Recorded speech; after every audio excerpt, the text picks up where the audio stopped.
In a fantastical world, Chu Xuan finds himself reincarnated as the deposed crown prince of the Great Xia Dynasty. His journey begins with his imprisonment in the celestial dungeon. Yet fortune smiles upon him as he awakens a signing in system. By checking in at designated locations, he is granted bountiful rewards. Chapter 1. Imprisoned in the Celestial Dungeon. Imperial Edict.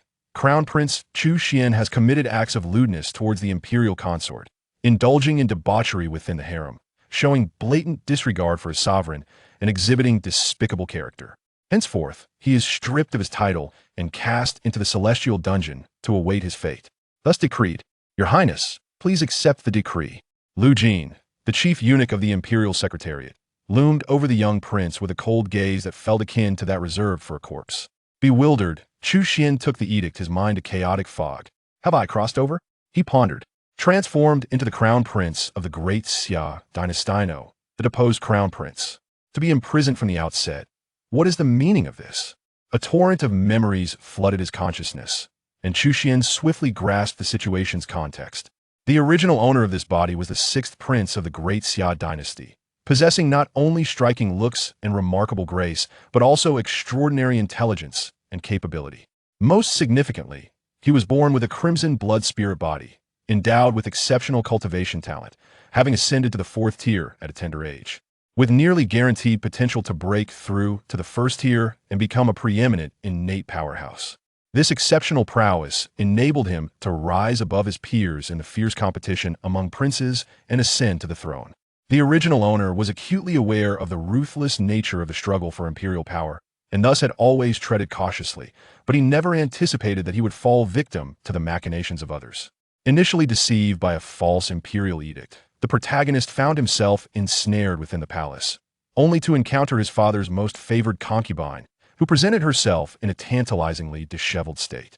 Resisting temptation, he attempted to extricate himself at the earliest opportunity, yet he was a moment too late. The concubine's shrill cry of impropriety summoned a multitude of formidable figures to seize him. It was evident that this was a meticulously orchestrated conspiracy, with an abundance of evidence rendering him utterly speechless. His father, nearly cuckolded, was consumed with wrath, and dismissed his explanations outright, ordering the complete obliteration of his martial prowess. Consequently, a decree was issued, consigning him to the infamous Celestial Prison. The Celestial Prison, notorious within the Great Xia Dynasty, is often referred to as the nine-layered purgatory. Out of 10 who enter, 9 perish within its confines. The solitary survivor, if fortunate, emerges with but half a life remaining. Am I destined to meet my demise within its walls? Though Chu Xuan harbored intentions of rebellion, his powers had been stripped away, and he was now under the watchful eyes of numerous imperial guards, leaving him bereft of any chance to flee. In the Celestial Prison, Lu Jin coldly commanded, confine him to the 4th level of the Celestial Prison. The warden, Wu Qi, hesitated momentarily. The 4th level, known as the Ice Inferno, is unbearably frigid, where water freezes upon contact. Your Highness, given your current state, I fear you may not endure even a month in such conditions. Lu Jin turned to him, his expression menacing. Are you instructing me on how to conduct my duties? Wu Qi, suddenly recollecting the terror that this high-ranking eunuch instilled, turned pale with fright and promptly lowered his gaze. I would not dare. Humph. Lu Jin scoffed. You must remember that he is no longer the crown prince. Having committed such a grave error, he must naturally face the consequences. At this point, he turned his gaze towards Chu Xuan, his smile devoid of warmth as he remarked, As for whether you can endure a month, His Highness, being of noble birth, is certainly not comparable to an ordinary individual. Chu Xuan's expression darkened. He was acutely aware that this sinister eunuch sought to orchestrate his demise through such means. Though he had been stripped of his title as crown prince, he still retained his identity as a royal. As the saying goes, punishment does not extend to the highborn, and thus he could not be subjected to the same brutal tortures as an ordinary criminal. However, should he succumb to the frigid conditions and perish in the dungeon, it would not concern anyone else. Witnessing Chu Xuan's barely contained fury, Lu Jin could not help but burst into a triumphant laugh, leaning closer to Chu Xuan and whispering, In a month's time, I shall personally come to collect your remains. Ha! Guards, take His Highness to the 4th level of the dungeon. The 4th level of the dungeon was a realm entirely distinct from the first 3. The initial 3 levels maintained a somewhat tolerable environment, yet upon entering the 4th, the temperature plummeted by 30 degrees. The air was frigid, and the biting wind was relentless. Truly, it lived up to its reputation as the ice hell, with thick sheets of frost coating the ground. In such dire conditions, even the most accomplished practitioners would struggle to endure, let alone an ordinary person. The moment he entered, Chu Xuan felt his limbs stiffen and his complexion pale. 2 guards, though sympathetic towards the well-regarded crown prince, found themselves powerless to alter his fate. The only course of action left is to assist Chu Xuan in selecting a more favorable solitary VIP cell. In such a frigid environment, I fear that within a month, I shall perish from the cold, Chu Xuan mused to himself. As he traversed this grim path, he had witnessed countless prisoners succumbing to the icy grasp of death. Even formidable cultivators, despite their prowess, would ultimately succumb if time wore on and their vital energy depleted, transforming into mere ice sculptures. At that moment, a voice resonated suddenly within his mind. Beep, the supreme sign-in system has been successfully loaded and bound to the host. The host may sign in once daily. Each sign-in yields a random reward. The more unique the sign-in location, the more precious the reward. Beep, confirming the most exceptional sign-in location in the Great Xia Dynasty, the heavenly prison. Shall the sign-in commence? A succession of system notifications echoed in his mind.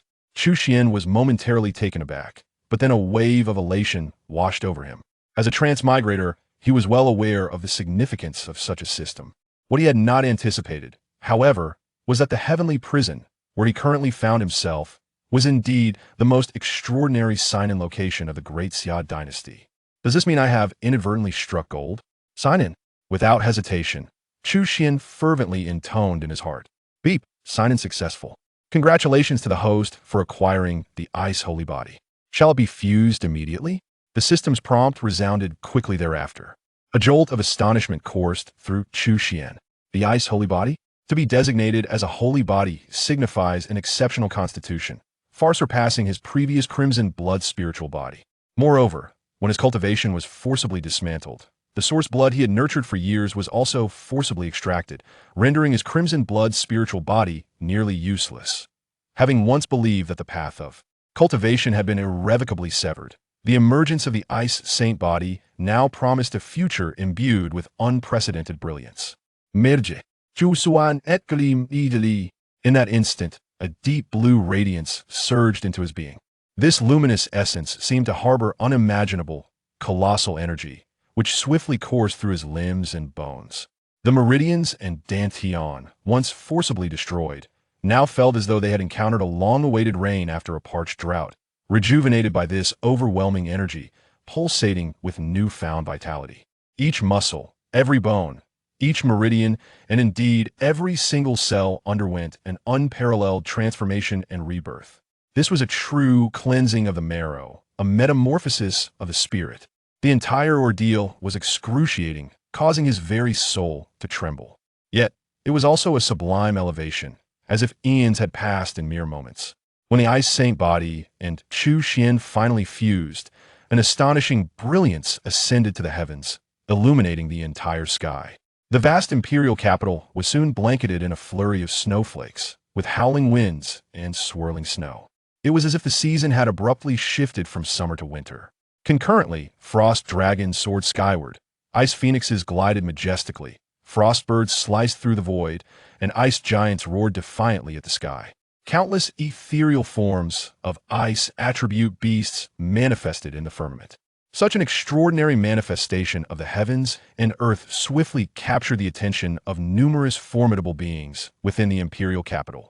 A peerless treasure has emerged, and it is a treasure of the ice attribute. Soon, a powerful figure asserted a statement. The emperor of the Xia Dynasty, within the confines of the palace, abruptly lifted his head, rising with a jolt, as a flicker of undeniable astonishment flashed in his eyes. What is happening? The emperor inquired in a grave tone. Your Majesty, it appears that an extraordinary treasure with attributes of ice has emerged, or perhaps an unparalleled constitution associated with ice has been born. A figure in the shadows respectfully reported. Immediately investigate. Whether it be a treasure or an individual, we must locate it swiftly. By any means necessary, it must be in my grasp.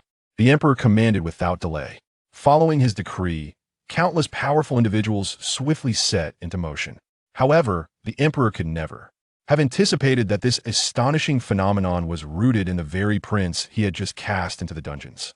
Chapter 2. The Millennial Cold Essence. Mastery in 3 days. As countless individuals outside frantically sought after unparalleled treasures, Chu Xuan gradually awakened within the confines of the celestial prison. Soon, he became acutely aware of the transformation within his body. If his previous physique could be likened to an unremarkable product of an assembly line, his current form was undeniably a masterpiece of divine craftsmanship. The disparity between the two states was incalculable. Enveloped in the frigid depths of the 4th level of the celestial prison, he felt no trace of cold. Rather, he experienced an unparalleled sense of comfort, akin to luxuriating in a hot spring. Moreover, Chu Xuan could distinctly perceive the cold energy from all directions gradually merging with his being, incessantly nourishing his body and rendering him ever more formidable with each passing moment. Indeed, he was the embodiment of the Ice Saint body. Initially, he had harbored concerns about perishing in this desolate place. However, now that he possessed the Ice Saint body, the harsh environment felt like a nurturing habitat, only serving to enhance his strength. Excitement gleamed in Chu Xuan's eyes as he acclimated to the myriad changes within him, and before he realized it, an entire night had slipped by. The dawn arrived. System check-in. Chu Xuan did not forget that he could sign in once each day. Ding.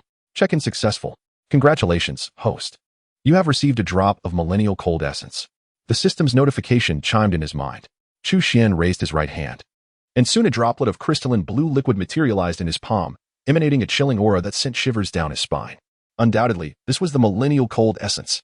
Although it was merely a single drop, it contained an extraordinarily terrifying energy of ice. If an ordinary person were to come into contact with it, they would likely be frozen into an ice sculpture in an instant. The energy contained within, if fully unleashed, could encase a small city in ice within moments. However, for Chu Xuan, who possesses the sacred body of ice, this millennium-old cold marrow is not only devoid of any danger, but serves as an extraordinary spiritual object that fosters his growth. In the next moment, Chu Xuan promptly placed a drop of millennium-old cold marrow into his mouth and began to cultivate, marking his first official training session since his powers were depleted. The exceptionally pure energy coursed through his limbs and bones, as white mist rose and enveloped him entirely, rendering him remarkably enigmatic. Simultaneously, his cultivation level rapidly ascended at a visible pace. 9th rank, 8th rank, 7th rank. In the blink of an eye, 3 days had passed. Throughout these 3 days, the rewards Chu Xuan received for his attendance were all millennium-old cold marrow. With the assistance of these 3 drops, his strength surged forward with remarkable speed. Not only did he fully restore his previous cultivation, but he also surpassed his former peak, breaking through to the 3rd rank. Within the realm of martial arts, the ranks are categorized as follows. The 9th, 8th, and 7th ranks are known as the lower 3 ranks, primarily focusing on body refinement. The 6th, 5th, and 4th ranks are referred to as the middle 3 ranks, emphasizing qi refinement, and the 3rd, 2nd, and 1st ranks are termed the upper 3 ranks, centered on spirit refinement. Those in the lower 3 ranks are considered ordinary martial artists, while those in the middle 3 ranks are regarded as experts. The upper 3 ranks are esteemed as masters, 3rd rank minor masters, 2nd rank masters, and 1st rank grandmasters. In other words, Chu Xuan's current strength positions him as a minor master. In the realm of martial arts, such prowess is sufficient to establish a sect, and within military ranks, it is formidable enough to command an army. After years of relentless effort, one could barely attain the status of a 4th-tier warrior. Yet, in a mere span of 3 days, I have surpassed my previous limitations. It is, indeed, somewhat disheartening. Chu Xuan felt a mixture of exhilaration and a wry smile creeping onto his face. However, being a 3rd-tier minor master is still insufficient strength. It necessitates a degree of discretion. According to the memories of the original owner, the Great Xia Dynasty is home to innate powerhouses. Thus, I shall set a modest goal for myself, to swiftly break through to the 1st tier and achieve the esteemed status of an innate being. Once I attain that level, I should possess a semblance of self-preservation capability. Chu Xuan soon calmed his mind and immersed himself in his cultivation. During his time as the crown prince, he had to tend to numerous affairs and engage in a fade with various figures, leaving him perpetually occupied and unable to devote himself fully to his training. However, confined within this dungeon, aside from the guards delivering meals 3 times a day, no one interrupted him. He had the luxury of dedicating all 12 hours of the day to his cultivation. The sensation of his strength progressively advancing with each passing moment was indescribably exhilarating, ensnaring Chu Xuan in its allure. In the dead of night, an instinctive awareness stirred within him, prompting Chu Xuan to slowly open his eyes. He noticed that the fourth level of the dungeon had become shrouded in an eerie white mist. The sound of chains clattering to the ground echoed through the air as the iron door of the cell creaked open. Two fierce and menacing prisoners, one male and one female, emerged from the cell. They must have been rendered unconscious, right? The male prisoner surveyed the surroundings and inquired, "Are you still unaware of the effects of the intoxicating fragrance? Even a bull could be rendered senseless by it, let alone these frail prisoners." The female convict boldly exclaimed, "Why not eliminate them all? It is not easy for us, the renowned duo of deadly partners, to infiltrate the royal prison. We must indulge ourselves a bit." A flicker of intrigue crossed the male convict's eyes, but he shook his head. "Let us not delay our mission. We must first seek out His Royal Highness the Prince." "The renowned duo of deadly partners? The infamous assassin couple of your? They seek me?" A look of surprise flashed in Chu Xuan's eyes. Before long, the deadly duo found their way to his cell. His cell was a solitary VIP chamber, situated at the innermost part, completely isolated from the others. What a handsome young man. In my 40 years of life, I have never encountered such a striking gentleman. He truly lives up to the title of our Great Xia Dynasty's prince. The female assassin could not help but exclaim. The male assassin frowned and asked, "What do you intend to do?" "I want to." The female assassin immediately nodded. The male assassin, now agitated, scolded, "How can you speak such words in front of your own man?" The female assassin pondered for a moment and tentatively suggested, "How about the two of us together?" What a brazen proposition. Even the fainting Chu Xuan could no longer contain himself. He promptly opened his eyes, his expression darkening as he said, "Is it not rather presumptuous of you both to utter such words in my presence? You were not rendered senseless?" The sudden speech from Chu Xuan startled them both. Could it be that the intoxicating fragrance failed to work? However, upon observing the others, each of them appeared to be sleeping soundly, resembling lifeless swine, with the sole exception being Chu Xuan. It must be that he possesses some precious artifact. After all, he was once the crown prince, and it would not be unusual for him to have one or two extraordinary treasures. With this thought, the two of them felt a sense of relief. "Humph, whether you are unconscious or awake, encountering us, the dual assassins, you shall inevitably meet your demise today. Someone has expended a considerable fortune to purchase your life. Thus, you might as well resign yourself to your fate." As soon as the words left his mouth, the male assassin lunged at Chu Xuan with a menacing expression. It was unclear whether his impatience to complete the mission or to quell his wife's wicked thoughts drove him. Meanwhile, the female assassin shook her head in regret, her expression filled with sorrow. Such a handsome man, yet he is about to meet his end. However, before she could finish her lament, a thunderous explosion resonated through the air. In the blink of an eye, her partner was sent hurtling back. Chapter 3. What is being a crown prince compared to imprisonment? With a resounding crash, the male assassin was instantaneously propelled backward, akin to a human-shaped sandbag, crashing violently against the opposite wall, which crumbled significantly upon impact. How could this be possible? The female assassin stood there, utterly stupefied, her mouth agape, struggling to comprehend the scene before her. The male assassin, despite being a fourth-tier martial artist and a top-tier expert in the martial world, did not perish from this encounter. He swiftly rose to his feet, yet the gaze he directed at Chu Xuan was filled with confusion and suspicion. "Your cultivation has been rendered useless, has it not?" The male assassin demanded, his eyes fixated on Chu Xuan. According to the information provided by the employer, the current prince's cultivation has been rendered null, leaving him in a state of complete impotence, which explains his reckless demeanor. However, it seems that the employer's information is decidedly inaccurate. A glint of cold light flashed in Chu Xuan's eyes. "It appears you possess quite a bit of knowledge. But who decreed that one cannot cultivate anew after their powers have been nullified? Are you attempting to deceive a ghost?" The male assassin, seemingly insulted, immediately erupted in anger, exclaiming, "Do you take me for a fool? Just a few short days have passed, and you claim to have regained your cultivation. Do you believe you are a reincarnated celestial being?" To his surprise, Chu Xuan earnestly nodded. "You are not entirely mistaken. I am a descendant of Yan and Huang, a scion of the dragon, and it is not out of the question to say I am a reincarnation of a celestial being."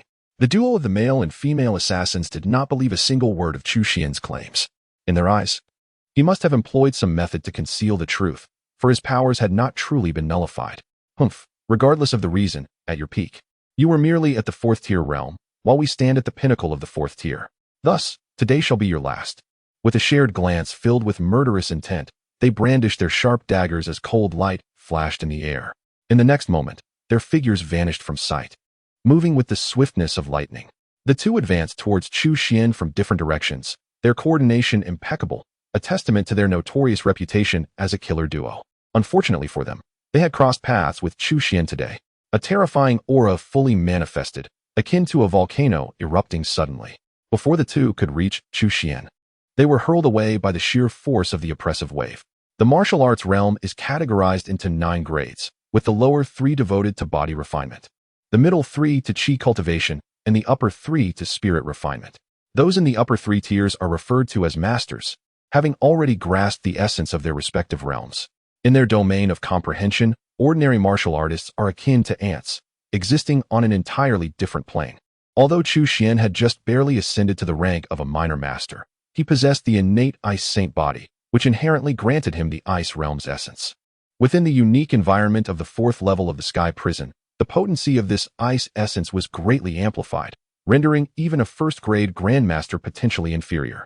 Though the dual assassins, renowned as peak 4th-grade killers, faced such transcendent power with no means of resistance. In the blink of an eye, both found themselves kneeling on the ground, as if crushed by an iceberg, unable to move even an inch. "You are a master," the two exclaimed, their faces stricken with terror. At that moment, they realized they had encountered an insurmountable obstacle, a master of the upper 3 grades. Had they known their opponent belonged to such a formidable echelon, they would have never accepted this task, even at the risk of their lives. Yet, it was too late for regrets. "Now speak, who sent you to kill me?" Chu Xuan inquired, looking down upon them with a cold demeanor. "We can never disclose our employer's information. It is a rule of our profession, and we adhere to our code of ethics." The male assassin gritted his teeth and replied, "Indeed, we have been in this profession for 20 years, relying solely on our reputation and credibility. We would never betray the information of our employer." The female assassin displayed a similarly resolute demeanor. Observing their unwavering resolve, Chu Xuan raised an eyebrow. "If you choose silence, then let death be your fate." He had no inclination to engage in further dialogue. As he spoke, he lifted his right hand, swiftly gathering a chilling energy of ice within his palm.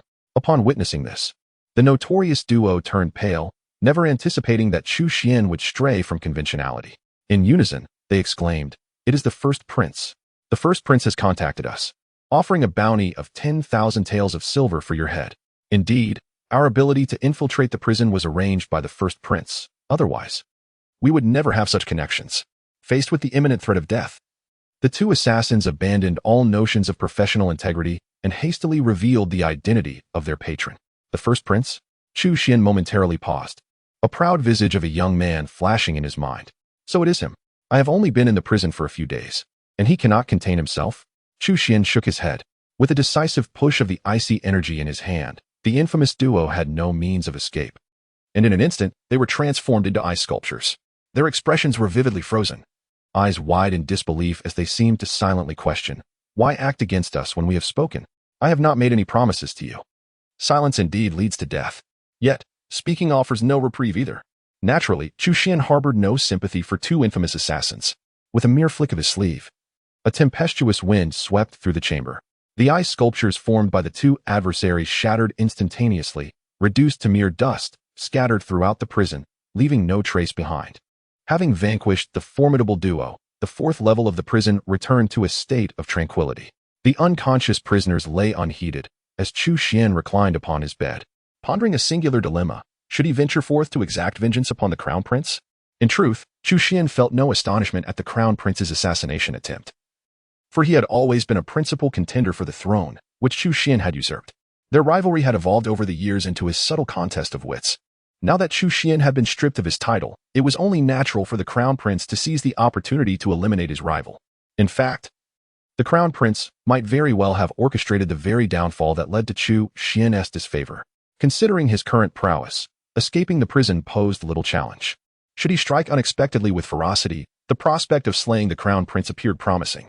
Yet, what would follow such an act? He would inevitably face relentless pursuit from formidable foes, rendering the prospect of peacefully remaining in the prison a distant dream. Alternatively, he could reveal his talents and endeavor to reclaim his former position. But the question lingered. What value did the title of Crown Prince hold compared to the serene existence he had experienced during his imprisonment? Having tasted the ease of prison life, Chu Xuan now regarded the title of Crown Prince with disdain. Weighing the options, he shook his head repeatedly. It was simply not worth it. For the sake of a mere crown prince, relinquishing his current idyllic life was an unwise trade indeed. Let us continue to endure, for as long as I remain silent, none shall know that I was the one to vanquish the twin fiends. After all, I am merely a prince whose powers have been rendered impotent, languishing in this celestial prison, awaiting my demise. What do matters of violence and bloodshed have to do with me? Chu Xuan resolutely decided that he would not emerge until he was invincible in this world. Unbeknownst to him, midnight arrived, ushering in a new day. System. I wish to sign in. Beep. Sign in successful. Congratulations, host, you have received a drop of Millennium Cold Essence. Another drop of the Millennium Cold Essence. What a delightful reward. Chu Xuan swiftly consumed it, reveling as the formidable icy energy erupted upon his taste buds, a visage of pure ecstasy gracing his features. He was now even more assured that his choice was correct. Only through perseverance could he claim victory. Among the myriad paths, only my path of endurance shall endure eternally. Chapter 4. A single finger to subdue the Grand Master. A month slipped by unnoticed. The Crown Prince, suspicious of the disappearance of the twin fiends, hesitated to act rashly. With no one to disturb him, Chu Xuan found solace in the 4th level of the heavenly prison, diligently signing in and cultivating. Through the rewards garnered from his sign-ins, his strength soared to unprecedented heights. In a mere 10 days, he ascended from the 3rd rank to the 2nd rank. 20 days later, he achieved a breakthrough from the 2nd rank to the 1st rank, a Grand Master. In the vast expanse of the Great Xia Dynasty, the number of martial artists is truly astounding. While 3rd rank and 2nd rank masters may be rare, their scattered presence still numbers quite a few. Yet, 1st rank Grand Masters are exceedingly scarce. Even across the entirety of the Great Xia Dynasty, they number only a few dozen. Each individual possesses the formidable prowess to sweep through legions. Each one is deserving of the title of a formidable giant. Moreover, those who have transcended to the esteemed rank of a Grandmaster are predominantly well past the age of 50. As for a young Grandmaster like Chu Xuan, at such a tender age, it is a phenomenon that has never been witnessed since the inception of the Great Xia Dynasty. Should this knowledge reach outsiders, it would undoubtedly shatter their preconceived notions. Nevertheless, Chu Xuan harbored no semblance of arrogance. In his perspective, he was merely a nascent Grandmaster, lacking even a breakthrough into the innate realm, rendering any notion of pride unwarranted. Survival must continue. Ding! Sign in successful. Congratulations to the host for acquiring the divine art. Ice God's finger. Ice God's finger? Chu Xuan's eyes sparkled with intrigue. With the dawn of a new day, it seemed he had signed in for something extraordinary, an authentic divine technique. Under the system's guidance, the legacy of this divine art swiftly integrated into Chu Xuan's consciousness. He effortlessly mastered this technique. As he delved into the uniqueness and power of this divine art, a knowing smile gradually appeared on his face. As the month drew to a close, Lu Jin, the chief eunuch of the Directorate of Ceremonial Affairs, returned to the dungeons. What of that individual? His cold and sharp voice soon reached the ears of the warden, Wu Qi, aware of whom he referred to. Wu Qi wiped the non-existent sweat from his brow and cautiously replied, the Crown Prince. No. His Highness the 6th Prince remains in the 4th level of the dungeons. He is still alive? Lu Jin's gaze sharpened, akin to that of a hawk fixated on its prey. Did you not assert he would not last a month? Feeling the palpable and terrifying pressure, Wu Qi's face turned pale, and he could not help but swallow hard. This, I am not certain. Generally speaking, it is indeed the case. Perhaps, His Highness possesses a physique that is particularly resistant to the cold. A physique that withstands the cold? This assertion evidently failed to satisfy Lu Jin. With a cold snort, he strode towards the 4th level of the dungeon. The warden, Wu Qi, hesitated momentarily but ultimately followed obediently. Is His Highness faring well here? Upon reaching the 4th level of the dungeon, Lu Jin scrutinized Chu Xuan, a shadow of gloom flickering in his eyes, before speaking in a sardonic tone. Although the system could conceal Chu Xuan's cultivation, rendering it imperceptible to others, his outward appearance and complexion remained unmasked.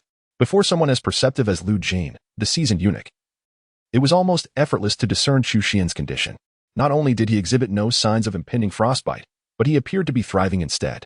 It seems I am not yet destined for demise, which may disappoint you, Chu Xuan replied coolly, lifting his eyelids. Witnessing Chu Xuan's blatant disrespect, Lu Jin's expression darkened abruptly. As the head eunuch of the Imperial Rights Department, he was not only a trusted confidant of the emperor, but also the foremost figure among the eunuchs. Additionally, he was one of the few grandmasters in the Great Xia Dynasty, often referred to as the 9,000-year-old in the outside world. The officials, both civil and military, regarded him with trepidation, and even princes and nobles dared not provoke him lightly. The audacity of Chu Xuan, a discarded prince imprisoned in the dungeon, To display such insolence infuriated him immensely. Humph, your highness, once a prince, failed to exercise restraint.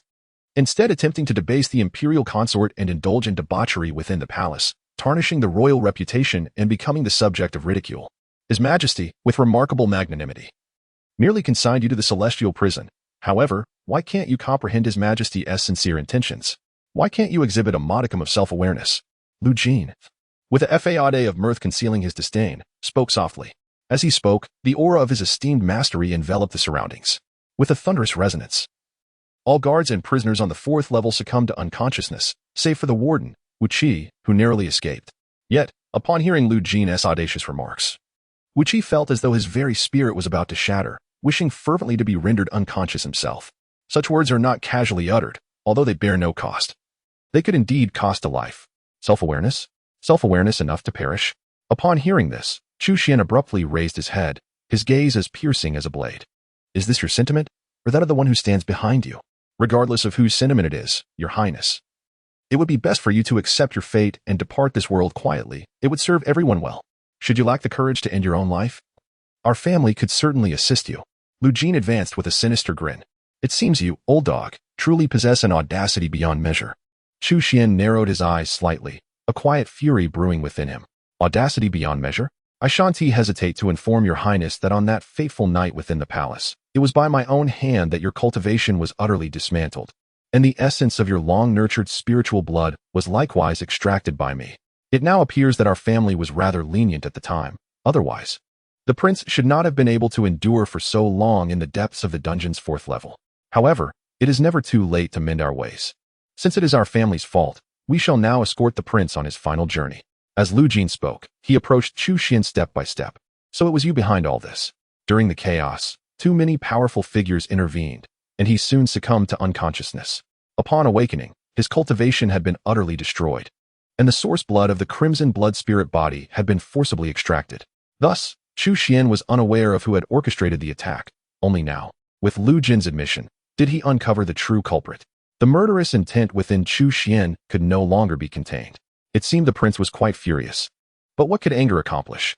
Our family stands as a first-grade grandmaster, and dealing with the prince is as simple as crushing an ant. Therefore, it would be wise for the prince to heed our advice and submit quietly. It would be a swifter end. Lu Jin laughed arrogantly, and as his words echoed, he instantly appeared before Chu Xuan. His fingers, like eagle claws, lunged toward Chu Xuan's head with the speed of lightning and the force of thunder. The sound of energy exploding resonated through the void as a chilling gust swept violently.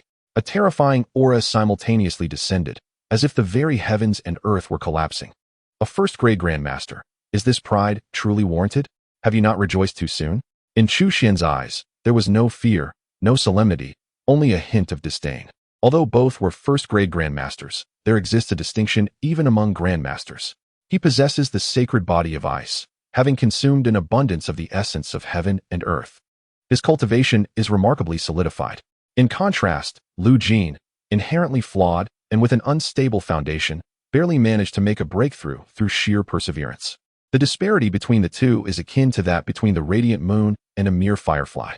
With an unhurried demeanor, Chu Xuan executed the ice god finger. In an instant, a brilliant blue light erupted, transforming the very fabric of the world around him.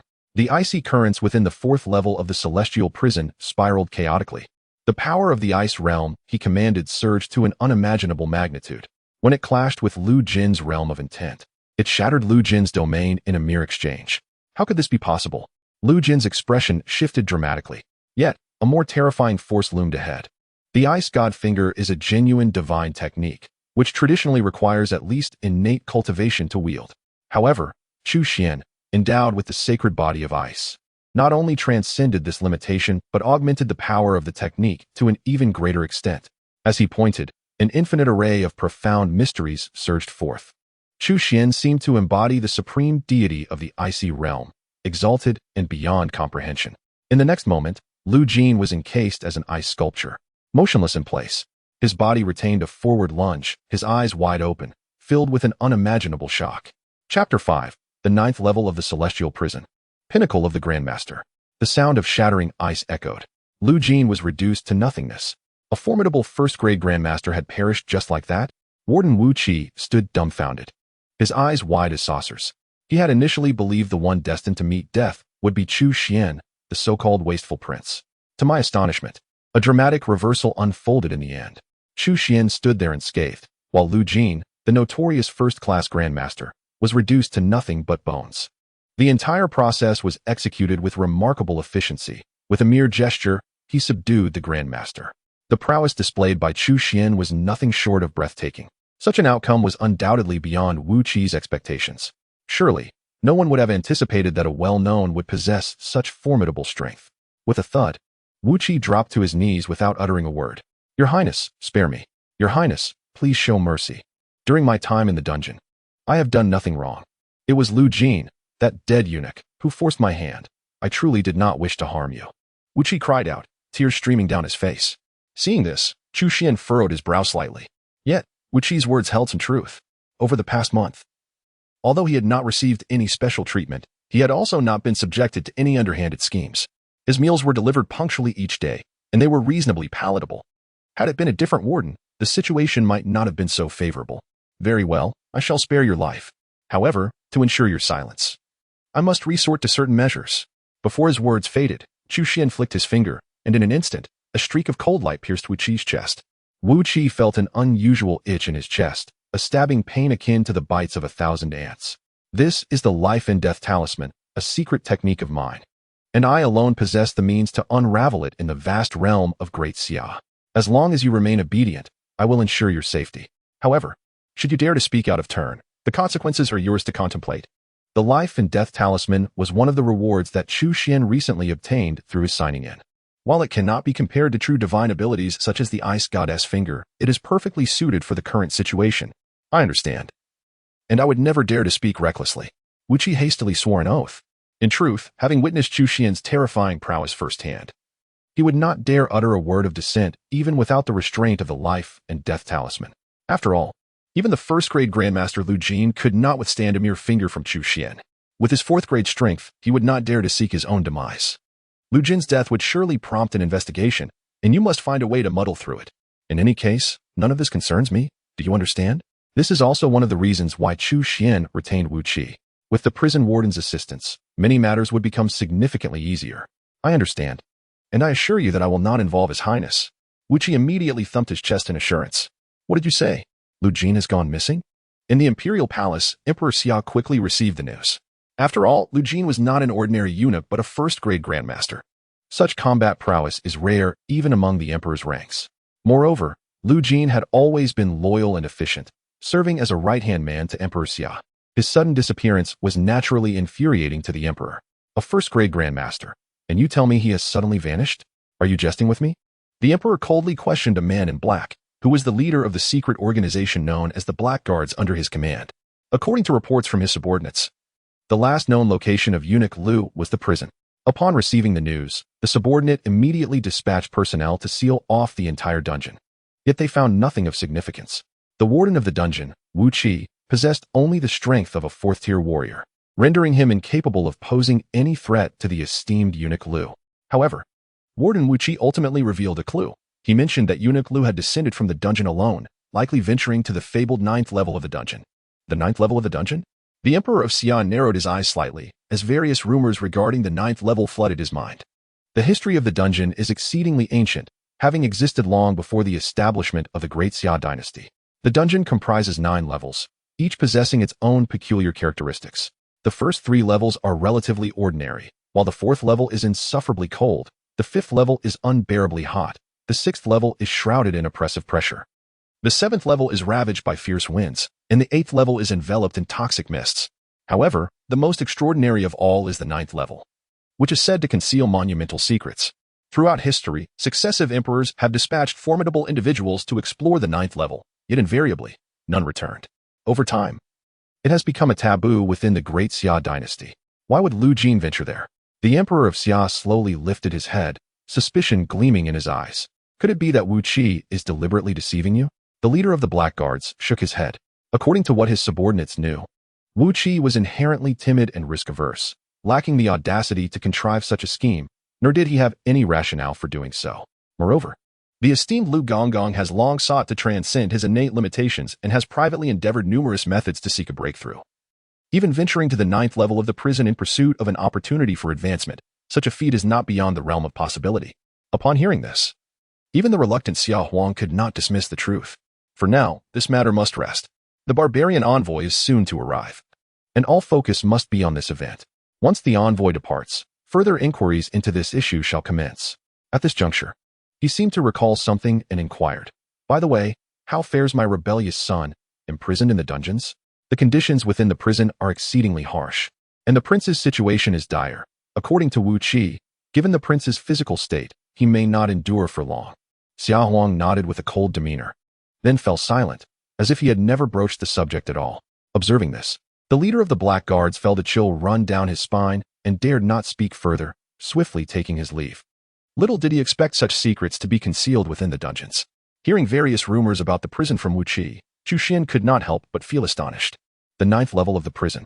Chu Xuan murmured to himself, curiosity stirring within him. However, this fleeting curiosity was quickly subdued, for he understood well that those who indulge too deeply in curiosity seldom lead long lives. The 9th level of the prison may be accessible, but certainly not at this moment. Even if he were to venture there, it must be after he has achieved mastery in his cultivation, ensuring his safety before proceeding. For now, it is prudent to remain steadfast and sign in at the 5th level of the prison. Indeed, Chu Xuan has now arrived at the 5th level of the celestial prison. Each location possesses a fixed potential for signing in. After more than a month of registration, the signing potential at the 4th level of the celestial prison has diminished. Thus, Chu Xuan chose not to linger there any longer and proceeded directly to the 5th level. Unlike the environment of the 4th level, the 5th level is ablaze with flames, the temperature soaring as if under the blazing sun. Looking around, Chu Xuan found himself utterly alone, for no ordinary person could withstand such intense heat. However, endowed with the sacred body of ice, he felt no discomfort at all. System. Sign in. Chu Xuan silently recited with eager anticipation. Ding. Sign in successful. Congratulations to the host for acquiring a blood bodhi. Blood bodhi? Chu Xuan's eyes sparkled with excitement. He raised his right hand, and a mysterious spiritual fruit, the size of a longan, soon materialized in the palm of his hand, radiating a crimson glow and pulsating with astonishing fiery spiritual energy. The blood bodhi is an exceedingly rare and extraordinary fruit, said to be formed from the blood of a fire qilin. Whether this is true or not remains uncertain, yet it undeniably harbors an immense reservoir of energy, rivaling the 1,000-year cold marrow he had previously acquired. Indeed, signing in at a new location yields remarkable rewards. Chu Xuan's excitement was palpable. Without a moment's hesitation, he tossed the blood bodhi into his mouth. Given the terrifying energy contained within, any ordinary warrior who dared to do so would face a greater than 90% chance of exploding from within. However, Chu Xuan was different. His physique was exceptionally formidable, having previously consumed the 1,000-year cold marrow without a care, let alone this blood bodhi. In the blink of an eye, an explosive surge of terrifying energy coursed through his entire being. Recently having ascended to the realm of a first-grade grandmaster, Chu Xuan soon felt the loosening of the bottleneck in his cultivation. Thus, unknowingly, half a month passed. After this period, Chu Xuan successfully advanced to the pinnacle of grandmaster. Chapter 6. The Descent of Heavenly Fire, the Capital in Turmoil. Upon reaching the apex of grandmaster, Chu Xuan's next ambition was to break through to the innate level. In truth, although grandmasters possess great strength, they still belong to the category of ordinary martial artists. The innate warriors, however, reside on an entirely different plane, transcending the ordinary. Once one breaks through to the innate, they gain the ability to harness innate true qi, enabling them to fly through the air, and even their lifespan doubles. This marks a stark division between ordinary warriors and the extraordinary. To illustrate, while a first-grade grandmaster is formidable, they must bow in deference to a sovereign like Emperor Xia. In contrast, when faced with an innate warrior, even a monarch like Emperor Xia would adopt a respectful demeanor, if an innate warrior desires it. Even the conferral of a royal title to those of different surnames is not an impossibility. For a nation, each innate warrior is akin to a nuclear weapon, a force of immense significance.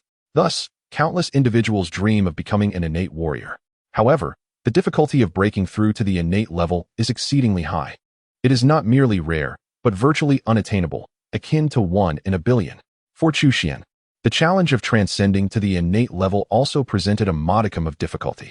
Despite the bountiful rewards from 7 or 8 consecutive days of sign-in, he still failed to achieve a breakthrough to the innate level, merely elevating himself from the pinnacle of Grandmaster to the limits of Grandmaster. Certainly, with the foundation forged from his consumption of numerous rare treasures, this Grandmaster possesses an extraordinary strength that borders on the excessive.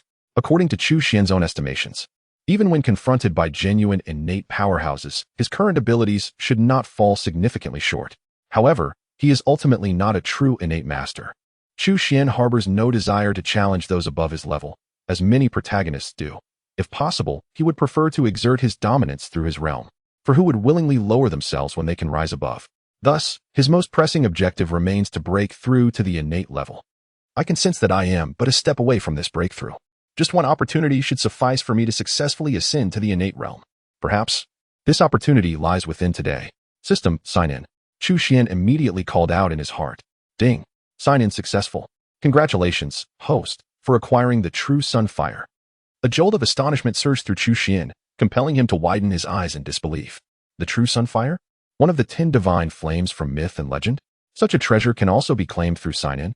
At that moment, the sun, suspended in the heavens, suddenly radiated an overwhelming brilliance, and a strand of true sun fire descended from the boundless cosmos.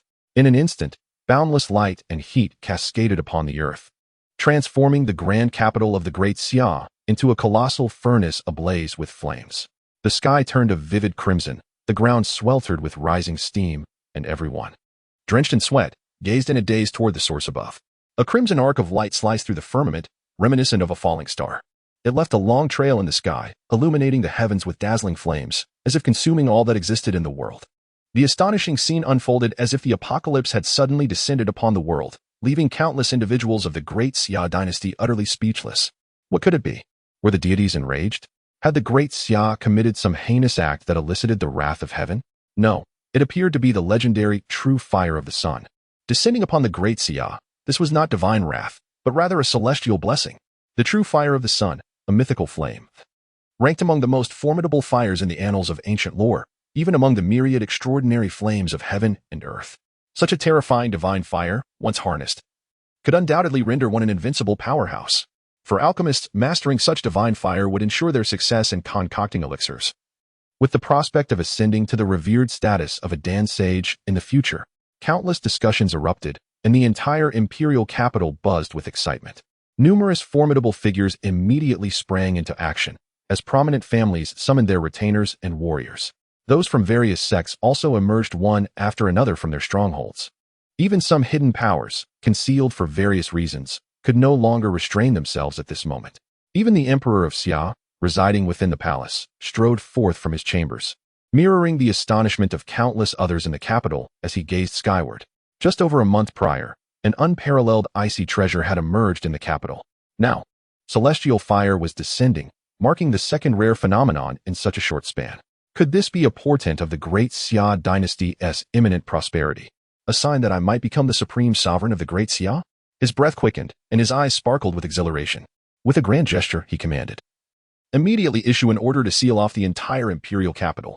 Without my permission, no one shall enter or exit." More than a month ago, he had dispatched men to search tirelessly for the legendary ice treasure, yet his efforts yielded naught, leaving him in deep frustration. This time, he vowed that the true fire of the sun would not vanish from beneath his very gaze. Following his decree, countless individuals sprang into action. However, despite the royal family's formidable power, the myriad forces within the imperial capital were equally formidable. Particularly, those from various sects displayed audacious defiance, with many disregarding the authority of the crown entirely. Faced with a divine artifact like the true fire of the sun, even the mightiest would not deter them. Under the scrutiny of the masses, that flicker of solar flame finally descended to the ground, tracing a long trajectory across the skies of the capital before plummeting towards the sky prison. The sky prison. The true fire of the sun has fallen within its confines. Hurry, seize it. Whoever obtains the true fire of the sun shall ascend to greatness. A voice rang out, igniting a frenzy among the crowd. Countless eyes sparkled with avarice. What the solar divine fire truly was remained a mystery to most.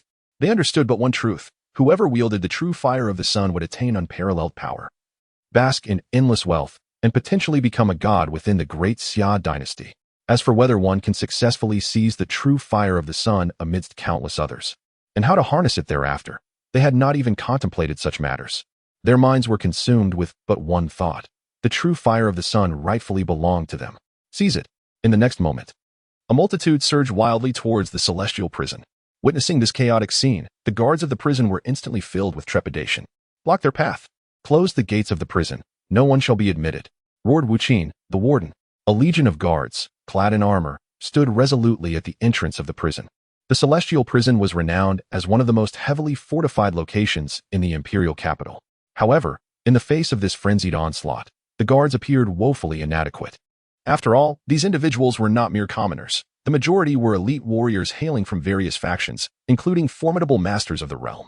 Each possessed astounding strength, and when united, they formed a torrent of fury that even the most formidable barriers could not withstand. With a series of thunderous explosions, the steel-forged doors of the prison were soon reduced to splinters.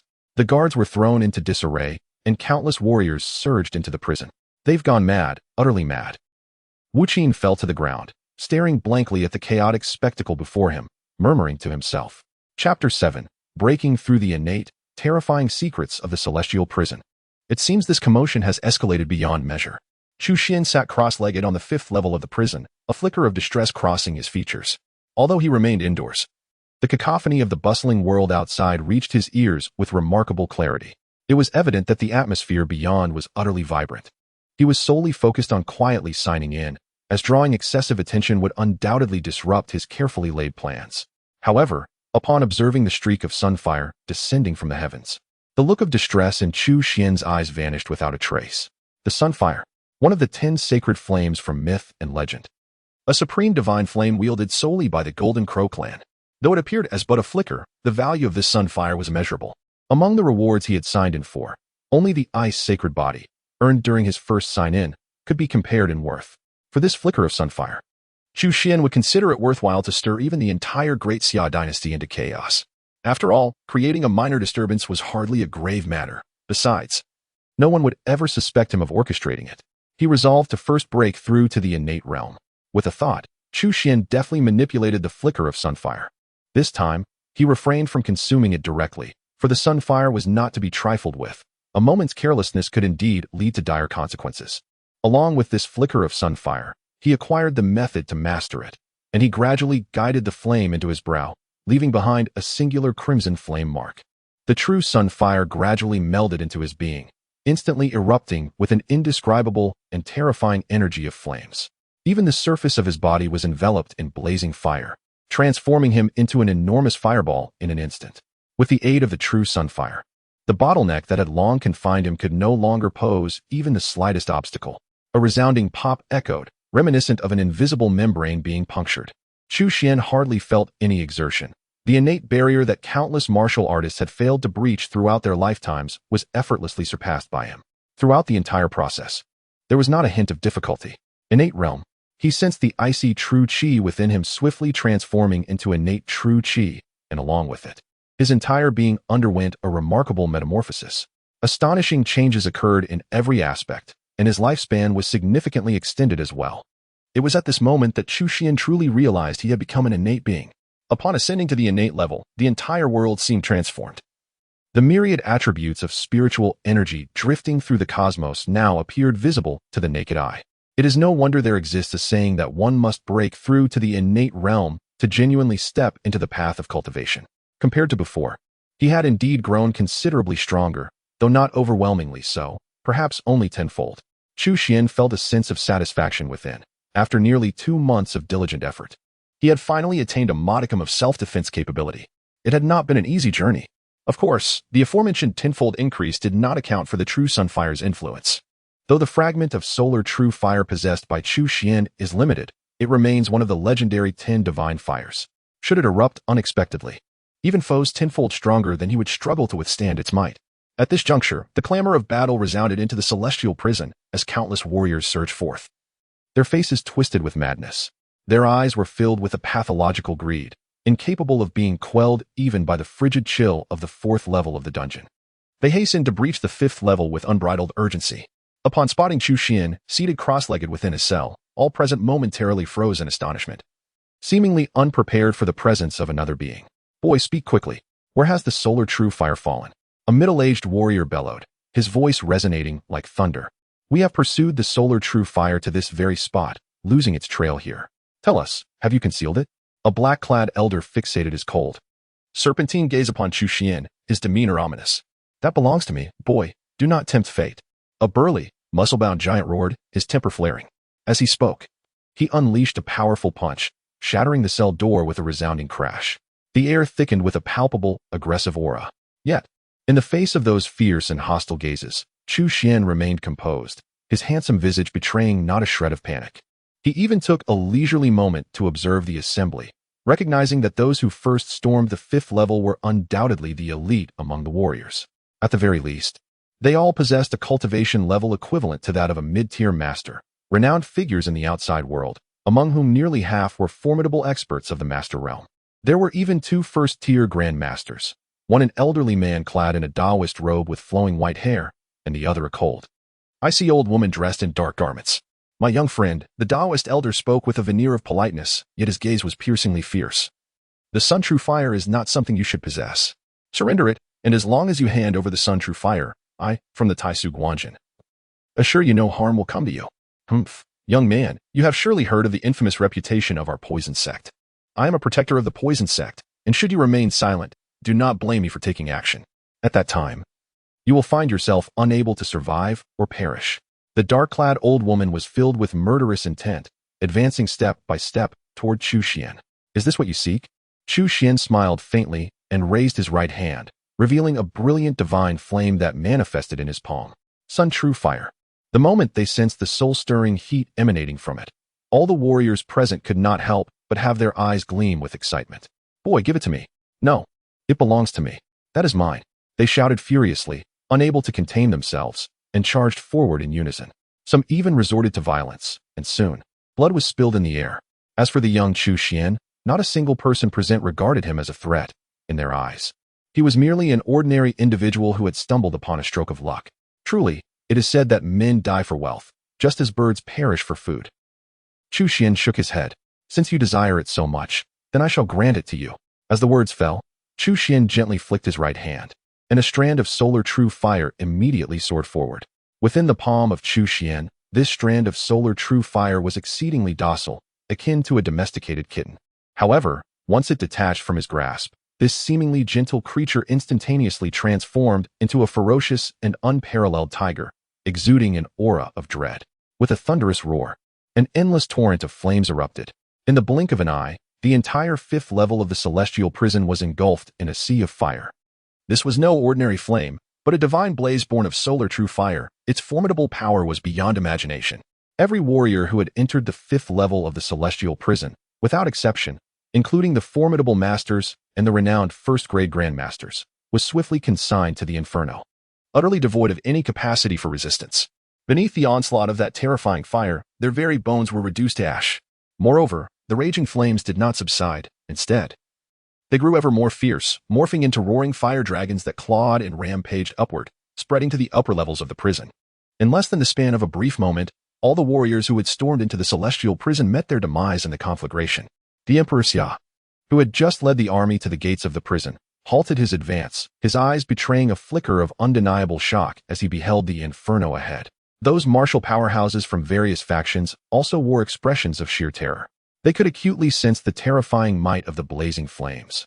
Once they stepped into the fiery abyss, even their immense prowess would be rendered utterly futile, leading to their swift annihilation. Not a soul dared to take a single step forward. What astonished them even more was that, despite the entire prison being engulfed in flames, the guards and prisoners within remained unscathed, merely confined for the time being. The prison. Certain long-buried memories resurfaced, and many seasoned warriors, including Emperor Xia, could not help but change their expressions, shivers coursing through them involuntarily. It dawned on them what the prison truly represented. For many in the Great Xia Dynasty, it was an unapproachable, forbidden ground. Legends spoke of unspeakable horrors within. Chapter 8. The Crown Prince enters the prison, the inferno consuming the prison raged for an entire day and night. Even after the flames were extinguished, no one dared to venture a step inside. During this time, tales of the prison's dread had spread far and wide, and all understood its terror. As time passed, many had come to their senses. The divine essence of the sun's true fire was beyond the reach of ordinary individuals. Setting aside the question of whether they could seize it, even if they managed to do so, they would be unable to control it. and even should they gain control, they could never hope to safeguard it. Thus, the prospect of ascending to greatness through this opportunity was exceedingly slim. Sacrificing their lives for such a chance was utterly unworthy. Of course, some remained undeterred, unwilling to concede defeat. Yet, gazing upon the pitch-black prison that loomed like an abyss, they hesitated. It was not until 3 days later that the prison was graced by a most unexpected visitor. "Your Highness, the Crown Prince, what brings you here?" Upon seeing the young man leading the way, the warden of the celestial prison, Wu Qi, was taken aback. He never anticipated that the illustrious Crown Prince, rumored to be on the verge of ascension to the throne, would venture into such a perilous place as the celestial prison. The Crown Prince, Chu Meng, cast a haughty glance in his direction, disregarding Wu Qi's inquiries, and coldly demanded, "Have there been any unusual occurrences in the celestial prison over the past 3 days?" "Nay, everything remains as it has always been," Wu Qi responded with utmost respect. "Have any traces of the true sunfire been discovered?" The Crown Prince pressed further. "None whatsoever," Wu Qi replied with a wry smile, shaking his head. "If there were, I would not dare to conceal it. No one dares to descend to the lower levels of the prison at present." A flicker of disappointment crossed Chu Meng's eyes, yet he had anticipated this outcome. If true sunfire had indeed been found, it would have been presented to his father, the emperor, without a moment's delay, leaving no share for him. Indeed, Chu Meng's purpose in entering the celestial prison was to seek the true sunfire. As the crown prince of the Great Xia Dynasty, he possessed commendable attributes in every regard. However, he had not ascended to the position of heir apparent, as the sixth prince, Chu Xuan, had overtaken him, primarily due to a significant flaw, his abysmal cultivation talent. In a world where powerful beings could soar through the skies, a successor with such poor cultivation aptitude represented a grave concern. Chu Meng was not indifferent to this deficiency. Over the years, he had sought every conceivable remedy. He had consumed countless elixirs, yet they had merely enabled him to barely attain the 7th rank of cultivation. Despite the considerable effort expended, he found himself unable to break through to the 3rd tier, a clear indication of his limited talent. However, the emergence of the true sunfire presented him with a novel opportunity. Mastering this powerful flame could not only rectify his deficiencies, but perhaps even propel him to unprecedented heights. Naturally, he was acutely aware of the associated risks, which is why he had been diligently preparing over the past 3 days. Now that all was in readiness, he felt emboldened to step into the celestial prison. He turned to the 9 individuals behind him, addressing them with a demeanor markedly different from the arrogance he had displayed towards Wu Qi. Here, he was not only courteous, but also bowed in respect. For someone of his proud disposition, this was no small feat. Yet, the status of these 9 was indeed extraordinary, as they had been procured at great expense. Among them were 6 second-tier masters, 2 first-tier grandmasters, and even one who was a half-step innate being. Dear father-in-law, the fate of your son-in-law rests entirely in your capable hands. Chu Meng gazed at the man clad in green robes standing at the forefront, his demeanor even more humble and respectful. This man was Fang Xingyi, the head of the Fang family, one of the 8 prominent families of the Great Xia Dynasty. A half-step innate being. Although he was not a true innate master, he had nonetheless made significant progress, setting him apart from an ordinary first-tier grandmaster. Frankly speaking, had it not been for their familial ties, a prince like Chu Meng would have found it impossible to enlist the aid of such a formidable half-step innate expert. However, given their relationship as father-in-law and son-in-law, this arrangement was entirely reasonable. After all, as long as Chu Meng successfully ascends to the throne, Fang Xingyi not only stands to become the national uncle, but the entire Fang family will also advance significantly. As long as you do not enter the 9th level, I assure you, you will be safe, Fang Xingyi said with a slight nod, his expression calm. Though his tone was unassuming, it resonated with authority. Ordinary individuals might not comprehend the true horrors of the heavenly prison, but someone of his caliber understood that the genuine peril lay within the 9th level. As long as they avoided that threshold, he was confident in his ability to ensure Chu Meng's safety, even in the face of danger. Thank you, esteemed father-in-law. Upon receiving Fang Xingyi's assurance, Chu Meng was filled with joy, his confidence bolstered. In truth, the two had already made a private agreement. Upon finding the true sunfire, they would split it equally. Chu Meng would resolve his innate deficiencies, while Fang Xingyi could leverage this opportunity to transcend to the innate level. It was indeed a mutually beneficial arrangement. The Crown Prince Chu Meng, the head of the Fang family, Fang Xingyi, one of the 8 great clans, with 6 second-grade masters, 2 first-grade masters, and a half-step innate being. Clearly, my royal brother has quite the ambition. As soon as the Crown Prince Chu Meng and his entourage entered the heavenly prison, Wu Qi had already dispatched information through secret channels to Chu Xuan. Now, as long as Chu Xuan remains concealed, Chu Meng and his group are destined to return empty-handed.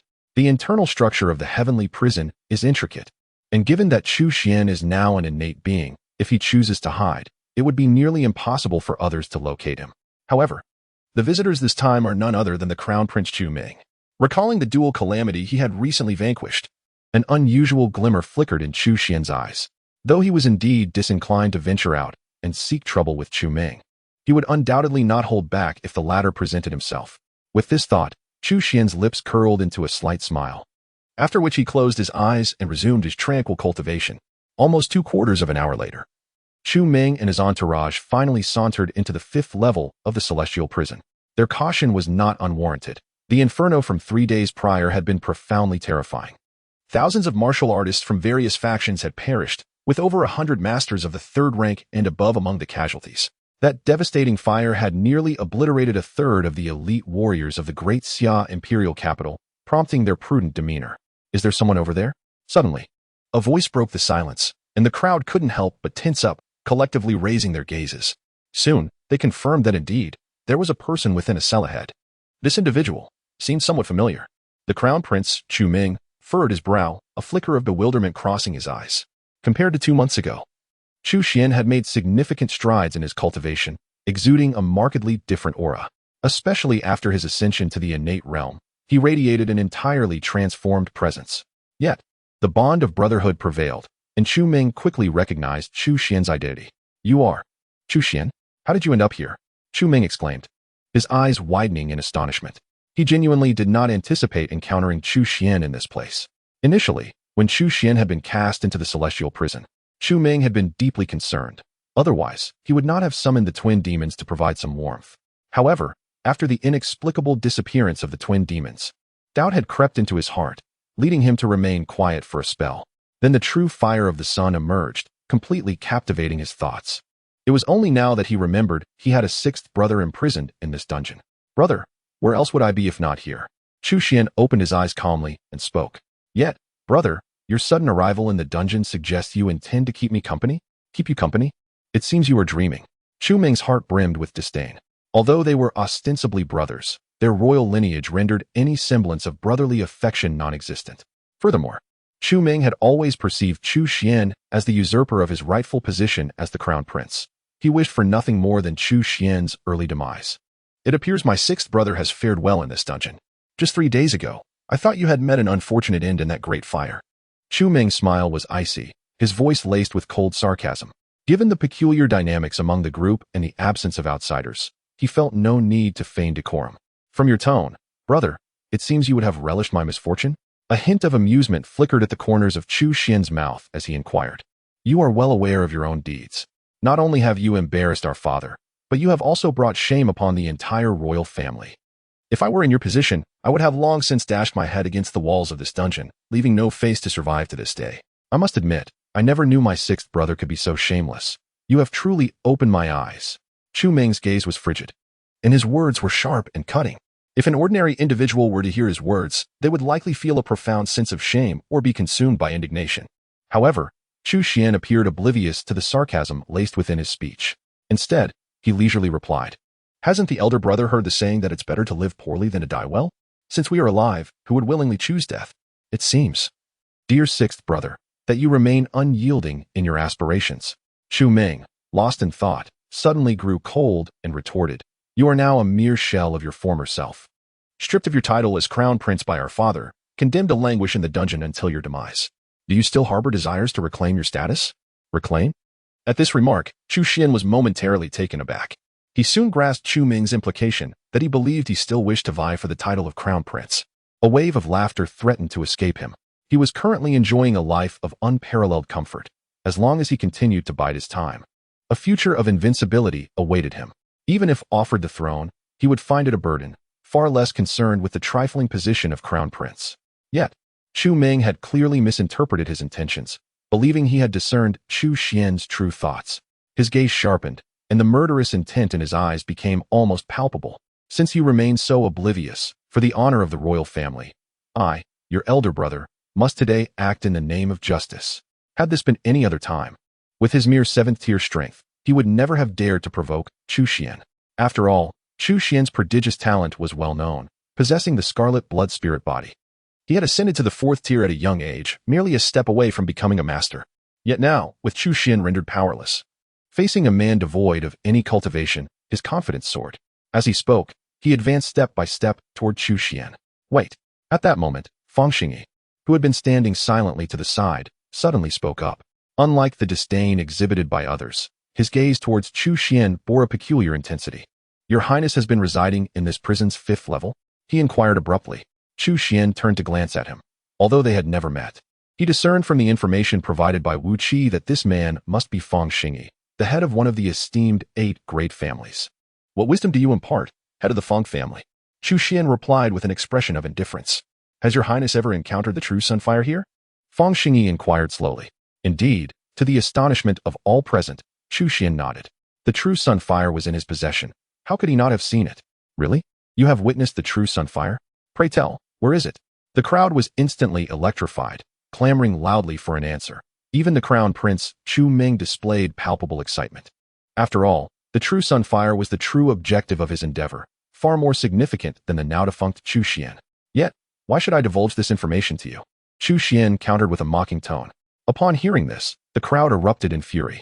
However, before they could voice their anger, Chu Xuan's gaze returned to Fang Xingyi, and he asked with a smile, I have heard that the head of the Fang family is a half-stepanate? Fang Xingyi was uncertain as to why Chu Xuan posed this question, yet his status as a half-stepanate was common knowledge, devoid of any need for concealment. He nodded affirmatively, indeed. How formidable is a half-stepanate? How does it compare to an ordinary first-grade grandmaster? Curiosity piqued, Chu Xuan inquired. Upon hearing this, Fang Xingyi immediately responded with a proud smile, declaring, a half-step into the innate realm cannot be compared to an ordinary first-grade grandmaster.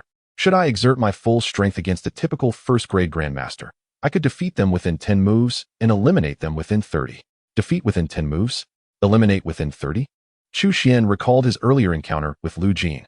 Lu Jin, after all, was a prominent figure of the court, a man who could easily be deemed a typical first-grade grandmaster. Yet, during their confrontation, it seemed, he was vanquished in a single move?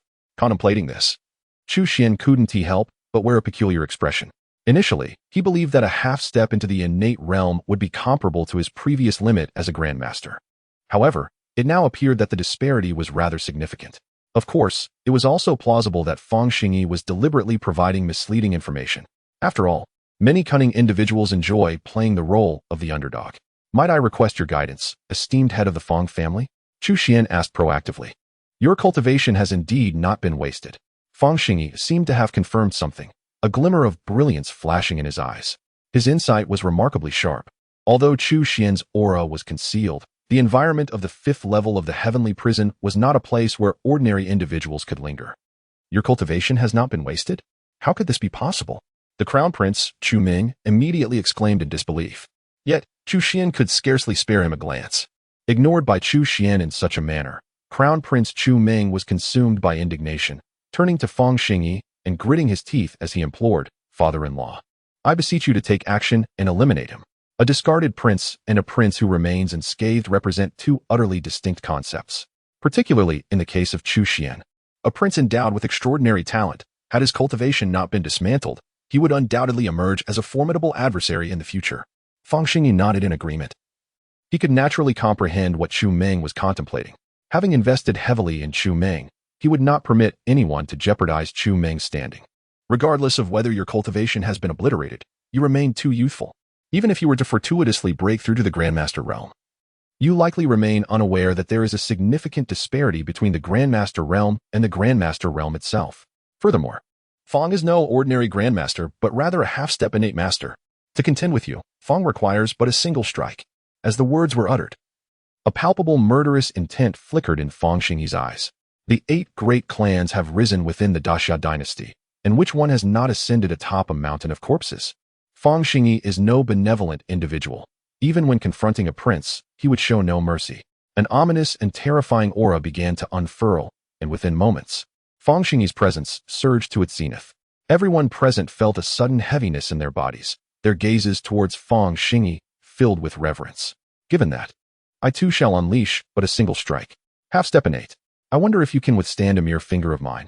Just as Fang Xingyi was about to utter the word arrogant, he sensed a dramatic shift in Chu Xuan's aura. It was as if a torrential flood had suddenly engulfed the entire fifth level of the heavenly prison.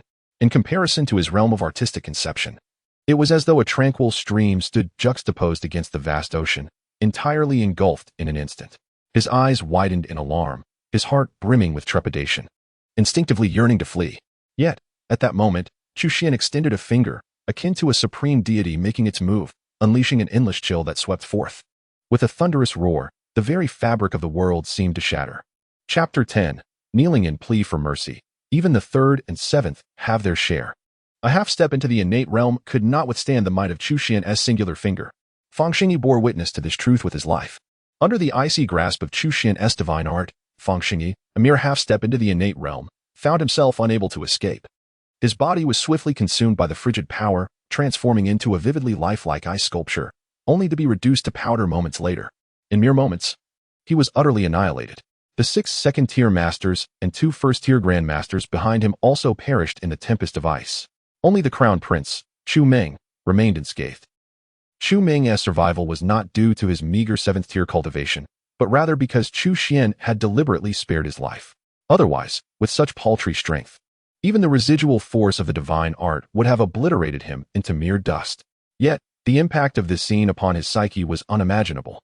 After all his efforts to summon 9 formidable allies to assist him in mastering the true fire of the sun, now he had not even glimpsed its shadow. And all 9 had vanished in an instant?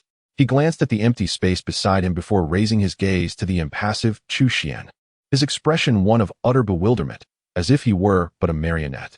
At that moment, he momentarily forgot his fear, his mind consumed solely by an unimaginable shock. It must be said that what had just transpired was indeed beyond the realm of his comprehension. After a considerable time had passed, he finally regained his senses. With a thud, Chu Meng bent his knees and sank to the ground. The sound of slaps echoed as he struck his own cheeks repeatedly, leaving them crimson, blood trickling from the corner of his mouth. Only then did he raise his gaze towards Chu Xuan, tears streaming down his face as he implored, "Sixth brother, I was wrong. I truly recognize my mistakes. I beseech you, for the sake of our brotherhood, spare me this once. From now on, the elder brother shall undoubtedly heed your every command, and I shall never harbor any ulterior motives again." Observing the heartfelt performance of the eldest prince, Chu Meng, even though Chu Xuan was aware of its insincerity, he could not help but admire his brother's ability to so easily oscillate between pride and humility. He had never realized that this once arrogant and conceited elder brother could so readily submit and weep. Such mastery of emotional display was indeed rare. "You did not express this sentiment to me earlier," Chu Xuan remarked, a hint of amusement in his tone. "Sixth brother, you have misunderstood. At that moment, my judgment was clouded, and I did not contemplate the consequences. I merely intended to frighten you, not to resort to violence. After all, we are brothers, and blood is thicker than water. How could we turn against one another?" Chu Meng immediately swore an oath, his voice filled with conviction, as though every word he uttered was the truth. "Oh?" Chu Xuan was not so easily deceived. A slight smile graced his lips as he inquired, "Might I trouble my royal brother to enlighten me about the nature of the dual assassins, the yin and yang?" Chu Meng's gaze faltered, and his expression momentarily stiffened. He had initially assumed that these notorious assassins had fallen into the hands of another prince or perhaps even directly into the grasp of their father, the emperor. The thought that they could be ensnared by Chu Xuan had never crossed his mind. After all, at that time, Chu Xuan appeared to him as nothing more than a waste, while the yin and yang assassins were renowned for their lethal prowess. The two were hardly of the same caliber. However, it was only now that he truly comprehended the stark reality. The dual assassins had most likely been captured by Chu Xuan himself. "What do you mean by the yin and yang assassins, sixth brother? I have indeed heard of them, but I have never had any direct dealings with them. As a prince of the mighty Xia, of noble lineage, how could I possibly associate with such vermin?" "You must be mistaken, sixth brother. I swear upon the heavens," Chu Meng declared with fervent conviction, clearly refusing to acknowledge any connection. Chu Xuan shook his head. "Royal brother, why resort to such theatrics? We have known each other for many years. If others may not grasp your true nature, do you think I remain oblivious? Speaking of which, have you not targeted me on numerous occasions throughout these years? Shall I enumerate them for you? Therefore, let us dispense with the subterfuge and embrace sincerity instead. With your keen intellect, I trust you can surmise the reason I spared your life. Should you continue to provoke me, do not be surprised when I take action." Chu Xuan advanced step by step.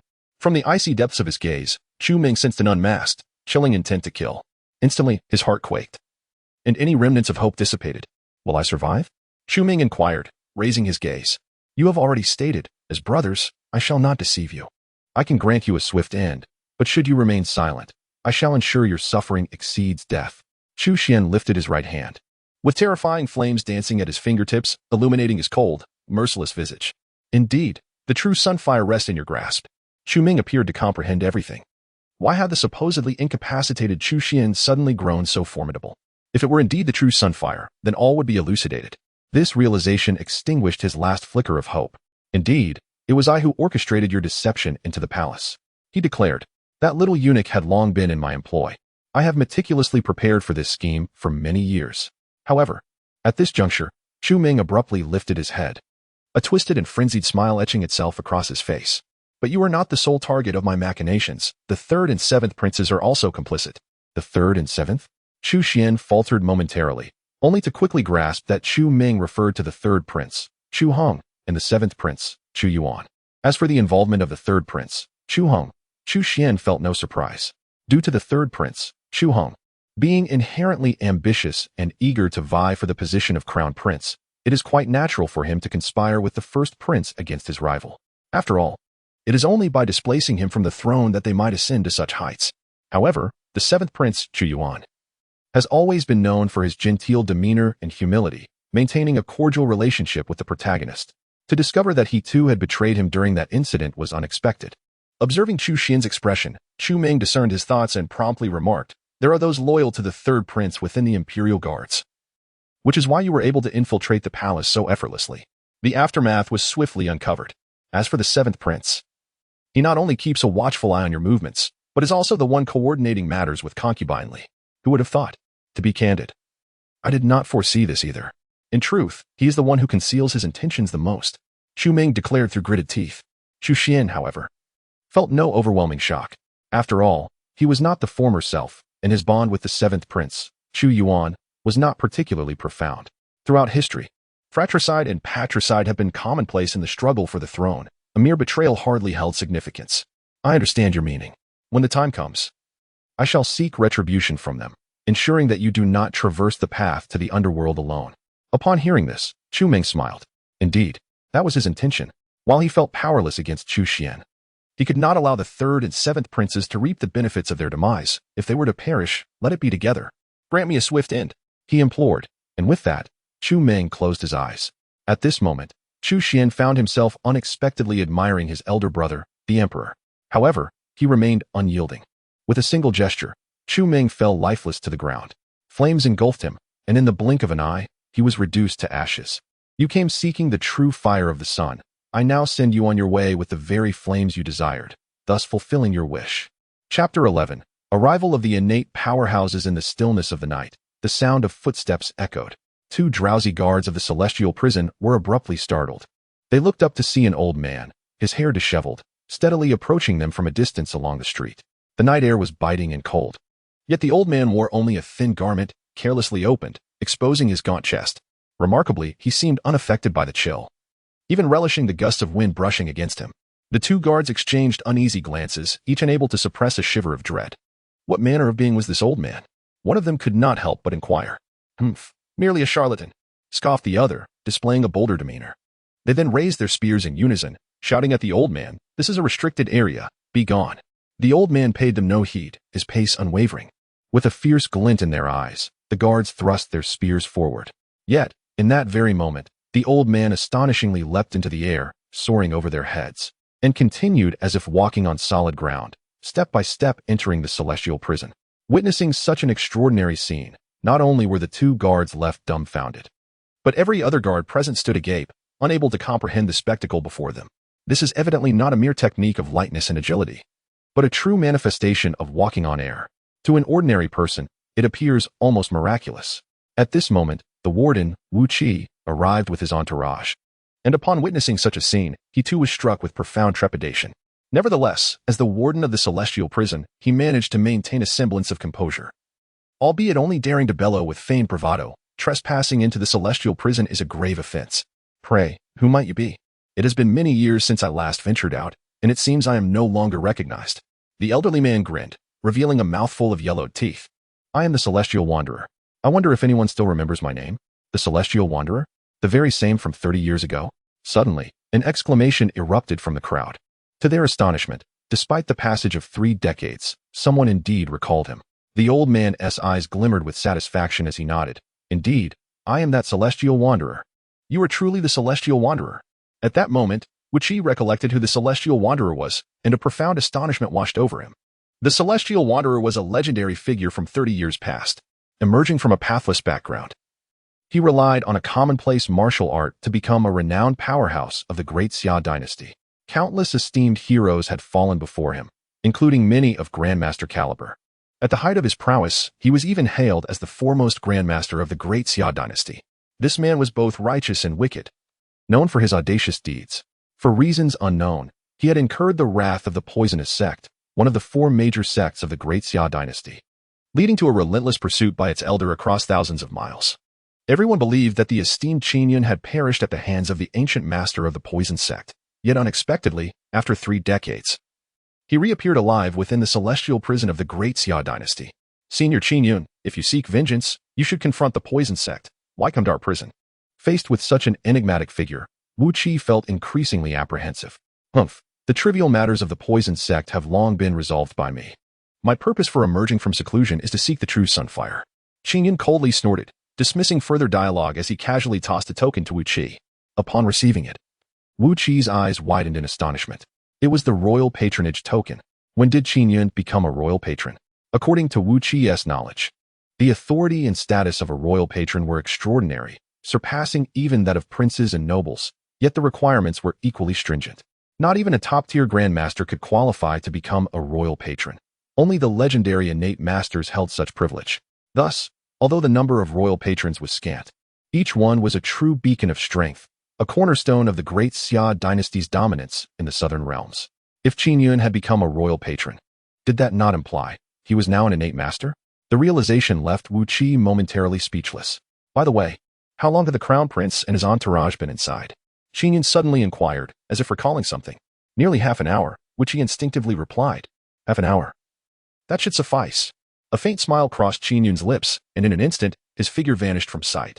Looking again, he had already entered the depths of the celestial prison. Step by step, he advanced, his pace seemingly slow yet deceptively swift, and before long, he was completely engulfed by the darkness. Witnessing this scene, a phrase flashed through Wu Qi's mind. The mantis stalks the cicada, unaware of the aureole behind. Initially, he had wondered why His Majesty remained unfazed by the true fire of the sun, but it now appeared that experience prevails with age. It was likely that the series of actions taken by the crown prince had not escaped the discerning eyes of His Majesty. When the emperor chose to act, he summoned a royal patron directly. Although the crown prince and his entourage possessed considerable strength, they would serve merely as scouts against a genuine innate powerhouse. In stark contrast to the cautious demeanor of the crown prince's group, the Qin hermit, as an innate expert, was bold and unrestrained, exhibiting remarkable agility. In a mere moment, he had descended to the 5th level of the dungeon. After just settling down to cultivate, Chu Xuan sensed something amiss and opened his eyes once more. Raising his gaze toward the entrance of the 5th dungeon level, he noticed a new figure had appeared. Indeed, it was the Qin hermit. Little one, have you seen a group enter? The Qin hermit inquired, flashing a toothy grin, his yellowed teeth bared. Approaching his century mark, the youthful Chu Xuan was, in the eyes of the hermit, merely a child. I have seen them. They went down below. From their conversation, it appears they intend to reach the 9th level of the dungeon. Chu Xuan replied earnestly. The 9th level, you say? Thank you. The Qin hermit was momentarily taken aback before his figure flickered, and, like a shadow, he swiftly made his way to the entrance of the 6th level of the dungeon. However, just as he was about to enter the 6th level of the celestial prison, he suddenly halted. Turning his gaze towards Chu Xuan, he slightly furrowed his brow, and an unusual glimmer flickered within his murky eyes. Child, do you not find it hot here? It is not hot. I am naturally cold-bodied and prefer warmer surroundings. Chu Xuan replied with an expression of calm. Naturally cold-bodied? Could it be an ailment? Meeting is a form of fate. Today, I am in a good mood, so I shall offer you a free examination. Before his words could fully resonate, the figure of the celestial wanderer vanished. A resounding explosion echoed as the pillars of the cell crumbled. Yet, the celestial wanderer appeared before Chu Xuan as if nothing had transpired. His emaciated hand shot out like lightning, aiming for Chu Xuan's right hand. However, this attempt was in vain. Chu Xuan stepped back 2 paces, chuckling lightly as he shook his head. My mother once told me that boys must learn to protect themselves when outside. One should not allow just anyone to touch them. The celestial wanderer glanced at his own right hand, then back at Chu Xuan. A cold glint swiftly surfaced in his aged eyes, and he fixed his unwavering gaze upon Chu Xuan, speaking slowly. What if I insist on touching you? Chapter 12. Is your innate talent a fade? Why bother? Meeting the celestial wanderer's piercing gaze, Chu Xuan let out a gentle sigh. He was not the type to revel in slaughter. All he desired was to quietly sign in at the celestial prison. The individuals he had previously slain were all in the course of passive defense. In truth, as long as he was not disturbed, he cared little for what others chose to do, even if they turned the celestial prison upside down. Regrettably, circumstances do not align with one's desires. Both perceive him as easy prey. You have diligently cultivated your abilities to reach this point. Becoming a primordial being is no trivial feat. Why must you insist on competing with me? You may tread your own path illuminated by sunlight, while I traverse my solitary bridge. Is that not sufficient? Observing the indifference of the wandering cloud, Chu Xuan's expression grew increasingly helpless. Upon hearing these words, the wandering cloud's gaze sharpened with sudden intensity. Indeed, you are remarkable. Few possess the ability to discern my cultivation at a mere glance. Speak, what is your true identity? Why do you conceal yourself in this celestial prison? Yet, the wandering cloud seemed resolute, determined to unearth the truth. This is of no concern to you. Chu Xuan shook his head, his demeanor turning icy. He merely sought to avoid trouble, not out of fear of his opponent. As fellow primordial beings, Chu Xuan felt no trepidation. It appears that without exerting a little effort, you are unwilling to reveal the truth. I have not ventured out in decades, and it seems the people of the Great Xia Dynasty have forgotten the origin of my name, Wandering Cloud. To speak candidly, since my ascension to the primordial realm, even I am uncertain of just how formidable my strength has become. The Wandering Cloud spoke coldly, an air of boundless arrogance emanating from his eyes. As he spoke, a chilling and terrifying aura surged from within him. Gone was the frailty of old age. His long hair danced wildly. The surrounding spiritual energy of the world began to swirl frantically, enveloping him like radiant rainbows, accentuating his extraordinary presence. His feet lifted from the ground, primordial true energy emanating from his being. His gaze was piercing, imbued with authority. It must be said that innate masters and ordinary martial artists are indeed vastly different. The mere aura they exude belongs to entirely disparate realms. To speak bluntly, ordinary martial artists, when faced with innate masters, may lack even the courage to strike, let alone contend with them. At this moment, Chu Xuan could not help but express his astonishment. Although he had broken through to the innate level, he had never engaged in combat with other innate masters. To be precise, apart from himself, the celestial cloud wanderer was the first innate master he had encountered. However, it seemed not as formidable as he had imagined. Chu Xuan pondered to himself. Nevertheless, he did not let his guard down. After all, some matters should not be judged solely by appearances. There may be hidden intricacies. The world is replete with heroes. Yet those who are overly proud and arrogant will only suffer for it. Chu Xuan was acutely aware that his cultivation time was short, necessitating constant vigilance and caution. He promptly summoned his internal energy, and the icy true qi surged within him. To be on the safe side, even the solar true fire nurtured in his dantian was subtly activated. Should a dire situation arise, he could unleash a devastating blow at any moment. Kneel before me. At that very moment, the celestial cloud wanderer finally made his move. He struck with a palm, and the innate true qi surged violently, transforming into a blue palm imprint that fiercely advanced toward Chu Xuan. Chu Xuan's gaze sharpened as he also struck out with the palm, and the icy true qi instantly coalesced into a torrent, sweeping forward. In an instant, the once scorching fifth level of the celestial prison experienced a drastic drop in temperature, resembling the icy purgatory of the fourth level. Two terrifying energies clashed fiercely, and the imprint of the palm conjured by the Qingyan wanderer shattered instantaneously, as if it could not withstand even a fleeting second. The Qingyan wanderer's expression shifted dramatically. However, as a seasoned powerhouse with years of renown, he did not retreat. Instead, he chose to forge ahead boldly. In an instant, he took 3 steps forward, his fingers clenched into a fist, and struck with all his might against the onslaught of icy currents. One strike to shatter myriad laws, he aimed to obliterate it with a single punch. The next moment, a thunderous explosion resounded. The Qingyan wanderer's palm, wrist, and arm erupted in clouds of blood mist. Accompanied by a heart-wrenching scream, he was sent hurtling backward, crashing to the ground like a rag doll. Upon closer inspection, his entire right arm had vanished without a trace. Not a shred of flesh remained, nor even a fragment of bone. Impossible. This cannot be happening. gazing at his empty right arm. The Qingyun Wanderer instantly erupted in a frenzy of despairing cries. He was the Qingyun Wanderer, a formidable figure who had made his mark 30 years ago in the Great Xia Dynasty. Now, 30 years later, his power had ascended to even greater heights, establishing him as a preeminent innate warrior. An innate warrior is regarded as a pinnacle existence within the Great Xia Dynasty.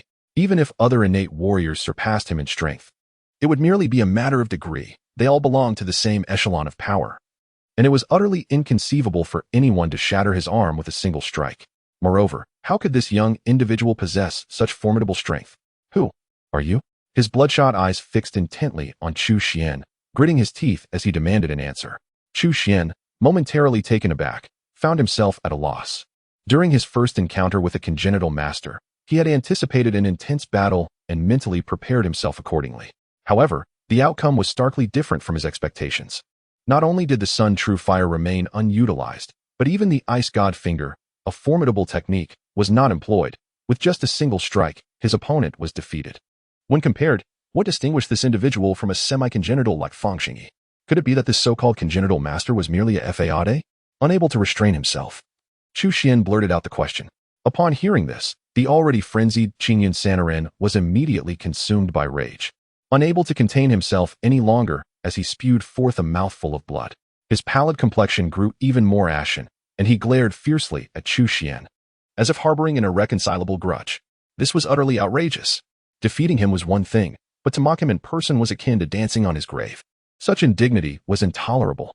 Chu Xuan, feeling awkward, offered an embarrassed smile. It was indeed an impulsive remark. Qingyun Sanren was a congenital master, and that much was indisputable. After all, the aura of a congenital being is markedly different from that of an ordinary warrior who lacks the ability to harness the essence of heaven and earth. Therefore, it could not be that Qingyun Sanren was simply too weak. This left only one possibility. Could it be that my strength is simply too formidable? Chu Xuan pondered aloud. Upon reflection, there seemed to be some merit to this thought. Not only did he possess the unparalleled physique of the Ice Saint body, but over the past 2 months, he had also consumed a substantial amount of rare treasures. Despite casually devouring items like the Millennium Cold Marrow and Blood Bodhi on a daily basis, each of these treasures held immense value in the outside world, with even a single type capable of igniting fierce competition among countless strong warriors. Only he could treat these exceptional treasures as mere sustenance. It is precisely for this reason that the foundation he has established is far beyond that of an ordinary martial artist. Moreover, his breakthrough into the innate realm was facilitated by the power of the Sun True Fire. What is the Sun True Fire? It is one of the 10 divine flames spoken of in myths and legends. Now, the Sun True Fire has merged with his being, continuously aiding him in purifying his essence and refining his true energy. Comparing an ordinary innate practitioner to him is indeed somewhat unfair. It seems I am certainly not weak. At the very least, I am not inferior when compared to an ordinary innate individual. My self-preservation abilities have also improved slightly. Finding the answer, Chu Xuan's spirits lifted considerably. He then stepped forward, lightly delivering a palm strike. The Qingyun Hermit has fallen. Chapter 13. The Sacred Body of Blazing Flames, Unity of Two Your Majesty. The soul tablet of the Qingyun Hermit has shattered. In the Imperial Palace, the leader of the Black Guard hurriedly approached with the report. The Summer Emperor, engrossed in reviewing memorials, suddenly froze in motion.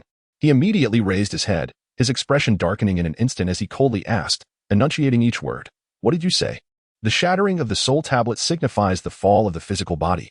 But how could a lofty innate powerhouse suddenly perish? Under the piercing gaze that felt almost tangible, the leader of the Black Guard felt a shiver run through him and quickly lowered his head, trembling as he explained. Ever since the Qingyun Hermit was taken into the heavenly prison last night, he has not emerged. I dispatched someone to check, only to discover that his soul tablet is shattered. The heavenly prison. The Summer Emperor nearly spat out these 2 words through clenched teeth. During this time, that place has been nothing short of a nightmare for him, to the extent that he often awakens in a cold sweat from nightmares in the middle of the night. He struggled to suppress the seething anger within him, yet it proved utterly uncontainable. The demise of a royal patron at the innate realm had far-reaching consequences. It is crucial to acknowledge that the southern territories of the Great Xia Dynasty are far from tranquil. External threats loom from formidable neighboring tribes, while internal strife brews among various sects and noble families. Should word spread that the Great Xia royal family has lost an innate powerhouse, it would undoubtedly trigger a cascade of repercussions. By the way, how is my eldest prince faring? Seemingly recalling something, The Emperor of Xia inquired sternly. The Qingyun wanderer accompanied the eldest prince's entourage into the prison. If they emerge unscathed, their suspicions would undoubtedly be the strongest. In a sense, this could be seen as a silver lining, for dealing with these individuals is far simpler than confronting the unfathomable depths of the prison. As the sovereign, he could easily devise dozens of strategies. However, the leader of the Black Guards shook his head, outright rejecting the emperor's conjecture. The eldest prince had not emerged from the prison, nor had Feng Xingyi and the other 8 masters. All had vanished without a trace. Have they all succumbed within the prison? A profound apprehension flickered in the emperor's eyes.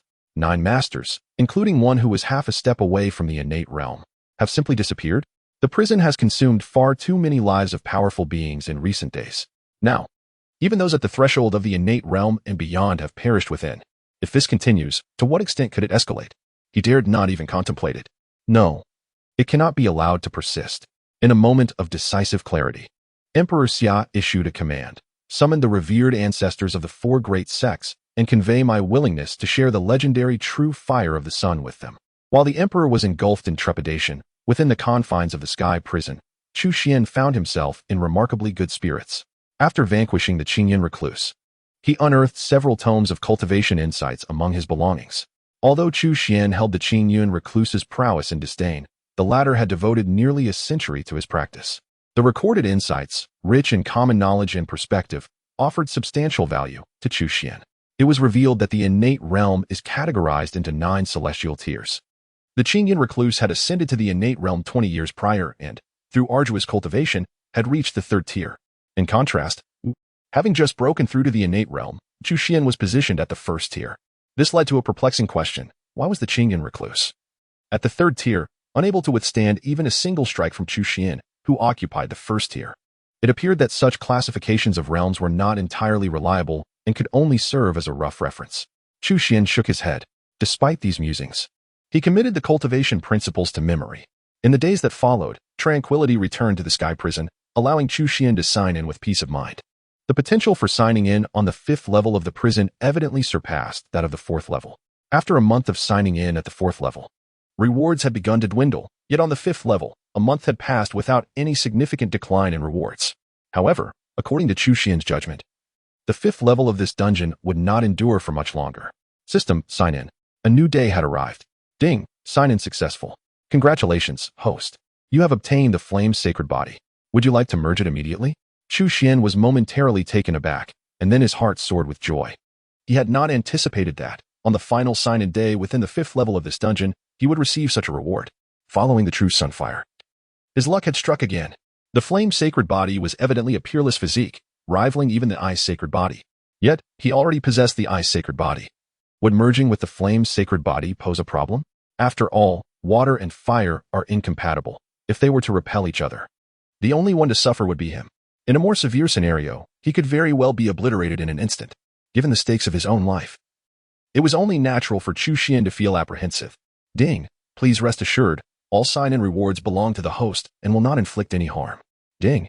It has been detected that the host already possesses the Ice sacred body. The Flame sacred body can be merged with the Ice sacred body. Would you like to proceed with the fusion? Could it be done? Chu Xuan's eyes brightened. The 2 formidable sacred bodies could indeed be merged. The singular Ice sacred body was already astonishingly powerful. If augmented by the Flame sacred body, it would undoubtedly surpass expectations, potentially yielding an effect greater than the sum of its parts. With the system's assurance, Chu Xuan cast aside his worries and silently commanded in his heart, merge. With a chime, congratulations to the host. The fusion of the Ice sacred body and the Flame sacred body has yielded the primordial sacred body incomplete. The primordial sacred body ranks among the 5 supreme innate sacred bodies, surpassing the Ice sacred body in status, belonging to the category of supreme sacred bodies. To achieve the complete primordial sacred body, one must integrate the Ice sacred body, Flame sacred body, Earth sacred body, Spiritual Wood sacred body, and Crimson Gold sacred body. The host is encouraged to continue their efforts. A series of system notifications resonated in the air. Chu Xuan's eyes widened in astonishment. He had initially presumed it to be a mere amalgamation of 2 sacred bodies into something akin to a water-fire sacred body. Yet it had transformed into an entirely new primordial sacred body. The primordial sacred body, one of the 5 supreme innate sacred bodies, is vastly superior to ordinary sacred bodies. However, his current primordial sacred body remains in an incomplete state, requiring further integration of the earth's sacred body, spiritual with sacred body, and crimson gold sacred body to attain true completeness. For others, this would be an almost insurmountable task. Yet for Chu Xuan, it merely involves locating the sign-in points rich in the 5 elemental attributes, which is hardly a challenge. How exhilarating, even in its incomplete form. The primordial sacred body outstrips the ice sacred body in efficacy.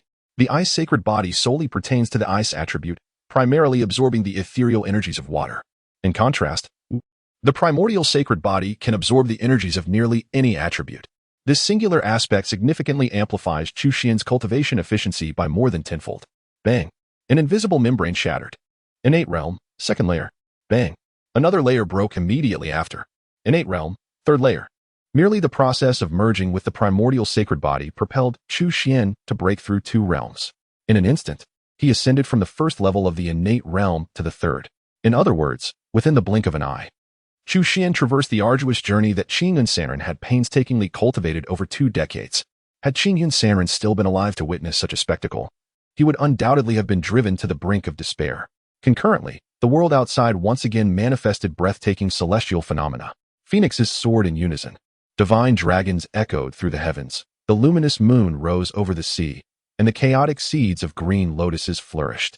These extraordinary manifestations enveloped the entire imperial capital, surpassing even previous displays in grandeur. However, the formidable beings within the capital had grown desensitized. In merely 2 months, they had witnessed an abundance of these celestial events. During the first occurrence, they had been filled with astonishment. During the second, with exhilaration. Yet, by the third, they could only feel exhaustion, as these wonders were elusive. In their initial fervor, they had dug deep into the earth without uncovering any treasures of glacial ice. The second attempt to harness the sun as true fire resulted in the demise of thousands of elite warriors engulfed in flames. It felt as though the heavens were toying with them mercilessly. Nonetheless, despite these sentiments, countless individuals remained vigilant, their eyes wide open in search. For who knows what fortune might await? One must always harbor dreams. Chapter 14. The Ambitious Barbarian Prince Indeed. The Taichu's sacred body lives up to its reputation as a supreme sacred physique.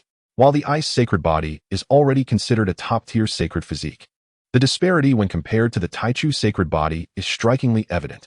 Moreover, my current Taichu sacred body is not in its complete form. Just how powerful would it be if it were fully realized? In the depths of the prison, Chu Xuan's eyes gleamed with excitement. The primordial sacred body, birthed from the fusion of the icy sacred body and the flaming sacred body, surpassed his expectations in terms of strength. To illustrate with a simple example, previously, it would take him nearly half a day to refine a single blood bodhi. One should not underestimate this duration. After all, the blood bodhi is a rare and extraordinary treasure. For an ordinary martial artist, it might take 10 days or even half a month to successfully refine it. However, with the primordial sacred body, Chu Xuan now requires merely 1 or 2 hours to completely refine and absorb a blood bodhi. Furthermore, this is merely one aspect of the immense power of the primordial sacred body. Even in routine cultivation, the efficiency of the primordial sacred body far exceeds that of the icy sacred body. The spiritual energy of heaven and earth surged from all directions, enveloping Chu Xuan entirely in a myriad of elemental energies. It seemed less like he was absorbing the spiritual energy and more as if the energies themselves were eagerly seeking to enter his being, penetrating into his body with fervor. Under such astonishing cultivation efficiency, within just a few days, Chu Xuan's mastery advanced significantly, effortlessly breaking through the bottleneck of the 3rd level of the innate realm and ascending to the 4th level. Should this rate of progress be disclosed, it would surely incite envy and madness among countless innate experts, for each of them typically experiences breakthroughs measured in years.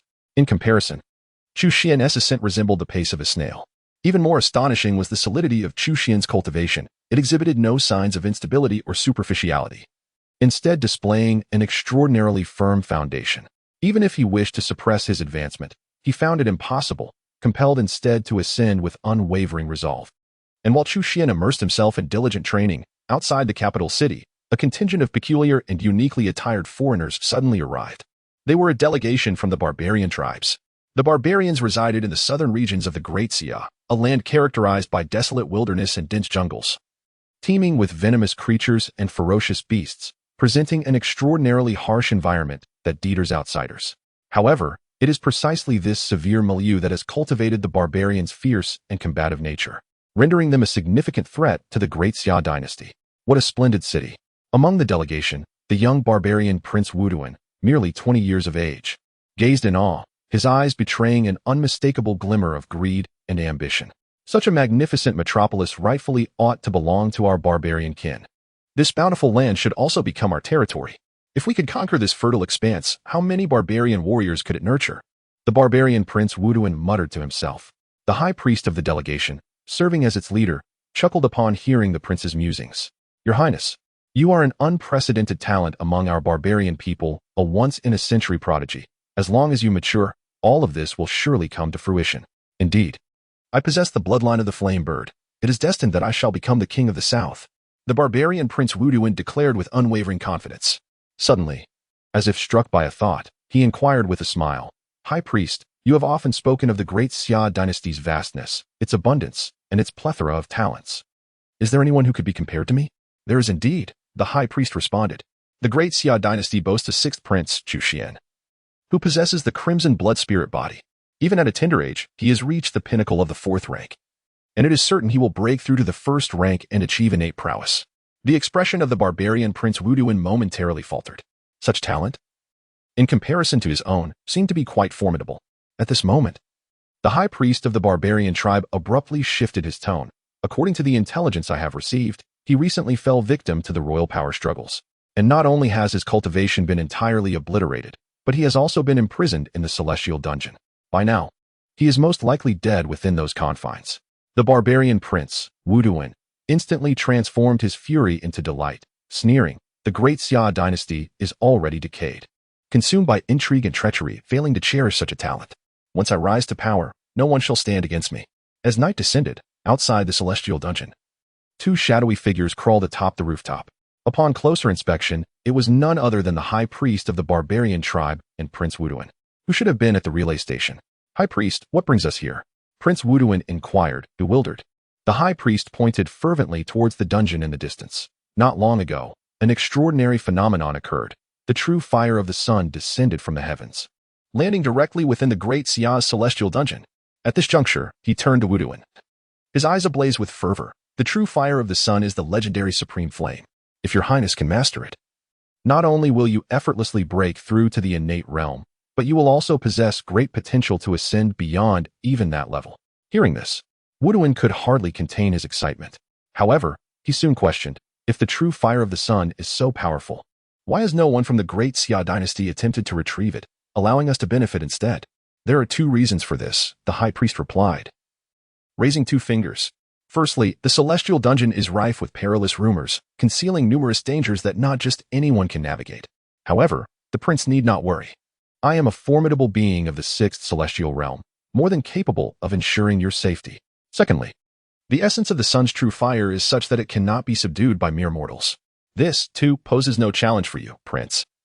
With the bloodline of the flame bird coursing through your veins, you possess a natural affinity for the extraordinary flames of heaven and earth. While I cannot claim that you will completely conquer the sun's true fire, your chances are undoubtedly greater than those of others. Upon hearing this, Wuduan was devoid of doubt and immediately began to prepare, gazing towards the prison. Yet, with the prison guards so rigorously stationed, how do we gain entry? A new question arose swiftly.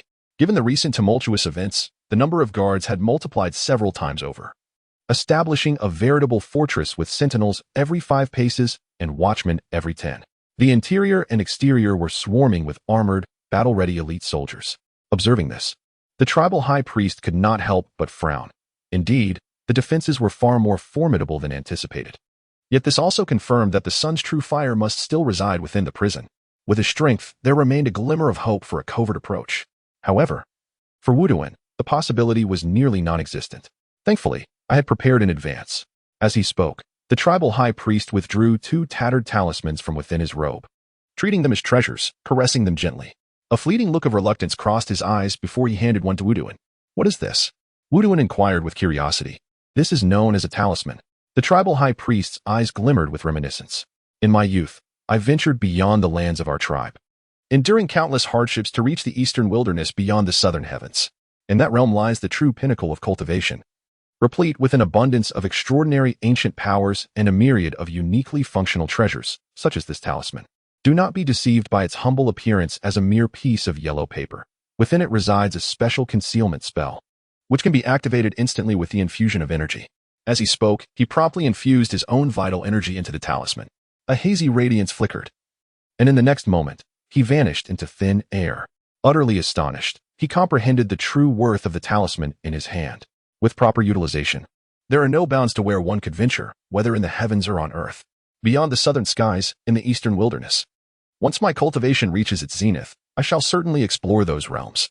However, before that, I must first master the solar true fire. With honest determination, he too channeled his vital energy into the talisman. Yet, his prowess paled in comparison to that of the tribal high priest, and he found that a significant portion of his energy was siphoned away before he could successfully activate the talisman. Once again, a shroud of ethereal light enveloped him, and his figure similarly vanished. Utilizing the talisman's unique properties, the two of them made their way toward the heavenly prison with remarkable ease, going unnoticed along the way. In a fleeting moment, they had successfully infiltrated the depths of the prison. Chapter 15. Are you the sixth prince, Chu Xuan? Who? On the fifth level of the heavenly prison, Chu Xuan abruptly opened his eyes, instantly roused from his meditation. Disturbed in the dead of night, his mood was understandably displeased. He immediately spoke in a deep voice. Since you have arrived, why conceal yourselves? The barbarian high priest and the barbarian prince, Wuduan, wielded a concealment talisman capable of deceiving the common folk, yet it proved ineffective against the innate perception of Chu Xuan, a primordial being. In truth, the concealment talisman in the hands of the high priest was merely a rudimentary spell, far less formidable than one might presume. Had it been a superior talisman, it would have been beyond the high priest's financial means to acquire. Wuduan, he seems to have discovered us, exclaimed the high priest as Wuduan, with one foot poised at the threshold of the fifth level of the prison, wore a look of alarm. His other foot hovered indecisively in the air, torn between stepping forward or retreating. The high priest's expression darkened in response. The two exchanged a glance and, after a brief moment, nodded in silent agreement. Since their true identities had been unveiled, there was no longer any need for subterfuge, particularly as the fifth level was devoid of others. They promptly disrupted the effects of their talismans, akin to emerging from shadows. You are barbarians? Chu Xuan could not help but furrow his brow upon seeing their attire. Are you the guardian of this prison? The barbarian high priest inquired coldly. Given that the inmates were concentrated in the first three levels, with the fourth level entirely vacant, the appearance of an individual on the fifth level was curious. The high priest surmised that Chu Xuan was likely the guardian of this prison. No, I am merely an ordinary prisoner, Chu Xuan replied, shaking his head. Although their barbarian identities surprised him somewhat, it bore little significance to his own circumstances. As for the role of prison guardian, he firmly stated that was a responsibility he would not accept. An ordinary prison inmate? Upon hearing his words, Wuduan immediately erupted into laughter, his face a mask of derision as he retorted, Do you take us for fools? Why don't you proclaim yourself as the sixth prince? Chu Xuan, as a prince of the barbarian tribe, Wuduan had always held himself in high regard, considering common folk beneath his notice. However, he had taken the words of the high priest regarding the sixth prince of the Great Xia to heart, for the latter's talent was indeed comparable to his own. In the vast expanse of the Great Xia Dynasty, there was perhaps only one individual worthy of his esteem, and even in death, that person still merited mention. Yet upon hearing Wuduan's taunt, Chu Xuan could not help but wear a peculiar expression. What was this? A meeting of Li Kuei and Li Gui? He regarded Wuduan closely, seemingly taken aback by the notion that he had a fan among the barbarians. You are correct. I am indeed the sixth prince, Chu Xuan. Upon hearing this declaration, Wuduan was naturally incredulous. Instead, he became vexed, feeling that the words of this Great Xia individual were nothing but deceit. You claim to be the sixth prince, Chu Xuan? Then I shall declare myself the emperor of Great Xia. Wuduan bellowed with mockery. Chu Xuan could only shake his head in resignation. In this day and age, truth seemed to be met with disbelief. Yet, it appeared he truly was the sixth prince of the Great Xia Dynasty. At that moment, the high priest of the barbarian tribe suddenly spoke up. Although he had never seen Chu Xuan in person, he had encountered his likeness in portraits. However, those images were so indistinct that even before Chu Xuan, he failed to recognize him at first. It was only upon Chu Xuan's own admission that he suddenly realized this young man truly resembled the sixth prince of the Great Xia Dynasty. Wuduan's expression suddenly stiffened. At that moment, a myriad of curses flooded his mind. He slowly turned his gaze towards the tribal high priest, his eyes filled with resentment. Did you not claim that this fellow was deceased? Yet, the tribal high priest appeared oblivious, seemingly gazing through Wuduan as if he were invisible. Ultimately, Wuduan, a man driven by ambition to become the king of the southern lands, was not easily disheartened, and he quickly suppressed his embarrassment. He redirected his attention to Chu Xuan, and an unprecedented fervor ignited within his eyes. Are you truly the sixth prince, Chu Xuan? Indeed, without a doubt. Haha, splendid. Let us engage in a duel. The flames of battle burned fiercely in Wu Dun's gaze. Be cautious, prince. Given his current demeanor, his cultivation may not have been rendered ineffective. The tribal high priest gravely cautioned. The fact that his cultivation remained intact was even better. Defeating him would signify that no one in the Great Xia Dynasty could rival me, for I am the one endowed with the most remarkable talent. As he spoke, Wu Dun strode confidently towards Chu Xuan, his innate fiery bloodline surging, enveloping him in flames. Although he was merely at the fourth rank, he projected an aura that surpassed that of an ordinary master. The tribal high priest, reluctant to incite unnecessary complications, considered the immense benefits to Wu Dun's development from defeating a rival of equal caliber. He quickly quelled his concerns. As for danger, that was certainly non-existent. Despite his repeated assertions of Chu Xuan's extraordinary talent, in his heart, he regarded Wu Dun as a once-in-a-century genius of the tribe, incomparable to mere mortals. Moreover, he stood here, a formidable innate powerhouse, capable of responding to any incident with alacrity. Suddenly, a flash of blue light pierced the air. Before he could comprehend the situation, he witnessed the indomitable Wu Dun being violently hurled back, blood gushing forth, suffering grave injuries in an instant. Lying on the ground, Wu Dun wore a bewildered expression. While not far away, the tribal high priest mirrored his astonishment. The two stared at each other, their eyes wide, and an awkward tension enveloped the air. What were you saying just now? Chu Xuan emerged from his cell, a smile adorning his face as he inquired. He suddenly realized that these two tribal figures were rather amusing. It was no small feat for them to come in the dead of night to entertain him. However, Wu Dun and the high priest displayed no signs of amusement. Their countenances were instead marred by extreme displeasure. It seems I have underestimated you. The rumors of your cultivation being crippled and your imprisonment in the celestial dungeon were likely deliberate fabrications. On one hand, they served to lower the guard of various factions, and on the other, to allow you to focus entirely on your cultivation. If I am not mistaken, you must have been secretly nurtured by the imperial family of the Great Xia. Otherwise, how could you possess such formidable strength at such a young age? Furthermore, the Sun True Fire has long eluded others in the Great Xia Dynasty, likely bestowed upon you as an invaluable opportunity, which is why you find yourself here. The tribal high priest's imagination ran wild. A series of speculations left Chu Xuan, the very subject of these conjectures, momentarily speechless. Though the words may be fabricated, there exists an inexplicable quality that renders them seemingly authentic when uttered by another. Alas, you have encountered me. While it may seem a display of overwhelming force to confront you directly, I must extend my apologies for the sake of the future of the barbarian tribe. To perish at the hands of one such as I, a primordial powerhouse, is hardly a disgrace. As the proclamation reverberated, the aura of the high priest of the barbarian tribe surged forth. In the blink of an eye, his figure erupted, transforming into a radiant arc that surged towards Chu Xuan with lethal intent. Chapter 16. The Name Diary, Bloodline of the Flame Bird. The high priest possessed a wealth of combat experience, far surpassing that of the youthful Wu Dun. With a heart steeled by murderous intent, he eschewed theatrics and unleashed his assault with the ferocity of a tempest. Like a torrential storm, his onslaught shook the very foundations of the fifth level of the celestial prison. As the fierce winds howled, Chu Xuan's robes billowed dramatically. Yet he remained as steadfast as a mountain.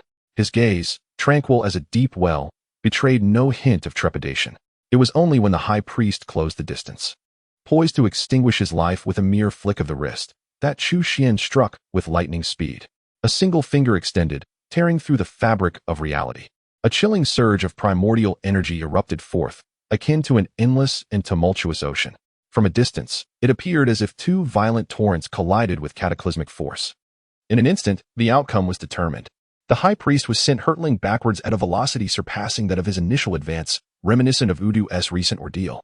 However, his fate was decidedly graver than that of Wu Dun. Against Wu Dun, Chu Xuan had merely executed a casual strike. However, in the presence of this innate powerhouse, Chu Xuan still afforded the respect due, unleashing the formidable strength of his own innate tier.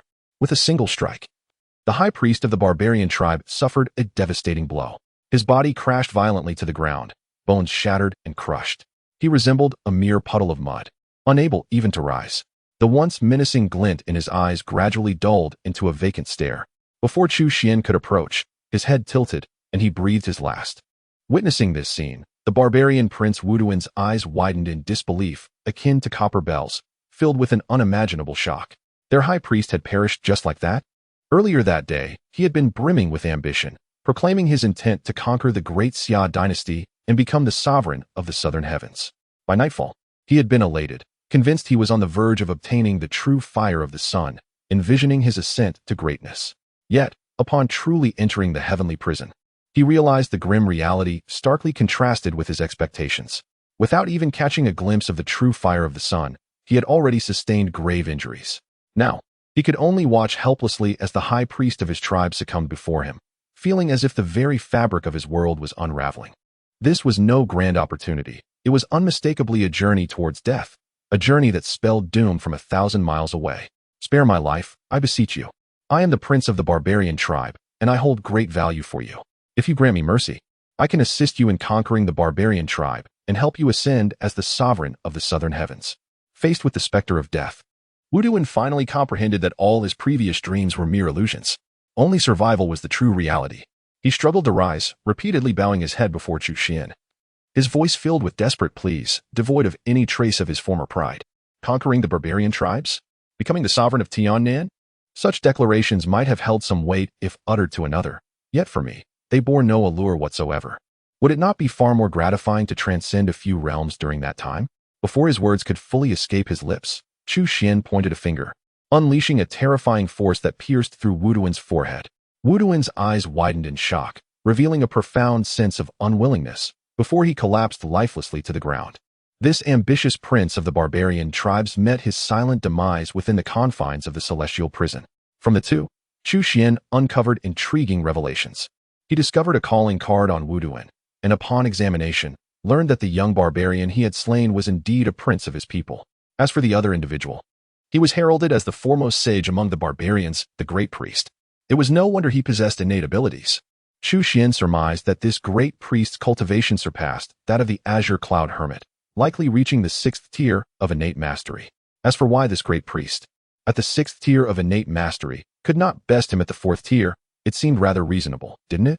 From the great priest, Chu Xuan also retrieved a book. Initially expecting it to contain cultivation techniques or insights, he was surprised to find it was merely a diary. A diary? Who among the respectable would bother to keep one? Upon a cursory glance, Chu Xuan discerned that this was indeed the diary of the shaman of the barbarian tribe, who had ventured across the continent in his youth. The journal chronicled his experiences and observations, as well as the customs and traditions of various locales. Upon his return to the barbarian tribe, he found himself bereft of time for further travels. Nevertheless, he kept this diary close, for it encapsulated his most cherished memories.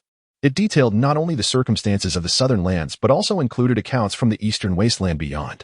According to the shaman's writings, the southern region was but a mere corner of the continent, while the eastern wasteland was deemed the true sanctum for cultivation. Intriguing.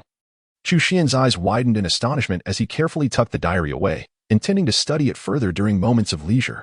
Gazing down at the two corpses, he shook his head.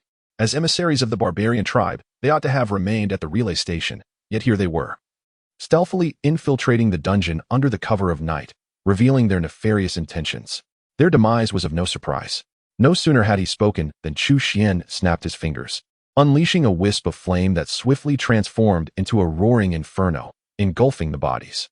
As for the repercussions of their deaths, he felt no inclination to ponder. After all, he was merely an ordinary prisoner of the dungeon, and such matters bore no relevance to him. Since acquiring the solar true fire, disposing of evidence had indeed become significantly more effortless. The shaman's remains vanished at an observable rate, yet the flames enveloping the barbarian prince, Wu Duan, underwent a sudden transformation. A vibrant red, mystical firebird emerged from within him, animated and poised to take flight. What is this? Chu Xuan instinctively retreated 3 steps, while he remained vigilant. A hint of confusion flickered in his eyes. Suddenly, he recalled the circumstances when Wu Duan had unleashed his power, with flames surging all over his body. Initially, Chu Xuan had assumed it to be a unique fire attribute technique. However, it now appeared to stem primarily from the strength of the enigmatic firebird within him. This was likely not a peculiar physique, but rather a distinctive bloodline. Coupled with his identity as a prince of the barbarian tribe, could it possibly be the legendary bloodline of the flamebird? At that moment, before Chu Xuan could make his move, the sun true fire became invigorated. Although the fragment of sun true fire he wielded was meager, as one of the 10 divine flames, its combat prowess was indisputable. In the blink of an eye, It transformed into a fiery net that enveloped the Crimson Firebird.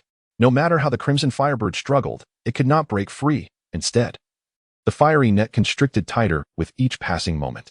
The Crimson Firebird, born of the Flame Bird bloodline, was gradually devoured by the Sun True Fire.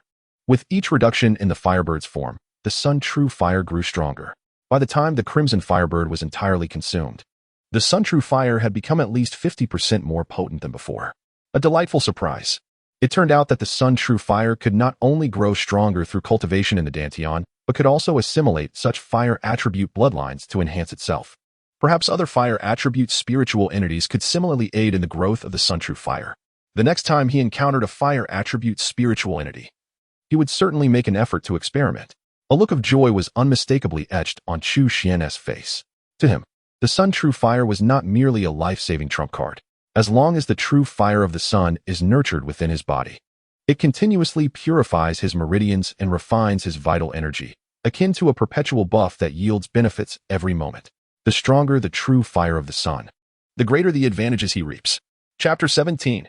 Earth Armor, Invincible Defense. The following morning, officials from the Ministry of Rites rushed into the palace in a state of alarm. Your Majesty, the shaman of the barbarian tribe and Prince Wuduan have vanished. Upon hearing such news early in the day, Emperor Xia was momentarily bewildered. What do you mean? They have vanished? The official replied earnestly, it is as the words suggest. I escorted them to the inn last night, but by morning, they were nowhere to be found. I inquired with the other members of the delegation as well as the inn staff, yet none could provide any information. After listening to his explanation, the emperor suddenly rose, grasping the severity of the situation. The barbarian tribe has always posed a significant challenge to the Great Xia, and now there was a rare opportunity to transform conflict into peace. If both the shaman and Prince Wuduan had disappeared within the capital, it would inevitably lead to renewed strife in the south. Immediately send someone to investigate this matter, Emperor Xia commanded. It must be noted that the Great Xia Dynasty possesses some capable individuals. Within less than half a day, the situation was unraveled. Are you suggesting that the barbarian shaman and Prince Wuduan stealthily left the inn in the dead of night and secretly entered the prison, only to never emerge again? The emperor inquired darkly, glancing at the chief justice of the Dali Temple. Last night, their presence was detected on the rooftop, and traces of their footsteps were found beyond the prison walls. Furthermore, the prison guards felt the tremors of battle echoing through the night. Based on these myriad clues, there is over a 90% likelihood that the two individuals have indeed entered the prison. The Minister of Justice remained rational, refraining from making absolute declarations. Although the Emperor of Xia did not vocalize his thoughts, he was convinced beyond a shadow of a doubt of this conclusion. According to the intelligence at his disposal, the barbarian prince, Wuduan, is exceptionally gifted, possessing the strength of a fourth-tier warrior at a young age. The high priest of the barbarian tribe is a well-known seasoned innate expert, having reached the sixth heaven of the innate realm. Given their formidable capabilities, who could possibly capture them unnoticed? It is inconceivable that they traveled all the way to the imperial capital merely to glance around before stealthily retreating. This is evidently implausible. Within the capital, only the prison can silently engulf the two of them. As for why they chose to clandestinely infiltrate the prison in the dead of night, the emperor could surmise it was likely in pursuit of the true sunfire. However, it appears their attempts to pilfer have backfired. Once again, the prison. The emperor rubbed his forehead in frustration. While the loss of an innate expert and an extraordinary talent from the barbarian tribe was a cause for celebration, the thought of failing to provide a reasonable explanation to the barbarians troubled him, as it would undoubtedly plunge the south into chaos. Regardless of the situation on the barbarian side, the matter of the prison must be resolved expeditiously.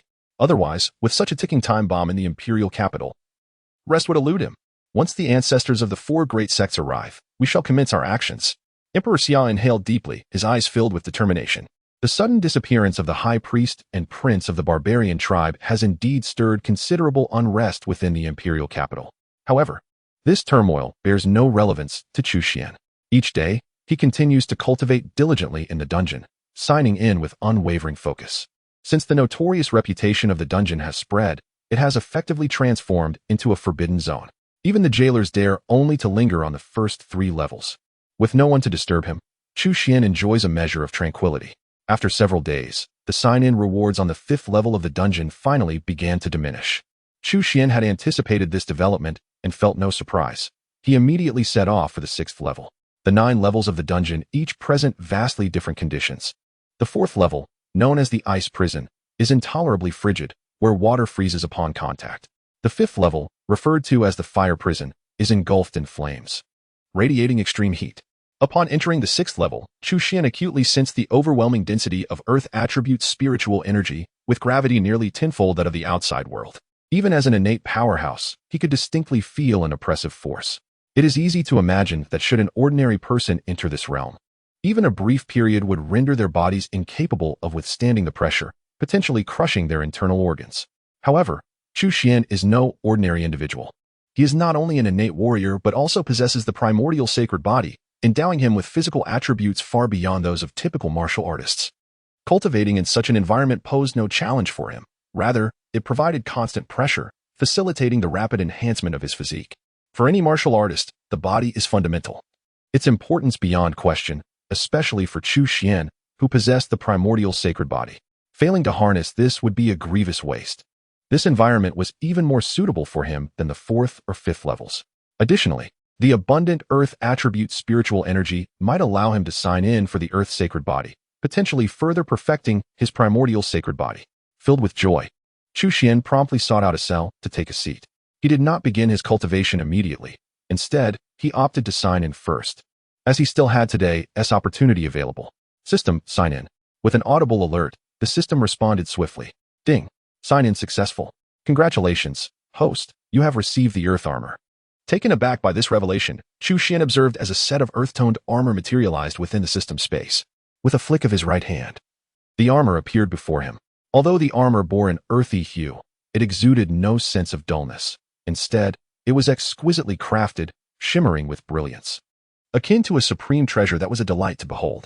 Moreover, this armor possessed more than mere aesthetics. It was forged from top-tier materials, with an incredibly intricate design, adorned with countless runes. Once activated, it could exhibit astonishing defensive capabilities. Upon refining the armor, Chu Xuan quickly grasped the pertinent information. This earth armor was, in fact, a superior Dao artifact. Weapons and equipment are distinctly categorized based on their spirituality and power, generally divided into treasured artifacts, Dao artifacts, and divine weapons. Each level is meticulously divided into inferior, medium, superior, and exquisite categories. In truth, even a piece of inferior treasure is worth no less than several thousand taels of silver, far surpassing the value of ordinary weaponry. As for exquisite artifacts, their worth cannot be measured by mere silver. To speak candidly, even selling the entire Great Xia Dynasty would not suffice to acquire such an exquisite artifact. Moreover, this earth armor is a defensive artifact, something that can preserve one's life, making it inherently more coveted and thus more valuable by a significant margin. With a flick of his right hand, Chu Xuan instantly donned the armor, feeling no encumbrance whatsoever. It was as light as a gossamer, as if he wore nothing at all. With a mere thought, the armor seamlessly integrated into his body. Should danger arise, the earth armor would immediately activate its protective capabilities. Though not on par with the earth sacred body, the earth armor is still quite remarkable. My strength has now reached a commendable level, and I am in dire need of such a life-preserving item. After all, life is the utmost priority. Only by surviving can one ultimately triumph. Upon entering the sixth level of the celestial prison and acquiring such a treasure, Chu Xuan felt an immense sense of joy. With the earth armor, his capacity for self-preservation has significantly increased. In this euphoric state, he swiftly entered a meditative practice. 3 days later, he achieved another breakthrough in his cultivation, reaching the fifth heaven of the innate realm. Chapter 18. The five innate beings collaborate to enter the celestial prison. The sound of countless footsteps echoed like a tidal wave. A large contingent of the Imperial Guards swiftly advanced, encircling the celestial prison in multiple layers, leaving no avenue for escape. Outside the gates of the celestial prison, Emperor Xia once again graced this place with his presence. Alongside him stood 5 individuals, each of remarkable stature. 4 of them were the venerable ancestors of the 4 great sects, Taisu Guan, Du Xiaomen, Lian Huazong, and Zhu Jianmen, each possessing the terrifying prowess of the innate realm. The 5th figure, an elderly eunuch known as the ancestor of the sunflower, served as yet another esteemed patron of the Great Xia imperial family. The imperial family boasted 4 such patrons, the most formidable among them being the elder of the Great Xia Dynasty, a figure of peak innate realm strength and a true pillar of the dynasty. However, due to his dwindling lifespan, he remained in seclusion, emerging only in times of dire crisis. Another member of the royal family was currently engrossed in the cultivation of a secret technique and remained equally unavailable. With the demise of the Qingyun wanderer, Only the Sunflower Ancestor among the 4 patrons could take action. Although the Sunflower Ancestor was a eunuch, his prowess ranked second among the patrons, having attained the 7th level of the innate realm. Even the great priest of the barbarian tribes, if still alive, would likely find him a formidable opponent. The other ancestors from the 4 sects held him in considerable regard. The ancestor of the Great Sword sect, possessing the 5th level of the innate realm, was a formidable swordsman whose combat prowess surpassed that of his peers. Yet, when confronted with the Sunflower Ancestor at the 7th level of the innate realm, he felt an immense weight of pressure. Our family has not seen prosperous days for several years. This time, I have come here with my weary bones not only to assist His Majesty, but also to uncover the truth behind the death of our adopted son. The Grand Master of the Sunflower glanced towards the prison, a flicker of cold malice flashing in his eyes. Eunuchs are fond of adopting sons, and the Grand Master is no exception. His adopted son, the Grand Eunuch Lu Jin, met his demise at the hands of Chu Xuan 2 months prior. I have no interest in other matters. My sole concern lies in whether your promise, Emperor Xia, holds any weight. Once we locate the true Sunfire, will you genuinely share it with us? The Grand Master of the Lotus sect, the youngest among the 5 innate beings present, displayed an impassioned demeanor, fervently desiring the true Sunfire. We are willing to assist. But should you dare to burn bridges afterward, do not blame us for our lack of courtesy. The Grand Master of the Poisonous Blade sect wore an ominous expression, issuing a blatant threat. While the Grand Master of the Void sect remained silent, his demeanor was equally grave. As the most powerful leaders of the 4 major sects in the Great Xia Dynasty, they often harbored discord, yet in this moment, they stood united on a common front. Rest assured, as the sovereign of Great Xia, I am indeed a man of my word. Once we resolve the issue of the prison, I guarantee that the true Sunfire will be shared with you. Although the 4 deeply rooted sects are quite bothersome, we must prioritize matters of urgency. In comparison, the prison poses a pressing threat to Emperor Xia at this moment. After all, the prison lies within the imperial city, alarmingly close to the palace. Any unforeseen events could prove disastrous. If that is the case, we shall place our trust in you this once. The 4 venerable ancestors of the major sects exchanged glances before finally nodding in agreement. Subsequently, the 5 of them stepped into the celestial prison together.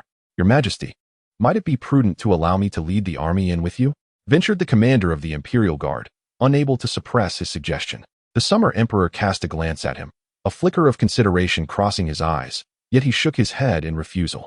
He had indeed contemplated the strategy of overwhelming numbers. However, recalling the previous incident when the sun's true fire rained down, countless martial artists had recklessly stormed into the celestial prison, resulting in a devastating inferno that spared no one.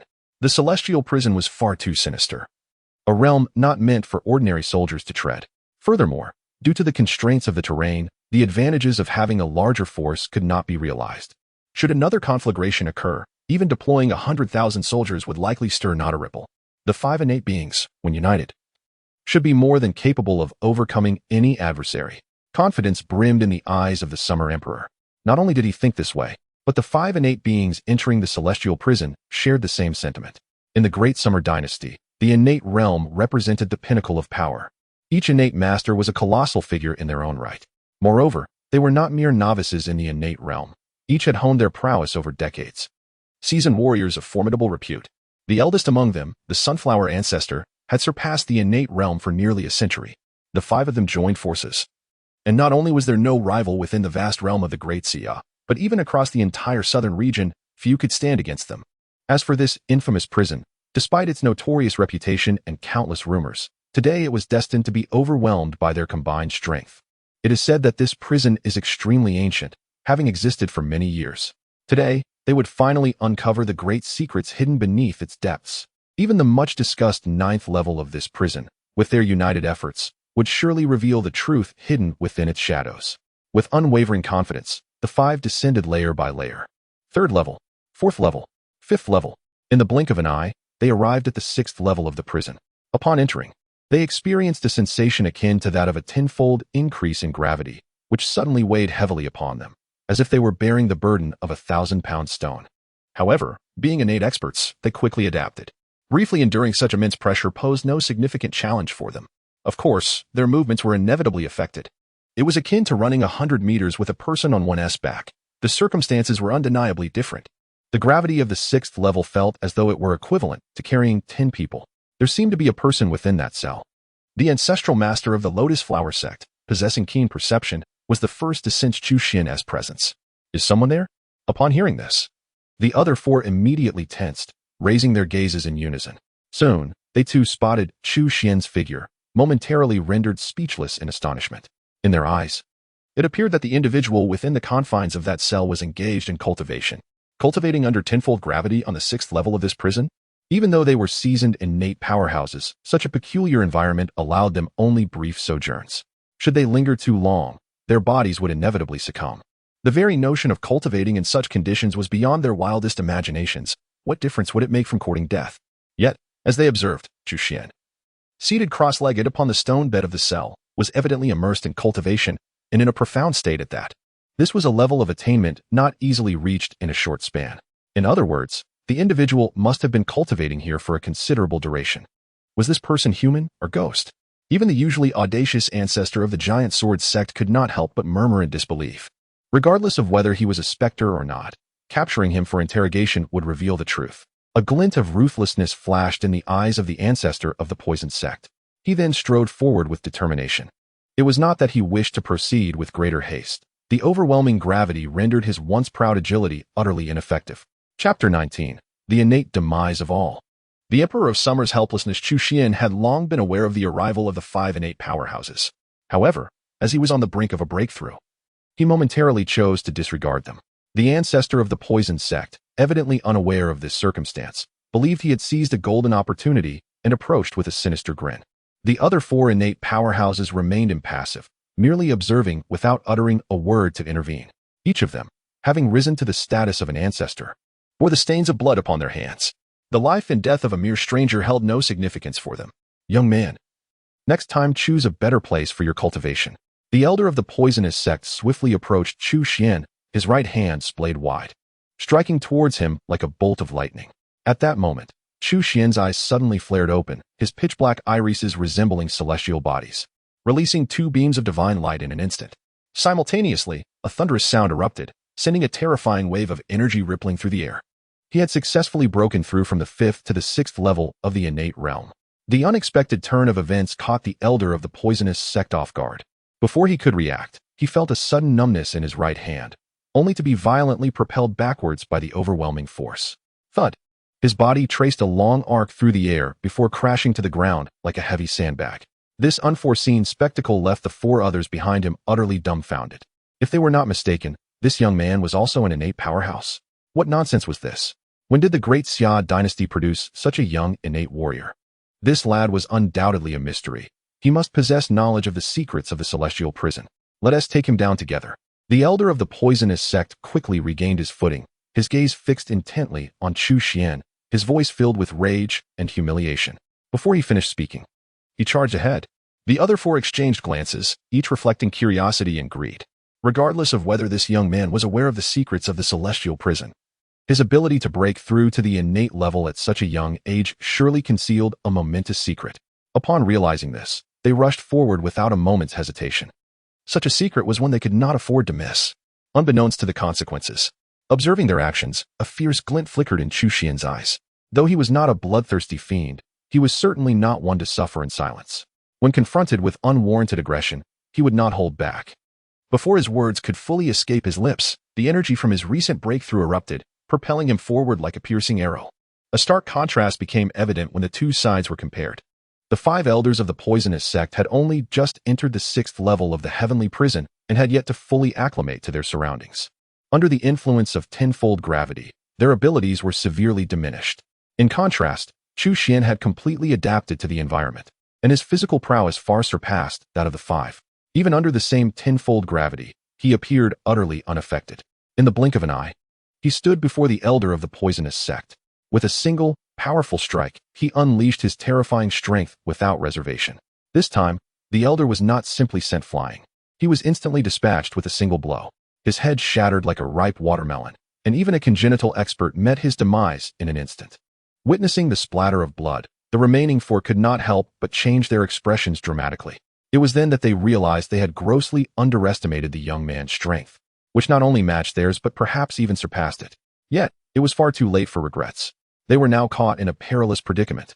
Even if they wished to negotiate a truce, their adversaries would undoubtedly refuse.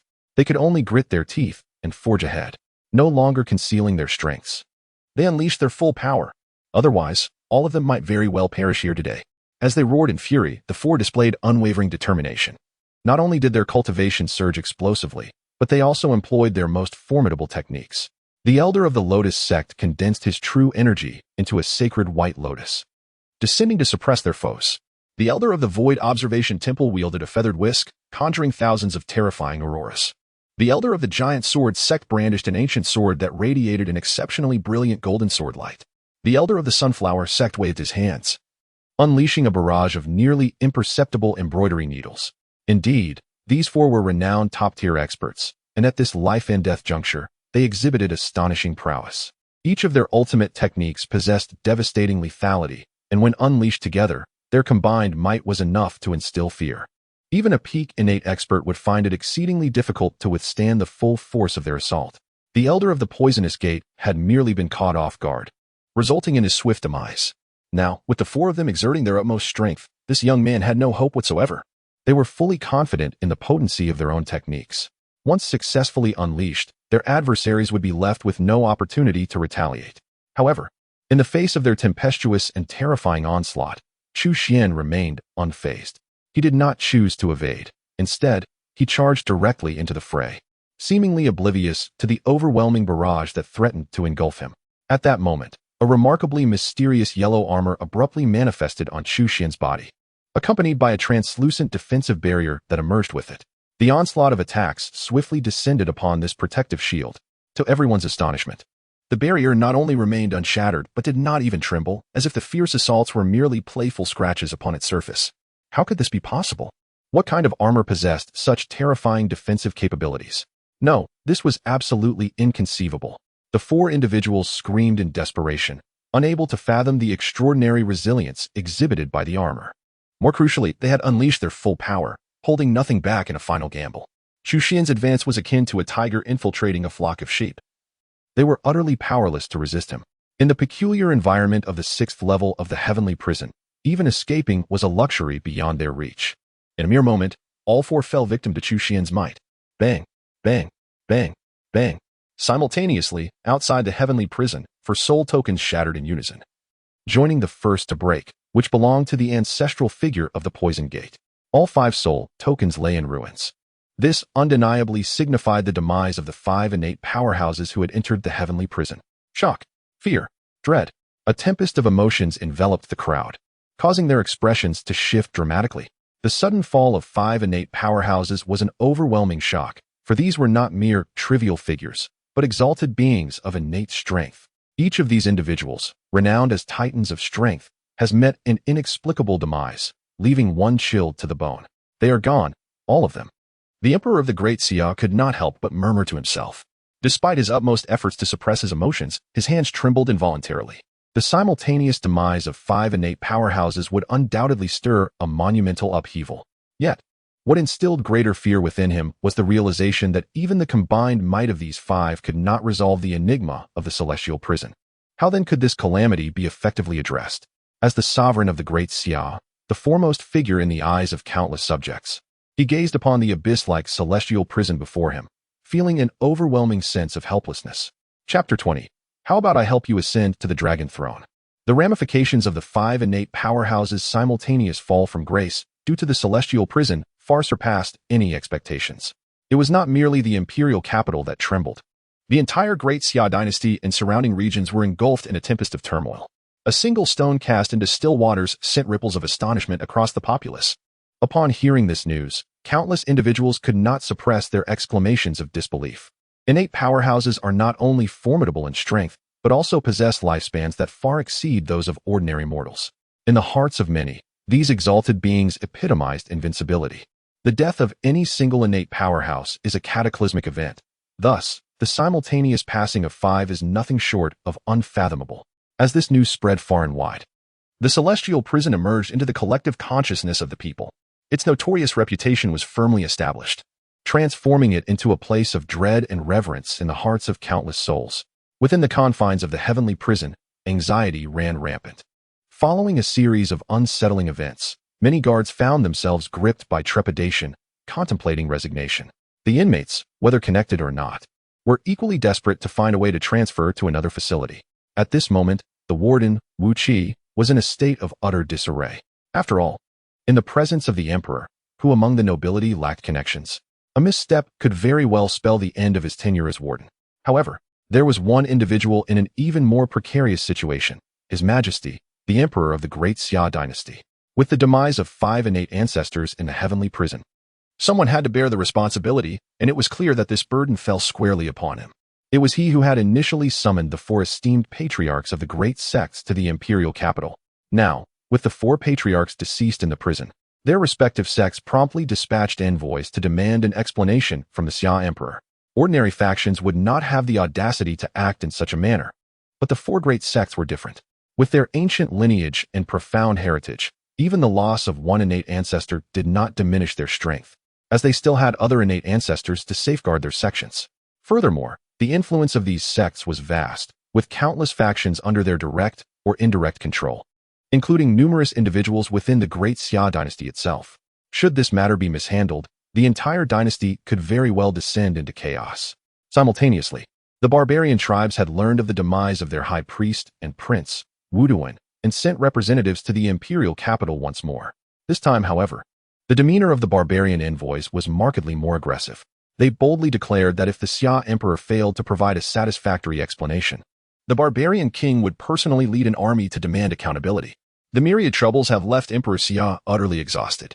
What exacerbates his predicament is the successive demise of 2 innate worshippers, which has halved the foundation of the Great Xia royal family. This truly shakes the very roots of the nation. Naturally, Chu Xuan remains oblivious to the tumult outside. Yet, even if he were aware, he would likely remain indifferent. As the saying goes, one does not concern themselves with state affairs when they hold no position of power. He is not even the crown prince. Merely an ordinary prisoner in the heavenly dungeon, so why burden himself with such trivialities? In truth, his spirits are quite buoyant at present. From the 5 innate powerhouses, he has procured a wealth of valuable items. The weapons they cherished as treasures do not catch his eye. They are merely ordinary artifacts, devoid of any distinction, hardly worth his disdain. Instead, it is the several volumes of cultivation techniques and insights he discovered among them that captivate Chu Xuan's interest. Although these individuals possess average strength, they are, after all, innate powerhouses, each with their unique and remarkable legacies, incomparable to the errant cultivators like Qing and Santorin. As the adage states, in the company of 3, there must be a teacher among them. From these manuals and insights, Chu Xuan has gleaned numerous subtle details and knowledge he had previously overlooked. Simultaneously, he has come to understand the tiers that follow the innate realm, the Purple Mansion realm and the Dharma aspect realm. The Purple Mansion, true man. The Dharma aspect, great being. However, in the southern regions, where spiritual energy is scarce, it has been far too long since an entity above the innate level has emerged. The last appearance of a Purple Mansion true man was over 1,000 years ago. As for the Dharma aspect great beings, they are almost mythical in nature. To break through from the innate realm to the Purple Mansion realm, the essential element lies in establishing the Purple Mansion within one's dantian. In this process, a special spiritual artifact is required as a medium of support. The more precious the chosen artifact, the larger the space of the Purple Mansion that can be opened, ensuring a solid foundation and greater potential for future development. This indeed presents a bit of a dilemma. Chu Xuan furrowed his brow slightly. Ordinary spiritual artifacts were certainly beneath his notice. However, special artifacts were exceedingly rare and not easily acquired. Nevertheless, I am currently only at the 6th level of the innate realm, still some distance from reaching its pinnacle, so I need not dwell on these matters for now. Chu Xuan suppressed his thoughts and continued to diligently sign in for cultivation. Time passed day by day. On the 6th level of the celestial prison, Chu Xuan signed in for numerous earth attribute spiritual artifacts. While the effects of these artifacts on enhancing cultivation were generally modest, they significantly bolstered physical attributes. With the assistance of these artifacts, his primordial sacred body began to undergo initial development. Previously, he could merely utilize the passive effects inherent to the primordial sacred body. Yet, even this preliminary development propelled Chu Xuan's physical prowess to an astonishing level in a remarkably short time. By his own estimation, even without invoking innate true energy, his physical strength now rivaled that of seasoned innate experts, perhaps even those at the pinnacle of the innate realm. If he were to incorporate innate true energy, the extent of his strength would be beyond his own reckoning. Sensing his strength increasing day by day, Chu Xuan felt immense joy, becoming even more engrossed in his cultivation. Until one night, Half a month later, an unexpected visitor arrived. With a sense of resignation, Chu Xuan reluctantly opened his eyes, unable to suppress a wave of inner sarcasm. Why do these individuals all prefer to come at night? Are they all nocturnal creatures? Indeed, you have not perished. A figure cloaked in black appeared, shrouding their face in obscurity, revealing only their voice. Yet, from the tone, it became evident that this visitor was, in fact, a woman. Chu Xuan felt an inexplicable familiarity in her voice, though he could not immediately place it.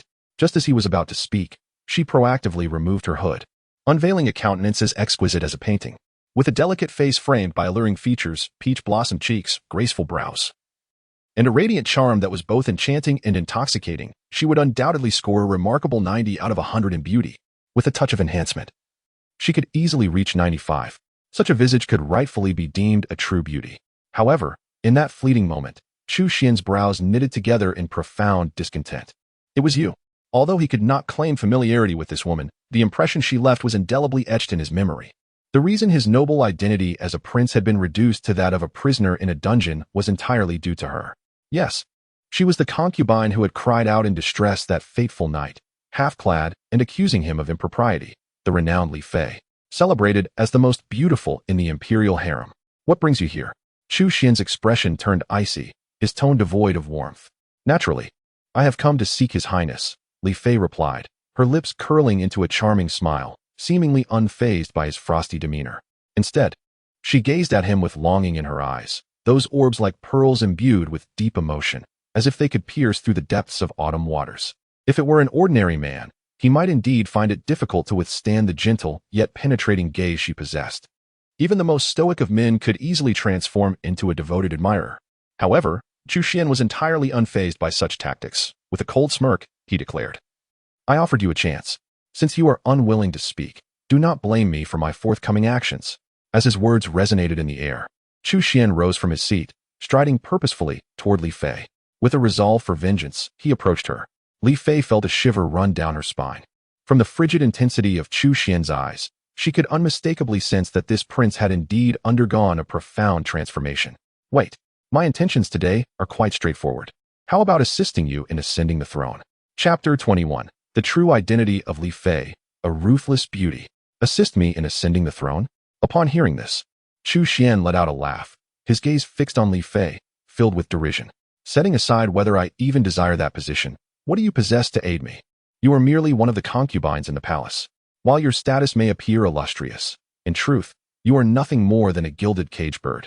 At these words, Li Fei's complexion shifted from pale to flushed, her chest rising and falling unevenly as she bit her lip, seemingly struggling to contain her fury. I am aware that you harbor resentment regarding my scheming against you, but do you understand that I, too, was a victim of circumstances? With a face full of indignation, Li Fei gritted her teeth and continued, was it not the seventh prince who covertly reached out to you, leading to the collusion of the first and third princes? Chu Xuan inquired with an impassive expression. You already know? Li Fei's eyes widened in astonishment.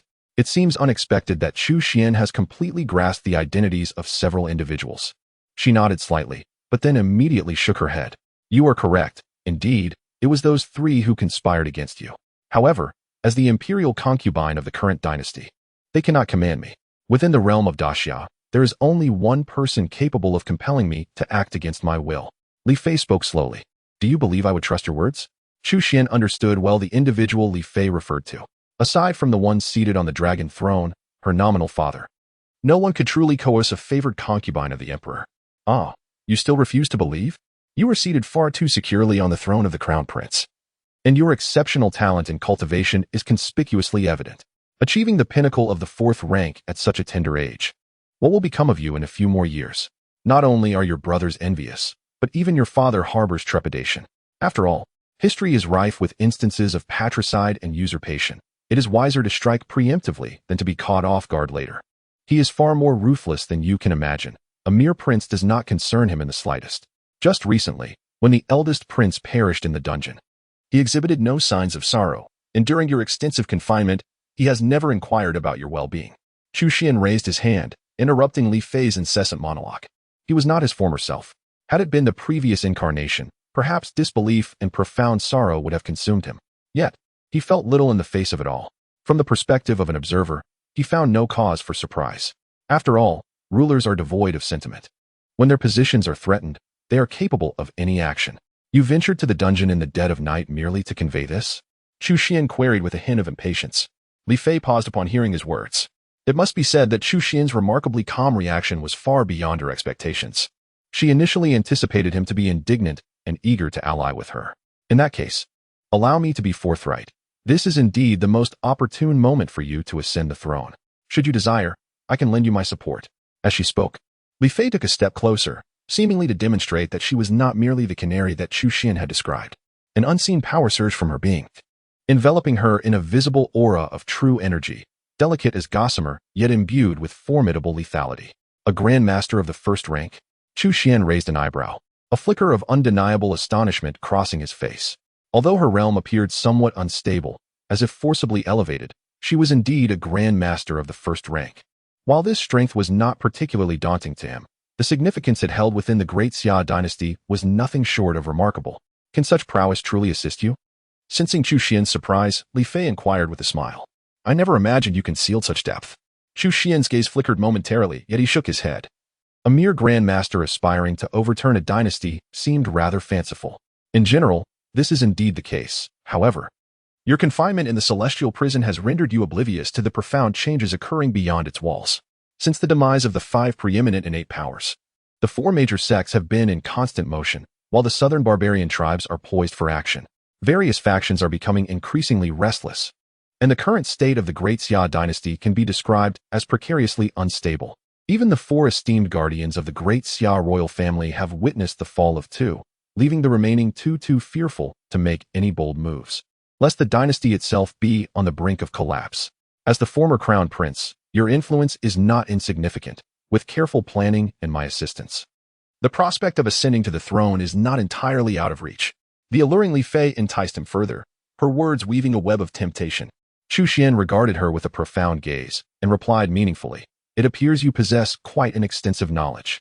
A chill ran through Li Fei's heart as she prepared to defend herself, only to be interrupted by Chu Xuan, who continued, Nevertheless, regardless of your insights, you remain merely a grandmaster.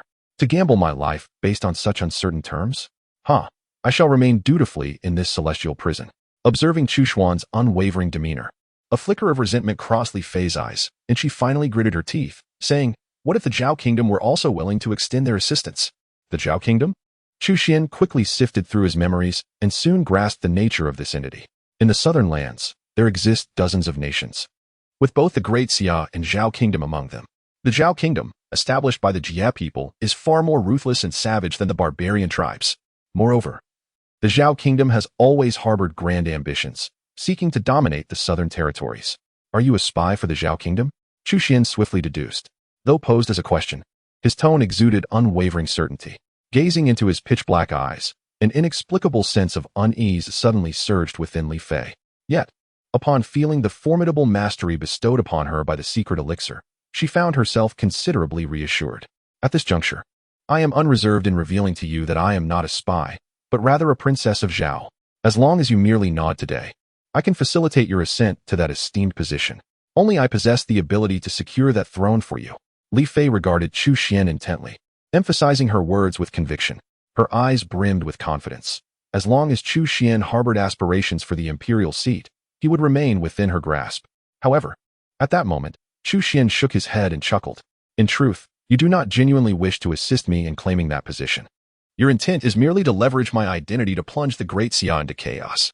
Once the Great Xia is thoroughly destabilized, the forces of Zhao will easily infiltrate and consume it. Am I correct? Li Fei was momentarily taken aback, seemingly unprepared for Chu Xuan's astute insight, leaving her at a loss for words. You have indeed concealed your intentions well, yet your confidence is misplaced. Do you believe you are the only one capable of hiding your true capabilities? Have you not perceived the peculiar ambience of the 6th level of this prison?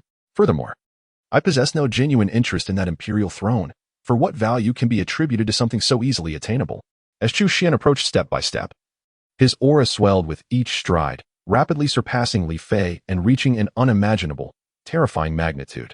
The vast 6th level of the celestial prison was entirely shrouded in the terrifying aura of Chu Xuan. Li Fei felt as though she had plunged into an icy abyss, akin to a small boat adrift on the boundless sea, perilously close to being engulfed at any moment. The formidable power of a first-rate grandmaster was utterly rendered ineffective. With a face stricken by fear, she gazed at Chu Xuan and suddenly recalled something. Her eyes widening in realization. The 5 fallen innate beings in the celestial prison. Could it possibly be you? Chu Xuan did not respond. He merely raised his right hand, and a chilling energy began to coalesce at his fingertips. Upon witnessing this, Li Fei's heart raced with terror.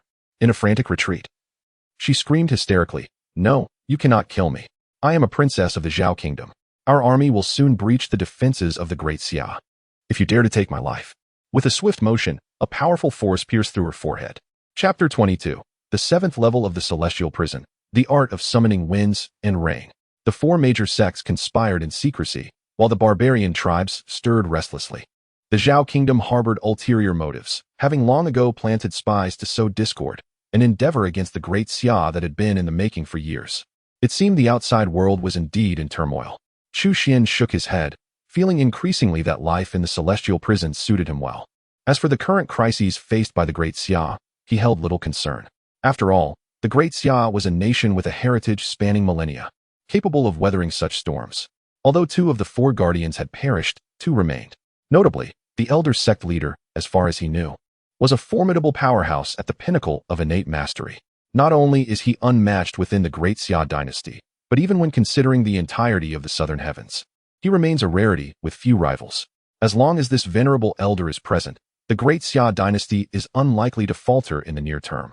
As for him, an ordinary prisoner of the celestial dungeon, it would be more prudent to remain quietly within those confines. Thus, time passed day by day. The sudden disappearance of the beloved consort, Li, was soon noticed. Under normal circumstances, such an incident would likely provoke a furious response.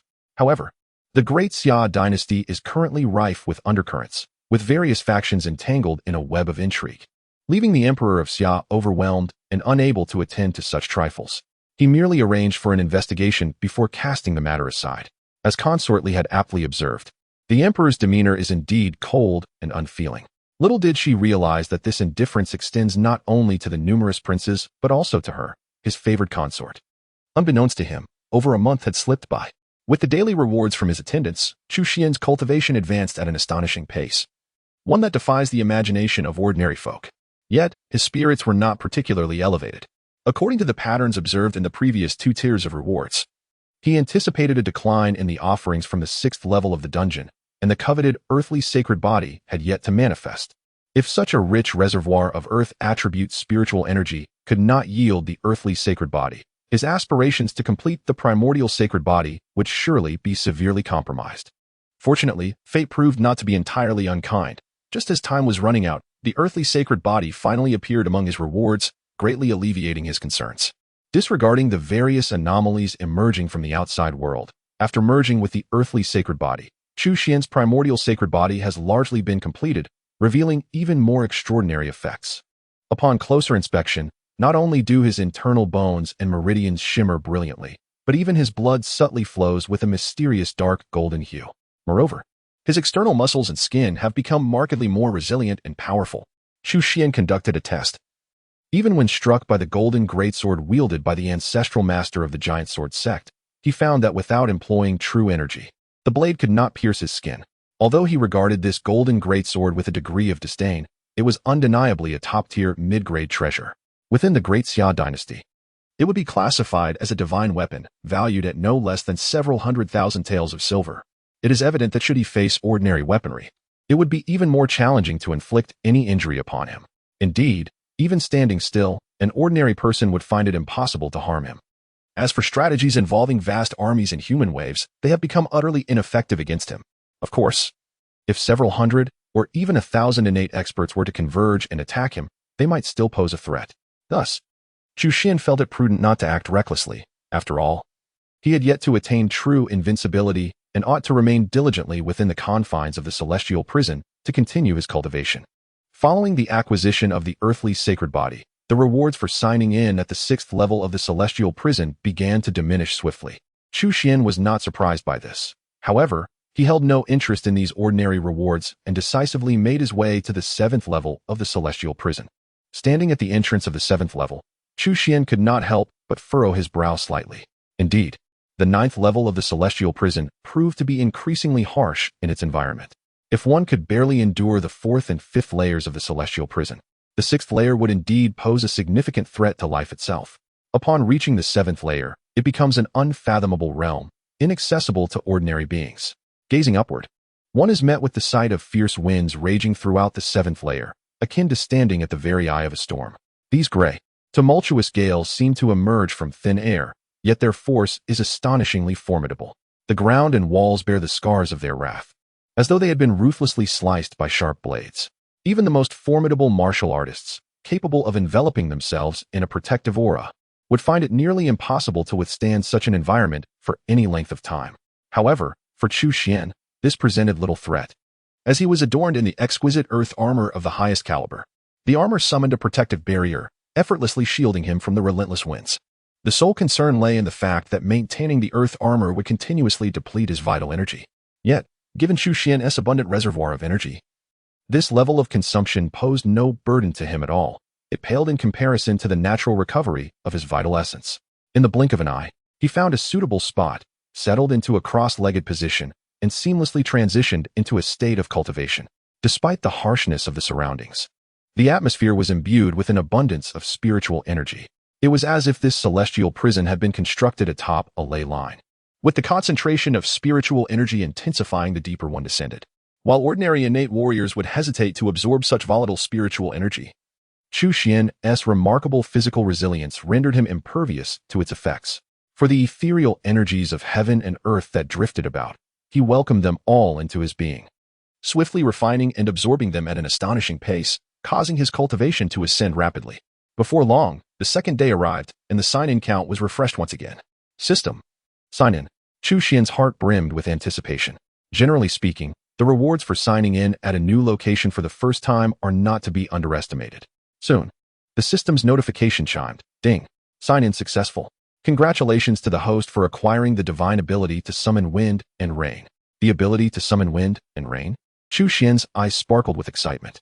This was no ordinary divine skill. It surpassed even the ice finger he had previously obtained. Summoning wind and rain is one of the legendary 36 transformations of the Heavenly Gang. As the saying goes, 3 is endless and 6 is infinite, with 36 representing the concept of boundlessness. The transformations of the Heavenly Gang are all genuine divine abilities. The art of summoning wind and rain allows one to manipulate nature and alter celestial phenomena, capable of conjuring fierce gales or torrential downpours, or even both simultaneously. Should one master it to perfection, toppling a nation would become an effortless feat. A wealth of memories flooded into his mind, and Chu Xuan swiftly grasped this divine ability. In a certain sense, this could also be regarded as a skill with growth potential. The stronger his own spiritual power, the greater the might of the ability when wielded. Indeed, another powerful weapon had come into his possession, enhancing his capacity for self-preservation. The joy in Chu Xuan's eyes was unmistakable. He then eagerly began to delve into and study the art, although he had already successfully mastered it through the system's guidance. Achieving a deeper understanding and true integration would require further diligent effort. Chapter 23. The Wailing of Vengeful Spirits and the Brutality of the Key Genes. Time slips away unnoticed, and over a month has passed once again. Upon careful reflection, I realize that I have been confined in this celestial prison for more than half a year. Through diligent effort and a modicum of assistance from the system, I have finally attained the pinnacle of the innate realm, ninth heaven. In the 7th level of the celestial prison, Chu Xuan slowly opened his eyes. As he felt the surging, magnificent energy coursing within him, a faint smile of satisfaction graced his lips. If the innate realm represents the zenith of the southern heavens, then the 9th heaven undoubtedly embodies its utmost limit. Furthermore, possessing the primordial sacred body, one of the most exalted physiques, along with the mastery of one of the 10 divine flames, the true fire of the sun, and formidable abilities such as the ice goddess finger and the power to summon winds and rains. His prowess in the 9th heaven of the innate realm surpasses that of an ordinary practitioner by a slight margin. At this moment, I can truly claim the ability to protect myself. At the very least, in this southern heaven, there should be no one capable of taking my life. However, I must remain vigilant. It is possible that some ancient and cunning beings lurk in the shadows, for not everyone possesses the same honesty and kindness as I do. Chu Xuan mused. The sense of security that comes with the 9th heaven still feels tenuous. It would be best to break through to the Purple Palace realm for true safety. With his current cultivation at the 9th heaven of the innate realm, he already meets the qualifications for such a breakthrough. Yet, to truly transcend, he still lacks a crucial item, the spiritual medium required to open the Purple Palace. Over the past half-year of diligent attendance, he has accumulated a considerable collection of rare treasures within his spatial realm, some of which could undoubtedly serve as mediums for the establishment of a purple mansion. However, the choice of medium for creating the purple mansion is of paramount importance. It cannot be selected casually. The more precious the medium, the larger the space of the purple mansion will be, its foundation more stable, and its future potential significantly greater. Conversely, should one resort to the most mundane of mediums, even if a breakthrough into the purple mansion realm is achieved, combat effectiveness would be severely lacking, and the future would hold little promise, likely remaining stagnant within the confines of the purple mansion realm for a lifetime. Naturally, Chu Xuan is unwilling to accept such a fate. In truth, the mediums he possesses are considerably more valuable than ordinary ones. While they may not reach the pinnacle of excellence, they undoubtedly fall within the first-rate category. Nevertheless, Chu Xuan's standards are exceedingly high. Even first-rate mediums fail to capture his interest. In his view, not only should they be extraordinary, but they must at the very least be of top-tier quality. Otherwise, he would prefer to endure rather than make a hasty breakthrough. There is no urgency to ascend to the purple mansion realm at this moment. Yet outside, what events have transpired in recent days? Chu Xuan's gaze sharpened, his dark eyes shimmering as if infused with divine power, transforming into a brilliance akin to the stars. This reflects the profound development of his innate spiritual perception. His gaze seemed to penetrate the confines of space itself. All around the city, countless souls lamented, men and women, young and old, all crying out in anguish. The grand imperial capital had seemingly transformed into a city of ghosts. Ordinary individuals may remain oblivious to these occurrences, yet Chu Xuan could not suppress the chills that coursed through him. What alarmed him further was the relentless influx of countless vengeful spirits making their way toward the depths of the prison. One by one, they were cast into the unfathomable abyss of the 9th layer of the prison. As an ever-increasing number of these spirits were cast down, the prison took on an even more sinister and terrifying aura. A cold dread gripped Chu Xuan's heart. If this trend continued, the 9th layer of the prison might indeed undergo some unpredictable transformation. With this thought lingering in his mind, he could no longer remain seated. While he might overlook events occurring elsewhere, the prison was his sanctuary and source of existence. At least for the time being, the prison held immense significance for him. He would never permit anyone to disrupt the tranquility of this place. What was transpiring outside? Chu Xuan summoned the prison warden, Wu Qi, to inquire. Since Chu Xuan's breakthrough into the innate realm, he had no longer required sustenance, and Wu Qi had not seen him for quite some time. Although he had surreptitiously ventured into the 4th and 5th layers of the prison in search of Chu Xuan, by that time, Chu Xuan had long departed. He had feared that something dire had befallen Chu Xuan, but upon their reunion, he discovered his worries were unfounded. Not only was Chu Xuan unharmed, but he had also grown even more formidable. The chilling aura emanating from him was unmistakable. Under Chu Xuan's gaze, Wu Qi felt an overwhelming sense of trepidation, one that surpassed even the fear he experienced in the presence of the current emperor. During this period, indeed, a great many events had transpired outside. Wu Qi wore a wry smile, unwilling to conceal any truths, and promptly recounted the unfolding events.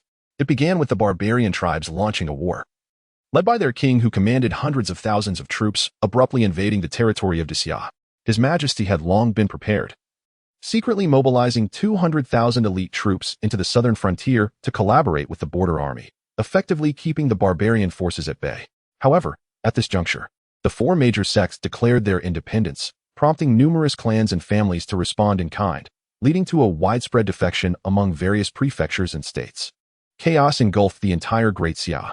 Even more troubling was the fact that the Zhao kingdom, taking advantage of this turmoil, delivered a devastating blow to us.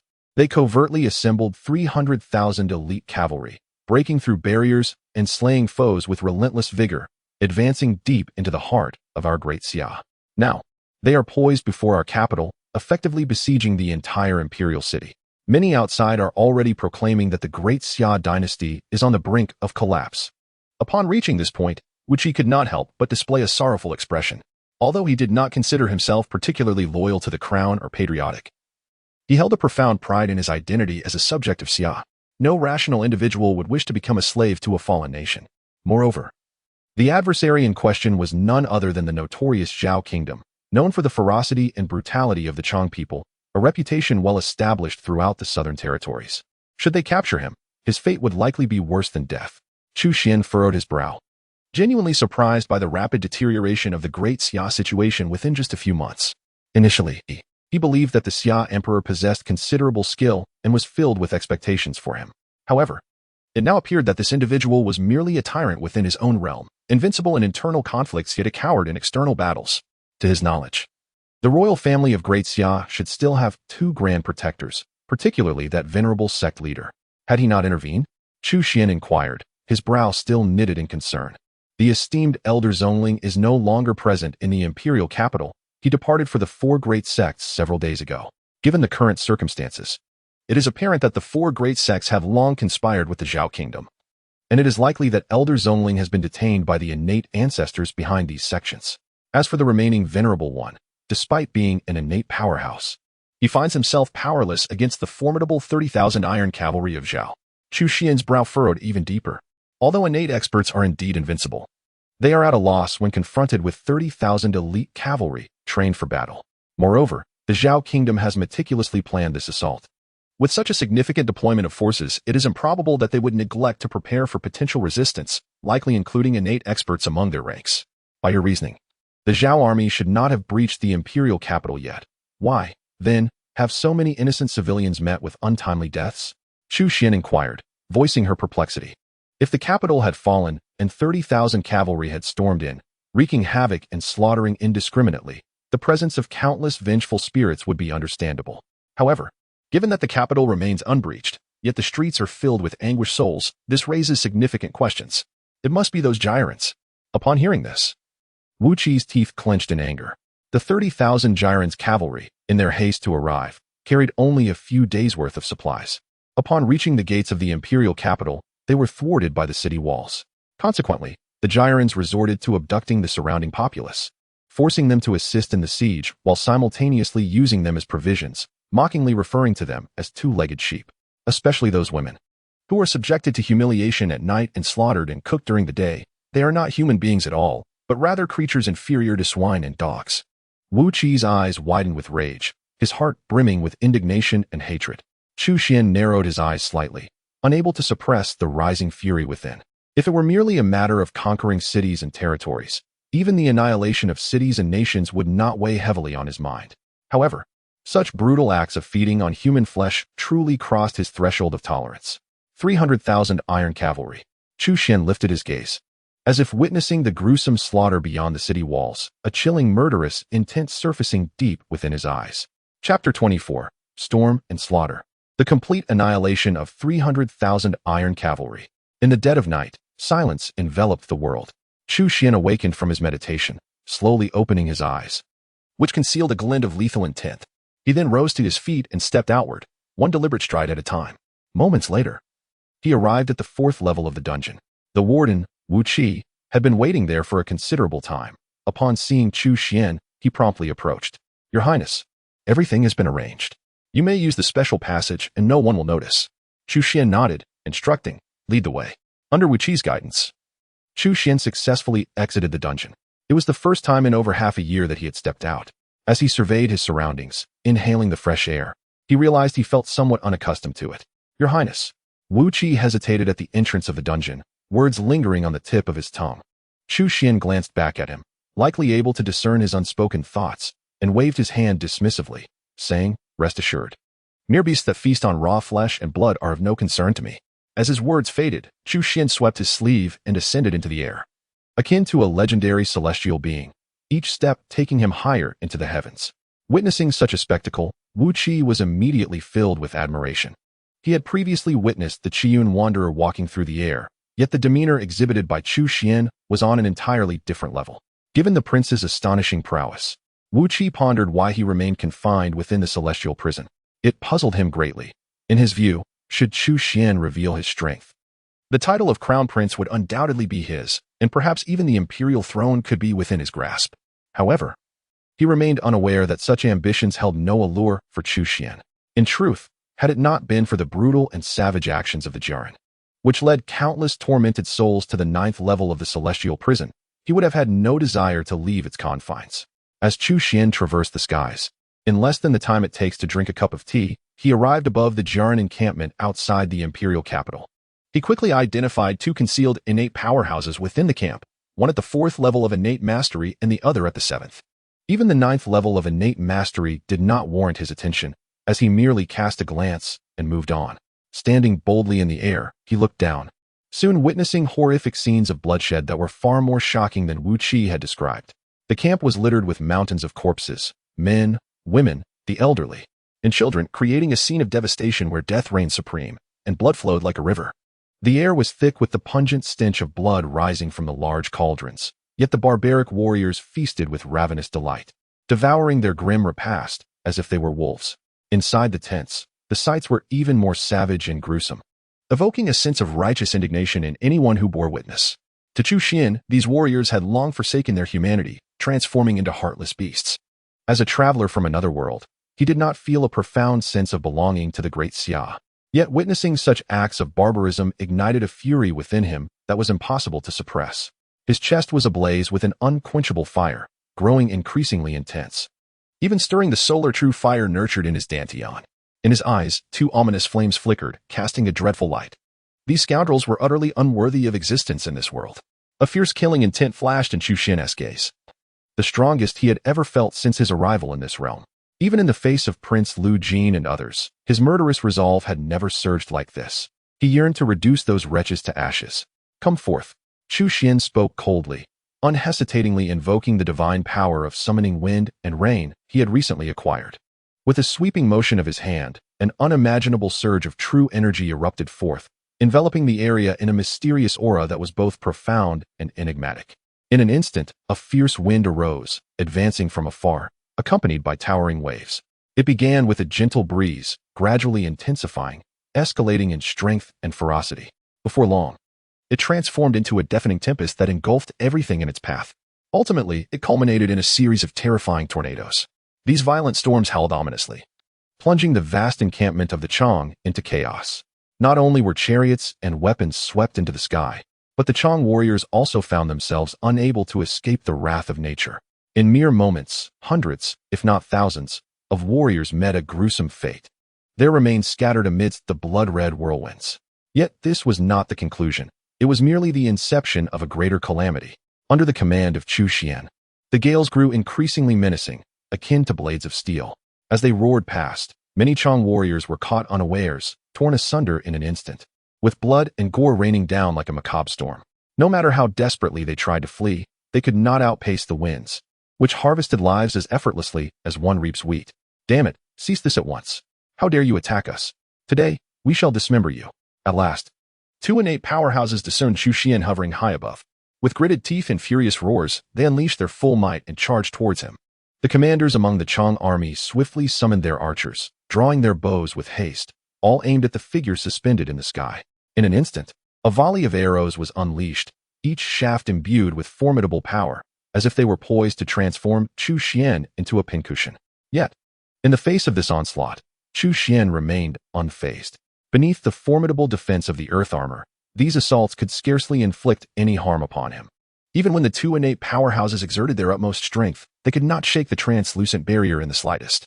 Shielded by the earth armor, Chu Xuan felt unrestrained, his gaze intensifying with murderous intent as he beheld the grotesque faces before him. Rain, come forth. Chu Xuan shouted once more. Accompanied by the frenzied expenditure of energy within him, torrents of rain soon cascaded down. If the swirling winds were akin to blades of steel, then this deluge was undoubtedly a volley of lethal arrows. Furthermore, this torrential rain descended from the heavens, leaving the Kajin warriors with no refuge. Many were still in a daze as they fled, only to have their heads pierced and shattered by the onslaught of raindrops. From a distance, the entire Kajin encampment was shrouded in an endless tempest of wind and rain. Even as numerous Kajin warriors galloped desperately, they found it nearly impossible to escape this realm saturated with imminent peril. The very heavens seemed to have turned against them. Faced with such despair, an increasing number of Kajin warriors knelt in supplication, wailing, roaring, and lamenting loudly, yet none could alter their fate. Though it was the dead of night, the uproar had roused countless souls within the imperial city. Initially, they believed the Kajin army was launching a nocturnal assault, but as they ascended the city walls to gaze into the distance, they were met with a scene that left them astounded. Soon, the Kajin camp transformed into a river of blood, and this time it was not the blood of innocent civilians that flowed, but that of the Kajin warriors themselves. Faced with the terrifying power to summon winds and rain, the army of the Gyre people found themselves utterly defenseless. It was not only the ordinary gyre warriors who succumbed. Even the master-level experts within the ranks, as well as the two exceptionally powerful innate fighters, were ultimately engulfed by the raging tempest. Half an hour later, the once mighty camp of 300,000 soldiers lay silent, with not a single survivor remaining. In the catastrophic maelstrom, the entire contingent of iron cavalry had perished dead. All of them. Standing upon the city walls of the imperial capital, the commander of the garrison swallowed hard, his eyes reflecting a profound disbelief. Chapter 25. A fortuitous encounter with the legendary five-colored stone. What? You claim that someone intervened, unleashing a formidable power that annihilated the entire 300,000 gyre cavalry? In the palace, Emperor Xia abruptly rose, his gaze fixed intently on the leader of the black-clad guards. You jest with me, do you not? The leader of the black-clad guards wore a bitter smile. How could I dare to jest with your majesty regarding such matters? While it was nighttime, many witnesses were present. I have personally verified the reports. The 300,000 gyre cavalry have indeed been completely obliterated. Emperor Xia took a deep breath. Although he was convinced that the leader of the black-clad guards would not deceive him about such a grave matter, he still found it difficult to believe. After all, this was an entire force of 300,000 gyre cavalry, renowned for their ferocity and martial prowess. In comparison, even an ordinary army of 1,000,000 would be no match for them. Yet, just like that, they were gone. What rendered him even more incredulous was the fact that such a formidable army had been vanquished by a single display of supernatural prowess. This was indeed quite shocking. Who? Exactly. Was that individual? The Emperor of Xia slowly raised his head, his tone imbued with gravity as he inquired. The emergence of such a terrifying figure within the imperial capital could herald opportunity, yet it might also signify peril. In certain respects, he posed an even greater threat than the 30,000 cavalry of the Khitan. It was unclear, as he had remained suspended in the heavens, rendering his visage indistinct. Though he could discern that the figure was male. At this juncture, the commander of the black-clad guards hesitated momentarily, casting a glance at the emperor before ultimately divulging the information, stating that someone within the city had observed the individual seemingly emerging from the celestial prison. And following the conclusion of that battle, he had returned to the same prison. Consequently, rumors had begun to circulate that the celestial prison was not a realm of death, but rather the abode of the guardian deity of the imperial capital. Countless citizens were prostrating themselves before the celestial prison, expressing their gratitude for the life-saving grace of this guardian, and some even contemplated erecting a shrine in his honor, offering incense and prayers daily. Bang! A cup shattered upon the ground, producing a jarring sound. As expected, upon hearing this, the emperor's countenance darkened considerably. Why had the situation within the Xia dynasty deteriorated to such depths? To the emperor, the celestial prison was the root of all calamity. Had it not been for the celestial prison, the two esteemed guardians of the Great Xia royal family would not have suffered losses, nor would the venerable ancestors of the four great sects have perished. Even the shaman of the barbarian tribes and the prince of the barbarians, Wuduan, would not have inexplicably vanished if the four esteemed guardians of the Great Xia royal family were still present. If the four great sects were not stirring up trouble, and if the barbarian tribes were to remain docile, how could the formidable army of the Jurchens have penetrated so effortlessly to the very gates of the imperial city? Thus, the root of all these calamities ultimately lies within the celestial prison. Yet now, this very prison is absurdly regarded as a sanctuary for some so-called guardian deities, which is utterly ludicrous. A throng of simple-minded folk, I am their true guardian. Were it not for my intervention, the imperial city would have long since fallen, and they would have already become slaves of a fallen nation. Now, instead of expressing gratitude towards me, they choose to revere an inexplicable figure. Their folly is beyond comprehension, and they all deserve their fate. The Emperor of Xia glared fiercely, his voice a tempest of rage. The leader of the black guards trembled, bowing deeply, not daring to utter a word. After a prolonged silence, as the emperor began to regain his composure, he cautiously inquired, "Your Majesty, given that the 300,000 Jurchen cavalry has been entirely vanquished, shall we inform the 8 nations' reinforcements to return?" In truth, the Emperor of Xia was not inept in foreign affairs. He had long been in secret communication with the neighboring 8 nations, intending to unite their forces to obliterate the 300,000 Jurchen cavalry. If all proceeded smoothly, he envisioned a joint incursion into Zhao, leading to its swift division among the allied forces. The man, despite his ruthless nature, was fully aware of the dire conditions faced by the countless citizens outside the city. However, in pursuit of his grand vision, he chose to turn a blind eye. Yet, the tides of fortune shifted unexpectedly as within a single night. 300,000 cavalry of the Kedar were annihilated, rendering his previous patience seemingly ineffectual. It is no wonder that he found himself in a state of utter agitation. Upon hearing these words, Emperor Xia abruptly lifted his head, his eyes shimmering with an enigmatic light, and he inquired in a low voice, "Tell me, if we were to unite the forces of the 8 nations, could we eradicate the heavenly prison once and for all?" At this, the leader of the Black Guards was taken aback. Although he was already aware that the heavenly prison was a source of torment for Emperor Xia, he had not anticipated the depth of the emperor's fixation. It is important to note that while the coalition of 8 nations may not possess the same inhumanity as the Kedar, to claim they are a disciplined and righteous force would be utterly absurd. In these times, armies often resemble marauding brigands. There is a saying, when marauders pass, not a blade of grass remains. Should the coalition enter the imperial capital, it would undoubtedly spell calamity for the ordinary citizens.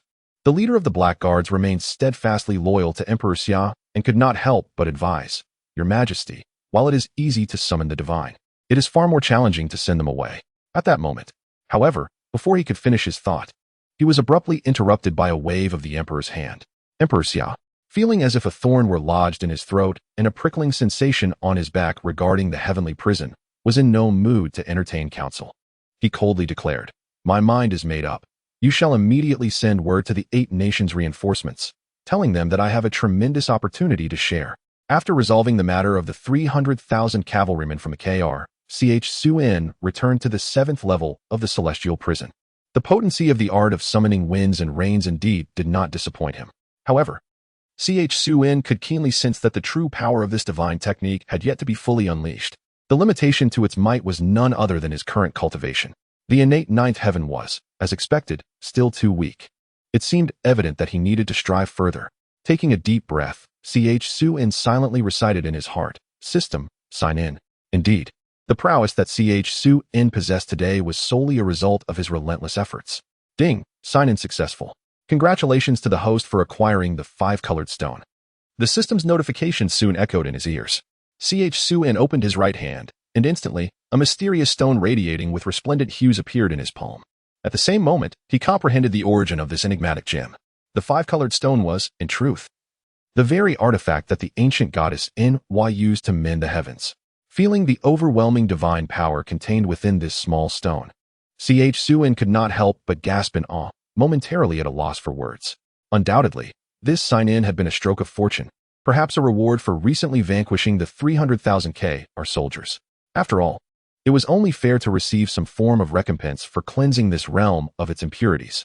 Regardless, this 5-colored stone was indeed a genuine divine treasure, the value of which was beyond expression. After all, an object capable of mending the heavens had reached an unparalleled echelon, far surpassing the common spiritual materials and treasures. If one possesses sufficient skill in artifact refinement, these 5-colored stones could even forge an exceedingly rare and unparalleled divine weapon. Alas, Chu Xuan lacks such ability. To speak of crafting a divine weapon is beyond him. Even the creation of the most mundane weapon leaves him with only a faint understanding, having comprehended merely 6 of the 7 mysteries. However, for Chu Xuan, the inability to forge a divine weapon brings no regret, for he envisions a far superior purpose for these 5-colored stones. Indeed, he intends to utilize them as a medium for opening his purple mansion. The notion of employing a celestial treasure for such a purpose is unfathomable to others. Should they become aware of his intentions, countless souls would undoubtedly decry him as a prodigal wastrel. After all, the applications of such a transcendent artifact are vast and immeasurable, capable of enduring through the ages regardless of its use. Yet, Chu Xuan remains indifferent to such opinions. He is but a solitary figure, embodying the adage that one who is well-fed leaves no hunger for the family. He is acutely aware of one truth. Utilizing these 5-colored stones to unlock his purple mansion will undoubtedly yield boundless benefits in his future endeavors. Chapter 26. The 5 Poisons Divine Pill, the Pinnacle of the Innate Realm. Upon acquiring the 5-colored stones, Chu Xuan did not hasten to break through. Although his cultivation has ascended to the 9th layer of the innate realm, he has yet to reach its pinnacle. Given his foundation, a breakthrough poses no significant challenge at this juncture. However, having obtained such a rare treasure, he feels it would be remiss not to elevate his cultivation to its zenith. It seems unworthy to wield the 5-colored stones otherwise. Admittedly, he possesses a touch of obsessive-compulsive disorder. Nevertheless, solidifying each foundational step will greatly benefit his future development. More importantly, given the current pace at which he is enhancing his cultivation, it shall not take an inordinate amount of time. With this in mind, why not seize the opportunity? However, following Chu Xuan's remarkable stroke of fortune in acquiring the five-colored stone. The subsequent rewards from signing in on the 7th level of the celestial prison are inevitably on the decline. After a moment's hesitation, Chu Xuan resolutely made his way to the 8th level of the celestial prison. The 8th level is shrouded in a dense, toxic mist, with a potency that is exceedingly fierce. In comparison to the 7th level, this place is far less hospitable. A mere mortal entering here would likely succumb to the poison within 3 seconds. Even martial arts practitioners, despite their ability to shield themselves with vital energy, find it challenging to resist the encroaching toxins. Even innate experts cannot endure for long. Chu Xuan could only summon the earth armor, manifesting a semi-transparent protective barrier to isolate himself from the dreadful miasma. It must be said, this exquisite artifact has proven invaluable, having aided him on several occasions. Without the protection of the earth armor, even with Chu Xuan's current strength and constitution, it would be arduous to linger in the 8th level for any substantial duration. Yet, every disadvantage carries its silver lining. Apart from the exceedingly enigmatic 9th level of the celestial prison, the 8th level represents the deepest tier, where the concentration of spiritual energy from heaven and earth reaches an astonishing degree. Compared to the 7th level, the spiritual energy density here has increased by at least 50%. In other words, the efficiency of cultivation in this realm surpasses that of the 7th level by a remarkable 50%. Chu Xuan possessed the Taichu sacred body, endowing him with an astonishing efficiency in absorbing the spiritual essence of heaven and earth for cultivation. With an additional enhancement of 5 levels, even he found it somewhat alarming. Residing in the 8th level of the heavenly prison, he felt his cultivation progressing at an unprecedented pace, visibly advancing towards the pinnacle of the 9th layer of the innate realm. As dawn approached, Chu Xuan silently intoned in his heart, "System, sign in." Beep, sign in successful. Congratulations to the host for obtaining a 5 poisons divine pill. The 5 poisons divine pill? A poison elixir? Chu Xuan retrieved the pill from the system's space and quickly acquired the specifics regarding it. Contrary to his expectations, despite its ominous name, the 5 poisons divine pill was not a toxic concoction, but rather an extraordinarily precious restorative.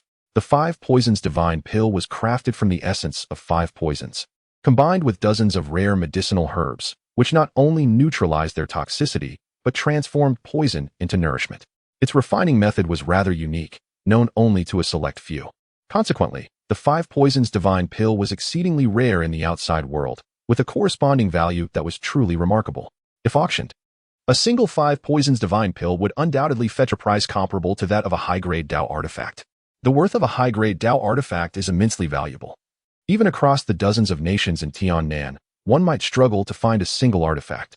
Furthermore, Dao artifacts can be utilized repeatedly, serving as a cornerstone of a formidable faction's legacy, far surpassing the transient nature of consumable pills.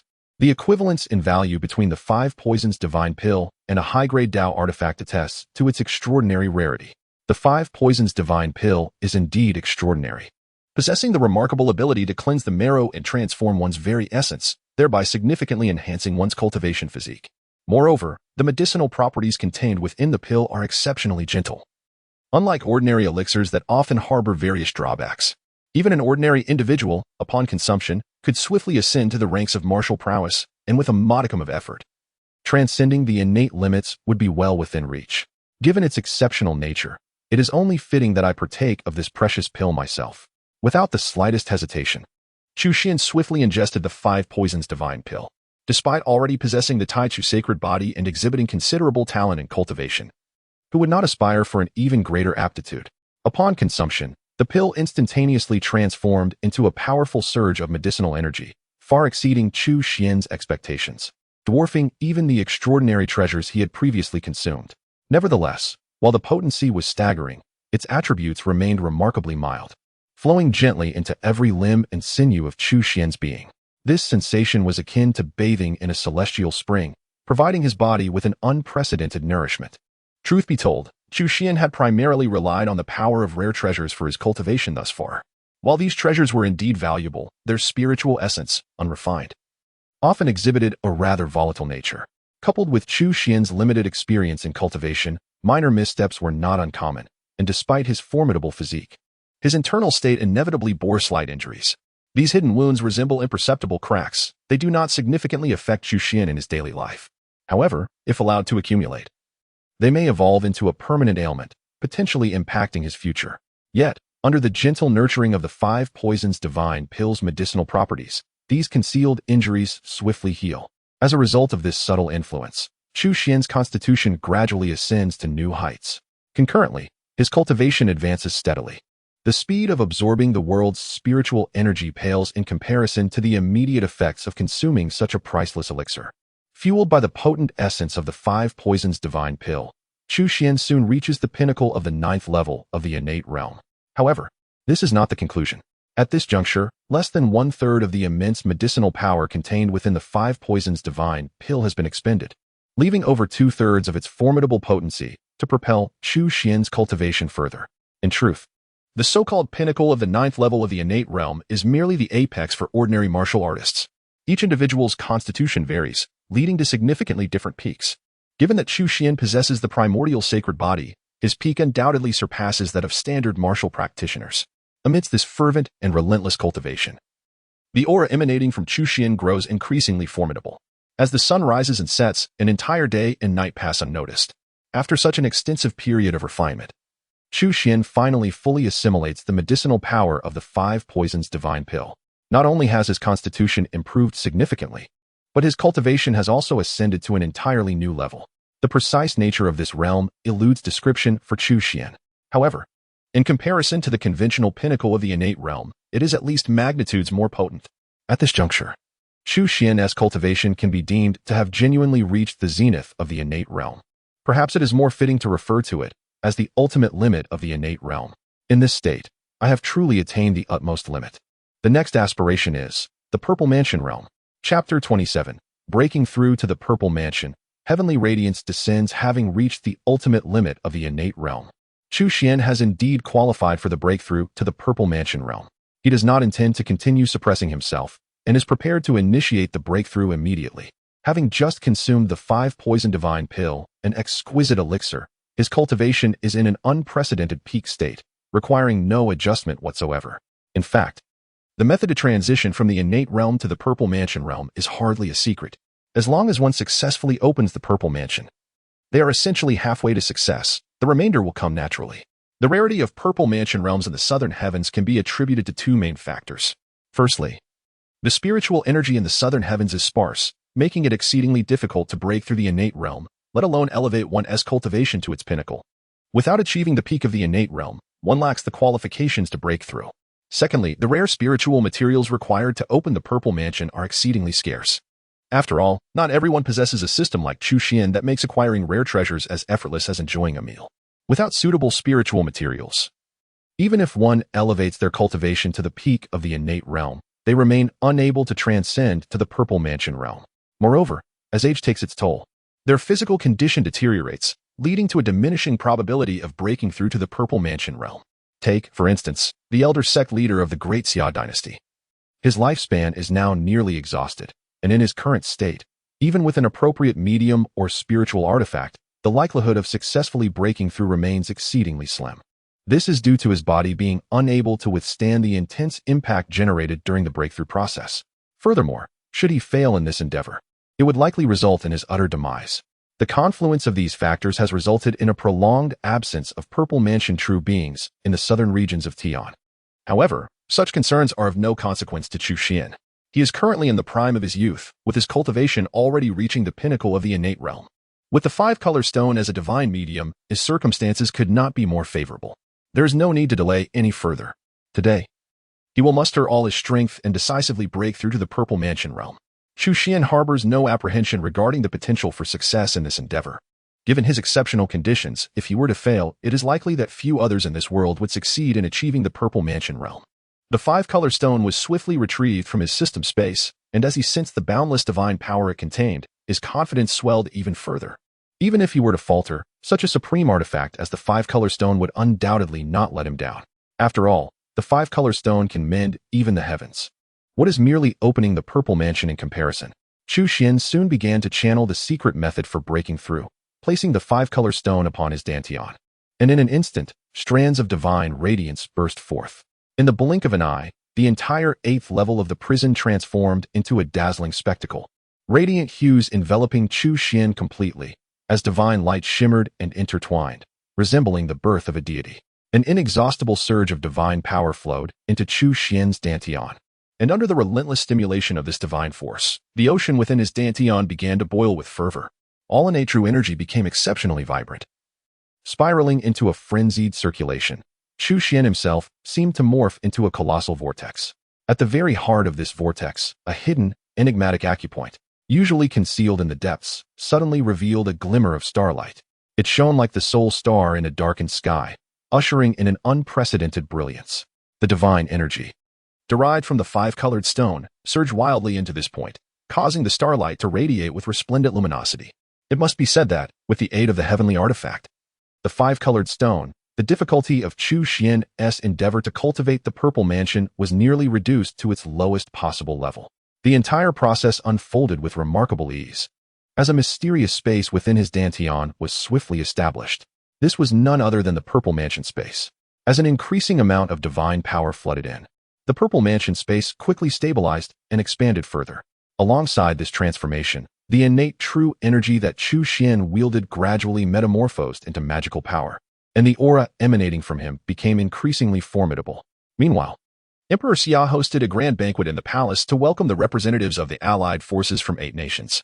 As the revelry reached its peak, the emperor set down his wine cup, a smile gracing his face as he inquired, "What are your thoughts on my previous proposal?" Upon hearing this, the representatives exchanged glances, their eyes shimmering with uncontainable intrigue. "As far as I am aware, that celestial prison must be a significant forbidden realm in your esteemed country, having devoured numerous formidable beings, including many innate existences." The king of martial spirits, representing the martial nation, was the first to speak. Not only is he the commander of the martial nation's grand army, but he is also a formidable innate expert, wielding considerable influence among the representatives of the 8 nations.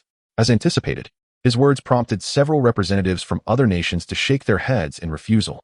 "To be candid, Your Majesty, we have come here to confront the tyrannical Jiru people. Other matters are not within our current considerations. According to the intelligence I have received, the reason the 300,000 Jiru troops were annihilated is due to the intervention of a mysterious power within the celestial prison.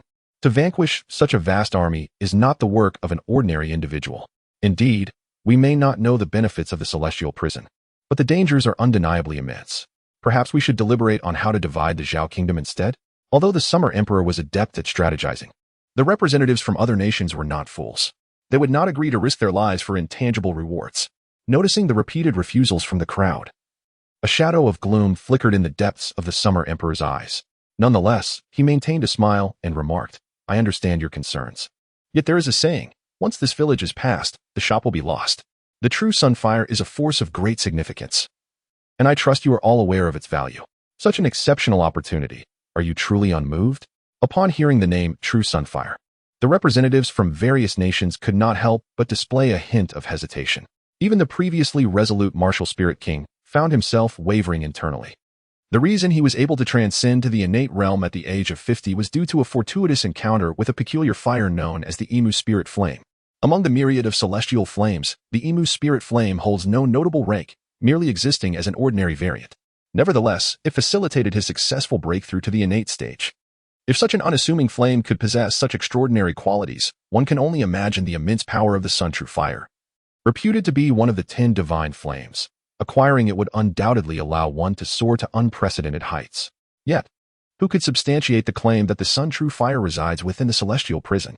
A representative suddenly spoke up, prompting immediate nods of agreement from the others. Ultimately, there remains no concrete evidence proving that the Sun True Fire is indeed within the prison. After all, mere words carry little weight. If there were indeed tangible proof, they might not shy away from taking risks. The Summer Emperor opened his mouth, and though various phenomena had manifested, he found himself unable to produce any solid evidence. At that moment, a thunderous rumble reverberated through the ground beneath them, causing cups and wine vessels on the table to topple, spilling their contents everywhere. The already irate Summer Emperor narrowed his brows upon witnessing this, preparing to bellow a reprimand, only to be startled by a sudden celestial phenomenon unfolding in the sky outside. This unexpected turn of events left everyone in the hall momentarily astounded. Soon, all present rose in unison, instinctively gazing upward. They beheld the sky adorned with a dazzling array of colorful radiance, stretching far into the horizon. From the distant horizon, a magnificent radiance spreads across the heavens, enveloping the entire imperial capital. Brilliant rays of light cascade from the sky, spiraling downwards in mesmerizing layers, with the very center revealing a specific location within the capital. It appears to be a realm akin to the celestial paradise of Yachi, where extraordinary phenomena converge, captivating all who gaze upon it from afar, stirring an irresistible sense of wonder. What place could this be? One of the representatives could not help but inquire in astonishment. The heavenly prison, came the swift reply. Upon hearing this, the expressions of everyone present transformed dramatically.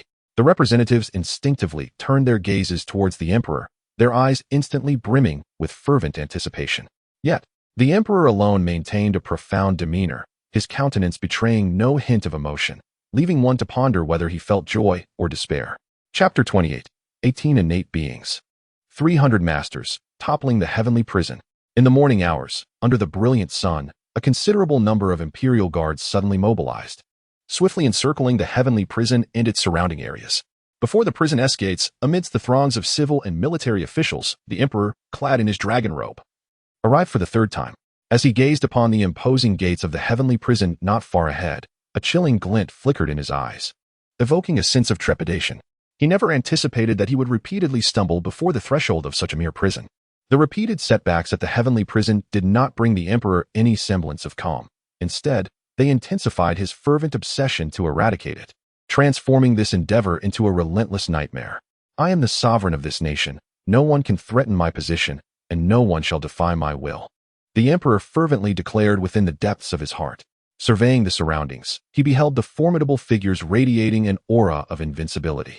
The shadows of past failures dissipated, and his heart brimmed with an unprecedented confidence.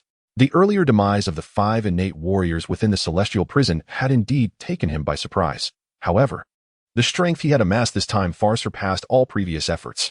Initially, the allied forces from the 8 nations held little interest in the celestial prison, not because they were indifferent to the allure of the sun's true fire, but due to their uncertainty about whether they would gain anything from entering the prison. After all, they were not subjects of the Great Xia and had never witnessed the myriad wonders of the celestial prison.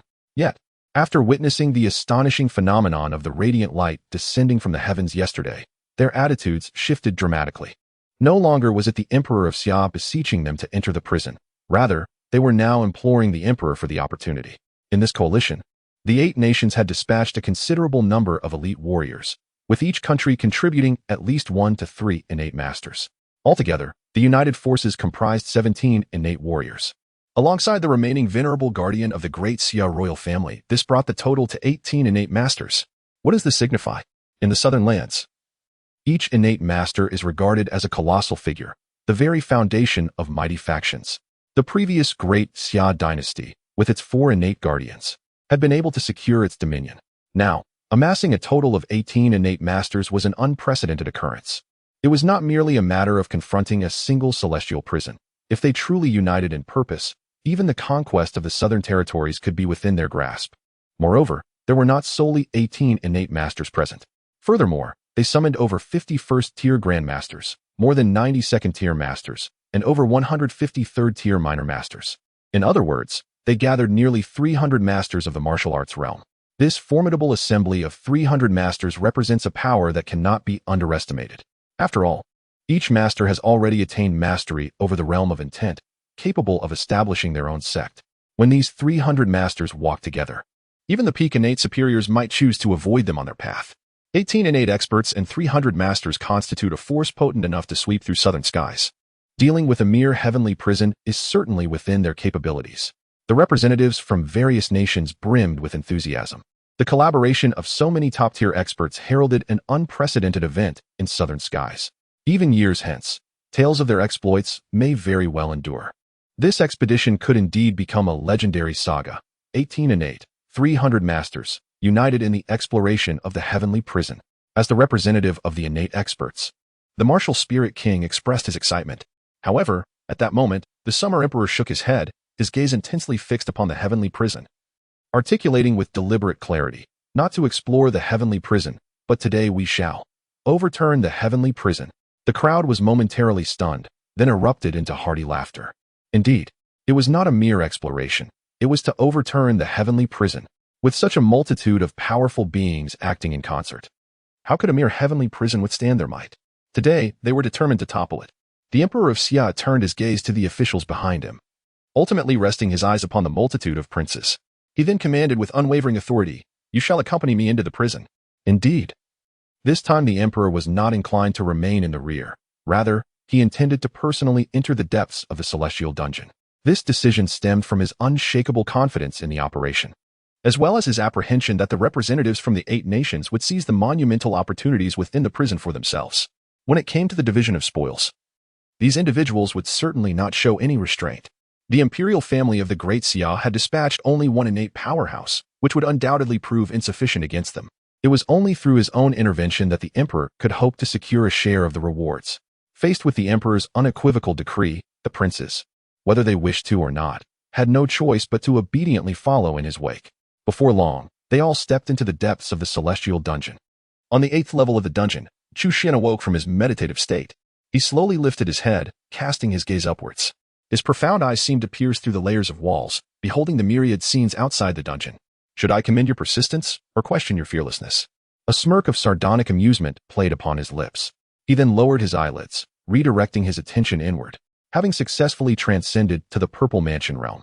The transformation he experienced was monumental. Upon opening the Purple Mansion, all of his innate true energy had been transmuted into magical power, and his innate spiritual awareness had evolved into divine consciousness. It was precisely because of this divine consciousness that Chu Xuan could effortlessly perceive the events unfolding outside. Within the realm of his divine awareness, nothing could escape his notice.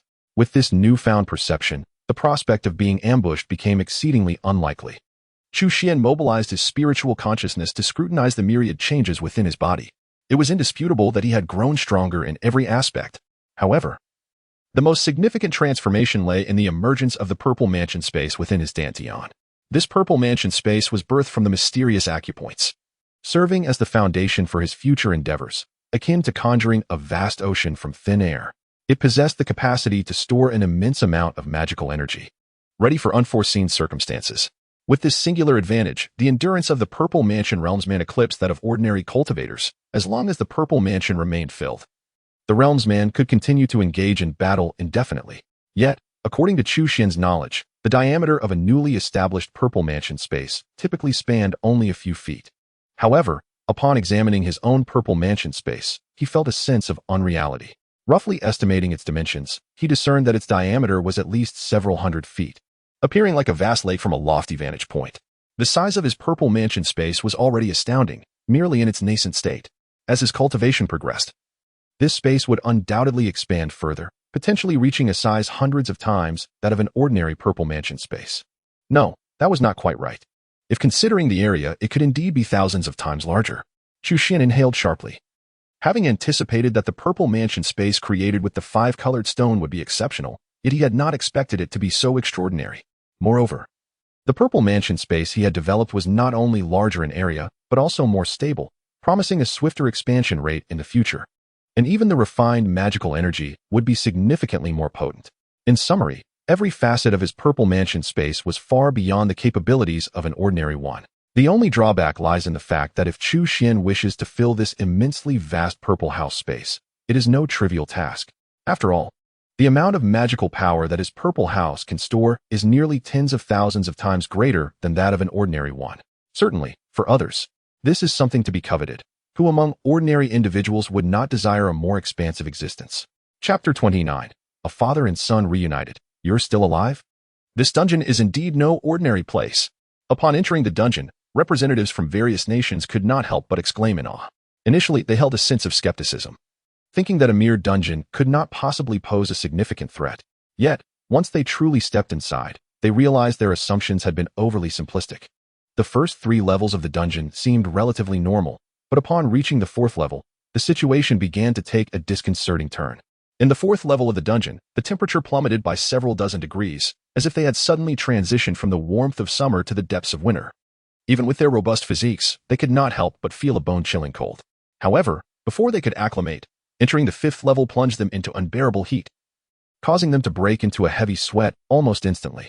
Having just endured the extremes of ice and fire, they then entered the 6th level, where an almost tenfold increase in gravity suddenly bore down upon them, nearly forcing many to collapse to the ground.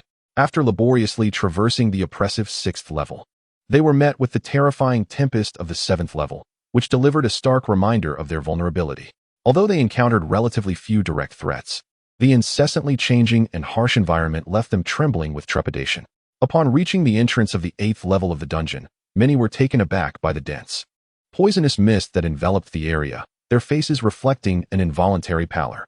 Unlike the overt dangers presented by storms and winds, poison strikes without hesitation, rendering one defenseless. "You go first," commanded the Summer Emperor, designating a Grandmaster to venture forth. With a deep breath, the Grandmaster summoned his protective energy and cautiously stepped into the toxic haze. Suddenly, a sizzling sound resonated as the malevolent mist corroded his protective aura at a visible rate. The Grandmaster's expression shifted dramatically, without a moment's hesitation. He retreated with great urgency. Yet, he was a fraction too late.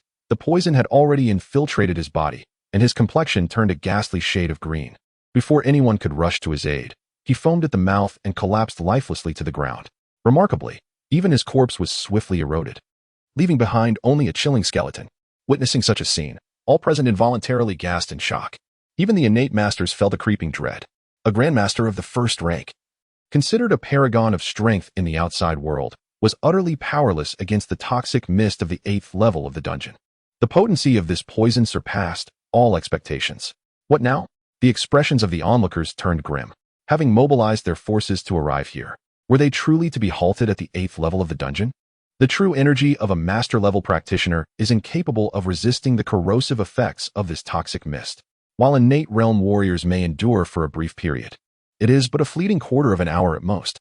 The critical concern lies in the unknown circumstances of the 9th level of the celestial prison. Should they fail to enter within that span, even those of innate strength may find themselves in peril. One such innate practitioner conducted a brief experiment, then spoke solemnly. Upon hearing his words, the crowd felt an overwhelming sense of dread rather than relief. The 8th level of the celestial prison was already a source of considerable anxiety, and the 9th level would surely prove even more treacherous. Although they were intrigued by the hidden opportunities within the prison, they were not willing to gamble with their lives. Suddenly, a startled cry emerged from the crowd. "No, there seems to be someone there." The onlookers were momentarily taken aback, then instinctively lifted their gazes. Before long, they discerned a figure seated cross-legged within the depths of the 8th level of the celestial prison. That individual was none other than Chu Xuan. Previously, he required the protection of the earth armor to remain within the 8th level for extended periods. However, after his breakthrough into the Purple Mansion realm, he no longer relied on such defenses. The toxic mist that entered his body posed no threat. Instead, he forcefully refined it, transforming it into the purest magical energy that infused his Purple Mansion space. In essence, the toxic mist had become akin to ordinary spiritual energy for him, not only failing to endanger him, but instead serving as nourishment to enhance his own power. Thus, like in the previous levels, Chu Xuan sat at ease upon the stone bed of his cell, exuding an air of calm as he practiced his cultivation. What manner of being is he? Human or specter? This scene was undeniably striking to all present, especially when contrasted with the recently deceased Grandmaster. There was a moment of disbelief that enveloped the crowd. This individual, why does he seem somewhat familiar? At that moment, one person suddenly spoke up. Upon hearing his words, the crowd jolted with renewed attention. Turning in unison, they soon realized that it was none other than the 7th prince of the Great Xia Dynasty, Chu Xuan. Under the intense scrutiny of so many formidable figures, even Chu Xuan, renowned for his composure, found himself momentarily uneasy. He quickly confessed, "I merely sense a hint of familiarity. It seems he bears a resemblance to my 6th brother, the 6th prince, Chu Xuan, the crown prince who was stripped of his title half a year ago. How could this be possible?" The powerful figures of the Great Xia Dynasty shook their heads in disbelief. According to their knowledge, Chu Xuan's cultivation had long been rendered null, and he had likely perished within the depths of the imperial prison. Even if he were still alive, it was unimaginable for him to be sitting unharmed in the 8th layer of the prison. However, at that moment, the 3rd prince, Chu Hong, spoke up solemnly. "He indeed bears a striking resemblance to my younger brother. The 1st prince, Chu Ming, and the 3rd prince, Chu Hong, had always been Chu Xuan's fiercest rivals." Just as Chu Ming had instantly recognized Chu Xuan, Chu Hong also held a vivid impression of him. While one person's observation might be dismissed as an illusion, the agreement of both raised significant concerns. The gaze of the assembled crowd swiftly turned towards the Emperor of Xia. If anyone present was most familiar with the 6th prince, it was undoubtedly the Emperor, as they shared a father-son bond. He must be Chu Xuan. The Summer Emperor slightly narrowed his eyes. a complex array of emotions flickering within them, the meaning of which he could scarcely articulate. As he spoke, he stepped forward, almost standing at the very edge of the 8th level of the celestial prison. "I can't believe you survived," he remarked.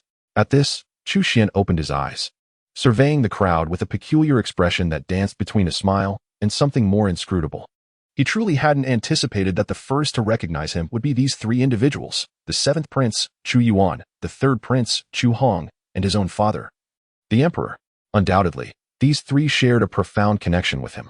This recognition was also linked to his significant cultivation advancement and the transformation of his demeanor. Had he remained the same as before, many would have easily discerned his identity, considering he was once the esteemed crown prince of the Great Xia Dynasty. Nonetheless, in such circumstances, their swift acknowledgement of him spoke volumes about the weight of his presence in their hearts. "I have not perished. Are you disappointed?" Chu Xuan raised his head, posing the question with an air of profound significance. He refrained from addressing the emperor as father, for in his heart, this man before him lacked the merit to warrant such a title. After all, he was no longer the former 6th prince, Chu Xuan. Upon hearing Chu Xuan's words, the Summer Emperor's expression darkened instantly, a glint of cold severity flashing in his eyes. "It seems you have encountered considerable fortune in this prison. Believing your wings have grown strong enough to take flight? Uncle Emperor, I beseech you to apprehend this rebellious son on my behalf." The emperor referred to the elder in the purple robes by his side, the last remaining courtier of the Great Xia royal family, as a congenital powerhouse. Although he could not linger for long in the poisonous mist, merely entering to apprehend a young man and emerging thereafter would scarcely consume much time. "No issue." The elder in purple nodded, his innate true energy enveloping him in an instant, preparing for action as he spoke. However, at that moment, a large hand unexpectedly obstructed his path. "Wait." The voice, though calm, carried an air of undeniable authority. The elder in purple furrowed his brow and looked up, only to find that the one blocking his way was a middle-aged man with a commanding demeanor. "What do you mean, King of Martial Spirits?" the Summer Emperor asked, his expression darkening. This middle-aged man was none other than the King of Martial Spirits from the Martial Kingdom, among the many congenital powerhouses present. While his age was not the greatest and his cultivation not the deepest, he was undoubtedly one of the strongest in terms of combat prowess. He wielded a unique and formidable fire, the ethereal wood spirit flame. Although the ethereal wood spirit flame was merely a common variant of extraordinary fire, it still posed a significant threat to congenital powerhouses. "Why the haste to act, Summer Emperor? After all, we have finally discovered a living person. It would be prudent to clarify the situation first. What if he possesses information regarding the true Sunfire?" The King of Martial Spirits spoke in a measured tone. Upon hearing this, the other congenital powerhouses swiftly grasped the implication. Their primary objective in entering the heavenly prison had been to seek the true Sunfire. Yet throughout their journey, they had encountered not a trace of it, nor even a mere specter. In this moment, the discovery of a living individual sparked hope, for he might possess vital clues. However, if such information fell into the hands of the Summer Emperor, it would spell doom for them. Confronted by the subtly unsettling gazes of the crowd, the Summer Emperor felt a weight in his heart. He realized that his intentions had been discerned, and he was momentarily hesitant to provoke their ire. Thus, he feigned nonchalance, maintaining a serene demeanor as he spoke. "I see. Then, esteemed King of Martial Spirits, feel free to inquire as you wish. Just ensure that after your questions, you hand over this rebellious child to me." The King of Martial Spirits turned his gaze toward Chu Xuan, his eyes glinting with intensity as he promptly asked, "Your Highness, could you enlighten me regarding the flame mark upon your forehead?" Chu Xuan brushed his fingers against the flame mark, a remnant of the fusion with the true Sunfire, which seemed to harbor deeper mysteries that he had yet to fully comprehend. He was taken aback by the king's discerning gaze, which had pierced through to this secret. Nevertheless, Chu Xuan shook his head and replied with utmost seriousness, "I'm afraid I cannot disclose that information." Upon hearing this, the King of Martial Spirits was momentarily stunned, evidently surprised by Chu Xuan's forthright refusal. Yet, he dismissed it with a cold smirk, asserting, "You may deceive others, but you cannot hide the truth from me." As he spoke, he raised his right hand, revealing a flame mark on his wrist, albeit slightly different from Chu Xuan's. "This is the mark I received when I fused with the ethereal with spirit fire. If I am not mistaken, you must have already mastered the true Sunfire, correct? Could it be that you have managed to remain unscathed in the 8th level of the celestial prison, harnessing the power of the true Sunfire?" The moment these words escaped, every heart in attendance could not help but skip a beat. The true Sunfire resides within this young man. Even the gaze of the Summer Emperor towards Chu Xuan shifted, as he had not anticipated that the true Sunfire had fallen into Chu Xuan's possession. Yet, observing Chu Xuan's calm demeanor amidst the 8th level of the celestial prison, where the pervasive poisonous mist posed no threat to him, everything began to seem plausible. Boy, swiftly surrender the true sunfire. It is not something you are entitled to possess. Indeed, if you relinquish the true sunfire, you might yet preserve your life. Otherwise, death is inescapable today. Do not provoke me into action by refusing a toast and opting for punishment instead. At this juncture, the other powerful figures present began to voice their desires as well. Now that the whereabouts of the true sunfire were known, how could they contain their impatience? They regarded Chu Xuan with the fervor typically reserved for a treasure, their eyes brimming with irrepressible greed and longing. After all, it was the true sunfire. A mere martial spirit king, possessing only the most mundane of wood elemental fire, could rise to prominence among innate powers. If they were to acquire the true sunfire, they could undoubtedly soar to unimaginable heights, perhaps even attain supremacy in the southern realm. Such a monumental temptation lay before them. How could they possibly restrain themselves? They readied themselves for action, their faces alight with barely contained eagerness. Were it not for the terrifying poisonous mist enveloping the 8th level of the celestial prison, they might have already disregarded all caution and charged forward. Human greed knows no bounds. Gazing upon the twisted faces consumed by greed, a glimmer of fierce light flickered deep within Chu Xuan's eyes. He slowly raised his right hand, and in an instant, an exquisite flame of divine brilliance erupted in the palm of his hand. The true fire of the sun resided here. Those who desired it could simply come forth and claim it. As if to entice others further, he began to stride confidently towards the crowd. With each step, he drew closer, and under the scorching heat of the sun's true fire, even the pervasive poisonous mist began to thin.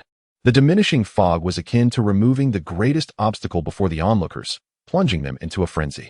They had completely lost their minds. Witnessing the existence of the sun's true fire, doubts dissolved within their hearts. Their eyes widened, nearly bulging from their sockets, as they longed to possess that radiant flame. The sun's true fire is mine. Accompanied by a furious roar, a primal adept could no longer contain himself and surged forward. His innate energy surged like a tempest, propelling him at lightning speed. With the first to lead, soon came the second and third, and even the master-level warriors could not resist joining the fray. In the blink of an eye, the 8th layer of the celestial prison descended into chaos. The sounds of conflict and fury echoed throughout the space, as countless powerful beings unleashed their strength, causing the entire prison to tremble. What surprised everyone was that, in the face of this ravenous onslaught, Chu Xuan showed no inclination to evade. With a firm grip of his right hand, the true sunfire in his palm instantaneously transformed into a blazing sword of flame. With a swift stroke, he cleaved down, and the foremost innate expert was instantly severed in two. The terrifying flames clung to the remnants, quickly reducing the bodies to ashes. Yet, this did not deter the crowd. On the contrary, witnessing the formidable might of the sunfire ignited their avarice and desires even further. After all, the more potent the sunfire, the greater the benefits it would bestow upon whoever could seize it. In stark contrast, the young Chu Xuan had his limits. Even if he gritted his teeth and persevered, how many times could he summon this power? The unparalleled might of the sunfire, though formidable, demanded an astonishing toll with each invocation. Should he find himself unable to summon it further, it would be akin to a tiger stripped of its fangs, rendered utterly harmless. Ultimately, the sunfire would merely serve to benefit them. Under such a lethal temptation, countless powerful beings surged forward, each believing themselves to be the fortunate protagonist. However, the ensuing developments unfolded far beyond their expectations. Chu Xuan's limits appeared to transcend their wildest imaginations. Time and again, he summoned the sunfire, showing no signs of fatigue. On the contrary, those who charged at him, whether masters or innate experts, fell victim to his flaming sword, dispatched with ease as if they were mere blades of grass. Witnessing this scene, even the previously concealed martial spirit king could no longer remain passive. Indeed, although the martial spirit king unraveled the secret of Chu Xuan's mastery over the true sunfire, he refrained from rushing forth immediately. His understanding of the formidable nature of the exotic fire prompted this caution. His intention in revealing Chu Xuan's secret was to incite others to deplete Chu Xuan's strength, thereby allowing him to seize the ultimate victory. However, rather than witnessing the fruits of triumph, he observed the powerful adversaries who charged forward meeting their demise at Chu Xuan's hands. With even the innate warriors dwindling to a mere handful, a shared glance exchanged among the remaining 4 innate warriors conveyed mutual understanding, and they nodded in unison before surging forward together. Boy perish. The 5 innate warriors unleashed their might simultaneously, creating an astonishing spectacle. A terrifying storm swept through the 8th level of the celestial prison, engulfing Chu Xuan in its fury. Notably, the martial spirit king expended all his energy to summon the emu spirit fire, transforming it into a blazing green spear that surged forth with a heart-stopping force, seemingly piercing the void as it streaked towards Chu Xuan's chest. With a deafening roar, an explosion reverberated through the air. Following the blast, Chu Xuan stood unscathed, while 4 of the 5 innate warriors perished on the spot. The lone survivor, the martial spirit king, was left clinging to life. Before he could utter a plea for mercy, the true Sunfire, brimming with excitement, lunged ferociously toward him, specifically targeting the emu spirit fire. Although the emu spirit fire was merely an ordinary exotic fire, it nonetheless possessed the qualities of such a flame. Once consumed, the true Sunfire shall make remarkable advancements. At this moment, the Summer Emperor strides purposefully towards Chu Xuan. Chapter 31. The Father-Son Showdown. The Fall of the Summer Emperor. To my astonishment, you have indeed reached this juncture. The Summer Emperor gazes intently at Chu Xuan, advancing step by step. Truly, you live up to the title of my crown prince. I had presumed you perished within the celestial prison. Little did I anticipate the immense surprise you would bring me. Surrender the true Sunfire to me, and in light of our familial bond, I shall not only spare your life, but also allow you to remain my crown prince from this day forth. The Summer Emperor halts before Chu Xuan, extending his right hand, the implication unmistakable. Chu Xuan chuckles softly, amused. He naturally had no intention of forcibly recalling the true Sunfire that was currently devouring the emu's spirit fire. Nor did he plan to hand it over to the Summer Emperor. He shook his head, a mocking expression adorning his face, and inquired, "Do you not think you are rather overestimating yourself? Forget the title of Crown Prince, even the throne you currently occupy, if I desire it, who could possibly impede me?" Upon hearing this, the Summer Emperor's gaze sharpened instantaneously. Yet, he did not express anger. Rather, he regarded Chu Xuan with a profound look. "It seems you are truly undeterred until the bitter end. Very well, today I shall impart a lesson upon you. What I grant you is yours, what I withhold, you shall never possess." As his words echoed, the Summer Emperor appeared to shed some limitation of his being, and then one could witness his aura ascending steadily. In the eyes of the multitude, he was merely an ordinary master of the second rank. Yet, at this very moment, his cultivation soared to the pinnacle of the first-rank Grandmaster in the blink of an eye. This was far from the conclusion. He soon ascended into the realm of the innate. Even within the innate realm, his momentum showed no signs of abating. Akin to a wild stallion that had broken free from its reins. The first layer of the innate realm, the second layer of the innate realm. Ultimately, he surged all the way to the 8th layer of the innate realm before finally coming to a halt. Upon perceiving the astonishing aura exuded by Emperor Xia, Chu Xuan could not help but widen his eyes in astonishment. It was not the sheer magnitude of Emperor Xia's strength that left him astounded. In Chu Xuan's perception, Emperor Xia's cultivation appeared rather insubstantial, clearly relying heavily on external forces during the process. His true combat prowess could hardly be deemed formidable. Nevertheless, the 8th layer of the innate realm was, after all, the 8th layer of the innate realm. Even when gathering 18 innate powerhouses from 8 nations, the most powerful among them barely reached the 7th layer of the innate realm. In other words, the seemingly second-rank warrior, Emperor Xia, turned out to be the strongest in terms of cultivation among them all. Emperor Xia's profound concealment indeed exceeded Chu Xuan's expectations.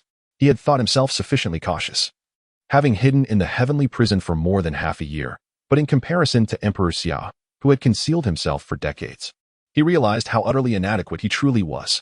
What you relied upon was merely the true Sunfire. Indeed, the might of the true Sunfire is formidable, and I must concede that point. However, at present, your true Sunfire is devouring the ethereal with spirit fire. To wield it again may not be so easy. Furthermore, after continuous battles, your cultivation is likely exhausted. In the face of me, do you still harbor any hope? Have you resigned yourself to despair? Emperor Xia gazed down at Chu Xuan, his eyes brimming with absolute confidence. His audacity to enter the celestial prison was not without foundation. His formidable cultivation at the 8th heaven of the innate realm was his true backing. Surrender the true Sunfire to me. Once I acquire it, I shall swiftly ascend to the pinnacle of the innate realm. At that juncture, I may even have the opportunity to challenge the Purple Mansion realm, potentially becoming the first Purple Mansion true person in Tiannan in a millennium. The ambitious Emperor Xia spoke with fervor. Yet, as he articulated his grand plans, Chu Xuan felt an inexplicable oddity within.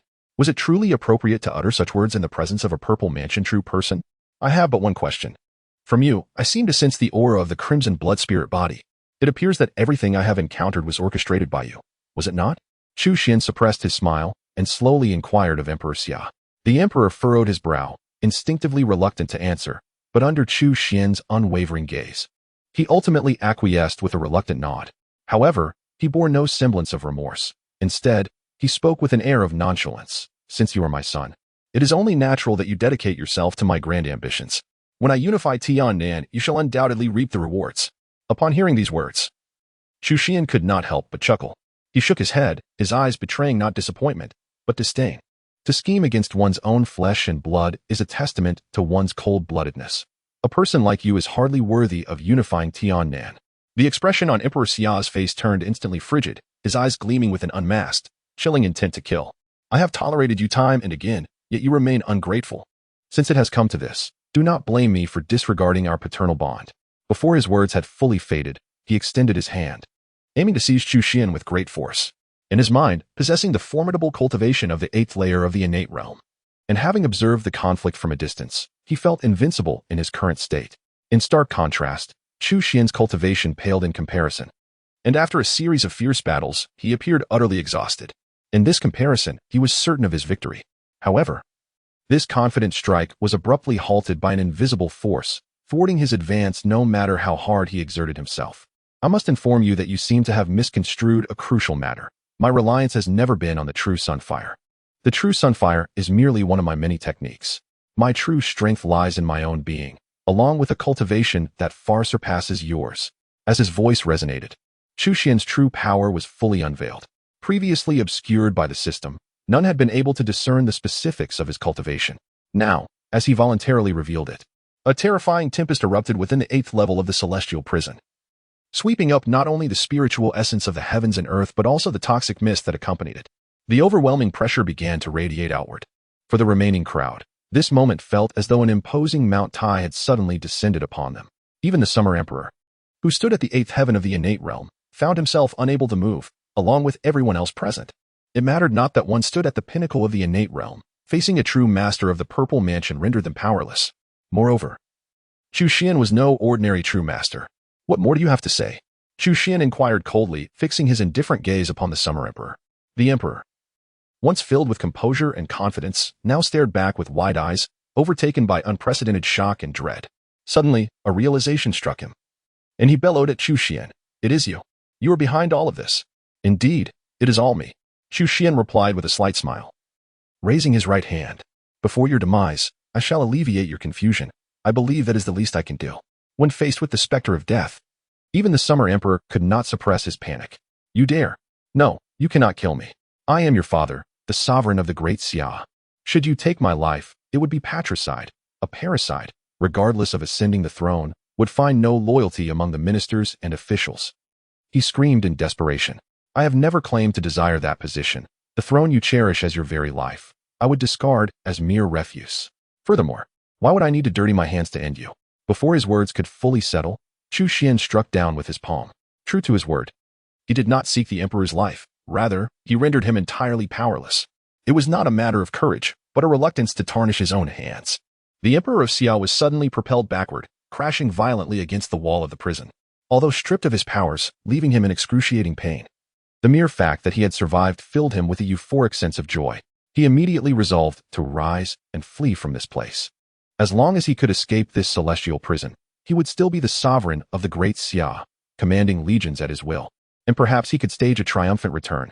However, at that moment, a noxious fog began to envelop him. The emperor was instantly gripped by terror. Though the poisonous mist had been considerably thinned by the true fire of the sun, without any protective powers, he faced certain doom. In the span of mere moments, he was eroded by the toxic vapors, his body succumbing to weakness and collapsing. Just like the Grandmaster he had condemned to sacrifice, he soon transformed into a chilling skeleton. What was most astonishing was that the two skeletal remains faced each other, as if locked in mutual gaze. Chapter 32. Do you wish to be an emperor? With the fall of the Emperor of Xia, Chu Xuan swiftly shifted his gaze to the remaining individuals.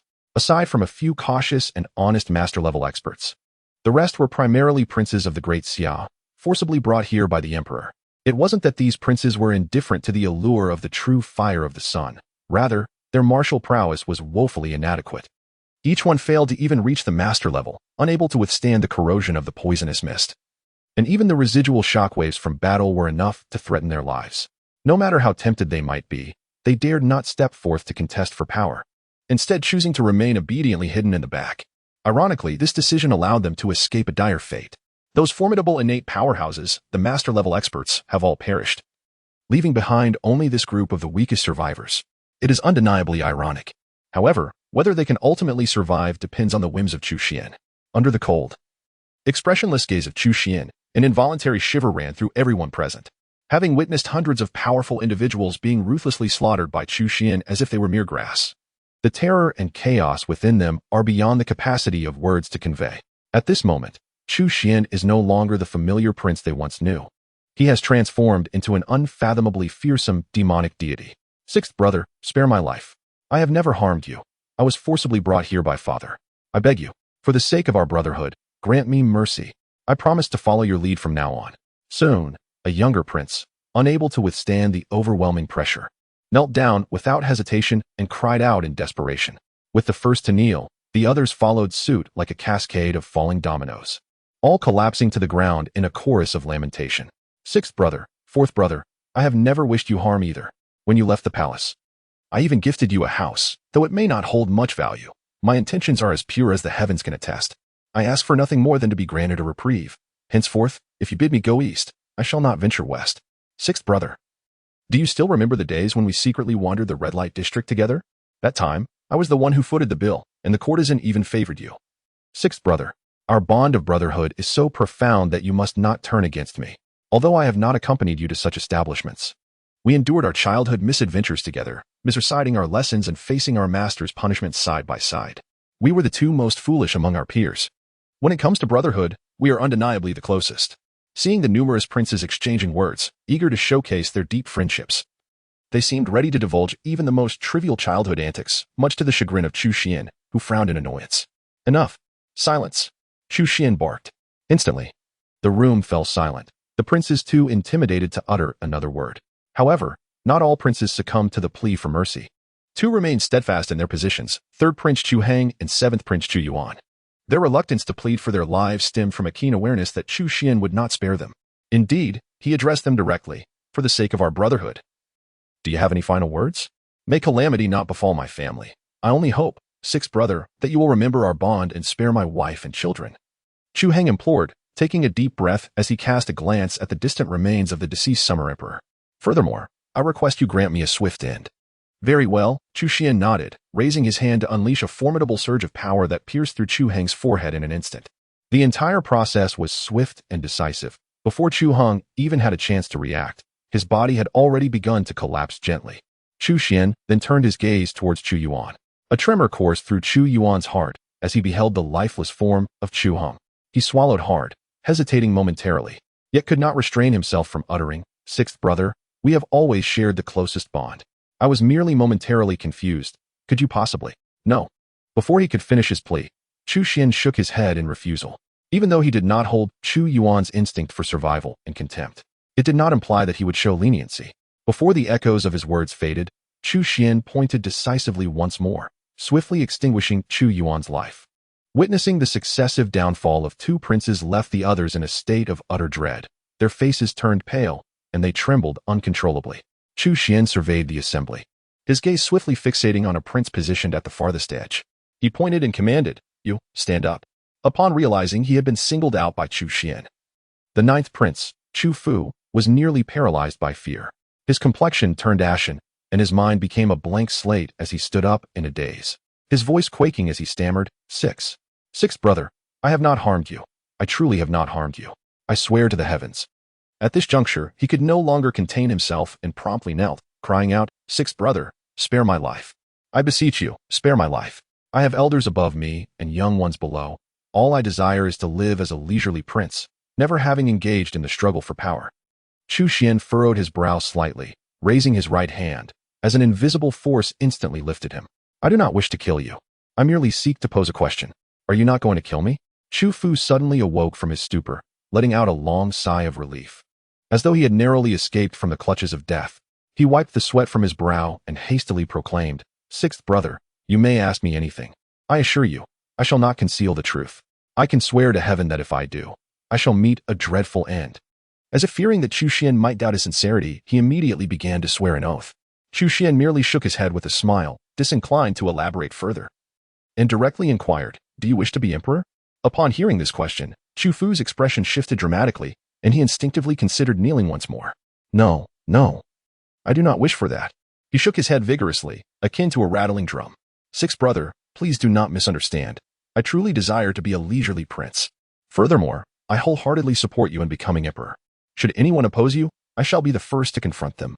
Naturally, Chu Xuan found little credence in his words. After all, what prince would not aspire to the throne? However, the ninth prince, Chu Fu, lacked a formidable background and possessed no extraordinary talent in cultivation. In fact, he was rather unremarkable in every regard.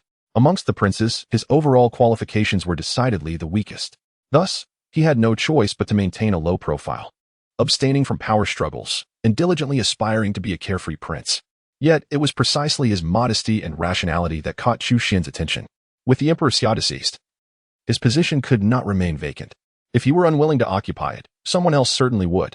Rather than allowing an ambitious individual to seize that position, it would be far wiser to support a more honest prince to ascend. This way, at the very least, one need not worry about the other party constantly stirring up trouble, like Emperor Xia, who frequently brought people to the prison. He could then devote himself to the pursuit of cultivation. "I am quite serious. Let me ask you once more, do you wish to become emperor?" Chu Xuan inquired again. Should the other party truly be unwilling, he would not impose, for after all, a three-legged toad is hard to find. Yet there is a substantial number of princes aspiring to the throne. Observing that Chu Xuan appeared entirely earnest, Chu Fu was momentarily taken aback.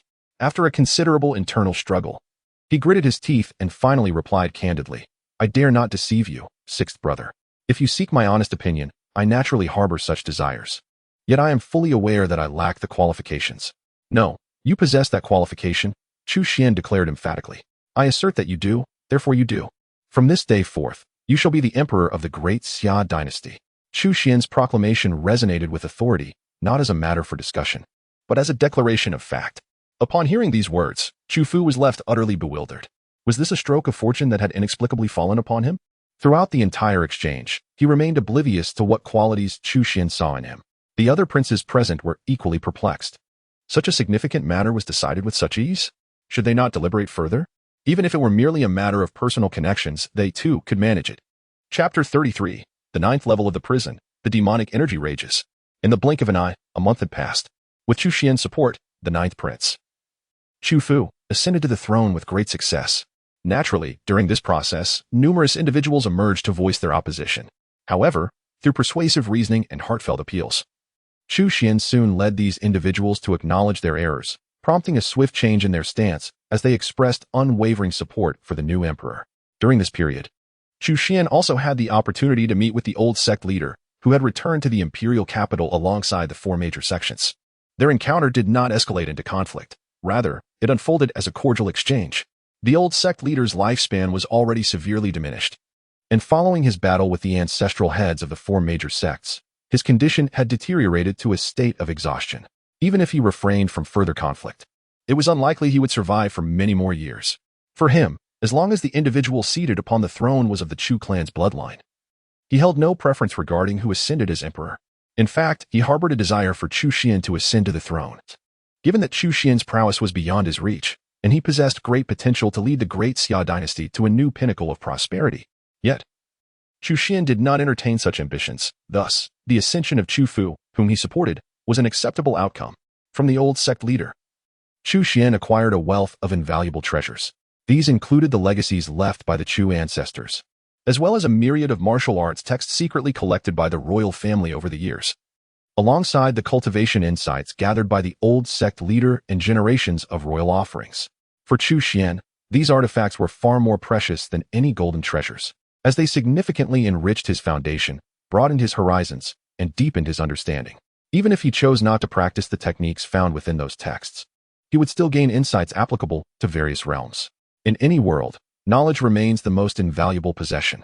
Only by amassing a wealth of knowledge can one traverse further along the path of cultivation in the future. Time passes day by day. With the ascension of the new emperor, the Great Xia Dynasty has regained its footing, and Chu Xuan has returned to the Sky Prison to devote himself to his training. Daily sign-ins have become an indispensable routine. However, What leaves Chu Xuan feeling rather helpless is the fact that, perhaps due to the overwhelming toxicity of the 8th level of the prison, the majority of the items he has signed in over the past month have been related to poison, whether it be poisonous herbs, toxic potions, or even venomous insects. His system space has accumulated quite a collection of lethal substances. An uninformed observer might mistake him for a master of toxins. Ding, sign-in successful. Congratulations to the host for acquiring a teleportation talisman. At last, it is not an item associated with poison. Chu Xuan let out a quiet sigh of relief as he raised his right hand, and a mysterious talisman, glowing faintly, soon appeared in the palm of his hand. The yellowed parchment was inscribed with countless runes, skillfully crafted and profoundly inscrutable. Upon closer inspection, it could even induce a sense of dizziness. The emitted aura sending shivers down one's spine. The concealment talisman once employed by the tribal high priest pales in comparison to this talisman. Chu Xuan swiftly acquired the relevant information regarding the teleportation talisman. Indeed, it is a superior talisman that, when infused with spiritual energy, allows for instantaneous relocation across vast distances. While it may seem of little use in ordinary circumstances, during critical moments, such as when faced with danger, this talisman could prove to be a lifesaver. Instantaneous relocation across thousands of miles. Chu Xuan murmured to himself, his eyes suddenly brightening as he lifted his gaze toward the deepest recesses of the prison. The 9th level of the celestial prison. Naturally, Chu Xuan was filled with curiosity regarding this enigmatic realm. Particularly, in light of his less than satisfactory experiences while signing in at the 8th level, his eagerness to venture into the 9th level intensified. However, the 9th level was unlike any other. It harbored formidable dangers.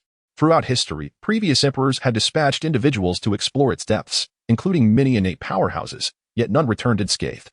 Nonetheless, Chu Xuan's current prowess far surpassed that of the innate strong. Not only had he transcended to the Purple Mansion realm, but he also wielded the Earth Armor, an exquisite artifact for protection, coupled with the Solar True Fire, a lethal trump card. He undoubtedly merited the title of the foremost figure in the southern heavens. Yet, he refrained from recklessly plunging into peril. Even with a 99% chance of safety, he pondered the consequences of confronting that elusive 1%. As the saying goes, a child of 1,000 golds does not sit in a perilous hall. Chu Xuan was not one to gamble with his own life. It was not until he acquired the life-preserving translocation talisman during this recent sign-in that his last shred of anxiety dissipated. With this talisman in hand, even in the face of a lethal threat, he could effortlessly transport himself thousands of miles away in the blink of an eye. Far beyond the boundaries of the Great Xia, whatever terrifying entities resided in the 9th level would pose no challenge to him.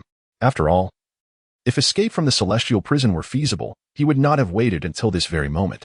Muttering to himself, Chu Xuan's resolve solidified in an instant.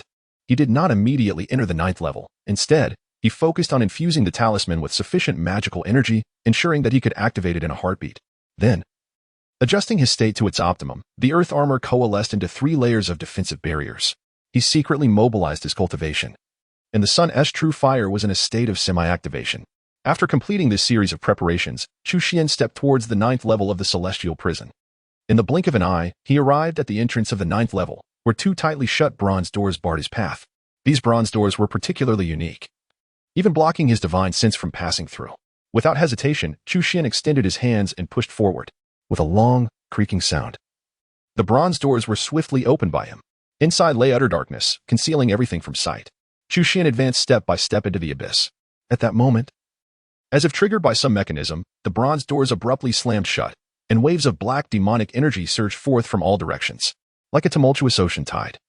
This black energy quickly enveloped him, submerging Chu Xuan completely.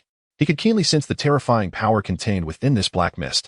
Even the defensive barrier formed by the exquisite Earth Armor was corroded, emitting a hissing sound and billowing white smoke. In comparison, the toxic fog of the 8th level of the prison was utterly inferior. Chu Xuan even suspected that the poison of the 8th level might merely be a derivative of this black mist, a mere inferior product. As he witnessed the 3 layers of protective barriers generated by the Earth Armor failing to withstand the corrosion of the black mist, Chu Xuan immediately unleashed his ultimate technique. The true sunfire ignited instantaneously within the palm of his hand. Having successfully absorbed the ethereal wood spirit fire, the true sunfire exhibited remarkable advancement, its flames now radiating with a significantly greater intensity than before. The dark demonic energy recoiled as if confronted by its nemesis, retreating rapidly in disarray. In no time, a vast area was cleared, and Chu Xuan's vision was restored. As he looked up ahead, He beheld a colossal pit at the center of the 9th level of the celestial prison, the source of the terrifying black, demonic energy. Within that profound chasm lay a monstrous entity entombed. The sight of it caused Chu Xuan to momentarily catch his breath, his heartbeat faltering. Uncontrollable astonishment flickered in his eyes. How could this be possible? Chapter 34. The Divine Elephant's Prison Subduing Technique. A Dragon's Carcass. An immensely large dragon's carcass, with a fearsome dragon head, sharp claws, obsidian scales, and a massive body, along with a pair of eyes as large as lanterns. Even buried here for an unfathomable number of years, it still emanated a terrifying aura that sent chills down one's spine. Merely gazing upon it from a distance could instill an involuntary sense of dread, and those with fragile resolve might even succumb to a state of puppetry. The surging black demonic energy throughout the 9th level of the celestial prison emanated entirely from this long-dead dragon's carcass. In life, it appeared to have been an exceedingly formidable demonic dragon, and even in death, its overwhelming malice lingered. The vengeful spirits that Chu Xuan had sensed earlier were irresistibly drawn to this dragon's remains. If a sufficient number of vengeful spirits were to be absorbed, this dragon carcass might yet give rise to a sliver of true essence, thereby resurrecting itself. However, should such resurrection occur, it would no longer be the original demon dragon, but rather a dread and terrifying corpse dragon. Yet, with Chu Xuan's intrusion into this realm, such possibilities have evidently been extinguished. It appears that the purpose of this heavenly prison's location is to suppress this demon dragon. Although this demon dragon has now become merely a carcass, it remains astonishingly vibrant, as if it had just succumbed to death, retaining immense value. Regrettably, I currently find myself unable to make use of it. Lacking divine weapons, I cannot sever its scales, and even the thought of sampling its flesh is beyond my reach. Moreover, I cannot transfer it into my system space. Chu Xuan sighed softly. Despite possessing a system space, it can only store rewards acquired through system sign-ins, leaving no room for other items. Unable to devise a viable solution at this moment, Chu Xuan chose to set aside his concerns, knowing that the carcass would not escape. Surveying his surroundings, he found no other notable entities and thus settled into a meditative posture at a random location. The black demonic energy on the 9th level of the heavenly prison is indeed fearsome. The formidable beings who previously entered here were likely consumed by this dark aura. Even an exquisite artifact like the earth armor could not withstand the corrosive nature of the demonic energy, underscoring its terrifying potency. For an ordinary warrior, entering here would mean certain death, leaving not even a trace of bones behind. However, for Chu Xuan, who mastered the true fire of the sun, the demonic energy posed no threat whatsoever. After devouring a substantial amount of the dark demonic essence, the true fire of the sun experienced remarkable growth, seemingly surpassing the effects gained from consuming the bloodline of the flame bird and the ethereal with spirit fire. Truly, it deserves its reputation as one of the legendary 10 divine flames. Chu Xuan's eyes sparkled with excitement as he tossed the true fire of the sun upwards. Almost immediately, the fire transformed into a resplendent golden crow, soaring above his head in 2 graceful circles before joyfully pursuing the remaining demonic energy. These wretched demonic energies, having wreaked havoc for countless years and previously invincible, now found themselves reduced to mere prey when confronted with the true fire of the sun, their nemesis. The vast accumulation of demonic energy in the 9th level of the celestial prison was nothing short of immense, further augmented by the continuous production from the dragon corpse. This bounty was more than sufficient for the true fire of the sun to feast upon for an extended period. Should it consume all of this demonic essence, the true fire would undoubtedly achieve unparalleled growth. After observing for a while and confirming there were no issues, Chu Xuan withdrew his gaze and entered a state of meditation. He could now assert with complete certainty that this celestial prison was built atop a spiritual vein. Perhaps it was originally constructed to suppress this demonic dragon, as all the natural spiritual energy had been concentrated within the prison. The 9th level, serving as the core of the entire celestial prison and being the closest to the spiritual vein, boasted a concentration of spiritual energy that was almost visible to the naked eye. Chu Xuan, naturally delighted by this discovery, realized that it would be difficult to find a more favorable environment for cultivation throughout the entire southern region. His purple mansion space is an astonishing 10,000 times larger than that of an ordinary purple mansion cultivator. While this grants him a foundation of profound depth far surpassing that of others, the amount of spiritual energy required to fill this vast purple mansion space is equally 10,000 times greater than that needed by an ordinary cultivator. Only in a place where the aura of heaven and earth is sufficiently dense can he expedite the filling of his purple mansion space, thereby facilitating the elevation of his cultivation realm. As the night swiftly passed, dawn approached. System, check-in. Chu Xuan silently intoned, his heart brimming with anticipation. After all, this was his first check-in on the 9th level of the heavenly prison. Firsts are invariably the most precious. In the next moment, the system's notification chimed. Ding. Check-in successful. Congratulations, host. You have obtained the technique Godly Elephant Suppressing Prison Force. Chu Xuan was momentarily taken aback, as a torrent of memories surged into his mind, far more vast than he had anticipated. It took him quite some time to fully digest and assimilate these memories. Soon, an unmistakable joy illuminated his face, and his eyes sparkled with delight. Godly Elephant Suppressing Prison Force. This is no ordinary technique. It is an unparalleled divine skill that points directly to the Tao. The essence of this technique perceives the human body as composed of countless particles, totaling 840 million. Each particle awakened possesses the might of a colossal elephant. Should they all awaken, he could stir rivers and seas, pluck stars from the sky, all in the blink of an eye. Yet, this is far from the terminus of the Godly Elephant Suppressing Prison Force. It is merely the beginning. Once all the particles of the human body are awoken, they will coalesce into dragon elephant particles, and everything will revert to the starting point once more. As it is often said, the varieties of elephants are boundless and ever-changing. The giant elephant, in its infancy, transforms into the dragon elephant. The dragon elephant, in its youth, metamorphoses into the primordial elephant. The primordial elephant, in its maturity, evolves into the divine elephant. Only upon reaching the divine elephant can this technique be deemed truly perfected. Once mastery is achieved, each divine elephant possesses the power to suppress an entire realm of hell. What, then, is the significance of having 840 million divine elephants? Moreover, at that point, the potential to create an infinite number of particles becomes an unfathomable strength. With the acquisition of this divine skill, how could Chu Xuan not be overwhelmed with joy? Attaining the divine elephant hell suppression technique, he felt he had finally addressed his greatest shortcoming. A look of satisfaction adorned Chu Xuan's face. The techniques he had previously cultivated were derived from the Great Xia Dynasty, a legacy passed down from the ancestors of the Great Xia. Over a millennium ago, the forebears of the Great Xia established the dynasty through their singular efforts, and thus the techniques inherited were certainly not inferior. Yet, to be frank, they were merely adequate, as this technique could only be cultivated to the pinnacle of the Purple Mansion. Chu Xuan had previously signed in for various techniques and had received countless others from the old sect's edicts. However, he had always harbored a sense of dissatisfaction with these methods. It was not that these techniques were lacking, but rather that they failed to meet his expectations. Even if he chose to switch paths, it was likely that he would soon find himself once again facing a bottleneck. It was only with the recent acquisition of the divine elephant hell suppression technique that Chu Xuan felt a genuine sense of fulfillment.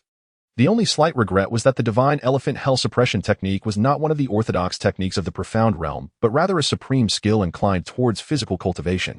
Nevertheless, this was of little concern. He could always seek out a corresponding profound technique to complement it in the future. Chu Xuan swiftly adjusted his state of being, and then eagerly commenced the cultivation of this supreme divine skill. Possessing the primordial sacred body, his physical prowess far surpassed that of ordinary individuals. Now, with this divine art, he was akin to a tiger endowed with wings. Chapter 35. The Elder's Decree and the Passage of 18 Years. Sixth brother, the Elder's condition is deteriorating. 3 months later, Chu Fu hurriedly arrived at the celestial prison to convey this news to Chu Xuan. Upon hearing this, Chu Xuan furrowed his brow. He should have been able to endure for at least another year or two. How could he be on the verge of collapse now? At this point, he abruptly raised his gaze towards Chu Fu, a fierce glint flickering in his eyes. Did you compel him to act again? Startled by his words, Chu Fu hastily shook his head, insisting it was not due to his influence. Although he had become the sovereign of the Great Xia, he still felt a profound reverence in the presence of Chu Xuan. It has nothing to do with me. It was his own realization of the fleeting nature of his time. He ventured out of the imperial capital once more to execute all those ruffians disturbing the surrounding areas publicly. I only learned of this afterward. By the time I was informed, he was already nearing his end. I rushed to notify you, sixth brother, as he wished to see you one last time before departing. Chu Xuan sighed inwardly. From his understanding of that venerable elder, this was indeed something he would do. Rather than passively await death, he would prefer to extract the last vestiges of his worth, contributing to the Great Xia Dynasty. Throughout his life, he had lived for the Great Xia, and now, in a sense, he was dying for it as well. This epitomized the true essence of selfless dedication, sacrificing oneself completely for the cause. For such an elder, Chu Xuan could not help but feel a measure of respect. In light of this, let us accompany him on his final journey. Chu Xuan and his companions swiftly arrived at a secluded hall deep within the imperial palace.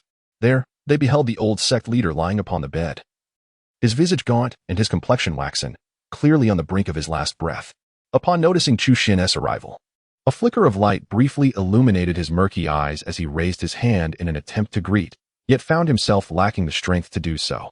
Observing this, Chu Xuan hastened forward, grasping his right hand and subtly channeling his own energy into the elder's frail body. He was cautious not to transfer too much power, not out of reluctance, but rather because the old sect leader's current condition could scarcely endure it. The elder took a labored breath, a hint of color returning to his cheeks, and he appeared somewhat revitalized.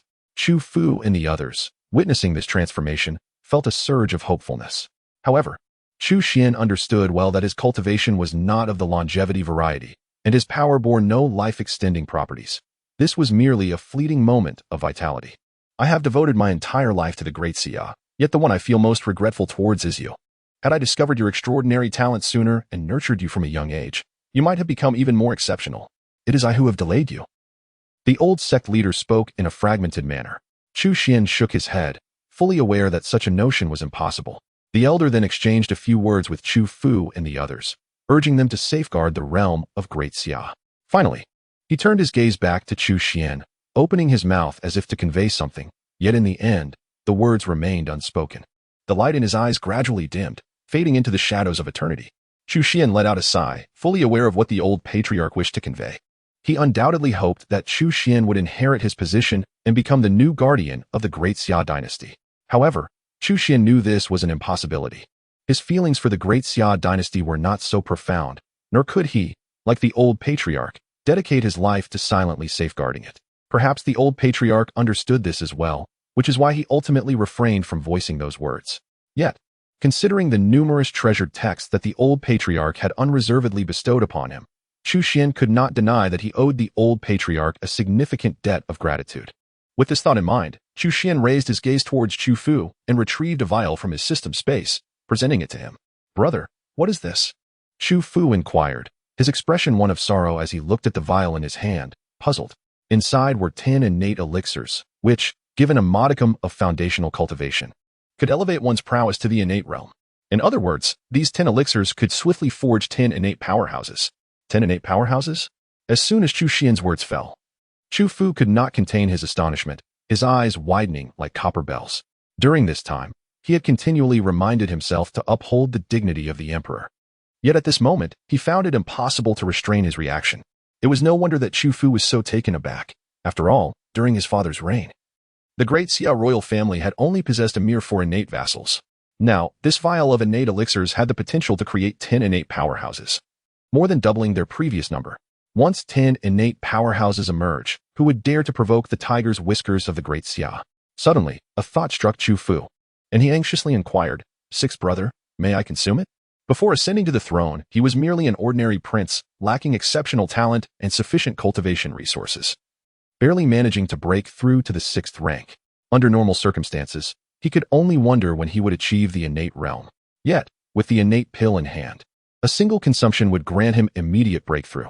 The prospect of doubled lifespan and the ability to soar through the skies was indeed tempting. However, Chu Xuan shook his head at that moment. "I have not yet finished my words. This innate pill has both advantages and disadvantages.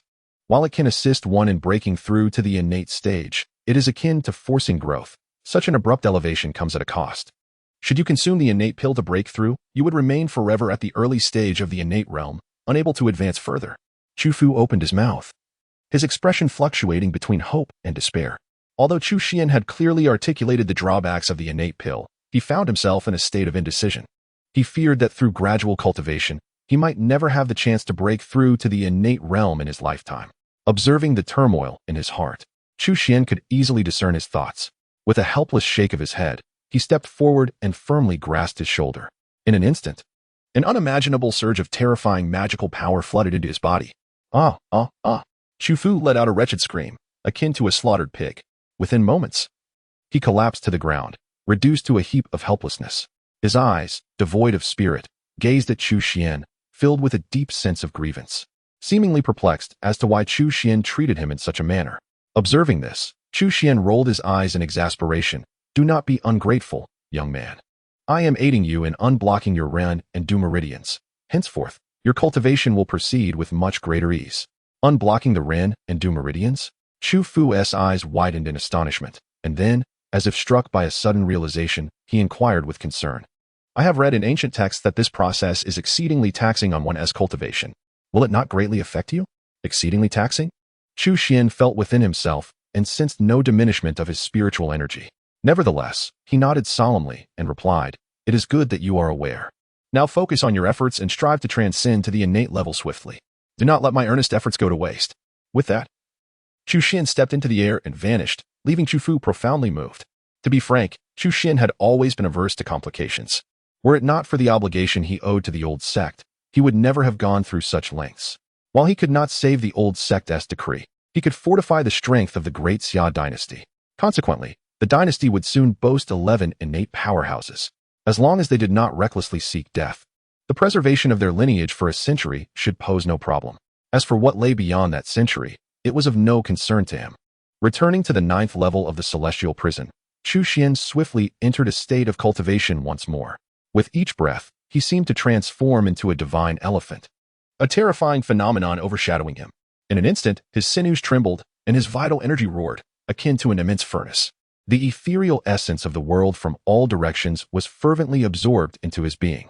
Relying on the formidable constitution of the primordial sacred body, he welcomed every type of worldly essence without hesitation. This essence was swiftly transformed into an unparalleled purity of magical power, which then flowed like a gentle stream into his purple mansion space. Should the other masters of the purple mansion witness Chu Xuan's astonishing cultivation efficiency, they would undoubtedly be left in awe, their eyes wide with disbelief. However, given the vastness of Chu Xuan's purple mansion space, achieving further advancement still required considerable time. Chu Xuan truly grasped the meaning of enduring hardship to rise above others. Yet, as he felt his strength progress rapidly by the moment, he found himself deeply engrossed in the process. Time passed day by day, and before he knew it, 18 years had flown by. In the 36th chapter, titled The Limit of the Purple Mansion Realm, Refining the Dragon Corpse, it had unknowingly been 18 years. Throughout these years, Chu Xuan remained confined within the heavenly prison, never once stepping outside its doors. Even when Chu Fu extended invitations on several occasions, he declined without a moment's hesitation. It must be said that Chu Xuan's path of perseverance had deepened considerably, inspired by the Summer Emperor, who could conceal his cultivation for decades. Chu Xuan reflected on his own 18 years of relentless training in the heavenly prison, realizing the significance of his commitment. After these years of arduous practice and the rewards of his daily efforts, Chu Xuan's cultivation had ascended to the pinnacle of the Purple Mansion realm. No, it should be termed the absolute limit of the Purple Mansion realm. His Purple Mansion space had expanded from over 100 feet to over 1,000 feet in size, filled with an exquisite purity of magical power. From a lofty vantage point, it resembles an expansive ocean, seemingly reaching a point of no further expansion. At least within the confines of the Purple Mansion realm, his Purple Mansion space has reached its ultimate limit, a staggering size of over 1,000 zhang. Furthermore, the supreme divine skill, the divine elephant suppression technique, has also been cultivated by Chu Xuan to a commendable level. Coupled with his extraordinary primordial holy body, Chu Xuan's physical prowess is nothing short of terrifying. Each punch and kick can unleash an astonishing force akin to that of a colossal elephant, rendering even the most seasoned Purple Mansion practitioners incapable of withstanding a single blow from him. In terms of both cultivation and physique, Chu Xuan has reached the pinnacle of what can currently be achieved. Unless he breaks through to a higher realm, he finds himself ensnared in a state of stagnation. With his current level of cultivation, he is already qualified to ascend to the next realm, the Law Manifestation realm. As it is said, Purple Mansion practitioners are powerful beings of the Law Manifestation. Each adept in the Law Manifestation realm can be deemed a formidable individual. To transition from the Purple Mansion realm to the Law Manifestation realm requires a foundation rooted in one's own Purple Mansion, vast reserves of spiritual energy, and a resonance with the celestial bodies, thereby allowing for the evolution of profound law manifestations. The essence of the Law Manifestation realm lies in these manifestations. Each individual's manifestation is unique, and the more potent the manifestation, the greater the assistance it offers to the practitioner. Should one be able to evolve an unparalleled manifestation, even the most monumental tasks, such as moving mountains or reaching for the stars, would be effortlessly achievable. Chu Xuan took a deep breath, a glimmer of excitement flashing in his eyes. His current realm is entirely sufficient, his Purple Mansion is sound, and his spiritual energy is abundant. The only uncertainty lies in his ability to resonate with the external celestial bodies. it is indeed a matter of resignation. Despite having cultivated diligently to this point and lacking for nothing, he has been navigating this journey alone without the guidance of a master, often feeling somewhat uncertain. After all, Chu Xuan's ambition is not merely to evolve an ordinary Dharma manifestation. If that were the case, given his current capabilities, he could easily achieve it. However, his true aspiration lies in the evolution of a supreme Dharma manifestation, a rarity that is virtually unparalleled and not something that can be effortlessly realized. Even with Chu Xuan's profound foundation, he cannot confidently assert that success is guaranteed. Ultimately, it boils down to a lack of experience. Yet, this is not a significant issue. Everyone has their first time. During that initial endeavor, none possessed experience, and one simply had to grit their teeth and press on. Taking a deep breath. Just as he was prepared to summon his resolve, his gaze fixed intently ahead, where he suddenly beheld the dragon corpse in the immense pit. After 10 arduous years of cultivation in the 9th level of the celestial prison, he had grown accustomed to the presence of this dragon carcass, which daily emitted a modicum of demonic energy, nourishing the sun-true fire for its growth. At that moment, a flash of inspiration surged through his mind. He realized that this dragon corpse might offer tremendous assistance during his breakthrough into the realm of Dharma manifestation. The thought of refining the dragon corpse surged within him. It must be acknowledged that this notion is indeed somewhat audacious, considering the extraordinary origins of this dragon carcass. It has been suppressed in this celestial prison for at least a millennium, yet it still emanates a formidable amount of demonic energy, clearly far beyond the capabilities of an ordinary dragon clan member. Such a terrifying dragon corpse is certainly not something that can be easily refined. If it were so effortlessly achievable, it would not have been confined within this dark dungeon. Yet, contemplating the potential success of this plan, the benefits would be astonishingly profound. The essence of life contained within the body of such a colossal dragon would undoubtedly reach an unimaginable level. Given Chu Xuan's current circumstances, the addition of such immense life essence as a catalyst would significantly enhance the probability of evolving an unparalleled. There exists even a flicker of hope for the emergence of an extraordinary, one that has never been seen before. More critically, the divine elephant prison suppression technique that Chu Xuan acquired through previous endeavors has reached a mastery that allows him to forge a heavenly furnace capable of refining external substances. If he were to exert his utmost effort, there lies a genuine opportunity to refine this dragon corpse. This fundamental realization is the very essence behind Chu Xuan's contemplation. Without the existence of such a supreme technique as the divine elephant prison suppression technique, the notion of refining a dragon corpse impervious to water and fire, and resistant to blades, would be utterly implausible. Why not give it a try? If all else fails, he could simply halt the process midway. After all, the repercussions of failure would not be catastrophic. Conversely, success would yield immense rewards. With a fervent glimmer in his eyes, Chu Xuan's conviction grew stronger with each passing thought. He was not one to waver in indecision. A decisive glint soon flashed across his gaze. Without delay, he approached the vast pit, leaping into its depths, and settled cross-legged atop the dragon corpse's head. The fate of this endeavor hung in the balance. Taking a deep breath, Chu Xuan summoned all his strength to channel the divine elephant prison suppression technique, and his entire being erupted with a fervent surge of vitality. In that fleeting moment, his entire body seemed to dissolve into countless minuscule particles, from which emerged terrifying colossal elephants. Simultaneously, his form radiated an extraordinary brilliance, with the 5 elemental colors of gold, wood, water, fire, and earth flashing in alternation. However, the glimmers of water, fire, and earth were far more resplendent, while the lights of gold and wood appeared significantly dimmed, a testament to the incompleteness of Chu Xuan's primal sacred body. Nevertheless, even in its unfinished state, the primal sacred body remained one of the supreme sacred physiques, and its myriad wonders swiftly harmonized with the towering elephants.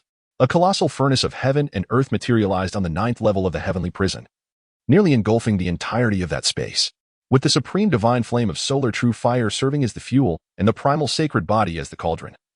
While the unparalleled divine art, the divine elephant suppressing prison technique, acted as the grinding wheel, the elephants exerted their full strength to propel the operation of this grand furnace. Soon, the dragon's corpse became engulfed in terrifying flames. In the distance, a fearsome demonic dragon roared towards the heavens, seemingly unwilling to accept such a fate. Chu Xuan was also on the verge of encountering a fatal backlash. Just at that moment, before the demonic dragon could fully awaken, it was forcefully suppressed by the mighty elephants. In this critical instant, Chu Xuan held nothing back, pouring forth nearly all his strength. A decade of arduous cultivation appeared to culminate in this singular moment.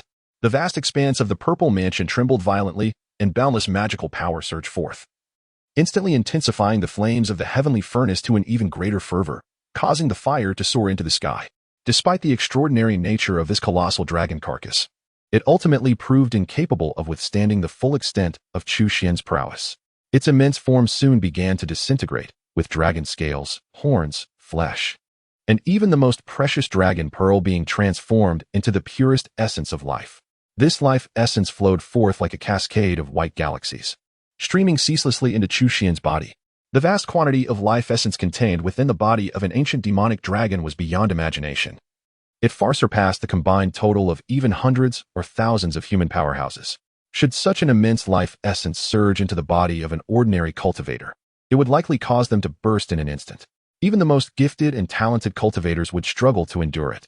Only someone like Chu Xuan, possessing a supreme sacred body and a profound foundation, could barely withstand the influx. Yet, even so, he soon felt a sense of swelling, akin to having consumed an excessive amount of rice in one sitting. Realizing he could not afford to delay any longer, Chu Xuan understood that even with his extraordinary physique, further hesitation might lead to dire consequences. At that moment, he sensed the stars and began to evolve his Dharma manifestation. Chu Xuan immediately summoned all his mental faculties, embarking on the crucial step towards breaking through to the Dharma manifestation realm. The next phase was to determine whether he would emerge as a dragon or a mere insect. This pivotal moment was of utmost importance. Chapter 37. The coalition of 9 nations invades the mighty ancestor Huyan. Just as Chu Xuan was in the midst of his secluded breakthrough, a significant event unfolded in the outside world. The Zhao Kingdom, in alliance with 8 neighboring nations, suddenly amassed a great army and invaded the territory of the Great Xia. Does this scenario seem somewhat familiar? Indeed, it mirrors the plan devised by the Summer Emperor a decade ago. However, due to the events surrounding the celestial prison, the high-ranking officials of the allied forces suffered nearly complete annihilation, and thus the plan was abandoned. Nevertheless, this abandonment does not imply that the surrounding 8 nations were devoid of intentions. The sudden loss of so many innate masters and grandmasters left them with a profound sense of loss. How could they not harbor any thoughts? Yet, constrained by the formidable presence of the one suspected to be the Zifu real person from the Great Xia, they were compelled to suppress their anger and refrain from any subsequent actions. If it were merely an innate peak master like the old sect leader, they might have devised a countermeasure.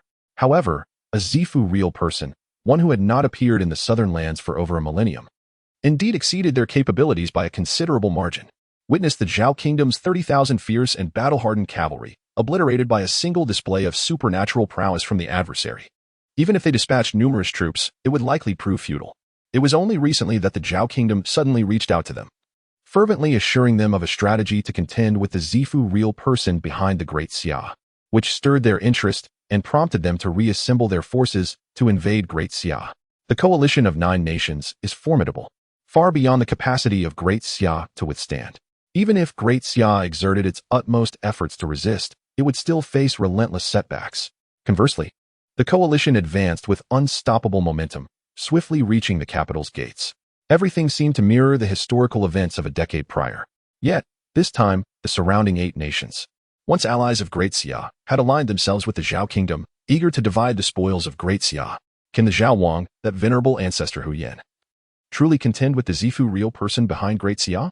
Outside the grand encampment of the imperial capital, the rulers of the 8 nations simultaneously turned their gaze towards King Zhao, their eyes betraying a flicker of concern. King Zhao let out a hearty laugh, assuring them, "Rest assured, my esteemed friends, there is absolutely no cause for alarm regarding this matter. At this juncture, I shall no longer conceal the truth from you. Ancestor Huyan is a seasoned celestial from the eastern wilderness, possessing cultivation that has reached the 8th level of the celestial realm. Though it is perplexing how a celestial would suddenly emerge from the Great Xia, how could a newly ascended celestial possibly contend with Ancestor Huyan?"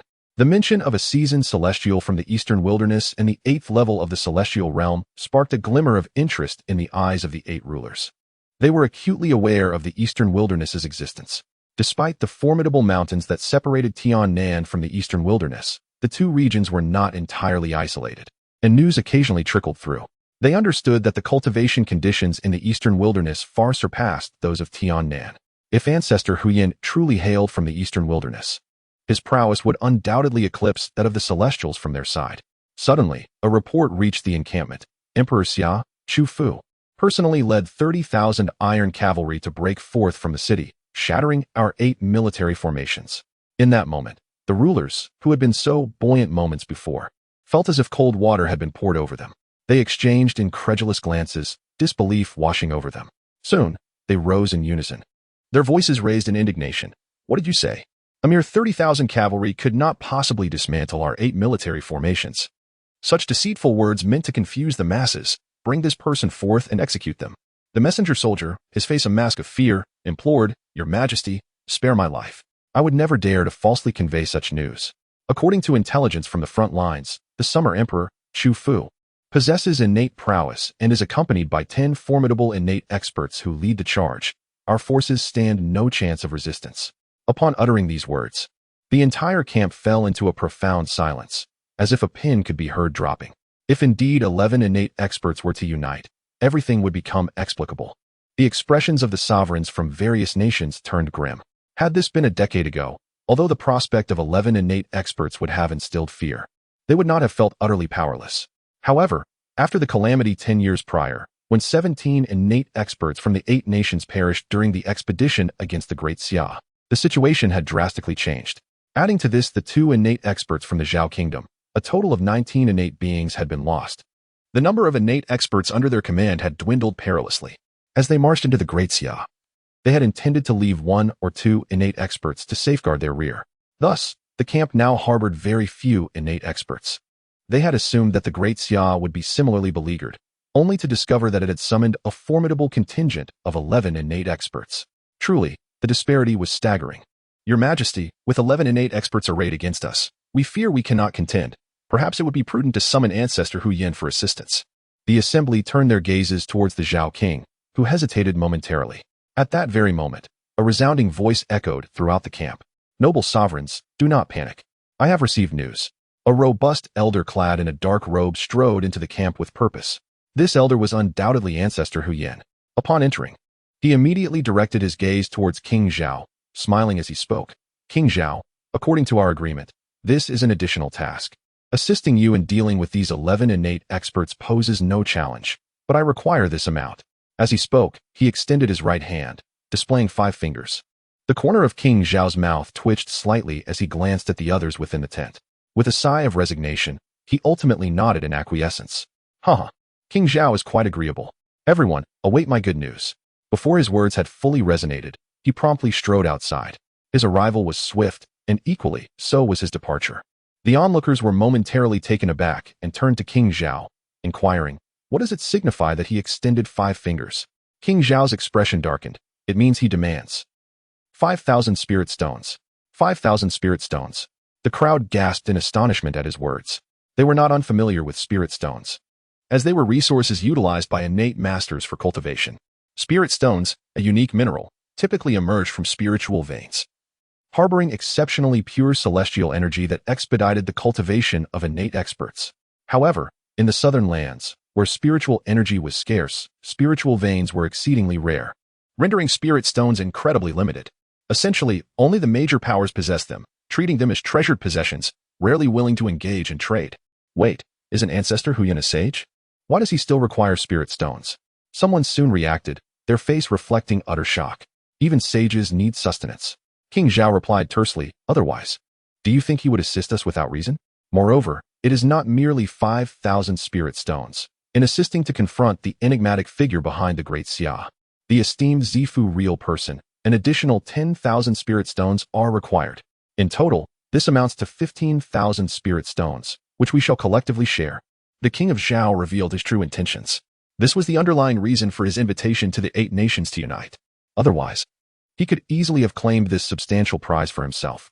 The sovereigns of the 8 nations were momentarily taken aback, yet in the face of the king's stern gaze, they found themselves unable to refuse, unless they wished to forego their share of the spoils from the Great Xia. Although 15,000 spirit stones seemed considerable, when divided among 9 nations, each would only bear a burden of slightly over 1,600 spirit stones. Furthermore, following this battle, they would have the opportunity to divide the vast territories of the Great Xia. When calculated, it did not seem an unfavorable arrangement. Let us see how the venerable Ancestor Hu Yin deals with those 11 innate powerhouses, someone suddenly proposed. Upon hearing this, the others readily agreed. After all, having invested their resources, they felt compelled to witness the outcome firsthand, lest they perceive it as a loss. Including the king of Zhao, they swiftly departed together. There was no need for them to venture to the front lines. A high platform had been erected within the camp, allowing them to observe all that transpired on the battlefield. Before long, they beheld Ancestor Hu Yin descending upon the battlefield like a soaring eagle. With a mere wave of his sleeve, the 11 innate powerhouses, including Emperor Chu Fu of Xia, were rendered powerless, instantly spewing blood and being sent flying. Previously, they had been formidable adversaries, capable of slaying gods and Buddhas alike, yet in a heartbeat, they were stripped of their combat prowess. The sudden turn of events plunged the battlefield into an eerie silence. Both sides stood in stunned silence, momentarily bewildered by the unfolding events. After a mere flick of his sleeve, the venerable Yuan ancestor turned without a backward glance and returned to the main camp. Even the sovereigns of the 9 kingdoms atop the platform watched as the Summer Emperor and his 11 companions were valiantly rescued by the Summer Army. Finally realizing the gravity of the situation, why did Hu Yuan ancestor not finish them off? If he had slain them, we could have seized the opportunity to capture the imperial capital of Great Xia. One individual could not help but lament. Yet, others remained unfazed. No matter. They have lost their combat effectiveness. As long as we can subdue the enigmatic purple mansion true man behind Great Xia, the Great Xia Dynasty will be ours for the taking. Who knows, we might even recruit those innate powerhouses, regardless of their inner thoughts. The assembly held no further doubts about Hu Yuan ancestor's formidable prowess. With a mere flick of his sleeve, he had gravely injured 11 innate masters. Such strength left them with little to fear. It could only be said that the esteemed possess their own wisdom. Hu Yuan ancestor is magnificent, someone shouted, leading to a chorus of over 1 million soldiers echoing the sentiment. Hu Yuan ancestor is magnificent. Hu Yuan ancestor is magnificent. The thunderous cheers reverberated, reaching not only the imperial capital but also the depths of the sky prison. Chapter 38. The Invincible Dharma Form, Primordial Divine Elephant Treads the 9 Heavens. Hu Yuan ancestor?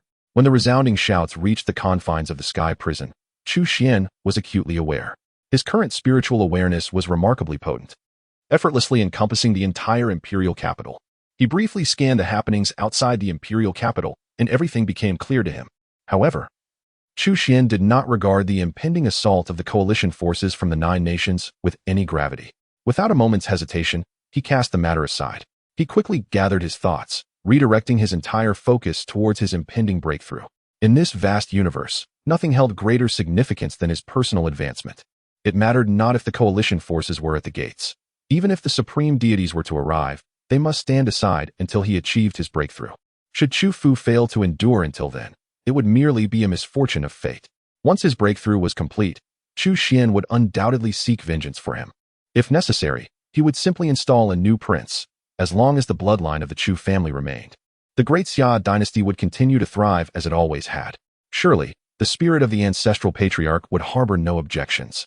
He had already sensed the stars, and all that remained was to harness their power to manifest the Dharma form, marking the completion of his endeavor.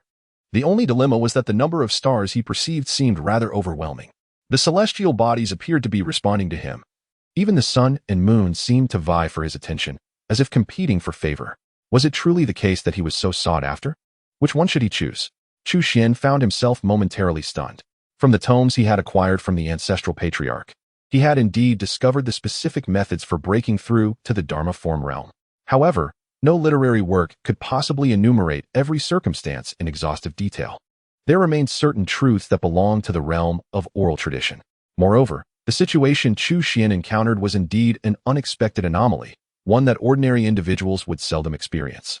At this moment, as the life essence extracted from the dragon's corpse surged into his body, Chu Xuan felt as though he were on the verge of explosion. He dared not linger any longer.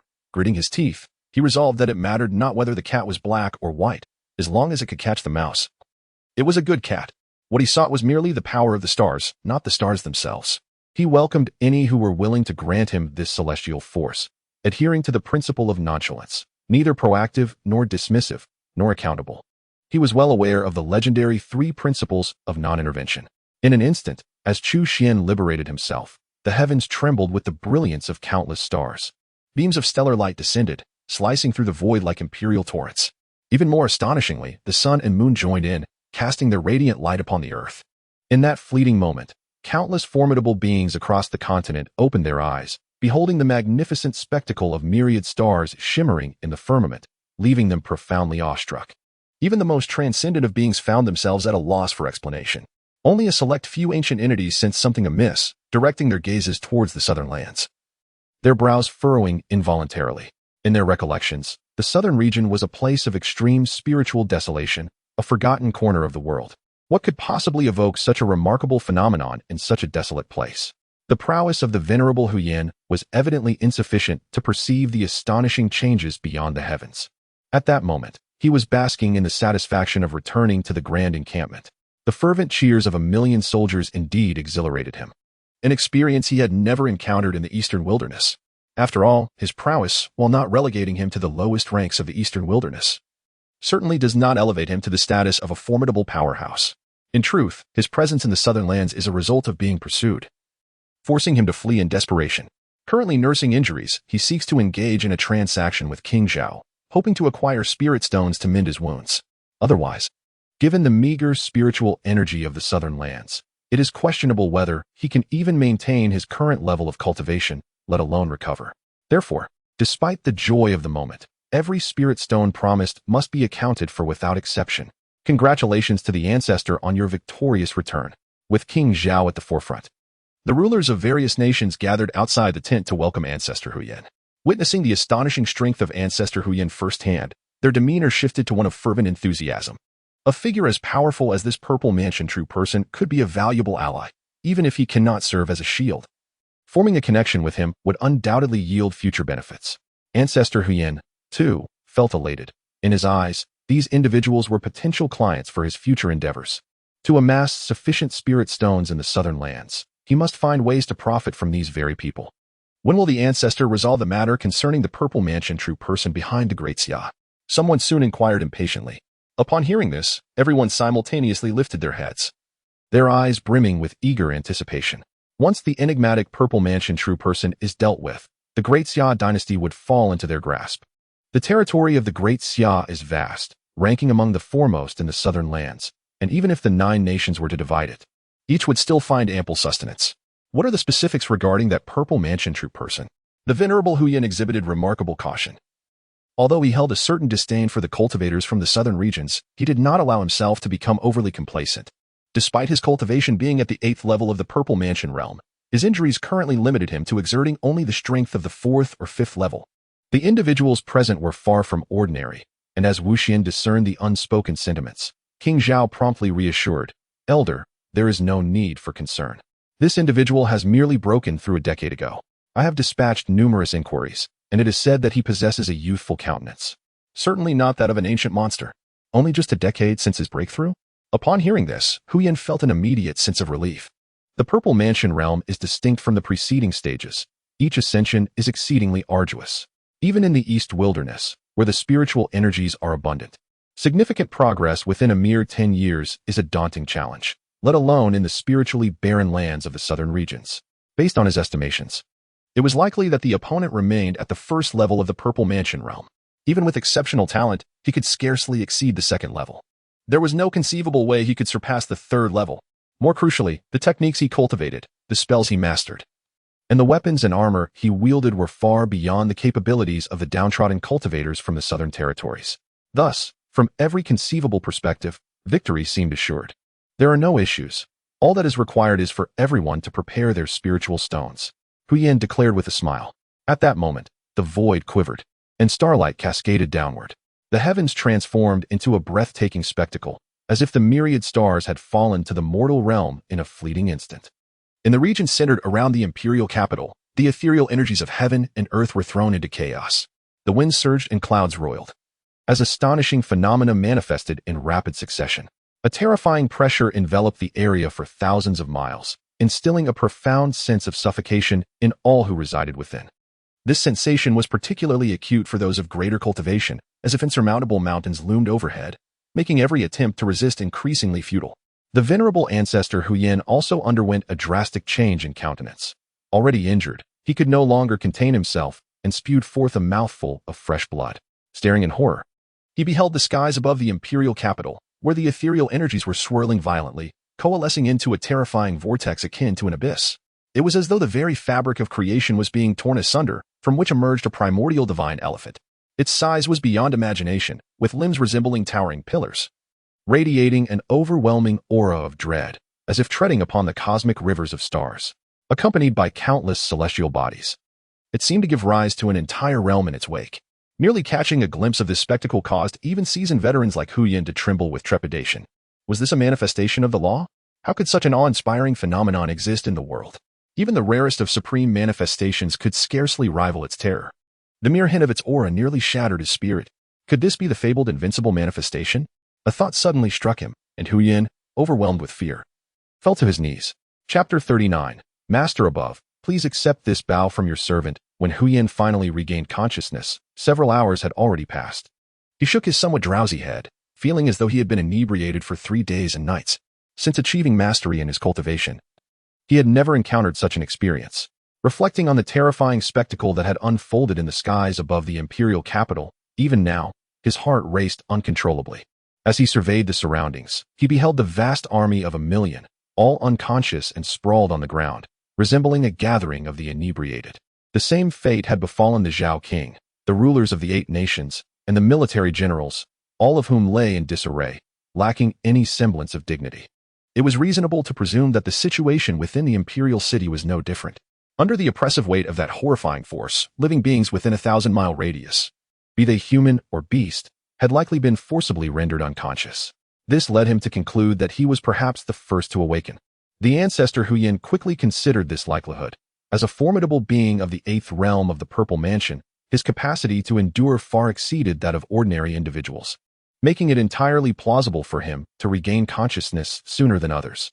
However, upon glancing at the imposing ancient city not far away, an instinctual wave of profound panic and dread washed over him.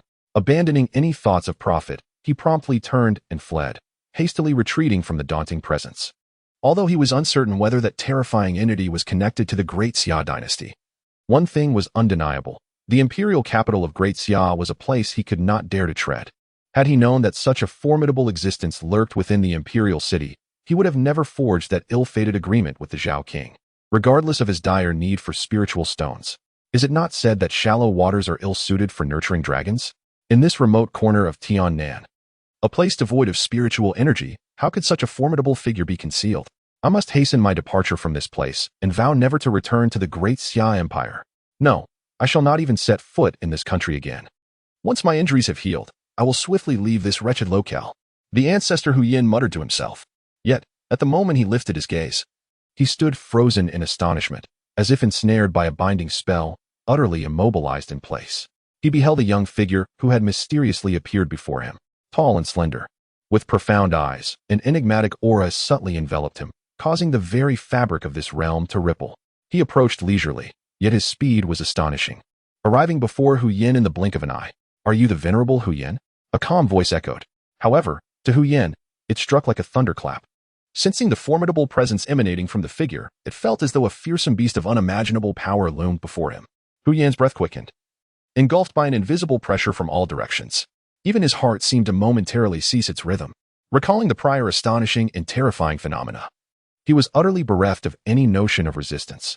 "I am but a humble man, Hu Yin Rong, honored to meet you, senior." The title of ancestor Hu Yin was merely a term of ignorance used by the common folk. Before such a senior, how could a person of my meager cultivation dare to claim the title of ancestor? Hu Yin Rong soon wore a smile more unsightly than tears. Finding himself in a state of despair without the ability to weep, all he wished was to earn a few spirit stones. Yet he never anticipated provoking such a formidable figure. However, the echoes of 1,000,000 troops crying out were clear in his ears. Chu Xuan remarked with a smile that was neither entirely genuine nor entirely mocking. Upon hearing this, Hu Yin Rong was filled with regret. He had presumed that there were no strong adversaries in Tiannan, which led him to the folly of boasting and proclaiming himself as Hu Yin Laozu. Little did he know that he was merely digging his own grave. At this moment, he longed to slap himself twice. "You tell me, you led an army to invade the Great Xia, and now you are at our gates. How shall we settle this account?" Chu Xuan inquired with an expressionless face. Hu Yin Rong's countenance changed drastically at these words, and he hastily explained, "Senior, you misunderstand. That army was not under my command. I was deceived into joining them, and I acted only once throughout the ordeal."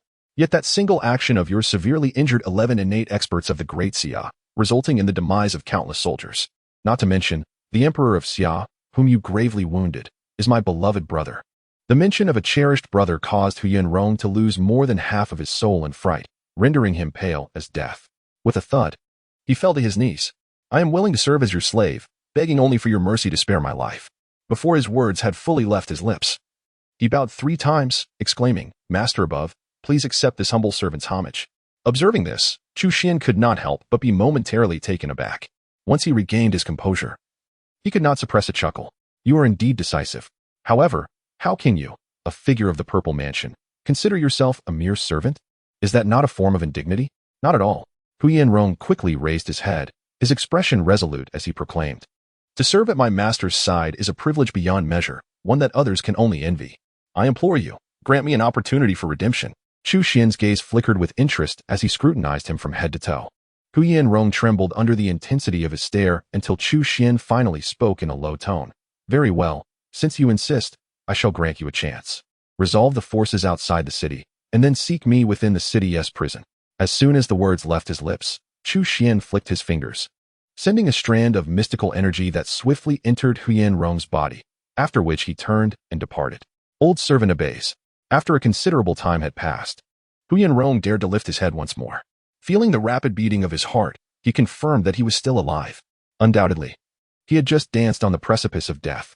Had he not reacted promptly, seeking to acknowledge his master and plead for mercy, he would likely now be a lifeless corpse. Or worse, perhaps even his remains would have been obliterated. Should he seize the moment to flee? The thought barely emerged before he decisively extinguished it. Sensing the enigmatic energy hovering above his purple mansion, it bore the semblance of an ancient divine elephant roaring toward the heavens. What filled him with dread was the realization that within this divine creature lurked an intensely raging flame. He possessed an unmistakable intuition that should these two forces erupt, not only would his purple mansion be in jeopardy, but his entire being would likely be reduced to ash. I do not fear death, rather, I believe one should uphold their promises. Since I vow to atone for my sins, how can I sneak away in secrecy? Indeed, this is not a matter of fearing death, but rather a willingness to serve that esteemed predecessor. Huyen took a deep breath, preparing himself mentally, and then returned to the Allied forces camp. Do not blame me. All of this is a consequence of your own actions. Even I have been ensnared by your deeds.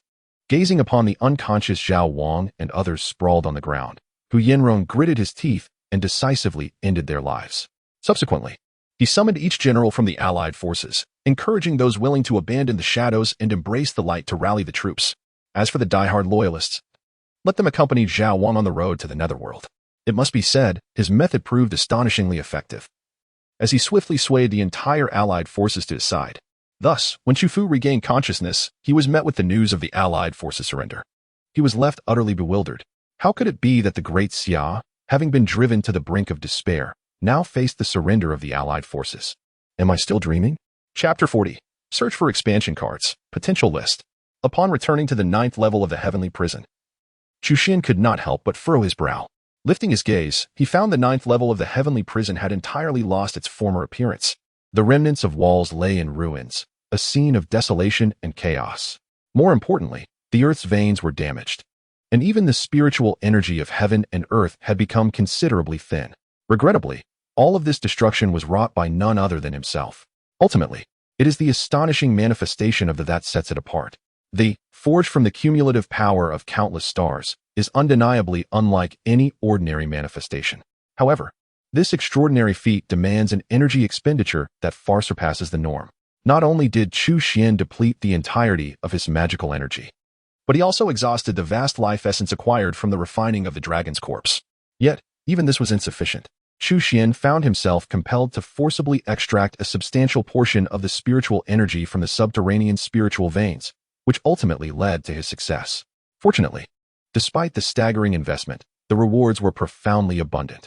Chu Xuan not only achieved a significant breakthrough in his cultivation, but also experienced a doubling of his, culminating in the evolution of the legendary Invincible. As he concentrated, an immense phantom subtly emerged in the void behind him. Though it merely revealed the tip of the iceberg, it was sufficient to distort the surrounding space, with dark fissures rapidly spreading outward. One can only imagine that to fully unveil that would result in the complete collapse of a vast expanse of space. Indeed, It is worthy of its legendary status as the Invincible. This was merely the initial successful condensation, yet it already exuded such formidable power.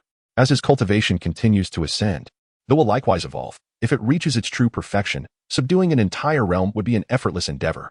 Chu Xuan's spirit was in turmoil, his face betraying his elation. Furthermore, having successfully transcended to the realm, he now stands as a formidable being. Not only is there no one in Tian who can compare to him now, but even in the span of millennia to come, none shall rival him. Oh, it appears I have yet to check in today. Suddenly, a thought crossed Chu Xuan's mind, and he silently recited within. Ding, sign-in successful. Congratulations, host. You have obtained a search expansion card. A search expansion card? What could this be? With a mere thought, the rewards from this sign-in swiftly materialized in his hand. It was a card, no larger than the palm of his hand, yet it was not a tangible object. Rather, it subtly emanated an aura of rules. Chu Xuan quickly grasped its purpose.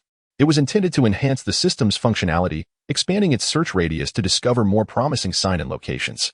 His eyes lit up at the prospect of such a valuable item, and without hesitation, he chose to utilize it. Ding. Searching for the 5 most promising sign-in locations in the southern region. First, the Tian prison of the Xia Nation, currently with low sign-in potential. Second, the Academy of the Lu Nation, currently with low sign-in potential. Third, the Imperial Palace of the Qian Nation, currently with low sign-in potential. Fourth, the Back Mountain of the Guiyuan sect, currently with low sign-in potential. Fifth, the Imperial Tomb of the Wei Nation, currently with low sign-in potential. The system promptly enumerated the 5 most promising sign-in locations in the southern region. Compared to before, the search range had significantly expanded, and there were now more options for sign-in locations, with the potential for each being clearly indicated. However, what surprised Chu Xuan was that all 5 locations displayed a uniformly low sign-in potential. While it was understandable that the Tian prison of the Xian Nation would have low potential, given that he had been signing in there for over a decade, it was rather disheartening to find that the other 4 locations also exhibited low potential. It appears that the southern region is indeed lacking. Aside from this reason, Chu Xuan could discern no other explanation. However, upon deeper reflection, it is understandable. This land has not produced a purple mansion true person for over 1,000 years, which attests to its desolation. Moreover, he is not yet a purple mansion true person, but rather a formidable being at the Dharma aspect stage. To seek treasures in such an inhospitable place, given his current realm, is akin to searching for a needle in a haystack. The prospects are indeed bleak. It seems the time has come to explore other territories, such as the eastern wilderness beyond the southern expanse. At this juncture, Huyen, having resolved matters with the allied forces, arrived at the prison. The entire coalition had surrendered, and the old servant had come to report to his master. Huyen dutifully conveyed the news. Chu Xuan, indifferent to the affairs of the coalition, turned his gaze towards Huyen and suddenly inquired, "Are you from the eastern wilderness?" Huyen was momentarily taken aback. However, after a brief contemplation, he found no reason for surprise. After all, given his cultivation, it was quite natural for Chu Xuan to deduce his origins. Not daring to deceive his master, the old servant acknowledged, "Indeed, I hail from the eastern wilderness." As he spoke, Huyen recounted his background. He had originally been the leader of the Spirit Talisman sect in the eastern wilderness, possessing an 8th-tier cultivation in the Purple Mansion realm. While not considered a prominent figure, he was nonetheless a person of some significance. His current predicament was solely due to his misplaced trust in a treacherous individual. He had become enamored with the art of talisman crafting, entrusting the power of the sect to his most trusted junior. Little did he anticipate that his disciple harbored ambitions of usurpation, plotting not only to seize control but also to eliminate him entirely.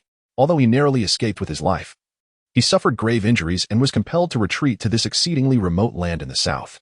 Initially, he intended to recuperate before returning to exact vengeance, but unexpectedly encountered Chu Xuan, and thus, there was no turning back. After hearing his tale, Chu Xuan could not help but scoff. This fellow was indeed unfortunate. For the time being, stay by my side. As long as you apply yourself wholeheartedly, your injuries are of little concern to me, Chu Xuan promptly declared. Since he planned a journey to the eastern wilderness, having an acquaintance to guide him would undoubtedly alleviate many troubles. As for Huyen's injuries, they posed no challenge for Chu Xuan. Over the years, he had acquired numerous invaluable items, including sacred medicines for healing. However, Chu Xuan refrained from immediately providing them to Huyen. After all, Huyen was still in the phase of atonement. Even if Chu Xuan held little regard for those items, he would not casually bestow them upon others. Upon hearing this, Huyen was overjoyed and quickly expressed, "Thank you, Master. I shall strive to double my efforts." Before long, Chu Fu arrived at the prison.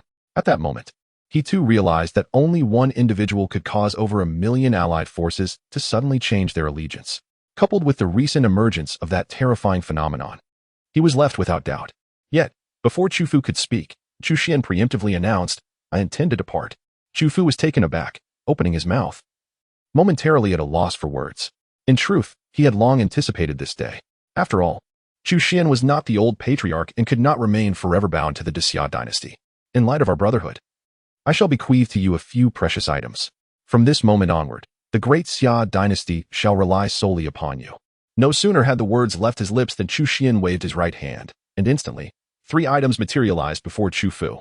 A high-grade talisman capable of vanquishing a true person of the Purple Mansion, a trump card to be kept close, a vial of elixir that could elevate his cultivation to the pinnacle of innate power, and a unique spiritual artifact, serving as a medium for the opening of the Purple Mansion. While these 3 treasures held little significance for Chu Xuan, they were invaluable to Chu Fu. If fortune favored him, he might even aspire to become a true person of the Purple Mansion in the future. Reminiscing on his past, when he dared not even dream of reaching the innate stage, Chu Fu's heart swelled with gratitude. 6th brother, yet, when he lifted his gaze once more, he found that Chu Xuan had already drifted away, with Hu Yinrong following closely behind. Their figures resembled graceful swans, and in the blink of an eye, they vanished into the distant horizon. Chapter 41. The Spirit Talisman Sect, Inheritance of the Talisman Master. In the Eastern Wilderness, at the entrance of the Qingyuan Prefecture's Spirit Talisman Sect, 2 figures, one old and one young, ascended the steps. The youth, barely in his 20s, possessed a countenance as refined as jade and eyes like twinkling stars. Not only was he strikingly handsome, but his demeanor also captivated the heart.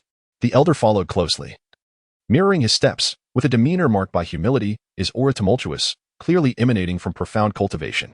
These 2 individuals were none other than Chu Xuan and Hu Yinrong.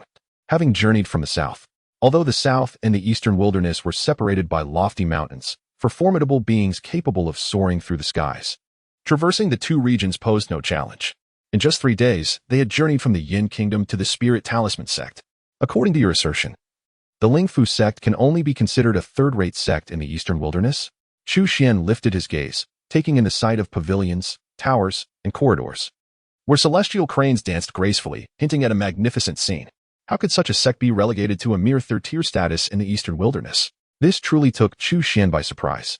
Hu Yanrong wore a bitter smile, and then explained, "What you may not know is that the Lingfu sect, in its prime, was indeed a prestigious faction. However, as the years have passed, the successors have been unworthy, and the legacy has been lost, leading to a gradual decline.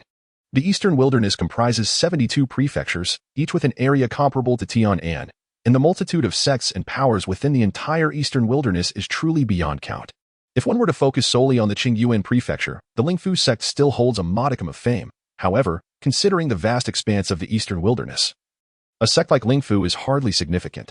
After listening to Hu Yinrong's account, Chu Xuan nodded slightly, gaining a clearer understanding of the prosperity of the Eastern Wilderness, which is indeed incomparable to the resource-depleted Tian'an. The 2 walked briskly and soon arrived at the entrance of the Lingfu sect. "Who are you?" "This is the entrance of the Lingfu sect. Idle individuals are not permitted to intrude. If you value your lives, be gone."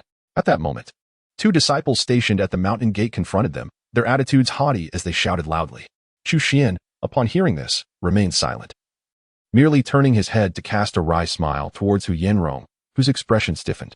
As the leader of the Spirit Rune sect, being treated in such a manner by his own disciples, especially in front of Chu Xuan, naturally left his expression quite displeased. "Which faction do you belong to? That even I, an elder, do not recognize you?" Hu Yanrong stepped forward, suppressing his anger as he coldly inquired. "You are the esteemed leader?" One disciple stammered. "No, that cannot be. The esteemed leader was reported dead. Are you a man or a ghost?"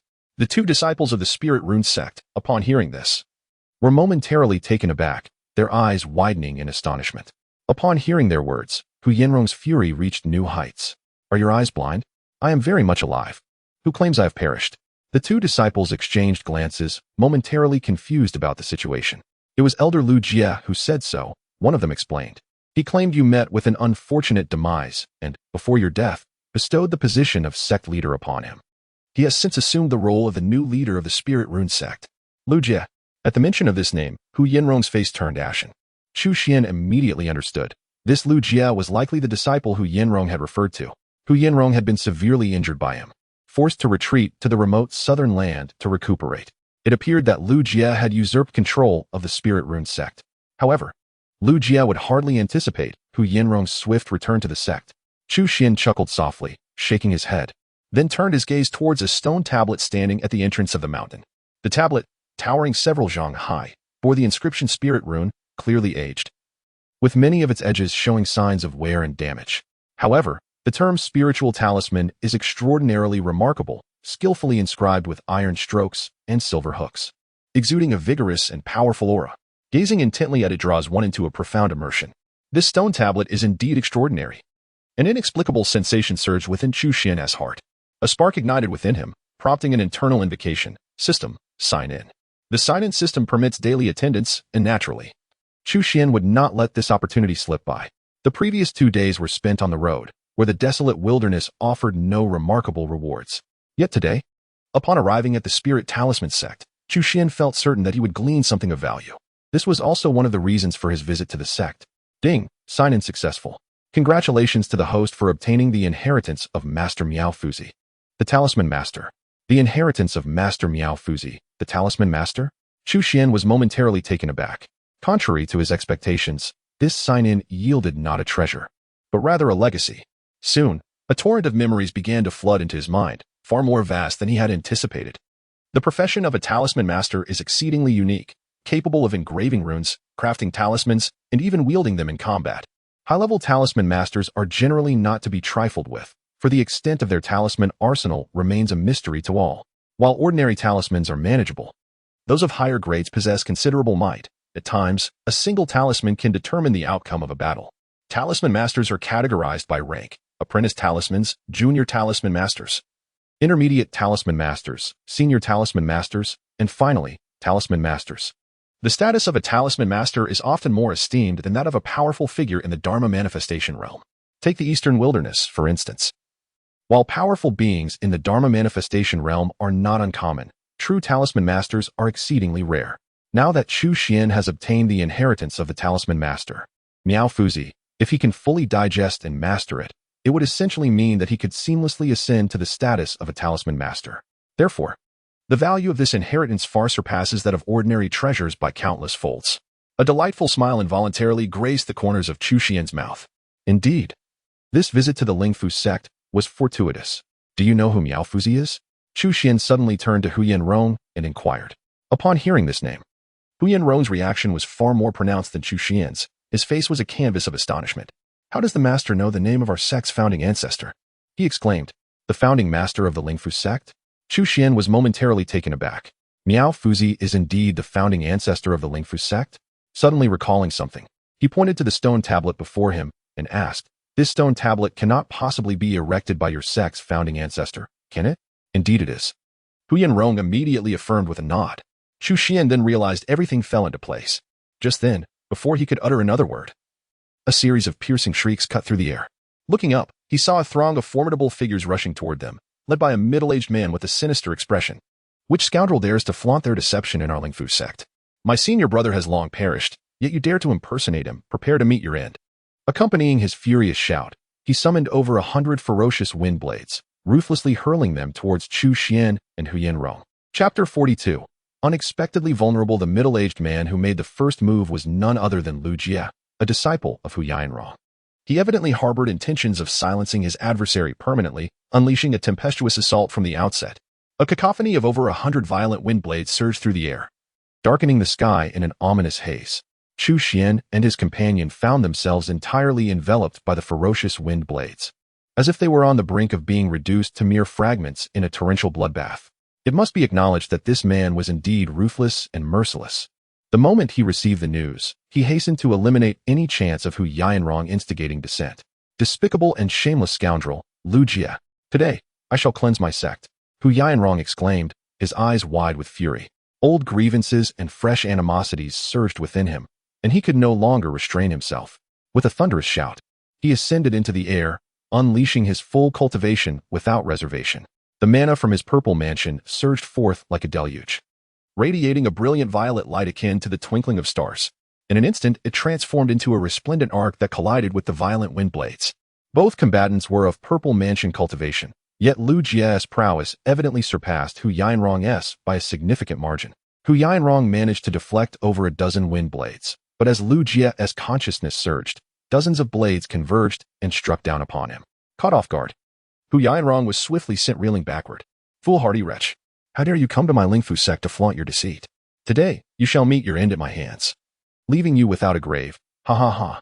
Lu Jie bellowed with maniacal laughter upon witnessing Hu Yanrong's disarray. Initially startled by the news of Hu Yanrong's return to the sect, he was now emboldened. However, upon their first encounter, upon confirming Hu Yanrong's current state, he felt not a trace of concern, but rather an overwhelming joy. Had Hu Yanrong remained in hiding, he would have been consumed by unease. Yet, now that he had thrown himself into the fray, it was as if an opportunity had been presented to him on a silver platter, an opportunity to eradicate the threat once and for all. Such self-inflicted folly could only lead to ruin. A wicked grin spread across Lu Jie's face, and his murderous intent intensified.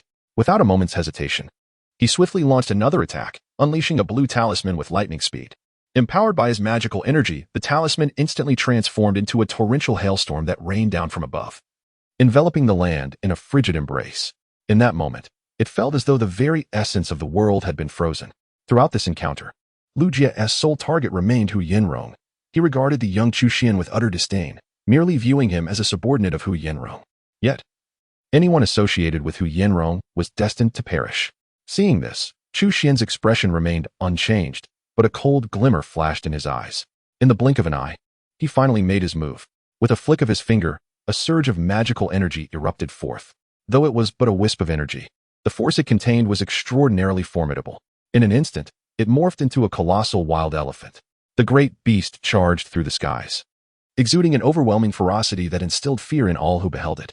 The oncoming hailstorm clashed with this majestic creature, and in an instant, the terrifying energy of the elephant crushed the icy barrage into mere fragments, unable even to slow its advance. The two forces existed on entirely different planes, akin to the disparity between a firefly and the sun and moon. How could this be possible? This unexpected turn of events was far beyond Lu Jie's anticipation. He had long cherished the talisman, considering it his trump card, yet it proved utterly ineffective. The confidence he once held dissolved in an instant, and his complexion changed dramatically. As he witnessed the terrifying giant elephant charging towards him, he realized that despite its manifestation through magical power, it felt no different from a true behemoth of the wilderness. The same overwhelming ferocity radiated from both. The insurmountable threat was palpable. Fear uncontrollably surged in his eyes, prompting him to retreat without a moment's thought. Although his agility was commendable, it paled in comparison to the colossal creature's strides. In mere moments, the elephant closed the distance, and a massive hoof, reminiscent of a pillar supporting the heavens, came crashing down. A cacophony of bone-cracking sounds followed, culminating in a deafening explosion. Lu Jie's body, unable to withstand the pressure, burst apart like a fragile balloon. Blood sprayed in all directions, falling like rain, leaving no room for resistance. Witnessing such a harrowing scene, the powerful figures from the Spirit Talisman sect could not help but gasp in shock. For a fleeting moment, they stood frozen in place, as if ensnared by a paralyzing spell. Though it was not the dead of winter, an icy chill enveloped everyone present. In truth, it was not just them. Even Hu Yanrong found himself wide-eyed, filled with unimaginable astonishment. Despite his deep-seated disdain for Lu Jie's despicable nature, he could not deny that Lu Jie's prowess far surpassed his own. In terms of talismanic knowledge, Lu Jie fell short, yet in the realm of cultivation, he was indeed Lu Jie's inferior. Lu Jie's successful usurpation of power is profoundly linked to his formidable cultivation prowess. His cultivation has evidently reached the pinnacle of the Purple Mansion realm. With just one more step, he could ascend to the realm of a Dharma manifestation expert. Such strength, even when considering the entirety of Qingyuan Prefecture, is not to be underestimated. Yet, when faced with Chu Xuan, he was defeated in but a single exchange, though, more accurately. It was merely a casual strike from Chu Xuan that led to Lu Jie's utter annihilation. Although Hu Yanrong held unwavering confidence in Chu Xuan, he could hardly fathom the extent of Chu Xuan's power, which was truly astonishing. I am eternally grateful to my master for your timely intervention and for avenging my grievances. Henceforth, should you require anything of me, I shall face fire and water without hesitation. Hu Yanrong inhaled deeply and then respectfully prostrated himself before Chu Xuan. If he had previously yielded out of compulsion, in this moment, he genuinely embraced the role of a devoted servant. Chu Xuan regarded him with a discerning glance, fully capable of perceiving the shift in Hu Yanrong's demeanor. Reflecting on the exceptional talisman inheritance he had recently acquired, Chu Xuan's good spirits remained largely unperturbed. He waved his hand dismissively, smiling. A few days ago, when you spoke of this fellow, I imagined him to be a formidable figure. Little did I expect him to be so easily vanquished after speaking. Chu Xuan shook his head, feigning disappointment. Upon hearing Chu Xuan's assessment, Hu Yanrong could not suppress a slight twitch at the corners of his mouth. If Lu Jie is indeed as fragile as a glass, then those who have repeatedly suffered defeats at his hands, like him, must be even more feeble. However, the one expressing such sentiments is Chu Xuan, who naturally dares not voice any dissent. After all, to Chu Xuan, Lu Jie truly is a figure of vulnerability. The ironclad truth stands before him, leaving no room for counterarguments. Very well, I shall first venture into your spirit rune sect, while you may deal with these individuals as you see fit. Chu Xuan cast a glance at the powerful figures of the spirit rune sect, showing no interest in further inquiries, and proceeded into the depths of the sect as if returning to his own abode. Meanwhile, the members of the spirit rune sect stood frozen, resembling lifeless puppets, allowing Chu Xuan to stride confidently into their domain without a single soul daring to impede him, as if they were oblivious to his presence. Witnessing such an unreserved display from the crowd, Hu Yanrong found himself caught between laughter and tears, momentarily at a loss for words. Chapter 43. One Palace, Two Teachings. Three sword factions with Lu Jie's demise at the hands of Chu Xuan, Hu Yanrong swiftly regained control over the spirit rune sect. After all, he was the rightful leader of the sect, and despite his previous preoccupation with the art of talismans, his standing within the sect was far from insignificant. In truth, had it not been for Lu Jie's underhanded scheming, no one could have ever challenged his position.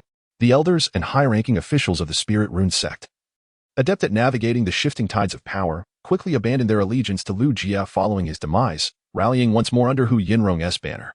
Even though a small faction of Lu Jie's die-hard loyalists remained within the sect, their capacity to instigate any significant upheaval had become exceedingly limited. Chu Xuan paid little heed to the internal affairs of the spirit rune sect. He wandered through the various relics of the Lingfu sect daily, soon having signed in at every corner of the sect. Signing in at the Lingfu sect yielded not only talismans but also the skills necessary for their creation. Coupled with the inheritance of the Miao Fuzi that he had gradually assimilated, unbeknownst to him, Chu Xuan's proficiency in talisman crafting soared. In just half a month, he transformed from a novice, entirely ignorant of talisman drawing and crafting, into a seasoned talisman master capable of producing the vast majority of ordinary talismans. Is this a 7th grade gold light talisman? Upon witnessing the talisman that Chu Xuan meticulously crafted stroke by stroke, Hu Yanrong could not help but widen his eyes in astonishment. Ordinary talismans are generally categorized into grades 1 through 10 based on their crafting difficulty and potency. Talisman apprentices can create 1st and 2nd grade talismans. Junior talisman masters can produce 3rd and 4th grade ones. Intermediate masters can craft 5th and 6th grade talismans. Senior masters can create 7th and 8th grade talismans, while grandmasters can forge 9th and 10th grade talismans. The gold light talisman that Chu Xuan was currently making belonged to the 7th grade, which undoubtedly indicated that he had now ascended to the ranks of senior talisman masters. Senior talisman master. Hu Yanrong could not suppress a gasp of disbelief. Within the expansive Lingfu sect, among the thousands of talisman masters of varying skill levels, only one had attained this level, himself. His elevation to senior talisman master was the result of decades of unwavering dedication and countless sacrifices, coupled with exceptional talent. Yet, what of Chu Xuan? Half a month ago, he was still seeking advice on the crafting methods of 2nd grade talismans. Now, in such a brief span, he has astonishingly mastered the creation of 7th grade talismans independently. The rapidity of this progress left Hu Yanrong at a loss for words, as it transcended the very limits of his understanding. To put it bluntly, is this truly human? Does such innate genius exist in this world? The shock within Hu Yanrong was palpable, even surpassing the astonishment he felt when Chu Xuan effortlessly dispatched Lu Jie. Suddenly, a thought struck him, and Hu Yanrong immediately bowed deeply, his face alight with excitement as he proclaimed, "Master's talent for talismans is a once-in-a-millennium gift. If you devote yourself to this path, in a few decades, you shall undoubtedly become a master of talismanic arts. I implore you to lead the spiritual talisman sect, commanding my over 1,000 disciples. None shall dare to defy." Upon hearing this, Chu Xuan lifted his gaze to meet Hu Yanrong's eyes and chuckled softly, shaking his head. He could discern that Hu Yanrong's words were heartfelt, yet his ambitions lay elsewhere. To him, the spiritual talisman sect was merely a temporary refuge in the eastern wilderness, and he had never contemplated making it his permanent abode. In fact, During the past half-month, aside from his daily training, Chu Xuan had perused a significant portion of the sect's treasured texts, gaining a general understanding of the eastern wilderness. However, such matters were unnecessary to elaborate on with Hu Yinrong. He waved his hand dismissively and inquired, "What progress have you made on the matters I previously asked you to investigate?" Seeing Chu Xuan's demeanor, Hu Yinrong immediately understood. He let out a sigh tinged with regret, yet dared not voice more, quickly regaining his composure to respond. The old servant has completed the investigation and is now prepared to report to the master. Days later, in the capital of Qingyuan Prefecture, Chu Xuan and Hu Yinrong made their appearance. This city could be regarded as the very heart of Qingyuan Prefecture, boasting a rich history, majestic architecture, and a level of prosperity that far surpasses that of the imperial capital of the Great Xia. The scene before them was one of bustling activity, with a myriad of carriages and a continuous stream of people, creating a vibrant atmosphere of flourishing life. More significantly, the number of formidable individuals here far exceeds that of the southern lands. A glance around revealed that even the most ordinary of citizens possessed some degree of cultivation, and innate strong practitioners were plentiful. Indeed, even the presence of a Zifu master was hardly considered remarkable in this locale. It must be acknowledged that the cultivation environment here is vastly superior to that of the southern territories, resulting in an incessant emergence of powerful beings. The two proceeded along the streets and soon reached the central square of the capital. There, they encountered a throng of people, a sea of banners fluttering in the breeze, and towering platforms that dazzled the eye. Today marked the annual disciples' recruitment ceremony of Qingyuan Prefecture. As in previous years, various sects had dispatched representatives to this city to recruit new disciples. Each platform represented a different sect within Qingyuan Prefecture. The varying strengths of these sects were reflected in their displays. The more powerful sects naturally occupied the prime positions at the center of the square, their platforms adorned with exceptional grandeur, while their disciples exuded an air of superiority, attracting the most aspiring newcomers. Conversely, the weaker sects were relegated to the more remote corners of the square. No one dares to compete with those formidable sects, and naturally, their allure for newcomers has significantly diminished. Occupying the central position are the most powerful sects of Qingyuan Prefecture, namely the so-called One Palace, Two Sects, and Three Sword Schools. Hu Yinrong followed closely behind Chu Xuan, providing an introduction. The One Palace refers to the Longhu Palace, renowned as the foremost power in Qingyuan Prefecture. With an ancient lineage and a plethora of formidable warriors, even when gazing across the eastern wilderness, it stands as a preeminent force. The two sects are the Baiwei sect and the Xianyin sect, both of which boast a legacy spanning thousands of years, with disciples numbering in the tens of thousands. Although they are slightly inferior to Longhu Palace, they remain undeniably colossal entities. As for the Three Sword Schools, they are the Qihong Sword School, the Xianyang Sword School, and the Zhu Long Sword School. Each pursues a distinct path in the art of swordsmanship. The Qihong Sword School is famed for its swift strikes. Upholding the principle that speed is invincible, the Xianyang Sword School advocates for the heavy sword without an edge, emphasizing that great skill lies in subtlety. While the Zhu Long Sword School inherits a multitude of esoteric sword techniques that can harm the spirit, rendering opponents defenseless. Listening to Hu Yinrong's detailed account of the various sects, Chu Xuan could not help but nod slightly.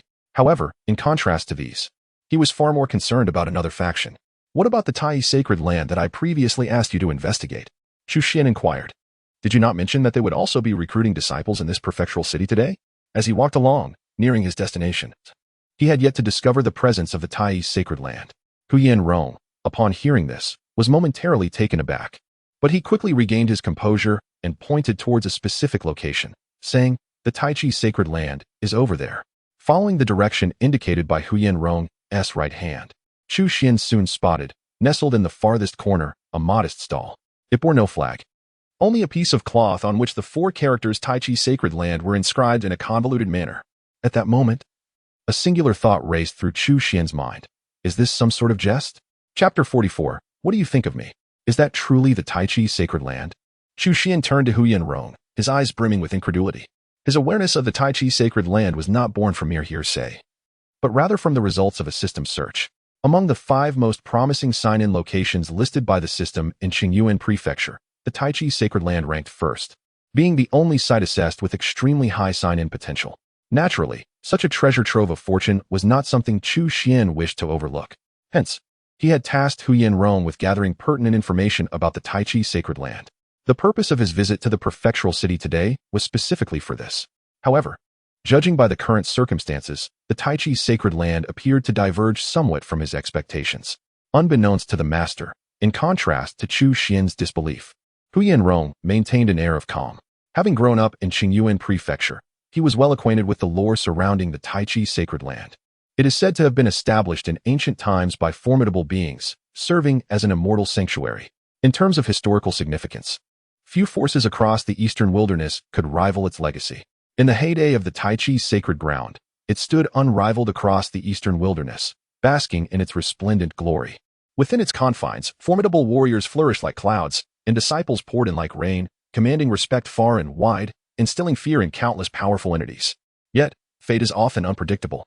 Over a century ago, the Tai Chi's sacred ground was beset by calamity. In the span of a single night, its mighty warriors suffered grievous losses. The once thriving lineage of the sacred ground swiftly descended into decline.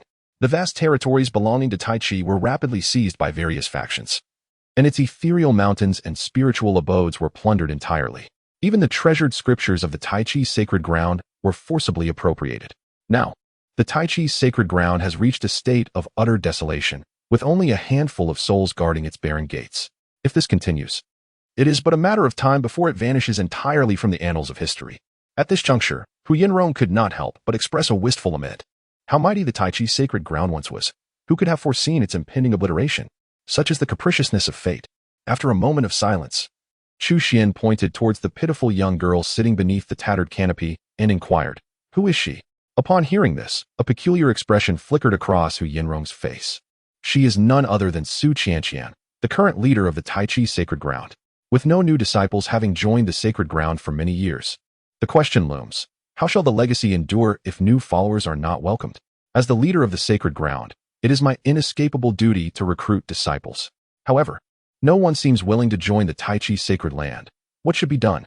Sitting at the modest stall belonging to the Tai Chi's sacred land, Su Qianqian furrowed her delicate brows, her youthful face marred by a blend of confusion and melancholy.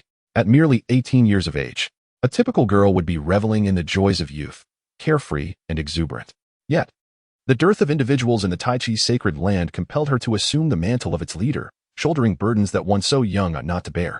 Contemplating the myriad challenges confronting the Tai Chi's sacred land, reflecting on the tireless efforts of her master to sustain its legacy, and pondering the potential demise of this centuries-old institution under her stewardship, a trace of unmasked sorrow flickered in her clear eyes.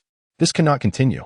She lifted her gaze to the sky, where the sun hung high, and witnessing the dwindling number of newcomers, she could no longer restrain herself from rising. I must take the initiative.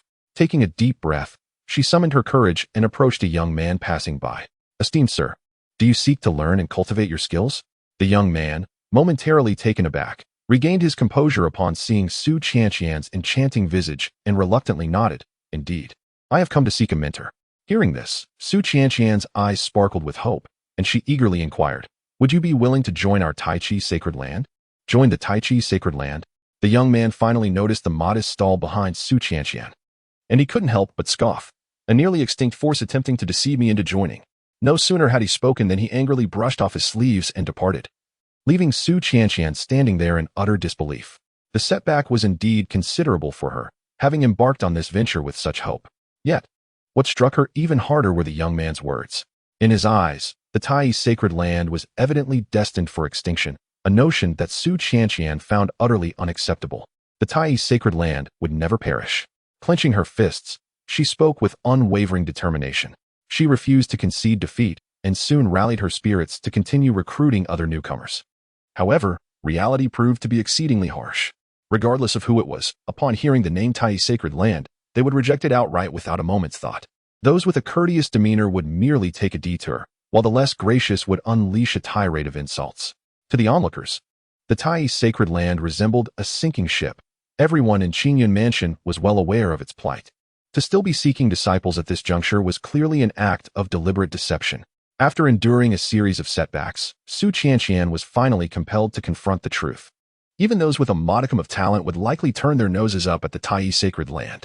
Although its reputation was grand, it could offer nothing of substance to entice them. Its allure paled in comparison to that of smaller sections. After all, those lesser factions at least possessed a legacy and could provide a variety of resources. In stark contrast, what could the Tai's sacred land offer them? Defeated and disheartened, Su Qianqian sank back to the ground, burying her head deep between her thighs, her shoulders trembling uncontrollably.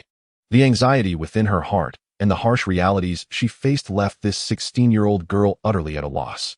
Just then, the sound of footsteps approached, growing ever closer.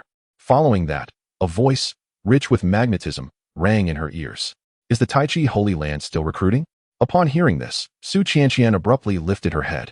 She seemed momentarily stunned, her delicate cheeks still bearing traces of tears, and her eyes filled with a bewildered expression. Noticing her reaction, Chu Xuan felt a hint of helplessness and reiterated his inquiry, "Is the Tai Chi Holy Land still recruiting?" It was only then that Su Qianqian truly regained her composure. Her eyes suddenly alight with unprecedented hope, causing her to spring to her feet. However, recalling the dismissive attitudes she had encountered not long ago, she felt as if a bucket of cold water had been poured over her, causing her earlier joy to wane, and she hesitantly asked, "Do you wish to join the Tai Chi Holy Land?" Perceiving the uncertainty in the girl's gaze, Chu Xuan smiled and nodded, providing her with a resolute affirmation. "Indeed, I wish to join the Tai Chi Holy Land. What do you think of me?" Chapter 45. The Spirit Testing Pearl Exploded. "What do you think of me?" Upon hearing Chu Xian's words, Su Qianqian was momentarily taken aback. Normally, the relationship between disciples and sects involves a mutual selection process. Disciples choose their sects, and sects likewise select their disciples. However, this mutual selection process is conditional. Disciples who are qualified to choose their sects are undoubtedly those endowed with exceptional talents and capabilities, and the reverse holds true as well. The sects qualified to select disciples are predominantly those of considerable stature. Does the Tai Sacred Land possess such stature today? Clearly, it does not. As the current sovereign of the Tai Sacred Land, Su Qianqian is undoubtedly aware of its circumstances.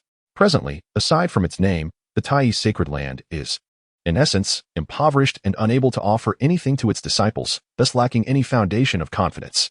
Ironically, it is precisely this situation that renders Chu Xian's attitude all the more moving to her, particularly after experiencing cold indifference from numerous others. The kindness exhibited by Chu Xuan significantly enhances her admiration for him. Traditionally, the sect would assess talent and select the most promising individuals. However, as she spoke, Su Qianqian could not help but blush. In the past, the Tai Sacred Land indeed had the privilege to be selective. Yet now, it hardly possesses the right to choose. "How about we conduct a simple test?" Su Qianqian suggested, glancing at Chu Xuan with a hint of hesitation. "Regardless of the outcome, I can assure you a place in the Tai Sacred Land. What do you think?" Observing her cautious demeanor, as if fearing to frighten him away, Chu Xuan found himself at a loss for words, ultimately nodding in acquiescence. After all, a simple test posed no significant risk. Upon receiving his agreement, Su Qianqian clenched her small fists in excitement, her face radiating an undeniable joy. She felt as though she had finally taken a solid first step on the path to gathering disciples. Soon, Su Qianqian retrieved a somewhat antiquated gray orb from her pocket, tenderly polishing it as if it were a prized possession. She then introduced it to Chu Xuan, saying, "This is the spirit testing orb, capable of roughly assessing one's innate talent. Although it is merely a low-grade orb, it still commands a price of at least 1,000 spirit stones. However, I managed to procure this second-hand item from a general store after haggling with the owner for an entire afternoon, ultimately spending only 400 spirit stones, thus saving 600 in the process."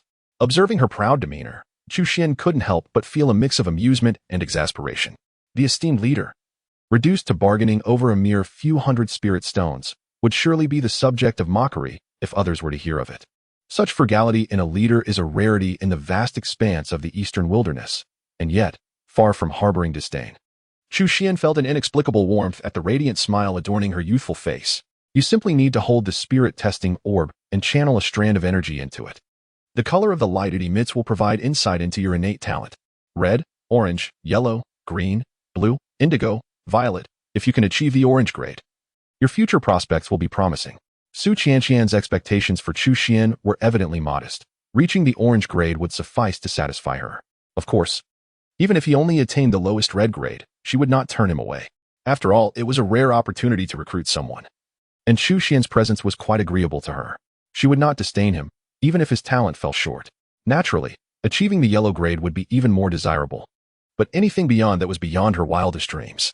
Given that such talent could easily gain entry into prestigious sects, there was no necessity to join the now declining Tai Chi Holy Land. However, the subsequent scene greatly exceeded Su Qianqian's expectations.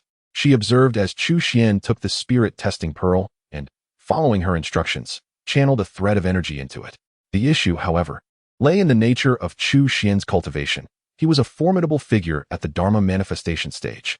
Even among those esteemed sects, his prowess was sufficient to command a territory.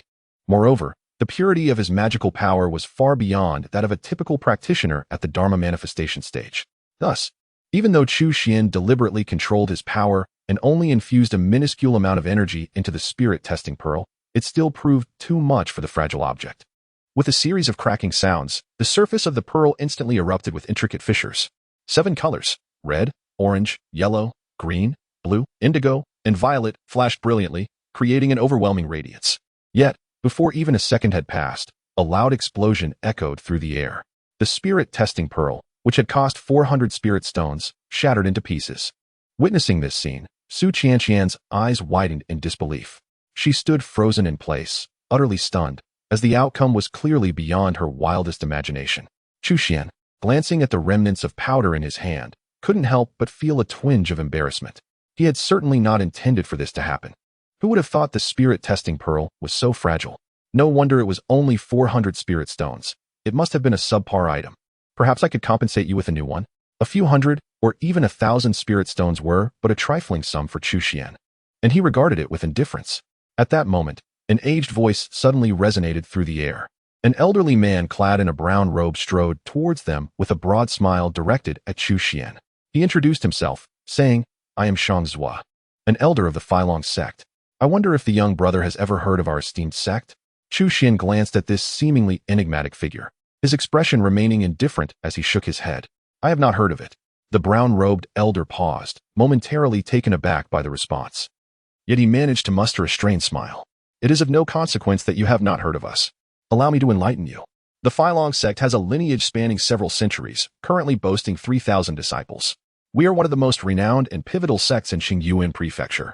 Moreover, our sect has experienced rapid growth in recent years, and it will not be long before we ascend to the ranks of those illustrious sects that echo across the lands, far surpassing certain small and soon-to-be obsolete factions." As he spoke, he cast an unabashed glance at Su Qianqian, the implication unmistakable. Su Qianqian, not one to be easily fooled, flushed with indignation, retorting, "Our Tai Holy Land is by no means a mere small faction." The elder scoffed disdainfully, such stubbornness. Everyone in Qingyuan Prefecture is well aware of the state of the Tai Holy Land." He then turned back to Chu Xuan, declaring, "Young brother, why not join our Filong sect? I would personally take you as my disciple, and your future would undoubtedly be boundless." It was evident he had come over to entice Chu Xuan after witnessing his recent display of talent. Seeing his audacious behavior, Su Qianqian trembled with anger. You. How could you act this way?" However, the elder in the brown robe wore a smug expression. "A wise bird chooses its perch, if you wish to place blame. Direct it at your own inadequacies. Young man, what do you think?" "Not much," Chu Xuan replied with an indifferent demeanor. He showed no sign of being swayed, his eyes brimming with impatience. How could a mere fifth-tier cultivator in the Purple Mansion realm presume to be his master? He completely disregarded the brown-robed elder and turned directly to Su Qianqian, asking, "Do you believe my conditions are sufficient to join the Tai Sacred Land?" Upon hearing this, not only did the elder look utterly dumbfounded, but Su Qianqian also widened her eyes in disbelief. She clearly did not expect that, in such a situation, Chu Xuan would resolutely choose to join the Tai Sacred Land. Could this truly be what they call true love? Chapter 46. The Fallen Tai Sacred Land. Young man, what did you just say? Observing Chu Xuan's attitude, Elder Shang Zhua of the Flying Dragon sect was instantly filled with rage and humiliation. He was not one to be easily provoked, but having recognized Chu Xuan's exceptional talent, he had temporarily restrained his temper. Yet, with Chu Xuan persistently disregarding him, his patience had worn thin. "Young man, I shall grant you one final opportunity to choose. Do you wish to join the Tai Sacred Land, or our Flying Dragon sect?" Shang Zhua stepped forward, his gaze fixed intently on Chu Xuan, his tone laced with a chilling threat. However, Chu Xuan was unfazed by his intimidation. A smirk appeared on his lips as he replied without a moment's hesitation, "Tai Sacred Land. Very well, I see you are one who refuses to heed the gracious invitation." Upon witnessing this, Shang Zhua, filled with rage, could no longer contain himself. In an instant, he summoned his entire cultivation, and with a swift motion of his right hand, he unleashed a powerful slap aimed directly at Chu Xuan. With a resounding crack, the next moment, a figure was sent hurtling through the air. Yet, astonishingly, it was not Chu Xuan who was struck, but rather Chu Xuan himself. His body fell to the ground like a sandbag, crashing down several yards away and stirring up a cloud of dust. Gritting his teeth, Chu Xuan struggled to rise, only to discover that a mysterious elder clad in a dark robe had appeared before him. Hui Yinrong, what is the meaning of this? Have you lost your mind? Chu Xuan quickly recognized the identity of the dark-robed elder and was immediately consumed by fury, unleashing a torrent of curses. He knew Hui Yinrong, the esteemed leader of the Spirit Rune sect, all too well. However, he could not fathom why, having no grievances with one another in the past, Hui Yinrong would suddenly turn against him. Humph. I can hardly tolerate those who are so arrogant and oppressive, wielding their power to bully others, Hui Yinrong proclaimed, raising his chin defiantly, exuding an air of righteous indignation. Hearing these words, Chu Xuan nearly spat blood, feeling utterly unwell. Unfortunately, Hui Yinrong's cultivation far surpassed his own. Although the Spirit Rune sect may not rival the Flying Dragon sect in strength, it was not something a mere elder like him could easily confront. Nonetheless, having suffered such a significant humiliation in front of numerous witnesses, he was unwilling to let the matter rest. At that moment, Su Qianqian stepped forward, clutching a communication talisman, and proclaimed loudly, "If you continue to pester me, I shall inform my master." "Do you dare?" Chu Xuan retorted, his frustration evident in his voice. "Just watch me." Su Qianqian's small face was taut, unwavering in her defiance. Observing her earnest demeanor and recalling the terror of the old crone from Taiyi's sacred land, a flicker of concealed fear crossed Chu Xuan's eyes. Ultimately, he hesitated to take the gamble. That old crone won't live much longer, once she is gone. "I wonder who will protect you from Taiyi's sacred land." Chu Xuan was spat through gritted teeth before retreating in disgrace, witnessing his hasty departure. A peculiar glimmer flashed in Chu Xuan's eyes.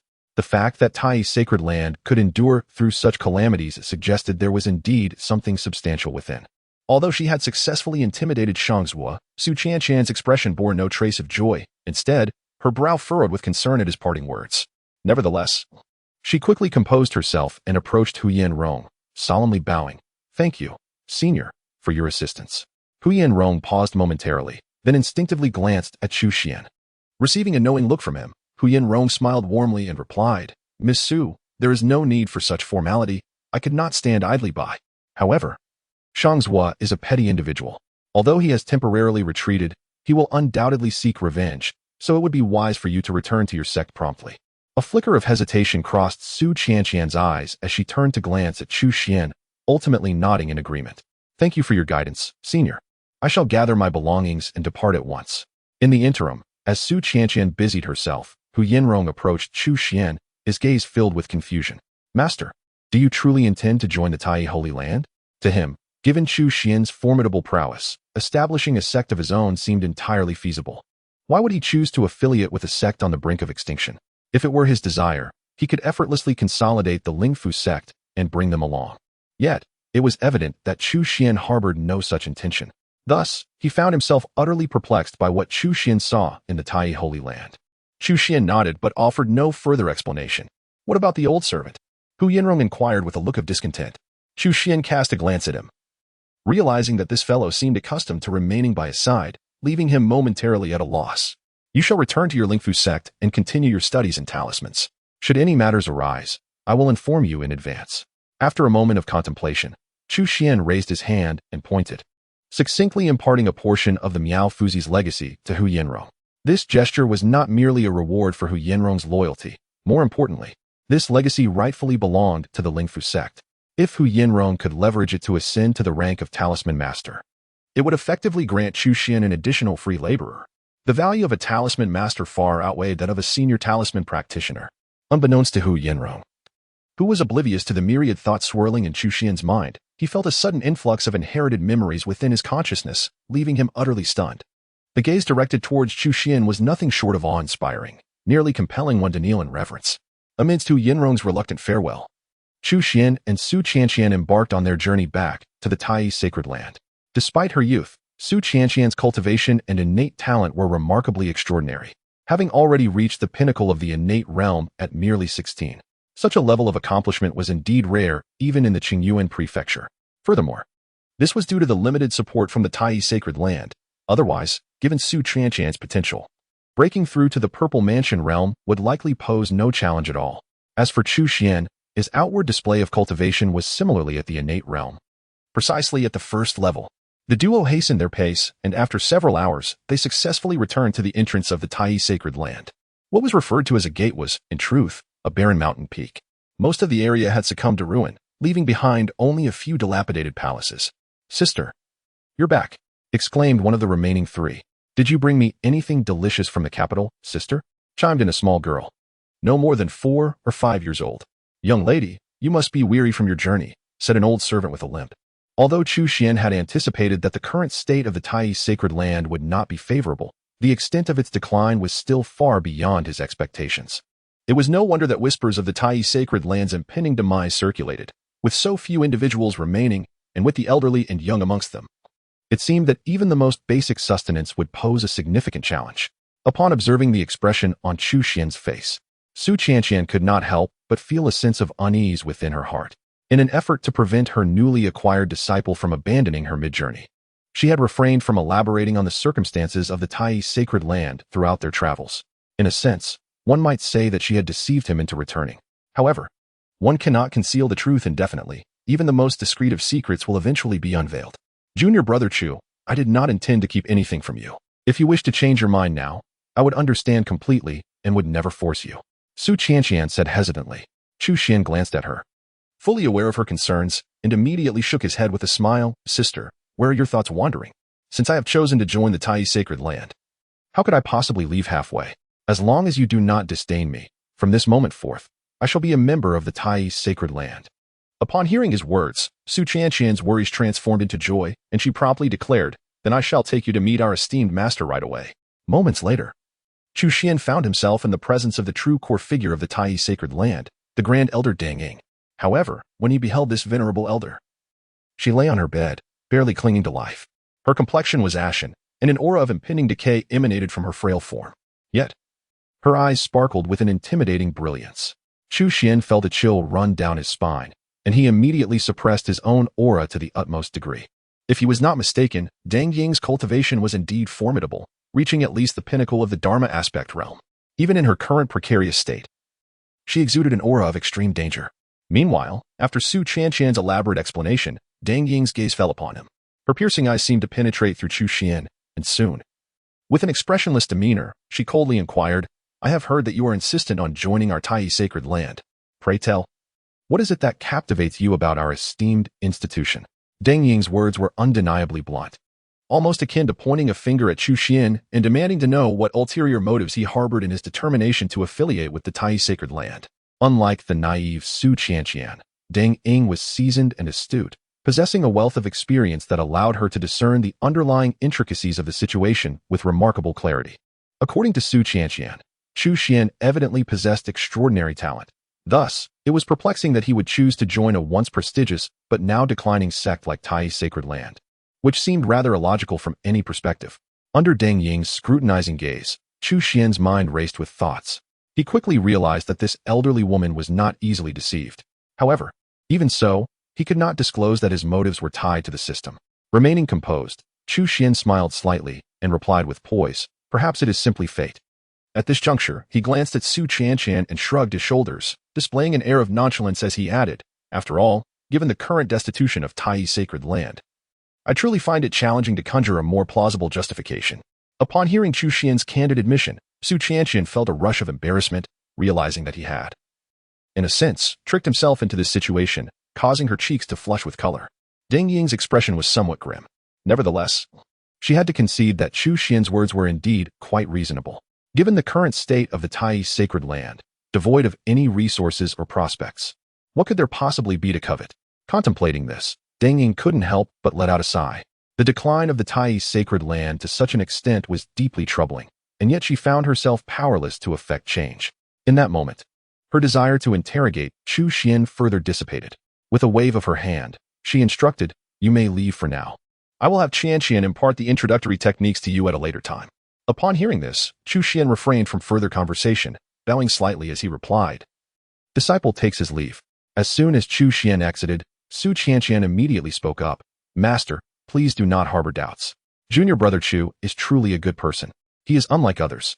When Elder Shangzhuo of the Filong sect coerced him, he showed no fear." Deng Ying shook her head, thinking to herself that Su Qianqian was still too young. In this world, where could one find genuinely good people? If there were indeed so many virtuous souls, how could the Tai sacred land have fallen to such a state? However, gazing at Su Qianqian's innocent and youthful visage, she ultimately refrained from voicing her thoughts.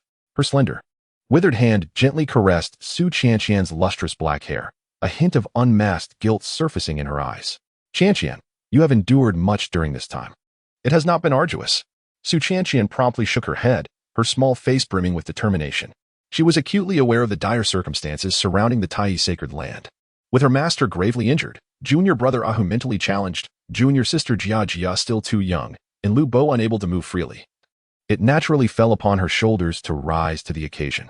Although the pressure can sometimes feel overwhelming, the mere thought of her master and her fellow disciples fills her with resolve and devoid of complaints.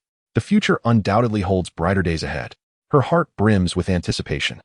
As Chu Xuan exited the rear hall, he noticed a small head resting on the railing, intently watching him. He waved to her. Previously introduced by Su Qianqian, he recognized the little girl as Jia, whose father had been an elder of the Tai sacred land, now sadly departed. Should I address you as senior brother or junior brother? Unfazed, the little girl skipped over to Chu Xuan, hands clasped behind her back. Her head tilted inquisitively as she chirped, "Of course, it is senior brother." Chu Xuan replied earnestly, "But I entered the sect before you. Shouldn't I be ranked above you?" The little girl inquired, puzzled. Chu Xuan pondered for a moment, then produced a string of crystal-clear Tonghulu. The system occasionally gifted him with peculiar items during his daily check-ins. He waved the Tonghulu in front of her, smiling as he asked, "What should you call me?" Instantly, the little girl swallowed hard, and without hesitation exclaimed, "Senior brother." Seeing her perceptiveness, Chu Xuan couldn't help but smile. "Excellent, promising indeed." As he spoke, he handed the Tonghulu to Jia. Crafted by the system, its flavor was undoubtedly extraordinary. The little girl quickly devoured it, her eyes narrowing with delight, a beaming expression adorning her face. Upon witnessing the scene, Chu Xuan could not suppress a smile. He took a few steps forward and gazed at the vast expanse of the desiccated pond before him. Curiosity piqued as he inquired, "What was this place like in the past?" The little girl, munching on a sugar-coated hawthorn stick, chattered excitedly. "I heard my grandfather mention that this used to be known as the Thunder God Pool.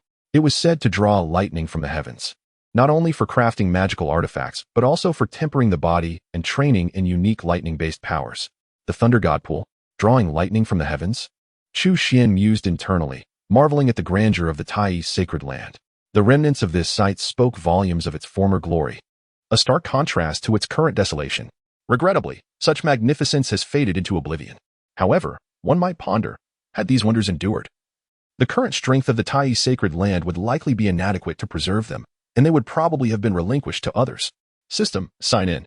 With a resolute thought, Chu Xuan wasted no time and dedicated his inaugural sign-in at the Tai sacred land to the Thunder God Pool. Truth be told, a tinge of curiosity lingered within him regarding the lofty potential that the system had ascribed to this sign-in.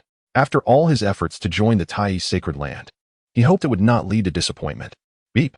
Sign-in successful. Congratulations, host, you have acquired the divine weapon, Thunder Spirit Spear.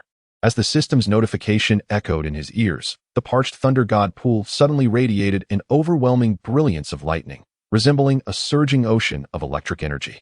Within this tempestuous sea of thunder, a dazzling aurora burst forth, akin to a flash of lightning, hurtling towards Chu Xuan in an instant. The speed was so astonishing that even Chu Xuan himself did not have time to react. The entire process lasted only a brief moment, unnoticed by Jia, who stood nearby. However, Chu Xuan was left utterly dumbfounded. Upon witnessing the terrifying spear, aglow with flickering lightning in the system's space, an unimaginable shock surged in his eyes. A divine weapon. To obtain such a formidable artifact on his very first sign-in? Even with Chu Xuan's composure, he could not help but feel a tumult of emotions. A genuine divine weapon is beyond measure in value. The earth armor he donned was a premium Dao artifact, considered priceless, yet when compared to a divine weapon, it barely holds any significance. Across the vast expanse of the eastern wilderness, countless sects and factions abound, yet those possessing divine weapons are exceedingly rare, primarily belonging to the most powerful of super factions. Divine weapons are fearsome instruments that possess the true power to create and destroy worlds. Even the most transcendent beings would be tempted by such artifacts. The emergence of each divine weapon typically ushers in a storm of bloodshed. Indeed, the Taiji Holy Land is extraordinary. Chu Xuan took a deep breath, his eyes gleaming with barely contained excitement. For others, The Taiji Holy Land might appear as a desolate ruin, but for him, it was a treasure trove of immeasurable worth. Chapter 48. Breaking Through Three Realms. The Might of the Divine Weapon. In the deep of night, within the spacious palace, Chu Xuan sat cross-legged on a mat. Due to the sparse population of the Taiji Holy Land, even a new disciple like Chu Xuan could reside alone in a palace. This was one of the few privileges afforded by the Taiji Holy Land. A formidable consciousness radiated outward like an intricate web, absorbing every subtle movement of the surrounding winds and grasses into its perception. Behind Chu Xuan, a terrifying divine manifestation subtly emerged, drawing forth the celestial energies from all directions. While even the ethereal energies drifting in the void were forcibly extracted, the vast palace soon became suffused with visible vortices of spiritual energy, as if one were immersed in a realm of celestial wonders. A purple spear, the Thunder Spirit Spear, gracefully hovered before Chu Xuan, a divine weapon acquired during his daytime signing. Wisps of lightning danced around its shaft, while the spear tip sparkled with an incredibly brilliant radiance, reminiscent of the celestial bodies high above. This weapon was evidently forged from invaluable, supreme materials, exuding an enigmatic aura, adorned with countless ancient and mysterious runes. A chilling and terrifying presence continuously emanated from it. Unlike ordinary weapons, this divine armament possessed its own spirit, making it no simple task to refine and master. However, with Chu Xuan's profound cultivation foundation and the fact that the Thunder Spirit Spear was a reward from his signing, the process of refinement proceeded remarkably smoothly. As a steady stream of magical energy flowed into the spear, its brilliance intensified, and the aura it projected grew increasingly astonishing. Had it not been for Chu Xuan's deliberate suppression, various extraordinary phenomena would have undoubtedly manifested, causing tremors across a 1,000-mile radius due to the emergence of this divine weapon. As time passed into the deep hours of the night, Chu Xuan finally refined the divine spear completely. Simultaneously, a surge of primordial power from the core of the weapon resonated back into Chu Xuan's body.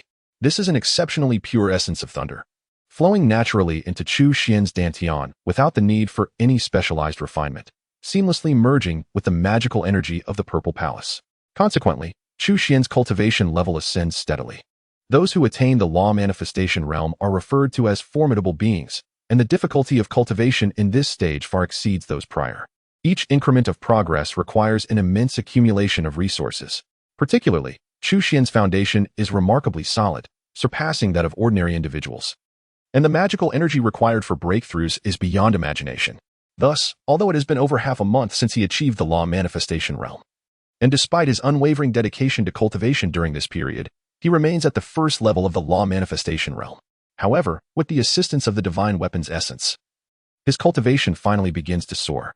In the blink of an eye, he breaks through the limits of the first level of the law manifestation realm and ascends to the second level. The second level of the law manifestation realm is not the ultimate limit. He swiftly charges into the third level. He continues to rise. And as the ocean of magical energy expands, Chu Xuan's cultivation surges vigorously. With one final push, he shatters the limits of the third level of the law manifestation realm and steps into the fourth level. He has broken through three realms in succession.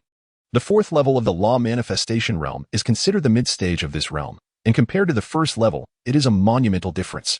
Sensing the Purple Palace space expanding once more, his magical energy has nearly multiplied several times, and a hint of uncontainable joy illuminates Chu Xuan's face. Transitioning from the first to the fourth level of the law manifestation realm would ordinarily require a significant amount of time, even with his innate talent and the celestial treasures acquired through his diligent efforts. Now, having successfully refined the divine weapon and received its primordial feedback, the unexpected enhancement is indeed a delightful surprise. Coupled with the successful refinement of the Thunder God Spear, it can be said that joy has arrived in abundance. Gazing at the extraordinary purple spear in his hand, Chu Xuan's admiration deepens. With the divine weapon in hand, it is only fitting to test its might. Noticing the surrounding darkness, Chu Xuan hesitated not, swiftly ascending into the night sky. With his current cultivation, his speed, when fully unleashed, is astonishing, allowing him to swiftly leave the confines of the Tai sacred land. He soared for hundreds of miles, delving deep into the endless mountain ranges before finally coming to a halt. Just as he pondered what target to test the Thunder God Spear's power against, an overwhelming aura of malevolence surged skyward. The atmosphere within a radius of several dozen miles turned ominously eerie, as though he had entered a realm of the extraordinary. Looking down, he spotted a pair of blood-red eyes fixated upon him from the depths of the mountains. In the blink of an eye, a torrent of raging flames surged forth, sweeping toward him like a tidal wave. Amidst the engulfing inferno, a massive black demonic ram, several feet in length, opened its gaping maw and lunged toward Chu Xuan with astonishing speed. This was undeniably a formidable demon hidden within the mountains. It had clearly set its sights on Chu Xuan as prey, possessing the primordial sacred body and having consumed a plethora of rare treasures. Chu Xuan's vital essence was exceptionally robust, shining like a blazing sun even in the darkness, exerting a lethal allure to the demonic beasts. If it were to devour Chu Xuan, the benefits it would gain would be unimaginable, enabling a complete transformation. Such ignorance of the peril. Upon witnessing the scene, Chu Xuan exhibited no semblance of joy. Instead, his eyes glimmered with an unmistakable and chilling murderous intent. How fortuitous to have you as a test subject for the might of the Thunder Spirit Spear. Despite facing a ferocious and terrifying great demon, Chu Xuan displayed no fear. Rather, he resolutely drew forth the Thunder Spirit Spear. As an endless stream of magical energy surged into the weapon, it radiated an extraordinarily brilliant purple light, accompanied by countless arcs of lightning flickering wildly. Go! Chu Xuan uttered in a low voice, and the Thunder Spirit Spear was propelled from his grasp, soaring forth with unparalleled speed, akin to a bolt of purple lightning. The goat demon, sensing the imminent threat, immediately summoned its demonic energy, which coalesced into multiple formidable shields before it. Simultaneously, it exhaled a fiery serpent of crimson hue, brimming with terrifying power, directed straight at the Thunder Spirit Spear. However, in the face of the spear's relentless advance, all these efforts proved futile. Neither the demonic energy shields nor the menacing fire serpent could pose any hindrance. Even the goat demon's once proud and formidable body was effortlessly pierced by the spear. With unyielding momentum, the Thunder Spirit Spear soon struck down amidst the distant mountains, resulting in a thunderous crash as a towering peak crumbled and collapsed. Witnessing this spectacle, even though Chu Xuan harbored ample confidence in the power of the Thunder Spirit Spear, he could not help but inwardly marvel. The might of this divine weapon was indeed terrifying. For a fearsome great demon, the Thunder Spirit Spear seemed scarcely more than an appetizer, offering no resistance whatsoever. Moreover, Chu Xuan was acutely aware that he had not exerted the full potential of this divine weapon.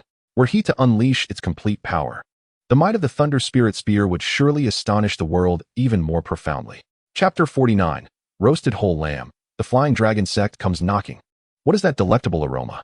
After completing her morning cultivation routine, Su Qianqian stepped out of the palace, only to be greeted by an extraordinarily rich fragrance wafting through the air.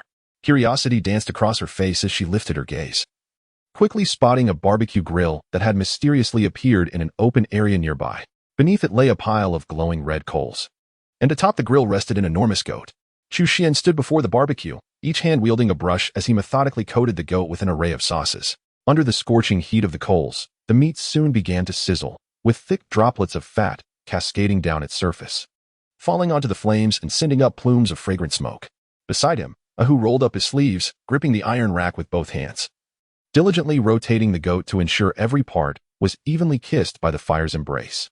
Before long, the skin developed an enticing sheen, crisp and golden, and the aroma intensified with the infusion of rich flavors. Although Su Qianqian did not consider herself a glutton, the sight of such an alluring spectacle stirred her appetite, compelling her to move closer, unable to resist the temptation. Where on earth did you find such a large goat? Su Qianqian could not suppress her curiosity and inquired. This was picked up by my senior brother from down the mountain. Before Chu Xuan could respond, the eager young girl Jia, who was fanning the flames, immediately interjected. Picked up? Su Qianqian's eyes widened in disbelief, her face a canvas of incredulity. How could such a large sheep be found? Having lived here for over a decade, she had never encountered such fortune. The sheep had met its demise by colliding with a tree, and upon witnessing it, I simply retrieved it. Chu Xuan wore an expression of serendipitous fortune, as if waiting for a rabbit to stumble into his lap. Such a sizable sheep must have attained a certain level of sentience. Even the usually diligent Robert could not resist inching closer, his eyes fixated on the aromatic roasted sheep suspended on the iron frame, exclaiming, "It seems it was destined to meet this fate. One cannot blame anyone else." Indeed, Ahu nodded vigorously in agreement. His towering stature and extraordinary appetite were well known, yet the dire circumstances of the Tai's sacred land had restrained him from indulging. Now, with such a magnificent sheep before him, his eyes could barely entertain any other thought. All right, it's time to feast. At that moment, Chu Xuan finally spoke. Everyone, please help yourselves. Upon hearing his words, Jia darted forward like a little mouse. Ahu swiftly tore off a leg of the sheep, eagerly devouring it. Even Robert, who typically struggled with mobility, displayed an unexpected agility, quickly joining the others in their feast. Only Su Qianqian appeared somewhat hesitant. She swallowed hard, feeling a bit reserved as she remarked, "Is it really appropriate to indulge in such a greasy meal so early in the morning?" Noticing her discomfort, Chu Xuan smiled, assessing her with a discerning gaze, before slicing off half a sheep leg and offering it to her. "Junior sister, you are quite slender. You should indulge a bit more." Upon hearing his words, Su Qianqian was momentarily taken aback, her keen intuition sensing a deeper significance behind the term junior sister that Chu Xuan had uttered. Following his gaze, she couldn't help but feel her cheeks flush with indignation. However, upon glancing down at her own feet, which were clearly visible without any obstruction, a wave of discouragement washed over her. She promptly shot Chu Xuan a fierce glare, then accepted the half leg of lamb he offered, biting into it with gusto, as if she were venting her frustrations on him.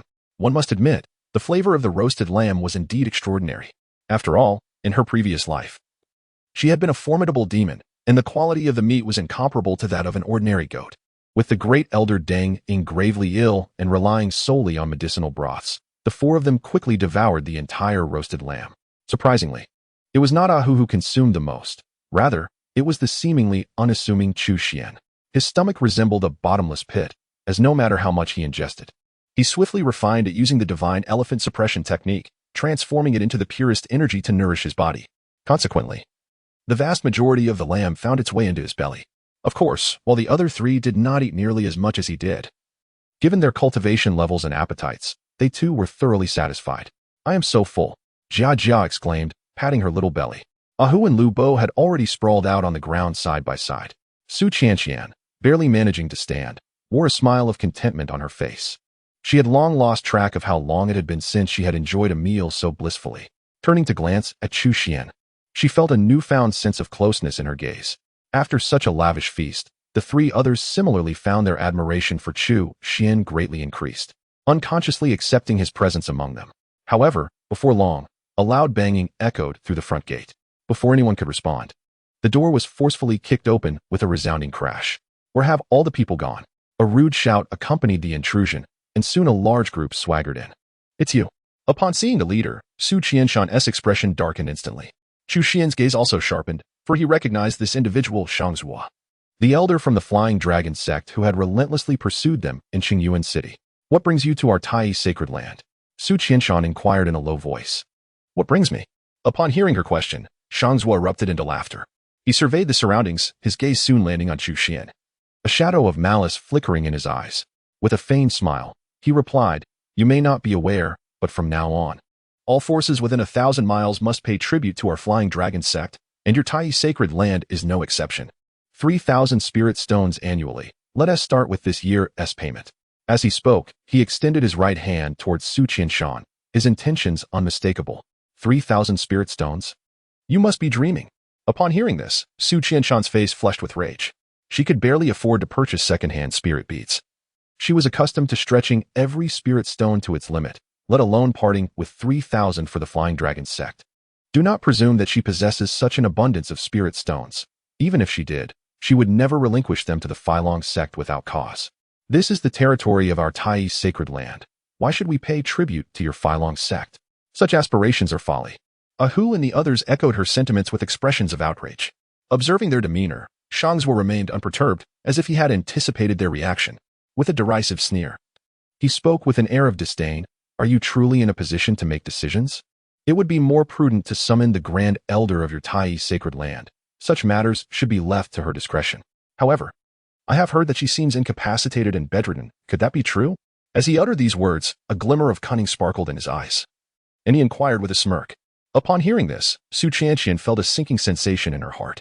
Initially, she had been puzzled by Shang's abrupt retreat in the capital, but now she wondered how he dared to brazenly intrude upon the Tai sacred land. It appeared that his intentions were far from simple. Chapter 50. A single blow shatters the Purple Mansion. Is it true that I am this powerful? So, have you made your decision? Will you comply with the tribute, or shall I request your Grand Elder to negotiate with me personally? Shangzhua, arms crossed and exuding an air of superiority, coldly posed his question. What makes you think you are worthy to meet my master? We of the Tai sacred land shall not pay tribute. Not a single spirit stone will be surrendered. You might as well abandon that notion, Su Qianqian declared resolutely, her expression taut and unwavering. Upon witnessing this, Shang's cold smile deepened. From Su Qianqian's demeanor, he became increasingly convinced of his suspicions. It seems the information I received was accurate. Your esteemed elder has truly succumbed to his bed, unable to rise. The only person in Tai Chi sacred land he feared was Elder Deng Ying. If Deng Ying is incapacitated, the remaining few of Tai Chi sacred land are hardly worth his concern. Recalling the solemn instructions from the sect master before his departure, along with the humiliation he endured in the city, a dangerous glint rapidly flickered in his eyes. Elder Shan, perhaps it is time to show them the consequences. Let us not fear these fellows' defiance. At that moment, the disciples of Flying Dragon sect behind Shang Zuo could no longer contain themselves, erupting into loud protests. Did you see that? We have come in great numbers. If we do not receive an explanation, even if I agree, the disciples of Flying Dragon sect behind me will not. If you dare to take action, I shall fight back. Ahu's eyes bulged like brass bells, his fists clenched tightly, resembling an enraged bull. Although his intellect may not be sharp, his feelings for Tai Chi's sacred land, where he grew up, were genuine. However, seeing him like this, the members of Flying Dragon sect were not the least bit intimidated. Instead, they burst into hearty laughter. Fight us. Ha ha. Foolish giant, what do you intend to fight with? Let me make it clear today. If you do not pay tribute, none of you shall escape. Shang Zuo's expression was one of sinister delight, his smile devoid of warmth as he coldly declared. As he spoke, he gestured grandly with his hand. The disciples of the Flying Dragon sect quickly surrounded him, each bearing a countenance filled with malice. Witnessing this scene, the members of the Tai Chi sacred land could not help but feel a tightening in their chests. It dawned on them that these individuals were genuinely intent on violence. Su Qianqian wore an expression of conflict. She knew that their small number could not possibly stand against such odds. However, the thought of seeking help from her master, whose condition was precarious, weighed heavily on her heart. Moreover, if she was not mistaken, this was likely the true intention of their adversaries. Chu Xuan observed the unfolding events with keen insight, understanding the implications that Su Qianqian could perceive. It was impossible to conceal such matters from him. Furthermore, the audacity displayed by Elder Shang Zuo of the Flying Dragon sect suggested that this was not merely a personal vendetta. There were likely others orchestrating this from the shadows. It appeared that the genuine threat to the Tai Chi sacred land stemmed not from within, but from external forces intent on targeting them.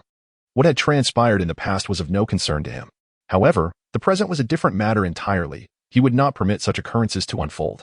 Having acquired the divine weapon, the Thunder Spirit Spear, on the very first day of attendance, he had already established the potential of the Tai Chi sacred land.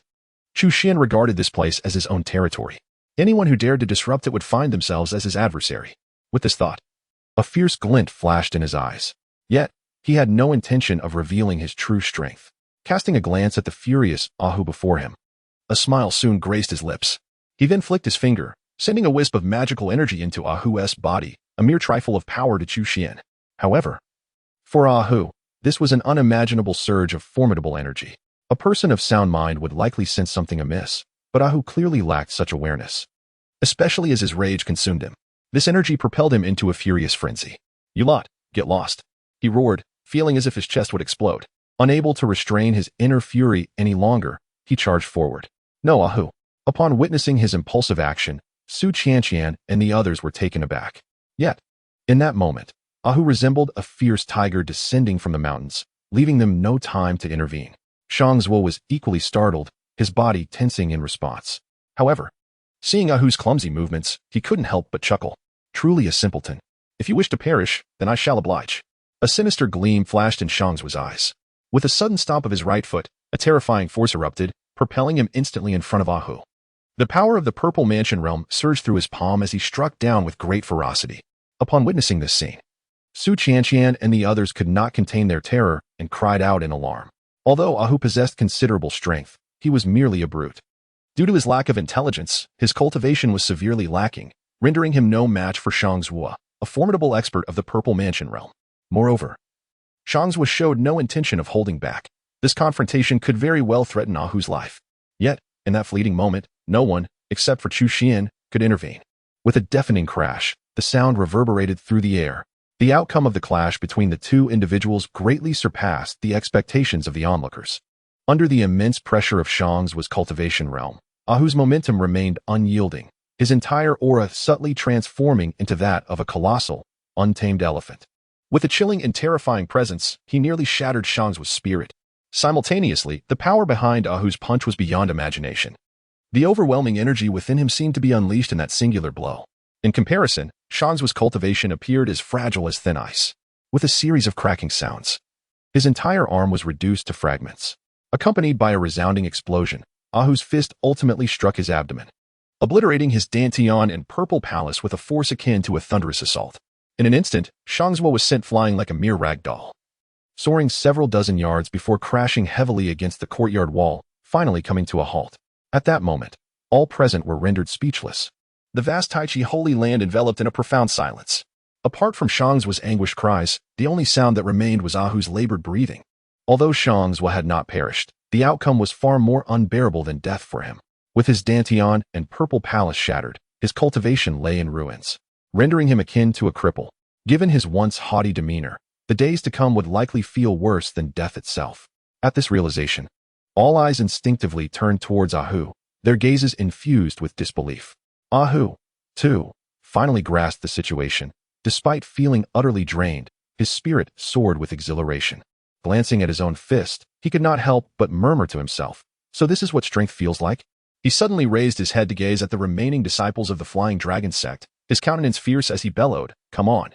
Who among you wishes to test my strength?" Upon hearing this, the faces of the Flying Dragon sect disciples changed dramatically.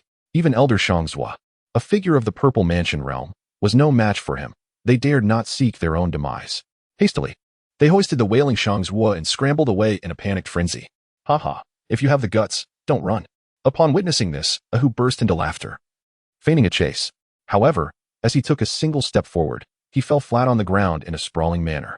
Moments later, he laboriously lifted his head. A look of weakness etched upon his face as he implored, "Quick, come help me up. I have no strength left." Su Qianqian and the others were left dumbfounded. They exchanged glances, unable to suppress their laughter. This was the Ahu they knew. Chapter 51, the Tai Golden Chapter. Naturally, Su Qianqian and her companions were immensely curious about Ahu's sudden outburst. Logically speaking, Ahu should not have been a match for Shangzuo, let alone shatter his purple mansion with a single punch. It was noteworthy that their cultivation levels differed by 2 entire realms, making such an outcome rather perplexing. Even the Grand Elder Deng Ying, upon hearing of this incident while recuperating in bed, wore an expression of disbelief. Yet, Ahu himself remained utterly oblivious to the circumstances.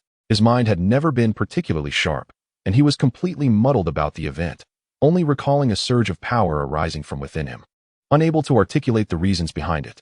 Fortunately, after examining Ahu's condition, they found no issues apart from his weakness, which allowed them to breathe a sigh of relief. After such an incident, it seems that the Falong sect has become more cautious, refraining from sending individuals to demand tribute, and for several consecutive days, there has been no further commotion. Within the transmission hall, under Su Qianqian's guidance, Chu Xuan stepped inside. Like the other remnants of the Tai sacred land, the transmission hall is now in a state of disrepair. However, the vestiges of its former grandeur are still discernible.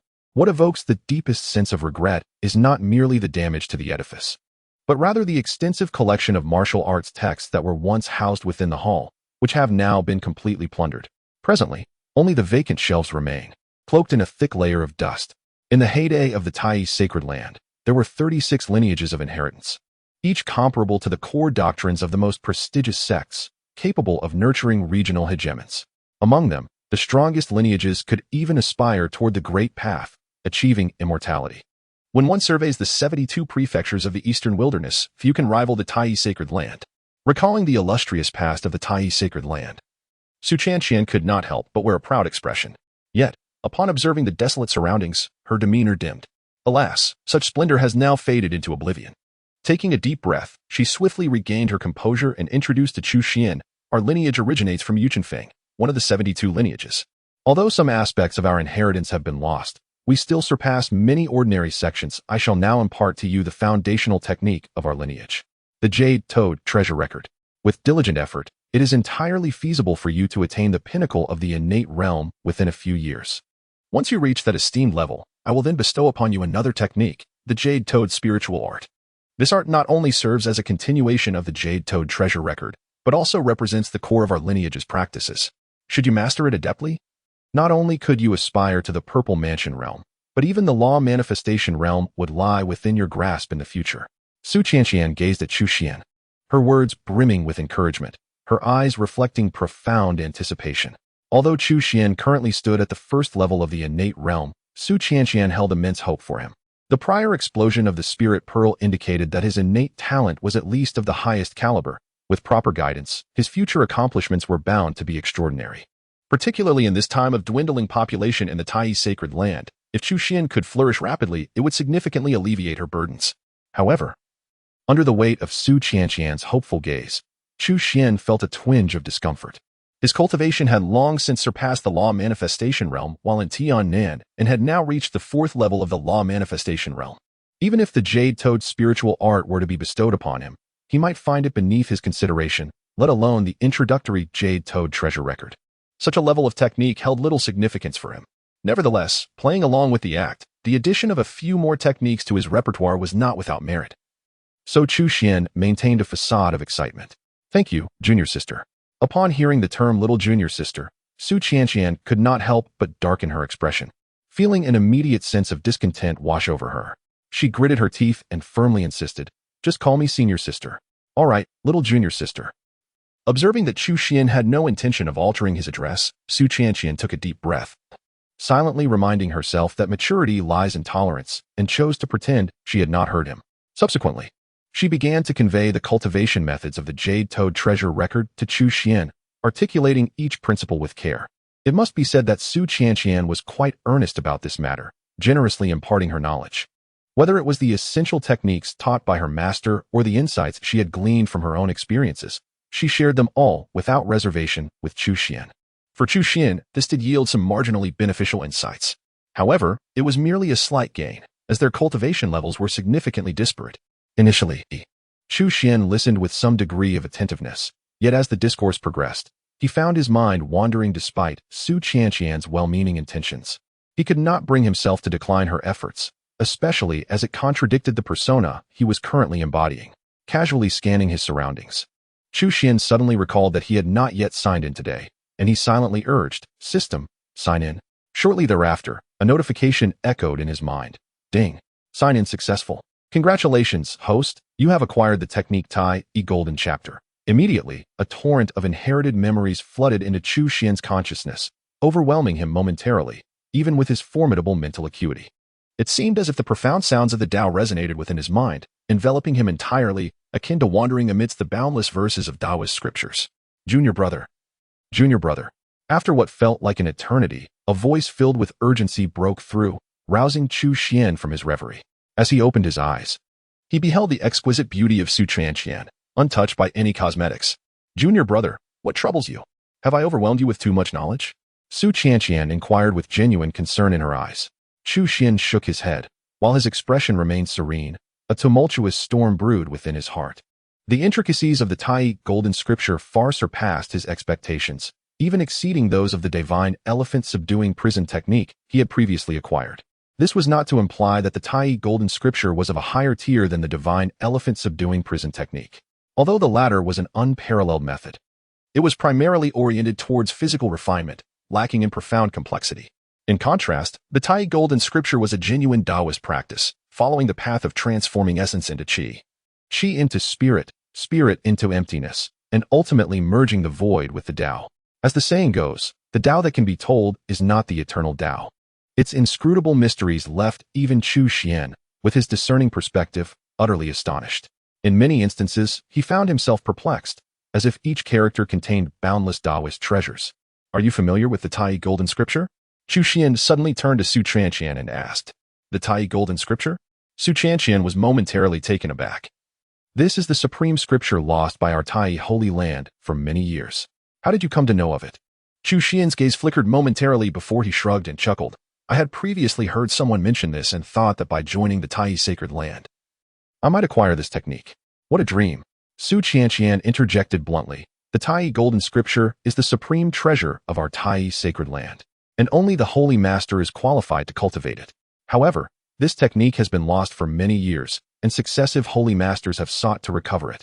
Yet their endeavors have been in vain. As of today, it seems this wish may remain unfulfilled." Chu Xuan nodded. His conviction regarding the value of the Tai Golden Scripture further solidified.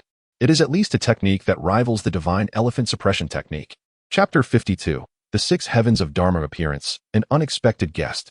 Although Chu Xuan had already attained the divine elephant suppression technique, he still held the newly acquired Tai golden scripture in high regard. Having personally experienced the extraordinary effects of the divine elephant suppression technique, he found himself even more eager to explore the Tai golden scripture. While both techniques are supreme methods that directly point towards the path of enlightenment, their functions do not overlap, as they emphasize different aspects. The divine elephant suppression technique focuses on body refinement, aiming to temper the physical form and follow the path of strength. Upon reaching mastery, one would wield the power of the divine elephant, capable of subduing all adversaries in existence. In contrast, the Tai golden scripture, as the supreme treasure of the Tai sacred land, is a quintessential Taoist technique that emphasizes the refinement of qi.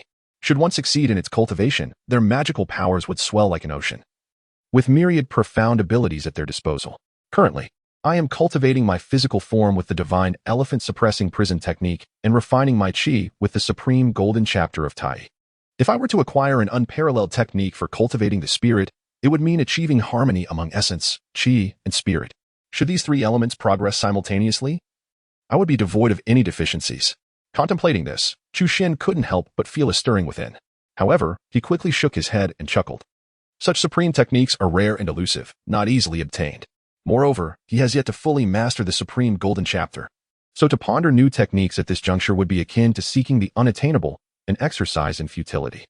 There is a saying, one cannot chew more than one can swallow. No matter how potent a technique may be, it requires diligent cultivation by the practitioner. Acquiring a technique necessitates substantial time and effort for thorough study. Only through complete comprehension can its true value be realized. Otherwise, even if one were to amass numerous techniques, it would merely be a squandering of resources. With this thought, Chu Xuan took a deep breath, swiftly severing all distracting notions from his mind, and entered a state of tranquil cultivation. He sat cross-legged within his palace, seemingly having forgotten about the jade-toed treasure record. As his consciousness became wholly immersed in the profound intricacies of the supreme golden chapter, he meticulously contemplated each passage of the text. Akin to listening to an esteemed master impart wisdom, every word resonated with boundless knowledge, and each subtlety brought about an enlightening experience, leading his consciousness to grow and strengthen at an astonishing pace, unbeknownst to him. In truth, Chu Xuan has already gained considerable advantage, for his acquisition of the Tai golden chapter was achieved through a sign-in system, whereby the power of the system imparted knowledge to him, rendering the process far less arduous than if he had endeavored to study it independently. The difficulty of mastery has been significantly alleviated, had it been another. With even slightly lesser comprehension, even through years of arduous study, they might not have been able to grasp such an unparalleled scripture. Unbeknownst to him, day seamlessly transitioned into night. As darkness enveloped the land, Chu Xuan commenced his earnest attempt at cultivating the Tai golden chapter, progressing gradually from unfamiliarity to proficiency. Chu Xuan is no ordinary individual. Endowed with the supreme saint body of the primordial era, his innate talent is unparalleled. Although this was merely his initial foray into cultivation, he swiftly became adept. Then, a remarkable change in his cultivation was observed. Rather than ascending, he found his level diminishing. Initially at the fourth tier of the Dharma aspect realm, as he engaged with the cultivation methods of the Tai golden chapter, his cultivation level gradually declined. The third tier of the Dharma aspect realm, the second tier, the first tier, he continued to descend until reaching a point where further reduction was impossible, finally halting this downward trajectory. However, despite the decline in his cultivation level, Chu Xuan's overall prowess remained unscathed, and the aura surrounding him subtly intensified. This transformation was due to the remarkable refinement of his magical energy throughout the process. Through the cultivation of the Tai golden chapter, every strand of his magical essence shimmered with a golden hue, as if intricate and enigmatic symbols were interwoven within, endowing it with a formidable potency. This, of course, was not the conclusion. Behind Chu Xuan, a terrifying manifestation swiftly emerged, absorbing the surrounding spiritual essence of heaven and earth with a voracious appetite, akin to a whale devouring its prey. This essence was refined and assimilated by Chu Xuan at an astonishing speed. The supreme saint body, the invincible manifestation, coupled with the unparalleled technique. Such an extraordinary configuration is indeed akin to the most potent of trump cards. It enabled Chu Xuan to refine the spiritual essence at an astonishingly rapid pace, with efficiency exceeding that of ordinary individuals by at least 100-fold. As the inexhaustible spiritual essence was refined and absorbed, transforming into pure and unadulterated true qi to fill his purple mansion space, Chu Xuan's cultivation swiftly ascended. The second layer of the manifestation realm. The third layer of the manifestation realm. The fourth layer of the manifestation realm. However, even upon reaching the fourth layer, the growth did not cease. With a vigorous surge, he soon broke through to the fifth layer of the manifestation realm. Following this, he forcefully advanced to the sixth layer of the manifestation realm. It was only upon reaching the pinnacle of the sixth layer that Chu Xuan managed to halt the tendency for further growth, although there remained a possibility for additional improvement. Moderation was paramount.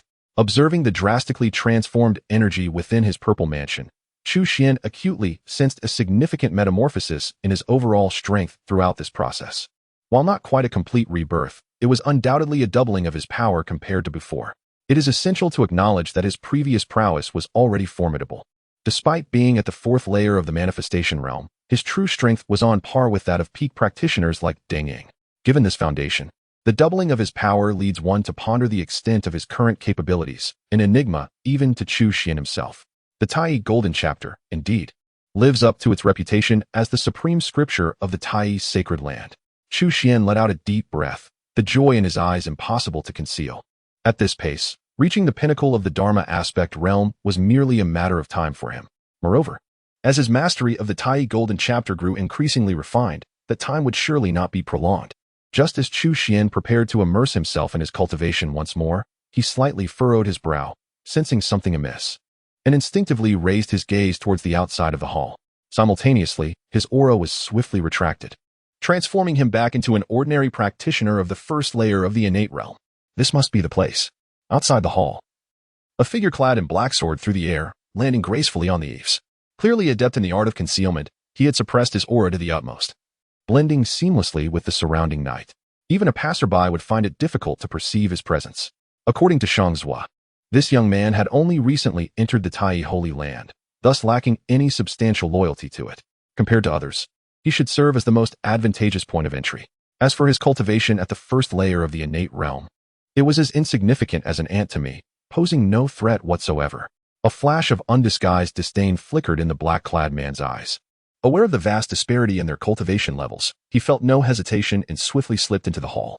Moments later, he appeared brazenly before Chu Xuan, exuding an air of superiority as he coldly inquired, "Young man, do you wish to live or die?" Chapter 53. The Turning of the Palm. Who is the puppet master? How does one desire death, and how does one desire life? Chu Xuan raised his head and inquired. Upon witnessing Chu Xuan's tranquil demeanor, Xue Ping could not help but furrow his brows. This was evidently not in alignment with his prior expectations. In his perspective, Chu Xuan's reaction seemed excessively composed.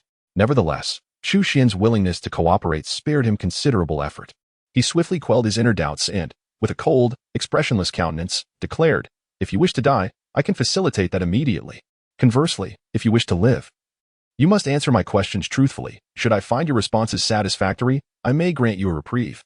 As he spoke, seemingly to validate his assertions, his aura, emanating from the pinnacle of the Purple Mansion realm, enveloped Chu Xuan entirely. The overwhelming power of the pinnacle of the Purple Mansion realm against the initial stage of the innate realm naturally yielded a crushing advantage. Under the weight of his formidable presence, Chu Xuan appeared utterly devoid of means to resist. Yet, even amidst this oppressive atmosphere, Chu Xuan exhibited no signs of panic. Seizing the moment, he leisurely assessed Xue Ping from head to toe. A peculiar smile graced Chu Xuan's lips as he nodded and remarked, "I see. Since there is a chance for survival, I certainly do not wish for death. Please proceed with your inquiries, I assure you. I shall not withhold anything I am aware of." For reasons unknown, Xue Ping's doubts deepened upon witnessing Chu Xuan's calm expression. Yet he could not discern the cause at that moment. "What is the current condition of your esteemed elder, Deng Ying, from the Tai sacred land?" Xue Ping promptly asked. "Severely injured and on the brink of death, lying in bed and unable to rise. One can only rely on medicinal soups to survive. Are there still any hidden formidable figures within your Tai sacred land? Aside from the grand elder Deng Ying, it seems we are but 5 individuals. What transpired a few days ago? Ahu's sudden outburst remains a mystery to us as well." The two engaged in a question-and-answer exchange. Observing that Chu Xuan was indeed answering his inquiries earnestly, Xue Ping nodded in satisfaction. Following that, with a serious expression, he posed another question, one final inquiry. "Did that old hag Deng Ying entrust you with anything extraordinary? Extraordinary items?" Chu Xuan was momentarily taken aback by the question, then shrugged and chuckled lightly in response. "Do you think a newly initiated disciple like me possesses the right to know such matters? Even if there were something special, it is unlikely it would be entrusted to me. Indeed. Ping nodded in astonishment, realizing that, prompted by Chu Xuan, his question had been rather foolish. After you have asked me so much, may I pose a question to you? At that moment, Chu Xuan suddenly lifted his head to inquire. Ping's gaze shifted, becoming dangerously intense, his eyes revealing an unmasked chill of murderous intent. With a smirk, he looked at Chu Xuan, playfully lifting his chin. Go ahead, ask away. Chu Xuan, seemingly oblivious to the change in his demeanor, earnestly asked, has your Filong sect gone to such lengths against the Tai sacred land merely for that so-called extraordinary item? Upon hearing Chu Xuan reveal his identity, Ping's expression shifted dramatically, the murderous intent in his eyes no longer concealed. His entire being involuntarily surged with spiritual energy, causing the palace to tremble with waves of power. Ping's gaze bore into Chu Xuan as he enunciated with deliberate intensity, you know far too much, young man. As his words echoed, he struck with fierce resolve, his palm descending like a bolt of lightning towards Chu Xuan's head, as if it would shatter upon impact. In truth, even had Chu Xuan refrained from posing his inquiries, Ping would not have spared him. From the outset, he harbored no intention of leaving any witnesses. Now that Chu Xuan had unveiled his true identity, his fate was sealed. You have posed countless questions, all of which I have answered. Yet when I pose but one in return, you not only refuse to respond but also resort to violence. Tell me, is that not rather excessive? Chu Xuan sighed, his calm voice resonating through the hall. The juxtaposition of his demeanor against Ping's fierce countenance rendered the scene somewhat incongruous. Observing his right hand suspended in midair, Ping's face flushed a deep crimson. Yet, no matter how he strained, even summoning all his powers, he remained utterly unable to advance a single inch. At that moment, it dawned on Ping that he had indeed struck a formidable barrier. The look in his eyes as he regarded Chu Xuan shifted, unable to mask his growing dismay. He felt as though he were being toyed with, akin to a mere monkey, and his humiliation was overwhelming. However, beneath that humiliation lay a tide of uncontainable dread. For even at this moment, he remained unable to fathom Chu Xuan's depths. The sensation that Chu Xuan imparted was akin to an unfathomable ocean, seemingly devoid of any discernible limits. Who exactly are you? Ping bellowed, his bravado betraying an inner trepidation. Are you not aware? I am Chu Xuan, a newly initiated disciple of the Tai sacred land. Chu Xuan replied with a nonchalant shrug and a beaming smile. Do you take me for a fool? Ping retorted angrily. How could a mere novice possess such formidable strength? Before he could finish his sentence, without any forewarning, Ping's entire cultivation erupted. He did not charge at Chu Xuan. Instead, like an arrow released from a bow, he dashed toward the palace exit at an unprecedented speed, evidently seeking to escape. It must be said, he indeed exhibited a degree of cunning and decisiveness. Had he been an ordinary person, he might have had a chance to flee. However, under the watchful gaze of Chu Xuan, he found no such opportunity. Boom! A terrifying aura suddenly expanded, enveloping the entire palace in an instant, as if the surrounding space had been forcibly sealed. With a mere gesture, Chu Xuan pressed down, and Ping instantly felt an unimaginable pressure of terror descend upon him. With a resounding thud, he was slammed to the ground. In a single motion, he was subdued, engulfed by an unprecedented sense of helplessness. Although he was at the pinnacle of the Purple Mansion realm, a figure not without distinction in the entire Qingyuan prefecture, at that moment, he found himself utterly powerless. The disparity in strength between the two was far greater than he had ever anticipated. Now, can you answer my question honestly? Chu Xuan approached step by step, soon standing before Ping, looking down with an authoritative tone, and inquired, pray tell, what is your true identity, and what brings you to the Tai sacred land? In a mere moment, the power dynamics between the two had undergone a complete reversal. Ping's expression darkened considerably. However, as the prey on a butcher's board, he evidently had no room for choice. Naturally, he wished to avoid death and could only respond candidly. I am Ping, the vice sect master of the Flying Dragon sect. I have come at the behest of our sect master to investigate the specifics of the Tai sacred land. Vice sect master of the Flying Dragon sect? It seems your sect is quite tenacious. A cold smirk played upon Chu Xuan's lips as he continued. What is this special item you mentioned earlier? I truly do not know, Ping replied with a bitter smile and a shake of his head. Chu Xuan's gaze suddenly turned icy. Sensing the impending danger, Ping's heart raced, and he hastily declared, I genuinely have no idea. I swear this to the heavens. However, I do know one thing. The one who truly desires that item is not our sect master, but someone else entirely. Someone else? Chu Xuan's eyes narrowed at the revelation. Who is it? I have only heard our sect master mention it in passing, said to be of considerable importance. Our sect master is deeply cautious regarding his identity, and I am not privy to the specifics. Humph, if you know nothing, what use are you to me? A murderous intent flickered in Chu Xuan's eyes. Without waiting for Xue Ping to plead for mercy, he struck decisively, shattering his heart's pulse with a single palm. However, just as Chu Xuan was about to summon the sun's true fire to eradicate the evidence, a thought suddenly struck him. Chapter 54, A Calamity. The deputy sect leader has hanged himself. In the early morning, a disciple of the Flying Dragon sect opened the mountain gate and unexpectedly discovered a dark shadow swaying incessantly before it. Groggily, he lifted his head, and soon a familiar visage came into view. The owner of this face was none other than their deputy sect leader, Xue Ping.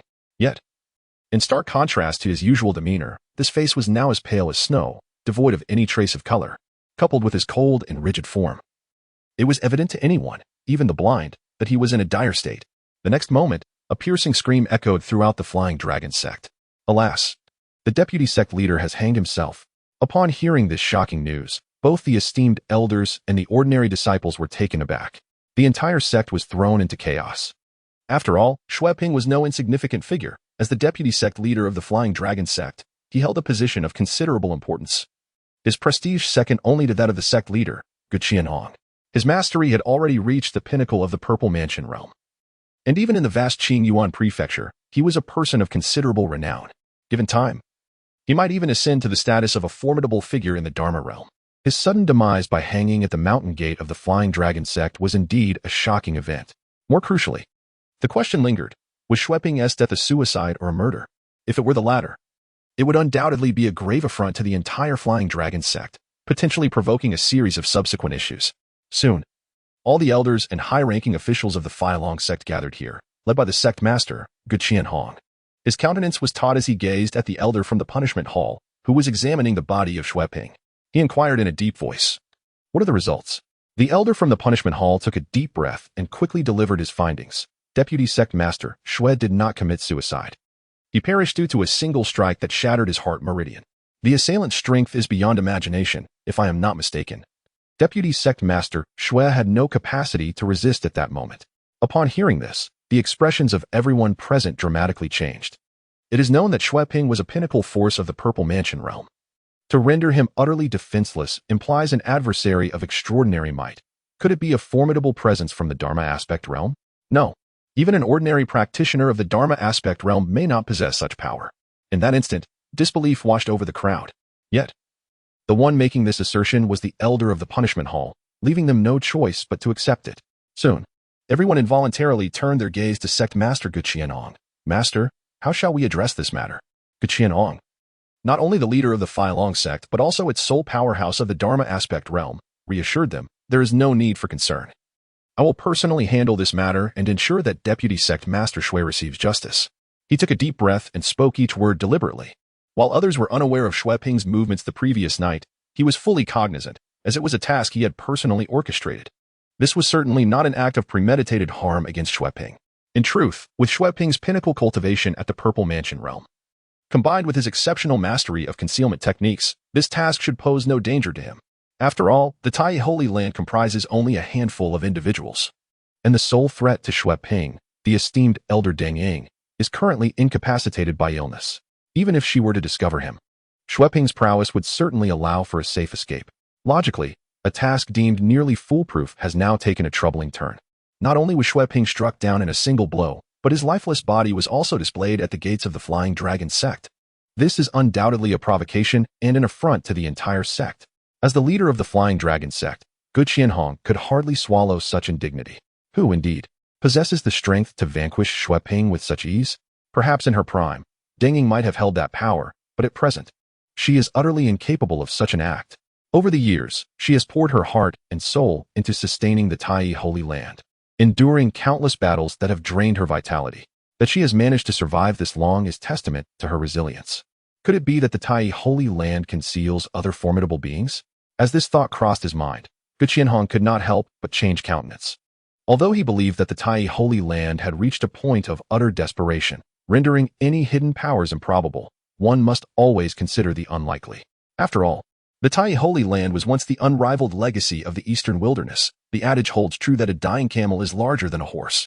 Who can guarantee that they are entirely out of options? The existence of such a formidable entity lurking in the shadows, now targeting their flying dragon sect, leaves Gu Qianhong in a state of unrest. It is imperative that this matter be resolved expeditiously. Observing the panicked expressions of those around him, Gu Qianhong felt even more resolute in his conviction.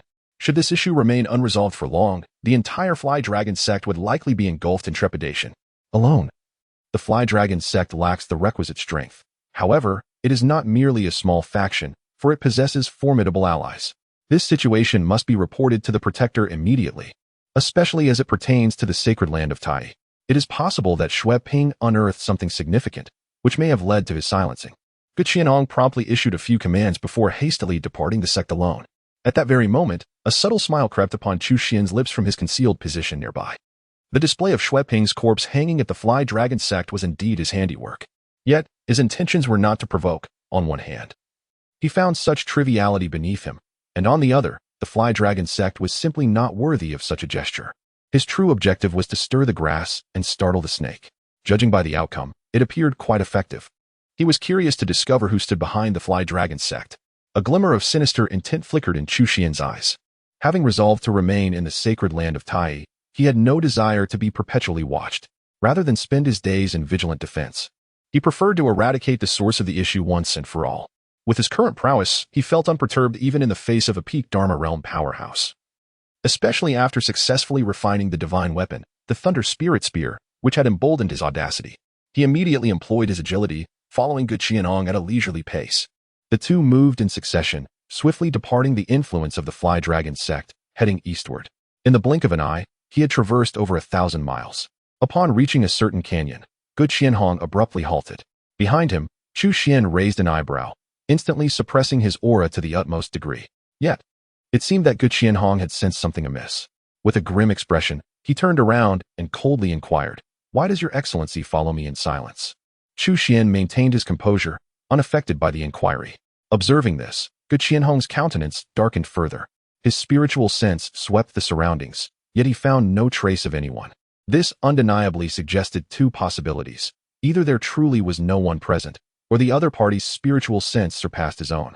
Although he wished for the former to be true, he was acutely aware that the latter was the stark reality. Chapter 55. The Beast, the Flood Dragon, and the Overwhelming Dharma Manifestation. Gu Qianhong found himself in a quandary. To advance further would undoubtedly allow his adversary's scheme to unfold. Although he remained oblivious to the specifics of this plan, a sudden clarity dawned upon him. Everything that had transpired since morning was likely orchestrated by the other party. As for retreating to his sect, that was an even graver concern, as it could potentially spell disaster for the Filong sect. To advance was impossible, and to retreat was equally untenable. He felt akin to a trapped animal, caught between the jaws of a wolf and a tiger. This sense of helplessness weighed heavily upon Gu Qianhong. Taking a deep breath, he resolved to sit cross-legged on the ground and began to channel the celestial energies of the universe, seeking to replenish the cultivation he had exhausted along his journey. After all, not everyone Estian was as extraordinary as Chu Xuan's, whose recovery speed could even surpass his consumption rate. Although Gu Qianhong is a formidable figure at the third level of the law manifestation realm, the extensive journey has undoubtedly drained a significant portion of his cultivation. As he observed Gu Qianhong's gradual recovery, Chu Xuan could not help but feel a sense of irritation. His concern was not for Gu Qianhong's restoration of strength, but rather the latter's evident intention to linger here indefinitely, which was the source of his greatest vexation. Naturally, Chu Xuan had no interest in wasting time in a prolonged standoff with Gu Qianhong. If the latter were to remain here for half a month, would he also be compelled to hide for the same duration? Such a scenario would squander countless opportunities for silence. It seemed he could not underestimate the capabilities of others in this world. Chu Xuan silently admonished himself and soon decided to cease his concealment, stepping forward with purpose. The moment he revealed himself, Gu Qianhong's body tensed instantaneously, and he sprang to his feet as if he had been targeted by an unparalleled beast. An indescribable sense of danger enveloped his heart, causing every hair on his body to bristle. To describe it in a word, it was akin to a thorn in his back. He could no longer focus on recovering his cultivation. Instead, he instinctively summoned all his strength and secret. Upon seeing Chu Xuan's extraordinarily youthful visage, Gu Qianhong's pupils widened in disbelief, his face instantly adorned with an expression of incredulity. He had initially presumed that the concealed figure was an ancient relic from the Tai Holy Land, which aligned with his prior conjectures. However, upon Chu Xuan's emergence, all his assumptions were utterly overturned.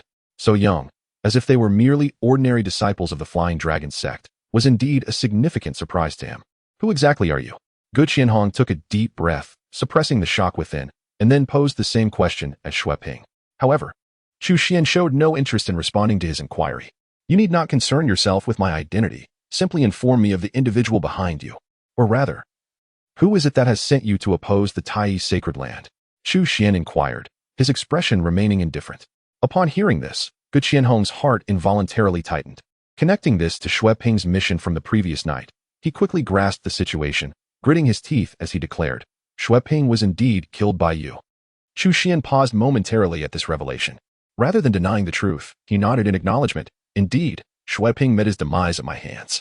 The vice sect master of your Flying Dragon sect is already dead, if you, the sect master, were to fall as well. Do you believe the Flying Dragon sect would not crumble? Utterly audacious.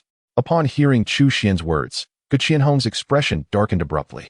You managed to kill Xue Ping because he was caught off guard. I, as a formidable presence in the Dharma manifestation realm, am not one he could compare to. Although he felt constrained before Chu Xuan, Gu Qianhong retained a fundamental confidence inherent to his status, even if he were not a match for Chu Xuan. He refused to believe he lacked the ability to protect himself. Moreover, he was not alone in this matter. Come forth.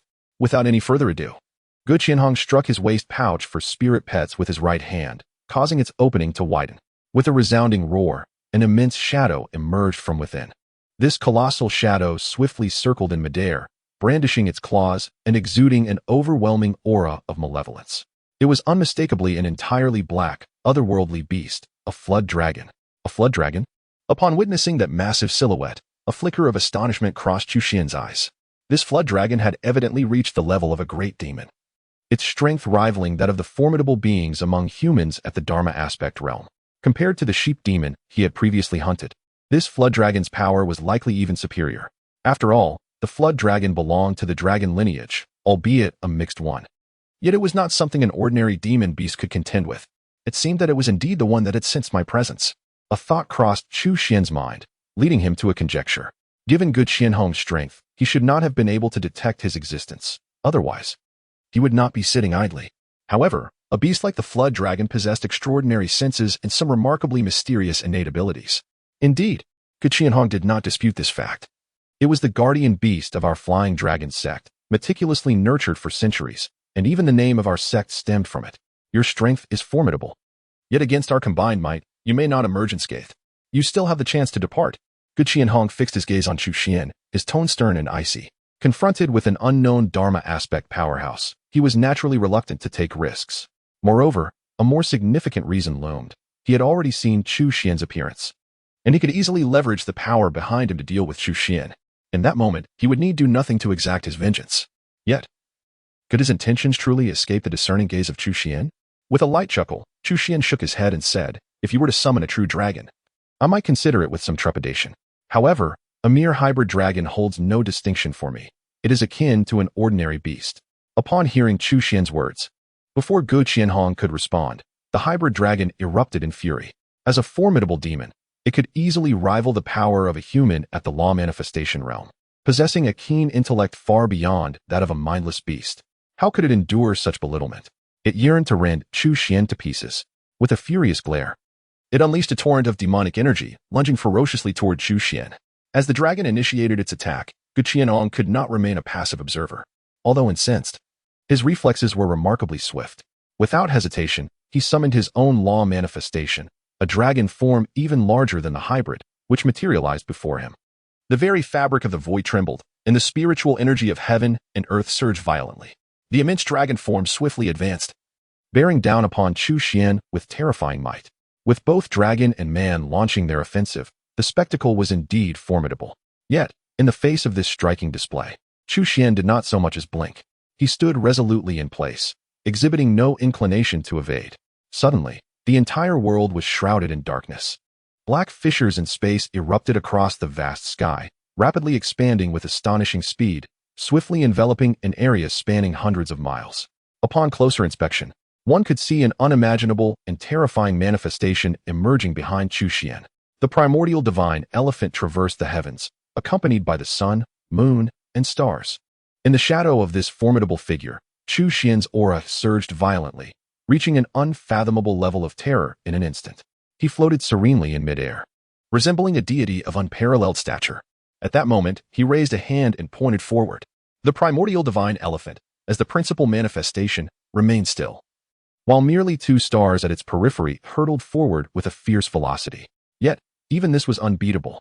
They descended like towering mountains, ruthlessly suppressing everything in their path. The once ferocious and menacing dragon was instantly forced into the depths of the earth. Gu Qianhong's dragon-shaped manifestation shattered into pieces. Under the weight of the stellar manifestation, he found himself completely immobilized. Even his cultivation was forcibly restrained. How could this be possible? Gu Qianhong exclaimed in astonishment, his eyes filled with unimaginable horror. As a formidable figure in the third realm of the manifestation stage, he had only conjured a mundane manifestation, yet such an overwhelming defeat exceeded all his expectations. Undoubtedly, this was not due to the weakness of his manifestation, but rather the overwhelming strength of Chu Xuan's, which was so powerful it instilled fear and despair. How could such a terrifying manifestation exist in this world? Gu Qianhong's face was etched with defeat. The blow he had suffered was so severe it nearly shattered his long-standing beliefs, leaving him disheartened. Faced with such a vast disparity, despite his inner reluctance, he had no choice but to lower his head. I can confide in you about everything, as long as you spare the Flying Dragon sect. After a moment, he raised his head and spoke with great difficulty. Very well. Chu Xuan nodded. What we seek is a key to unlock a hidden realm. As for the specifics of this realm, I am not entirely certain. From beginning to end, we have acted solely on orders. The reason we were assigned to the Flying Dragon sect was likely to avoid drawing too much attention. As for the forces behind the scenes, they belong to the First Palace, the Two Teachings, and the Three Sword factions. At this point, just as the name was on the tip of his tongue, Gu Qianhong's face suddenly contorted in immense agony, followed by the rapid manifestation of writhing, twisted runes enveloping his entire being. He immediately let out a pained howl. Seeing this, Chu Xuan's expression shifted involuntarily, and he stepped forward in an instant, appearing before Gu Qianhong without a moment's hesitation, pointing with a finger. Yet, Chu Xuan was still a fraction too late. With the detonation of countless runes, a deafening explosion resounded, and Gu Qianhong's body was instantly reduced to a cloud of blood mist, leaving no remnants behind. Witnessing this scene, Chu Xuan's pupils involuntarily constricted. What a vicious method! It was evident that a dreadful restriction had long been implanted within Gu Qianhong's body, and once triggered, it would ensure utter obliteration. Perhaps even Gu Qianhong himself was unaware of this. The First Palace, the Two Teachings, or the Three Sword factions, which one could it be? Chu Xuan furrowed his brow slightly. With Gu Qianhong now deceased, he found it difficult to uncover the truth in that moment. He waved his hand, and his magical power surged like a tidal wave, swiftly erasing all traces of existence in the vicinity. With the half-dead dragon in tow, he strode away from the scene. Chapter 56, Could it truly be dragon meat? In the open space of the Taichi sacred land, a large pot was set up. Steam billowed and an enticing aroma wafted through the air. Nearby, for heads lined up, gazing eagerly at the pot, the rich and savory scent of meat, tantalizing to the senses, caused them to involuntarily swallow hard. Perhaps the sound of swallowing was too pronounced, as even the focused Chu Xuan could not help but turn his head to look. Jia, Ahu, and Lu Bo, the three avid food enthusiasts, remained unfazed. Only Su Chanxian, with her modest demeanor, felt her cheeks flush under Chu Xuan's gaze. Feeling somewhat embarrassed, she quickly attempted to divert the conversation. What kind of meat is this? It smells so delightful. It wouldn't happen to be something you found at the foot of the mountain again, would it? She clearly recalled the roasted whole lamb from a few days prior, which, according to Chu Xuan, he had stumbled upon at the mountain's base. Chu Xuan paused, then smiled warmly, nodding earnestly as he replied, Indeed. This too was something I fortuitously discovered at the foot of the mountain. Senior brother, where exactly did you find it? I want to accompany you next time. Jia exclaimed excitedly, her eyes gleaming with admiration. Ahu chimed in, somewhat gruffly, I'll join as well. I can help carry it back. And me. Although I have some difficulty with my legs, I can still lend a hand, Lu Bo added, eager to contribute. Haha, do you really believe this? Seeing the three individuals with earnest expressions, Su Chanxian couldn't help but burst into laughter. How could there be such foolish sheep? Repeatedly meeting their demise at the foot of the mountain? Clearly, this was a jest. I am not jesting, and there is one point you have misinterpreted. This time, it is not a goat, but a dragon. Dragon meat? Upon hearing this, Su Chanxian scoffed even more. Do you take us for fools? A dragon, you say? Why not claim it to be a true dragon? Setting aside the majestic true dragon soaring through the heavens. Even the most ordinary of river dragons possesses the ability to traverse the skies and earth, a creature far beyond the capabilities of an ordinary person to contend with, let alone to slay. Noticing Su Qianqian's skeptical expression, Chu Xuan merely shook his head, too weary to offer explanations. Sometimes, speaking the truth only invites disbelief. What is simmering in this pot is indeed genuine dragon meat. It is the river dragon nurtured by the flying dragon sect for centuries. Initially, Chu Xuan had no intention of slaying it, as it was a beast comparable to a formidable being of the law manifestation realm. If he could tame it, even using it for riding would suffice. However, this river dragon's temperament was excessively rebellious. It not only refused to submit, but also threatened Chu Xuan with violence. If Chu Xuan were willing to take his time, spending years or even decades, there might be hope for its submission. Yet, it was clear that he lacked such patience. A river dragon whose potential had already reached its limit was not worth the investment of his time and energy. Thus, the fate of this dragon was all but inevitable. Chu Xuan had long regretted not having had the chance to consume the magic dragon from the 9th level of the celestial prison. Although this dragon is somewhat lacking, it is still dragon meat, allowing us to savor its flavor. Well then, everyone, let us feast. Upon hearing Chu Xuan's words, the crowd's eyes instantly brightened. Having learned from their previous experience, they wasted no time, swiftly picking up their bowls and chopsticks to indulge in the meal. Compared to the demon sheep from last time, this dragon possessed greater strength, and the energy contained within its meat was even more abundant. Each morsel was infused with astonishing life essence, making this large pot of dragon meat even more nourishing than medicinal dishes. Its value truly remarkable. Before long, the diners' faces flushed with excitement. And as they absorbed the energy from the dragon meat, their cultivation levels began to rise at a visibly rapid pace. The weakest among them, Jia, soon experienced a breakthrough, swiftly advancing from the 5th level of body refinement to the 6th, with further growth still in progress. The body refinement stage represents the ordinary martial artist levels in Tiannan, ranging from the 9th grade warrior to the 1st grade grandmaster, corresponding to the 1st to 9th levels of body refinement. In contrast to the detailed classification in Tiannan, the East Wilderness is significantly simpler, a reflection of the differing circumstances in both regions. However, regardless of the classification, the essence remains the same. Given Jiajia's age, her attainment of such a level highlights her commendable talent for cultivation. Shortly thereafter, Lubo successfully broke through the bottleneck that had hindered him for years at the 8th level of body refinement, smoothly advancing to the 9th level. As for Ahu, he seized this opportunity to leap into the innate realm. It is worth mentioning that this achievement was made possible thanks to Chu Xuan, who had discreetly infused a trace of energy into his body previously. Although it rendered him weak for several days, it also significantly opened up the meridians within him. Akin to the effects of refining one's essence and marrow, his previous indulgence in a whole roasted lamb had already allowed him to accumulate a substantial amount of energy. And this time, the dragon meat surpassed all expectations, finally enabling him to take that crucial step forward. While the innate warriors in the Eastern Wilderness may not possess the same value as those in the Southern Heaven, they are nonetheless beings of innate essence. Their lifespans are doubled, they can fly using their qi, and they remain fundamentally distinct from ordinary martial artists. The other 3 companions made remarkable progress, and naturally, Su Qianqian was no exception. Her talent is arguably the finest among those present, had it not been for the limited resources of the Tai Chi sacred land. Her current cultivation would undoubtedly exceed this level. During her 2 experiences of dining and drinking alongside Chu Xuan, the energy she absorbed was nothing short of astonishing.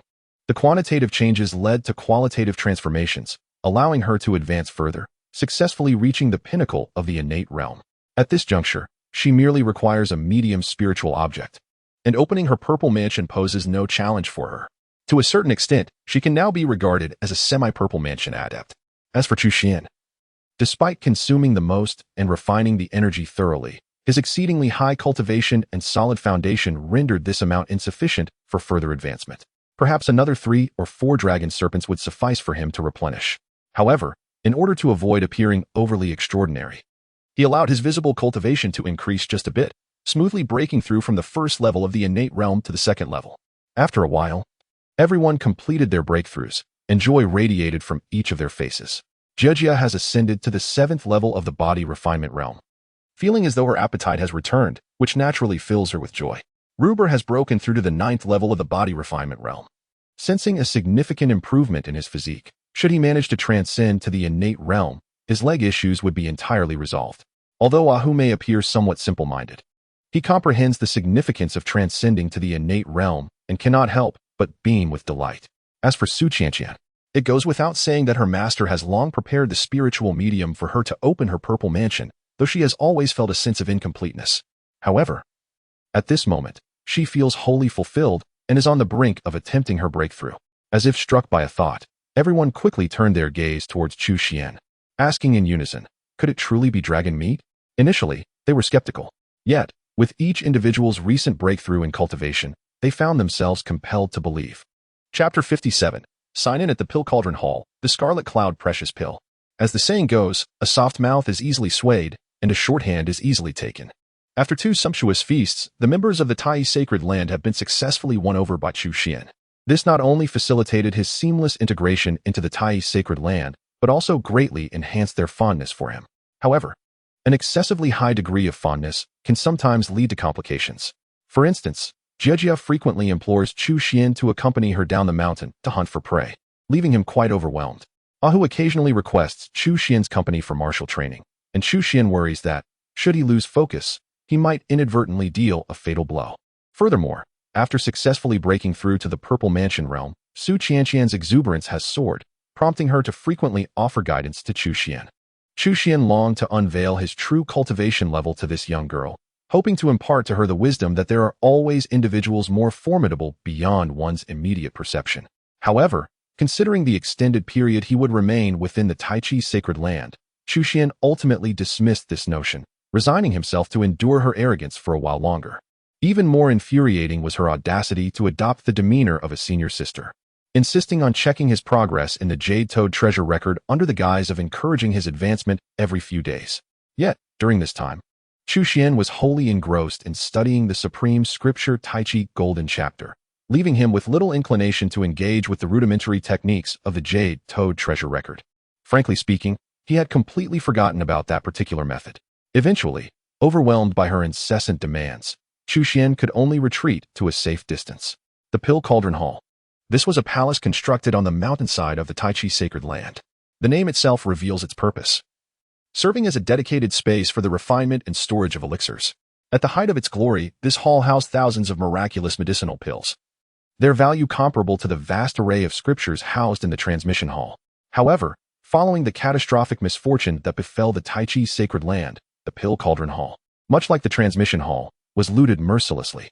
After all these years, while the transmission hall still retained much of its structure, the Pill Cauldron Hall now lay in ruins. Were it not for Chu Xuan's specific inquiry to Rubois, he might not have even located the exact whereabouts of the Pill Cauldron Hall.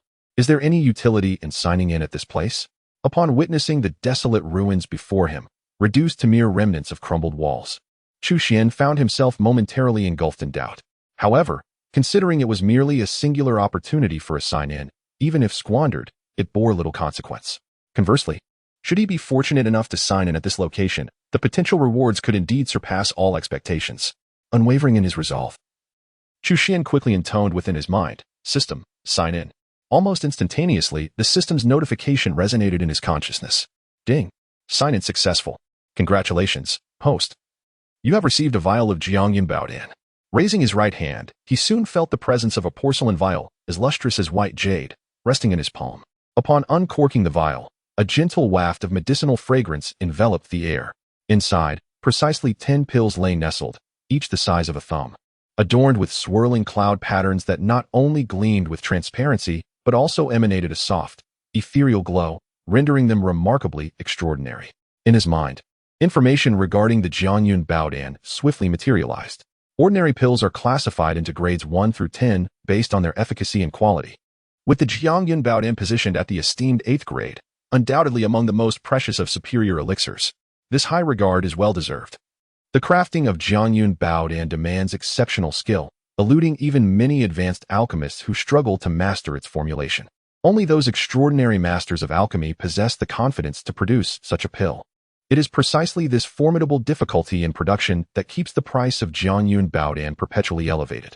In the marketplace, a vial containing 10 Jiangyun Baodan would command no less than 100,000 spirit stones, and even then, it remains a coveted rarity. However, the efficacy of the Crimson Cloud elixir is equally remarkable, capable of directly enhancing one's cultivation, and is indeed regarded as one of the finest elixirs at the Dharma manifestation stage. The Crimson Cloud elixir is perfectly suited to my current realm. Coming to the alchemist's pavilion to sign in has proven to be fortuitous.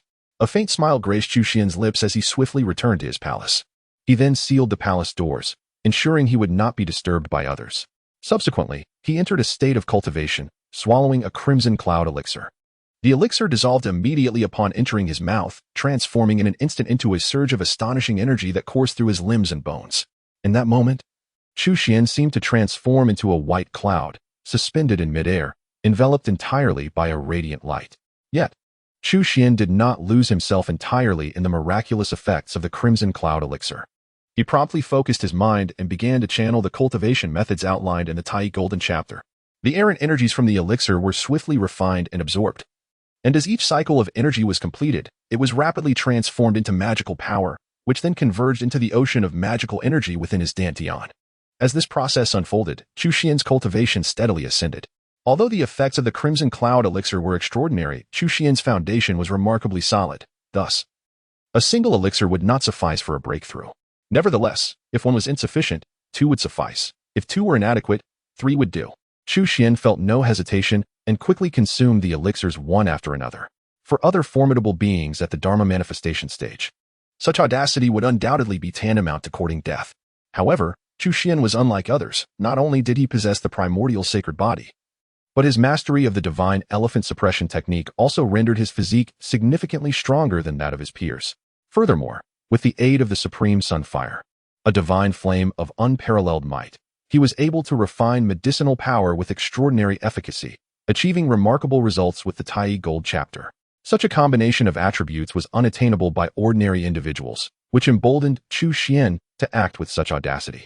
In just half a day's time, he had consumed more than half of a vial of the Jiangyun treasure pill. As a result, his cultivation successfully transcended the bottleneck of the 6th layer of the Dharma aspect realm, elevating him to the 7th layer. Although the difference between the 6th and 7th layers may seem minor, the disparity in power is substantial. The 6th layer represents the mid-stage of the Dharma aspect realm, while the 7th layer belongs to its later stage. Having successfully entered the later stage of the Dharma aspect realm, Chu Xuan not only found his magical power becoming more robust, but the divine elephant Dharma aspect he manifested also solidified further, enhancing his overall strength significantly. To speak frankly, with his current capabilities, even a typical peak Dharma aspect cultivator would struggle to withstand a few of his attacks. It seemed that he could now begin preparations for the forthcoming creation realm. A glimmer of brilliance flickered in Chu Xuan's eyes.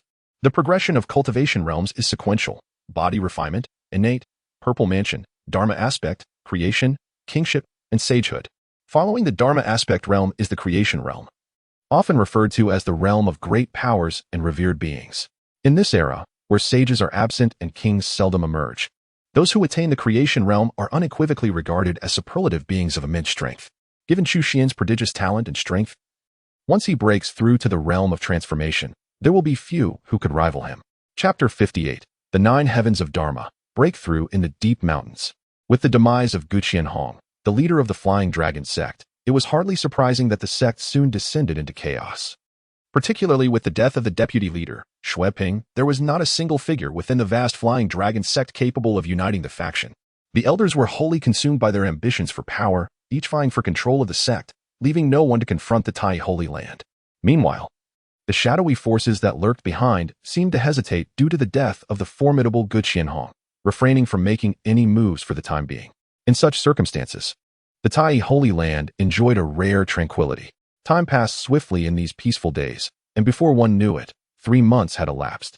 During this time, Chu Xuan diligently signed in at the Pill Cauldron Hall almost every day. It was not that he lacked the desire to sign in elsewhere. Rather, the allure of the various precious elixirs he received here was simply too enticing for him to abandon. With the aid of these elixirs, Chu Xuan's cultivation progressed by leaps and bounds. The 7th heaven of the realm of transformation, the 8th heaven of the realm of transformation, and soon he attained the pinnacle of the 9th heaven of the realm of transformation. At this juncture, Chu Xuan's cultivation had already surpassed that of the Grand Elder of the Tai Holy Land, Dang Ying. However, this comparison was purely in terms of cultivation level. When it came to magical power, physique, or divine abilities, Dang Ying would find it exceedingly difficult to compare with the current Chu Xuan. To put it bluntly, even if Dang Ying were to return to her prime, she would likely be unable to withstand 3 of Chu Xuan's strikes. After enduring over half a month of relentless refinement, Chu Xuan's cultivation had evidently reached a pinnacle beyond which no further advancement seemed possible. known as the limit of the Dharma manifestation realm. At this juncture, unless he were to shatter the mirror, it would be exceedingly challenging for him to progress further. The sole objective that lay before Chu Xuan was to launch himself towards the realm of creation.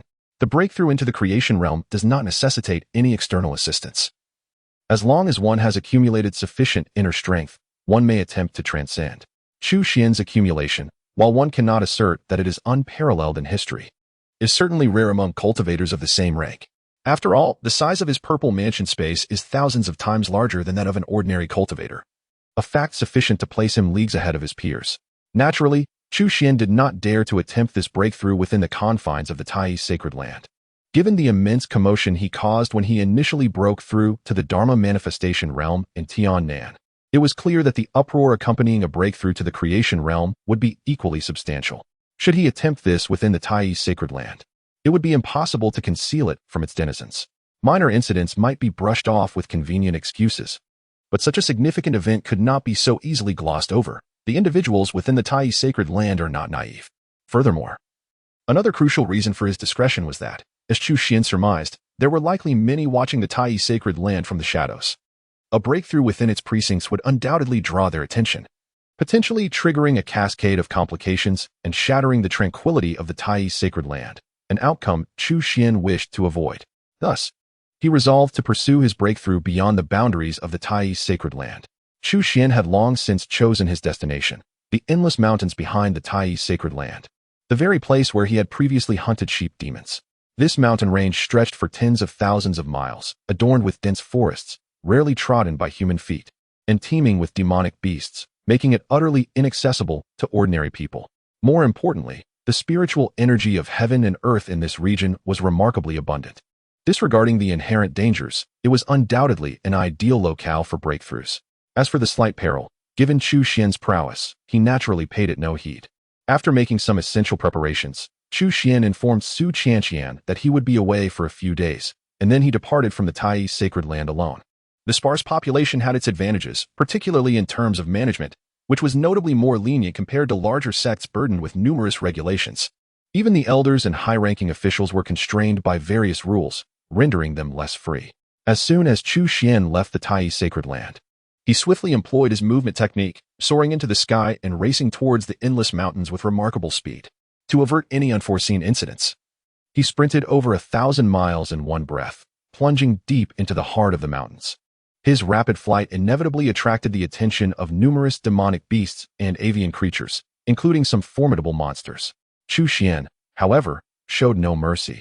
His sole intention was to eliminate every heedless demonic beast and bird was swiftly dispatched, leaving a trail of crimson in his wake. Though the cultivated demonic beasts were ferocious and bloodthirsty, they were not devoid of intelligence. Under the onslaught of Chu Xuan's slaughter, the remaining beasts were swiftly intimidated, realizing that a fearsome figure had entered their domain, prompting them to retreat in haste. After careful consideration, Chu Xuan swiftly selected a canyon as his place of breakthrough. For the spiritual energy of heaven and earth here was exceptionally rich.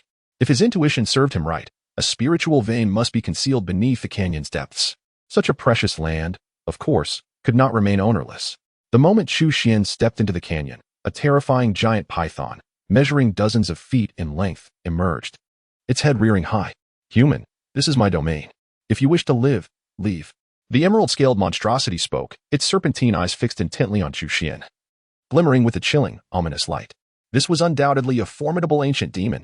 In comparison to human cultivators, its strength could rival that of a mid-stage Dharma manifestation expert. How dare a mere serpent demon claim kingship? A cold glimmer flashed in Chu Xuan's eyes. He raised his right hand, and the Thunder Spirit spear materialized instantly in his palm, crackling with arcs of electricity. With a piercing whistle that sliced through the air, the Thunder Spirit spear transformed into a bolt of lightning, hurtling forward. This act undeniably provoked the fearsome giant python, seeking death. With a shrill and piercing roar, the python was engulfed in a surge of overwhelming demonic energy. Its colossal body lunged directly at Chu Xuan. With a resounding crash, the Thunder Spirit spear collided with the terrifying giant python. The ferocious power of lightning clashed violently against the chilling, sinister aura of the demon, creating a maelstrom of energy that swept outward, causing the very earth to tremble. In that moment, a stalemate emerged, each combatant evenly matched. Yet, the semblance of equal strength was merely an illusion. With a sudden gesture, Chu Xuan thrust his hand forward, summoning an immense surge of divine consciousness. In an instant, the radiant thunder spear erupted with brilliance, unleashing the full might of the divine weapon. It swiftly pierced through the layers of monstrous aura, penetrating the formidable serpent's body directly. The monstrous serpent's eyes widened in disbelief, yet its colossal form fell uncontrollably to the ground, crashing heavily upon the earth. Soon, its breaths became shallow, and within moments, it succumbed to silence. With a wave of his hand, Chu Xuan stored the serpent's corpse into the storage ring he had previously acquired, contemplating the taste of serpent stew for later. This location was indeed remarkable. As he ventured deeper into the canyon, he quickly discovered that the spiritual energy of this realm was even more concentrated, undeniably a treasure trove. It was no wonder that the serpent was reluctant to relinquish its hold. Alas, it ultimately could not defend its claim, losing its life in the process. Rather than preparing to break through immediately, Chu Xuan instead summoned his entire cultivation, causing his terrifying Dharma form to materialize behind him, radiating a palpable pressure that spread throughout the vicinity. Waves of chilling terror surged forth in all directions, akin to the tumultuous tides of the ocean. Those unwilling to perish, depart swiftly.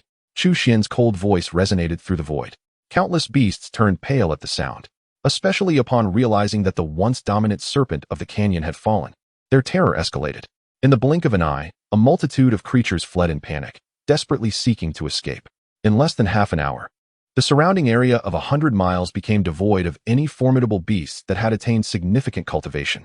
After sweeping his divine consciousness around and confirming that there were no oversights, Chu Xuan nodded in satisfaction. Engaging in discourse with these bloodthirsty creatures proved futile. Only overwhelming strength could compel their obedience. The future held no concern for him. However, it was imperative that this region remain tranquil during his breakthrough. Chapter 59. The Mystery of Creation. One force defeats all laws. In the depths of the canyon, silence reigned supreme. Chu Xuan sat cross-legged upon a massive stone, his sacred body in motion, with his cultivation surging, a terrifying aura enveloping him, instilling fear in all who beheld him. Soon, an awe-inspiring Dharma form materialized behind him, imposing like a mountain over the canyon. The primordial divine elephant seemed to emerge from the boundless void, rendering the sun, moon, and stars dim in its presence. Not confined within the sacred grounds of Tai, but amidst the untamed wilderness of the mountains, Chu Xuan felt no need to restrain himself and fully unleashed the power of his Dharma form. The primordial divine elephant inhaled and exhaled, exuding a mysterious rhythm, causing the very fabric of the heavens and earth to tremble in response, unleashing a dreadful pressure that sent shivers through the spirit. Whether from the spiritual energy in the surrounding forests, the earth's veins below, or the ethereal energies drifting in the void, all were drawn in with fervor, converging like flowing streams. In mere moments, the concentration of spiritual energy within the canyon reached an astonishing level. In such an environment, Chu Xuan's cultivation progressed with remarkable efficiency. His cultivation swiftly ascended to its pinnacle, and the slight exhaustion from the recent battle was rapidly replenished. Feeling his state fully restored, Chu Xuan wasted no time. He took a deep breath and prepared to embark on the pursuit of the creation realm. The creation realm. The most crucial aspect of breaking through to this realm lies in the understanding of the profound principles. It is precisely this understanding that distinguishes the creation realm from the Dharma image realm. Only by comprehending these principles, mastering them, and integrating them into oneself, can one successfully transcend into the creation realm. But what are these principles? They are among the most fundamental forces in existence, or rather, they are the ultimate derivation of a force, which is the essence of these principles. The principles of wind, rain, space, earth, speed, death. The myriad principles of the world are countless. Every force possesses its own principle. However, truly grasping a principle is no simple feat. Achieving complete mastery over a principle is even more challenging, not to mention the necessity of fully integrating the principle into oneself. Thus, throughout history, the number of powerful individuals who have successfully broken through to the creation realm is exceedingly rare. Of course, this applies primarily to ordinary cultivators. In contrast, Chu Xuan's qualifications far exceed those of an average practitioner in every aspect. He possesses the primordial sacred body. And aside from the incomplete spirit with sacred body and sharp gold sacred body, he has fully integrated the other three sacred bodies. Consequently, he inherently wields the principles of water, fire, and earth from the 5 elements. If he so desired, he could immediately utilize these 3 principles to break through to the creation realm, and the process would undoubtedly present no difficulty whatsoever. However, Chu Xuan chose not to do so, for he had a far superior option. The profound essence of strength derived from the godly elephant-suppressing prison technique. In comparison to the recently encountered Tai Golden Chapter, Chu Xuan had already acquired the godly elephant-suppressing prison technique in Tiannan, and has since devoted over a decade to its cultivation, achieving a far deeper level of mastery. In fact, after 10 years of diligent practice, Chu Xuan's physical prowess is entirely on par with his cultivation level. In other words, even without drawing upon his cultivation, Chu Xuan's physical strength alone makes him no weaker than other formidable practitioners of the same rank. The godly elephant-suppressing prison technique is an unparalleled method that emphasizes physical refinement, adhering to the path of strength. Once perfected, it bestows the power of the godly elephant, capable of subduing all adversaries. Although Chu Xuan's current mastery of the godly elephant-suppressing prison technique has yet to reach its zenith, his accomplishments in the realm of strength have already attained an astonishing level. The essence of strength may sound rather commonplace, yet it is, in fact, one of the most formidable principles in existence. Strength is the ultimate embodiment of martial power, hence the adage that a single force can obliterate myriad techniques. Despite the myriad transformations and divine abilities, all may be vanquished by sheer force. To transcend the realm of creation with such an essence aligns perfectly with Chu Xuan's aspirations, enabling him to attain even greater combat prowess. Let us commence. Chu Xuan inhaled deeply, a glimmer of resolve flashing in his dark eyes. And then he summoned all his strength to operate the godly elephant-suppressing prison technique. In an instant, his body seemed to dissolve into countless particles, totaling 840 million. Each particle appeared to awaken, resembling a multitude of giant elephants roaring. The simultaneous roar of 840 million giant elephants manifests in awe-inspiring and terrifying force. In the blink of an eye, an unimaginable torrent coalesced, unleashing an unparalleled and terrifying force upon the world. The essence of power had long been comprehended and mastered by Chu Xuan. Now, the sole endeavor that remained was to wholly integrate it within himself. This integration was not merely physical. It required the fusion of his magical essence and even the embodiment of his dermic manifestation. By incorporating the essence into his corporeal form, he could achieve a transformative body. This would not only significantly enhance his physical capabilities but also expedite the recovery of injuries. Even the loss of limbs would no longer pose a serious dilemma, as he could restore them through the power of transformation. When the essence melded with his magical energy, it would metamorphose into transformative magical power. Once this metamorphosis was complete, its potency would be beyond comparison. For instance, should Chu Xuan integrate the essence of power, his magical energy would acquire the formidable attribute of being able to transcend all obstacles. Furthermore, the amalgamation of the essence with his would evolve it into transformative. Upon reaching this stage, it would be endowed with a semblance of life. With but a thought, it could subdue formidable foes, exuding an enigmatic and unmatched might. As time slowly trickled by, the progress of the fusion between the essence of power and Chu Xuan fluctuated. Perhaps it was due to the overwhelming strength of the essence he wielded or his robust foundational prowess that the process took longer than anticipated. Unbeknownst to him, 3 days and nights had passed, yet the culmination remained elusive. Fortunately, Chu Xuan's accumulation was extraordinary. His magical energy surged like an unfathomable sea, seemingly inexhaustible. As the breakthrough unfolded, the celestial phenomena it generated became increasingly astonishing, with their reach expanding ever wider. Initially confined to a radius of merely 100 miles, the influence gradually extended to 200, then 300 miles. Unbeknownst to him, a significant portion of the boundless, majestic mountain range was enveloped by a terrifying aura. Various extraordinary phenomena flickered in succession, their ominous power overshadowing the heavens and the earth. Countless demonic beasts trembled in fear, prostrating themselves with eyes filled with an unprecedented dread. It should be nearly time, Chu Xuan murmured to himself, summoning all his strength in preparation for the final surge. Yet, at that very moment, an unforeseen change occurred. As he sensed a shift in the aura surrounding him, the void nearby was suddenly torn apart by an incomprehensibly formidable force. A colossal, dreadful claw descended from the heavens, accompanied by a surge of overwhelming demonic energy, aiming directly at Chu Xuan with fierce intent.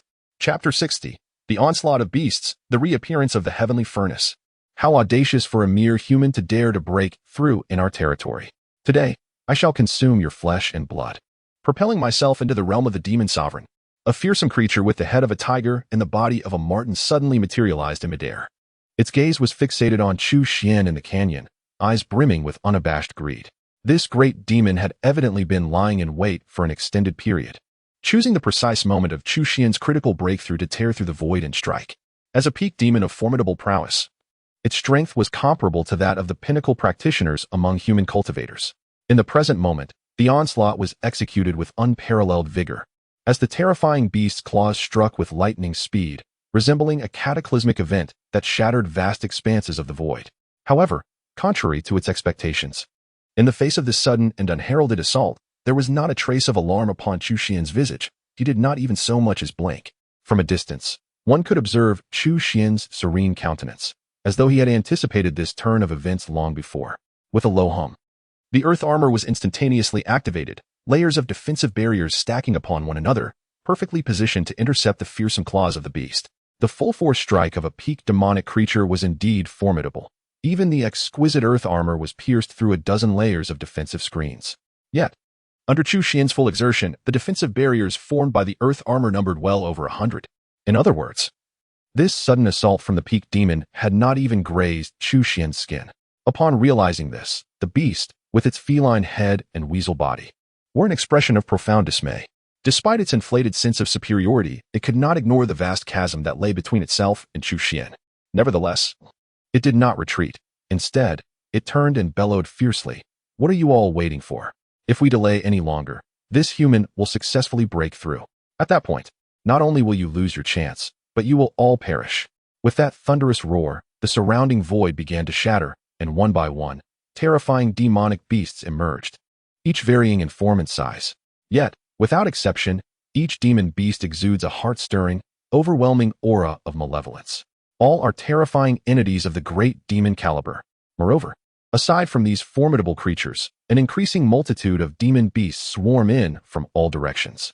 Their eyes shimmer with a blood-red, insatiable thirst for carnage. A rough count reveals that there are no fewer than 10,000. The sheer aggregation of such beasts generates a malevolent energy that is nothing short of cataclysmic. The chilling, ominous aura has solidified into a tangible form, shrouding the sky in an inky darkness, transforming the land into a veritable domain of demons. Slay him. Divide his flesh and blood. The Black Cloud Mountains are our territory, and humans shall not be permitted to tread upon it. A long-standing elder demon spoke, his voice steeped in a dreadful intent to kill. Soon, all the demon beasts erupted into a frenzy. Not only do humans consume demon beasts, but demon beasts likewise feast upon humans, especially for a robust cultivator like Chu Xuan, whose vitality radiates strength. He presents a particularly fatal allure to these creatures. Initially intimidated by Chu Xuan's formidable presence, they dared not entertain any thoughts of aggression. However, with 10,000 demon beasts now gathered, they perceive this as an inevitable banquet of carnage. Kill. An unknown great demon roared, prompting all the beasts to bellow in unison, rushing forward in a frenzy. In an instant, the aura of demons surged into the heavens, shaking not only the Black Cloud Mountains, but also the vast expanse of Qingyuan Prefecture. Countless human cultivators turned pale, mistaking it for an outbreak of beast tide. The ground trembled violently as a tempest arose, the earth quaking beneath the charge of over 10,000 demon beasts, a spectacle far more terrifying than that of 100,000 soldiers. However, the most terrifying aspect remains the formidable beasts soaring high above. Each of these colossal creatures embodies a terrifying presence, rivaling those of the law manifestation realm. Here, they congregate in numbers exceeding a dozen. Such a formidable assembly is scarcely matched by any faction within the entire Qingyuan Prefecture. The simultaneous assault of so many great demons heralds an ominous portent, akin to the very heavens collapsing. Waves of dreadful supernatural abilities surge forth, obliterating all in their path with unstoppable force. In the blink of an eye, they envelop the gorge where Chu Xuan resides. At this moment, it is indeed nearly time. As he gazed upon the scene, Chu Xuan's expression flickered, and he murmured to himself. In truth, he had long sensed these monstrous beasts lurking in the shadows. Although he possessed extraordinary skills and a fearless heart, he remained vigilant, never allowing himself to fully lower his guard. In such a perilous location, how could he possibly neglect the shifting dynamics around him? Given the strength of his spiritual awareness, only a scant few beasts could evade his scrutiny. Even among those rare creatures endowed with exceptional talents capable of eluding his perception, they remained an insignificant minority. Nonetheless, Chu Xuan did not hasten to strike. Instead, he feigned ignorance, allowing more and more beasts to converge around him. As he beheld the throng of beasts charging forth, with over a dozen great demons poised to attack, he felt no trace of panic. Rather, a chilling smile graced his lips. Everything was in place. Only the favorable wind was lacking. At this critical juncture, Chu Xuan summoned all his strength, channeling the divine elephant suppression technique. his entire being igniting with fervent vitality. His form transformed into countless minuscule particles, each resembling a roaring, rampaging giant elephant. The primordial sacred body surged into action, suddenly radiating an unparalleled divine brilliance. In an instant, an immense furnace of heaven and earth materialized within this realm. This was the extraordinary technique bestowed by the divine elephant suppression technique. In the southern skies, it was this very power that enabled Chu Xuan to refine the corpse of the ninth-layer demon dragon in the celestial prison, ultimately allowing him to transcend into an invincible Dharma form. Now, as he once again wielded this technique, Chu Xuan's cultivation far surpassed his previous self. And the furnace of heaven and earth he conjured was even more formidable. The thousands of rampaging beasts on the ground and the powerful demons soaring in the sky were swiftly engulfed within the confines of the furnace. Terrifying flames ignited, as Chu Xuan unmistakably aimed to refine these myriad beasts, transforming them into resources for his further advancement. Those demonic creatures plotted against him. Yet Chu Xuan equally schemed against them, merely a contest of patience and skill. However, the formidable demons swiftly sensed the peril, launching into a fierce resistance, instinctively seeking an escape. At that moment, Chu Xuan summoned his Dharma form with a resounding call. The might of the invincible Dharma form was evidently beyond what they could withstand in their haste. The demons were swiftly subdued. The vast and oceanic flow of magical power was then mobilized, causing the flames of the furnace to blaze with even greater intensity. With the supreme divine flames of the true sun assisting, one beast after another was forcibly refined, each transformed into the purest essence of life, akin to a continuous stream of white rivers, flowing ceaselessly into Chu Xuan's being. Accompanying this process, an astonishing aura emanated from Chu Xuan, steadily ascending with remarkable velocity. The breakthrough to the creation realm was drawing ever closer. Chapter 61. A tenfold disparity, the legendary iron-eating beast? The earth-shattering rumble of the heavenly furnace resonated as it operated at full capacity, forcibly refining one demon beast after another. The flesh, blood, and bones of these creatures were swiftly transformed into pure essence of life. As an increasing amount of this life essence was refined and absorbed by Chu Xuan, his level of existence surged and evolved. With each passing moment, the proximity to the creation realm became more palpable, and the aura surrounding him grew increasingly formidable. Chu Xuan's cultivation prowess intensified, and the power of the heavenly furnace became ever more terrifying, rendering the remaining demon beasts increasingly unable to resist. Undoubtedly, this was a process where the strong became stronger while the weak grew weaker. As time progressed, the hope of survival for those demon beasts diminished to a mere whisper. In truth, had they initially united with unwavering resolve, Chu Xuan might not have been able to ensnare them entirely. Yet, alas, there are no what-ifs. Despite their vast numbers, these demon beasts remained disjointed, and thus, in the end, not a single one managed to escape. After several hours, the multitude of ordinary demon beasts was entirely refined, leaving only a handful of exceptionally powerful ones struggling in vain. Indeed, they were struggling. By this juncture, they had completely lost their former arrogance and ferocity, resembling toothless tigers transformed into mere sickly cats. In the throes of resisting the heavenly furnace, their demonic power had been nearly exhausted. Under the relentless pressure and grinding of those colossal particles, their resistance waned into a feeble whisper. Soon, even these formidable demons approached the brink of exhaustion. A rhinoceros-like ordinary demon was the first to succumb. As the blazing inferno loomed ever closer, it could no longer contain its panic. "No, I surrender. Spare my life, I implore you. I am willing to serve you as my master," it cried in a state of utter terror. Faced with the specter of death, even the proud demon could not help but lower its haughty head. Yet, Chu Xuan remained indifferent. Under the merciless incineration of the heavenly furnace, the body of the rhinoceros demon rapidly disintegrated.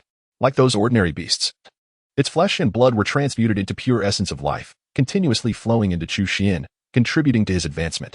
The demise of the rhinoceros demon was merely the beginning. Soon, the others would follow suit. As the number of remaining beasts dwindled, the power of the heavenly furnace became increasingly concentrated, compelling them toward the end of their existence. Some demons, like the rhinoceros, broke down and begged for mercy, while others resorted to wild curses in their desperation. Still, others sat resignedly, awaiting their fate. Regardless of their final choices, their fates were ultimately indistinguishable.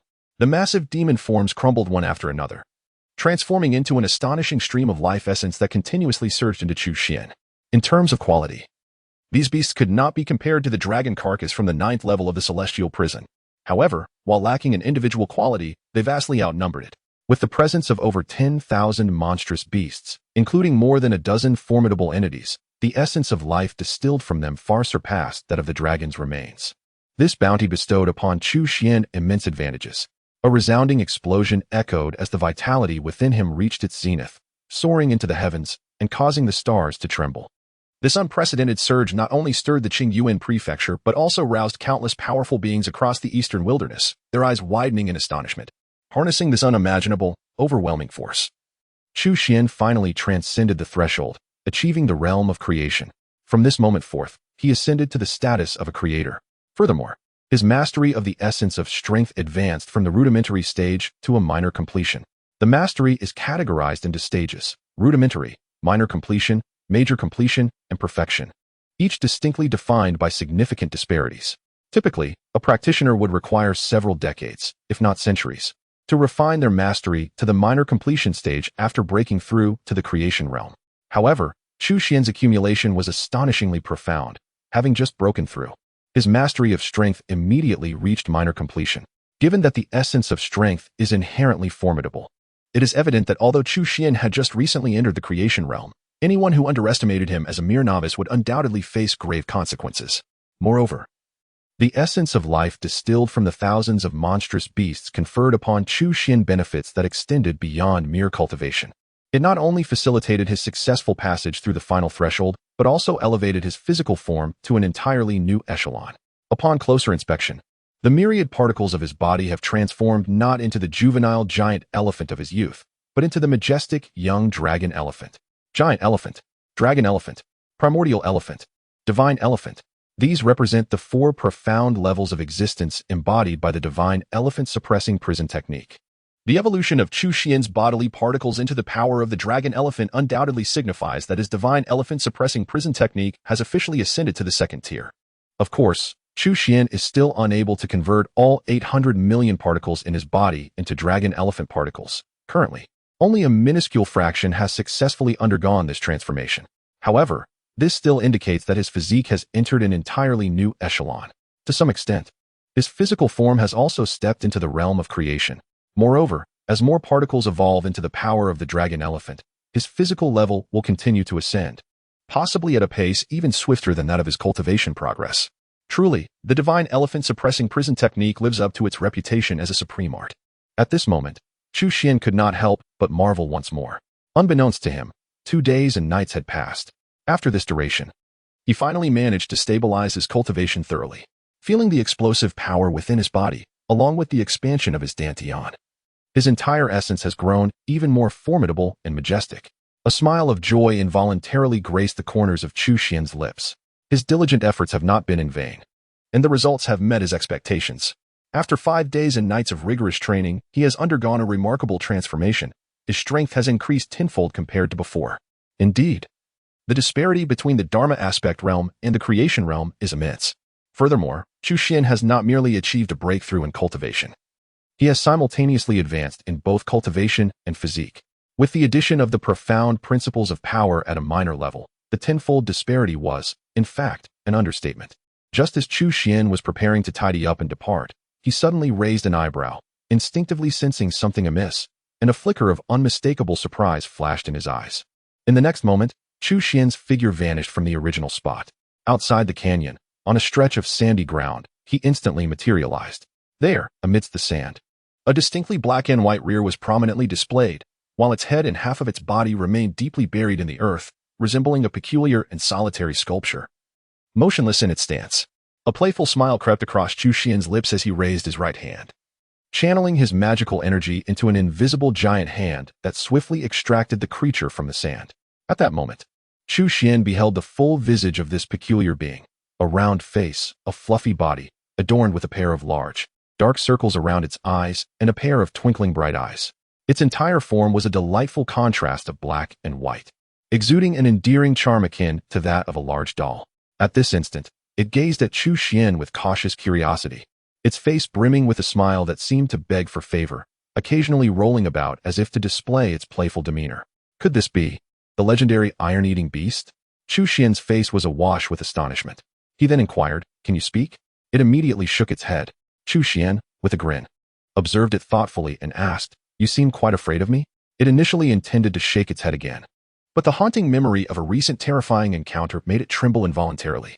It appears that you have managed to evade capture. A remarkable feat considering that even the dozen formidable demons were forcibly refined.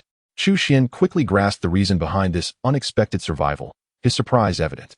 In his assessment, the iron-eating beast's cultivation level was rather modest, comparable to that of a high-tier demon beast, roughly equivalent to a practitioner at the Purple Mansion realm among humans.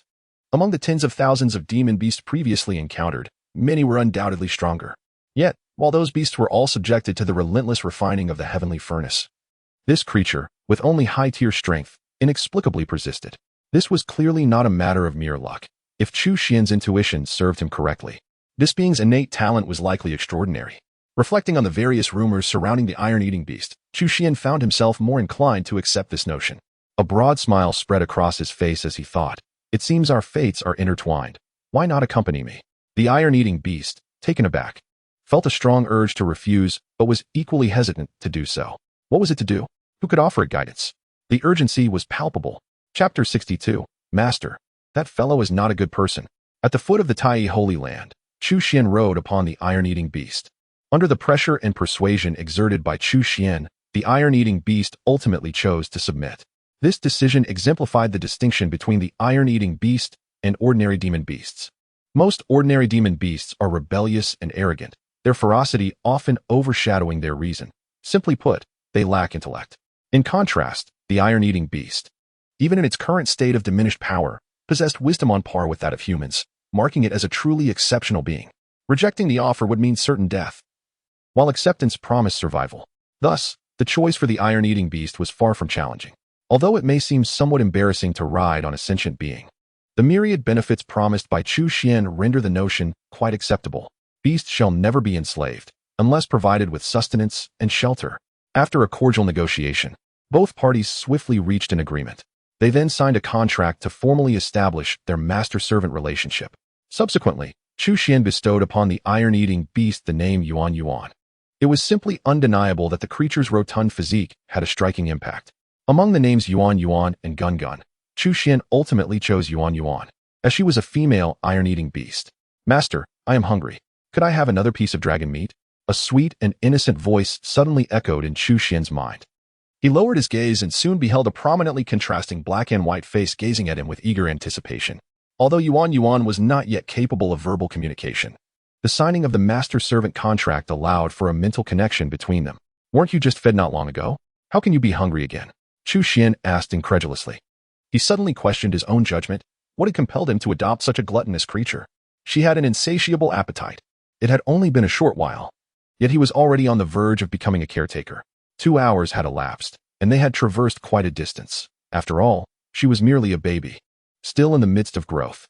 Yuan Yuan promptly resorted to cuteness and charm. A baby indeed. Chu Xuan glanced at her hefty form, instantly feeling a wave of exasperation. Nevertheless, considering the lifespan of iron-eating beasts, it seemed that Yuan Yuan could indeed be regarded as a mere infant. Upon reaching this thought, Chu Xuan could not help but let out a sigh. The dragon meat had been consumed, but should he offer snake meat instead? The previous dragon, a formidable flood dragon, had yielded thousands of pounds of meat, which naturally could not all be devoured in a single sitting. Yet, regardless of the quantity, it could hardly withstand the cravings of the insatiable creature before him. While he spoke, Chu Xuan retrieved a substantial piece of snake meat from his storage ring and tossed it to Yuan Yuan. This was the very giant python that had once claimed dominion over the gorge. Yuan Yuan was not a picky eater, although dragon meat was absent. Snake meat was an acceptable alternative, as both belonged to the realm of formidable beasts. She soon began to chew heartily, her face alight with delight. At that moment, if only some bamboo could accompany the meal, it would be perfect. After satisfying her hunger, Yuan Yuan's speed increased, and in the span of a tea ceremony, she had carried Chu Xuan back to the Tai sacred land. Upon his return, the inhabitants of the Tai sacred land quickly gathered to greet him. After more than 3 months of companionship, they had truly come to regard Chu Xuan as one of their own. "Wow, how adorable! Brother, what kind of beast is this?" exclaimed Jia Jia, her eyes sparkling at the sight of the iron-eating beast beneath Chu Xuan. "Such a cute expression. Where did you acquire it, Chu Shitty?" Su Chanqian could not suppress her astonishment either. Indeed, no woman could resist such a fluffy creature. In contrast, Ahu, with a simple-minded expression, inquired earnestly, "Can it be eaten?" His serious demeanor suggested he was already calculating how many meals he could derive from it. Yuan, the quintessential foodie, was utterly taken aback. Who was this person, wanting to eat her upon their first meeting? You cannot eat it, she protested vehemently. In unison, Su Qianqian and Jia echoed, no? Not only did they shoot a fierce glare at Ahu, but they also cast a watchful eye toward Chu Xuan. It seems that as long as Chu Xuan dares to utter a single word regarding food, he will immediately find himself in trouble. Faced with the two women, whose expressions are far from friendly, Chu Xuan displays an innocently bewildered demeanor, raising his hands in a gesture of surrender. I have said nothing at all. This must be the iron-eating beast, a legendary mount of the great deity Qiyu. It is said that this creature primarily subsists on bamboo and meat, possessing the terrifying ability to consume iron and gold, with a jaw strength that is truly formidable. Although it is inherently lethargic, its innate talents are extraordinary. At that moment, a rather ostentatious voice suddenly broke the silence. A young man, adorned in exquisite garments and wielding a folding fan, strode forward, exuding the air of a young aristocrat. His words were tinged with a hint of arrogance. Upon hearing him, Chu Xuan lifted his gaze, regarding him with a flicker of curiosity before turning to his companion. Su Qianqian. Understanding his unspoken query, Su Qianqian promptly introduced him. This is Brother Huatiani, a disciple of Master Wu, who recruited him years ago. He returned to the sacred grounds just a few days ago, coincidentally while you were away. Master Wu? Master Wu is the father of Jia. Upon hearing this, Chu Xuan instinctively glanced at Jia, only to find that she, despite her young age, was unabashedly forthright. Don't look at me. I have no recollection of that old man ever taking him on as a disciple. Huatiani, slightly taken aback by her candor, quickly retorted, Jia. You were far too young back then. It's perfectly normal for you not to remember. In fact, I once held you in my arms. I possess my master's token as proof, so this cannot be false, can it? Moreover, I inherit the lineage of Tongtian Peak. In comparison to your Yuchenfeng, Tongtian Peak is the true primary lineage. To put it plainly, I am the senior brother of the Tai sacred land. As he spoke, his gaze towards the crowd carried a hint of condescension.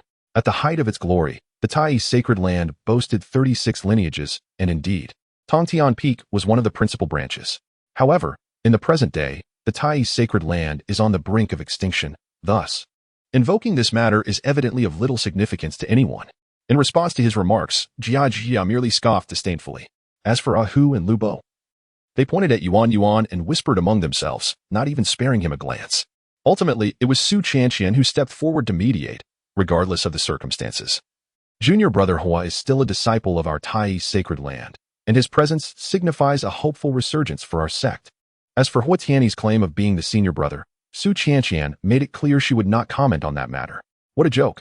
After all my hard work, you arrive and attempt to usurp my position as the leading sister. Do you truly believe I lack temper? Even if Huatiani were slow-witted, he would have sensed the collective disdain and quickly shifted the topic, turning to Chu Xuan with a smile. You must be Junior Brother Chu, correct? I have heard that you joined the Tai sacred land 3 months ago. We ought to foster a close relationship. At this point, he glanced at Yuan, his eyes flickering as he said, I have always had a penchant for collecting rare and exotic beasts. Are you willing to sell this iron-eating beast? I can offer you 1,000 spirit stones. In his perspective, for the financially challenged disciples of the Tai sacred land, 1,000 spirit stones would indeed be a considerable sum, and he was not concerned that Chu Xuan would remain indifferent. However, his ostentation of wealth was clearly misplaced. A mere 1,000 spirit stones was a trifling sum for Chu Xuan, who possessed far more than that. Furthermore, the iron-eating beast was a creature of extraordinary talent. A being of the heavens and earth, a paltry 1,000 spirit stones could barely purchase a mere trifle of what she produced. Chu Xuan shook his head and replied, Not for sale. Not for sale? Huatiani raised an eyebrow, intensifying his tone. Then how about 2,000 spirit stones? Chu Xuan regarded him with a bemused expression and stated plainly, Even if you offered me 20 million spirit stones, I would still refuse. Huatiani's expression darkened instantly, a flicker of malice flashing in his eyes. However, after glancing at the crowd, he ultimately restrained his anger. Since Junior Brother Chu is so adamant, I shall not covet what others cherish. With that, he stormed off in a huff. What kind of person thinks they can buy an iron-eating beast for 1 or 2,000 spirit stones? As soon as he departed, Ahu could no longer contain himself and exclaimed, It should at least be 10,000 spirit stones. Upon hearing this, Lu Bo beside him nodded in agreement. It turned out they had just been deliberating the true value of Yuan. Chu Xuan felt both amused and exasperated. Master, that fellow is not a good person. At that moment, Yuan's voice echoed in Chu Xuan's mind. As a creature of extraordinary lineage, her spiritual senses were far sharper than those of humans. Chu Xuan turned to gaze at Huatiani's retreating figure, a glimmer of intrigue crossing his eyes. Since he was the heir of Tai's sacred land, why had he not joined earlier? Was his return at this juncture merely coincidental? Chapter 63. A gift of a ring. What could this signify? In the depths of the night, Chu Xuan sat cross-legged in serene meditation. As he channeled his cultivation, the vast palace swiftly became enveloped in a somber atmosphere. The ethereal essence of the world converged from all directions, surging into Chu Xuan's body like fledglings seeking their nest. His form transformed into an unfathomable black hole, voraciously consuming all the heavenly and earthly energies without the slightest waste. Simultaneously, Chu Xuan multitasked, skillfully employing both the supreme techniques of the divine elephant-suppressing prison and the Tai golden scripture. The former focused on body refinement, while the latter was dedicated to the cultivation of qi, each performing its designated role in harmonious cooperation without interference. The incessantly flowing spiritual energies were thus maximally harnessed, swiftly divided into two streams. One portion flowed into his limbs and bones, refining his physique, while the other was distilled and purified into true qi, merging into the expansive space of his Dantian's purple palace. Chu Xuan's body subtly transformed into countless minuscule particles, each radiating resplendent brilliance. Some particles roared like mighty elephants, while others soared like celestial dragons. Even from a distance, they evoked an involuntary tremor of the spirit. Following his breakthrough into the transformation realm, Chu Xuan's purple palace expanded significantly, now resembling a colossal lake, stretching over 10,000 zhang in size. With the continuous influx of magical power, the Dantian's purple palace soon began to boil, its majestic and boundless energy surging restlessly, each thread imbued with devastating potential.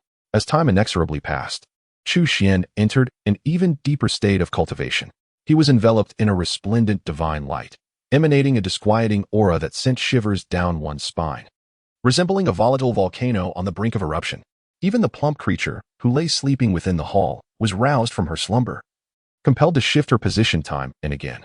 Yet, despite relocating to the farthest corner of the grand hall, she found herself unable to withstand the ever-expanding pressure of terror.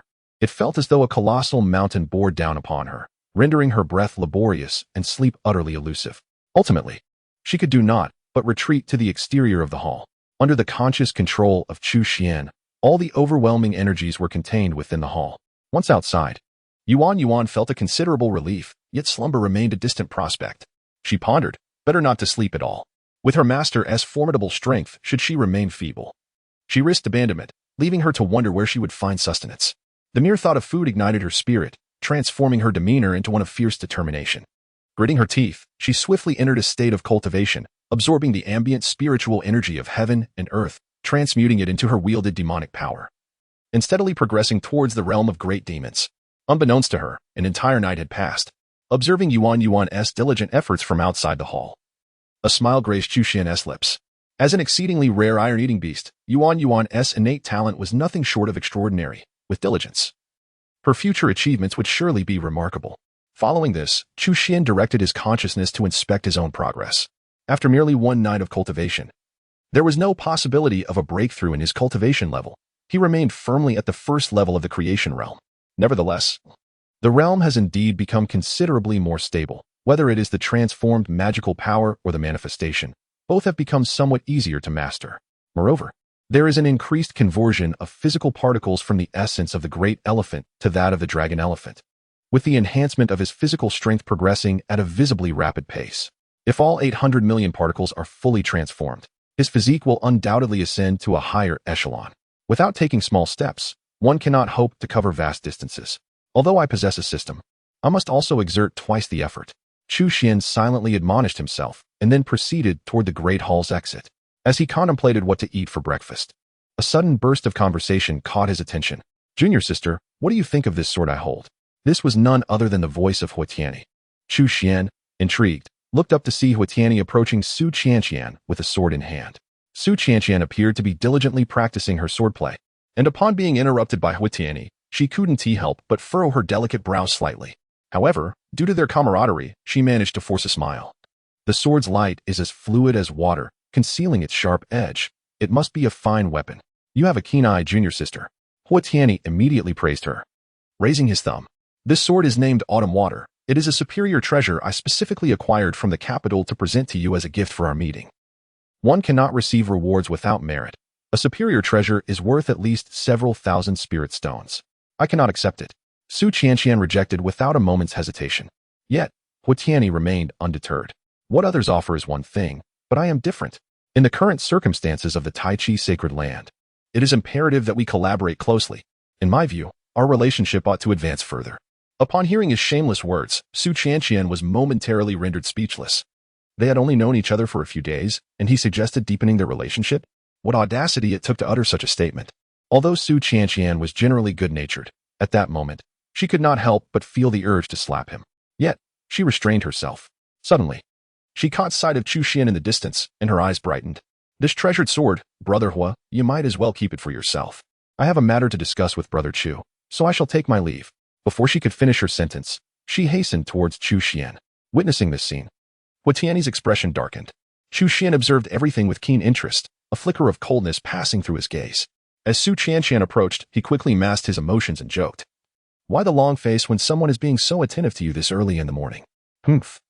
You're the one enjoying the show while failing to lend me a hand, Su Qianqian retorted, shooting him a fierce glare. Chu Xuan shrugged helplessly. How could I possibly assist? Should I collect gifts on your behalf? Are you not familiar with the saying, flattery without cause is either treachery or theft? Upon hearing this, Chu Xuan narrowed his eyes slightly. Are you implying that Hu Tianyi has ulterior motives? That is not my intention. Su Qianqian shook her head, but after a moment's hesitation, she spoke up. Yet I can't shake the feeling that junior brother Hua is being somewhat overly attentive towards me.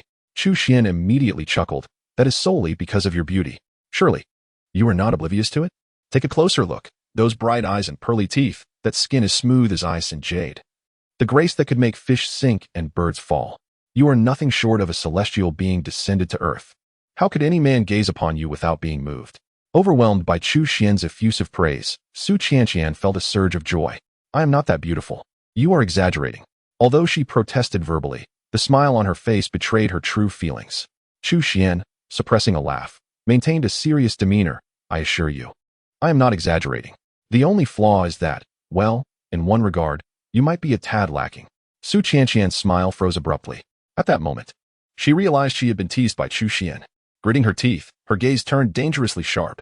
However, before she could unleash her anger, Chu Xuan extended his right hand. Palm open, revealing a glimmering green ring that sparkled in the light. What does this mean? Su Qianqian inquired, her eyes widening. I did not bring you any gifts upon my return, so I would like to know if you find this ring appealing. Chu Xuan replied with a warm smile. Faced with Chu Xuan's intense gaze, Su Qianqian felt her cheeks flush, yet she feigned ignorance, saying, It is indeed beautiful, but what does it have to do with me? Observing her proud demeanor, Chu Xuan chuckled softly and shook his head. It has everything to do with you, for it was intended as a gift for you.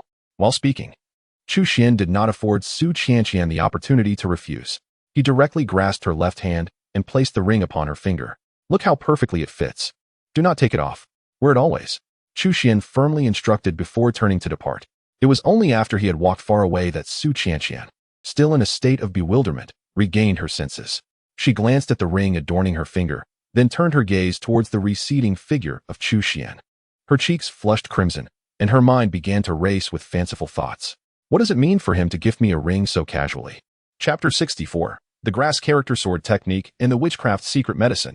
In presenting the ring to Su Qianqian, Chu Xuan had not given it much thought. The ring, known as the Thorn Ring, was one of his acquisitions from the Heiyun mountain range. Its specific function was to reflect damage, albeit with limitations. It could only rebound damage at the level of the Dharma manifestation realm, and excessive use would lead to its shattering. For Chu Xuan, the utility of this ring was somewhat trivial, prompting him to store it within the system space. It was not until he returned to the sacred land and encountered the suspicious figure of Hu Tianyi that he considered bestowing the Thorn Ring upon Su Qianqian. Of course, Chu Xuan was merely taking precautions, as Su Qianqian herself was no fool, her cultivation in the Purple Mansion not to be underestimated. Moreover, the Grand Elder Deng Ying was still alive. Within Tai's sacred land, even if Hu Tianyi harbored ulterior motives, he would likely refrain from acting upon them. After enjoying a hearty breakfast at Lu Bo's, Chu Xuan made his way to the Sword Hall, one of the relatively well-preserved palaces of Tai's sacred land. Although the Tai sacred land is not a conventional sect of swordsmanship, it possesses a considerable legacy of sword techniques. Among the 36 lineages, At least half are related to the art of the sword. This includes some extraordinary swordsmanship that transcends the ordinary, though regrettably, much of it has been lost amidst the turmoil of conflict. The reason Chu Xuan visited the swordplay hall today was to observe Su Qianqian's practice of sword techniques, with the intention of learning a few skills in this domain. For an ordinary person, mastering swordsmanship is not a matter of a few days. It requires years of diligent study and practice, coupled with considerable innate talent, to achieve any success in the art of the sword. However, is Chu Xuan merely an ordinary individual? Clearly not. System, sign in. Chu Xuan swiftly employed his unique method to delve into swordsmanship. Ding. Sign in successful. Congratulations, host, on acquiring the grass character sword technique. As the system's notification echoed, an incessant stream of memories and knowledge began to flood into Chu Xuan's mind. The grass character sword technique. This is not a traditional sword technique of the Tai sacred land, but rather an unparalleled swordsmanship from another world. Originating from the 9-leaf sword grass, renowned as one of the 10 fiercest entities, its leaves resemble blades, manifesting in 9 pieces. The grass character sword technique is the supreme treasure of its lineage. As Chu Xuan absorbed the continuous influx of inherited memories, his proficiency in swordsmanship advanced by leaps and bounds. The grass character sword technique is truly exceptional. Even the theoretical knowledge imparted by the system had a profoundly enlightening effect.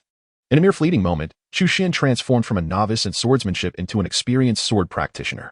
Of course, this expertise was purely theoretical, devoid of any practical combat experience. Nevertheless, this equates to saving Chu Xuan decades of arduous effort, provided that he diligently practices and applies the theoretical knowledge into practice. He shall soon ascend to the status of a genuine, seasoned sword cultivator, much like his previous rapid advancements in talisman crafting.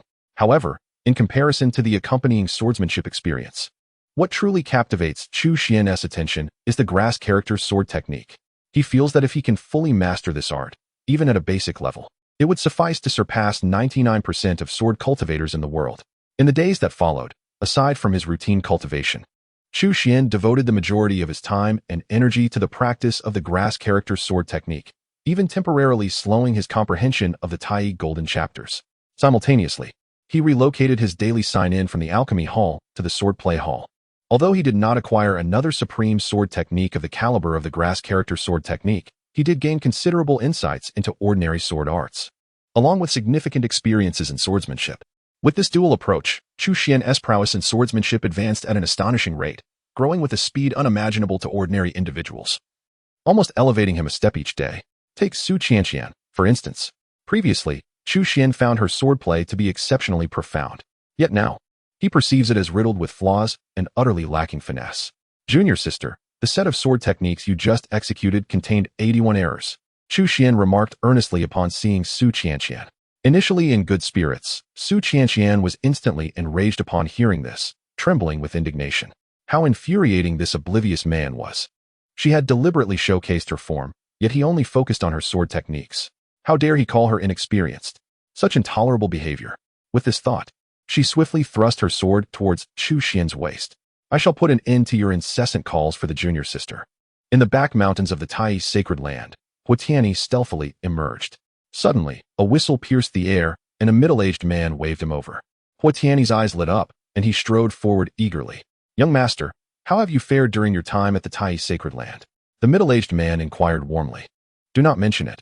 I have neither eaten nor slept well. That wretched place is one I wish to leave behind without a moment's hesitation. Huatiani's countenance darkened as he recalled the cold reception he had endured in the Tai sacred land.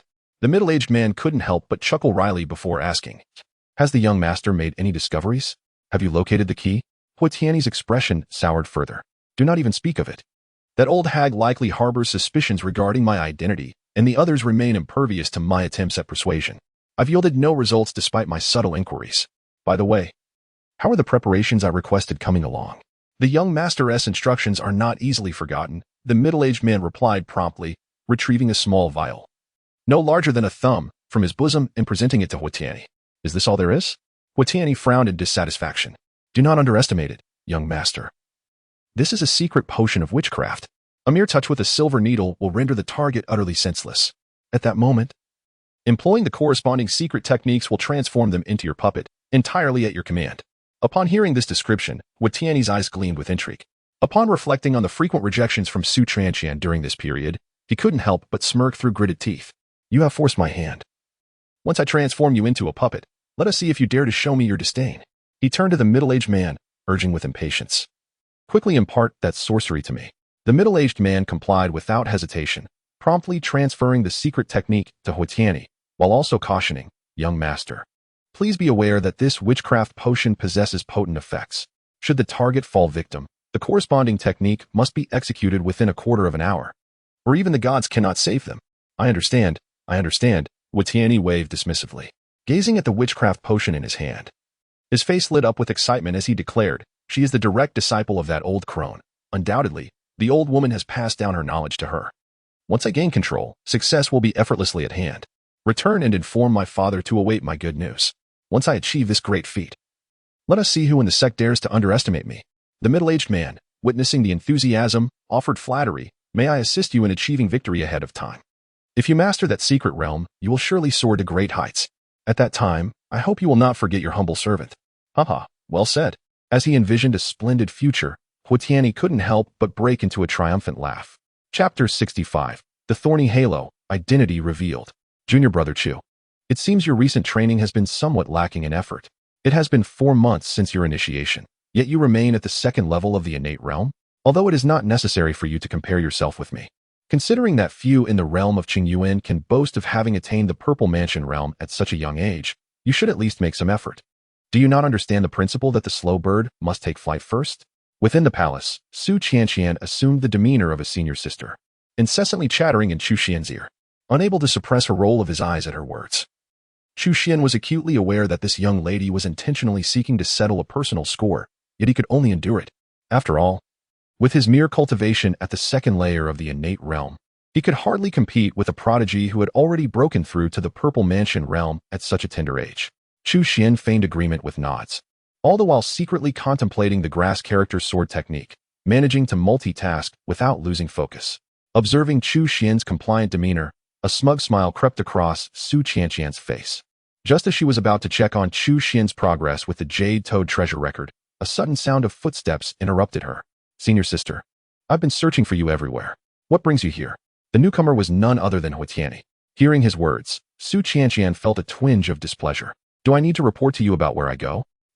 That's not what I meant, Huitiani replied, momentarily taken aback before quickly regaining his composure. I have something to discuss with you. Perhaps we could go to my place? With thoughts of the secret witchcraft medicine he had prepared, Huitiani felt a surge of excitement and impatience. However, Su Qianqian shook her head, harboring little fondness for Huitiani and reluctant to spend time alone with him. He spoke directly, stating, I still need to guide Junior Brother Chu in his cultivation. If you have something to say, please do so plainly. Upon hearing this, Huitiani cast a glance at Chu Xuan, unable to suppress a flicker of jealousy in his eyes. Although both had joined the Tai sacred ground around the same time, the attitudes of the members towards them were starkly different. Huitiani, being inherently self-centered, would not reflect on his own shortcomings, but instead found himself increasingly irked by Chu Xuan. However, considering his grand ambitions, Huitiani suppressed his inner discontent and turned to Chu Xuan, saying, Junior Brother Chu, I have urgent matters to discuss with senior sister. Perhaps you could take your leave? If you have something to say, feel free to express it here. Is there truly anything shameful to conceal? Chu Xuan's demeanor remained calm, his words devoid of any courtesy. Observing his attitude, Huitiani could no longer contain his anger, his expression darkening instantly. He fixed a penetrating gaze on Chu Xuan and asked each word with emphasis. As fellow disciples, Junior Brother Chu, are you truly unwilling to grant me this small favor? Yet, Chu Xuan remained unfazed, his expression as serene as ever. Respect is not bestowed by others, but earned through one's own efforts. Very well, Junior Brother Chu, I shall remember your words. I hope you do not live to regret them. A glimmer of resentment flashed in Huitiani's eyes as he turned to leave. However, after taking just a couple of steps, he abruptly whirled around. Without any forewarning, he launched an attack. 2 poison needles shot forth like lightning, aimed directly at Su Qianqian and Chu Xuan. Initially, he had intended solely to capture Su Qianqian. However, given Chu Xuan's utter lack of awareness, he found no objection to ensnaring both of them. Once I transform you into puppets, I shall render your existence more torturous than death. Huitiani's mind roared with madness, his visage contorting in a barely concealed grimace. With calculated malice, he was confident that Su Qianqian and Chu Xuan would not evade his grasp. Once ensnared, their cultivation levels would afford them no means of resistance. Indeed, his scheming was astute.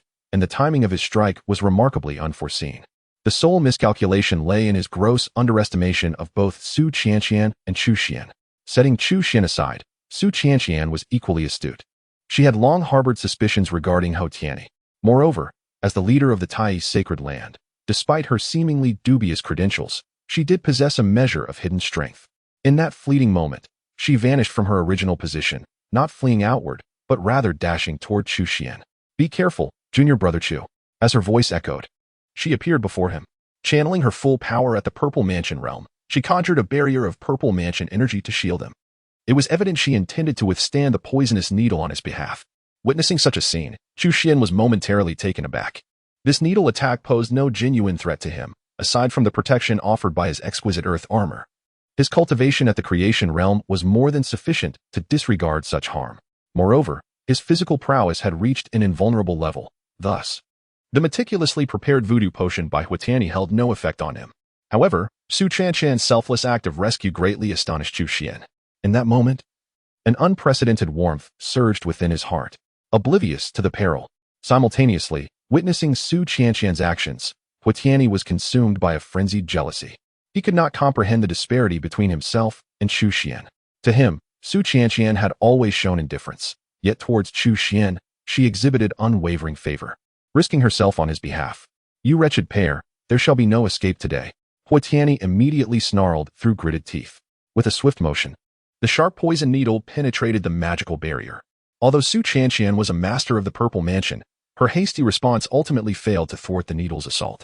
At that critical juncture, the thorn ring adorning her left hand suddenly radiated a mysterious emerald light. This enigmatic glow swiftly transformed into a multitude of thorny vines, encircling Su Qianqian in protective embrace, akin to glowing halos. The incoming poison needles, upon encountering these thorny rings of light, not only ceased their advance but were repelled back. In an unexpected turn of events, Hou Tianyi found himself ensnared. His eyes widened in disbelief, filled with incredulity. He had never anticipated that his meticulously crafted poison needle would ultimately be lodged within his own body. Subsequently, he collapsed to the ground, utterly defeated. No one had bestowed upon him any secret arts, and his fate was all too predictable. Even divine beings could not intervene. This sudden turn of events left Su Qianqian momentarily bewildered. She glanced at the fallen Hou Tianyi and then at the thorn ring upon her finger, gradually grasping the underlying truth. Instantly, Su Qianqian lifted her gaze toward Chu Xuan, her dark eyes reflecting a hint of unusual sentiment, more pronounced than before. Observing this, Chu Xuan cleared his throat twice and explained, "If I were to claim that I casually picked up this ring along the way, would you believe me? Do you take me for a fool?" Su Qianqian retorted with a roll of her eyes. Such a precious protective ring could hardly be found by mere chance. Yet, she perceived that Chu Xuan seemed to harbor some unspeakable secret, thus refraining from pressing further. "What shall we do about this fellow?" Su Qianqian swiftly pointed at Hou Tianyi and inquired, "Let us search him first to see if we can uncover any clues." As Chu Xuan spoke, he took the initiative to step forward. To be candid, he did not harbor high expectations. After all, a rational individual would not keep secrets on their person. However, whether due to negligence or overconfidence, Hou Tianyi had unwittingly allowed Chu Xuan to discover an identity token on him. Upon observing the unique markings on the token, both Chu Xuan and Su Qianqian exchanged astonished glances. "He is a disciple of the Moon Worship Sect?" Chapter 66, Disciple of the Moon Worship Sect. The agony of losing a child. Within the palace, disciples of the Taiyi Holy Land swiftly gathered. Even the long-bedridden elder Deng Ing managed to drag his ailing body to attend. Upon witnessing the lifeless body of Hou Tianyi sprawled on the ground, a profound silence enveloped the onlookers. Their sentiments towards Hou Tianyi's demise were devoid of sorrow, and empathy was utterly absent. Setting aside his detestable identity as a spy, it was evident that Hou Tianyi lacked the finesse required for social interaction, despite having been embedded within the Taiyi Holy Land for over a month. The impressions he left upon others were far from favorable. The true source of their silence stemmed not from his character, but rather from his connections to the Moon Worship Sect, part of the formidable trio of powers known as the One Palace, Two Sects, and Three Sword Factions. This triumvirate is regarded as the 6 great titans of Qingyuan Prefecture, boasting an ancient lineage, profound heritage, and an overwhelming number of disciples. Even when surveying the vast expanse of the eastern wilderness, these entities stand as premier forces. For the Taiyi Holy Land in its current state, the looming presence of such a colossal power was undeniably alarming. The gravity of the situation was accentuated by the realization that this was not merely the insignia of an ordinary disciple of the Moon Worship Sect. but rather that of a true inheritor. Elder Deng Ying relinquished the identity token from her grasp, her voice tinged with a hint of frailty. Upon hearing her words, the crowd exchanged glances, their collective mood growing heavier still. The implications of being a regular disciple as opposed to a true inheritor were worlds apart. Should Hua Tianyi indeed be a true disciple of the moon worship sect, his actions could very well have been orchestrated from behind the scenes by the sect itself. At the very least, the sudden death of a true inheritor would undoubtedly elicit a response from the sect. Are you aware of the true purpose behind his infiltration into the Tai Holy Land? Deng Ying inquired, her gaze fixed intently upon Su Qianqian. Su Qianqian shook her head, stating, at that moment, he suddenly attacked both me and junior brother Chu, likely intending to subdue us before interrogating. However, he did not anticipate that he would end up harming himself, ultimately succumbing to poison. Hearing this, Deng Ying cast a glance at Chu Xuan, who remained composed. Just then, Jia interjected, I remember now. He frequently inquired if I had seen any keys. Did he infiltrate our Tai sacred land in search of a key? Indeed, there was such an occurrence. He seemed to have posed the same question to me as well, Lu Bo remarked, slapping his forehead. Ahu, in a low voice, added. He asked me too, but I paid him no mind. Keys. As the others spoke, Deng Ying's gaze flickered, as if a realization dawned upon her. A cold smile soon emerged on her aged visage. It appears some individuals remain undeterred until they have thoroughly extracted every last bit from our Tai sacred land. They will not relent. Master, what should we do now? Su Qianqian could not help but voice her concerns. Her apprehension stemmed not from cowardice, but from an acute awareness of the formidable and terrifying nature of the Baiwei sect. Despite her impressive cultivation at the Purple Mansion realm among the younger generation, she feared it would scarcely suffice against a sect with a legacy spanning thousands of years like Baiwei. Throughout the years, our Tai sacred land has endured countless tribulations and has yet to be annihilated. This time shall be no different. Deng Ying gradually rose, casting aside her previous frailty. In those aged eyes, a terrifying brilliance blossomed as she resolutely declared, as long as this old woman still draws breath, no one shall dare to ruin our Tai Holy Land. Meanwhile, at the moon worship cult, atop a towering peak that pierced the heavens, a tall man clad in a purple robe slowly rose, his voice heavy with gravity as he inquired, You say my unfilial son's soul tablet has shattered? Before him, an inner-sect disciple bowed deeply, his voice trembling as he responded, After thorough verification, it appears that Brother Hua has likely departed this world. Departed this world? The purple-robed man scoffed. Dead is dead. Why embellish it with flowery words? That young man has always been full of grand ambitions yet lacking in talent.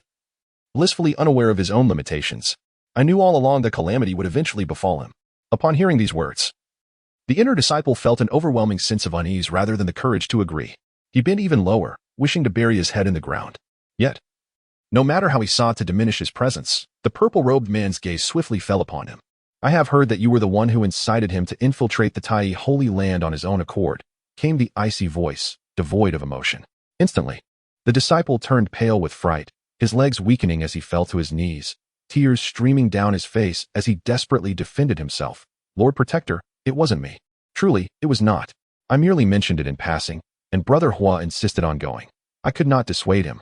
Moreover, I have assisted in numerous supplements. Otherwise, according to the original plan of Brother Hua, my identity would have undoubtedly been exposed by those from the Tai sacred land long ago.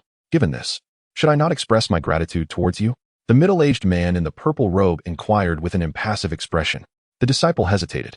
The esteemed leader has consistently emphasized the importance of rewarding merit and punishing transgressions.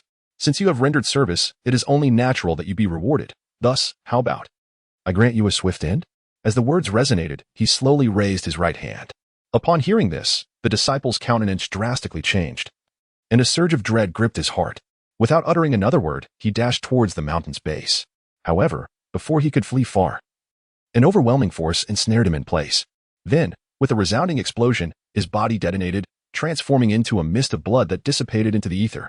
As the ripples in the void settled, a mysterious man with flowing hair appeared, having traversed the air. Noticing the pervasive scent of blood, he furrowed his brow slightly. He was, after all, an inner disciple. Such indiscriminate slaughter reflects poorly. The middle-aged man in the purple robe glanced up at him and replied, My son is dead. Did you not always look down upon your own son? Yet he remains my son, the purple-robed man emphasized. Upon hearing this, the long-haired man sighed deeply, asking helplessly, What do you intend to do? I shall annihilate the Tai sacred land, avenging him. We are not the only ones covertly observing the Tai sacred land. You must understand that certain matters can trigger a chain reaction. The purple-robed man's eyes brimmed with murderous intent. Whoever dares to obstruct me shall meet their end. The long-haired man cast a deep glance at him, as if discerning his resolute demeanor. After a moment of silence, he finally nodded. Very well. But the 5 elements secret realm must be secured, for it pertains to the grand scheme of our sect for the next century. Before the words had fully escaped his lips, the man in the purple robe stepped into the void and, in the blink of an eye, traversed thousands of mountains and rivers. Soon, the fabric of the cosmos trembled, and an immensely radiant, pure moon appeared above the Tai sacred land. It descended with an unimaginable and terrifying force, ruthlessly pressing down upon the Tai sacred land. Chapter 67. One of the 4 Great Guardians. A pinnacle practitioner of the Dharma aspect. With a resounding roar that echoed like a series of thunderclaps, the vast void began to shatter. This resplendent moon was not a true celestial body, but rather a terrifying manifestation of a Dharma aspect, evolved to a nearly tangible state, evoking the sensation of the actual moon plummeting from the heavens.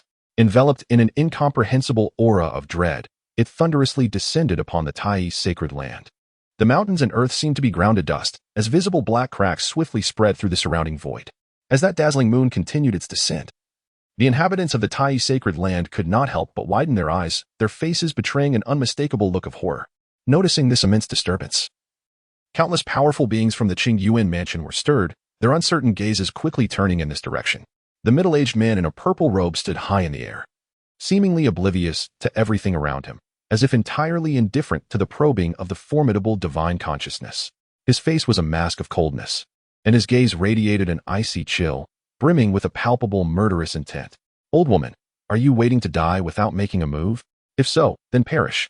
The purple-robed man spoke slowly, a sinister expression swiftly crossing his features, as he raised his right hand and forcefully pressed downwards. The terrifying cultivation at the pinnacle of the Dharma realm erupted instantly, akin to the blazing sun at its zenith, unleashing waves of energy that surged wildly in all directions.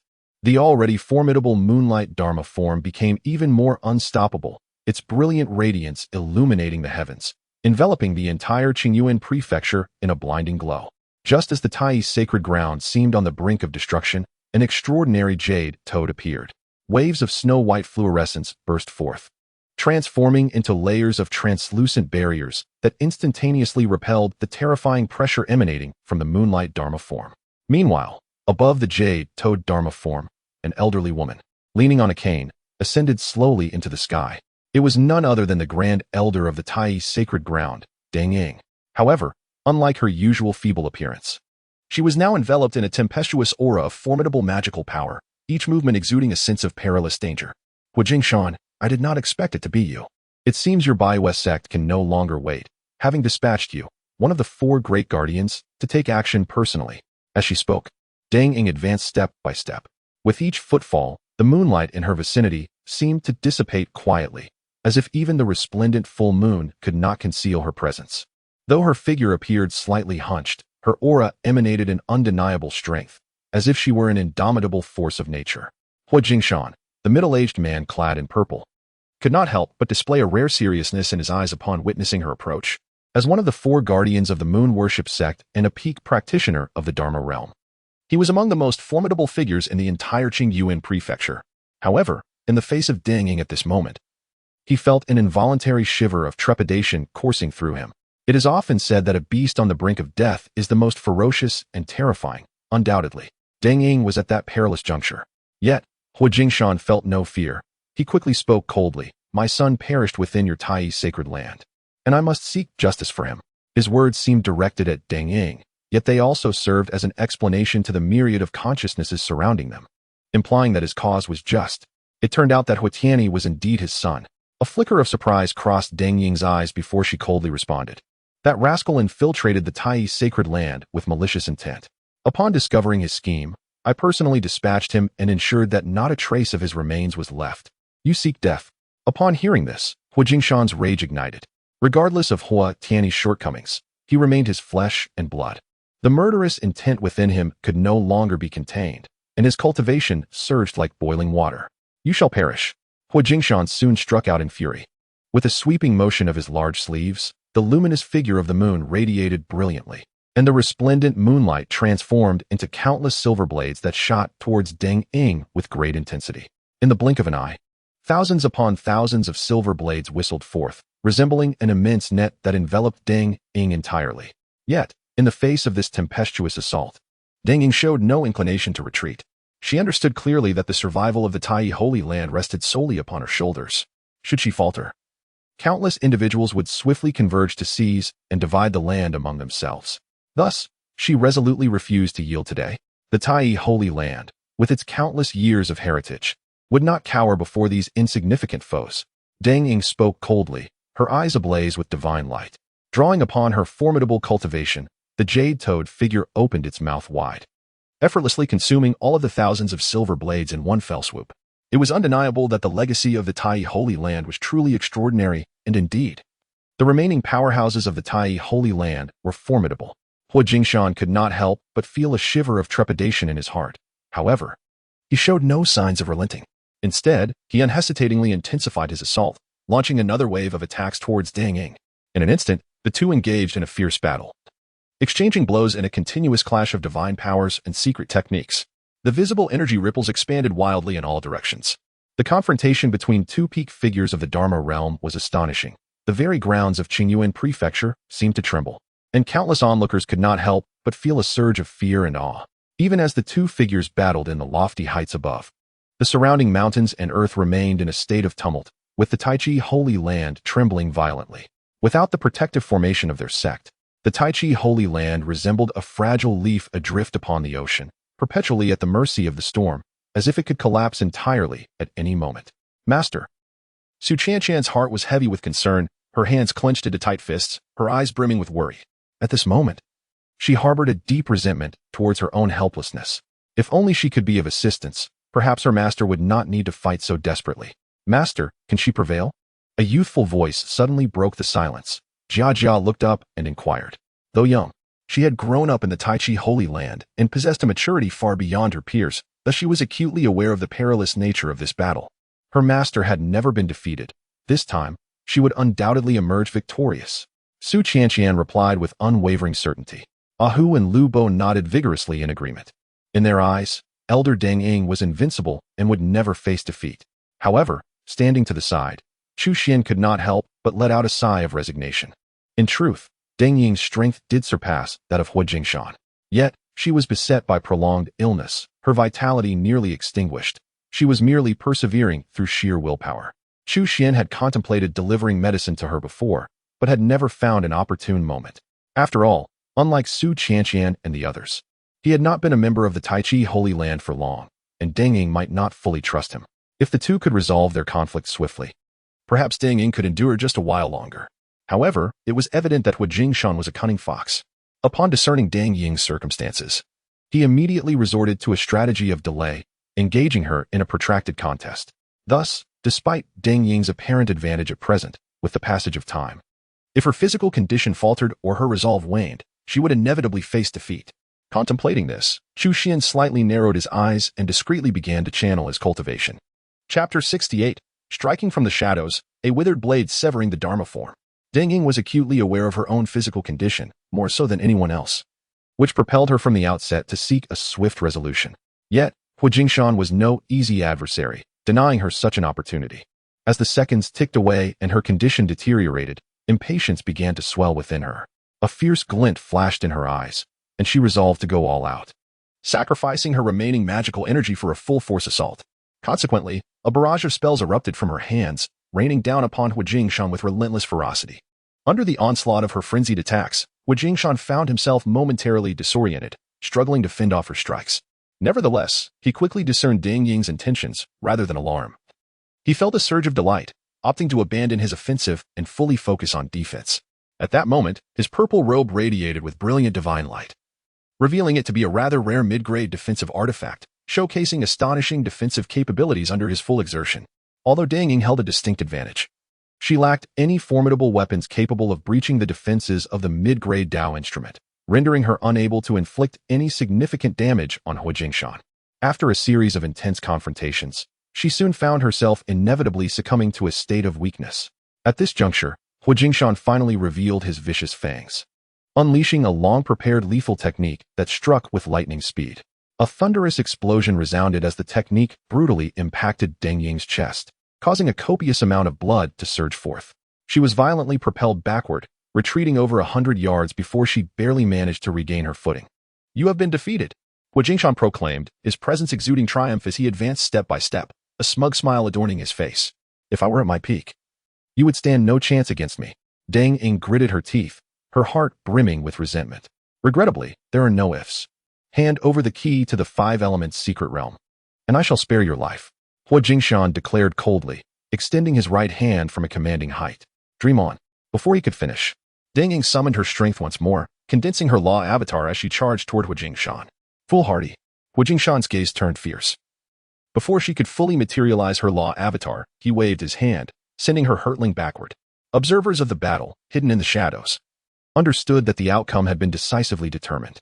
As they witnessed Deng Ying's bloodied figure flying through the air, the members of the Tai Holy Land stood in stunned silence, utterly unable to accept such a conclusion. Ultimately, it was her own body that had betrayed her. It seems that ultimately, I must find an opportunity to assist her. Chu Xuan could not help but let out a soft sigh. If Deng Ying could resolve the situation with Hu Jingshan, then he certainly would not need to intervene. Alas, it appears that laziness is not an option. Chu Xuan would undoubtedly not stand idly by and watch her perish. Nor would he permit Hu Jingshan to obliterate the Holy Land of Tai. With a flick of his right hand, a withered blade of grass from the ground instantaneously found its way into his grasp. Though it was merely an ordinary piece of dried grass in Chu Xuan's hand, it seemed to transform into a legendary sword of unparalleled might. Simultaneously, Chu Xuan raised his gaze towards the heavens where Hu Jingshan resided, and his expression turned razor-sharp in an instant. Hu Jingshan felt a sudden chill run down his spine, an ominous premonition taking hold within him. He had initially intended to press his advantage, yet he immediately halted. Even as he watched Deng Ying regain her composure, he dared not make a single move.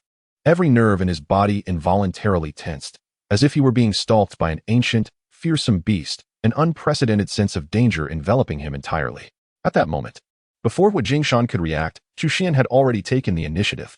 He gripped the withered grass tightly, secretly channeling the grass character sword technique without a moment's hesitation.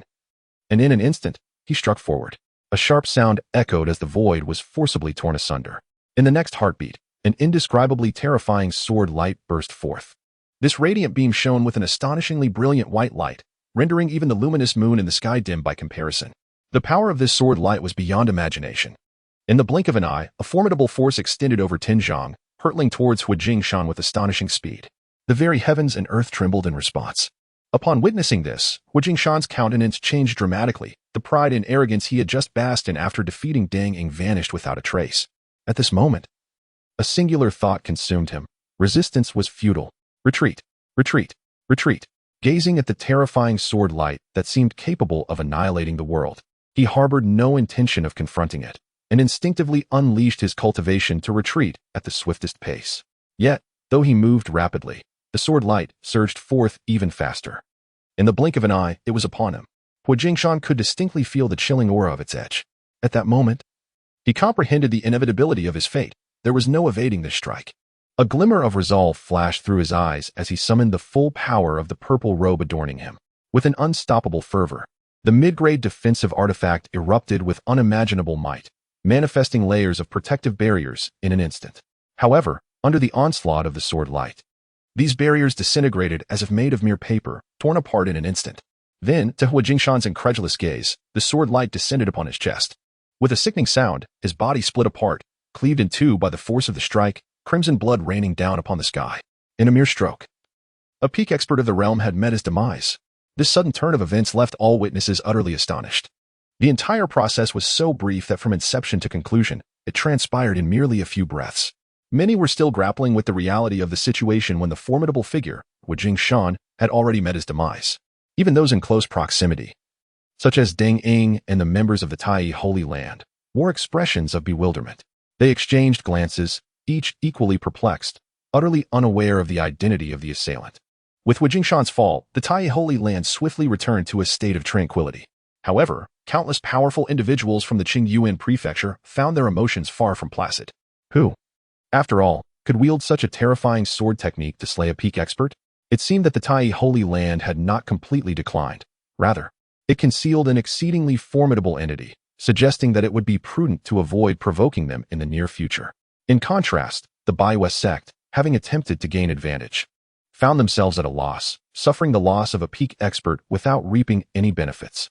One could only wonder how they would respond next. Many could not suppress their schadenfreude as they gazed in the direction of the Baiwa sect. Within the sect, a long-haired man bore a grim expression.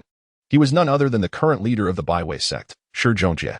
At this moment, his eyes were fixed intently on the direction of the Tai Holy Land. The sudden demise of Hu Jingshan, one of the four protectors, had a profound impact on the Baiwa sect. The tragic end of a peak expert was a burden that no faction could easily endure. He soon found himself unable to remain seated, his gaze burning with murderous intent. An aura of power, far more terrifying than that of Hu Jingshan, subtly began to manifest. Yet, upon recalling that astonishing sword strike, he forcibly suppressed his fury and resumed his seat. For even he could not guarantee his ability to withstand such a terrifying blow. Chapter 69. The Mysterious Senior, Zhu Gua. In the third layer of creation, the renowned Hu Jingshan, protector of the moon worship sect, was swiftly slain by a single sword strike, stirring a considerable uproar in Qingyuan Prefecture. However, what piqued curiosity even more was the identity of the enigmatic figure who wielded that fateful sword. It is essential to note that Hu Jingshan was a peak powerhouse, one of the most formidable figures in all of Qingyuan Prefecture. The fact that he was vanquished by a single blow attests to the extraordinary prowess of this mysterious individual. The majority speculated that this formidable being might be one of the remaining ancient entities from the Tai sacred land. After all, Hu Jingshan had ventured there with the intention of severely injuring the esteemed elder Danging of the Tai sacred land and intended to obliterate it entirely. It was entirely plausible that an ancient entity, hidden in the shadows, would emerge in righteous fury to intervene. While the reactions of various factions are best left aside for now, the Tai sacred land found itself basking in unexpected prominence due to this incident. Initially, many believed it was on the brink of extinction. Yet, it now appeared that even a withered camel is larger than a horse. The Tai sacred land seemed to be holding strong, at least until the identity of this mysterious powerhouse was confirmed. No faction dared to act against the Tai sacred land lightly, especially in light of the living example presented by the moon worship sect. Unbeknownst to many, a significant span of over half a month had elapsed. During this time, aside from the external turmoil, the members of the Tai sacred land were also exceedingly busy. What were they occupied with? Everyone is preoccupied with the search for that enigmatic powerhouse. Much like the external perceptions, the members of the Tai sacred land also believe that this mysterious figure is one of their esteemed predecessors. After all, if it were an outsider, why would they come to their aid at such a critical juncture? Even if they disregard the formidable Hu Jingshan, would they not fear incurring the wrath of the moon worship sect behind him? Thus, there is but one conclusion. This esteemed predecessor is undoubtedly one of their own. Having ascertained this identity, it is only natural that they endeavor to locate him. Once they welcome this mysterious elder back, the Tai sacred land shall surely be able to dispel its current malaise, and under this elder's guidance, the revitalization of the Tai sacred land will be within reach. However, while aspirations are grand, reality is often stark. Over the past half-month, they have thoroughly scoured every nook and cranny of the Tai sacred land, even delving deep into the rear mountains. Yet, not a soul, nor even a ghostly shadow, has been found, and the whereabouts of this elusive predecessor remain utterly unknown. Junior brother Chu, do you think that this elder is deliberately evading us? Su Qianqian inquired with a dejected expression, her face marred by disappointment as she turned to Chu Xian. Hearing Su Qianqian pose such a question, a strange smile crept onto Chu Xian's face. Was this akin to asking Li Kuei about Li Kuei? His gaze flickered momentarily before he solemnly nodded. Indeed, that is a possibility. Perhaps we should consider giving up? How can you suggest giving up, Junior brother Chu?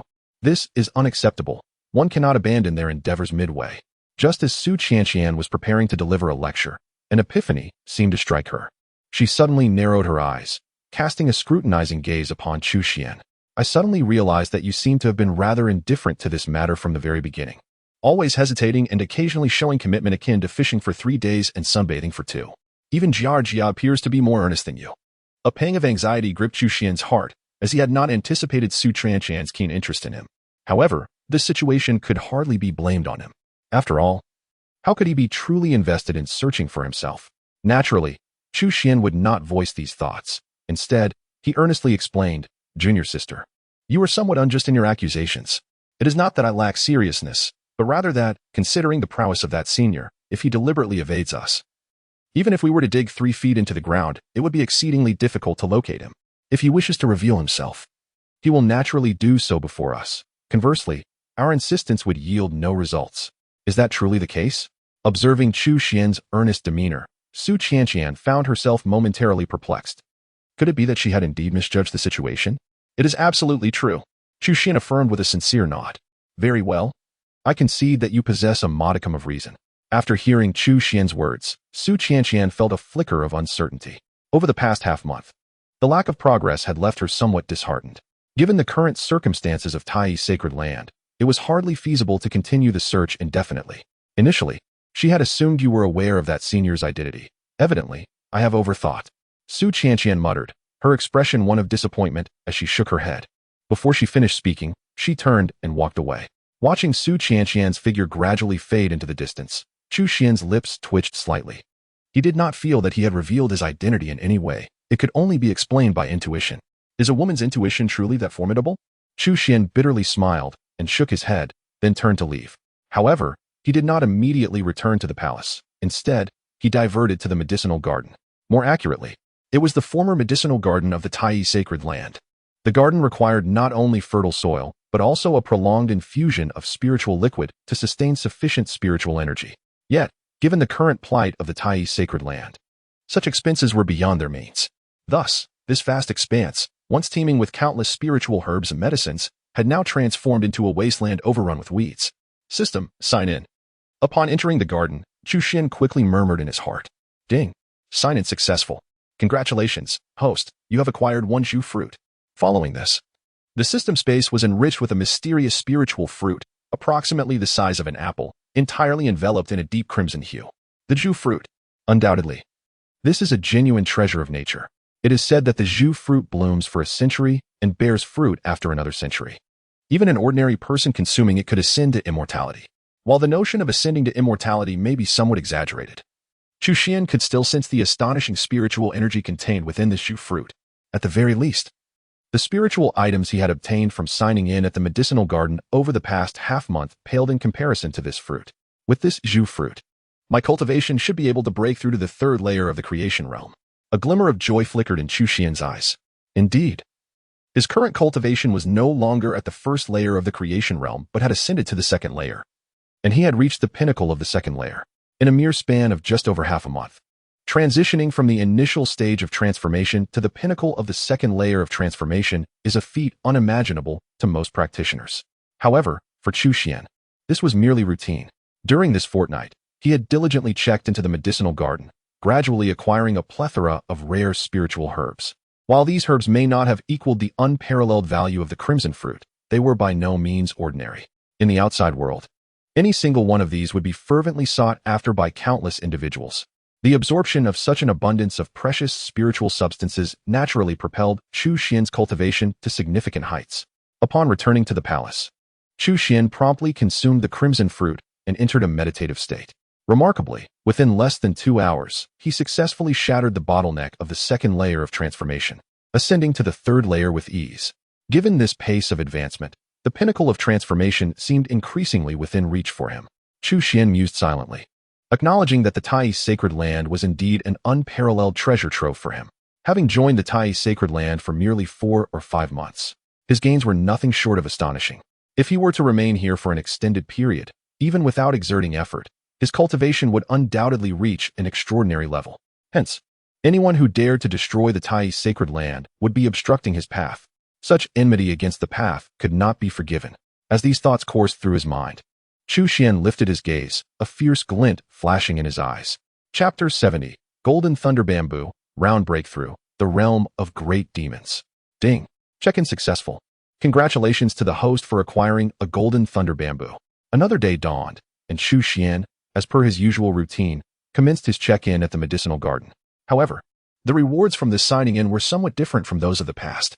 Instead of some mystical herbs or elixirs, it was a unique spiritual material. With a mere thought, a bamboo, several yards in length and adorned with lush foliage, swiftly appeared before Chu Xuan. Golden lightning flickered gently around it, resembling exquisite embellishments, rendering it extraordinarily otherworldly. Undoubtedly, this was the Golden Thunder Bamboo. Concurrently, relevant information rapidly surfaced in Chu Xuan's mind. The Golden Thunder Bamboo, originally known as the Heavenly Thunder Bamboo, is an exceedingly rare lightning-attributed spiritual bamboo. After maturing for 10 millennia, it undergoes a metamorphosis, thus becoming the Golden Thunder bamboo. This bamboo is esteemed as the pinnacle of lightning-attributed spiritual materials, capable of unleashing the exorcising divine thunder. If refined into a magical artifact, it would serve as an exceptional weapon against malevolent spirits. However, aside from its use as a refining material, the Golden Thunder bamboo can also nourish spiritual pets and extraordinary beasts, significantly enhancing their spiritual essence, while also presenting a certain probability of mastering the exorcising divine thunder. Although I am not yet adept at refining, the thought of nurturing spiritual pets and extraordinary beasts crossed Chu Xuan's mind when he suddenly heard a sound of swallowing. Looking up, he discovered that Yuan had unknowingly approached. With large, round eyes resembling shiny copper bells, she stared unblinkingly at the Golden Thunder bamboo before him, drooling profusely and soaking the ground beneath her. Hey, mind your image a little. Chu Xuan chuckled helplessly at Yuan. Only then did she seem to awaken from her daze. Raising her gaze to Chu Xuan, her face instantly lighting up with a smile of endearment. She eagerly inquired, "Master, is this bamboo delicious?"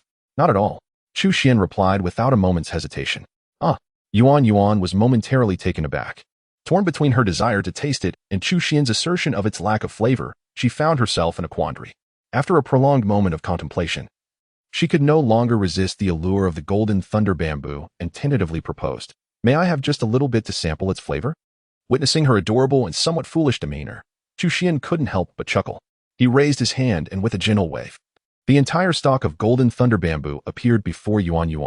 "Go ahead, consume it all if you can. There are no repercussions as long as you finish it. However, do take heed, this Golden Thunder bamboo is unlike ordinary spiritual bamboo. It is as hard as iron and contains the essence of protective divine thunder. Should it upset your stomach, do not hold me accountable." Upon hearing Chu Xuan's words, Yuan's eyes sparkled with excitement, and without a second thought, she seized the Golden Thunder bamboo and began to devour it voraciously. Initially, Chu Xuan had anticipated that she might struggle with the tough bamboo, but he had grossly underestimated the remarkable abilities of the iron-eating beast. Even though the Golden Thunder bamboo was a top-tier spiritual bamboo to Yuan, it was no different from ordinary bamboo. The crisp sound of crunching filled the air as not only the leaves were pulverized, but even the central stalk succumbed to her formidable bite. The sheer power of her jaws made Chu Xuan's eyelids twitch involuntarily. If Yuan continued to grow at this rate, would she be capable of munching through even divine weapons? A stalk of Golden Thunder bamboo several feet long, if utilized for crafting magical artifacts, could yield several exquisite creations. However, once it reached the hands of Yuan, it was consumed in a mere blink of an eye. The entirety of the lengthy Golden Thunder bamboo was devoured, causing Yuan's belly to swell, transforming her into a perfectly round sphere. The astonishing energy contained within the Golden Thunder bamboo surged forth, enveloping Yuan in a radiant aura of vitality. Even her surface shimmered with dazzling arcs of lightning, and the energy she emanated grew increasingly formidable. Was this a breakthrough? Chu Xuan keenly sensed that Yuan was in an extraordinary state. As a high-tier beast, her time spent alongside Chu Xuan indulging in leisure and cultivation had yielded considerable progress. Although her advancement was not as rapid as Chu Xuan's, she had nonetheless reached the pinnacle of high-tier beasts, standing merely a step away from the realm of great beasts. Now, having completely absorbed this lengthy Golden Thunder bamboo, her cultivation had reached its zenith. Under the immense surge of energy, she was instinctively propelled towards a higher level. Allowing Yuan to break through in the Tai Chi sacred land was not an option. Without hesitation, Chu Xuan grasped Yuan and soared into the sky, swiftly heading towards the Black Cloud Mountains located behind the Tai Chi sacred land. With his cultivation at the third level of the transformation realm, his speed was astonishing when fully unleashed. In just a few breaths, he had brought Yuan deep into the heart of the Black Cloud Mountains. There, he sought a location rich in spiritual energy. A terrifying pressure descended abruptly, rendering the nearby beasts unconscious. After clearing away the surrounding threats, Chu Xuan gently set Yuan down, allowing her to undergo her breakthrough in peace. Such breakthroughs are matters in which outsiders can offer no assistance. Even if they could, it is best for them to refrain from intervening, for such meddling would be akin to hastening the growth of seedlings, ultimately detrimental to Yuan's development. As the moment arrived, the tumultuous energy within Yuan could no longer be contained and soon erupted uncontrollably. In the blink of an eye, her colossal form was enveloped in a visible aura of energy, accompanied by flickering arcs of lightning. Following this, the surrounding area of over 100 miles trembled violently. Countless strands of spiritual energy surged forth, transforming into radiant torrents that incessantly flowed into Yuan's being. High-ranking demon beasts are analogous to human practitioners in the Purple Mansion realm, while the Great Demon realm corresponds to the Dharma manifestation realm among humans. However, the cultivation path of demon beasts diverges significantly from that of humans. They do not need to sense the evolution of celestial bodies to manifest their Dharma forms, but rather condense a demon core. Upon the successful cultivation of the initial demon core, all the demonic power of the beast converges within it. Furthermore, the demon core can be utilized in combat, its divine abilities rivaling those of the Dharma forms cultivated by practitioners of the Dharma manifestation realm. As more and more spiritual energy merged into Yuan's body, the aura she emanated intensified, her formidable demonic power surging mightily, manifesting various extraordinary phenomena. Such a breathtaking spectacle quickly attracted the attention of numerous demon beasts lurking in the Heian Mountains. Although the previous encounter had seen Chu Xuan eliminate over 10,000 demon beasts in one fell swoop, the vastness of the Heian Mountains concealed countless others. In no time, thousands of formidable demon beasts converged from all directions, their eyes gleaming with a ferocious and insatiable bloodlust. Upon witnessing the scene, Chu Xuan's gaze turned frosty, and without a moment's hesitation, he soared into the air. His formidable aura surged forth like a tidal wave, reverberating through the void. As an unimaginable celestial furnace materialized in the expanse, the sight of that familiar image sent a chill through the hearts of the thousands of demon beasts drawn in by Yuan's breakthrough. Recalling the events that had transpired over a month ago, they were gripped by a profound sense of dread. It was alarming that human had returned. A great demon roared in fury. Soon, all the demon beasts echoed in a cacophony of rage, not charging towards Chu Xuan, but rather fleeing in all directions, clutching their heads in terror. In their eyes, this human was a fearsome harbinger of death, an adversary they could not hope to confront. At that moment, however, the colossal, unimaginable celestial furnace descended with an overwhelming force. Compared to the previous encounter, Chu Xuan's cultivation had seen a significant enhancement, while the demon beasts were far weaker than before, making their refinement a task of ease and delight. Unbeknownst to them, an entire night slipped away. By dawn, Chu Xuan had completely refined the demon beasts, absorbing every last essence of their life force. As he beheld his ascension to the fourth tier of the creation realm, he then glanced at Yuan, who had successfully transcended to the realm of great demons. A satisfied smile soon graced Chu Xuan's features. He suddenly perceived that the Black Cloud Mountains appeared to be a treasure trove for him. It seemed he ought to frequent this place more often. Uncertain of how many more times he could reap the benefits from the remaining beasts of the Black Cloud Mountains. Chapter 71. The Underlying Currents. Huyan delivers news. Knock, knock, knock. In the early morning, the gates of the Tai Chi sacred land were rapped upon. Su Qianqian opened the courtyard door and quickly beheld an elderly man clad in a dark robe standing outside. Senior Huyan? Su Qianqian's eyes brightened as she swiftly recognized the identity of the elder, who was none other than the master of the Spirit Talisman sect, the one who had previously assisted her in the capital city. Huyan regarded Su Qianqian with keen appraisal, perceptively noting the changes in her cultivation. A flicker of astonishment flashed in his aged eyes. I never imagined that in merely a few months, you, Miss Su, would have already broken through to the Purple Mansion realm. Such remarkable talent is truly astonishing. Even within the vast expanse of Qingyuan Prefecture, few can compare to your prowess. Oh, no, senior, you flatter me, Su Qianqian replied, though a smile could not be concealed from her countenance in light of Huyan's praise. By the way, senior, is there a particular matter that brings you here today? Su Qianqian inquired promptly. He has come to seek me. At that moment, a familiar voice resonated behind her. Turning around, Su Qianqian discovered that Chu Xuan had somehow appeared at her side. Seeking you? Su Qianqian's expression turned to one of bewilderment as she glanced between Huyan and Chu Xuan, unable to comprehend the situation. Is there any connection between you two? After contemplating for a moment, Chu Xuan earnestly fabricated, actually, he is my second uncle. Second uncle? Su Qianqian's eyes widened in astonishment as she turned to Huyan, seemingly struggling to fathom the nature of their relationship. Huyan's expression momentarily stiffened, yet his seasoned demeanor betrayed no sign of discomfort. With a resigned sigh, he acquiesced, indeed.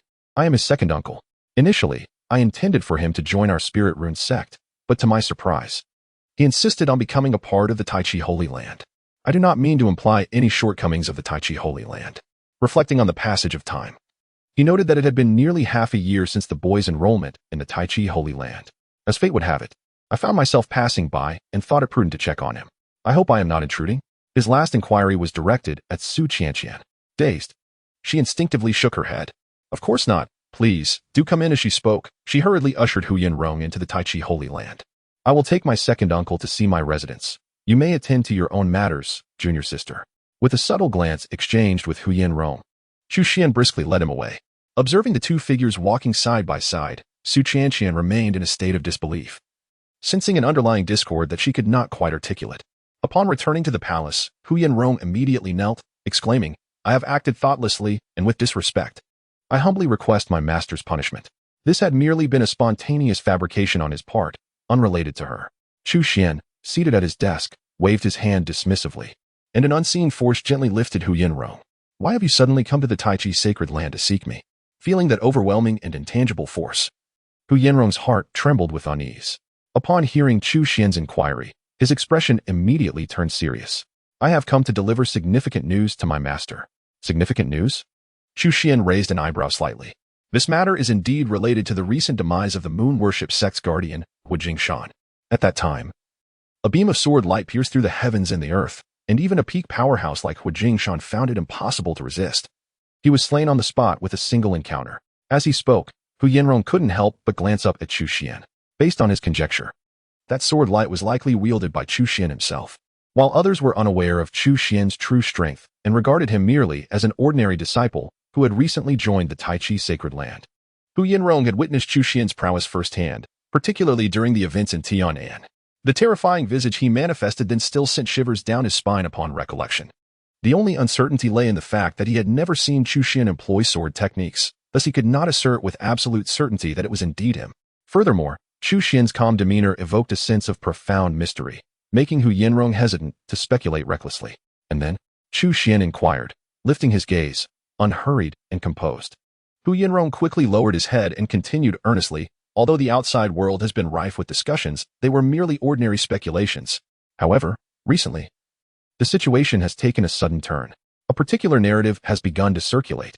It is said that the incident was not the work of a mysterious powerhouse, but rather the manifestation of a divine weapon concealed within the Tai Chi sacred land. The flash of sword light was, in fact, the overwhelming power unleashed by this divine artifact. A divine weapon? Chu Xuan was momentarily taken aback and, recalling the Thunder Spirit Spear he had previously acquired, shook his head with a sardonic expression and inquired, is there truly anyone who believes such absurdity? Indeed, there are many. Hu Yinrong nodded emphatically. This belief gained traction primarily because the leader of the moon worship sect personally endorsed the claim, and several other factions were subtly fanning the flames of this narrative. As the news spread, it grew increasingly exaggerated, prompting a considerable number of individuals to covertly gather, preparing to jointly challenge the Tai Chi sacred land. Even the old servant had received an invitation, indicating that numerous formidable figures were involved, which is why he hurried to the Tai Chi sacred land to inform his master. Upon hearing Hu Yinrong's words, Chu Xuan quickly grasped the situation. The allure of wealth is a perilous temptation, and a divine weapon, indeed, could easily stir one's ambition. Even the mere possibility was sufficient to entice many to take risks. With this thought, Chu Xuan could not help but let out a deep sigh. The demise of the peak powerhouse, Shan, had undoubtedly elevated the Tai Chi sacred land's reputation, rendering ordinary factions hesitant to provoke it. Yet, conversely, it also placed the Tai Chi sacred land directly in the eye of the storm. The presence of such a terrifying force lurking in the shadows not only left the moon worship sect in a state of unease but also unsettled other factions, causing them sleepless nights. To speak candidly, the current plight of the Tai sacred land can largely be attributed to the fact that few factions within the Qingyuan mansion are untainted. In the past, the innumerable benefits of the Tai sacred land were ruthlessly plundered and divided among various forces, with the majority of the factions in Qingyuan mansion complicit in this endeavor. Should the Tai sacred land indeed face annihilation, they would likely remain indifferent. However, given the present circumstances, the Tai sacred land not only persists but exhibits signs of a potential resurgence, which causes considerable discomfort among them. Who can guarantee that, following a revival, the Tai sacred land will not seek retribution against them? Thus, under the leadership of the moon worship sect, various powerful factions are covertly fanning the flames of this situation. To some extent, this represents a collective probing by these factions against the Tai sacred land. Hu Yinrong comprehends this as well, which is why he hastened to inform the Tai sacred land of the developments. The combined might of the united factions in Qingyuan mansion is far more formidable than that of the moon worship sect alone. A single misstep could truly spell the complete destruction of the Tai's sacred land. At that moment, Chu Xuan pointed to a freshly drawn talisman on the desk and inquired of Huyen Rong, "What do you think of this talisman?" Chapter 72, 10th Rank Talisman, Master of Talismans. Talisman? Huyen Rong was momentarily taken aback, unable to fathom the connection between a mere talisman and the gravity of the current situation. Nevertheless, since Chu Xuan had spoken, he refrained from questioning further and approached the desk. Yet, upon casting a glance at the talisman, Huyen Rong found himself utterly immobilized, his eyes wide in astonishment. As though he had witnessed an extraordinary miracle, he swiftly lifted his head, his face alight with excitement as he turned to Chu Xuan and inquired, "Master, is this a 10th grade talismans?" Ordinary talismans are categorized into 10 grades, with the 10th grade talismans standing as the pinnacle of this hierarchy, far surpassing the capabilities of lesser talismans. The talisman before them emanated an astonishing essence of power. If Huyen Rong's eyes did not deceive him, this was indeed a genuine 10th grade talisman. Indeed, this is unequivocally a 10th grade talisman. At that moment, Chu Xuan nodded, affirming his assessment.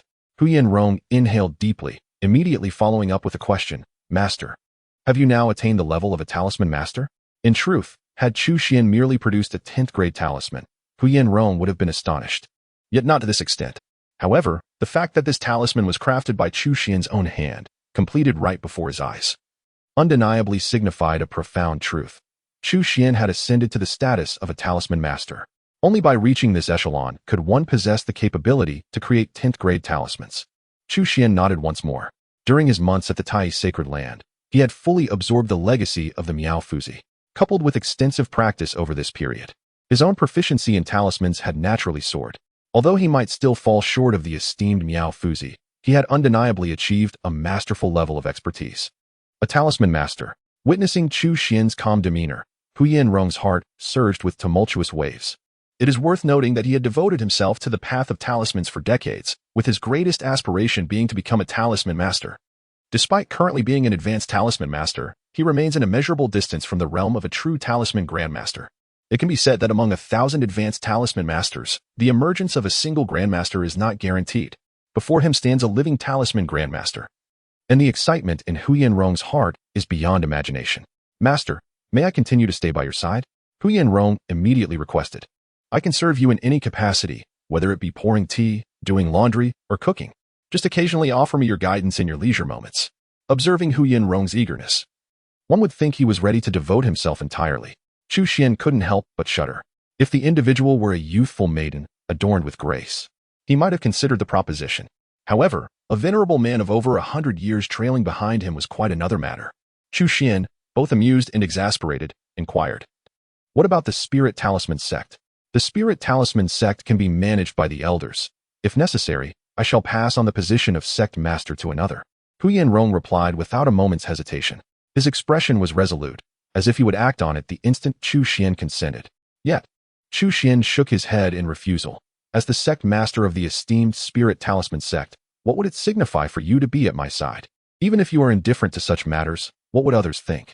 In that case, how could I remain peacefully in the Tai's sacred land?" Huyen Rong was momentarily taken aback. This was evidently an insurmountable issue, and he soon lowered his head, displaying a look of dejection. Upon witnessing his demeanor, Chu Xuan felt a twinge of compassion and promptly offered solace. All right. When you have time, I shall guide you." At the sound of these words, Huyen Rong immediately revitalized.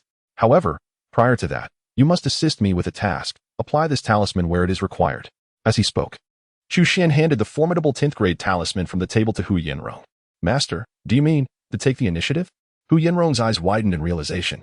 Gazing at the terrifying power of the 10th grade talisman in his hand, a flicker of trepidation crossed his expression. The might of a 10th grade talisman is comparable to the full force of a revered master of creation. If deployed unexpectedly, it could unleash an unimaginable calamity. As the saying goes, to come without reciprocation is impolite. Since those factions wish to probe, let them open their eyes wide and behold the spectacle. Chu Xuan's demeanor remained nonchalant, seemingly unfazed. Though he was not a fiend, he was not one to passively endure attacks either. As the adage suggests, men die for wealth.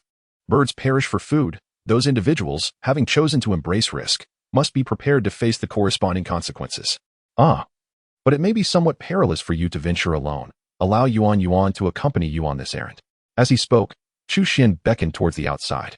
Soon, Hu Yinrong beheld a charmingly clumsy creature wobbling in from outside, none other than the iron-eating beast, Yuan Yuan. Since breaking through to the realm of the great demon, her fur has become exceedingly soft, and her appearance has transformed into an even more adorable and charming visage, with a pair of exceptionally lively large eyes that are utterly endearing. From her presence, Hu Yinrong also sensed an immense threat. No wonder the master refused his servitude. It appears he has acquired a new favorite. With this thought in mind, Hu Yinrong immediately exclaimed, "Master, I have recently ascended to the 9th layer of the Purple Mansion realm. For such perilous tasks, I alone can manage. It would be best if this pet, who only knows how to be cute, refrains from participating." The implication was clear. He considered himself the truly valuable one. A mere pet that can only be adorable? Upon hearing his words, Chu Xuan couldn't help but break into a peculiar smile. He quickly turned to Yuan Yuan and, with a playful grin, said, "It seems you have been underestimated. In that case, let him witness your true power." As he spoke, Chu Xuan waved his hand, effortlessly sealing off the space around them. Upon seeing this, Yuan Yuan smiled innocently, her dark eyes flashing with a hint of cunning. In the next moment, an unimaginable torrent of terrifying demonic energy erupted from within her. Simultaneously, her form began to soar in size, rapidly reaching the pinnacle of the palace. Gazing at this colossal being, reminiscent of a mountain, Hu Yinrong could not help but drop his jaw, his eyes nearly popping out of their sockets, his aged face reflecting an overwhelming shock. "This is a great demon." Hu Yinrong could not suppress his exclamation of astonishment. He could hardly fathom how a pet, so adorably foolish and endearing, had suddenly transformed into such a fearsome beast. With his cultivation at the 9th level of the Purple Mansion realm, he appeared utterly defenseless before the formidable iron-eating beast, Yuan Yuan, who had recently ascended to the ranks of great demons. In truth, although Yuan Yuan had only just broken through to the level of a great demon, her exceptional talents ensured that her prowess placed her among the elite of her kind. "Now, you surely cannot refuse any longer," Chu Xuan inquired with a smile. Chapter 73, A Mission Unaccomplished, the entire army annihilated after departing from the Tai sacred land. Hu Yinrong and Yuan Yuan soared into the sky, swiftly transforming into two streaks of light as they darted into the distance. During their aerial flight, Hu Yinrong felt a competitive spirit arise within him. Although he could not match her in cultivation strength, he held a measure of confidence in his agility and evasion techniques. Unbeknownst to Yuan Yuan, he subtly summoned his energy, creating swirling currents around his body, akin to riding the wind, which subsequently accelerated his speed. Yuan Yuan quickly became aware of his movements, glancing up at him, her innocent face breaking into a teasing smile. Soon after, arcs of lightning began to flicker across her surface, a manifestation of the innate divine ability awakened after consuming the golden thunder bamboo. In an instant, she transformed into a bolt of lightning, darting ahead and leaving Hu Yinrong trailing behind. Staring at her blindingly swift figure, he was momentarily left in stunned silence. Naturally, he was unwilling to concede defeat. Gritting his teeth, he immediately pursued her. Thus commenced their playful yet intense contest of chase. Far away, a vast and formidable throng is surging towards the sacred land of Tai, brimming with a palpable sense of menace. This assembly is a veritable mlang of individuals, encompassing a diverse array of characters. Among them are those lured by the tantalizing rumors of divine weaponry, greedy souls seeking fortune. There are also opportunistic bandits and rogue figures looking to take advantage of the chaos, as well as a significant number of destitute wanderers hoping to seize a chance for gain. Notably, the ranks also include concealed sect masters and clandestine agents dispatched by formidable powers. It is undeniable that the allure of the divine weapon is extraordinary. Even mere whispers of its existence have spurred countless individuals into action. In the span of just a few days, thousands have gathered, with a steady influx of newcomers arriving from all directions. The singular objective uniting them is unequivocally the sacred land of Tai. In truth, not all are swayed by the rumors of the divine weapon, nor do they all dismiss the possibility of a formidable force lurking behind the sacred land of Tai. Yet, regardless of belief, they join the throng without hesitation. The rationale is simple. For wealth, men perish. For sustenance, birds meet their demise. The allure of the divine weapon causes them to instinctively overlook the potential dangers that lie ahead. Furthermore, the sheer number of participants lends an overwhelming audacity to their endeavor. In their eyes, even if the sacred land of Tai harbors a terrifying power, it may not be capable of thwarting their ambitions. After all, not all among them are mere ordinary cultivators. Many are renowned figures in their own right. The three brothers are famously known as the three demons of the northern desert. They have mastered the art of dark sorcery, delighting in the consumption of human blood and often using living beings to enhance their powers.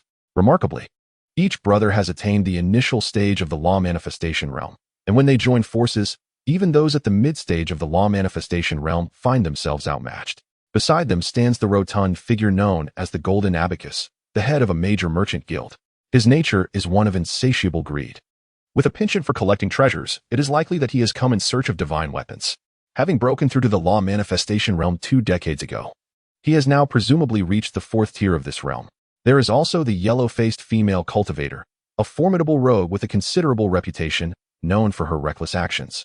The number of sects she has obliterated is beyond counting, and she possesses a formidable strength at the 3rd tier of the law manifestation realm, concealed within the mountains. Hu Yanrong pointed out the many powerful figures within the vast entourage, sharing insights with Yuan, as if recounting cherished tales. Although there had been subtle competition along the way, when it came to serious matters, Hu Yanrong showed no hesitation. Moreover, at the forefront of the group is a hunchbacked elder, a renowned rogue cultivator from Qingyuan Prefecture. His cultivation has reached the late stage of the law manifestation realm. More importantly, his affiliations are noteworthy. It is said that he has secretly joined the moon worship sect, handling unsavory affairs on their behalf. Many of the powerful individuals in this entourage were invited by him. It seems there are indeed numerous formidable individuals present. Yuan licked her lips and spoke, her words flowing with clarity. Having successfully broken through to the great demon realm, she may not yet have taken on a corporeal form. But the transformation of her vocal cords has been accomplished, making her ability to articulate words an effortless feat as she spoke. Her eyes betrayed not a trace of fear, but rather a glimmer of undeniable excitement. Should I take the initiative and eliminate the leaders first? Yuan suggested eagerly. So reckless? Upon hearing this, Hu Yanrong was taken aback. Turning to look, he found Yuan's expression to be utterly serious, as if she were not jesting at all. Are you confident? Hu Yanrong asked instinctively. A sudden ambush should have a 70 to 80% chance of success, Yuan replied after a moment's contemplation. Although she possessed extraordinary talent and her strength far surpassed that of ordinary cultivators, she had only recently broken through to the great demon realm and was hesitant to speak too definitively. Nevertheless, this revelation left Hu Yanrong profoundly astonished. In the face of so many formidable beings at the law manifestation realm, most individuals would be scrambling to escape. Few would dare to boast of a 70 to 80% likelihood of success. Even if there were some exaggeration in her claim, her prowess was indeed astonishing. Even if you manage to eliminate the leader, there are still thousands in the group. Once they converge their attacks upon you, your demise is likely inevitable. Once the leaders are dealt with, the remaining individuals will lack the strength to breach my defenses, Yuan declared without a moment's hesitation. She held firm confidence in this assertion. As the sole beast to have escaped from the furnace of the Chu Xuan realm, she indeed had the credentials to make such a statement. However, Hu Yanrong could not permit her to take such a risk, and ultimately shook his head in refusal. Even so, should we inadvertently alert them, it is certain that someone will seize the opportunity to flee. In that event, your identity would be exposed, inevitably causing trouble for our master. Upon hearing Hu Yanrong's words, Yuan ceased her insistence. In that case, I shall heed your counsel. We shall proceed according to our original plan. I will first activate the talisman, unleashing its full might, and should any adversaries remain, you may intervene thereafter. Yuan pondered for a moment and found no objections. The two swiftly reached a consensus. Without further delay, Hu Yanrong immediately set about activating the Grade 10 talisman entrusted to him by Chu Xuan. The Grade 10 talisman was far beyond the capabilities of ordinary talismans. Its formidable power was not easily unleashed, were it not for Hu Yanrong's own cultivation at the 9th layer of the Purple Mansion realm. Coupled with his proficiency as a senior talisman master, he would have found this task exceedingly challenging. As the talisman's power erupted with sudden intensity, the sky was instantaneously engulfed in darkness. A fierce wind howled, and torrential rain poured down. The spell sealed within this talisman was none other than the rain summoning technique that Chu Xuan had employed to annihilate 300,000 cavalrymen of the Gyre people. However, Chu Xuan's cultivation had since evolved beyond measure, and the might of this divine ability had undergone a dramatic transformation. The tempest and downpour struck simultaneously, their terrifying force seeming capable of annihilating the very heavens and earth. In the blink of an eye, it enveloped the 1,000-strong battalion completely. This space appeared to be forcibly sealed, rendering even those formidable beings of the Dharma manifestation realm unable to escape. Many were caught unawares and were swiftly torn to shreds. In an instant, a rain of blood and dismembered bodies erupted, causing the surrounding area, spanning hundreds of miles, to convulse violently. Upon witnessing that utterly terrifying spectacle, Even the concealed Huyan Rong and Yuan Yuan could not help but change their expressions dramatically. The two of them no longer had the inclination to search for any remaining survivors. For under such a dreadful power, there would be no chance of escape. We must leave immediately, or it will be too late. Yuan Yuan seized Huyan Rong, who was weakened from activating the talisman, and promptly unleashed the thunder escape technique to its utmost limit, transforming into a streak of lightning as they fled in haste. Having escaped for several hundred miles, they finally came to a halt. Gazing at the cataclysmic scene in the distance, the pair exchanged glances, each able to discern the lingering trepidation reflected in the other's eyes. It was perilously close. They nearly met their own doom. As for the formidable force that had initially surged towards the Taiyi sacred land, it was unequivocally annihilated. Such an enormous upheaval sent shockwaves throughout the entire Qingyuan prefecture. Upon witnessing the astonishing and horrifying sight, countless powerful beings stood in stunned silence, their minds consumed by a singular thought. What on earth had transpired? Chapter 74. The Key. The Secret Realm and the Healing Elixir. The complete annihilation of a multitude of thousands stirred an immense uproar in Qingyuan prefecture. The magnitude of this incident far surpassed the earlier event involving the Moon Yue sect's protector, Hu Jingshan, who was slain by a single sword strike. After all, Hu Jingshan, no matter how formidable, was merely one individual, whereas this time, it was an entire contingent of several thousand that had perished. Among them were not a few renowned experts, with the ranks of those at the Dharma aspect realm numbering no less than 7 or 8. Of paramount significance is the fact that the individual who executed this feat remained entirely concealed, wielding a formidable power that obliterated thousands of formidable beings with but a single stroke. This is truly the most terrifying aspect. Such an extraordinarily fearsome display of might not only jolted those who had been intoxicated by rumors of divine weapons into a state of acute awareness, but also rendered the various factions contemplating a probe into the Tai Chi sacred land utterly speechless. At this juncture, all are unequivocally convinced that a mysterious powerhouse lurks behind the Tai Chi sacred land, one whose cultivation and prowess far exceed their most dreadful imaginings. Consider the ramifications. Had this formidable power not descended upon those thousands, but rather upon their respective sect strongholds, who among the myriad sects of Qingyuan prefecture could guarantee their resilience against such an overwhelming display of might, save for the protective formations of the 6 major powers? The grim likelihood is that, should such a divine force be unleashed upon them, their entire sects might be rendered non-existent, as if the very mountains and rivers spanning hundreds of miles were razed to the ground. Yet, paradoxically, amidst the clamor and tumult beyond, the Tai Chi sacred land, at the epicenter of this tempest, remained shrouded in tranquility and harmony. Due to their isolation from the outside world, they remained blissfully unaware of the events that had transpired. It was only several days later, when Luber ventured out to procure supplies, that he fortuitously stumbled upon this news. Upon his return and revelation of the events to the others within the Tai Chi sacred land, they were struck with a sense of foreboding. If those thousands had truly descended upon the Tai Chi sacred land, what means would they have to defend themselves? Would they rely on the illusory divine weapons? However, fortunate as it may seem, they inexplicably evaded such a dreadful catastrophe without taking any action. No, this is not mere luck. Although they did nothing, someone else took it upon themselves to intervene on their behalf. Soon, all minds converged upon the enigmatic senior who had eluded discovery for over half a month. Aside from this mysterious figure, it is unlikely that anyone else would come to the aid of the Tai sacred land at such a critical juncture. Nor could anyone possess such formidable strength. It appears that this elder has been silently safeguarding us. Since he is reluctant to reveal himself, we shall not press him. Within the palace, the Grand Elder Dang gasped for breath. Following her battle with Hu Jingshan, although she had narrowly escaped with her life, her physical condition had utterly deteriorated. Coupled with the dire state of the Tai sacred land, effective treatment was beyond reach, leaving her to rely on her once profound cultivation merely to sustain her existence. As a consequence, her powers had suffered significantly. Maintaining even the most fundamental aspects of her cultivation was a challenge. Should a formidable adversary arrive at this moment, she would find herself powerless despite her intentions. Thus, she could not help but feel a sense of luck that the Tai sacred land had dodged this disaster. Yet, contemplating her own health, she could not stifle a deep sigh, knowing that her endurance was waning. I have summoned you here today not only to discuss this matter, but also to announce another significant development. As she spoke, Dang Ying raised her gaze to the 5 individuals before her, the last remaining members of the Tai sacred land. In truth, she felt a profound dissatisfaction within her heart. Aside from Su Qianqian, the sole direct disciple who meets her standards, the others are either too old or too young, or they possess some mental deficiencies.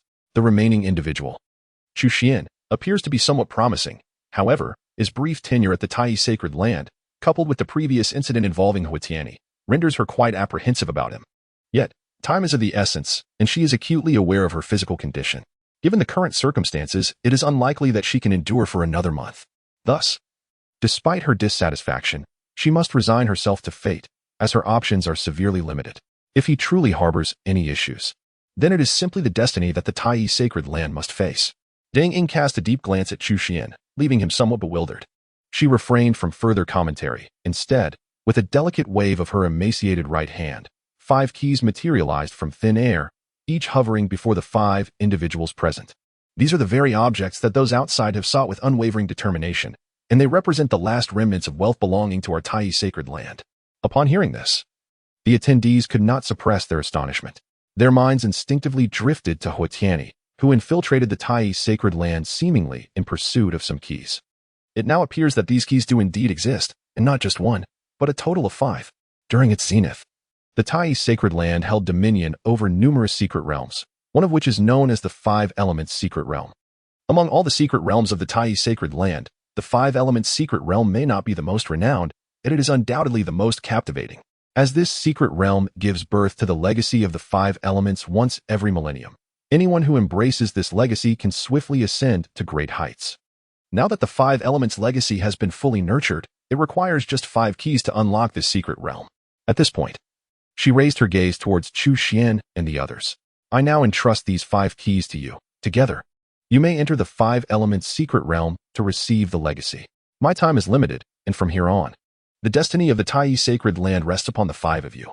Having uttered these words, she seemed to lose the strength to speak further, her entire being appearing frail, her complexion pallid. Master, I cannot bear the thought of your death. Upon witnessing her condition, Su Chanqian could no longer restrain herself and immediately knelt before her, crying out in anguish. Foolish child, Dang Ying struggled to lift her right hand, gently stroking her head. Who among us can escape the cycle of birth, aging, illness, and death? Moreover, I am well aware of my own condition. Unless a peerless healer intervenes, it is nearly impossible for me to recover. Upon hearing this, the crowd could not suppress their sorrow. However, at that moment, Chu Xuan suddenly cleared his throat twice and stepped forward. Well, I may not be a divine healer, but I possess a miraculous herb that can heal wounds. Perhaps it might be of some assistance. Instantly, everyone turned their attention towards Chu Xuan. Dang Ying could not help but feel a flicker of hope in her eyes, but it quickly dimmed as she shook her head and sighed. Remarking on the rarity and preciousness of healing elixirs, not every spirit herb could be deemed a healing miracle. She recalled the days of the Tai Holy Land at its zenith when such miraculous remedies were. Before she could finish her thought, she witnessed Chu Xuan extracting a treasure ginseng from his bosom, radiating a gentle purple glow, unmistakably extraordinary. Not merely extraordinary. Dang Ying's eyes widened in astonishment. If her eyes did not deceive her, this must be the legendary 9 Curves spirit ginseng. It was said to embody an exceptional spirit energy, possessing the astonishing ability to transform decay into wonder in the realm of healing, truly a healing miracle. This sight, at the brink of despair, felt like a lifeline thrown from the depths of hopelessness. For a moment, Dang Ying stammered, utterly at a loss for words. This is of no use to me. Since the Grand Elder needs it, I shall offer it to the Grand Elder. Chu Xuan, observing her reaction, smiled faintly. Without waiting for her to utter a word, he unhesitatingly placed the 9 Curves spirit ginseng into her hands. For Chu Xuan, the healing elixirs stored within his system's space were far more numerous than this singular specimen. In fact, the 9 Curves spirit ginseng could be considered rather ordinary among them, and he felt no reluctance to part with it. Moreover, to speak frankly, with his currently formidable constitution, there were few capable of inflicting harm upon him, rendering the ginseng not particularly vital in his eyes. However, this was merely his perspective. For anyone else, regardless of who they were, a single healing elixir was worth its weight in gold. For Dang Ying, whose time was drawing near, this was nothing short of a life-saving elixir. She gazed at the 9-twist spirit ginseng in her hand and then cast a glance at Chu Xuan. Her heart a tempest of emotions. She opened her mouth, yearning to decline, yet the words eluded her. The significance of this 9-twist spirit ginseng was simply too profound for her. Reflecting on her recent doubts regarding Chu Xuan's identity, a wave of guilt washed over her. How could someone who unhesitatingly offered such a miraculous healing herb possibly harbor any questionable origins? After a lengthy silence, Dang Ying finally lifted her head, her expression imbued with genuine gratitude. Strong-willed by nature, she had never wished to bow her head in submission. However, in this moment, facing the younger Chu Xuan, she relinquished her pride without hesitation. Chapter 75. The Opening of the Five Elements Secret Realm, the Commotion of Qingyuan Mansion. Originally, I intended for you to enter the Five Elements Secret Realm on your own to receive the inheritance, but with this 9-twist spirit ginseng, we shall pause for the time being. Grant me 3 days. Once I have regained my strength, I shall personally safeguard you to ward off any nefarious individuals who might harbor ill intentions. With newfound hope for survival, Deng Ying's demeanor transformed remarkably. Suddenly, a glint of determination flashed in her eyes, and she raised her head to address Chu Xuan and the others. Chu Xuan and his companions readily acquiesced. Then allow me to entrust this key to you, Great Elder, for safekeeping. As he spoke, Chu Xuan was the first to return the key he held. The others followed suit, each of them returning their keys to Deng Ying. She accepted them without reluctance, not out of distrust, but to prevent any unforeseen mishaps. Only by gathering all 5 keys can one successfully unlock the secret realm of the 5 elements. If, at the crucial moment, one key is suddenly missing, it would indeed be quite awkward. Master, please hasten your recovery. We shall take our leave for now. After Su Chanqian spoke, she swiftly led the group out of the palace. As they watched the palace doors close once more, they exchanged glances, and a wave of relief washed over them, reflected in their smiles. In the Tai sacred land, Elder Deng Ying had always been a steadfast anchor, and the prospect of her health being restored filled everyone with genuine joy. By the way, junior brother Chu, such a precious healing herb as the 9. Where did you procure it? Su Chanqian suddenly directed her gaze at Chu Xuan. Don't tell me you found it lying around at the foot of the mountain. Before Chu Xuan could respond, Su Chanqian quickly interjected. That kind of story might fool a child, but I am no child. Yet, from my perspective, junior sister, you still seem like a child who has yet to mature. Chu Xuan's gaze inadvertently drifted to a certain part of her, and a knowing smile crept across his lips.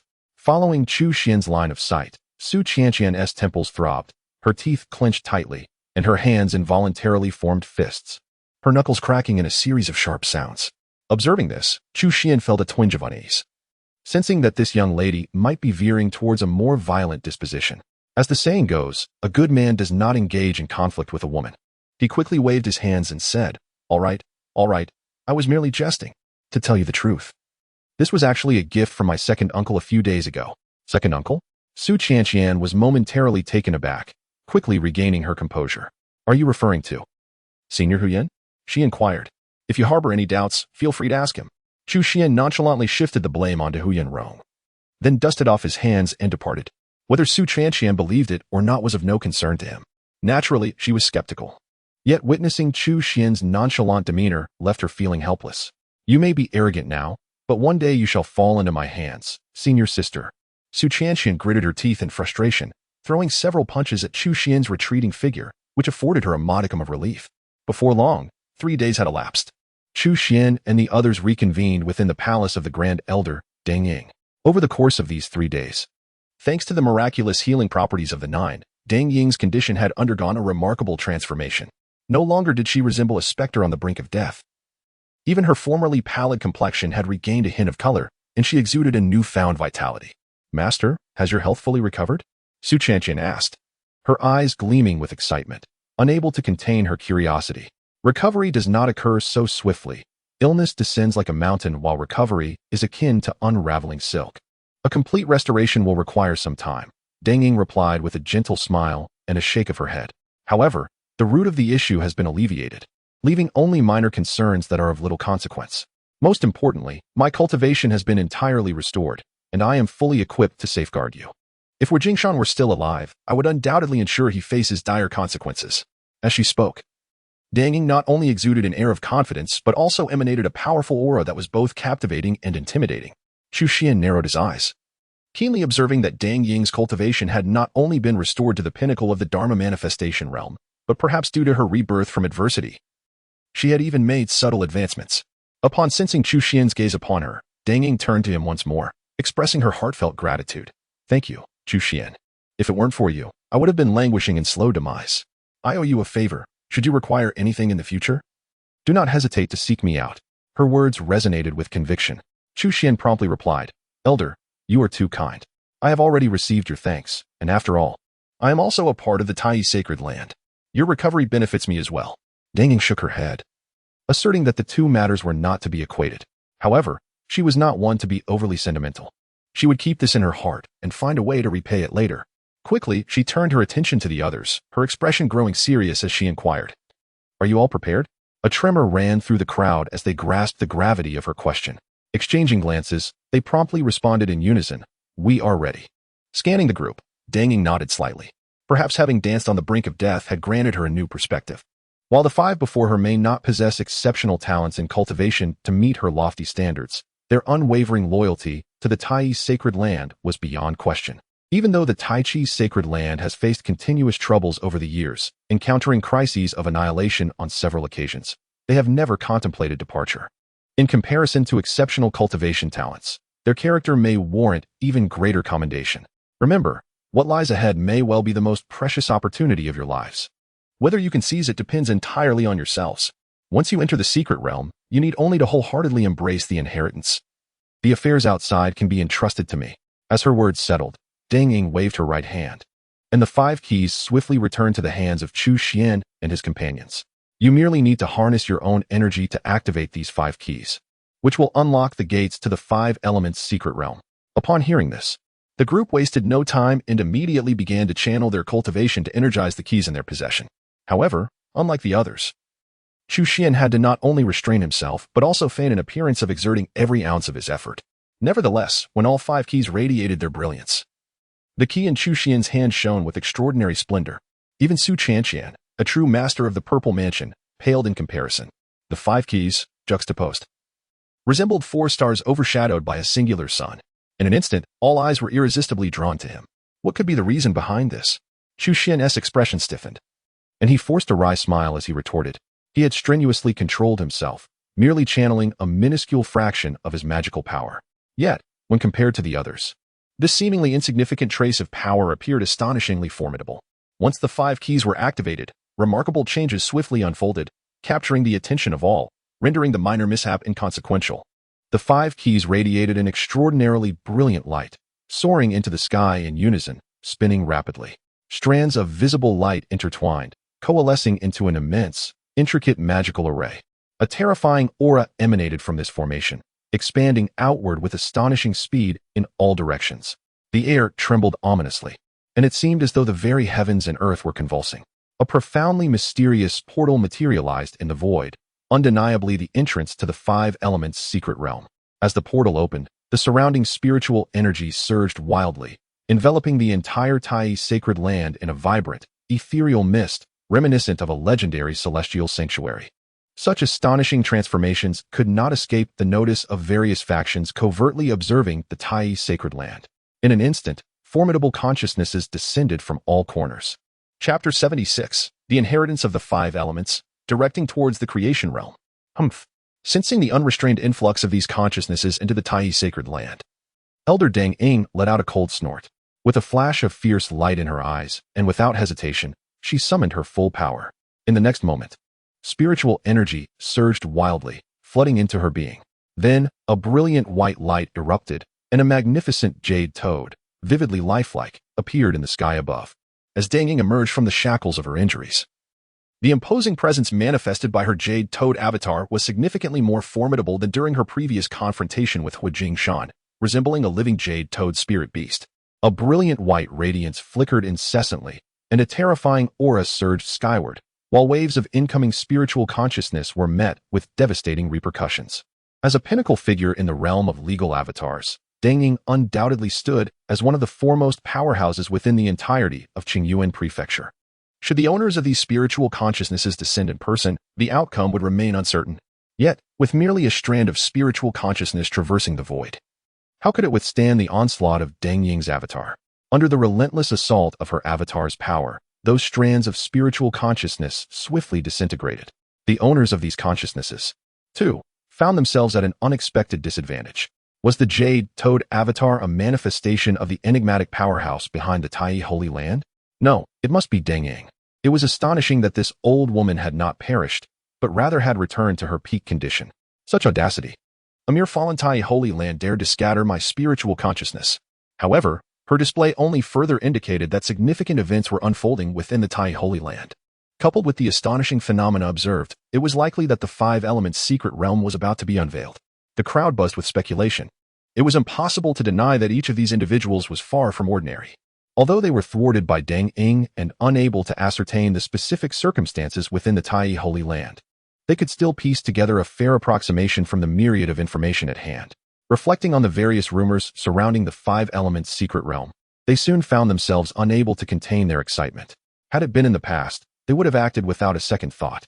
Yet, the present circumstances are markedly different.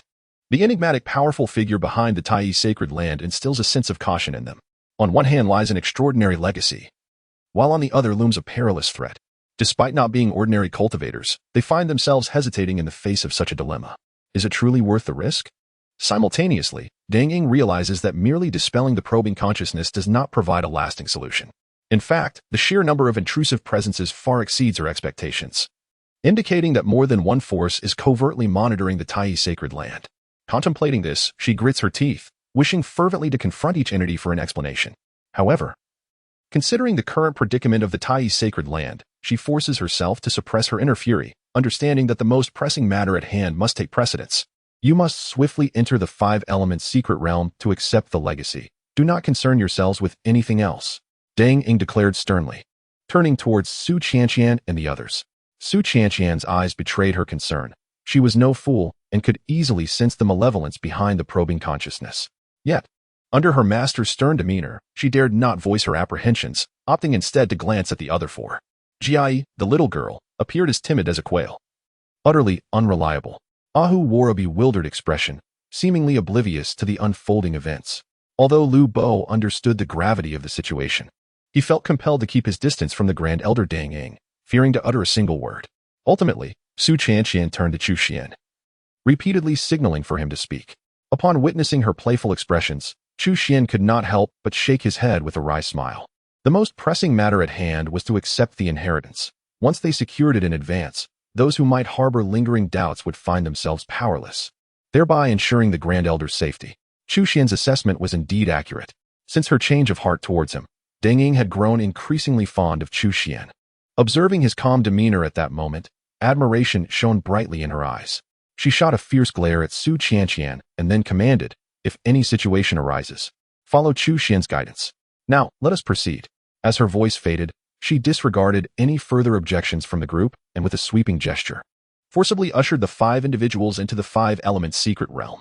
In an instant, light and shadow danced, and time seemed to reverse, as if they had traversed from one realm into another.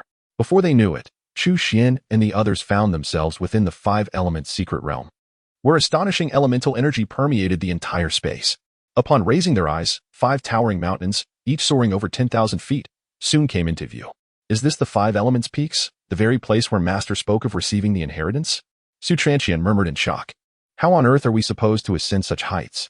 Jia and Lu Bo exchanged glances, both of them still at the body refinement stage, incapable of flight.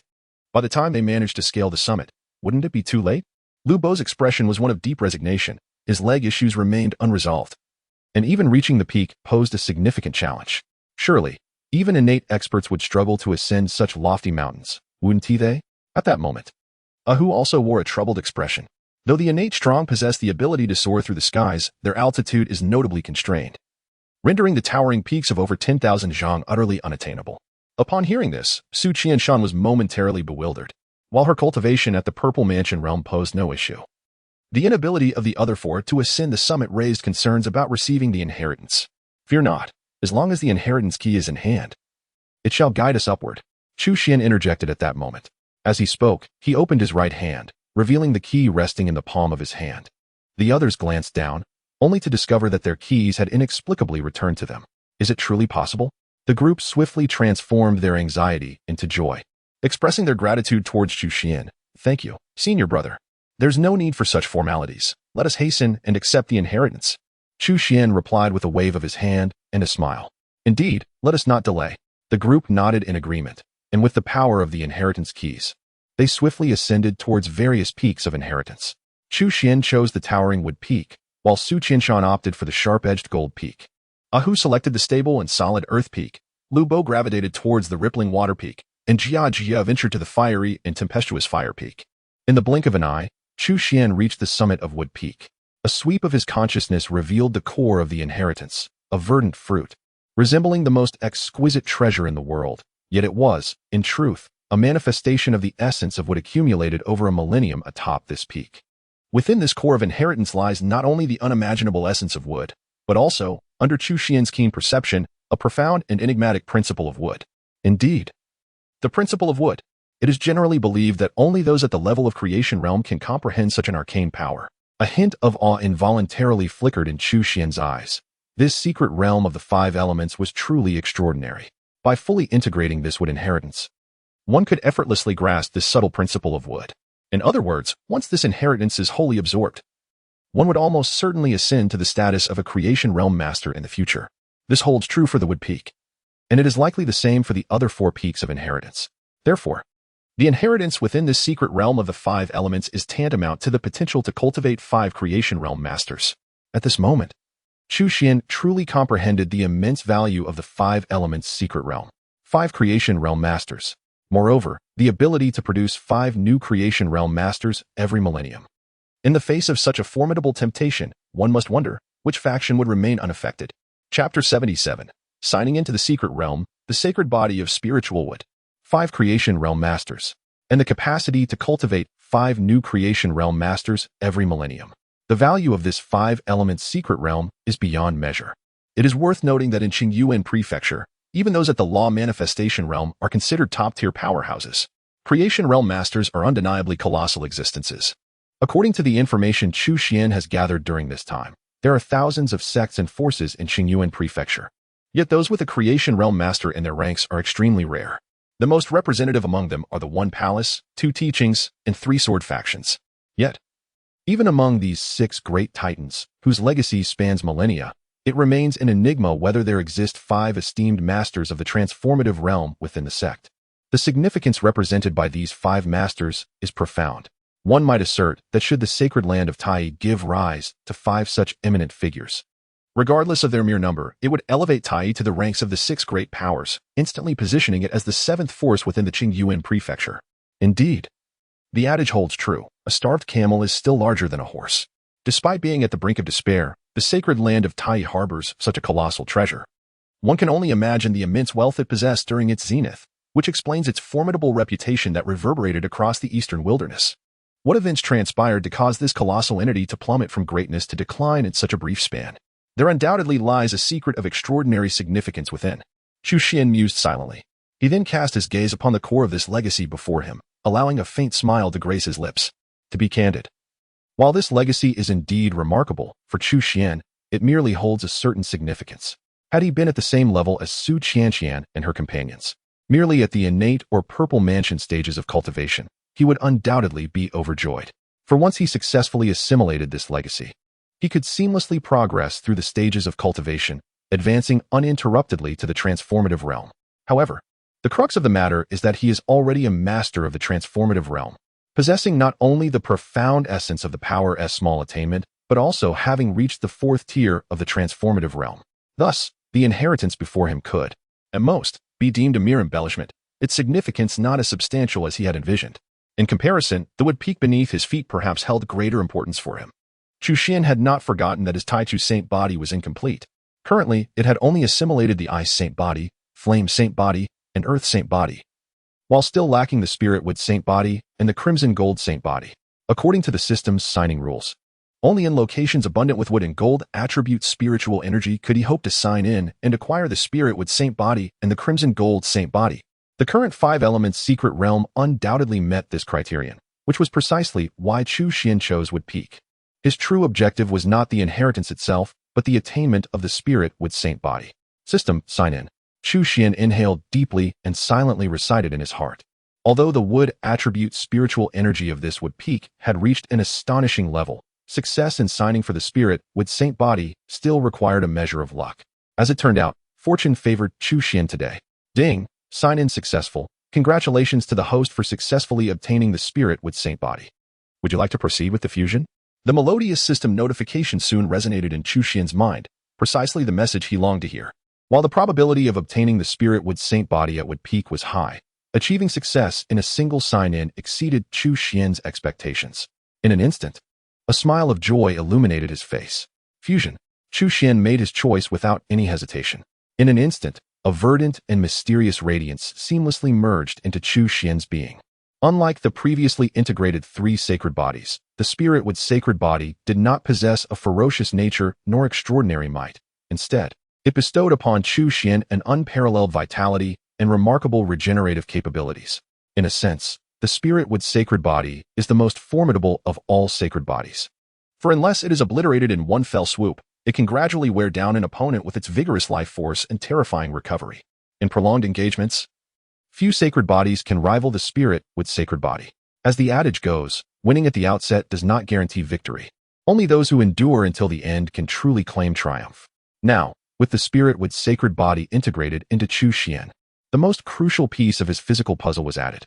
Having dedicated himself to the cultivation of the divine elephant suppression technique and assimilated three sacred bodies, his physique already surpassed that of ordinary beings. The fusion with the spirit with sacred body propelled his physical prowess to unprecedented heights. Every cell, every drop of blood, was suddenly infused with astonishing vitality, and his recovery capacity was enhanced several-fold. It is easy to imagine that anyone attempting to defeat Chu Xuan would find the challenge exponentially greater. As time passed, when the spirit with sacred body completely melded with Chu Xuan, an emerald-like mysterious brilliance surged towards the heavens. The entire secret realm trembled, and even phenomena of nature manifested beyond its confines. Witnessing this spectacle, the elder Deng Ying, who had been vigilantly guarding outside, opened his eyes wide, his expression a blend of joy and concern. While he was delighted that someone within the secret realm had successfully fused with the heritage, there lingered a shadow of worry. Indeed, she regarded this astonishing phenomenon as a portent of the successful fusion of legacies. Conversely, such a remarkable spectacle inevitably attracted greater attention to the Tai Chi sacred land. In fact, this was indeed the case. Accompanying the emergence of this extraordinary phenomenon, an increasing number of individuals turned their gazes toward the Tai Chi sacred land. Those who had previously wavered, upon witnessing the breathtaking celestial phenomenon, instantaneously resolved within themselves. There could be no further delay. If the legacy were to meld them all together, they would have to wait another millennium. The Five Elements secret realm was pivotal to the flourishing plans of our moon worship sect, and it was imperative that we did not relinquish it. The sect leader, Shi Zhongjia, spoke coldly. Immediately, with a flourish of his sleeve, he departed from the mountain gate, accompanied by the remaining three guardians. The Five Elements secret realm must not be surrendered to others, for it would not bode well for my Xianin sect. Dispatch the order for the Holy Maiden and the four elders to journey to the Tai Chi sacred land. A voice echoed from the depths of the crypt of the Xianin sect.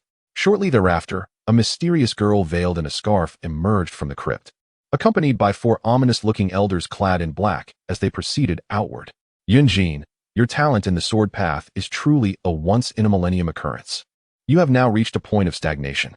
Accompany the Grand Elder to the Tai Chi sacred land, and if the opportunity arises, seek guidance from the enigmatic sword cultivator there. The Qihong sword sect, under the leadership of an elder, saw a young girl bearing a sword emerge from the mountain gate. Simultaneously, the Yuanyang sword sect and the Zhulong sword sect made similar decisions, each dispatching their most exceptional successors to the Tai Chi sacred land. A lively atmosphere enveloped the scene. The Five Elements secret realm indeed held an irresistible allure, stirring even the heart of the elder. Zijin, take a party and venture forth to retrieve the Five Elements secret realm, echoed an aged voice within the Longhu Palace. Understood, responded a young man, his expression grave, as he promptly rose to his feet. Wazijin, the next master of Longhu Palace, had already established himself as the foremost among the younger generation of Qingyuan Prefecture several decades prior, his cultivation now having ascended to the realm of transformation. With the six major powers commencing their maneuvers, the various sects within Qingyuan Prefecture swiftly began to stir in response. Chapter 78. The Essence of Wood, 7th Level of Transformation. I still lack the Crimson Gold Sacred Body. After successfully merging with the spirit with Sacred Body, Chu Xuan soon lifted his gaze towards the peak of gold. A glimmer of eagerness flickering in his eyes. He could acutely perceive the immense benefits bestowed by the spirit with Sacred Body, and his anticipation for the effects of merging with the Crimson Gold Sacred Body deepened. After all, he had already successfully integrated 4 sacred bodies. Just one more, the Crimson Gold Sacred Body, was needed to achieve a complete primordial sacred body. A complete primordial sacred body represented the true pinnacle of sacred bodies. It was easy to imagine that, upon successfully merging with the Crimson Gold Sacred Body, he would undergo a profound transformation. However, Recognizing that the system only allowed for a single sign in each day, he understood that rushing to the peak of gold would bear no immediate fruit. Thus, he chose to temper his impatience for the time being. After all, the five-element secret realm would not vanish in an instant, as long as it remained. Daily sign-ins were assured. Patience was essential, for the crimson gold sacred body would ultimately be within his grasp. However, the golden sacred body may not be acquired as effortlessly as the spirit with sacred body with a mere sign-in.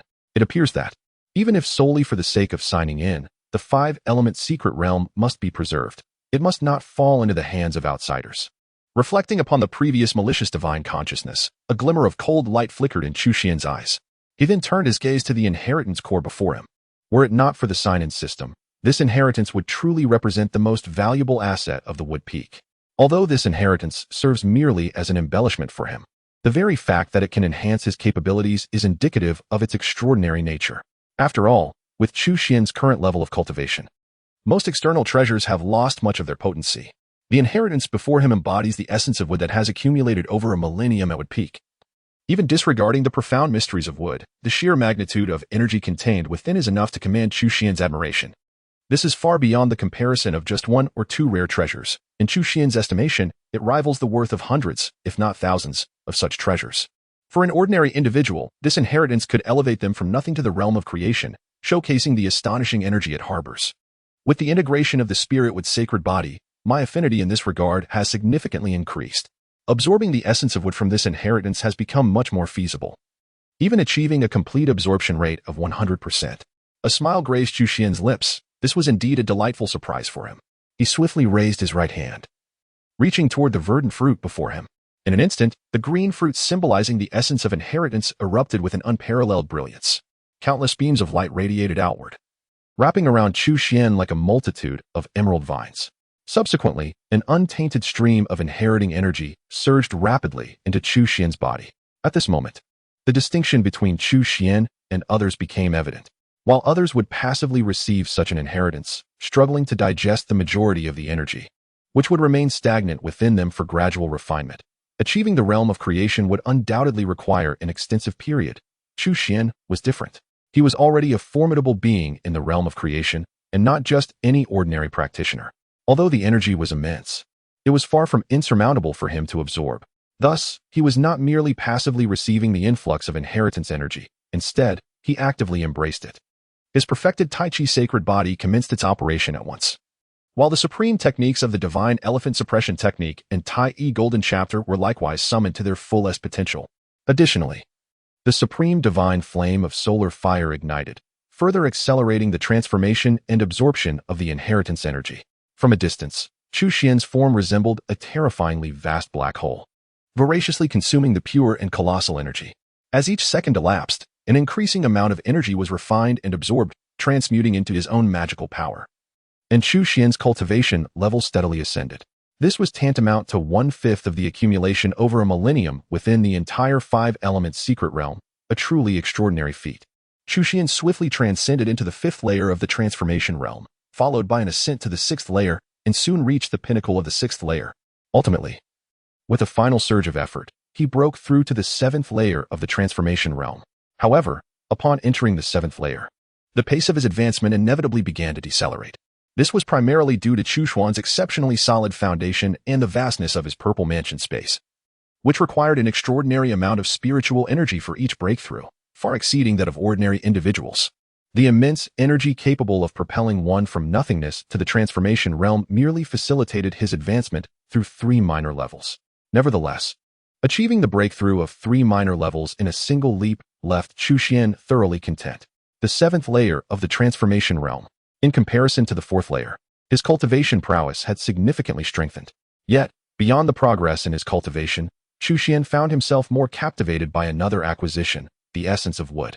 For others, grasping the subtle essence contained within the inheritance would undoubtedly pose a formidable challenge.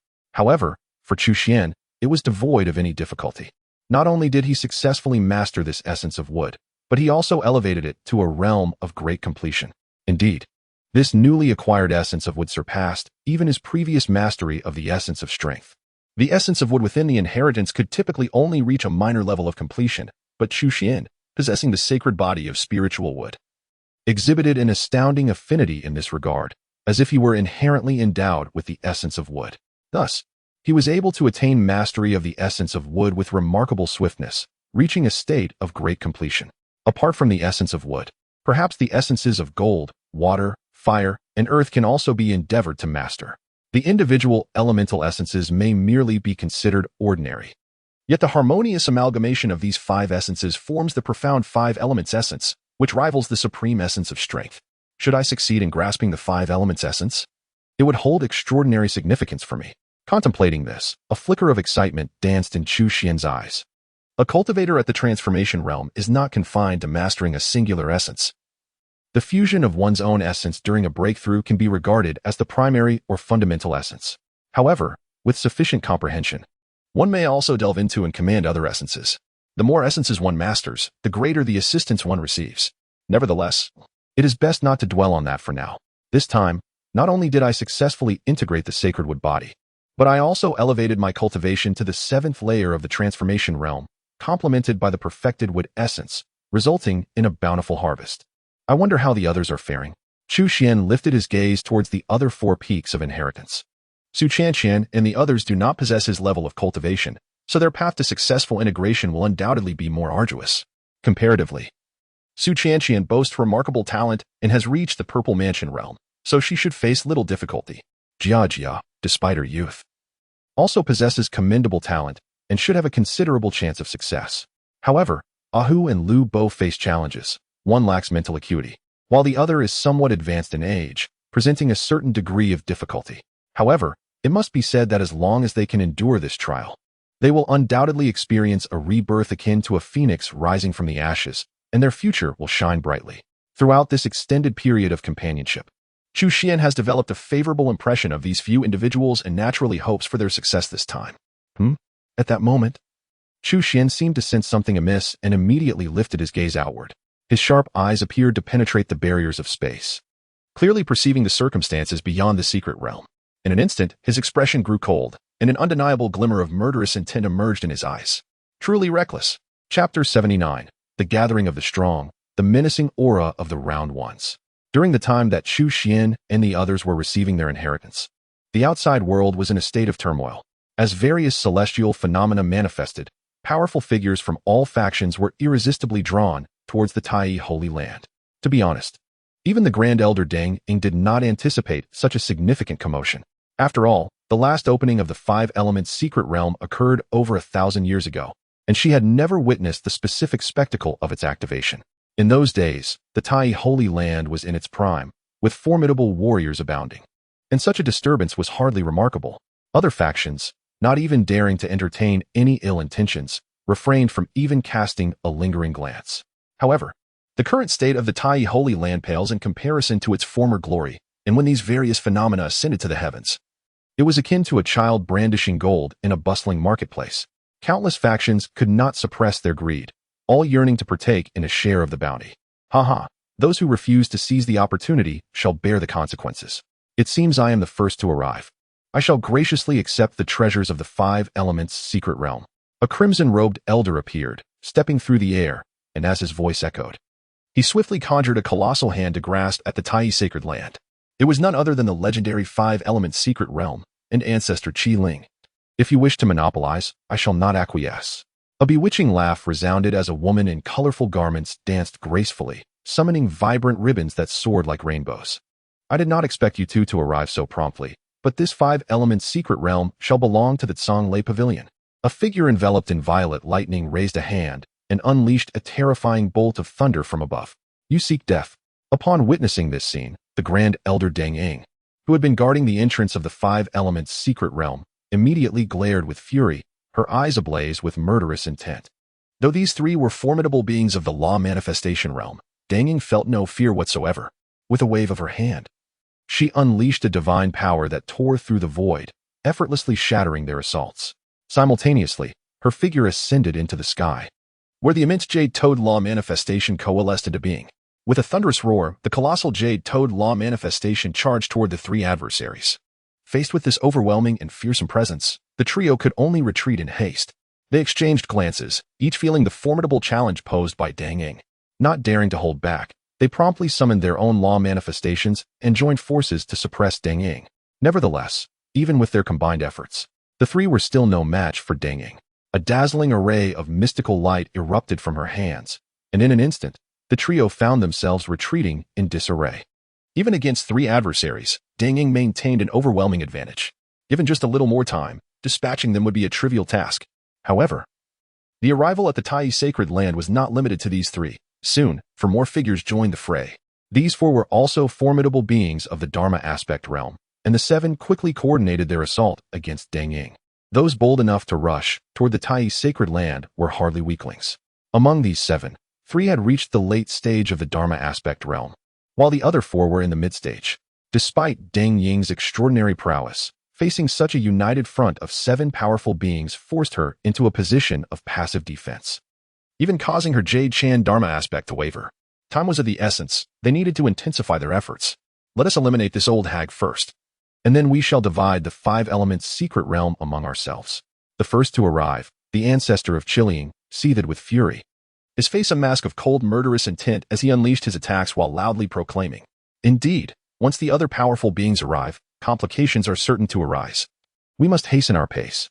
If we can secure the five elements secret realm first, we shall then consolidate the strength of our seven sects, and none shall be able to wrest it from our grasp." The others readily echoed his sentiments, their eyes ablaze with murderous resolve. Before anything else, they had to eliminate Deng Ying, the esteemed elder of the Tai sacred land. They soon erupted with full force as the avatars of law whistled down to suppress them. The avatar of the Jade Toad shattered, and Deng Ying herself was sent flying, spitting blood. However, at that moment, an unimaginable and terrifying aura of demonic energy suddenly surged from within the Tai sacred land.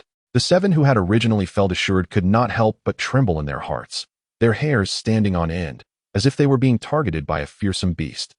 A flash of golden lightning burst forth, its speed surpassing that of lightning itself. Before they could react, a massive figure, starkly contrasting in black and white, suddenly appeared before them. With a thunderous crash, a gigantic paw descended, shattering the head of the foremost ancestor of the Red Ridge, scattering flesh and blood like a burst watermelon. Witnessing this brutal scene, even the seasoned warriors present could not help but widen their eyes in disbelief. The ancestor of the Red Ridge, a renowned figure of the law avatar realm in the Qingyuan prefecture, was actually killed with a single strike. The one who had acted so suddenly was none other than Chu Xuan's contracted beast, Yuan. Following Chu Xuan's instructions before his departure, she had been watching over Deng Ying, ready to intervene should danger arise. Now, she had finally found her opportunity to strike. Perhaps due to the long period of inactivity, once she made her move, it was unstoppable.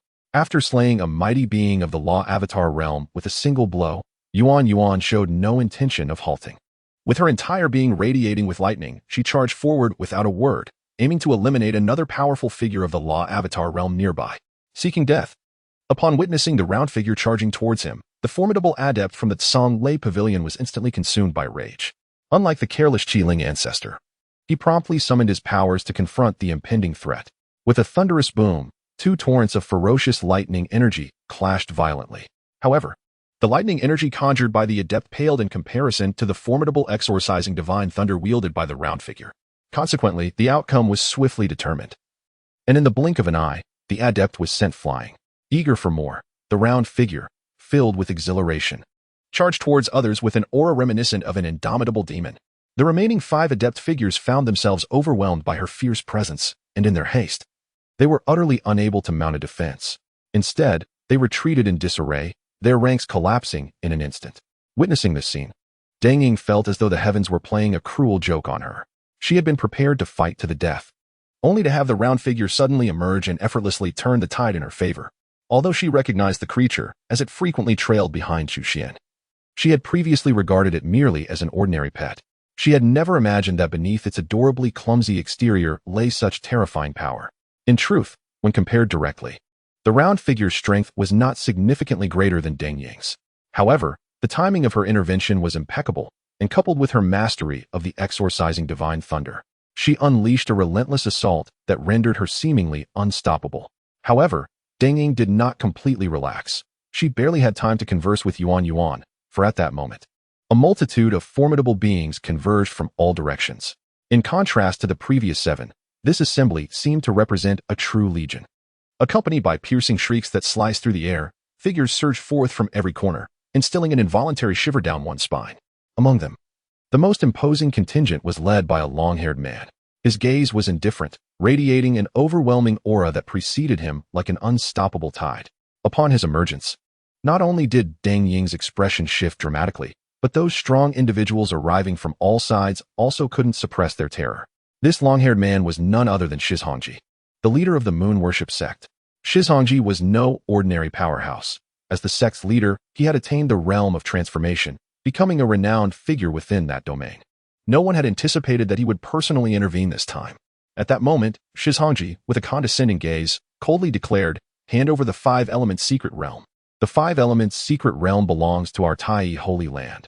It shall not be surrendered to anyone, including you." Deng Ying stepped forward, her gaze resolute and her attitude unwavering. Each word she uttered was deliberate and icy. As her voice resonated, an overwhelming aura enveloped her, and the jade-toed Dharma form emerged once more, as if the very essence of the Tai Holy Land's spiritual energy coalesced around her, standing defiantly in opposition to Shizhongji. Meanwhile, the round face, devoid of its usual languidness, was imbued with an unprecedented seriousness. Within her large, dark eyes burned an intensity of battle fervor never seen before.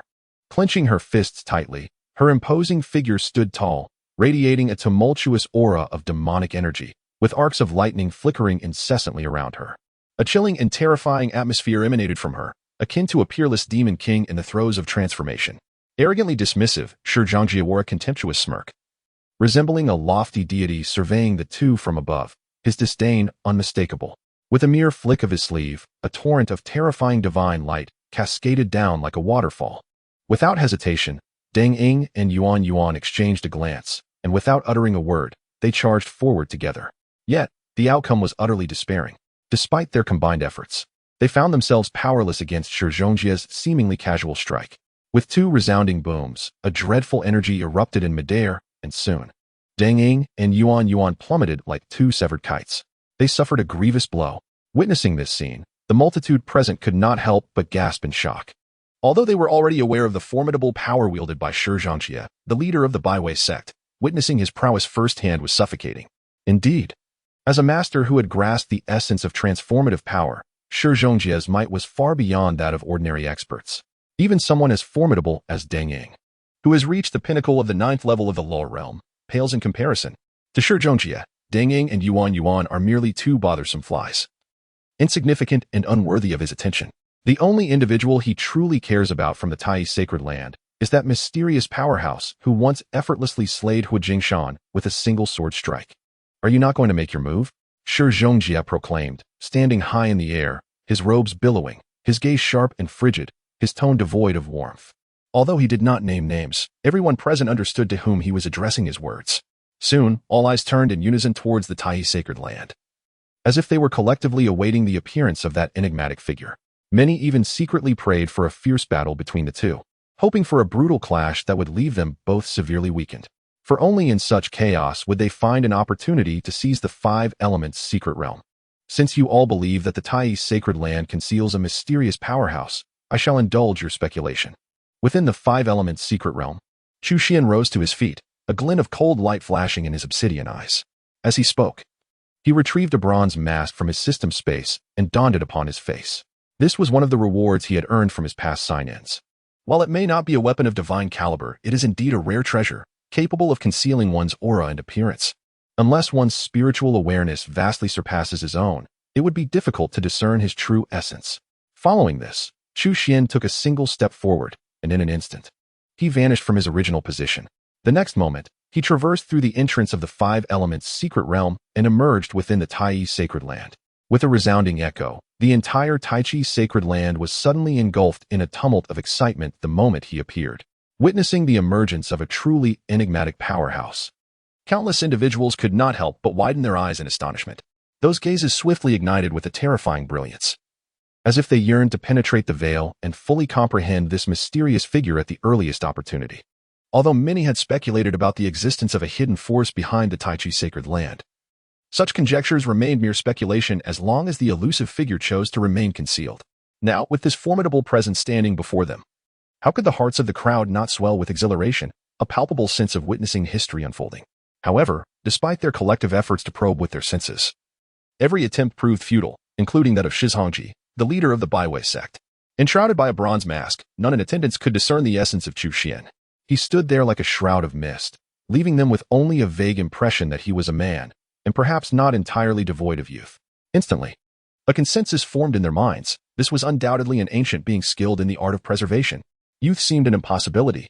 How could such a terrifyingly powerful entity, steeped in profound mastery, possibly be a mere youth? It was certain that he was an old monster, having lived for countless years. The appearance of youth must surely be attributed to some arcane technique of rejuvenation. Even Shizhongji could not suppress a slight furrow of his brow. The sensation of seeing through a haze was genuinely unsettling. However, in the face of a formidable opponent who could very well rival him, he still extended the due respect. And with a solemn voice, he inquired, "May I ask, esteemed sir, am I correct in understanding that I, Hu Jingshan, the protector of the moon worship sect, have been slain by your sword?" Indeed. Chu Xuan assessed Shizhongjie from head to toe before slowly nodding in acknowledgement. Shizhongjie found it impossible to discern the depths of Chu Xuan's capabilities, yet he could effortlessly gauge Shizhongjie's situation. The fourth realm of the creation stage. This was indeed Shizhongjie's current level of cultivation. Moreover, a faint divine aura radiated from his body, suggesting he possessed some unique physical constitution. Coupled with his role as the leader of the moon worship sect, it was certain that he harbored numerous hidden trump cards. Based on Chu Xuan's conjecture, Shizhongjie's true strength likely exceeded this level, possibly rivaling that of an ordinary fifth or even sixth realm practitioner in the creation stage. Truly, he was deserving of his status as a prominent figure among the 6 great powers of Qingyuan Prefecture. Nevertheless, to Chu Xuan, this was merely impressive. Such prowess posed no threat to him. Hu Jingshan trespassed into my Tai holy land and gravely wounded my disciples. He deserves to die, Chu Xuan stated coldly without a hint of politeness. Upon hearing this, Shizhongjie erupted in furious laughter, immediately retorting, "By your reasoning, does that mean I, the sect leader, am also deserving of death? If you wish to perish, I can certainly oblige." "Very well, today I shall experience your extraordinary swordsmanship." Shizhongjie's eyes ignited with murderous intent. Simultaneously, his entire cultivation surged, enveloping the Tai holy land in a terrifying aura. Everyone present felt an overwhelming loss of control over their bodies, as if an immense mountain was pressing down upon them. A ferocious gale surged violently, and the surging magical energy blotted out the sun. In that moment, Shizhongjie seemed to become the sovereign of this realm. Witnessing this, Chu Xuan could not help but raise an eyebrow. And then he coldly uttered 3 words, "Realm of Trees." This was the formidable divine power he had comprehended from the recent Wood inheritance. As soon as the words left his lips, the essence of what he commanded began to expand wildly. The power of this profound understanding at the perfected level was indeed extraordinary, radiating across hundreds of miles in an instant. Within this expanse, the force of the wood elements surged 100-fold, causing all flora to grow uncontrollably. Even the most ordinary weed transformed into a towering tree in the blink of an eye. Those already majestic trees now resembled colossal pillars reaching for the heavens. In mere moments, the sky was obscured, and the earth was concealed, resulting in a transformation of the landscape that was nothing short of cataclysmic, a complete metamorphosis into a mysterious world comprised entirely of verdant flora. Even more alarming was the palpable aura of danger emanating from every plant within this enigmatic realm, as if they had morphed into terrifying demonic vegetation. The towering trees radiated an overwhelming presence, each seemingly on par with the mightiest of beings in the realm of the. Witnessing such a terrifying spectacle, all present stood in stunned silence, with those of lesser cultivation trembling involuntarily. Suddenly plunged into such a terrifying world, they felt utterly small, helpless, and pitiful. Chapter 81. Within the realm, I am God. Is this a domain-type divine ability? Shizhongjie's expression darkened in an instant. He had believed that Chu Xuan was merely a pure sword cultivator, especially given the astonishing sword strike that had slain Hu Jingshan. During this time, he had secretly made considerable preparations in this regard, which emboldened him to personally lead a team to the Tai sacred land and challenge Chu Xuan without hesitation. However, the course of events unfolded far differently than he had anticipated. Chu Xuan completely defied conventional expectations, not employing any sword techniques as he had imagined, but instead exhibiting an exceedingly rare domain-type divine ability. The varieties of divine abilities are numerous, yet domain-type abilities are notoriously difficult to cultivate and demand an extraordinary amount of energy. Correspondingly, once such an ability is unleashed, its power invariably surpasses that of ordinary divine techniques. Observing the vividly lifelike domain of trees before him, Shi Zhongjie surmised that even among the myriad of domain-type abilities, this one was undoubtedly an extraordinary pinnacle. Impossible. He is clearly a sword cultivator, adept in swordsmanship. How could he possibly wield such a formidable domain-type divine ability? This must be an illusion, mere superficiality. Just watch as I shatter your illusion. A fierce glint flashed in Shi Zhongjie's eyes as he gritted his teeth and spoke. As his words echoed, he wasted no time and immediately summoned all his cultivation energy. Meanwhile, an indescribably radiant full moon materialized behind him, embodying the form he had evolved. While it bore resemblance to the form of Jing Shan, it was undeniably distinct. The most significant difference lay in the fact that the form of Shi Zhongjie integrated the essence of profound power, rendering it almost as if it existed in reality, exuding an aura exponentially more potent. Following this, under Shi Zhongjie's command, the formidable form surged towards Chu Xuan with ferocity. In that instant, the void trembled, and the earth roared, akin to the moon from the heavens plummeting to the ground. Yet, in the face of this astonishing offensive, Chu Xuan did not so much as blink. His expression remained as tranquil as ever, devoid of any emotional fluctuation. Presumptuous, Chu Xuan uttered calmly, echoing Shi Zhongjie's previous assessment of Deng Ying and her companion, returning it to him verbatim. Simultaneously, as Chu Xuan focused his thoughts, a terrifying form emerged behind him. In an instant, the void tore apart, and chaos ensued, with black spatial fissures spreading throughout the universe, evoking a sense of cataclysmic upheaval. With the infusion of profound power, the primordial divine elephant became increasingly formidable. This invincible form had not even fully manifested when, under the overwhelming pressure of its terrifying aura, the oncoming moon form began to falter uncontrollably. With a resounding explosion, the entire moon form shattered, and Shi Zhongjie himself was sent reeling, blood spurting from his mouth. He staggered backward, his eyes filled with horror. How could this be possible? He could not help but exclaim in disbelief. If the two were to confront each other head-on, and his manifestation were to falter, he would certainly not be so astonished. Yet, the reality was that Chu Xuan's manifestation had not even been fully unveiled. It merely showed the tip of the iceberg. The mere aura that leaked forth was sufficient to shatter his manifestation with overwhelming force. Such an outcome was far beyond Shi Zhongjie's expectations, leaving him in utter disbelief. Nothing is impossible. Chu Xuan's gaze was indifferent, revealing not a hint of surprise. Although their cultivation realms seemed closely aligned, when it came to overall strength, they were leagues apart. With a mere wave of his hand, the surrounding void crumbled, and that terrifying manifestation finally revealed itself in its entirety to all present. A colossal primordial divine elephant emerged from the void, its form unfathomable, enveloped in chaotic energies that nearly filled the heavens. Its limbs resembled towering pillars, its elongated trunk seemingly connecting to the depths of the underworld, its ears akin to celestial gates, and its eyes shone like the sun and moon. From a distance, every inch of its being radiated a chilling and dreadful aura, reminiscent of an ancient existence that had suppressed the cosmic rivers and infernos for countless ages. As one hoof descended, the entire horizon was enveloped in an abyss of darkness. With the void collapsing in waves, Shi Zhongjie felt his soul tremble, as if a complete world were descending upon him from above. The suffocating pressure flushed his face crimson, and his eyes were laced with menacing veins. There was no escape, no refuge. I cannot believe it. Shi Zhongjie roared, his eyes ablaze with a terrifying light, his entire being radiating divine energy. He immediately raised his arms, straining with all his might to withstand the colossal hoof descending upon him. Yet, the outcome was in vain. With a series of sickening cracks, his arms were shattered, disintegrating in an instant. In the blink of an eye, the massive hoof struck his chest, causing his precious armor to splinter and his torso to cave in. In that moment, blood rained down from the heavens. Shi Zhongjie's body plummeted to the ground like a meteor, crashing violently. A thunderous roar echoed as dust surged into the air, revealing a vast pit before the astonished onlookers. Shi Zhongjie lay motionless within the crater, blood pooling around him, his life hanging in the balance. Seeing Shi Zhongjie in such a pitiful state, all present could not help but gasp in horror. A chill ran down their spines, their hair standing on end.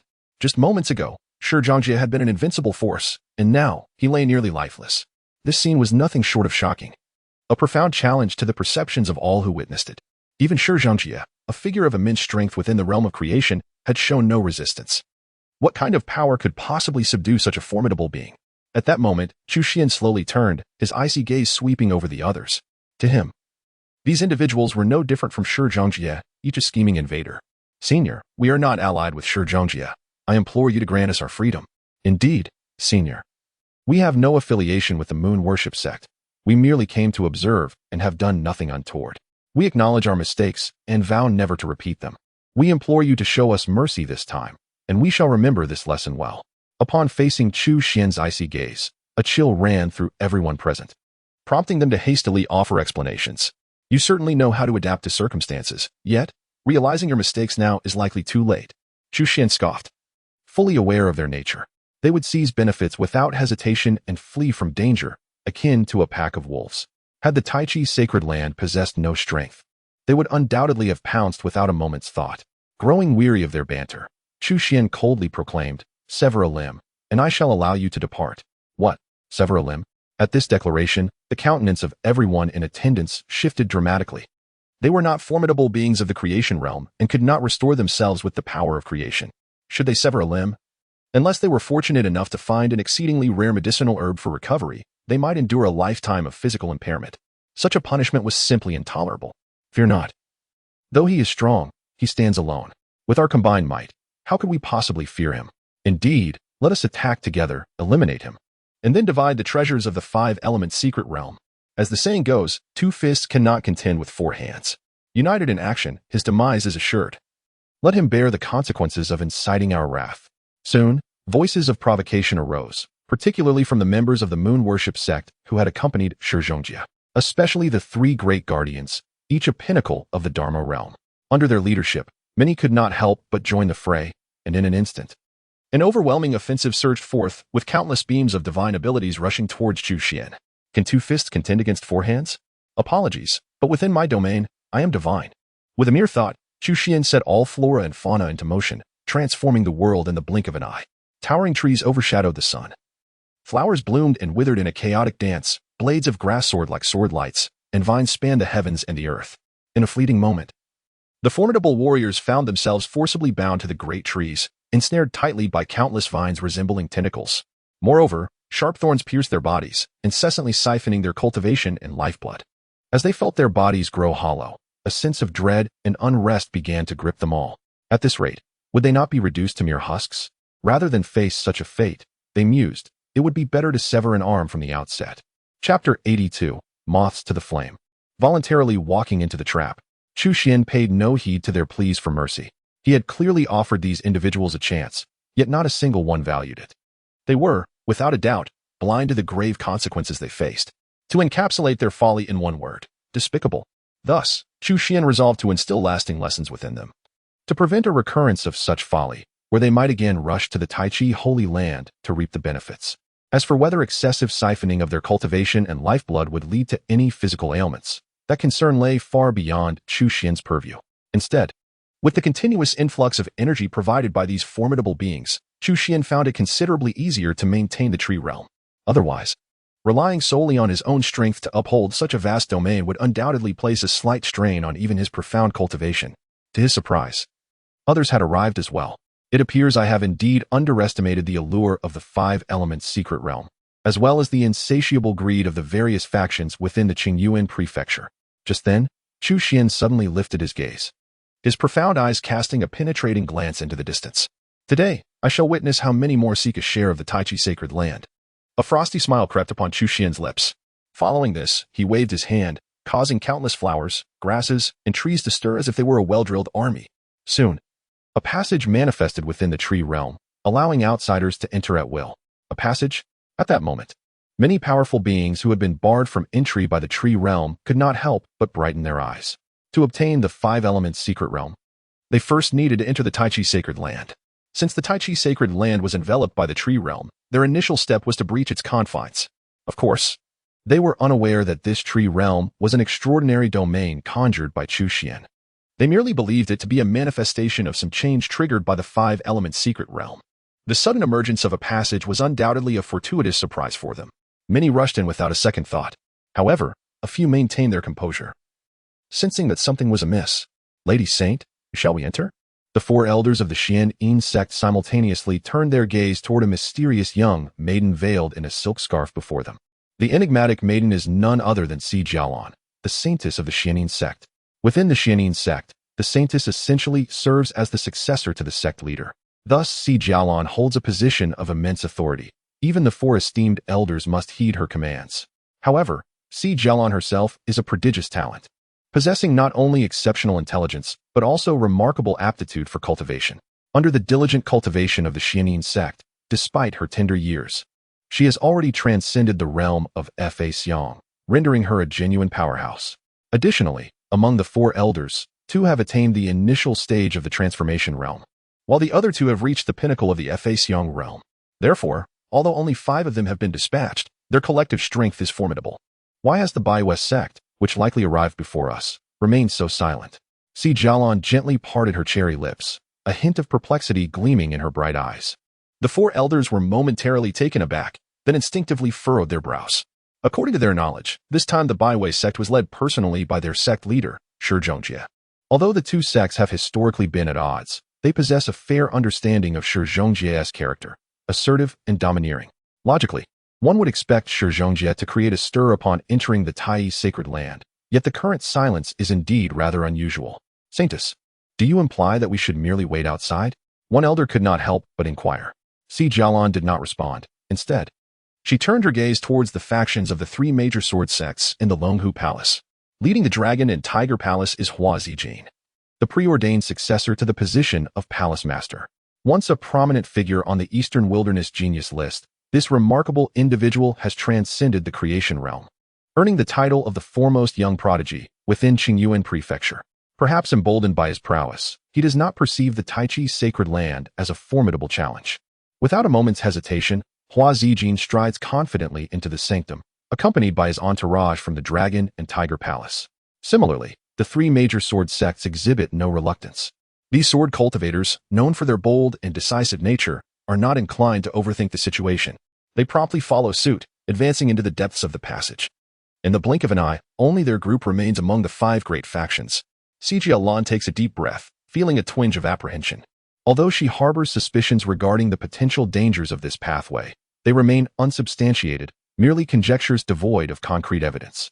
With the others having entered, she grapples with the dilemma of whether to proceed. Should she choose to abstain and her suspicions prove unfounded, they would forfeit their chance at the 5 Elements secret realm. How could she possibly report back to her master in such a scenario? Ultimately, she resolves to venture forth. After a moment of hesitation, Xi Jialan articulates her command: remain vigilant at all times. It is preferable to lag behind than to be complacent. Should we encounter any anomalies, we shall withdraw immediately. The 4 elders exchange glances, recognizing their saintess's excessive caution yet opting to refrain from further comment. They nod in agreement, and the group follows her into the unknown. Due to their heightened vigilance throughout the journey, their pace was considerably slow. Upon reaching the heart of the tree realm, they discovered that the formidable figures who had entered before them were all bound to the trees. Even Hua Zijin, a once renowned genius listed among the Eastern Wilderness elite, was not exempt from this fate.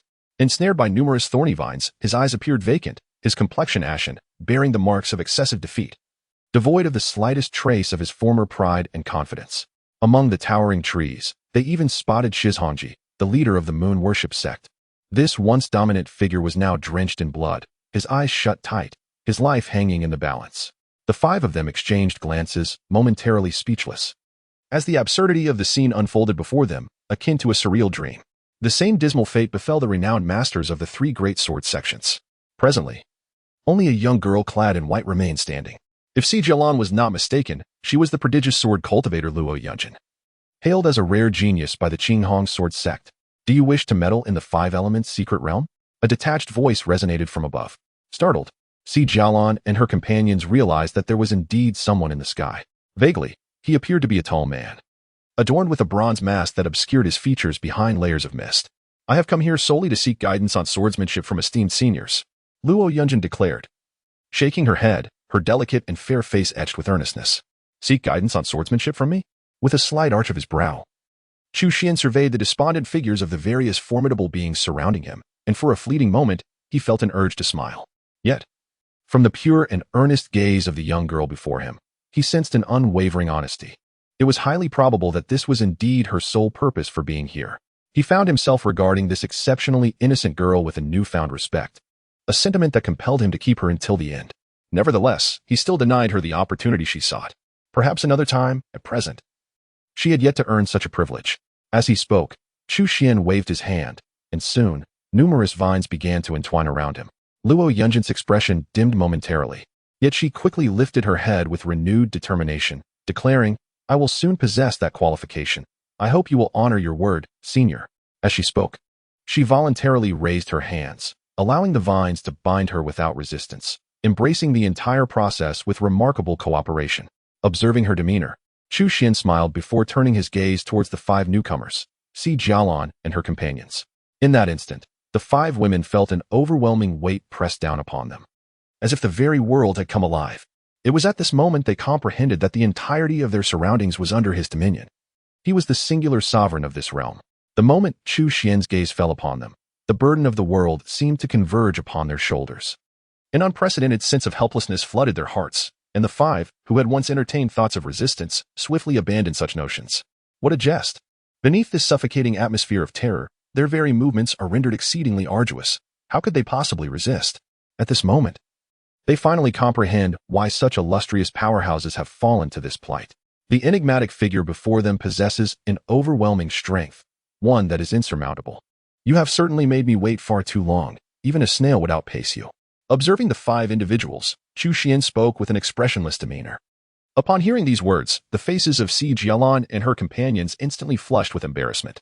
Yet, before they could utter a word, Chu Xuan continued, "You now face 2 choices, either surrender willingly or compel me to take action myself."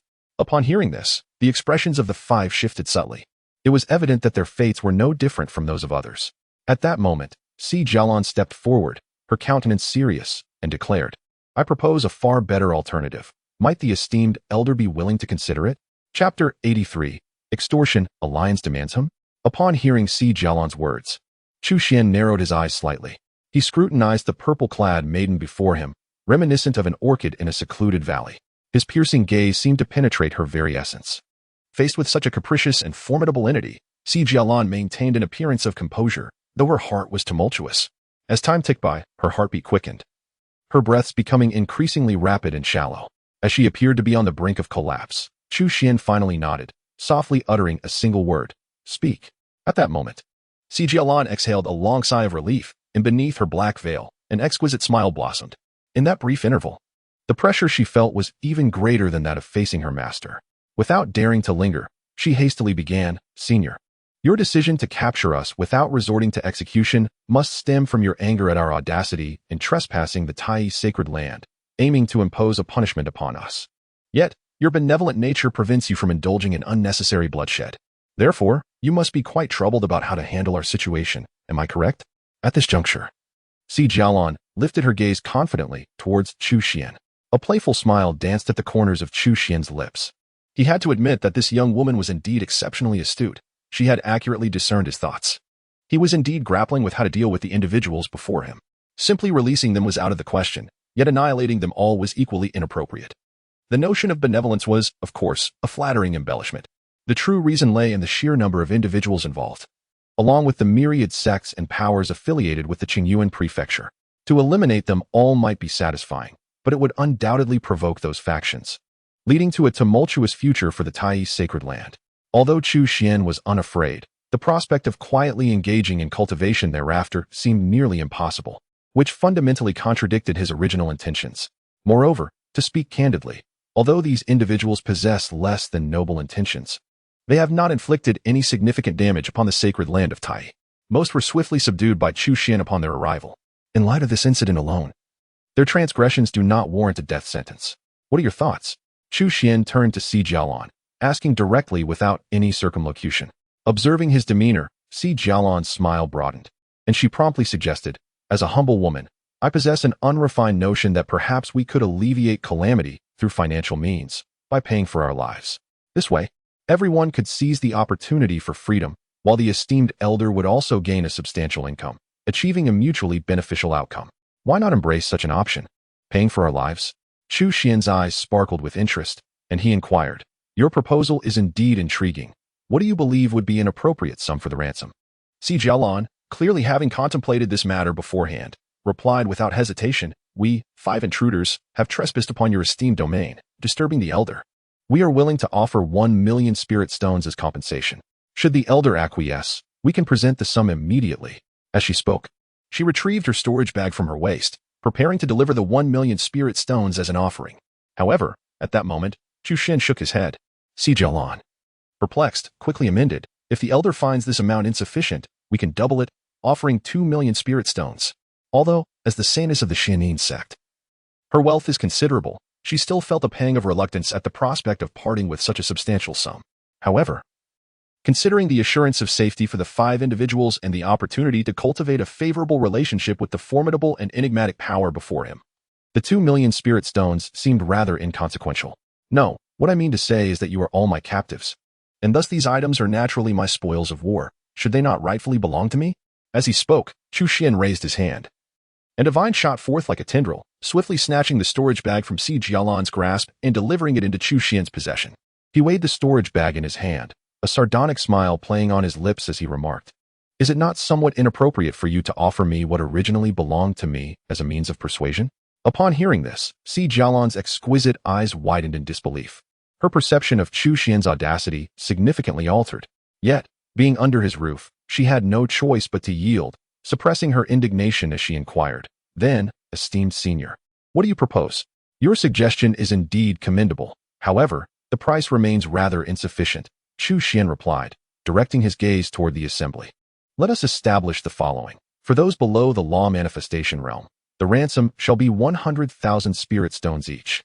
For the initial stage of the law manifestation realm, 1,000,000 spirit stones. For the mid-stage, 2,000,000 spirit stones. For the late stage, 3,000,000 spirit stones. And for the creation realm, 10,000,000 spirit stones. Provided there are individuals outside willing to deliver the corresponding ransom, I shall promptly release you." At this proclamation, all present were left utterly astounded. While they could accept the notion of paying for their lives, was not this price excessively steep? 1,000,000 spirit stones could already procure a superior or even an exceptional artifact, and 10,000,000 spirit stones might even secure a divine weapon. Certainly, this hope appears rather bleak. Should one truly wish to purchase, the price would need to multiply several-fold, and even then, only the most ordinary of divine weapons could be acquired. Nonetheless, the astonishing purchasing power of 10,000,000 spirit stones is evident. Many sects and powers, even if they were to deplete their reserves, might not be able to produce such an amount. For Chu Xuan, demanding several million or even tens of millions of spirit stones is akin to threatening their very lives. Si Jialan swallowed hard, unable to restrain herself from exclaiming, "Isn't this price a tad exorbitant?" She never anticipated that her casual suggestion would ignite in Chu Xuan notions of extortion and such audacious demands. Not excessive. Not excessive at all. Chu Xuan smiled amiably and shook his head. If the sum were too insignificant, how could it evoke discomfort in those individuals? And how could it justify his prolonged toil? Having erred, one must naturally accept the consequences. Logically speaking, your trespass into the holy land of Tai, coupled with your ulterior motives, renders your demise justifiable. However, who am I to lack compassion? Now, I extend to you an opportunity, allowing you to pay for your lives, a gesture of mercy, indeed. You have 3 days. I grant you 3 days to gather the requisite ransom. Should someone deliver the appropriate sum within this time, I shall release you forthwith. Conversely, if I do not receive the corresponding ransom, I cannot vouch for what may transpire thereafter. With that said, Chu Xuan disregarded the reactions of others and directly addressed the 4 individuals behind Si Jialan. You 4. Go forth and inform those sects to expedite the gathering of spirit stones for delivery. Then he pointed at Si Jialan, instructing her to remain here for the time being. However, as compensation for your proposal, the ransom for your 5 members can be halved. The 5 of them exchanged glances, uncertain whether to laugh or cry. Among them, there was 1 at the early stage of the Dharma manifestation realm, 2 at the peak of the Dharma manifestation realm, and 2 at the creation realm. According to the price set by Chu Xuan, the total ransom amounted to 27,000,000 spirit stones. Even halved, it would still require 13.5 million spirit stones. Although the Xianin sect possessed considerable resources, producing such a substantial sum all at once would undoubtedly cause them considerable distress. Yet, in the face of Chu Xuan's demands, they dared not refuse. The 4 elders were swiftly escorted out of the tree realm by Chu Xuan and, following his instructions, dispersed to notify various sects and forces. When these sects learned of Chu Xuan's demands, an uproar resonated throughout the entire Qingyuan prefecture. Everyone's mind was consumed by a singular thought. Could this individual truly be so desperate for money? Chapter 84. Confrontation from afar with the Lord of the Dragon and Tiger Palace. What did you say? In the underground palace of the Xianin sect. The sect leader slowly raised her head. A look of unmistakable astonishment surfaced upon her aged visage. Did you just say that our Xianyin sect must pay over 10 million spirit stones as ransom to retrieve our saintess and your four elders? Seemingly incredulous at the absurdity of the situation, she reiterated the question for confirmation. Despite her self-proclaimed vast experience, she could not help but feel a sense of enlightenment in this moment. What a jest! The Xianyin sect has been passed down for thousands of years, and it stands as a formidable force, scarcely inferior to the ancient sects that have endured for eons. Within the Qingyuan prefecture, its status as a titan of power is beyond question. Even the esteemed Longhu Palace, ranked foremost in the Qingyuan prefecture, would not dare assert its dominance in every regard over them. Yet, at this moment, the Xianyin sect finds itself at the mercy of a single individual, compelled to part with over 10 million spirit stones to secure the release of their saintess. This is nothing short of preposterous. In her long life, she has never encountered such a ludicrous situation. Confronted by her incredulous gaze, the elder who had returned with the news could not help but bow his head in shame. In that instant, she wished fervently for a hole in the ground to swallow her whole. Alas, such thoughts were merely fanciful. She ultimately steeled herself to respond, yes. When did our Xianyin sect become so feeble? At this juncture, the sect leader could no longer contain her seething fury. Had they truly descended to the level of being extorted? We are not the only ones being blackmailed. All major factions within Qingyuan prefecture are affected, including Longhu Palace, the elder weakly contended. You. The Xianyin sect leader hesitated, her anger transforming into bitter laughter, yet words eluded her. After all, if the perpetrator disregarded even Longhu Palace, then extorting the Xianyin sect seemed trivial by comparison. Nevertheless, her ire remained unquenched, and after a prolonged silence, she finally inquired, is that person truly that formidable? Indeed. Extremely formidable. Beyond imagination.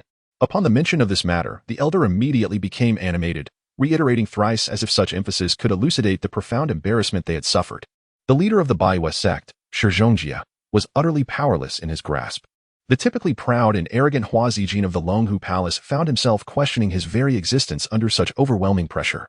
Furthermore, the hundreds of formidable individuals hailing from various esteemed sects, all of notable repute, were similarly subdued and captured, their fates dangling precariously at his whim. The dominion-like supernatural abilities he wielded were beyond comprehension. The five of us felt utterly incapable of withstanding even a single blow in his presence. At this juncture, she involuntarily raised her gaze towards the leader of the Xianyin sect. After a moment's hesitation, she could not restrain herself from suggesting that even the esteemed leader might not stand a chance against him. Upon hearing this, the expression of the Xianyin sect leader darkened abruptly, a terrifying aura seemingly surging forth like a tidal wave. Yet, observing the elder's earnest countenance, she found herself compelled to question the veracity of this claim. Could it be that the Tai sacred land truly harbors such a fearsome individual? After all, the Tai sacred land was once a paragon of might in the eastern wilderness, its profound legacy far surpassing that of the Xianyin sect. It was not beyond reason to believe that one or two ancient beings might still linger. Contemplating this, the leader of the Xianyin sect could not help but exhibit a contemplative demeanor. Though she remained skeptical, she did not wish to act impulsively and inadvertently plunge the Xianyin sect into calamity. Let us wait and observe how the Longhu Palace responds before proceeding further. As the foremost power in Qingyuan prefecture, it is inconceivable for them to endure humiliation from any angle. At that moment, she lifted her gaze, her profound eyes directed toward the direction of the Longhu Palace. Not only was she alone in this regard. Countless other sects and factions also cast their glances toward Longhu Palace, although they had been extorted by someone from the impoverished Taichi Holy Land. The fall of several hundred illustrious powerhouses indicated that the adversary was not to be underestimated.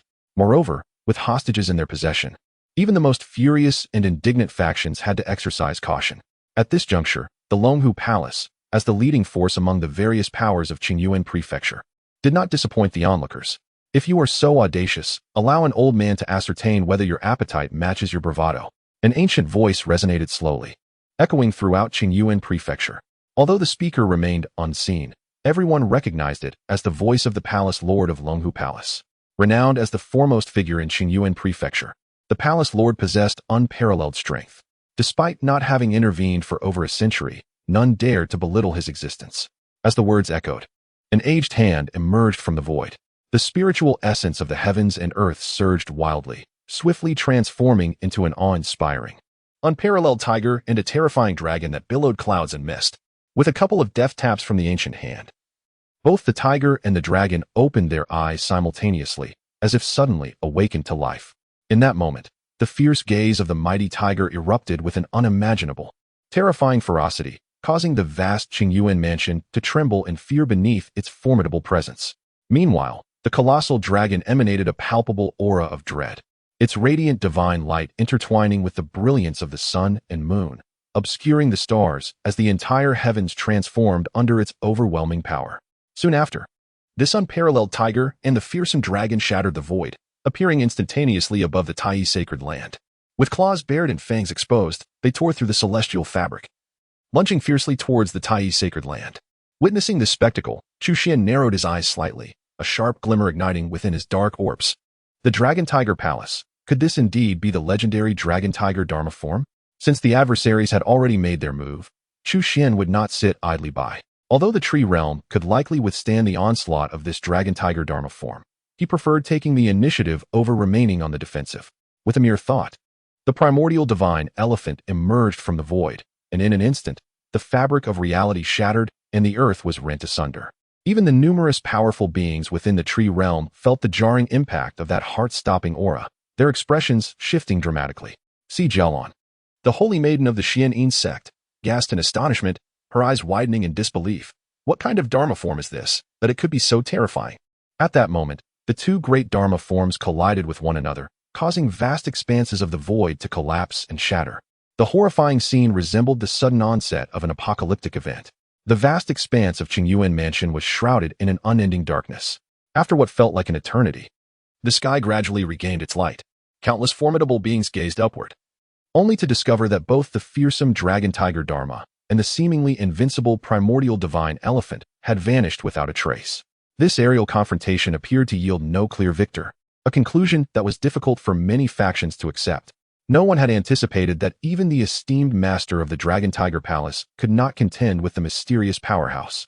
They fervently wished for the Dragon Tiger Palace's leader to descend upon the Tai sacred land for a genuine clash with the enigmatic figure. However, this time, the master of the Dragon Tiger Palace did not acquiesce to their desires. After a lengthy pause, a voice finally resonated from within the Dragon Tiger Palace. Your strength is formidable. Since we, the Dragon Tiger Palace, have acted first in offense, we are willing to concede this time. No sooner had the words left his lips than a beam of brilliant light streaked across the heavens, swiftly darting toward the Tai sacred land. In the blink of an eye, this radiant light landed in the hands of Chu Xuan. With a flourish of his right hand, a storage ring materialized before him. Upon scanning its contents with his divine sense, he was astonished to find it contained a staggering 30 million spirit stones. This ample sum was more than sufficient to secure the release of Hua Zijin and the others, even leaving a considerable surplus. Truly, as the foremost power in Qingyuan Mansion, their wealth was vast, and they produced 30 million spirit stones without so much as a blink. With a light chuckle, Chu Xuan waved his hand, and countless vines sprang to life, swiftly ensuring the safe passage of Hua Zijin and his companions. Having acquired the spirit stones, he naturally felt compelled to release them, for he prided himself on his integrity. However, what occupied his thoughts was an entirely different matter. The Dragon Tiger Dharma form could be considered a rare pinnacle among the many, yet it still paled in comparison to my primal divine image. Thus, in the recent clash, it was indeed I who held the advantage. It seems evident that the master of the Dragon Tiger Palace possesses cultivation that surpasses my own. The pinnacle of the creation realm? No, with my comprehensive strength. Even those at the peak of the creation realm might not be my match, let alone contend with me from afar. Therefore, it is highly likely that he is a formidable being at a higher echelon, the sovereign realm. Contemplating this, a ripple of emotion stirred within Chu Xuan. Yet it was merely a ripple, devoid of any semblance of fear. After all, the realm of cultivation is but one facet of strength. A high cultivation level does not inherently denote superior power. For instance, with Chu Xuan's foundational depth and various conditions, his overall prowess is undoubtedly beyond that of any peer. One need only observe Shi Zhangjie, the leader of the moon worship sect at the 4th level of the creation realm, who posed no resistance before Chu Xuan. Defeating him was as effortless as a father besting his child, especially with the enhancement of this tree realm. The extent of Chu Xuan's capabilities is beyond imagination. Even if the master of the Dragon Tiger Palace truly is a being of a higher tier in the sovereign realm, he may still find it difficult to contend with Chu Xuan. If the two were to engage in earnest combat, the outcome would be uncertain. In fact, it is precisely due to this uncertainty that the master of the Dragon Tiger Palace chose to lower his banners and retreat. Otherwise, how could he, who is reputed to be the foremost figure of Qingyuan Palace, truly be so agreeable? Chapter 85. 40 million spirit stones, not a single one less. Pay the ransom to rescue the person. Shortly after the Longhu Palace chose to compromise, the leader of the Xianyin sect also reached a decision. With over 10 million spirit stones at their disposal, the Xianyin sect could indeed manage it. After all, if the Longhu Palace could readily produce 30 million spirit stones. Although the Xianyin sect may not possess such immense wealth, their accumulated fortune over the years is far from ordinary. The leader of the Xianyin sect simply could not swallow this indignity, feeling that it was somewhat disgraceful for a prominent sect to pay a ransom for a person. However, given that even the Longhu Palace had opted to endure this humiliation, it seemed that the Xianyin sect was not as disgraced in comparison. Thus, why continue the strife with the Tai Holy Land? Victory might yield some prestige, but a defeat would incur losses far beyond mere reputation. In her view, the Tai Holy Land was now in a desperate state, having fallen to the depths of decline. How could they be compared to the flourishing Xianyin sect? Engaging in conflict with the Tai Holy Land would only result in losses for the Xianyin sect, regardless of the outcome. Once this realization dawned upon her, the decision became rather straightforward. In contrast, the sword cultivators from the three major sword sects were rather reckless. Upon hearing this news, many immediately reacted by drawing their swords and charging towards the Tai Holy Land. What a farce! They had always been the ones extorting others. When had they ever been extorted themselves? Regrettably, they initially believed this operation was virtually foolproof, sending their most exceptional disciples forth. Yet now, those very disciples have become hostages of the opposing side. Naturally, they cannot disregard the lives of these disciples. Especially the prodigious sword cultivator Luo Yunjin from the Qinghong sword sect, who was deemed a once-in-a-millennium talent and the pride of her sect. They could scarcely bear the thought of her sacrifice. Consequently, the three major sword sects were compelled to choose the path of paying a ransom for their release. As these formidable factions yielded one after another, other sects found themselves equally unable to withstand the pressure. The disciples they dispatched to the Tai sacred land were far from ordinary. They were either core heirs or pivotal figures within their ranks. Should these individuals fail to return, the future development of their sects would be profoundly affected. Coupled with the terrifying prowess of the enigmatic expert from the Tai sacred land, who even the leader of the Longhu Palace could not contend with, they had no choice but to accept this outcome with resignation. Meanwhile, countless individuals in the Qingyuan prefecture could not help but vociferously denounce Chu Xuan for his extreme avarice. The ransom for a nascent stage expert was an astonishing 100,000 spirit stones. For a mid-stage expert, it escalated to 200,000 spirit stones. For a late-stage expert, it reached 300,000 spirit stones. The price for a transformation realm expert soared to an exorbitant 10 million spirit stones. Such extortionate costs were utterly draining them. In order to gather the ransom, many sects were forced to sell their possessions and liquidate their assets. Some sects, finding that even their desperate measures fell short, had no choice but to swallow their pride and seek loans and debts from various sources, barely managing to amass the spirit stones required to ransom their people from the Tai sacred land. Without delving into their inner turmoil of furious curses, Chu Xuan seized the opportunity to amass a considerable fortune. Simultaneously, the moon worship sect dispatched representatives to the sacred land of Tai. Here are 20 million spirit stones. We hope you will hand over our sect leader and several of our formidable members. A middle-aged cultivator presented a storage bag brimming with spirit stones to Chu Xuan. Chu Xuan glanced at him but did not reach out for the bag. Instead, he inquired, "What is your position within the moon worship sect?" The middle-aged cultivator was momentarily taken aback, a flicker of hesitation crossing his eyes.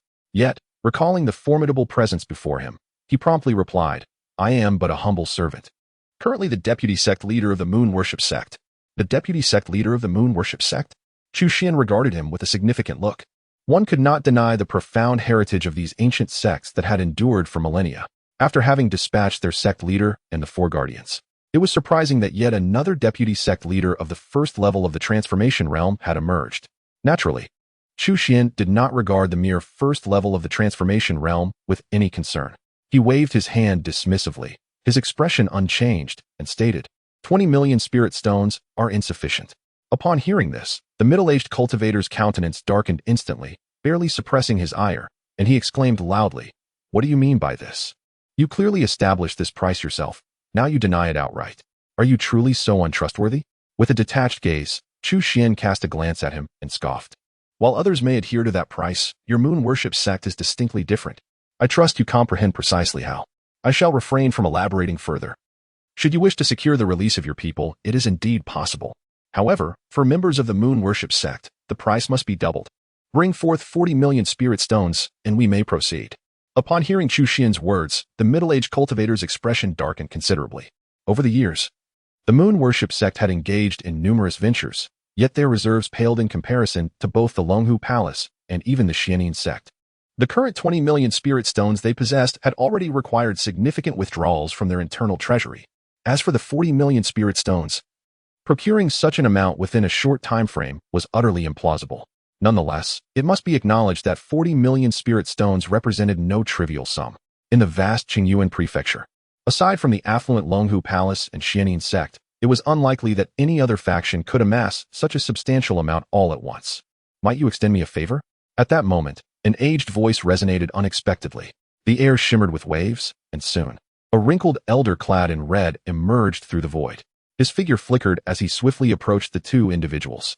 As Chu Xuan beheld the sudden appearance of the elder, his pupils narrowed slightly, immediately sensing the formidable power emanating from him.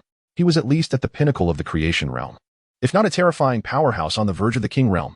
Within Chu Xuan's heart, a sense of vigilance arose, yet his expression remained unperturbed. Instead, he inquired rather brusquely, "And who might you be?" The middle-aged cultivator, incensed by the question, was poised to respond, yet the elder in red, seemingly possessing a good-natured disposition, interjected with a hand to halt him. He then turned to Chu Xuan, offering a smile as he elucidated, "My visit is indeed rather presumptuous. To be candid, I am the former leader of the Baiwei sect, and the master of the current leader, Shi Zhongjie. My inept disciple has embarrassed me before you. May I request to take him back for a thorough reprimand?" At this moment, the middle-aged cultivator dared not utter another word and respectfully retreated to the side, revealing the elder's elevated status within the Baiwei sect. The esteemed vice leader appeared almost as a servant in his presence. "Rest assured, I shall not contravene the regulations you have set forth. This 20 million spirit stones shall still be presented as an apology to you. Should you be inclined to show leniency, I assure you that the Baiwei sect will no longer seek to target the Tai Holy Land, and our past grievances shall be forgotten." As he spoke, the elder in red cast a glance at the middle-aged cultivator, who promptly delivered the storage pouch containing 20 million spirit stones back to Chu Xuan. The elder then raised his gaze to Chu Xuan once more, a confident smile gracing his features. He believed he had demonstrated considerable sincerity and presumed that Chu Xuan, possessing sound judgment, would recognize that reconciling with the Baiwei sect was the wisest course of action. However, at that moment, Chu Xuan merely shook his head. With a tranquil expression, he gazed at him and articulated each word distinctly. "I have already made myself abundantly clear. If you did not comprehend, allow me to reiterate. 40 million spirit stones, not a single one less."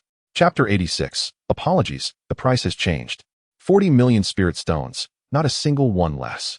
Chu Xuan's resolute declaration undoubtedly conveyed his stance towards the moon worship sect. Upon hearing this, the elderly man in the red robe narrowed his eyes. He scrutinized Chu Xuan intently, as if grasping some underlying truth, while the feigned smile on his face gradually faded. "So, it appears you are unwilling to grant me this courtesy?" The elderly man's gaze became profound, and his tone shifted to one of rigidity. In truth, he had never been a particularly affable individual. His previous warmth towards Chu Xuan had merely been a strategic maneuver. Unfortunately, it seemed that Chu Xuan was not inclined to reciprocate. "I would indeed wish to extend you this courtesy, however. Has your moon worship sect ever afforded our Tai sacred land any respect? If you wish to erase past grievances, should you not first inquire whether our Tai sacred land consents?" Chu Xuan's gaze was piercing, and his words bore no semblance of politeness. Had it been someone else, he might have shown leniency, transforming hostility into harmony, but the moon worship sect was an exception. From the moment the Flying Dragon sect was covertly instigated to create turmoil, to the treacherous infiltration of the Tai sacred land by Hua Tianyi, followed by the menacing advance of Hu Jingshan, and the subsequent incitement of numerous loose cultivators to assault the Tai sacred land with malicious rumors, culminating in the recent arrival of the moon worship sect's leader in person. This series of actions by the moon worship sect undeniably demonstrates that they have had their sights set on the Tai sacred land from the very beginning. Therefore, Chu Xuan would rather believe that a dog can change its ways than trust their deceptive claims of having turned over a new leaf. Moreover, the current dilemma is not whether the moon worship sect is willing to spare them, but whether he is inclined to show mercy to the moon worship sect. In order to ensure future tranquility, Chu Xuan is indeed reluctant to offend the entire Qingyuan prefecture, but he does not regard the moon worship sect as a formidable adversary. "So what if we refuse to pay the 40 million spirit stones?" The old man in red responded with a smile that did not reach his eyes. Refuse? Chu Xuan raised an eyebrow, a smirk playing at the corners of his mouth, then shrugged nonchalantly and replied, "It's of little consequence if we do not pay. Just remember to come collect the corpses of your moon worship sect members in 3 days. Rest assured, I will return their bodies to you in pristine condition." Upon hearing this, the old man's eyes suddenly turned icy, a fierce aura emanating from him instantaneously. He had long forgotten how many years had passed since anyone dared to speak to him in such a manner. Undoubtedly, he had encountered another such individual. Is there truly nothing left to negotiate? The old man's face darkened as he fixed his gaze on Chu Xuan, barely squeezing out a few words through gritted teeth. It is evident that at this very moment, the tempest of fury within him has reached its zenith. This is a consequence of the previous failure of the Lord of the Dragon and Tiger Palace, which has instilled a sense of wariness towards Chu Xuan. Had it been anyone else, he would have undoubtedly erupted in rage. Yet, Chu Xuan's repeated disregard for his dignity has pushed his patience to the brink. After all, he is no ordinary individual. As the former leader of the Moon Worship sect and a formidable powerhouse at the Half-Step King realm, even the Lord of the Dragon and Tiger Palace would show him a modicum of respect in this setting. In his eyes, Chu Xuan pales in comparison to the Lord of the Dragon and Tiger Palace. Otherwise, why would Chu Xuan resort to such subterfuge? And how could the Tai Holy Land have fallen to its current plight? In response to his final inquiry, Chu Xuan merely gazed at him with an expression of indifference, too apathetic to utter a word. "Very well," the aged man in crimson declared, "since that is the case, I shall take this opportunity to ascertain whether you possess the qualifications to claim these 40 million spirit stones." No sooner had he spoken than a fierce glint flickered in the old man's eyes, and his cultivation surged into action, unleashing an aura of unimaginable terror that enveloped the heavens and the earth. However, he had no intention of unleashing his full might. Rather, he aimed to let Chu Xuan experience a subtle setback, to make him aware of his prowess, and then to release the members of the Moon Worship sect without further incident. Not to mention the Moon Worship sect's leader, Shi Zhongjie, who is at the 4th level of the transformation realm, but even the 3 peak Dharma Guardians are of immense significance to the sect. Should they all fall here, even the deeply rooted Moon Worship sect would suffer grievous losses. As for vengeance, there will undoubtedly be ample opportunities in the future. Once this matter is resolved, he will devise a method to gradually confront the Tai Chi sacred land. Suddenly, an enigmatic flame erupted from the palm of his hand. The radiant moonlight blossomed, yet it exuded an icy, bone-chilling aura. The flame took on a shape reminiscent of a resplendent, full moon. While it appeared stunningly beautiful, the essence it radiated sent shivers through the soul. Is this a unique fire? Witnessing this scene, Chu Xuan could not help but reveal a hint of astonishment in his eyes. Indeed, this was the Ice Moon Spirit Fire, ranked 87th on the unique fire list. The old man in the red robe, with his wrinkled visage, could not conceal a flicker of pride. Those that make it onto the unique fire list are all mysterious and formidable celestial flames. Moreover, a higher ranking on this list signifies an even more terrifying power. My Ice Moon Spirit Fire, being among the top 100, is not something ordinary flames can compare with. At this juncture, he turned his gaze toward Chu Xuan, his eyes brimming with self-satisfaction. "I do not fear to disclose that even the master of the Longhu Palace must retreat in the face of my Ice Moon Spirit Fire. I have yet to truly make my move. There is still room for negotiation. You may still reconsider." This seemed to be his final ultimatum to Chu Xuan. In response, Chu Xuan chuckled lightly, neither intimidated nor daunted. Instead, he regarded the old man with a measure of disdain. "It appears you have truly aged. If you lack the courage to act, perhaps it would be best to return and enjoy your twilight years. At least that way, you might attain a peaceful conclusion.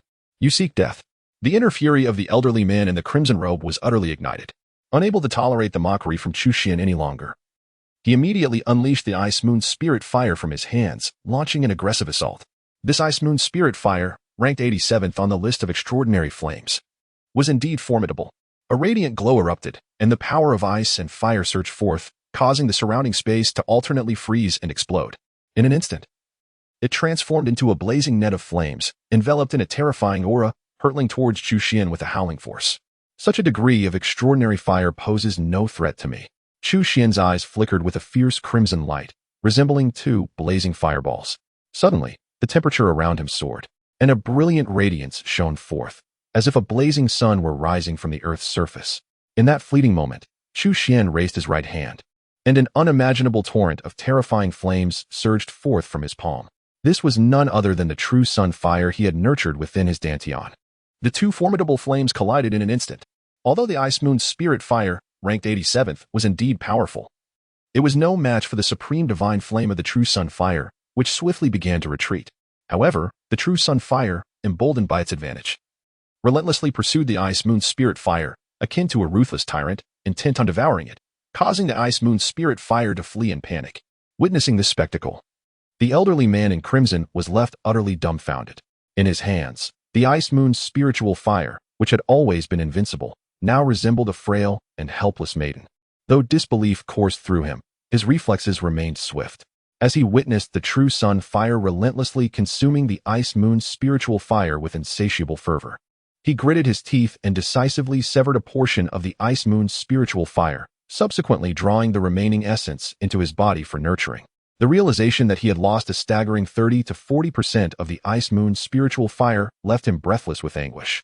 Meanwhile, the Chu Xuan fire, having devoured the latter half of the Ice Moon's spiritual fire, remained unsatisfied, casting a menacing gaze upon the crimson-clad elder, seemingly intent on consuming him as well. Faced with the terrifying intensity of the Chu Xuan fire, even the formidable crimson-clad elder, a being on the cusp of the king's realm, could not suppress a shiver of dread. He hastily turned to Chu Xuan and exclaimed, 40 million spirit stones. We of the moon worship sect shall concede. However, Chu Xuan offered no reply, instead maintaining his piercing gaze, which shimmered with a dangerous glint. He appeared to be weighing the pros and cons, contemplating whether to act decisively and subdue the elder. The crimson-clad elder's heart sank to the depths of despair. He dared not hesitate any longer. He immediately summoned all his cultivation power, and a terrifying manifestation of his true form began to materialize, signaling his readiness to fight to the death. Observing this, Chu Xuan let out a cold snort. Ultimately, he wished to avoid escalating the situation further. The notoriety of the Tai sacred land had already reached considerable heights, and should he take down the elder of the moon worship sect, it might disturb the other factions within the Qingyuan prefecture, potentially prompting them to unite against the Tai sacred land. Upon contemplating this, Chu Xuan raised his hand and summoned back the true fire of the sun. Seeing Chu Xuan choose to withdraw, the elderly man in red quietly exhaled, relieved. He was reluctant to engage in a fierce battle with Chu Xuan, especially upon realizing the latter's mastery over that terrifying divine flame. However, the matter was far from resolved. Chu Xuan clearly harbored no intention of letting the moon worship sect off the hook so easily. At this juncture, he shifted his tone and spoke indifferently. Indeed, it was initially 40 million spirit stones, but now, I regret to inform you, the price has changed. Chapter 87. Exchanging for divine weapons? You just stated it was 40 million spirit stones. How has it suddenly changed? Upon hearing Chu Xuan's words, the middle-aged cultivator's eyes widened in disbelief. His face contorted with indignation. The elderly man in red's expression darkened immediately. At this moment, he finally grasped the feeling of being at the mercy of another. Previously, the moon worship sect had always assumed the role of the dominant party, mercilessly oppressing and bullying smaller sects and factions. Yet now, though he was loath to admit it, the moon worship sect found itself in the position of being bullied, lacking even the right to negotiate, as the lives of Shi Zhongjie and others lay entirely in the hands of their adversary. Unfortunately, their opponent's strength was overwhelmingly formidable, leaving them powerless. What else could they do but submit to slaughter? In contrast to the outraged middle-aged cultivator, the elderly man in red perceived the situation with greater clarity. He waved his hand to halt the middle-aged man's futile protests and condemnations. Raising his gaze to Chu Xuan, he straightforwardly inquired, "So what is the current price? 60 million spirit stones? 80 million spirit stones?" Once again, observing the calm demeanor of the elder in the red robe, Chu Xuan raised an eyebrow slightly, unable to suppress a flicker of astonishment in his eyes. He had indeed intended to create difficulties, yet he had not anticipated that the elder would acquiesce so swiftly. Nevertheless, he could discern the raging tempest of fury concealed beneath the elder's tranquil facade. The willingness to swallow his pride was merely a means to rescue Shi Zhongjie and his companions from Chu Xuan's grasp. Presently, although the moon worship sect found itself in a precarious situation, they could still muster the necessary funds. Whether it be 40 million spirit stones or even 60 to 80 million, should they be inclined to pay a price. In comparison, the value represented by this elite cadre, led by Shi Zhongjie, far surpassed that of 60 or 80 million spirit stones. After all, while spirit stones could eventually be replenished, lives once lost could not be reclaimed.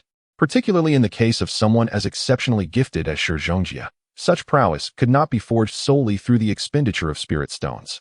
With this in mind, Chu Xuan was increasingly reluctant to allow Shi Zhongjie and the others to depart easily. However, having spoken thus far, to retract his words now would indeed be akin to striking his own face. Shifting his gaze, he soon conceived a plan and began to speak, not long ago. Rumors circulated in Qingyuan Prefecture, suggesting that our Tai Holy Land possesses a divine weapon, a claim seemingly corroborated by your esteemed moon worship sect's leader. Yet, the dilemma lies in our exhaustive search throughout Tai Holy Land, which has yielded no trace of this divine weapon.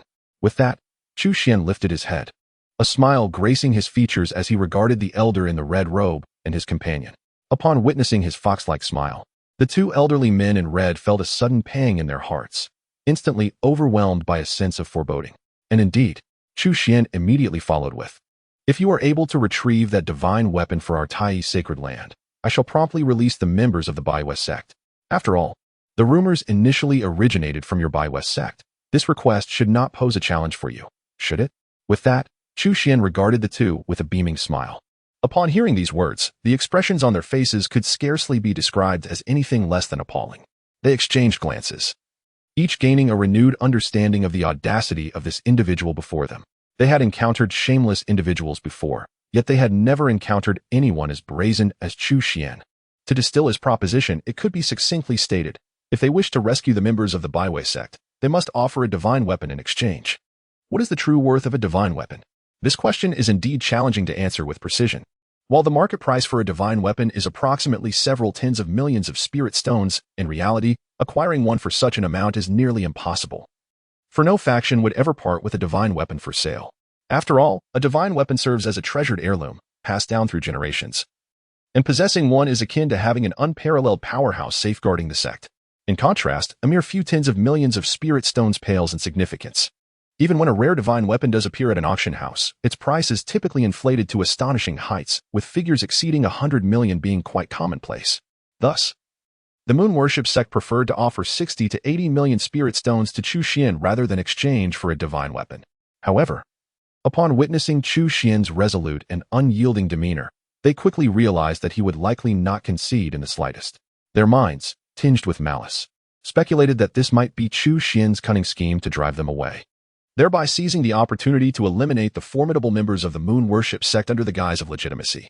The elderly man in red, his expression shifting dramatically, abruptly raised his head and, with gritted teeth, declared, "To be frank, that divine weapon has indeed been located by us. If you release the members of the moon worship sect, I can promptly return the divine weapon." Upon hearing this, the middle-aged cultivator was instantly taken aback, bewildered by the mention of a divine weapon. Chu Xuan, equally astonished, turned his gaze towards the elderly man in red. Truth be told, he had merely concocted a pretext, as both parties had surmised, hoping to deter them from pursuing their objectives. As for the divine weapon, he had never anticipated that the moon worship sect would possess such a precious artifact for exchange. Yet, observing their demeanor, it appeared they were indeed intent on offering a divine weapon, leaving Chu Xuan momentarily confounded. Was this individual deliberately deceiving me? This thought flickered through Chu Xuan's mind, and a hint of skepticism surfaced in his eyes as he promptly responded, "Perhaps you could first present the divine weapon for my inspection, so that I may ascertain whether it belongs to our Tai Holy Land. If there is a mistake, it would be quite unfortunate." The elderly man in red scrutinized Chu Xuan intently, fully cognizant of his underlying intentions, yet he did not refuse. He raised his hand and, in an instant, the void was forcefully torn apart. Subsequently, a pitch-black treasure chest materialized before Chu Xuan. To prevent any unforeseen circumstances, he employed a wisp of divine consciousness to conduct an inspection. He then opened the chest slightly and coldly remarked. Observing this, Chu Xuan did not hesitate, immediately summoning a wisp of divine consciousness to enter the treasure chest. Soon, his pupils involuntarily contracted sharply. If he was not mistaken, this chest indeed contained a genuine divine weapon. However, this divine weapon was in a sealed state, and he found it difficult to ascertain the specifics at that moment. Nonetheless, a genuine divine weapon was an invaluable treasure. What do you think? Does this belong to your Tai Chi Holy Land? The old man in the red robe inquired with a sarcastic expression. Chu Xuan glanced at him, unfazed by the man's demeanor. After all, a weapon of immeasurable worth, if a trade were to be struck, would undoubtedly yield him substantial gains. Initially, Chu Xuan intended to retain the group of formidable warriors from the moon worship sect. But now, given that the other party was willing to exchange a divine weapon, the offer was simply too generous. Even he found it hard to resist. Choosing between a divine weapon and a band of defeated foes was, for Chu Xuan, an easy decision. With a thought, Countless vines within the realm of trees began to stir, swiftly transporting every member of the moon worship sect without exception. However, due to having absorbed an excessive amount of vitality and cultivation, these individuals not only lay unconscious but also bore an alarmingly pale complexion, as if a mere gust of wind could carry them away. Upon witnessing their woeful appearance, a flicker of anger could not help but flash through the eyes of the elderly man in the crimson robe. However, at this juncture, he was reluctant to complicate matters further. With a sweep of his consciousness, he confirmed that these individuals were safe from peril, and thus he cast the precious box towards Chu Xuan. Simultaneously, with a wave of his grand sleeves, he swiftly whisked away the unconscious followers of the moon worship sect. Without a moment's hesitation, he tore through the void and departed. As he observed their receding figures and glanced at the box in his hand, a satisfied smile began to curve the corners of Chu Xuan's lips. Indeed, a sect that had thrived for millennia was still capable of yielding some benefits. Chapter 88. The Demonic Artifact, a Bamboo Sword. Old sect leader, are we truly going to bestow such an invaluable artifact upon the Tai Holy Land? Upon returning to the moon worship sect, the middle-aged cultivator remained incensed. The elderly man in the crimson robe, however, bore an expression of tranquility. He leisurely took a seat before raising his head to calmly respond. What has been given is already given. Can we truly take it back? But that is an artifact of immense value. The middle-aged cultivator's eyes widened, expressing his deep discontent. That was a genuine treasure of inheritance. If it remained within the moon worship sect, they would not fear even the mightiest of kings. With such an artifact to command fortune, our sect's aspirations for resurgence would surely soar. Indeed, despite the moon worship sect's long-standing legacy, it had yet to possess a true divine weapon. It was precisely this reason that made the middle-aged cultivator struggle to accept the sight of the old leader gifting a divine artifact to Chu Xuan. Are you suggesting that we should not rescue Shi Zhongjie and the others? The elder in the red robe raised an eyebrow and retorted expressionlessly. No, that's not what I meant. The sect leader and the others must certainly be saved, the middle-aged cultivator replied, his complexion shifting slightly as he hastily shook his head in explanation. What I meant was that we can explore alternative solutions. There is no real necessity to hand over the divine weapon. If all else fails, we could covertly ally with forces like the Longhu Palace. I refuse to believe that these factions will remain entirely indifferent to being extorted. Moreover, if the Tai Holy Land seizes this opportunity to rise again, it would not bode well for them either. Upon hearing this, the elder in the red robe scrutinized the middle-aged cultivator intently. Then he suddenly broke into laughter. Indeed. Your ability to contemplate such matters indicates that you genuinely care for the Baiwa sect. Your efforts over the years have not been in vain, nor have you disappointed me. However, while your ideas are commendable, the practical implementation poses considerable challenges. The most critical point is that the individual from the Tai Holy Land will not grant us such an opportunity. Once we depart, it will be exceedingly difficult to rescue Shi Zhongjie and the others. Furthermore, do you truly believe that I would be so foolish as to bestow upon him an intact divine weapon, allowing him to profit so greatly without any cost? The elder in the red robe lifted his gaze, a smile that was both knowing and sardonic gracing his face. The middle-aged cultivator suddenly jolted awake, as if struck by a revelation. His eyes widened in astonishment as he inquired, "Are you suggesting that there is something wrong with that divine weapon? Not just something wrong, but a significant problem. Otherwise, do you think I have refrained from unveiling that divine weapon for no reason?" The aged man in red raised his gaze towards the direction of the Tai Chi Holy Land, a glint of treachery flashing in his eyes as he coldly remarked, "Should he dare to attempt to refine that divine weapon, his demise is assured. I have presented him with that divine weapon, creating the illusion that he has gained a significant advantage, yet in reality, it is a matter of life and death for him. How could this be?" The middle-aged cultivator was momentarily taken aback, utterly unprepared for the old sect leader's intricate scheme. Soon, recalling Chu Xuan's formidable prowess, he could not help but voice his doubts. His cultivation is certainly formidable. What if he emerges unscathed and successfully refines the divine weapon? Wouldn't that enhance his strength significantly? He will undoubtedly fail. The old man in red shook his head with unwavering conviction. You are unaware of the origins of that divine weapon. It is no ordinary artifact, but rather a weapon of the demonic path. It traces back to the Yuan demon sect, which instigated a catastrophic upheaval in the eastern wilderness thousands of years ago. In truth, this divine weapon has resided within our moon worship sect for nearly a millennium, during which numerous formidable members of the sect have attempted to refine it. Yet, none have succeeded. Instead, they all perished precisely because they were directly consumed by that weapon. Thus, unless he can suppress his urge to refine it, the moment he succumbs to temptation, his death is inevitable. By that time, only a few kittens remained in the Tai Chi sacred land. which could be easily obliterated with a mere gesture. This would not only allow us to avenge our grievances, but also provide an opportune moment to reclaim that divine weapon. A veritable windfall. At this juncture, the elderly man in red finally unveiled his comprehensive plan. However, at that very moment, an unfortunate message arrived from the side hall. Shi Zhanjie and the others had suffered severe depletion of their vitality and cultivation due to excessive forceful extraction during this period, resulting in critical damage to their foundations. Unless unforeseen circumstances arose, it seemed implausible that they would ever advance in their cultivation again. This undoubtedly signified that they had no future to speak of. The once self-satisfied elder in red, upon hearing this news, immediately comprehended that it was the malevolent hand of Chu Xuan at play, causing him to erupt in fury. Damn it, how dare he scheme against me? Meanwhile, without delving into the mutual scheming between Chu Xuan and the red-clad elder, many of the formidable beings suppressed by Chu Xuan were gradually redeemed by various sects, leaving only one solitary individual. Your sect has already paid your ransom. Why do you not take your leave? Chu Xuan inquired curiously, observing the fair-skinned maiden before him. He had already discerned her identity, Luo Yunjin, a core disciple of the Qinghong sword sect, renowned as a once-in-a-millennium prodigy in swordsmanship. Though still young, she had already surpassed the law manifestation realm in her cultivation. In terms of talent, she was undoubtedly on par with the saintess of the Xianin sect, Si Jialan, if not superior. At the very least, her aptitude in the way of the sword was truly incomparable to that of Si Jialan, though she was merely at the nascent stage of the Dharma manifestation realm. There already lingered a subtle hint of swordsmanship's profound essence about her.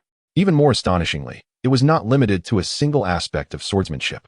This undoubtedly implied that once she ascended to the pinnacle of the Dharma manifestation realm, she would almost certainly and effortlessly transcend into the transformation realm. Setting aside the extraordinary Chu Xuan, even the 4 individuals who had received the 5 elements inheritance, including Su Chanqian, which struggled to match the seemingly fragile girl before them. You took my sword, the girl replied, her expression one of innocent grievance as she lifted her gaze in response to Chu Xuan's inquiry. Your sword? Chu Xuan quickly grasped the situation. All the possessions of those he had captured had been appropriated as spoils of war, and it was evident that Luo Yunjin's sword was among them. With a sweep of his consciousness, he swiftly located the sword belonging to Luo Yunjin. However, to his surprise, it was not a treasured blade. Indeed, it hardly qualified as even a low-grade artifact, merely an ordinary bamboo sword. Is this bamboo sword of great significance to you? Chu Xuan asked, flipping his right hand to summon the bamboo sword into his grasp. Luo Yunjin's eyes sparkled with delight, and she nodded emphatically, explaining, "It was a birthday gift from my grandfather, the only thing he left for me. Though it lacks any combat utility, to me, it is the most precious possession." From the depths of her pure and unblemished gaze, Chu Xuan felt a surge of long-forgotten emotion stirring within him. This bamboo sword is indeed remarkable. Why can it not be wielded in battle? If I am not mistaken, it should embody your grandfather's expectations for you. It is imperative that you utilize it to realize your dreams. The young girl lifted her gaze, her eyes brimming with confusion, but it is merely a bamboo sword. Chu Xuan chuckled softly, shaking his head. A truly formidable swordsman does not depend on the type of weapon wielded. Even a simple bamboo sword can unleash the might of a divine blade. As he spoke, Chu Xuan tightened his grip on the bamboo sword and, without warning, struck downward.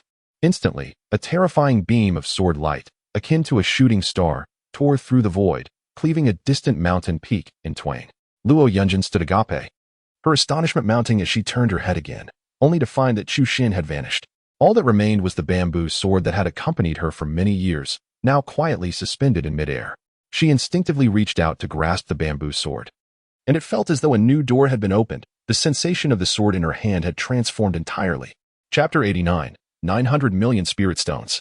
A surge of wealth.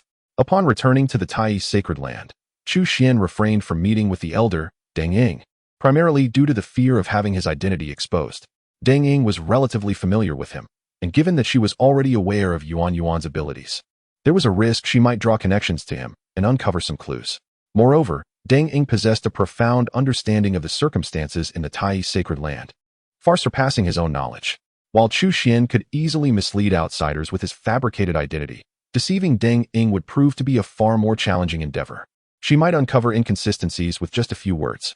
Thus, Chu Xuan chose to avoid meeting her altogether, alleviating his concerns.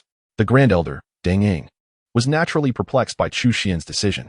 She could not fathom why this enigmatic elder, who had already saved her twice and had gone to great lengths for the sake of the Tai sacred land, would refuse to meet with her.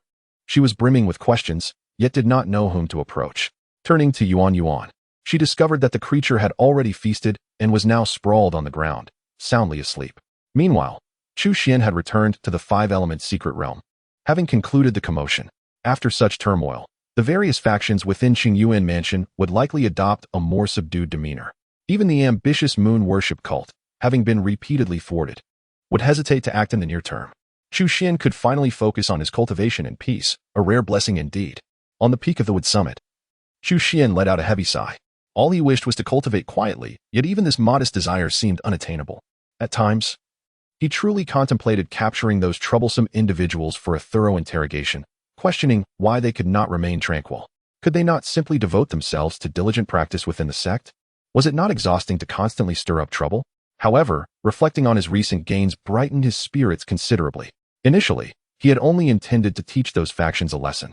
But it was through the reminder of the holy maiden Si Jialan of the Xianyin sect that he recognized this as a golden opportunity to amass wealth. As the saying goes, without wild grass, horses do not thrive. Without unexpected gains, people do not prosper. Although Chu Xuan was not considered impoverished, given the considerable gains from the system's sign and rewards, he possessed only a modest amount of spirit stones. However, after subduing hundreds of prominent powerhouses from various factions, he not only plundered their wealth under the guise of spoils of war, but also reaped substantial ransom payments from the sects involved, filling his coffers to overflowing. With a grand wave of his hand, a multitude of storage bags and rings soon adorned the ground before him. It took Chu Xuan the better part of an afternoon to meticulously organize these treasures. To his astonishment, the total count of spirit stones amounted to a staggering 900 million. What does this signify? Numerous sects would struggle to gather a ransom of merely a few million spirit stones, often resorting to extreme measures such as selling their possessions or incurring debts. The Baiwa sect, one of the 6 major powers of Qingyuan Prefecture, a venerable institution with a lineage spanning thousands of years, could only muster 2 to 3 tens of millions of spirit stones in a short period due to their recent expenditures that depleted their reserves. Even the affluent Longhu Palace and Xianyin sect, despite their vast accumulations over the years, likely possessed far less than 900 million spirit stones, perhaps even less than half that amount. Indeed, while these great powers generated substantial income, their myriad expenses left little surplus at the end of each year, often resulting in losses. Thus, in terms of spirit stones, it was evident that no one in the vast expanse of Qingyuan Prefecture could rival Chu Xuan's wealth. Furthermore, were there to be a ranking of the affluent across the entire eastern wasteland, Chu Xuan would likely secure a prominent position on such a list. 900 million spirit stones. This is indeed an astonishing figure. To put it into perspective, a typical high-grade artifact generally costs only a little over 1 million spirit stones. With 900 million spirit stones, one could procure a staggering 900 high-grade artifacts. Moreover, considering divine weapons, even if each cost several hundred million spirit stones, 900 million would still allow for the acquisition of several such weapons. Of course, divine weapons are seldom available for purchase, even with ample wealth, as few are willing to part with them. In addition to the spirit stones, Chu Xuan acquired over 50 artifacts. Among these, the majority are of lower to mid-grade, with only a scant few high-grade artifacts. As for exquisite artifacts akin to the earth armor, none were found, which was somewhat unexpected for Chu Xuan. This indicates that artifacts are relatively rare, particularly those of exceptional quality. In contrast, the number of treasure artifacts is considerably greater. From the personal weapons of several hundred powerful individuals, as well as their storage equipment, Chu Xuan managed to gather over 2,000 treasure artifacts, with almost every individual possessing a few. Additionally, there exists a remarkable quantity of various elixirs, spiritual items, mineral materials, and tomes of cultivation techniques, all of which are equally impressive in number. Altogether, these assorted items could easily be valued at 1 to 200 million spirit stones. Thus, it can be said that this time, Chu Xuan has truly experienced a windfall. However, for me, the most valuable acquisition remains this particular item. As the thought crossed his mind, Chu Xuan waved his right hand, and soon a black treasure box materialized before him. The treasure chest was adorned with a myriad of intricate seals, exuding an extraordinary aura. This was indeed the divine weapon that Chu Xuan had extorted from the moon worship sect. While the 900 million spirit stones and various miscellaneous spiritual materials were of astonishing value, their contribution to Chu Xuan's strength was rather limited, as they could not be directly transformed into power. However, this divine weapon was an entirely different matter. Once successfully refined, it would undoubtedly provide immense assistance to Chu Xuan beyond imagination. The sole concern was the seemingly overly generous manner in which the old leader of the moon worship sect had relinquished this divine weapon. A genuine divine weapon is invaluable. Even someone like me would hesitate to part with such a treasure so easily. Why would he be so magnanimous? There must be some hidden agenda. Chu Xuan mused thoughtfully, stroking his chin. He had always been inclined to view others with the utmost suspicion, especially considering the deep-seated enmity between the Tai Chi sacred land and the moon worship sect. Even someone as sincere and honest as he could not help but devise a scheme against the moon worship sect before his departure. Discreetly harnessing the power of the tree realm, he had destroyed the foundational cultivation of Shizhongjia and others. It was evident that the old leader of the moon worship sect would hardly be benevolent enough to bestow a pristine divine weapon upon him. After all, the stronger he became, the more detrimental it would be for the moon worship sect. This was clearly an act of bolstering the enemy. Either the divine weapon itself harbored issues, or it was entangled in a far greater conspiracy. With a flicker of insight, Chu Xuan soon arrived at a conjecture. Though doubt lingered in his heart, Chu Xuan resolutely unsealed the treasure box. Before him lay a divine weapon, its value immeasurable, akin to an unparalleled beauty standing before him in all her glory. If he were to remain idle in this moment, what difference would there be between him and a mere beast? Moreover, Chu Xuan possessed unwavering confidence in his own strength. Armed with the various means and life-saving trump cards acquired through his endeavors, he believed he could subdue the weapon, even if it harbored some hidden peril. Let me discern what mysteries this divine weapon conceals. As his voice faded, Chu Xuan lifted the final seal of the treasure box. In an instant, an unimaginable black, demonic light surged towards the heavens. Chapter 90. The Demonic Weapon, the Sky-Swallowing Demon Gourd, accompanied by a cacophony of sharp, eerie laughter. A terrifying black, demonic light shot skyward. A torrent of unimaginable, fearsome demonic energy poured forth, spreading like a tidal wave in all directions. Within the blink of an eye, this surging black, demonic aura enveloped the entire wood peak. A demonic weapon? Chu Xuan raised an eyebrow, his aura surging as he swiftly dispelled the oncoming tide of demonic energy. Yet, a flicker of astonishment danced in his eyes. Previously, this divine weapon had been sealed within the treasure box, its aura completely restrained, rendering Chu Xuan unable to ascertain its true nature. Now, with the seal fully lifted, the weapon emerged from its confinement, finally revealing its authentic form. Gazing upon the overwhelming and tumultuous aura of demonic energy, Chu Xuan finally comprehended that this was indeed an exceptionally rare artifact of the demonic path. The so-called demonic artifacts are typically forged by formidable practitioners of the dark arts using unique and esoteric techniques. In contrast to ordinary divine weapons, the methods of crafting demonic artifacts are often more radical and unorthodox, steeped in brutality and bloodshed. Some practitioners of the demonic path, in their relentless pursuit of crafting such weapons, spare no effort in the mass slaughter of lives and the harvesting of souls, laying waste to cities and annihilating nations with ease, leading to desolation across vast expanses. Others, more ruthless still, transform their own bodies into weapons through secretive methods, nurturing these creations with copious amounts of their essence over many years, thereby forging unparalleled ferocity. Generally speaking, the potency of demonic artifacts surpasses that of ordinary divine weapons, yet they are equally rebellious and challenging to control. Once unleashed, these demonic weapons often turn against their own masters, making the phenomenon of a weapon consuming its wielder a common occurrence. At this moment, Chu Xuan deduced with absolute certainty that the weapon sealed within this treasure box was unequivocally a demonic artifact, regardless of whether it is an ordinary or a demonic weapon. Now that it has fallen into my hands, it must obediently acknowledge me as its master. A glint of brilliance flashed in Chu Xuan's eyes as he instantaneously summoned his formidable powers. Having already suspected the peculiar nature of this weapon, he had prepared accordingly. In fact, the void surrounding the Peak of Mu had long been forcibly sealed off by Chu Xuan's magical prowess. Even if a tremendous disturbance were to erupt within this realm, those outside would remain utterly oblivious. With a mere thought, the terrifying Taichu divine elephant emerged from the void. Stepping forth into the ethereal space, the terrifying aura spread forth, rendering the sun, moon, and stars dim in comparison. With a single hoof stomp, the surrounding void began to collapse in waves. The soaring demonic weapon of the dark path was caught off guard by such an obstruction, only to be forcefully suppressed in the next instant. In that moment, demonic energy surged, accompanied by the wails of tormented souls, as if an endless tide of vengeful spirits had been unleashed. As Chu Xuan's gaze pierced through the swirling demonic mist, he finally discerned the true form of this dark weapon. It manifested as a black gourd, approximately 3 feet in length. its surface adorned with a myriad of mysterious patterns that flickered with a bizarre, blood-red glow. When those crimson lights reached their peak intensity, they resembled flowing blood, instilling a sense of dread, even from a distance. Even more terrifying was the grotesque visage that emerged upon the gourd, seemingly assembled from countless shattered fragments. It appeared disjointed yet remarkably malevolent, its eyes gleaming with a chilling ferocity, fixated unwaveringly upon Chu Xuan. "Do you dare to consider yourself the master of my sky-swallowing demon gourd?" The ghastly face spoke, its tone dripping with derision as it regarded Chu Xuan with utter contempt. "I shall not hesitate to inform you that over the years, 27 individuals have sought to claim this title. Yet, not a single one succeeded. Instead, they were all devoured by me without exception.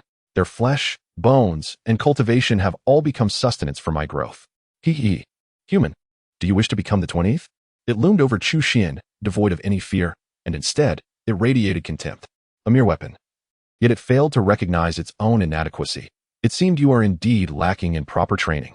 Chu Xuan's expression remained unchanged as he raised his hand with a swift motion, a flash of purple light illuminating the air, and in an instant, a mysterious long spear materialized in his grasp. This spear appeared to be forged from the very essence of thunder, crackling with arcs of electricity while emanating an astonishing aura of power. This was none other than the divine weapon, the Thunder Spirit Spear, which Chu Xuan had previously acquired through his signing in. Go. Without a moment's hesitation, Chu Xuan wielded the Thunder Spirit Spear, directing it towards the devouring demon gourd with lethal intent. To subdue such a demonic artifact, it was essential to overpower it completely to have any hope of claiming it as one's own. Otherwise, no matter how eloquently one argued, it would never bow in submission. In the blink of an eye, the two divine weapons clashed, the ferocious might of the thunderous energy intertwining with the overwhelming waves of black demonic aura, creating a chaotic maelstrom. However, to Chu Xuan's astonishment, even with the full force of the Thunder Spirit Spear unleashed, he found himself at a disadvantage. It was known that the Thunder Spirit Spear, as a weapon of the Thunder attribute, was inherently adept in combat, and with Chu Xuan's magical prowess augmenting its power, its might was beyond imagination. In contrast, the devouring demon gourd was merely fighting autonomously, having been sealed for an indeterminate time and was only just released, evidently not in its peak form. Under such circumstances, it was remarkable that the devouring demon gourd did not falter. One could only surmise the extraordinary potency it possessed, compelling even Chu Xuan to take notice. It appeared that the caliber of the devouring demon gourd significantly surpassed that of the Thunder Spirit Spear. Chu Xuan, rather than being startled, felt a surge of delight. In the next instant, his figure vanished from sight, swiftly reappearing before the devouring demon gourd. Without a moment's hesitation, he struck downwards with a palm aimed at the gourd. At that moment, a sinister smirk of triumph emerged on the gourd's face. It suddenly altered its course, lunging fiercely towards Chu Xuan, accompanied by a torrent of demonic energy surging in his direction. However, contrary to its expectations, Chu Xuan exhibited no sign of panic. Instead, a mocking smile graced his lips, as if he had anticipated this very turn of events. The devouring demon gourd, sensing an ominous shift, prepared to retreat. Its response was swift, yet alas, it was too late. Chu Xuan's cold voice resonated as he unleashed a downward strike, transforming countless particles of his body into a formidable dragon elephant, descending with overwhelming force. An indescribable terror cascaded forth, rendering even a divine weapon like the gourd incapable of withstanding such might. Yet, rather than submitting in defeat, the gourd's ferocity was ignited, its manifested visage contorted in rage, erupting into a frenzied roar. "Human, I shall fight you to the bitter end." As the words echoed, a dreadful inferno of demonic flames surged from within the gourd, shattering the constraints of the dragon elephant's power, striking towards Chu Xuan with lightning speed. Though it unleashed numerous methods, regrettably, they proved futile against me. Chu Xuan's expression remained unchanged as he summoned the true fire of the sun to confront the onslaught. Not long ago, the true fire of the sun had recently devoured a considerable amount of the Ice Moon's spiritual fire. Now, with its power at a zenith, it would hardly fear such trivial demonic flames, swiftly and decisively suppressing them. Under the deft manipulation of Chu Xuan, the true fire of the sun transformed into a blazing cage, directly encasing the swallowing sky demon gourd. As this fiery prison gradually constricted, the swallowing sky demon gourd endured increasingly terrifying scorches. This supreme divine flame, the true fire of the sun, could indeed be deemed the nemesis of all malevolent forces. Even a formidable demonic weapon like the swallowing sky demon gourd found it hard to withstand. "I surrender, I concede. I pledge my allegiance to you, ensuring eternal servitude. Henceforth, where you bid me to go east, I shall not dare venture west. Faced with such a predicament, the swallowing sky demon gourd was compelled to bow its head, shedding its previous arrogance and immediately adopting a submissive demeanor, pleading for mercy. However, Chu Xuan was not inclined to let it off easily. Words spoken by the essence of such a demonic weapon, if trusted, would allow even a sow to ascend a tree. Release your divine weapon's core and permit me to completely refine and control it, Chu Xuan promptly demanded. Absolutely not. That is utterly inconceivable. The swallowing sky demon gourd's countenance shifted dramatically at these words, shaking its head in refusal without a moment's hesitation. I would rather perish than allow anyone to seize control of my core. Should Chu Xuan gain complete dominion over the core of the divine weapon, it would mean relinquishing control over my own life and death to him, entirely at his whim. Such a fate is intolerable. In that case, you shall meet your demise. Chu Xuan's expression turned icy, and he stated flatly, devoid of emotion. Subsequently, the radiant flames of the true sun engulfed the celestial devouring demon gourd in an instant. Chapter 91. Successful Refinement. Immortal's Sacred Weapon. The terrifying flames blazed fiercely, their searing heat seemingly capable of melting gold and severing iron, rendering the entire space of vivid crimson. Amidst the dreadfully fierce flames, the celestial devouring demon gourd constantly morphed into various forms, darting left and right as if engaged in a frenzied struggle against its fate. However, under the unwavering suppression of Chu Xuan, alongside the vigilant presence of the Thunder Spirit Spear, the demon gourd found itself ensnared within a prison of flames crafted from the true sunfire, unable to escape. Instead, as the flames consumed it, its aura grew increasingly feeble. The sacred weapon, among the mightiest of armaments in existence, was seldom harmed by any force, particularly for a malevolent weapon such as the celestial devouring demon gourd. It was exceedingly vicious and formidable, with ordinary strength barely sufficient to even tickle it. Nonetheless, the true sunfire was a marked exception, as a legendary supreme flame. Its essence was terrifyingly profound. Had it not still been in a nascent stage, it would likely have turned the demon gourd to ashes in mere moments. Though the true sunfire had yet to reach such a level, with Chu Xuan's full support, it displayed extraordinary divine might. The black demonic energy could hardly withstand the onslaught of the crimson flames, and the defensive line forged by the power of the sacred weapon was equally retreating steadily. Even the very essence of the demon gourd seemed to inch towards dissolution, with the spirit of the weapon, seemingly composed of countless fragments, bearing a visage of utter despair. At this moment, it was compelled to confront a harrowing choice. Is life more significant, or is freedom? If one chooses life, from that moment forth, it shall never again possess freedom. Everything must yield to Chu Xuan's command. Even the control over life and death is beyond its grasp.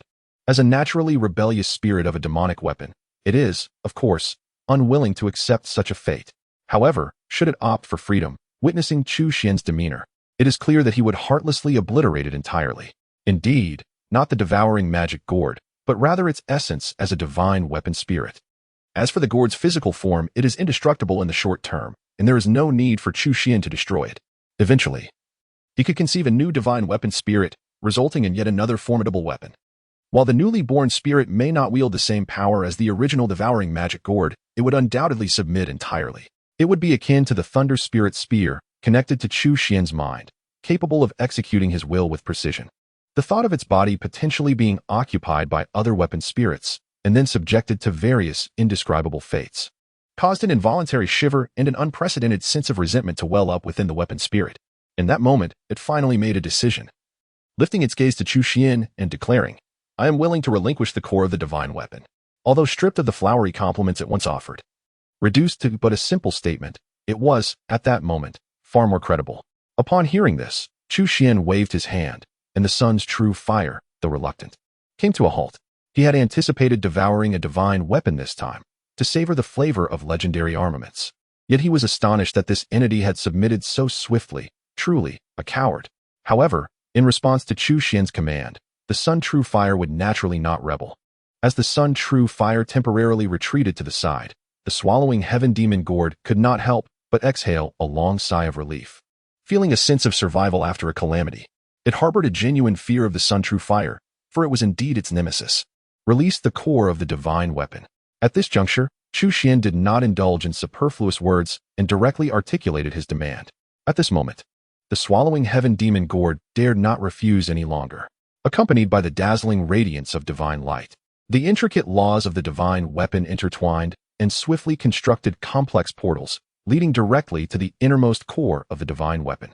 Ultimately, it had no choice but to relinquish the core of the divine weapon, allowing Chu Xuan to refine and control it. Observing this, Chu Xuan did not hesitate, promptly channeling his magical power into it to commence the refinement of the divine weapon's core. Only by refining the core could one truly gain mastery over a divine weapon. Otherwise, even if the spirit of the divine weapon submitted, it could rebel at any moment, leaving no assurance. However, as more and more magical power was infused, Chu Xuan keenly sensed something amiss. The core of the divine weapon resembled an endless abyss. Despite his substantial infusion of magical power, it remained utterly unresponsive. Instead, the core incessantly devoured his magical power, and the speed of consumption only accelerated, leaving him unable to halt the process. What was happening? Chu Xuan's gaze hardened as he immediately turned to interrogate the spirit of the divine weapon. At that moment, the spirit of the divine weapon no longer bore any semblance of its earlier resignation. Its fierce visage transformed once more into one of defiance and ferocity. Its cold, malevolent gaze was fixed firmly upon Chu Xuan, a malicious smirk plastered across its face, reveling in the misfortune of others. Do you truly believe my divine weapon's core is easily refined? Huh. Foolish human, I am known as the sky-devouring demon gourd, inherently possessing the ability to consume the heavens. Even if you possess the prowess of the King's realm, it may not suffice to fulfill the demands of the divine weapon's core. At the very least, one must wield the pinnacle of King's realm power. Yet you stand merely at the creation realm. Your total magical energy a mere fraction of the peak King's realm, leaving you utterly unprepared. Thus, your inevitable fate is to be devoured, reduced to a mere husk by the divine weapon's core. Hee. At this juncture, it could no longer contain its raucous laughter. Chu Xuan regarded it with a penetrating gaze, gaining a renewed understanding of the cunning and treachery inherent to such demonic beings. Truly, no word could be trusted. A moment's negligence could lead to one's utter demise at its hands. So, it requires the pinnacle of King's realm power, does it? If that is the case, then there is no need for undue concern. Upon hearing these words, the sky-devouring demon gourd's raucous laughter abruptly ceased, and it looked at Chu Xuan with uncertainty. Human, what do you mean by that? You shall not deceive me. I have lived for thousands of years and encountered myriad beings. You are merely at the 7th layer of the creation realm, and even if you possess extraordinary talent, you can at best rival the peak of the creation realm, still leagues away from the pinnacle of King's realm. Upon hearing this, Chu Xuan let out a cold laugh. There is much you have yet to witness. If you doubt it, simply wait and see. In terms of sheer strength, Chu Xuan might not be able to rival a pinnacle King realm practitioner. However, when it comes to the totality of magical energy, even a peak King realm expert would find it difficult to surpass him. Without hesitation, Chu Xuan summoned the vast and boundless magical energy from his Dantian's purple palace space. In an instant, it felt as though the entire space was filled to the brim with his terrifyingly immense magical power. His Dantian's purple palace was opened with the mythical 5-colored stone, rendering it nearly 10,000 times larger than that of an ordinary cultivator. What does 10,000 times larger signify? Even the most extraordinary prodigies would pale in comparison to Chu Xuan by more than just a single tier. Thus, although Chu Xuan's current cultivation level was at the 7th layer of the creation realm, in terms of total magical energy, even the strongest peak King realm practitioners might not measure up to him. Naturally, a greater quantity of magical energy does not equate to greater strength, a fact of which Chu Xuan was well aware. Nevertheless, at this moment, he did not require strength. An abundance of magical energy sufficed. Simultaneously, to prevent the celestial devouring demon gourd from causing any further disturbances, Chu Xuan waved his hand, and countless spirit stones shattered, swiftly transforming into streams of spiritual energy that surged into his body. With the simultaneous operation of 2 supreme techniques, these spiritual energies were instantaneously transformed into supremely pure magical power, continuously flowing into Chu Xuan's purple palace space. Witnessing this scene, the celestial devouring demon gourd was left utterly astonished. Throughout the years, it has encountered countless cultivators, yet it has never before witnessed a peculiar being such as Chu Xuan. Feeling the vast and boundless surge of formidable spiritual power, it reluctantly acknowledges that this time, it may indeed face its downfall. With no means left to counter, the subsequent process became straightforward. One merely needed to immerse themselves in the refinement. Nevertheless, even so, Chu Xuan required several days before he successfully refined the core of the divine weapon. This undoubtedly signified his complete mastery over the sky-swallowing demon gourd. Concurrently, the specific information regarding the sky-swallowing demon gourd began to unfurl within Chu Xuan's mind. it was evident that the sky-swallowing demon gourd was no ordinary divine weapon. The term divine weapon merely serves as a collective nomenclature, for there exists a hierarchy among them. They can be broadly categorized into royal-grade divine weapons, eternal holy weapons, and the supreme emperor weapons.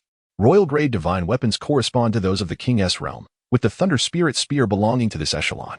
However, the Thunder Spirit Spear is considered the pinnacle of royal-grade divine weapons, and as a weapon of the lightning attribute, it excels in combat, often surpassing even ordinary holy weapons. The sky-swallowing demon gourd, on the other hand, is classified as an eternal holy weapon, and furthermore, it ranks among the foremost of such weapons, second only to the legendary emperor weapons. The sky-swallowing demon gourd was the ultimate treasure of the formidable demonic faction, the Yuan sect, which, in its quest to elevate it to an emperor weapon, unleashed a catastrophic upheaval across the eastern wilderness. Countless sects and forces were annihilated, and billions of lives were devoured. Its peak era marked by unparalleled ferocity, capable of standing toe-to-toe with emperor weapons. However, the Yuan sect was ultimately subdued by the united forces of the eastern wilderness, and the swallowing heaven demon gourd sustained significant damage during the final battle, forcing it to retreat into the void. Eventually, it was inadvertently acquired by the ancestors of the moon worship sect. Despite possessing the swallowing heaven demon gourd for nearly a millennium, none within the sect managed to refine it. Instead, many formidable warriors lost their lives in the attempt. Over time, fear of its power silenced any further endeavors. Until this moment, when coerced by Chu Xuan, the old leader of the moon worship sect entertained nefarious thoughts, seeking to utilize this demonic artifact to devour Chu Xuan's life. After all, with Chu Xuan's demise, the Tai Holy Land would pose no resistance. At that juncture, they could reclaim the swallowing heaven demon gourd, effectively employing it as a weapon against their adversary, achieving multiple gains in one fell swoop. Yet, he greatly underestimated Chu Xuan's prowess, ultimately leading to a loss of both resources and personnel, inadvertently benefiting Chu Xuan instead.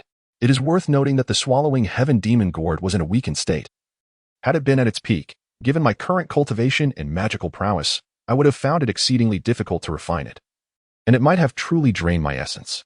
Thus, it seems that misfortune has turned into fortune, for now, possessing such an immortal artifact.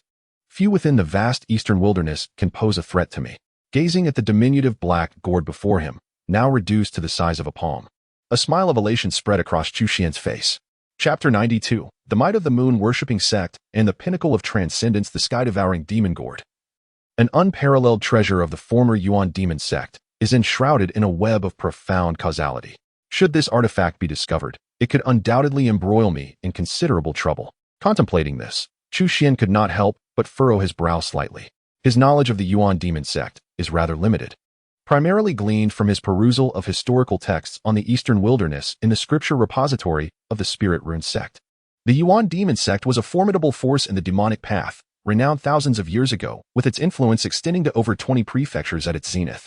It is noteworthy that the entire eastern wilderness comprises merely 72 prefectures. Thus, at that time, a third of the eastern wilderness was under the dominion of the Yuan demon sect, highlighting the immense power it wielded. However, this very might led the sect to act with impunity, disregarding all constraints, ultimately inciting the wrath of heaven and the ire of mortals, resulting in a concerted effort by various factions to suppress it, culminating in its utter destruction.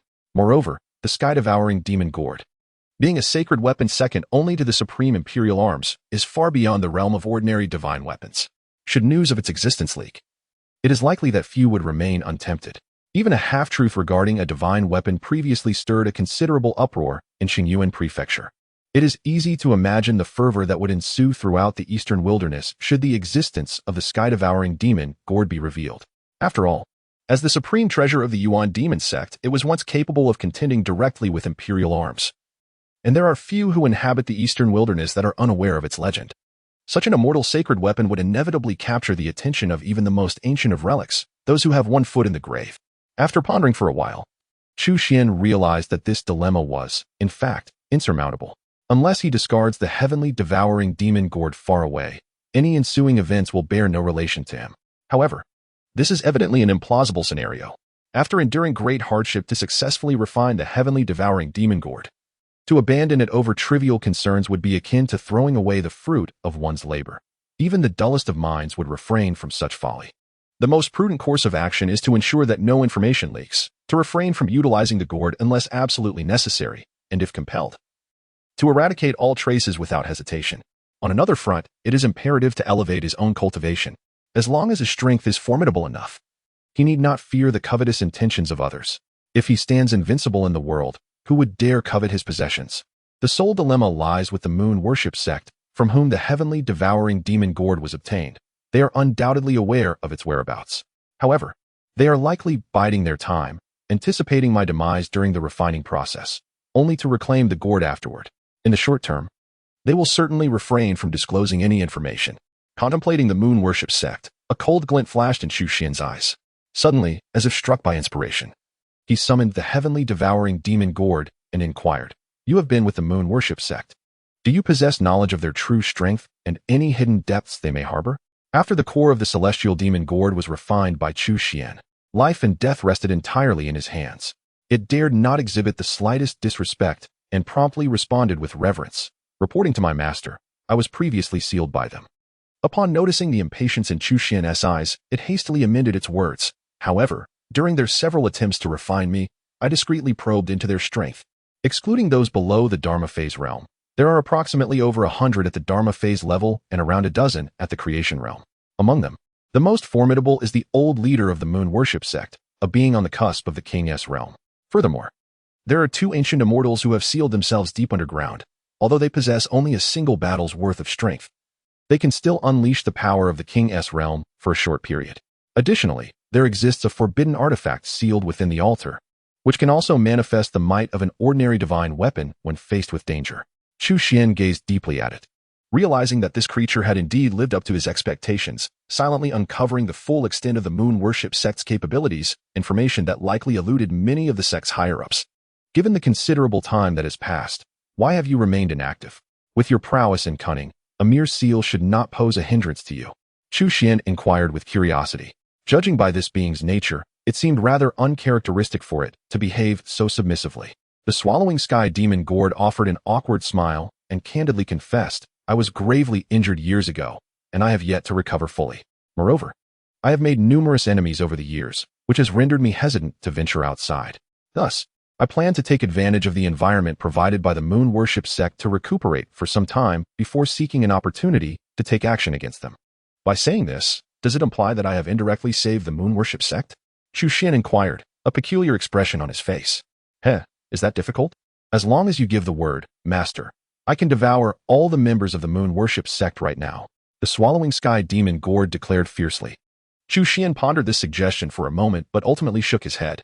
From the description provided by the swallowing sky demon gourd, it was evident that the moon worship sect possessed considerable strength. Even if the swallowing sky demon gourd succeeded, it would undoubtedly create a significant uproar. Any unforeseen circumstances could lead to disastrous consequences. "How can you restore yourself?" Chu Xuan promptly inquired.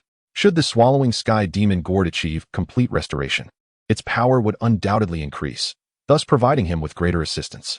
"If I could consume other divine weapons, I am certain I could recover swiftly." The swallowing sky demon gourd's eyes sparkled with intent. Before Chu Xuan could respond, a flash of lightning erupted as the thunder spirit spear charged forth in a furious manner. Presently, Chu Xuan possessed only 2 divine weapons, and it was evident whom the swallowing sky demon gourd was alluding to. Seeing this, Chu Xuan couldn't help but shake his head and chuckle, yet he maintained a serious demeanor as he admonished, "I do not concern myself with your past. But from this moment on, such thoughts should not even enter your mind." "Understood."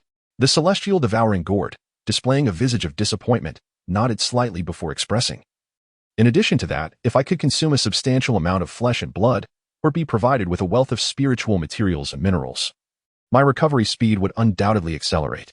Chu Xuan pondered for a moment and then, with a decisive wave of his hand, allocated 100 million spirit stones to it. This sum was indeed considerable, causing the celestial devouring gourd's eyes to gleam with excitement. Since the downfall of the Yuan demon sect, it had never experienced such affluence. It appeared that having a master brought certain advantages, and the internal resistance it felt towards Chu Xuan had, unbeknownst to it, diminished somewhat. As the celestial devouring gourd absorbed the 100 million spirit stones into its divine weapon space, the thunder spirit spear eagerly turned its gaze towards Chu Xuan. He could not help but chuckle in disbelief. "Do you wish for some too?" The thunder spirit spear nodded vigorously. Although it bore no injuries, it yearned for advancement. In truth, divine weapons could indeed be upgraded, albeit under stringent conditions. As a top-tier royal-grade divine weapon, The Thunder Spirit Spear had a significant probability of ascending to the status of a sacred weapon. Chu Xuan, not one to show favoritism, decided that if the Thunder Spirit Spear could attain the rank of a sacred weapon, then the mere spirit stones were inconsequential. He promptly allocated another 100 million spirit stones to the Thunder Spirit Spear. The Thunder Spirit Spear affectionately nuzzled against Chu Xuan before accepting this batch of spirit stones and promptly re-entering his body. Having resolved the matters concerning the two divine weapons, Chu Xuan soon settled into a cross-legged position to commence his own cultivation. He, too, did not skimp on himself, allocating 100 million spirit stones for his personal training. It must be said that this was indeed a touch extravagant. Even the direct descendants of ancient powers would hesitate to be so lavish in their expenditures. Casually expending 100 million spirit stones for cultivation. How many factions could possibly bear such an expense? Nevertheless, the astonishing results achieved through his relentless efforts, regardless of the cost, are remarkable. In a mere 3 months, after continuously investing 300 million spirit stones, Chu Xuan successfully ascended to the pinnacle of the transformation realm. Chapter 93. The Golden Sacred Body, the Unity of the 5 Elements. Junior Brother Chu, why have you left your cultivation at the Wood Peak to come to the Metal Peak? Early in the morning, upon seeing Chu Xuan's figure at the Metal Peak, Su Chanqian could not help but inquire in astonishment. It has been 3 months since they entered the secret realm of the 5 elements, and by now, Su Chanqian has successfully assimilated the inheritance of gold. Of course, she is not alone. Jia Jia and the others have also achieved significant success. With the aid of the inherited energy, their progress over these 3 months has been nothing short of rapid.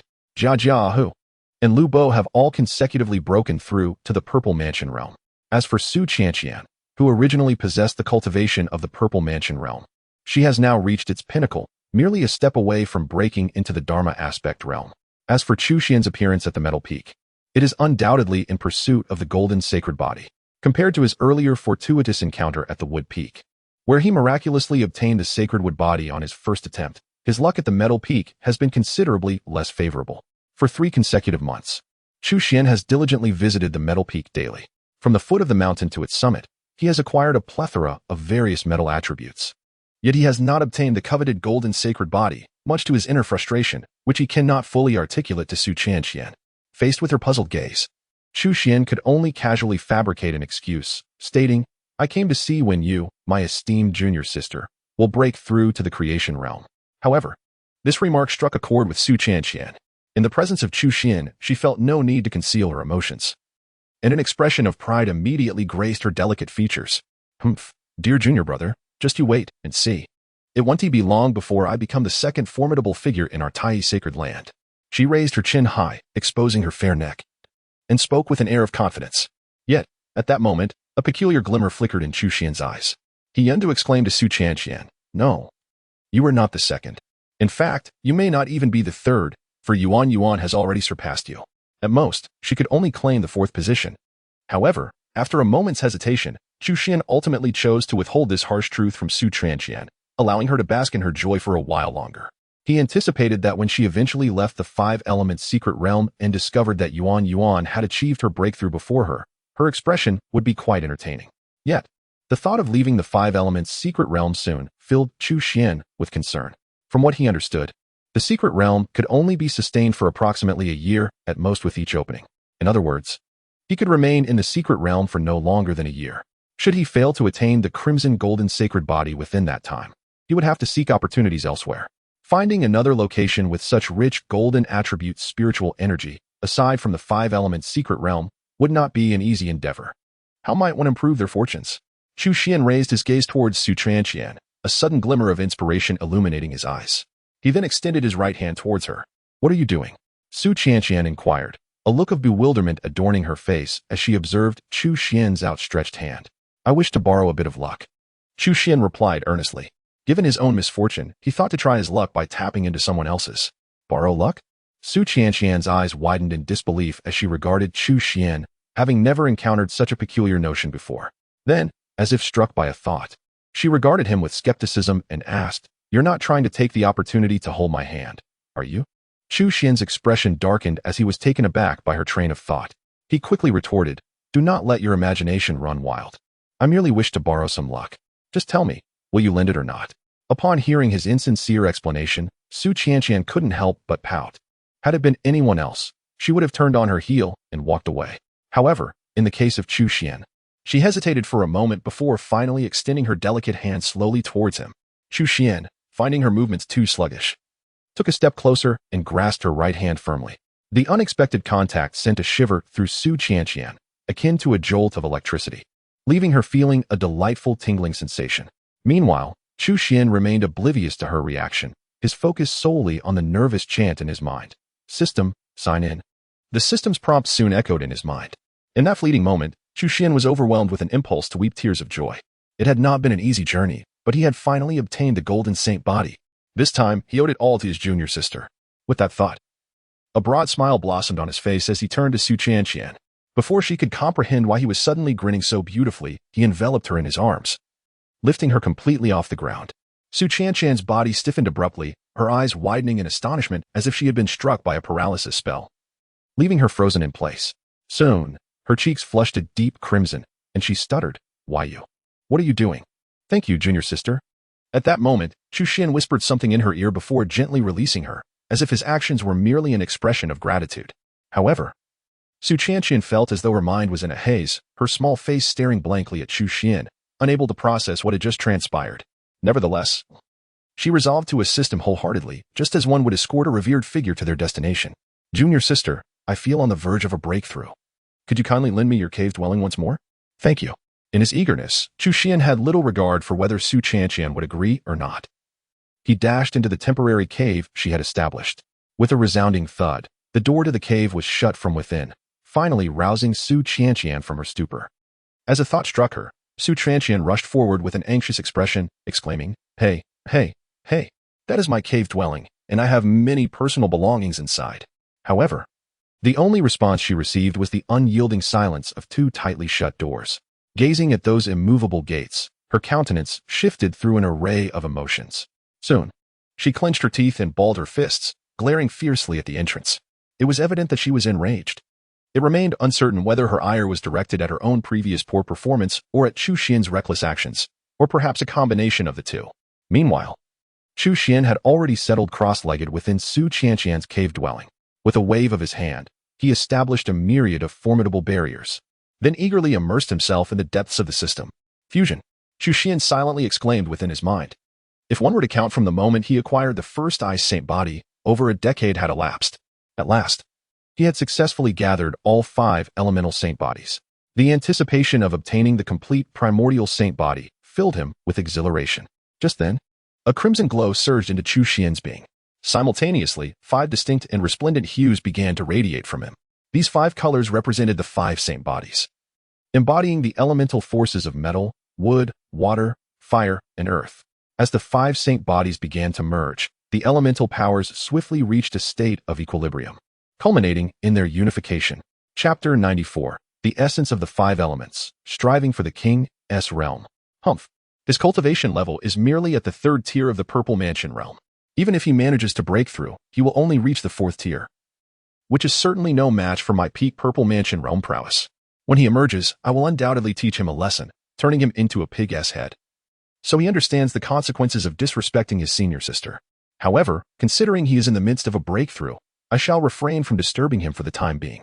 After all, as a senior sister, I should not stoop to his level. Once he comes out, I shall ensure he receives his due. Su Qianqian, with her small face taut, gritted her teeth in frustration while glaring with her large eyes fixed intently on the cave dwelling not far ahead. During this time, she resolved not to engage in any other activities, simply standing outside the cave, waiting for Chu Xuan to appear. Not only was she rolling up her sleeves in anticipation, but she was also continuously gesturing, seemingly contemplating the most effective posture to strike Chu Xuan when the moment arrived. Yet, she never anticipated that this wait would stretch into 3 days and nights. Were it not for the swirling vortex of spiritual energy outside the cave that showed no signs of dissipating, she might have even doubted whether Chu Xuan had secretly burrowed away underground. In truth, the scene Su Qianqian observed outside was merely the tip of the iceberg. The commotion occurring within the cave was far more significant. Chu Xuan had forcefully sealed this expansive void with his formidable magical power, confining the majority of the fluctuations and phenomena to the interior of the cave. What was visible outside was merely a fraction of the resulting effects. Inside the cave, wild and chaotic energy surges raged, with the area surrounding Chu Xuan transforming into a terrifying tempest. The cave, both inside and out, lay in utter disarray. Had Chu Xuan been present, she would undoubtedly fail to recognize it as her own abode. At this moment, Chu Xuan was devoid of the time or energy to concern himself with such matters, fully immersing himself in the process of merging the 5 supreme bodies. The frost body, the flame body, the earth body, the spirit wood body, the crimson gold body. Each of these 5 bodies represented the pinnacle of excellence. Any ordinary cultivator fortunate enough to possess even one would instantly ascend to the ranks of the world's foremost prodigies. Yet, Chu Xuan managed to unite all 5 within himself, a testament to his formidable prowess. In truth, such a feat would have been impossible without the aid of the system. The very notion of merging even 2 of these bodies was unthinkable, as it would inevitably provoke fierce conflict, akin to the impossibility of 2 tigers coexisting on the same mountain. Naturally, to unleash the full potential of these 5 bodies, Chu Xuan needed to achieve their complete fusion. Should he succeed, he would awaken the legendary supreme body, the primordial body. Although he had previously awakened the primordial body, it had been incomplete, a mere fragment of its true capabilities. Now, with the 5 supreme bodies fully gathered, Chu Xuan's primordial body underwent a fundamental transformation, becoming the true essence of the primordial body. Time and again, his form shattered and reassembled, enduring this relentless cycle countless times over the span of 3 days and nights. In the countless cycles of collapse and reformation, Chu Xuan's physique underwent an unprecedented transformation. Each bone, every muscle, every meridian, and indeed every cell experienced an unimaginable metamorphosis and growth, representing a true rebirth in the most profound sense. When the primordial sacred body achieved complete transformation, Chu Xuan's entire being radiated a mysterious and resplendent array of colors from within. His blood flowed with an enigmatic luminescence, his bones appeared forged from the most exalted materials, and his muscles and meridians harbored explosive power beyond comprehension. The amalgamation of 5 distinct sacred bodies gave rise to the unparalleled primordial sacred body, endowing Chu Xuan with extraordinary strength, remarkable speed, astonishing reflexes, vigorous vitality, formidable regenerative abilities, and terrifying defensive capabilities. Each aspect of his prowess was formidable, rendering him a paragon of comprehensive strength devoid of any weaknesses. Thus, he rightfully earned the title of Supreme Sacred Body. At this juncture, Chu Xuan's physique reached an unprecedented pinnacle. Not only did he surpass human warriors, but even those exceptional beings from other races, as well as the myriad extraordinary entities born of the heavens and earth, found few who could rival his physical prowess. Concurrently, the fusion of the 5 sacred bodies enabled Chu Xuan to grasp the profound essences of metal, water, fire, and earth, influenced by the essence of wood. These 4 fundamental principles evolved at an astonishing pace, achieving growth in a mere 3 days that surpassed what others might attain in 30 or even 300 years. Soon, these 4 profound principles reached the pinnacle of mastery, akin to the principle of wood. This achievement was not solely a testament to Chu Xuan's extraordinary comprehension, but rather a benefit conferred by the primordial sacred body itself. As the 4 principles aligned in level with the principle of wood, the 5 principles of power swiftly merged, forming an entirely new force known as the 5 elements principle. This 5 elements principle not only embodies the characteristics of the 5 great principles, but also possesses unique attributes that the others lack, earning its place as one of the most formidable forces in existence. While the world is replete with myriad powers of principles, few can be deemed top tier. Chu Xuan, having mastered 2 of them, stands out as exceptionally rare, if not unique. The metamorphosis of his physique and the evolution of his principles continually propel Chu Xuan's cultivation forward. After 3 months of arduous training and an expenditure of 300 million spirit stones, he forcibly elevated his cultivation to the pinnacle of the creation realm. With this latest advancement, his cultivation reached a stage where further ascension seemed impossible. Despite having reached the limits of the creation realm, an incessant flow of magical energy still surged into his Dantian's purple palace. In that moment, his Dantian trembled violently, as if struggling to contain the relentless influx of magical energy, indicating an impending transformation. Initially, he had intended to refine his mastery at the pinnacle of the creation realm for some time, but it now appeared that this would not be feasible.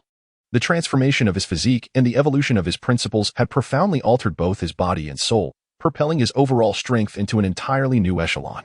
Thus, my cultivation realm seems somewhat out of sync with the growth of my power, creating a dissonance that compels me to strive for a higher level. Since this is the case, I shall muster my resolve and prepare for a breakthrough. A glimmer of determination flickered in Chu Xuan's eyes as he made up his mind. Such opportunities for breakthrough, arising from the natural metamorphosis of the body, are indeed rare, particularly at his current level of cultivation. Such a perfect chance for advancement is a serendipity that one can hardly seek. Most of the time, one can only force a breakthrough after accumulating a certain amount of power. Chu Xuan had initially intended only to integrate the 5 elements' sacred body.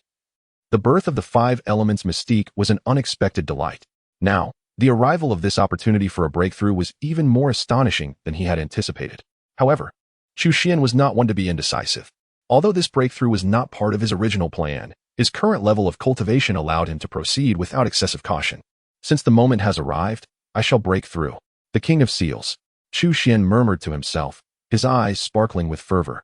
Soon after, he ceased to forcibly suppress the restless energy within his dantian. In an instant, not only did the dantian surge with violent turbulence, but the vast and boundless magical power also roared forth, sweeping outwards in all directions. A chilling and terrifying aura permeated the entire 5 elements' secret realm, extending to the outer Tai Chi sacred land. Ultimately, the area within 1,000 miles, centered around the Tai Chi sacred land, was enveloped by an unimaginable and formidable aura. A thunderous rumble reverberated through the void. The earth seemed on the verge of splitting apart, and a myriad of extraordinary phenomena surged forth. The overwhelming aura of heaven and earth swept furiously, transforming into serpentine tendrils of spiritual energy that rushed towards the location of Chu Xuan with fervent urgency. This sudden upheaval caused Su Qianqian, who had been waiting outside the cave, to plummet to the ground, her eyes wide as saucers, as if her mind had momentarily short-circuited. Chapter 95, The Turmoil of Human Hearts, the Imminence of Heavenly Tribulation. What on earth was happening? Su Qianqian appeared dazed, her beautiful eyes brimming with an unimaginable astonishment. She had always believed that the breakthrough Chu Xuan spoke of was merely a transition from the 3rd to the 4th level of the Purple Mansion realm. Although this represented a progression from the early to the mid-stage of the Purple Mansion realm, it was still merely a minor breakthrough. Logically, such a small advancement should have concluded swiftly. However, she did not anticipate that Chu Xuan would spend an exhausting 3 days and nights on it. This could be attributed to Chu Xuan's meticulous refinement and stabilization of his realm, yet the terrifying scenes unfolding before her were utterly incomprehensible. Since when could a breakthrough in the Purple Mansion realm evoke such an astonishing commotion? Even the momentum generated by a breakthrough to the Dharma image realm paled in comparison to this. Was it possible that the figure within the cave was not her junior brother Chu? Or had something gone awry with him? As these thoughts coursed through her mind, Su Qianqian's expression transformed dramatically, and without a moment's hesitation, she dashed towards the cave. However, this region is now inundated with frenzied surges of energy, with the cave serving as the very epicenter of all stormy tides. Before Su Qianqian could even push open the cave's entrance and rush inside, she was swept away by the tempestuous energy that enveloped the surroundings. In truth, the chaotic influx of spiritual energy from all directions was merely the beginning, far from the end. As the spiritual energy became tumultuous, the entire sky seemed to plunge into darkness, with various anomalies manifesting, including the ethereal silhouettes of divine beasts appearing high above. The oppressive aura that pervaded the atmosphere grew increasingly terrifying over time, as if mountains were bearing down upon everyone, rendering them nearly breathless. At the golden peak on the other 3 legacy peaks within the 5 elements secret realm, Jia, Ahu, and Lu Bo could not help but widen their eyes, their gazes fixated on the direction of the golden peak. Being within the 5 elements secret realm, they could discern that the source of all this chaos lay at the golden peak. Thoughts of Su Qianqian, who was cultivating there, filled them with unease. Yet, under the shroud of this terrifying pressure, their recently attained Purple Mansion realm cultivation was rendered utterly ineffective. They felt as helpless as infants, finding even movement a challenge, let alone making their way to the golden peak to investigate. Within the 5 elements secret realm, the Grand Elder Deng Ying of the Tai Holy Land also underwent a drastic change in expression. Even Yuan, who had been sleeping, was abruptly awakened. As formidable figures of the Dharma manifestation realm, their perception of this fearsome aura was even more acute. Despite their own formidable cultivation, they felt an overwhelming sense of helplessness in the face of this tangible pressure. It must be that mysterious elder is on the verge of a breakthrough. Deng Ying's gaze turned towards the 5 elements secret realm, and she quickly deduced the likely cause. In her view, even if Su Qianqian and her companions achieved a breakthrough, it would not generate such an overwhelming momentum.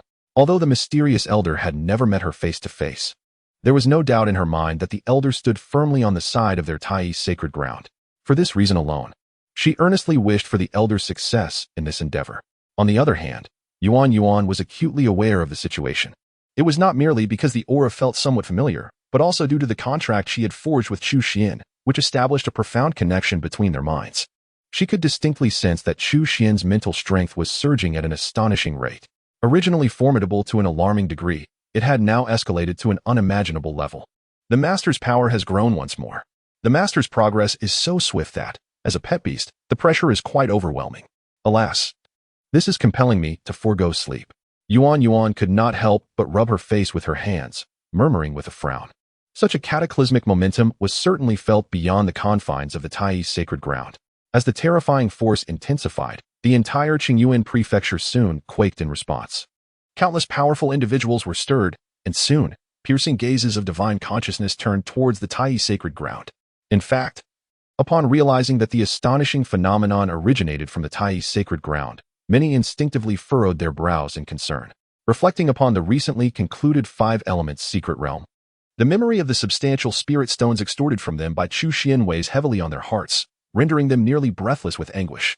What mischief is the Taiyi Holy Land up to now?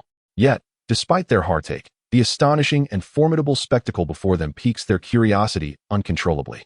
Among the myriad factions, none are more invested in this matter than the Moon Worship sect. For some time, the old leader and others of the sect have been covertly monitoring the movements of the Taiyi Holy Land, eagerly awaiting the moment when Chu Xuan attempts to refine the devouring heaven demon gourd, anticipating his demise at its hands.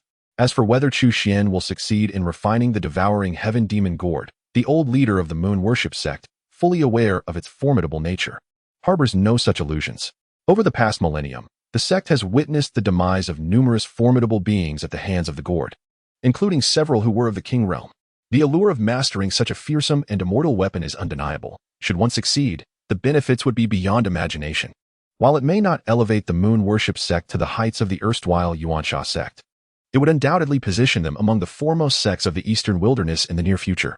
In pursuit of this ambition, the Moon Worship sect has clandestinely explored countless methods, even resorting to tapping into their foundational powers, yet every endeavor has ended in failure. From the perspective of the old leader, despite Chu Xuan's formidable abilities, he has yet to break through to the king realm. Should he attempt to refine the devouring heaven demon gourd, the outcome would inevitably be his utter annihilation. However, the scenes unfolding before him now are undeniably far beyond his expectations. He was still waiting for Chu Xuan to meet a tragic end. Yet signs of a breakthrough in cultivation emerged. What kind of performance was this? Could it be that the fellow had not even attempted to refine the devouring demon gourd? Apart from this possibility, he could not conceive of any other explanation. Damn it, could this individual truly be a fool? How could he possibly resist the allure of a divine weapon in his possession? Instead of attempting to refine the divine artifact, he chose to focus on a breakthrough in cultivation, truly infuriating. The expression of the old leader of the Moon Worship sect darkened instantly, and he could not help but curse vehemently. This did not seem to be caused by the Five Elements secret realm. Rather, it resembled the signs of a cultivation breakthrough. Simultaneously, an elder clad in a Taoist robe from the Dragon and Tiger Palace murmured to himself. He was the master of the Dragon and Tiger Palace, renowned as the foremost figure of the Qingyuan prefecture, a formidable powerhouse who had already surpassed the king realm. At this moment, his brow was furrowed. For from the intensifying phenomenon of heaven and earth, he sensed a faintly familiar aura, one unique to those of the king realm. Could it be that the Taichi Holy Land was truly on the verge of revival? Within the depths of the Xian'in sect's underground palace, a black-clad elder also lifted her head, contemplating something. A hint of complexity flickered in her murky eyes. She then turned to a strikingly beautiful young girl beside her and inquired, "You have dealt with that individual from the Taichi Holy Land. What are your thoughts on him?"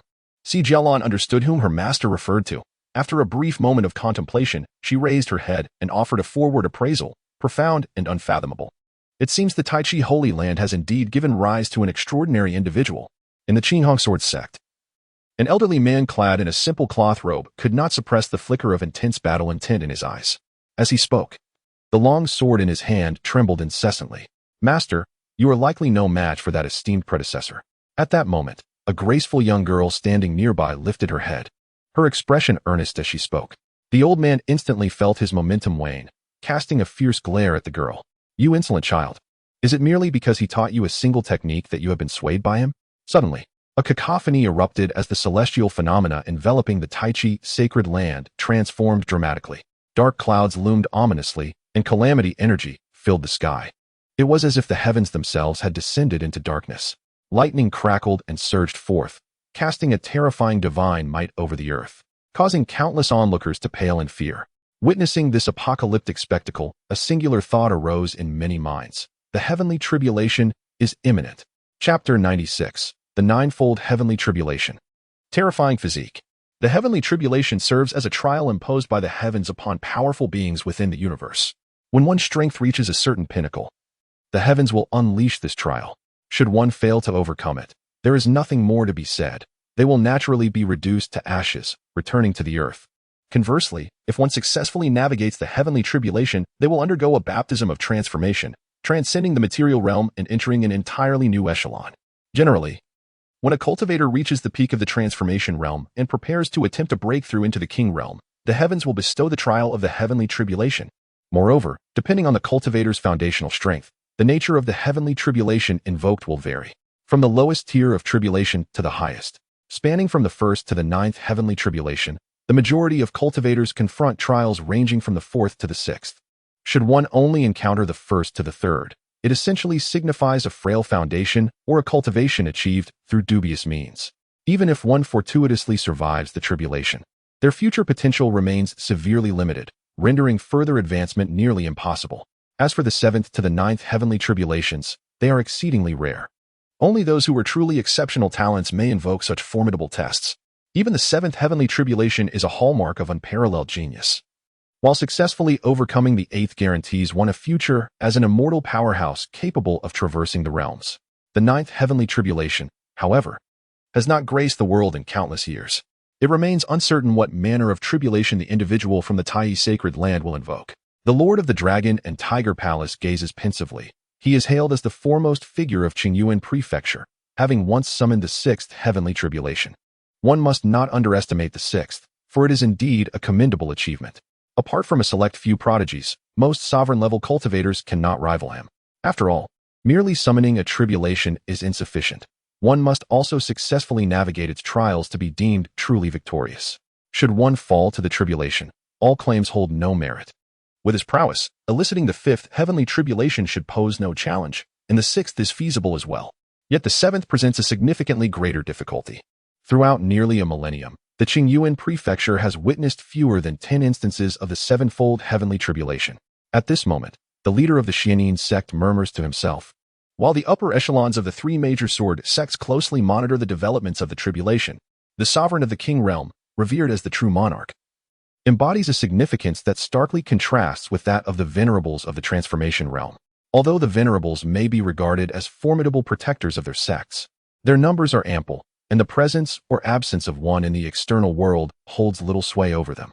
Conversely, the monarchs of the king realm are unparalleled superlative beings, not only in Qingyuan Prefecture but across the entire eastern wasteland.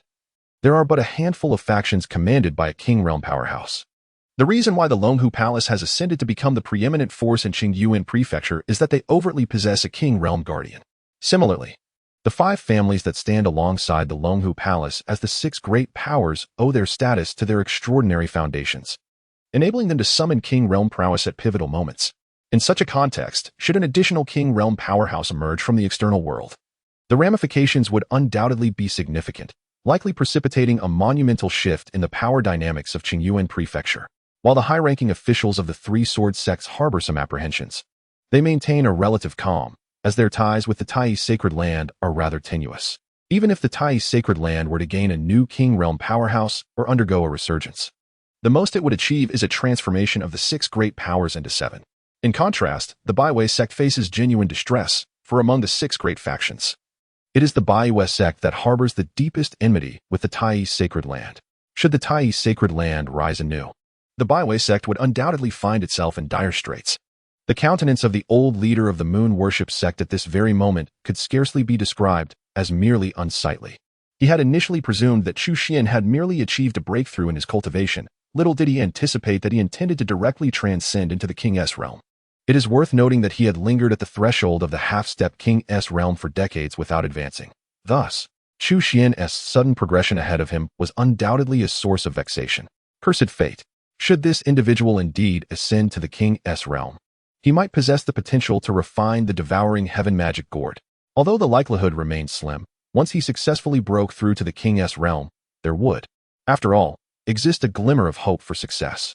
Should he truly succeed, with the prowess of the king's realm coupled with the indestructible artifact of the devouring heaven magic gourd. The mere contemplation of this left the old leader of the moon worship sect trembling with trepidation. For the sect, this would undoubtedly spell catastrophic ruin. Of course, he remained oblivious to the fact that Chu Xuan had already successfully refined the devouring heaven magic gourd. Otherwise, he might have harbored thoughts of despair.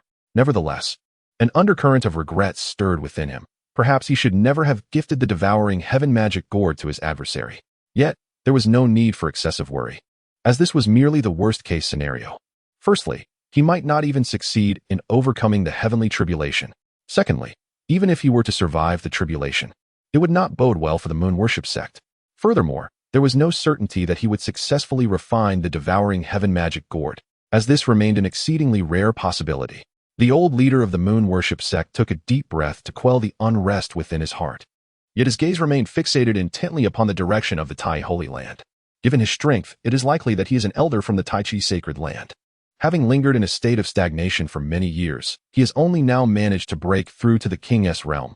But how many tribulations can he invoke? It is a certainty that he will face 1 to 3 levels of heavenly tribulation. Even if he successfully ascends, what is there to fear? With this thought, a cold smile crept across his face. At that moment, the tribulation energy in the heavens and earth had reached its zenith. Dark clouds gathered, swirling ominously. Bolts of purple lightning danced like serpents, and a terrifying aura enveloped the entire sky. Even from a distance, the sight could send shivers down one's spine. Even true King Realm experts would hesitate to step into this area. Otherwise, they would provoke the wrath of the tribulation, and no matter how formidable their strength, escape would be nearly impossible. Boom. Accompanied by a sound akin to the splitting of heaven and earth, the first level of heavenly tribulation descended. A bolt of purple lightning, as thick as a water barrel, struck down from above, instantly piercing through the void. Not even the barriers of the 5-element secret realm could withstand it. And in the blink of an eye, it crashed down upon the golden peak, landing squarely on Chu Xuan's head. Witnessing such a scene from afar, Su Qianqian, who had been forced down the mountain, was left utterly dumbfounded. She had only heard tales of the tribulation from her master, never imagining she would one day witness it from such a close distance. However, contrary to expectations, Chu Xuan atop the mountain chose not to resist. He allowed the lightning to strike him directly. In an instant, the ferocious power of the lightning surged wildly, engulfing his entire being. Were it an ordinary cultivator, such reckless daring would likely have resulted in utter annihilation. However, Chu Xuan was different. His primordial sacred body had just completed its metamorphosis, and relying on his formidable physique, he dared to take the risk. The so-called heavenly tribulation was nothing more than this. A smile soon graced the corners of Chu Xuan's mouth as he witnessed the dazzling brilliance of 5-colored light flashing wildly. With the full operation of the primordial sacred body, the terrifying aspect of the supreme sacred body swiftly revealed itself. In but a brief moment, the ferocious and overwhelming power of thunder was entirely absorbed by Chu Xuan. Not only did it fail to inflict any harm upon him, but it also transformed entirely into nourishment for his physical growth. Bring it on! Chu Xuan exclaimed with an expression of dissatisfaction, immediately raising his head to call out. Perhaps incited by Chu Xuan's audacity, the second and third waves of heavenly tribulation quickly followed. Yet, Chu Xuan remained unperturbed, allowing the fearsome thunderous force to strike his body unabated. Throughout this process, his astonishing physical prowess was undeniably displayed. Even when confronted with such violent celestial lightning, he remained unscathed, resembling a monstrous entity clad in human skin. It was not until the fourth wave of tribulation that Chu Xuan began to feel the pressure. After all, this was reputed to be the most formidable and intense thunder of heaven and earth, far surpassing ordinary lightning. Chu Xuan had no choice but to simultaneously activate the divine elephant-suppressing prison technique in the Tai Golden Chapter 2 Supreme Arts. The interplay of these techniques, one internal and one external, allowed him to harness both physique and magic power, significantly accelerating the absorption and refinement of the thunderous energy. Soon, the fifth wave of tribulation descended upon him. The terrifying thunderous power surged forth like a torrential downpour, roaring as it approached, shaking even the entire 5-element secret realm. Were it not for the indomitable peak of the Golden Mountain, an ordinary summit would have long since crumbled into ruin. As the sixth tribulation of heaven loomed ominously, Chu Xuan had no choice but to summon forth both divine weapons. It was not that his body could not endure, Rather, the sheer volume of thunderous power was overwhelming, and he simply could not absorb it all alone. The Thunder Spirit Spear, as a weapon imbued with the essence of lightning, would greatly benefit from absorbing additional thunderous energy for its ascension. Meanwhile, the astonishingly ranked Swallowing Sky Demon Gourd required only to avoid direct strikes from the thunder to expedite its recovery, even when merely absorbing residual energy. In less than half an hour, Chu Xuan effortlessly transcended the sixth tribulation of heaven. Such a swift and decisive passage through the tribulation, while not entirely without precedent, was indeed rare. Most others faced their tribulations with extensive defenses, utilizing numerous treasures to gradually weaken the tribulation's might before attempting to dispel it. Only Chu Xuan, relying on his formidable physique, unabashedly allowed the heavenly lightning to descend upon him, seizing the opportunity to refine his body and further strengthen his primordial sacred body. At that moment, accompanied by a resounding roar, another dread tribulation began to coalesce in the sky, far surpassing the preceding sixth tribulation. To be precise, the power of this seventh tribulation was at least tenfold that of the sixth. Witnessing this spectacle, countless individuals in Qingyuan Prefecture were left wide-eyed with astonishment. They had not anticipated the re-emergence of the seventh tribulation after so many years. Meanwhile, seated cross-legged upon the Golden Mountain, a grave expression finally emerged in Chu Xuan's eyes. Chapter 97. The Eastern Wilderness Trembles. The Moon Worship Sect Takes Action. The power of the seventh heavenly tribulation far surpasses that of the preceding six. It is no wonder that the seventh heavenly tribulation is known as the tribulation of the celestial prodigies, for only the strongest among them can hope to endure it. As Chu Xuan sensed the terrifying thunderous forces wildly converging in the sky, a solemn expression involuntarily emerged in his eyes. While he was confident, he was not a fool. The primordial sacred body, though formidable, had only just recently awakened. If his sacred body were to reach full maturity, no, even just a minor attainment, he would dare to face the seventh heavenly tribulation head-on, as he had before. However, his primordial sacred body currently fell far short of that level. Should he attempt to confront it as he had previously, he would undoubtedly suffer unprecedented devastation. Thus, he decided that a wise man does not risk unnecessary losses. There was no need to persist in his stubbornness, and for the time being, he would refrain from a direct confrontation. With a light chuckle, Chu Xuan promptly altered his strategy. With a mere thought, his formidable cultivation surged into action, and the primordial divine elephant emerged from the void. Before the seventh heavenly tribulation could strike, the primordial divine elephant boldly advanced to meet it. A deafening explosion resonated, as if two ancient celestial bodies had collided. Vast expanses of void crumbled and shattered, with dark spatial rifts spreading in all directions. However, in an unexpected turn of events, the primordial divine elephant did not retreat even a single step. Rather, it managed to disperse nearly half of the terrifying tribulation. The remaining portion continued to descend. And at that moment, the Thunder Spirit Spear surged forth, further mitigating the impact of the tribulation by a significant fraction. The remaining thunder tribulation posed little threat to Chu Xuan, who effortlessly absorbed it along with the devouring heavenly demon gourd. The terrifying seventh heavenly tribulation was thus traversed with remarkable ease, leaving countless onlookers in disbelief. Is this truly the legendary seventh heavenly tribulation? Why does it feel so similar to the previous tribulations? At that moment, the void trembled and resonated with continuous booming sounds. The ominous tribulation energy lingering in the high sky did not dissipate. Instead, an increasing amount of thunderous power began to converge. In an instant, the entire sky was engulfed by a brilliant sea of purple lightning, transforming into a tempestuous ocean of fury. Is this the eighth heavenly tribulation? Witnessing this, everyone could not help but gasp in astonishment. As one of the 72 prefectures of the eastern wilderness, Qingyuan Prefecture was far from the secluded and obscure lands of the south. Many were acutely aware of what the eighth heavenly tribulation signified. If the seventh heavenly tribulation represented the talent and strength of the tribulation bearer reaching the level of a prodigy, then the eighth heavenly tribulation indicated that the tribulation bearer had attained an extraordinarily rare level of innate prowess. Successfully overcoming the eighth heavenly tribulation would almost guarantee that one could ascend to the exalted status of a sage in the future. To think he could provoke the eighth heavenly tribulation. What is the true identity of that mysterious powerful figure from the Tai Holy Land? Such monstrous talent would undoubtedly have been recognized as extraordinary even in the illustrious Tai Holy Land of yore. Countless people erupted in exclamations, indulging in various speculations regarding Chu Xuan's identity. Not only the Qingyuan mansion, but even the powerful figures from the surrounding estates were stirred by the terrifying heavenly tribulation, all lifting their gazes toward this direction. With a thunderous roar, the eighth wave of lightning tribulation swiftly descended from the heavens. At first glance, it appeared less formidable. Certainly not as imposing as the seventh. However, this time the lightning was no longer a pure purple, it was tinged with black, emanating an aura far more perilous than the previous bolts. Chu Xuan's heart raced, and the hair on his body stood on end. The seventh wave of tribulation.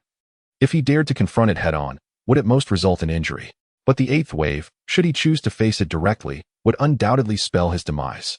Chu Xuan did not dare to delay for even a moment, and immediately urged the primordial divine elephant to charge forth once more. Yet this time, the primordial divine elephant could not achieve the same remarkable feat as before, merely dispersing about 1/10 of the lightning tribulation. Similarly, the lightning spirit spear only managed to withstand 1/10 of the lightning energy. At that moment, a dazzling sword light sliced through the air, severing 1/5 of the remaining tribulation. Chu Xuan then unleashed a series of divine techniques, launching over a dozen spells into the sky. Though each technique could only consume a fraction of the lightning energy, their cumulative effect was quite substantial. Simultaneously, the earth armor enveloping Chu Xuan radiated brilliant light, and over 100 layers of defensive barriers materialized instantaneously. While these layers could not fully obstruct the remaining lightning tribulation, they diminished its potency to a minimal degree. The residual lightning could no longer pose a threat to Chu Xuan. And soon, it was consumed entirely, just as the seventh wave had been, by Chu Xuan and the slaughtering heaven demon gourd. However, when the eighth thunder tribulation was vanquished, the ominous aura in the high heavens showed no signs of dissipating. Instead, the entire firmament descended into an abyss of unending darkness. The tempestuous sea of thunder became more ferocious than ever before, expanding with astonishing rapidity in every direction. In mere moments, the vast expanse of the sky seemed transformed into a tumultuous ocean of thunder. Such an awe-inspiring spectacle sent tremors throughout the eastern wilderness. Countless onlookers stood transfixed, gazing at the unparalleled terror of this celestial tribulation, their mouths agape, their astonishment palpable in their wide eyes. The ninth thunder tribulation. It was clear to all that this was the legendary ninth thunder tribulation. After an unfathomable span of years, it had once again manifested upon the land of the eastern wilderness. As for the denizens of the Qingyuan mansion, they were utterly stupefied. No one had anticipated that the enigmatic powerhouse of the Tai sacred land would provoke the fabled ninth thunder tribulation. This exceeded their wildest imaginations, leaving numerous strong individuals exchanging bewildered glances at a loss for words. Witnessing such a scene, the leader of the Longhu Palace, renowned as the foremost figure of Qingyuan Mansion, abruptly rose, his eyes wide with astonishment. The leader of the Xian'in sect wore a similarly bewildered expression, his aged gaze fixed intently upon the heights. Rendered speechless for a considerable time, an elder from the Qinghong sword sect suddenly recalled the words of his disciple, prompting a bitter smile and a shake of his head. Meanwhile, the former leader of the Baiwei sect exhibited a contorted visage, his jealousy almost manifesting as a tangible force. At that moment, after a prolonged period of brewing tension, the ninth thunder tribulation finally descended with a resounding crash. This ninth thunder tribulation is far more terrifying than the eighth, and it is not merely a slight increase in fear. It is several times more horrifying, having reached the level of the King's realm. Even a true powerhouse of the King's realm could easily meet their demise if they are not careful. At this moment, Chu Xuan dared not let his guard down. He immediately summoned all his strength and employed every means at his disposal, fighting with nearly all his might against this unprecedented ninth heavenly tribulation. Nevertheless, even amidst this struggle, the earth armor, a supreme treasure, was destroyed, and he himself suffered grave injuries. Fortunately, at this great cost, he successfully navigated through the ninth thunder tribulation. After a considerable time, the ominous black shroud finally lifted. Following this, a beam of golden light descended from the heavens. This golden light signifies the reward from the celestial path and serves as a herald of his successful overcoming of the tribulation. However, just as Chu Xuan was about to savor the fruits of his victory, a blood-red light suddenly surged forth from the moon worship sect. This crimson light pierced through the void, enveloped in an aura of lethal danger, and struck mercilessly towards the injured Chu Xuan with lightning speed. Chapter 98. Breaking through to the King's realm. Revenge is best served swiftly. This is perilous. It is undoubtedly the forbidden weapon sealed within the altar by the moon worship sect, and it must be that old wretch from the sect who has made his move. The sky-devouring demon gourd, which was beside Chu Xuan, immediately shouted a warning. The so-called forbidden weapon refers to taboo armaments. These weapons do not possess a specific grade classification and exist outside the normal hierarchy of treasures, artifacts, and divine weapons. Many forbidden weapons only have the power of a single strike, Once used, they are utterly destroyed, yet their might is beyond imagination. For instance, upon the activation of the forbidden weapon of the moon worship sect, its power could easily rival that of an ordinary divine armament. The forbidden weapon? Chu Xuan's gaze turned icy as he fixated intently on the bizarre, lightning-like crimson light that surged towards him. With his keen perception, he discerned that the essence of this enigmatic bloodlight was a slender black needle, akin to a strand of cow hair. This seemingly insignificant black needle, however, harbored an intensely formidable aura of danger. The terrifying energy contained within it, once fully unleashed, could reduce the vast expanse of the Tai sacred land to mere ruins. Even Chu Xuan had to concede that the timing chosen by the moon worship sect to strike was indeed impeccable, precisely when he was gravely injured by the heavenly tribulation and had yet to recover. Whether before or after this moment, even though it was a forbidden weapon comparable to divine armaments, it would be unlikely to pose any threat to him. Yet, at this juncture, they chose to attack when he was at his most vulnerable. In the distance, the old leader of the moon worship sect stood in the void, a triumphant smile spreading across his face, his eyes brimming with unmasked malice and murderous intent. You should resign yourself to your fate. If blame is to be assigned, let it fall upon your overwhelming threat. Should you succeed in breaking through to the king realm, how could our moon worship sect not be subjugated by you henceforth? Therefore, I must take the initiative. If it were not for necessity, I would not be so hasty in my actions. It is not that I do not wish to eliminate Chu Xuan. Rather, I am reluctant to part with such a uniquely precious forbidden weapon. After all, while its power is immense, it can only be utilized once.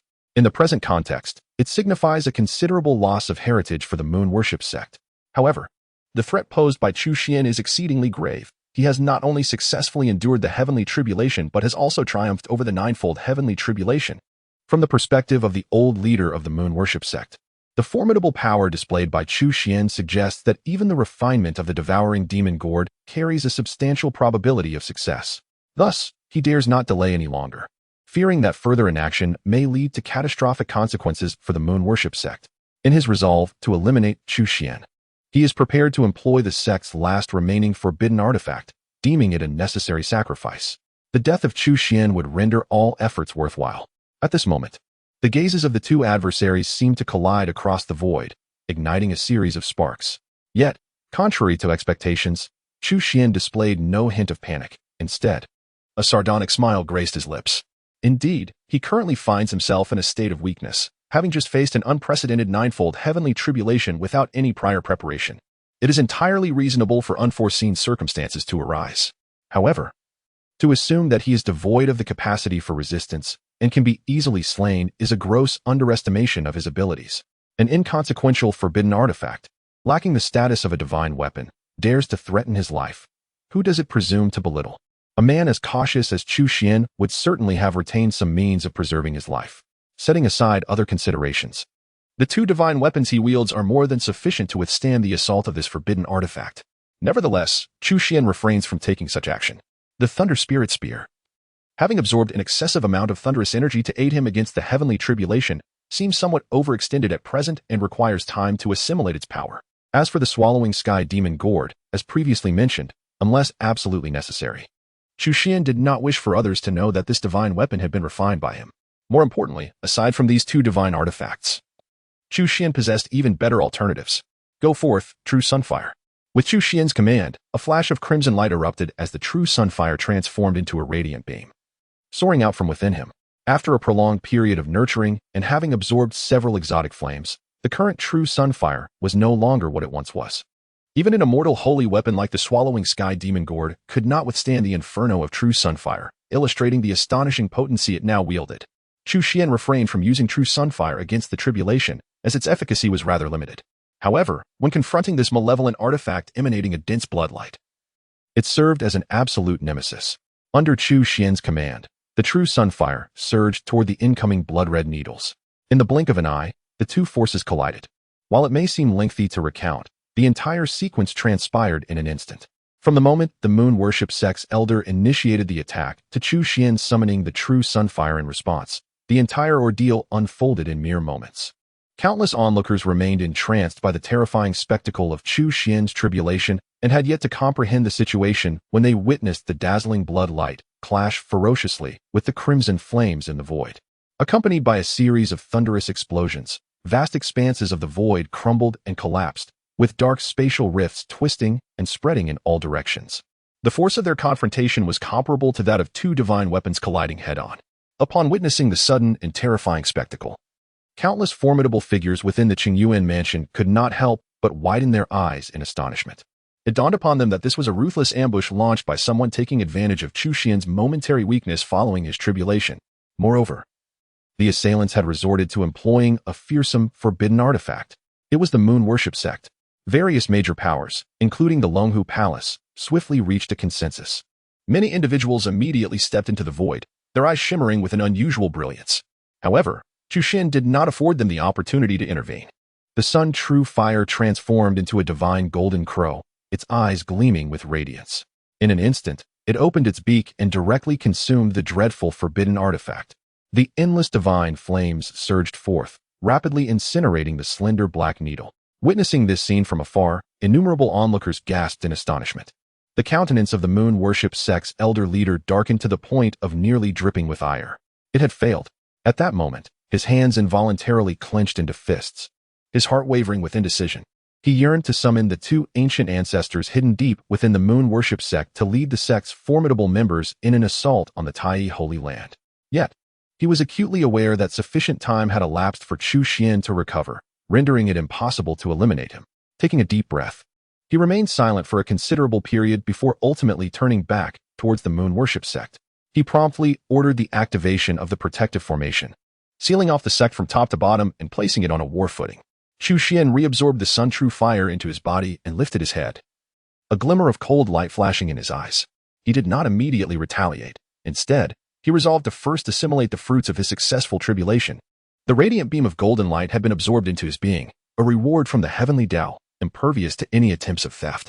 This force of the Tao was imbued with an indescribable and profound energy.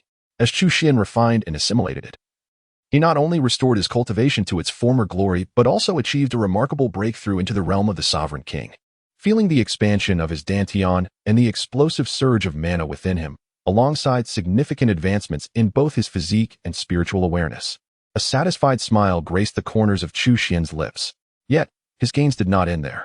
The consumption of such immense thunderous power not only propelled his sacred body to new heights but also allowed him to successfully grasp the essence of thunder, reaching a state of minor achievement in its mastery. This minor mastery of the essence of thunder not only enabled Chu Xuan to wield lightning with ease, but also significantly enhanced his offensive capabilities. Particularly, when wielding the Thunder Spirit Spear, a divine weapon of lightning attributes, he could unleash an astonishing 120% of its potential. Coupled with the previously comprehended essence of strength, in terms of offensive prowess, few peers in the same realm could rival Chu Xuan. By the time he had fully digested all his gains, night had fallen. He glanced at the darkened sky, but chose not to rest. Instead, he donned the bronze mask once more and soared into the void, vanishing in an instant. His objective was clear, devoid of any concealment. Under the watchful eyes, both bright and dim, he made his way directly towards the moon worship sect. Originally, Chu Xuan had not intended to act against the moon worship sect so swiftly, partly due to their formidable strength. On the other hand, due to the interconnectedness of all things, Chu Xuan was reluctant to disrupt the delicate balance of the Qingyuan mansion. Yet, some individuals seemed to revel in courting disaster. He had no desire to take action, but the Baiwei sect had taken the initiative to confront him. In light of this, how could Chu Xuan continue to show courtesy to the Baiwei sect? A gentleman avenges himself. 10 years is not too late. However, when it comes to Chu Xuan, vengeance shall not wait until dawn. A deafening roar reverberated through the void, and the mountains trembled. The entire Baiwei sect was soon engulfed in turmoil. Numerous elders and disciples within the sect could not suppress their astonishment as their expressions shifted dramatically. From a distance, a terrifying figure crossed the void, appearing above the Baiwei sect in an instant, resembling a fearsome demon gazing down upon all. Chapter 99. After this night, the Baiwei sect shall cease to exist. The void trembled, and the earth quaked. Under the overwhelming and terrifying pressure, the very heavens seemed to shiver. The protective formation of the Baiwei sect appeared on the verge of collapse. The disciples responsible for maintaining the formation could not conceal their alarm. They dared not hesitate for a moment, promptly enhancing the formation's power to its maximum potential. Layers upon layers of protective barriers emerged, with multicolored lights of the array illuminating the entire sky. It resembled a vibrant and kaleidoscopic shield, enveloping the Baiwei sect in a protective embrace. However, Despite the impenetrable safeguard offered by this defensive formation, the members of the Baiwei sect still felt no semblance of safety.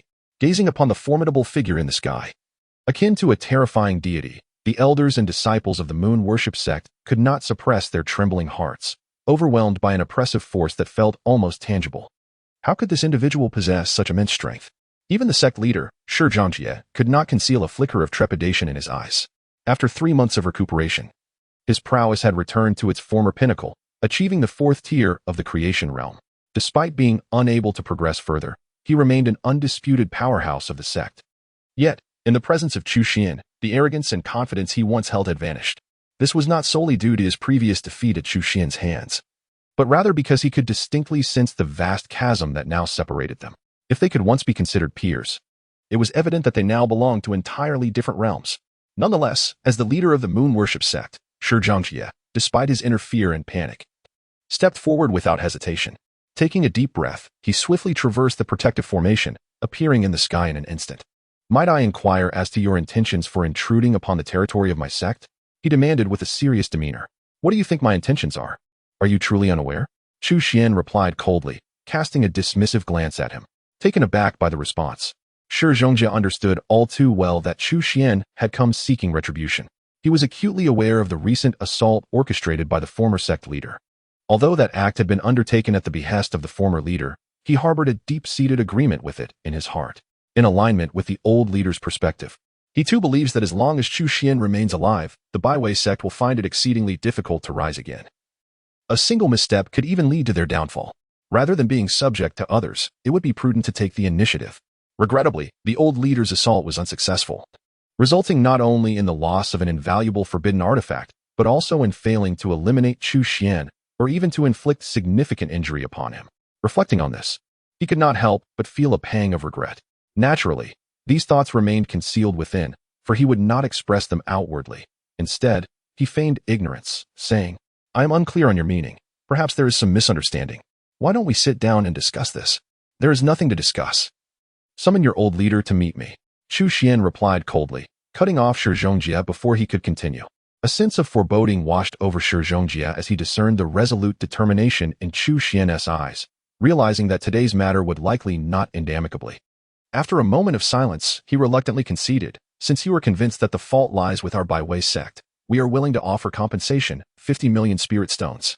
If you withdraw now, we shall ensure this sum is presented to you within 3 days. 50 million spirit stones is indeed a considerable amount." In the past, Chu Xuan might have been inclined to accept such an offer. However, this time, he arrived with murderous intent. How could he be swayed by a mere sum of 50 million spirit stones? "If he does not emerge, do not blame me for being ungracious. I offer you one final opportunity. Do not say I did not warn you." Chu Xuan regarded him with a cold gaze, articulating each word with precision. Upon hearing this ultimatum, Shi Zhongjie's expression darkened abruptly, his hands involuntarily clenching into fists. Despite being the leader of the Baiwei sect, one of the 6 prominent forces in Qingyuan Prefecture, he felt utterly disregarded by Chu Xuan, igniting a palpable fury within him.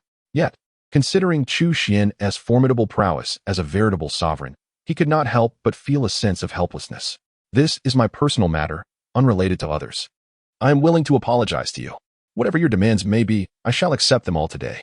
At that moment, an ancient voice resonated through the air. The venerable leader of the Baiwei sect emerged step by step from within the sect. His previous absence was not born of fear, but rather a desire to avoid escalating tensions. However, it was now evident that Chu Xuan was not so easily appeased. "Accept them all?" Chu Xuan's gaze fixated on him, a disdainful smile curling at the corners of his lips. "If I were to demand that you take your own life right now, would you acquiesce?" Upon hearing this, the Baiwei sect's elder leader's countenance darkened further. "It would be prudent not to jest, my lord." Yet, Chu Xuan's eyes burned with intensity as he replied, "What if I am not jesting?" The elder leader's face flushed crimson with indignation, but he inhaled deeply, forcibly suppressing the anger swelling within him. "I acknowledge that my previous actions were indeed rash. However, you emerged unscathed, while our Baiwei sect suffered the loss of an invaluable forbidden artifact. To speak frankly, it should indeed be the case that our moon worship sect has suffered a loss. Why must you then take advantage of the situation? Our sect has suffered a loss. I am taking advantage. Haraha." Upon hearing such remarks, Chu Xuan could not help but throw his head back in laughter.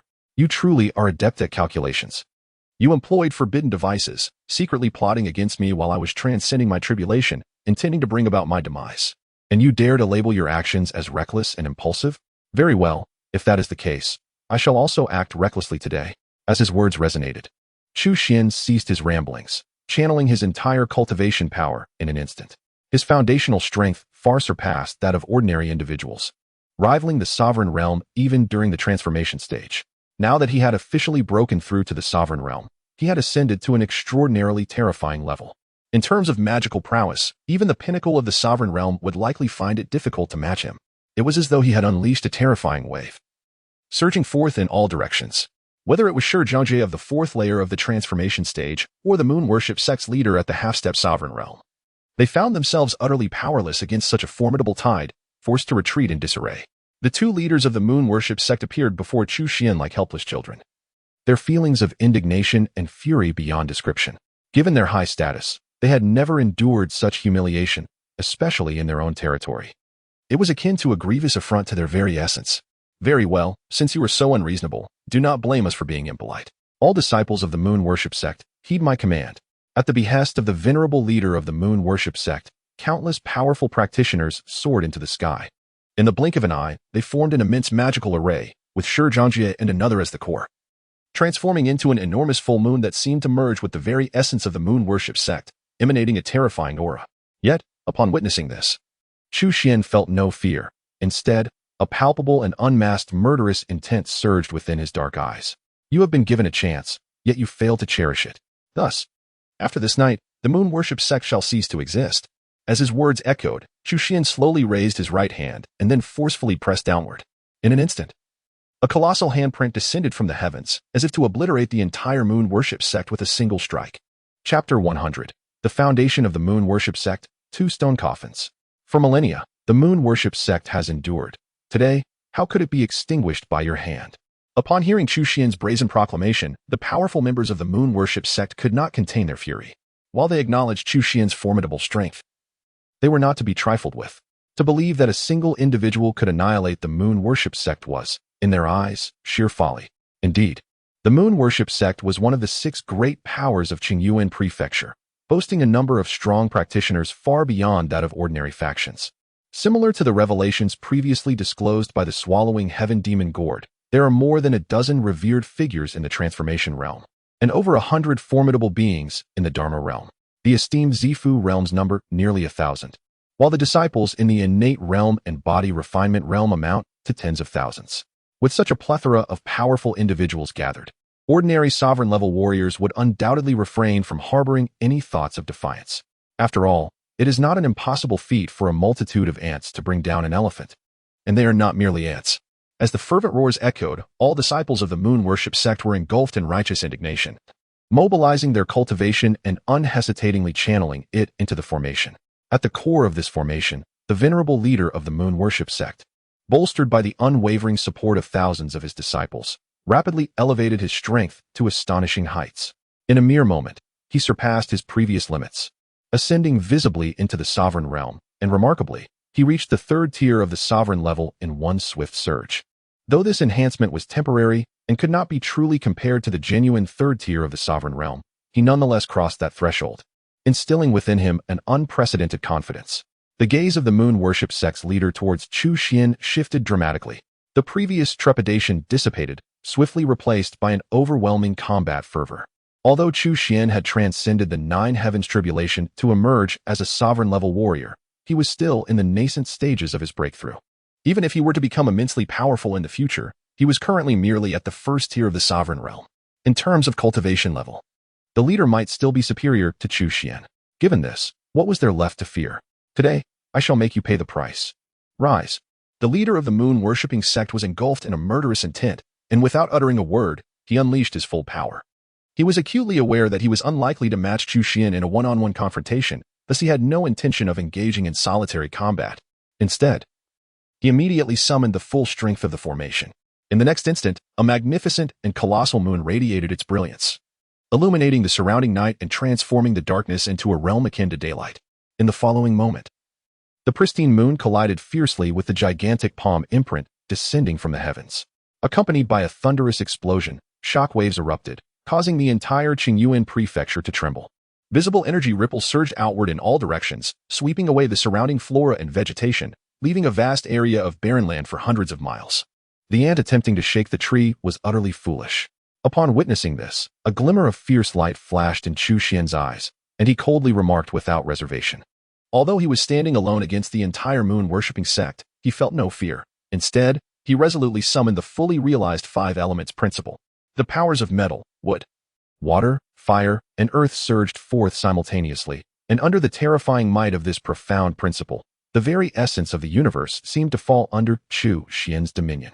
The force of the massive palm imprint rapidly escalated, swiftly pressing down upon the enormous moon.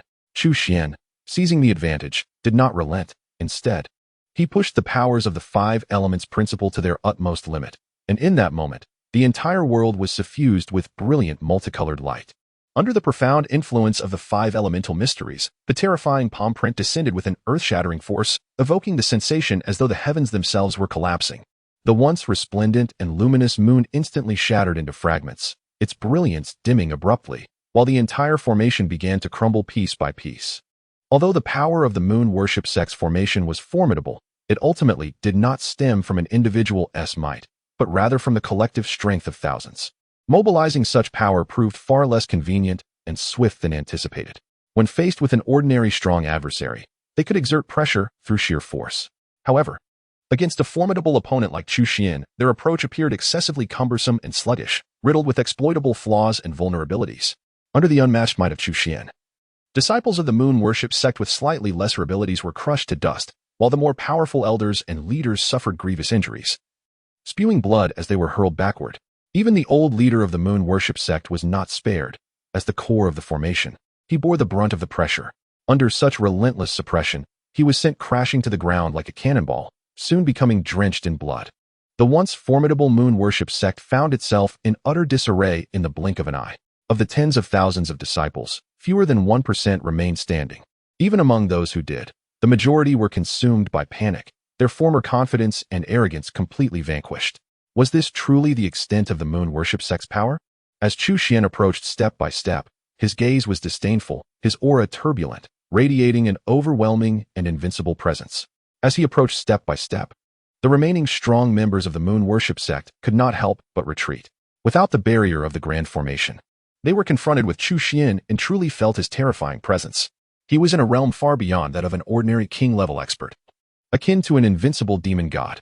The chilling and oppressive aura he exuded filled them with an overwhelming sense of despair. We, the moon worship sect, have already suffered heavy losses. Shouldn't your vengeance be satisfied? Do you truly intend to annihilate us today? An elder of the sect gritted his teeth and stepped forward, defiantly glaring at Chu Xuan, his voice filled with rage. Despite the moon worship sect's thousands of years of heritage, there remain some diehard loyalists. I have made my intentions abundantly clear before. I offered you a chance, yet you failed to cherish it. Therefore, the moon worship sect no longer has a reason to exist. As his words echoed, Chu Xuan raised his hand, and with a thunderous explosion, the elder's body disintegrated. Such fearless individuals might be regarded as heroes within the moon worship sect, but to Chu Xuan, they were merely targets that required complete eradication. Elder, witnessing this scene, the remaining members of the moon worship sect felt as though they had been struck by lightning, their expressions shifting dramatically. The sect leader, Shi Zhongjia, was particularly enraged, his eyes turning crimson with fury. At that moment, he felt no hesitation, dropping to his knees and cried out, "The moon worship sect faces imminent destruction. I am but a useless disciple. I implore the ancestors to intervene." Simultaneously, the ring on his hand, symbolizing his status as the leader, radiated a brilliant light. A resounding rumble echoed as an invisible force projected itself onto the altar of the moon worshipper's temple, unleashing a blood-red, eerie glow that surged skyward. Following this, a series of thunderous booms reverberated through the air. Suddenly, the ground of the temple split open, a pitch-black fissure expanding ominously to either side, transforming swiftly into a terrifying abyss of unfathomable depth. From within this chasm, two obsidian coffins soared forth, crashing heavily to the ground with a resounding thud. Gradually, the coffins creaked open, releasing a chilling and dreadful aura that surged forth uncontrollably. Chu Xuan paused momentarily, acutely aware that he had been locked onto by two formidable presences. Instinctively, he narrowed his eyes, gazing at the two decaying black coffins before him, a knowing smile curling at the corners of his lips. Is this the ultimate legacy of your moon worshippers? Before his words could fully dissipate, he struck with sudden ferocity. With a swift gesture, he unleashed the ice god finger, an awe-inspiring technique of formidable power. The unimaginable force of ice erupted instantaneously, augmented by the essence of water, rendering its might beyond comprehension. Before the figures within the coffins could even rise, they were encased in ice, transformed into lifelike sculptures of frost. Chapter 101, The Two Kings of Sealing. Easily overwhelmed. Witnessing this spectacle, all members of the moon worshippers stood in stunned silence, their eyes wide with disbelief, as though their very orbs had fallen to the ground. Initially, the immense commotion had ignited a collective thrill among them, as they anticipated a swift reversal of fortune. Little did they expect that at this critical moment, Chu Xuan would unleash his powers, freezing both the individuals and their coffins into mere ice sculptures. At this very moment, their emotions resembled a roller coaster, having just reached the pinnacle, only to plummet back into the abyss in the blink of an eye. The leader of the moon worship sect, Chu Xuan, could not help but gape in disbelief. His bloodshot eyes widened like brass bells, fixed intently on the lifelike giant ice sculpture before him, rendered speechless for quite some time. This was the final bastion of their sect. Surely, the two venerable ancestors could not have perished so easily. The mere thought of the moon worship sect meeting such an end sent tremors through his entire being. Fortunately, the two elders of the sect proved to be far from easily vanquished. Perhaps responding to Chu Xuan's fervent prayers, they soon exhibited signs of life. Crackling sounds echoed as fissures spread across the surface like a spider's web, and wisps of mysterious flames flickered into existence upon the ice. In a matter of moments, the thick ice was entirely transformed into water. However, after being subjected to such treatment by Chu Xuan, the two venerable ancestors were no longer inclined to feign indifference. They instantly transformed into streaks of light, soaring into the air. Do you intend to annihilate our moon worship sect? Their cold, penetrating gazes swiftly fixed upon Chu Xuan. There was no need for discernment. The rest of the onlookers displayed expressions of severe injury and trepidation, while only Chu Xuan exuded an aura of unyielding confidence. Apart from him, there were no other possibilities.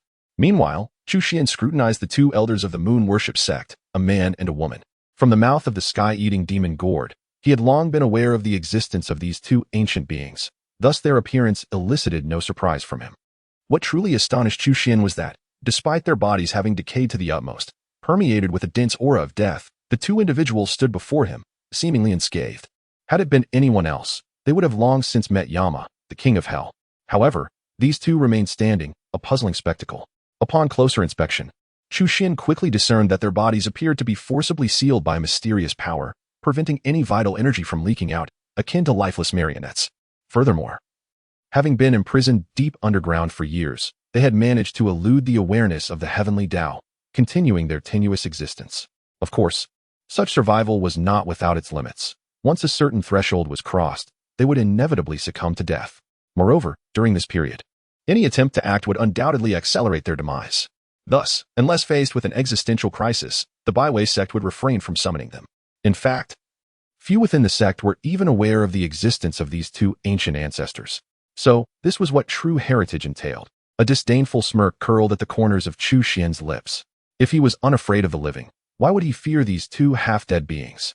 Indeed, it was his intention to obliterate the Baiwei sect. As he spoke, Chu Xuan stepped forward, fearlessly locking eyes with them. Although their vital energies were forcibly sealed, he could still roughly gauge their cultivation levels. One was at the second level of the King Sealing realm, and the other at the third. In the hierarchy of the King Sealing realm, they were not particularly formidable. Yet, considering that those who could break through to the King Sealing realm were exceedingly rare, especially within the Qingyuan prefecture, they were indeed exceptional. Moreover, when united, their strength should not be underestimated. A mere individual who has just ascended to the King's realm dares to utter such audacious words? Regardless of your origins, if you renounce your cultivation now, I shall spare your life. Otherwise, I shall ensure that you suffer a fate worse than death. One of the venerable elders of the moon worship sect proclaimed haughtily from his elevated position. The woman beside him bore a fierce expression, her aged eyes, sharp as a hawk's, fixed intently on Chu Xuan. Should you compel us to act, not only shall you perish, but your sect and loved ones will be rendered to mere bones by night's end. Hence, it would be prudent for you to deliberate carefully before making your decision. Upon hearing their words, Chu Xuan felt no trepidation. Rather, he was inclined to laugh. He understood perfectly well their intentions. They merely sought to coerce him into surrendering voluntarily. In doing so, they would not need to unbind their physical seals and could continue to cling to life after the matter was resolved. However, If Chu Xuan were truly an ordinary king who had just broken through to this realm, it is conceivable that he might have been intimidated into submission by the threats of these two ancient beings. Yet, the crux of the matter is Chu Xuan an ordinary king? This question requires no answer from others. The remaining members of the moon worship sect are undoubtedly acutely aware of the truth. If Chu Xuan were merely a newly minted king, how could he have driven them into such a predicament in such a short span of time? Shaking his head, he dismissed any further discourse with the two elders and declared bluntly, "I need not ponder, for I possess a far superior option, which is to send you two old wretches to your demise." Before the echoes of his voice faded, Chu Xuan's figure abruptly vanished from sight. In the blink of an eye, he materialized before the two venerable ancestors of the moon worship sect, delivering a powerful punch directly at them. The ferocious force of his strike surged forth like the torrents of the Yellow River, racing toward them with unrelenting speed. To ambush them was but a fanciful dream. The two ancestors, seasoned warriors through countless battles, were far from unprepared for Chu Xuan's sudden assault. Almost instantaneously as he made his move, they unhesitatingly released the seals binding their bodies. Their remarkable reflexes truly astonished. In the next moment, the terrifying prowess of their king-tier cultivation erupted forth. Yet, at the same time, their already decrepit bodies seemed to deteriorate even further. As they sensed their dwindling life force dissipating at an alarming rate, their faces contorted in agony, their gazes toward Chu Xuan brimming with unbridled hatred. "You have compelled us to act. Today, we shall ensure you find no place for burial." As their voices echoed, they did not hesitate to unleash their divine powers, simultaneously striking at Chu Xuan as if they longed to reduce him to ashes. In a flash, before the other members of the moon worship sect could react, the three were already engaged in fierce combat. However, the outcome of their clash vastly exceeded the expectations of the two ancestors. In their minds, their superior cultivation and the fact that they outnumbered him should have guaranteed their advantage. They had even anticipated the number of rounds it would take to subdue Chu Xuan while minimizing the expenditure of their vitality. However, in reality, with just a single exchange, their formidable abilities were utterly crushed by that ferocious fist force.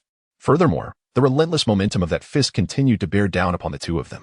Although Chu Xuan's punch appeared simple, it was, in truth, the combined eruption of the primordial sacred body and the divine elephant suppression technique, augmented by his profound understanding of the essence of strength, which was nearing completion.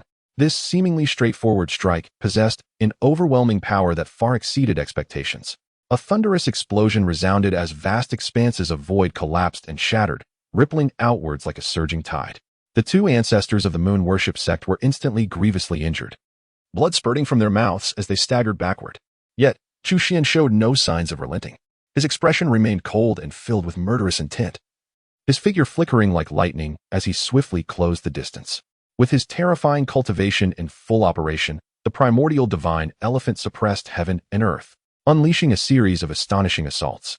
Under such a relentless barrage, the two ancestors of the moon worship sect quickly found themselves bereft of any capacity to resist. Even though their bodies, honed to the pinnacle of the King's realm, were incredibly resilient, they could not withstand such overwhelming strikes. In the blink of an eye, they were sent flying like two kites with severed strings. It seemed as if the battle had barely commenced before the victor was already determined. They were utterly unable to withstand a single blow. Observing this, Chu Xuan coldly uttered 4 words.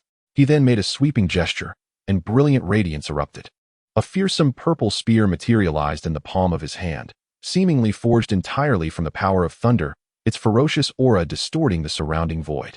As everyone present felt a sudden jolt in their hearts, the 2 words divine weapon involuntarily surfaced in their minds.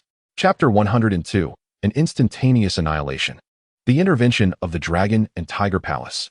This long spear is a divine weapon. In that fleeting moment, countless eyes widened in astonishment. Awed by the earth-shattering might of the divine weapon, they could not help but exclaim in astonishment. Although Chu Xuan had previously wielded the Thunder Spirit Spear during his tribulation, its true nature had eluded them due to the concealment of the heavenly tribulation's aura within the 5 elements' secret realm. It was not until this very moment, when Chu Xuan fully unleashed the divine might of the Thunder Spirit Spear, that they recognized this terrifying truth. A formidable king-level expert who had transcended the 9 heavens' tribulation was already fearsome enough, combined with a weapon of such formidable power. It left countless strong individuals from the Qingyuan prefecture in a state of disquiet. However, the ones who felt the most troubled were undoubtedly the members of the moon worship sect and their 2 elders. Initially, Chu Xuan's strength had already instilled a sense of despair in them, and now, With the emergence of a divine weapon, their spirits plummeted. Akin to a dog caught in a storm. How could he possess a divine weapon? The two elders of the moon worship sect could not suppress their unwilling roars of frustration. Their sect had inherited for millennia without ever possessing a divine weapon of their own. After arduous efforts spanning nearly 1,000 years to acquire the devouring demon gourd, no one had managed to refine it, leading to the demise of several powerful individuals. Now, this fellow, who had only recently broken through to the king level, not only exuded terrifying strength but also possessed a divine weapon. How could they possibly endure? How cruelly unjust is the way of heaven? The two individuals locked gazes, each able to perceive the despair reflected in the other's eyes. Initially, they had intended to swiftly subdue Chu Xuan, hoping to preserve some semblance of vitality. However, given the current circumstances, the prospect of defeating Chu Xuan seemed bleak, and survival itself appeared uncertain. Resigned to their fate, they resolved that if death was inevitable, they would drag this adversary into the abyss alongside them, thereby striving for a glimmer of hope for the Baiwa sect. With this thought, their expressions rapidly transformed into one of determination and madness. If we are to perish, you shall not escape either. As the words echoed, they held nothing back, igniting all their cultivation. With their life force dissipating like a flowing river, their appearances grew increasingly frail, yet the aura emanating from them became increasingly formidable. Once a king-level warrior decides to fight with reckless abandon, they transcend the capabilities of ordinary cultivators, especially with two king-level warriors joining forces in such desperation. Upon witnessing the terrifying energy they unleashed, a grave expression crossed Chu Xuan's face. Yet, he harbored no intention of retreat. Instead, a flicker of excitement gleamed in his eyes. Now, this is becoming interesting. Chu Xuan took a deep breath and, without hesitation, summoned the recently mastered essence of thunder. Empowered by this essence, the thunder spirit spear in his hand radiated with a brilliant light. The already fearsome might of the divine weapon ascended to yet another echelon. In an instant, Chu Xuan thrust the spear forward, transforming it into a bolt of purple lightning that surged ahead with an unimaginable velocity. Meanwhile, the two ancient ancestors of the moon worship sect surged forward towards Chu Xuan, enveloped in an aura of annihilating terror, accompanied by a cacophony of thunderous roars. The very fabric of this space seemed to succumb to obliteration.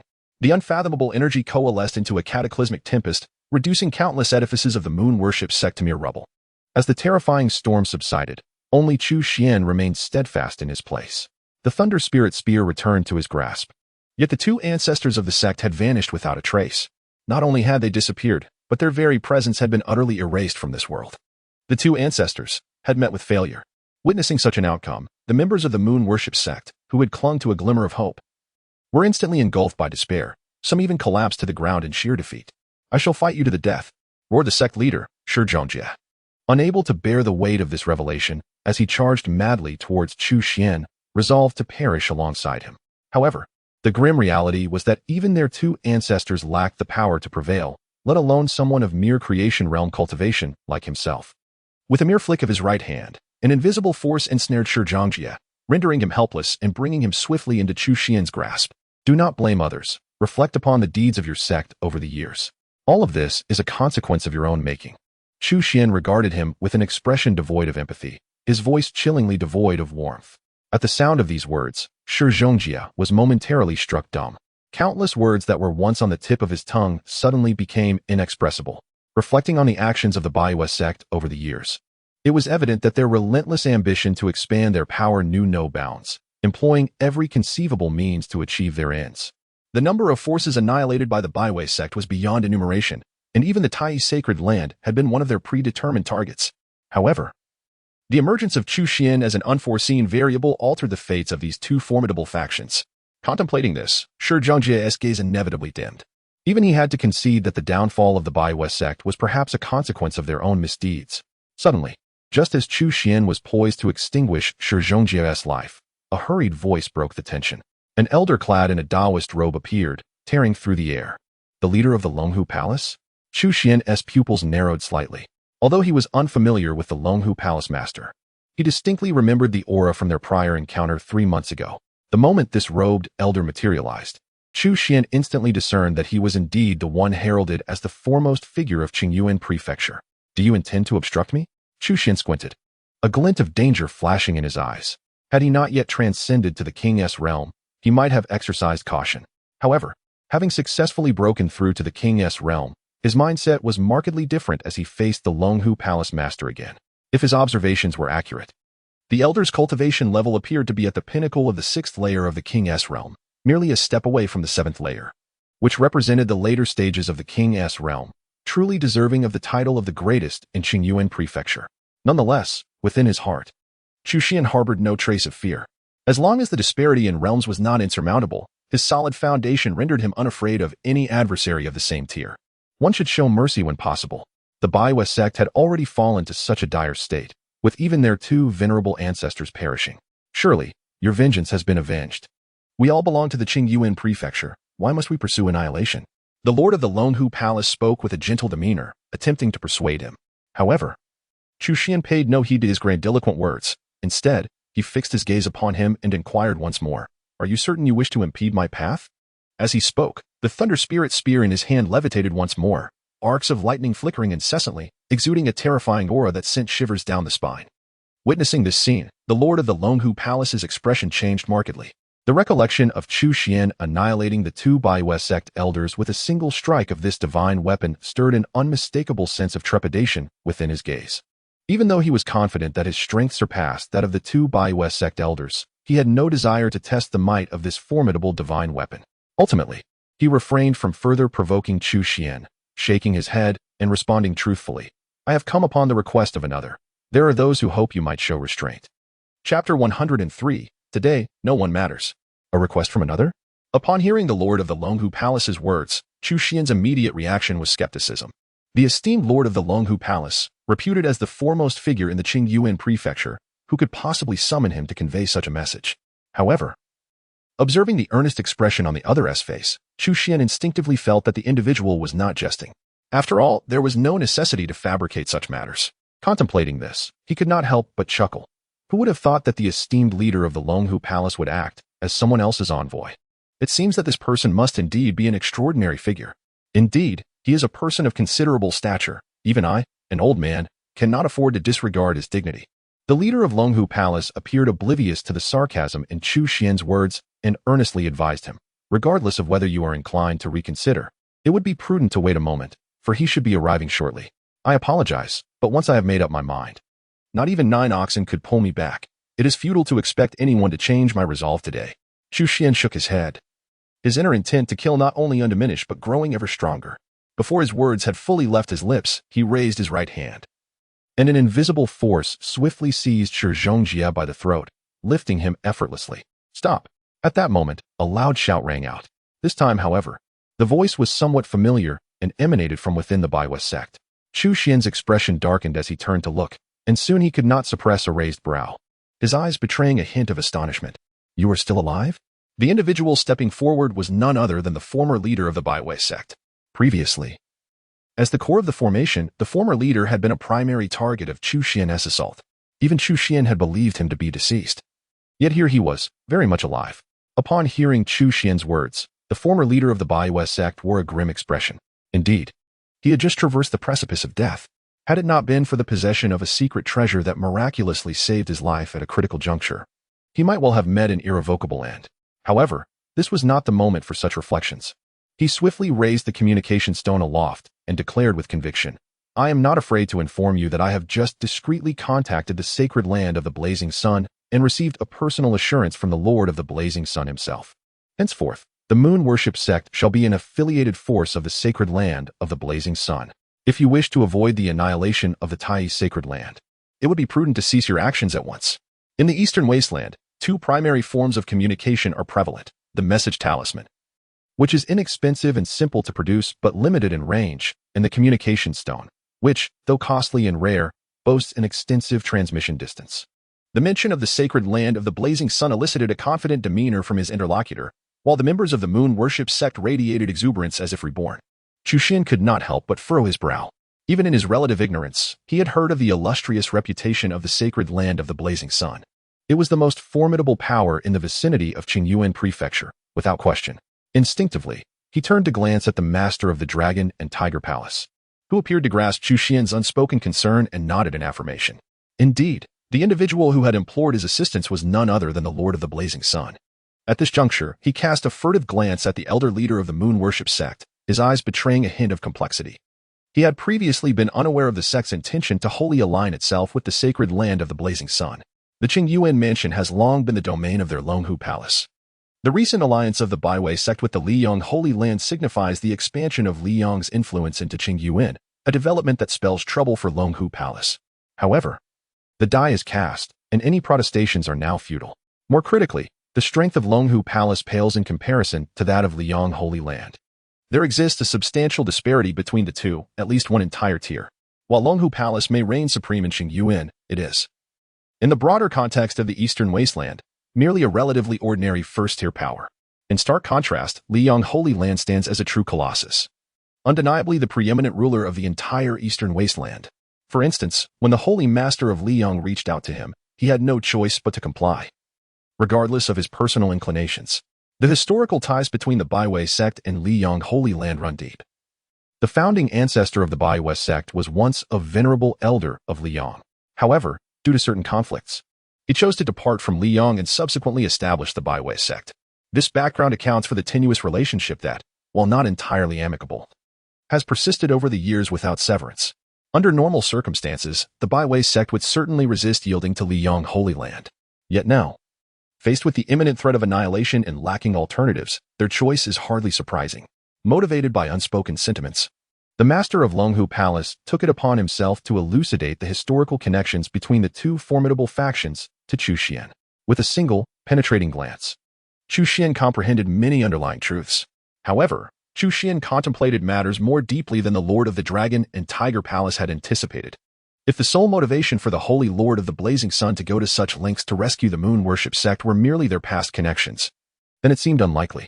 After all, as per the words of the Lord of the Dragon and Tiger Palace, the relationship between the two factions was far from amicable, aside from that historical bond.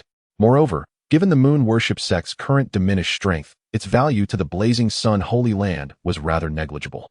Thus, there must exist some particular reason that warranted the Holy Lord's considerable efforts. What could that special reason be? Chu Xuan instinctively thought of the devoured heavenly demon gourd that he had already refined. The moon worship sect had previously sought to covertly refine the gourd in order to bolster their power, which is why they had never disclosed any information about it. Yet now, with their predicament so dire and facing imminent destruction at the hands of Chu Xuan, they could no longer afford to be discreet. If they were to persuade the Holy Lord of the Blazing Sun with the promise of the gourd, its immense value might indeed sway him. With this thought in mind, Chu Xuan couldn't help but gaze at the old leader of the moon worship sect. At that moment, the old leader also directed his gaze toward Chu Xuan. In his eyes, Chu Xuan perceived not only a deep-seated hatred, but also a hint of mad glee. Did you think that by invoking the Blazing Sun Holy Land, I would be intimidated? Chu Xuan suddenly inquired. What? The old leader of the moon worship sect was momentarily taken aback, his mind struggling to grasp the situation. Meanwhile, a cold smile crept upon Chu Xuan's lips. With a swift gesture, as if brushing away a speck of dust, the leader of the moon worship sect, Shi Zhongjie, was effortlessly obliterated. Witnessing this scene, the former leader of the sect finally reacted, his eyes widening in disbelief. Realization struck him, and his complexion shifted dramatically. He retreated repeatedly, his gaze betraying an uncontrollable fear and panic. In that moment, he let out a heart-wrenching cry. Did you not hear my words? The moon worship sect is now a subordinate force of the Radiant Sun Holy Land. If you dare to act against us, you are provoking the Radiant Sun Holy Land, a colossal power, the unchallenged king in the vicinity, with countless formidable warriors within.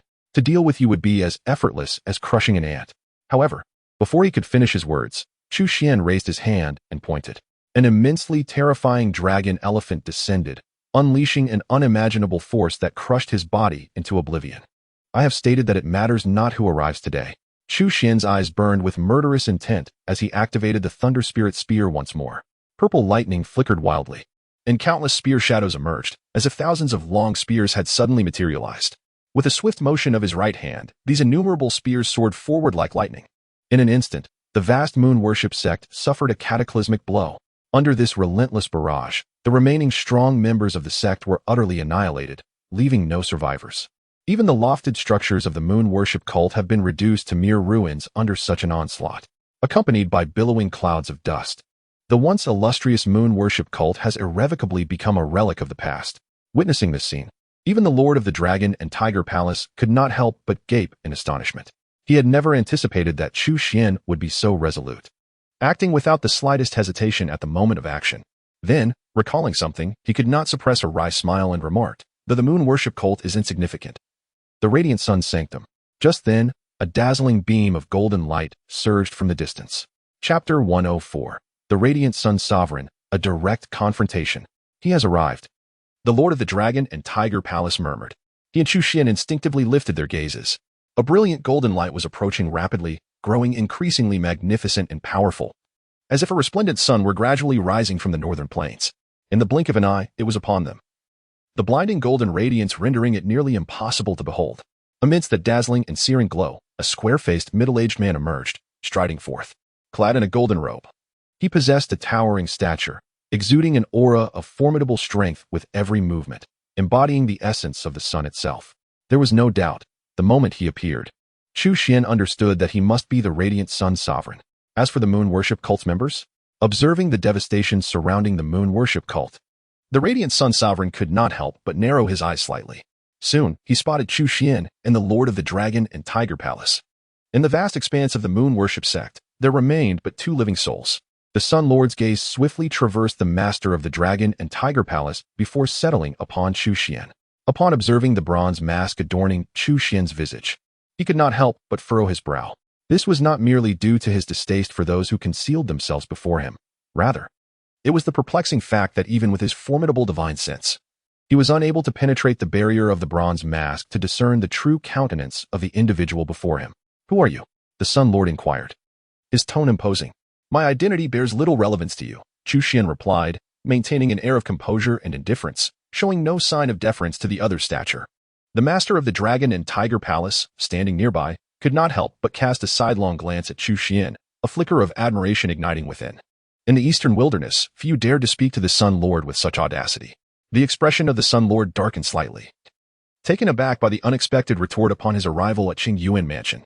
Drawing a deep breath, he pressed on. "Was it you who annihilated the Moon Worship sect? And how does that concern you?" Chu Xuan countered once more. "The Moon Worship sect is a subordinate force of my sacred land, the Sun Realm. Do you not see the connection?" The Sun Lord replied coldly, his tone laced with hostility. "Merely declaring the Moon Worship sect as a subordinate of your sacred land does not equate to proof. Who can substantiate your claims?" Chu Xuan retorted without reservation, standing firm against the Sun Lord's assertion. The Sun Lord was momentarily taken aback, as it seemed an eternity had passed since anyone had dared to address him in such a manner. For a fleeting moment, he felt as though the encounter was almost surreal. After a prolonged absence, has he truly lost all prestige? Is it that any random individual dares to confront him? In a fit of rage that morphed into a sardonic smile, he fixed his cold, fierce gaze upon Chu Xuan and declared with an air of unassailable authority, "The words of this holy master require no validation. What I decree is absolute. Since you have annihilated the Moon Worship sect, surrender that item." As he spoke, he extended his right hand, gesturing imperiously towards Chu Xuan. Chu Xuan, struck by a sudden realization, understood that his prior suspicions were indeed correct. The Holy Master of the Blazing Sun had not come to rescue the Moon Worship sect, but rather to claim the item promised by the former sect leader. What could that item possibly be? In the vast expanse of the Moon Worship sect, apart from the sky-eating demon gourd, which was already in Chu Xuan's possession, what else could possibly entice a Holy Master to come in person? Chu Xuan, however, would not foolishly admit to anything. Without a moment's hesitation, he shook his head and replied, "I do not comprehend what you are alluding to. The Moon Worship sect provoked me first, and I merely acted in retaliation. This is common knowledge. As for the item you speak of, I have not seen it, and the Master of the Dragon and Tiger Palace has already arrived. He can attest to my words."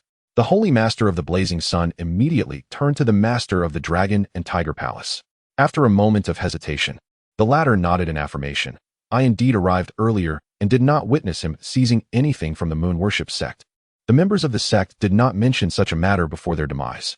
At this, the Holy Master was momentarily taken aback, casting a scrutinizing glance at Chu Xuan. Yet, he was evidently not so easily deceived and promptly retorted, "But Ding Mao did not convey it to me in such a manner." Ding Maozheng is the name of the Grand Master of the Moon Worship sect. He secretly contacted the Lord of the Rising Sun through a communication stone, evidently revealing some intelligence in advance. Upon hearing this, Chu Xuan remained unperturbed and immediately scoffed, stating, "The Moon Worship sect is on the brink of annihilation. In his desperation for survival, he would dare to utter anything. Do you truly believe his words?" At this remark, the Lord of the Rising Sun momentarily found himself at a loss. After all, as Chu Xuan pointed out, Ding Mao, in his quest to survive, might indeed speak indiscriminately. If he could lure the Lord of the Rising Sun into his trap, surely, given their historical ties, the Lord would not dare to eliminate him outright. However, the more pressing issue was that all the members of the moon worship sect had perished, leaving the Lord of the Rising Sun unable to find anyone to verify the claims. Nevertheless, the prospect of relinquishing the pursuit of an immortal sacred weapon was clearly out of the question. His gaze ultimately fixed upon Chu Xuan, and he demanded, "Open your mind. Allow me to search your soul. If I ascertain that your words are truthful, I shall permit your departure." Upon hearing this, the Lord of the Dragon and Tiger Palace, standing nearby, visibly altered in countenance. The act of soul-searching is something that few would readily accept, especially not from a sovereign-level powerhouse. Although he had not interacted extensively with Chu Xuan, his demeanor in recent encounters suggested a steadfast character, not one prone to submission. The Lord of the Rising Sun was not oblivious to this fact. However, his current stance was exceedingly forceful, his gaze piercing as he fixed it upon Chu Xuan. Should you refuse, it would imply that you harbor secrets. Even if that item is not in your possession, you must certainly know its whereabouts. As for what that item was, he had not disclosed it at any point. After all, the matter of the swallowing heaven demon gourd is of immense significance. Even the Lord of the Blazing Sun would prefer to avoid unnecessary complications. Yet at this moment, Chu Xuan unexpectedly broke into laughter. He shook his head in amusement, then slowly raised his gaze to meet the Lord of the Blazing Sun. His expression devoid of emotion as he remarked, "I do not know when I gave you the illusion that you possess the authority to release me.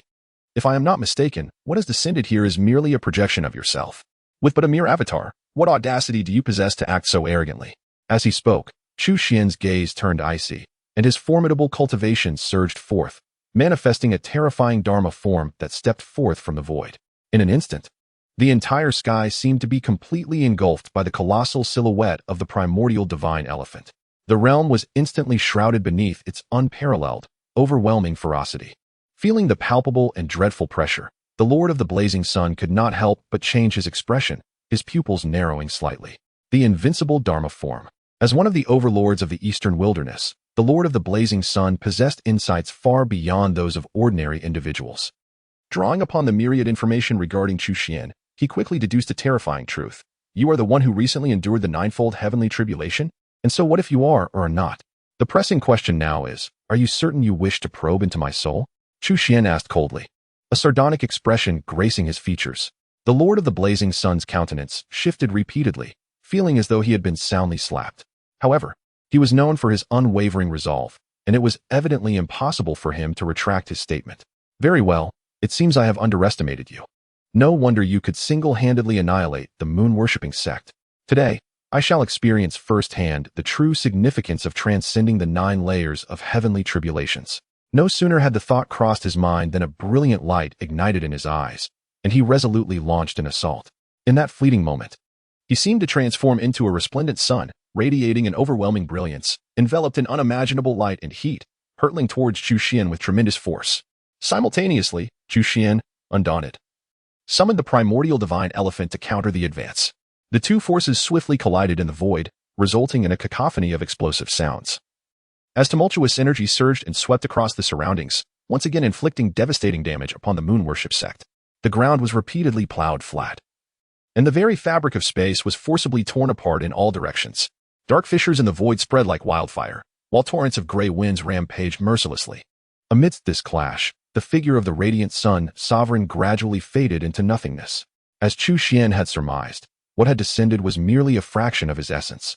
Yet, before his form completely dissipated, he cast a penetrating gaze at Chu Xuan, as if to imprint the latter's presence and aura indelibly in his memory.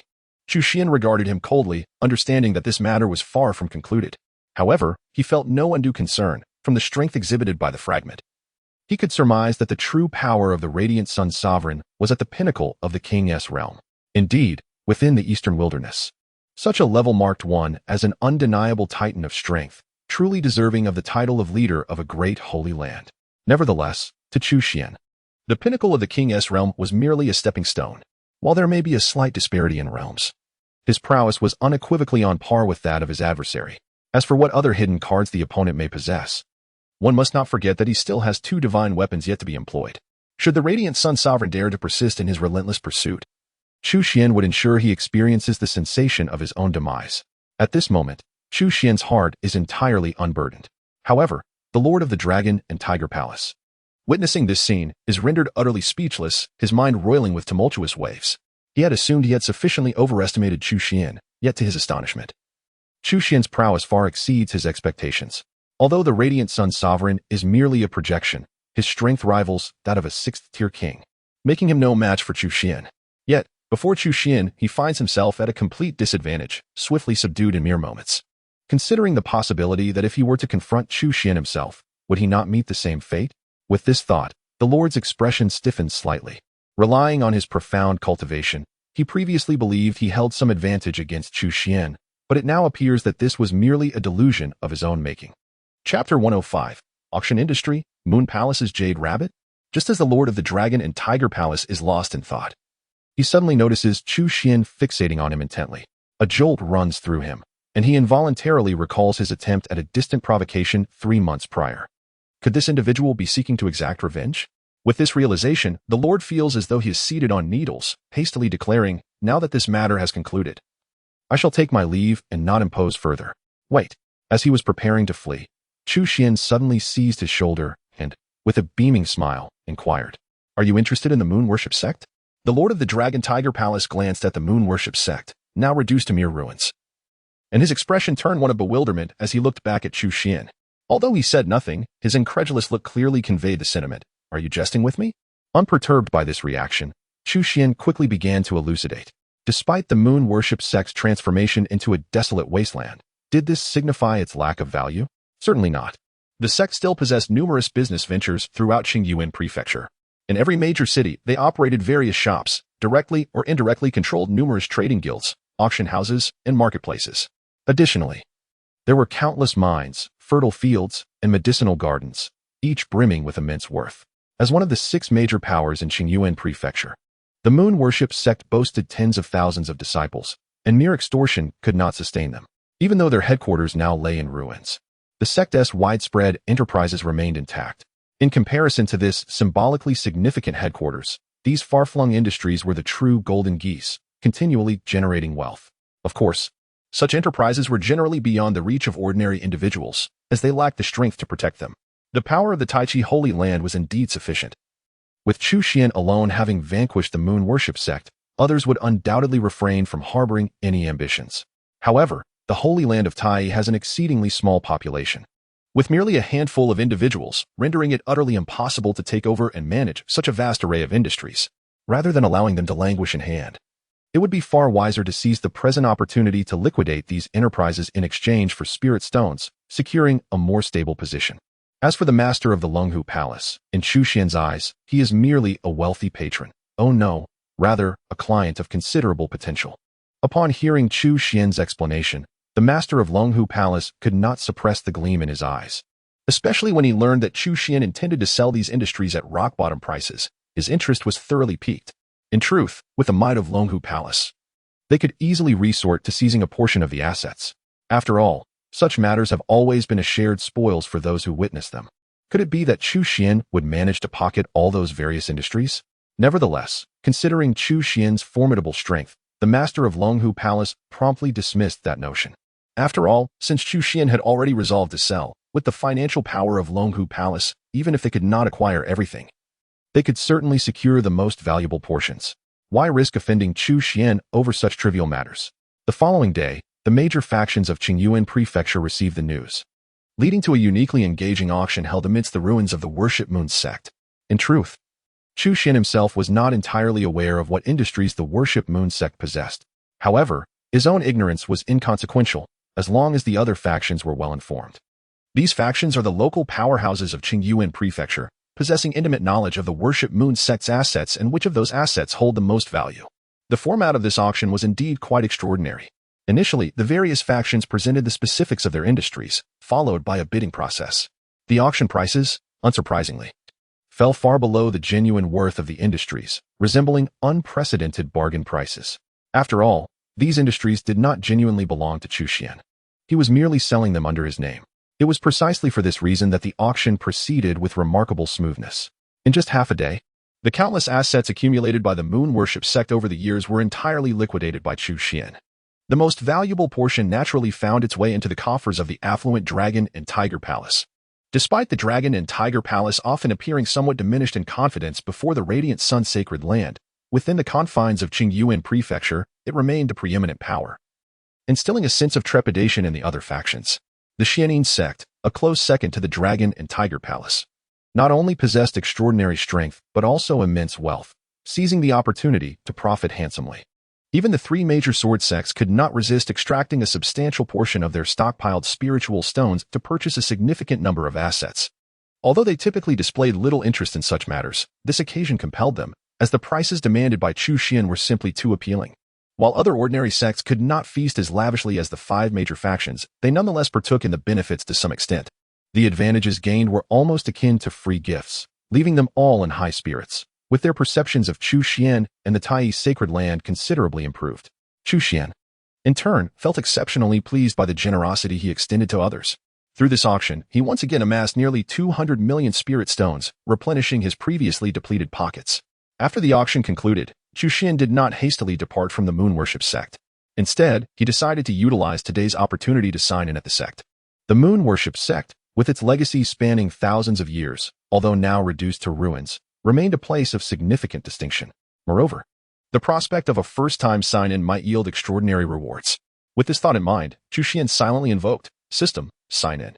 Immediately, a notification echoed in his mind. Ding. Sign-in successful. Congratulations, host, you have received a Moon Palace Jade Rabbit. To his astonishment, this time he truly acquired an extraordinary prize. Gazing at the small, fluffy white rabbit with long ears and round eyes, Chu Xuan found himself momentarily stunned, engaging in a silent stare-off with the creature.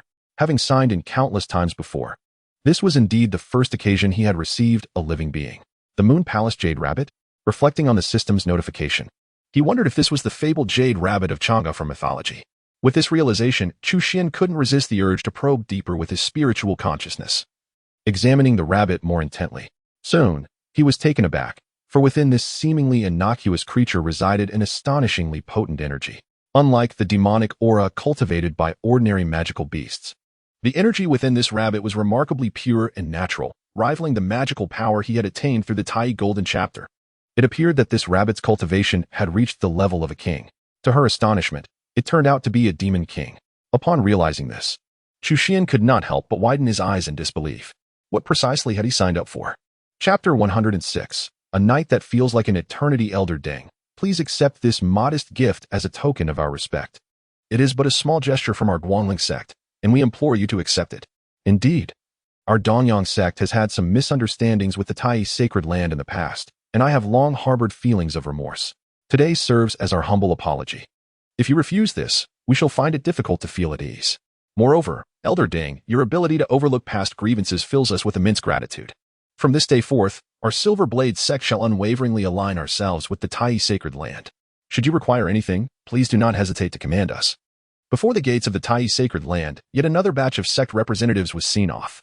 The Grand Elder Ding Ying exchanged a glance with her disciple Su Chanqian, and both could not suppress a sigh of relief. They had never anticipated that social engagements could be so exhausting. The day had been filled with an incessant stream of guests, leaving them no time to rest. To put it bluntly, the number of visitors to the Tai Sacred Land over the past decade combined did not compare to the multitude that had come today. Moreover, today's guests were not ordinary individuals. They were all prominent figures from various sects in the Qingyuan Prefecture. What was even more astonishing was the demeanor of these guests, who were exceedingly courteous, each adopting a humble posture and arriving with lavish gifts. Even if they had wished to decline, it was simply not an option. Gazing upon the towering piles of assorted gifts, miraculous potions, rare treasures, and mystical artifacts in the Holy Land Square, one cannot help but be awestruck by the sheer abundance on display. The shimmering brilliance and ethereal aura create a dazzling spectacle that leaves onlookers spellbound. Deng Ying and Su Chanqian were momentarily engulfed in a dreamlike reverie, as it seemed that the world had transformed overnight. This remarkable turn of events was all due to a certain esteemed elder. Deng Ying was acutely aware of why the various sects had suddenly altered their demeanor. It was not a matter of sudden enlightenment. Had they truly awakened, they would not have waited until now to act. The shift in attitude stemmed from the collective realization that a formidable powerhouse had emerged from the Tai Holy Land. Not only had this individual transcended the ninefold heavenly tribulation to ascend to the rank of a sovereign, but in the span of a single night, he had obliterated the Baiwei sect, one of the 6 great powers of the Qingyuan prefecture. Rumors even circulated that he had clashed with the Radiant Sun Sovereign, leaving the latter at a disadvantage. Such alarming news spread like wildfire throughout the Qingyuan prefecture, inciting widespread astonishment among the populace. For the various factions, it was indeed a night of transformative upheaval. Everyone comprehended the implications. The Tai Holy Land had irrevocably risen from the ashes of its former disgrace, no longer a pitiful entity subject to the whims of others. With this realization, the sects could no longer remain idle. They hastened to send envoys to pay their respects. Those without grievances sought to establish cordial relations with the Tai Holy Land, while those with past enmities dared not delay, arriving with lavish gifts to offer their apologies, fearful of being recorded in the annals of grudges, lest they share the same fate as the Baiwei sect. Thus, it has led to the bustling scene at the sacred land of Tai. Throughout the day, visitors from various factions have been incessantly arriving, to the point that the threshold of the main gate is almost worn down. As dusk descends, it seems that no one else will come today. The Grand Elder, Deng Ying, glanced at the sky and spoke. Just as the two were preparing to return, a sharp, piercing cry suddenly echoed. They instinctively looked up to see a magnificent azure bird soaring high in the sky. With its wings spread wide, it resembled a vast, dark curtain, stirring up gusts of wind as it approached with astonishing speed. This creature was a demon-level avian beast. Sensing the overwhelming demonic aura radiating from the azure bird, Deng Ying's expression shifted, and she immediately entered a state of heightened vigilance. However, the azure bird did not launch an attack. Instead, it circled gracefully in the air before gradually descending. At that moment, the two discerned that there were several individuals standing upon the back of the azure bird, with the foremost being a young lady draped in a purple robe and veiled. She was Si Jialan, the saintess of the Xianyin sect, who had previously offered counsel to Chu Xuan. Upon her descent, she approached Deng Ying and her companion, greeting them with courtesy. Saintess of the Xianyin sect? Upon hearing her self-introduction, Deng Ying and her companion exchanged glances, momentarily caught in mutual surprise. Throughout the day, while numerous representatives from various factions had come to curry favor, they had predominantly been from ordinary sections. The arrival of these individuals was within the realm of their understanding. However, the personal visit of the saintess of the Xianyin sect undoubtedly exceeded their expectations. After all, according to the long-standing customs of the Xianyin sect, the saintess is typically the successor to the next leader. Her presence at the Tai sacred land carries significant weight. Hearing this, Deng Ying did not dare to be presumptuous and promptly responded with a courteous demeanor. Saintess, there is no need for formality. May I inquire about the purpose of your unexpected visit? I have come on behalf of the Xianyin sect to extend our congratulations upon hearing that the esteemed elder of the Tai sacred land has ascended to the rank of sovereign. If possible, I would also like to pay my respects and seek guidance from the elder. Si Jialan swiftly clarified her intentions. In contrast to other ordinary factions that merely sought to cultivate relationships with Deng Ying and her companions, the Xianyin sect was decidedly more direct, aiming for the individual behind the Tai sacred land. Given the strength of the Xianyin sect and Si Jialan's status, they were indeed qualified to do so. However, Deng Ying could only smile wryly and shake her head. I fear I must disappoint the saintess, since the elder departed the sacred land last night. He has yet to return, and I am not privy to his current whereabouts. Not here? A trace of disappointment flickered in Si Jialan's eyes. She had assumed that once the matters with the Baiwei sect were concluded, the esteemed elder would surely have returned to the Tai sacred land. Thus, she had timed her visit accordingly, only to find her hopes dashed. Nevertheless, she did not feel rushed. After all, time was on her side. Soon, she smiled and requested, in that case, I would be grateful if the esteemed elder could kindly deliver this gift to the senior. As she spoke, she waved her hand, and shortly thereafter, a servant approached, cradling a purple jade treasure box. Deng Ying hesitated for a moment, but ultimately accepted it. After all, the person had traveled a great distance to present this gift. Refusing would seem rather ungracious. Moreover, this gift was not intended for her, and she felt she had no right to decline. I shall certainly ensure that the gift reaches the senior, Deng Ying declared promptly. Then I must trouble the esteemed elder. Si Jialan expressed her gratitude once more, nodding at Su Qianshan before swiftly mounting her mystical bird and soaring into the sky. Watching her departure, Deng Ying handed the treasure box to Su Qianshan. Master, what are you giving this to me for? Su Qianshan questioned, bewildered. Isn't this meant for that senior? Do you think I do not wish to deliver it? The problem is, I have yet to meet that esteemed senior. Deng Ying replied, both distressed and embarrassed. Chu Xuan was momentarily at a loss for words. Then why did you accept it? If I were to explain it like that to her, do you think she would believe me? Deng Ying retorted, somewhat exasperated. Chu Xuan was left utterly speechless. Then why are you giving it to me? I have not met him either. That senior made his breakthrough at your golden peak. Just wait there, and you are bound to encounter him. Deng Ying said without a moment's hesitation. However, no matter how one perceives it, she does seem to be shifting the blame. Chu Xuan wore a conflicted expression. What if no one arrives? If no one comes? Humph, then don't even bother showing up. As soon as the words left her lips, Deng Ying turned on her heel and headed back to the Tai sacred land, leaving Chu Xuan in stunned silence. Chapter 107. 3 Sign-ins, Chu Xuan's hesitation. Beep. Sign-in successful. Congratulations to the host for obtaining the Blue Lotus Earth Heart Fire. Beep. Sign-in successful. Congratulations to the host for acquiring the Water Cloud Fairy Garb. Beep. Sign-in successful. Congratulations to the host for receiving the Invincible Golden Body. Upon returning to the 5 Elements Secret Realm, Chu Xuan quickly completed his sign-ins at the other 3 inheritance peaks. Previously, in pursuit of the Crimson Gold Sacred Body, he had to toil relentlessly at the Peak of Gold. Now that he had successfully obtained the Crimson Gold Sacred Body and awakened the Primordial Sacred Body, there was no longer any need for him to remain at the Peak of Gold. For 3 consecutive days, Chu Xuan signed in at the other 3 inheritance peaks, yielding quite remarkable rewards. At the Fire Peak, he acquired the Blue Lotus Earth Heart Fire, a unique and extraordinary flame, ranked 79th on the list of rare fires, even surpassing the Ice Moon spiritual fire wielded by the former leader of the Moon Worship sect. Following the demise of the sect leader, the Ice Moon spiritual fire had been completely devoured by Chu Xuan's Solar True Fire. As for the Blue Lotus Earth Heart Fire obtained during the sign-in, Chu Xuan chose not to retain it, instead offering it to the Solar True Fire to aid in its growth. For ordinary cultivators, the Blue Lotus Earth Heart Fire is invaluable. With proper cultivation, it will undoubtedly serve as a significant asset on their path to enlightenment. However, for Chu Xuan, possessing the supreme divine flame of the Sun, True Fire rendered the pursuit of other extraordinary fires unnecessary. Even if he were to cultivate other strange flames, they would pale in comparison to the unparalleled prowess of the Sun True Fire. Therefore, why engage in superfluous endeavors when he could dedicate all his resources to enhancing the Sun True Fire? Recently, it had voraciously consumed 2 formidable types of heavenly and earthly strange fires, and this indulgence could be considered excessive.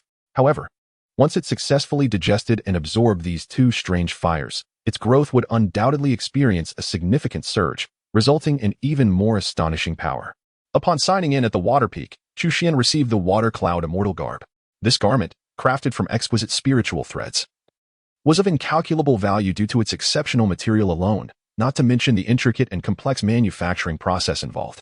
Wearing the Water Cloud Immortal Garb provided warmth in winter and coolness in summer, remaining impervious to any dirt, and it even possessed the ability to change its style automatically, akin to donning a different outfit each day.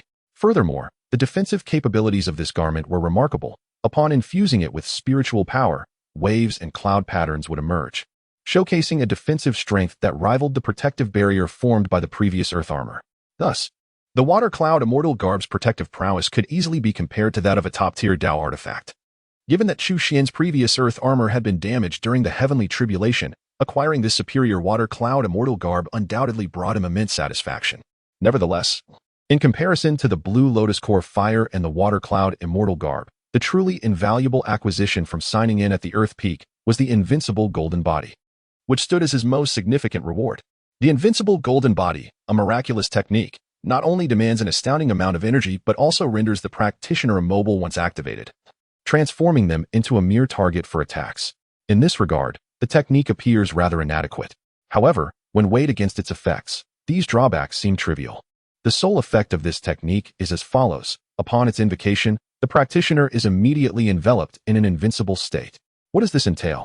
It signifies that no matter the magnitude of the assault, even if it possesses the potential to annihilate the entire world, as long as Chu Xuan channels this technique, he will remain unscathed. In other words, even amidst the cataclysm of the world, he would emerge unhurt and unperturbed. One can only imagine the astounding nature of this so-called invincibility. This transcends the ordinary definition of a technique. It resembles the manifestation of a fundamental principle. Naturally, the duration of this invincibility is exceedingly limited, lasting a mere 3 seconds. After this brief span, the effect dissipates, and it can only be utilized once a day. This bears a striking resemblance to a skill from a game that Chu Xuan recalls. Nevertheless, the value of this technique is immeasurable, for in critical moments, it can indeed be a lifesaver. This world is fraught with peril. Not only are there terrifying weapons capable of obliterating cities and families, but an array of enigmatic techniques also lurks, making evasion nearly impossible. Even with Chu Xuan's formidable cultivation prowess, he cannot guarantee his ability to guard against every treacherous assault. With the invincible golden body at his disposal, his capacity for self-preservation is undoubtedly significantly enhanced. It is nearly impossible for anyone to launch a surprise attack and eliminate him now. Regrettably, the duration of this state can only be sustained for 3 seconds. Were it to last a moment longer, it would be splendid. Chu Xuan could not help but muse inwardly. He then shook his head and chuckled softly. To have acquired such a priceless life-preserving divine ability is already a fortuitous delight. To desire more would, indeed, seem a touch avaricious. At that moment, an instinctive shift in his consciousness alerted him to something amiss, prompting him to glance down towards the base of the mountain. There, he discerned a graceful silhouette. Hesitating in uncertainty, upon closer inspection, he recognized the figure as Su Qianqian. He had anticipated her arrival on the very first day, yet here she was, only appearing now. Rather than feeling surprised, a knowing look appeared in his eyes. In the next instant, his figure vanished from sight. Should I approach him? Meanwhile, Su Qianqian remained engulfed in indecision. Ever since she had reluctantly accepted the task thrust upon her by her master 3 days prior, she had been in a state of turmoil. Others might remain oblivious to the identity of the mysterious elder from Tai's sacred land, but she was well aware. After all, she had witnessed Chu Xuan seize her cave abode, enduring 3 days and nights outside, only to then behold the terrifying calamity of heaven descend upon them. Of course, she could not claim absolute certainty, for the situation was so absurd that even witnessing it firsthand stretched the bounds of belief. On one side stood an ordinary disciple who had only been part of Tai's sacred land for less than half a year.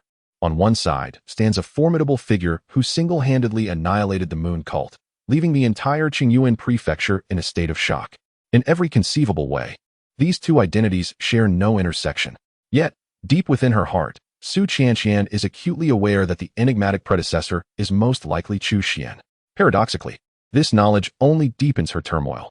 She dares not disclose this matter to her master, nor does she feel at ease discussing it with her fellow disciples, leaving her to grapple with her distress and solitude. If it were within her power, she would prefer to remain oblivious to the truth. However, when her master's congratulatory gift was entrusted to her, it rendered her unable to feign ignorance any longer.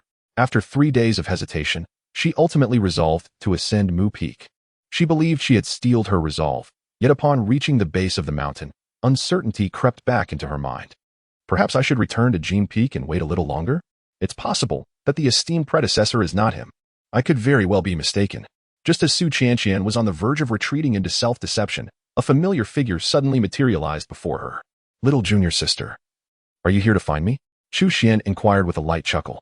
Chapter 108. Su Qianqian. Who exactly are you? You. The abrupt appearance of Chu Xuan clearly took Su Qianqian by surprise. Her eyes widened in shock, rendering her momentarily frozen in place. Upon witnessing her adorable demeanor, Chu Xuan could not help but extend his mischievous hand, naturally pinching her delicate cheek. What brings you to my Muji Peak at such an early hour? At that moment, Su Qianqian finally regained her composure. She hastily swatted away Chu Xuan's teasing hand and took a step back.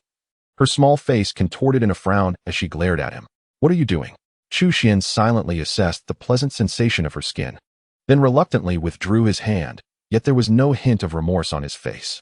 Instead, he explained with utmost seriousness, I noticed you seemed still half asleep, so I took it upon myself to rouse you. This is my unique skill, one I seldom demonstrate for others, but given our relationship, you need not thank me. Thank you. Despite Su Qianqian's typically good-natured temperament, she could not suppress the urge to unleash a torrent of curses at that moment.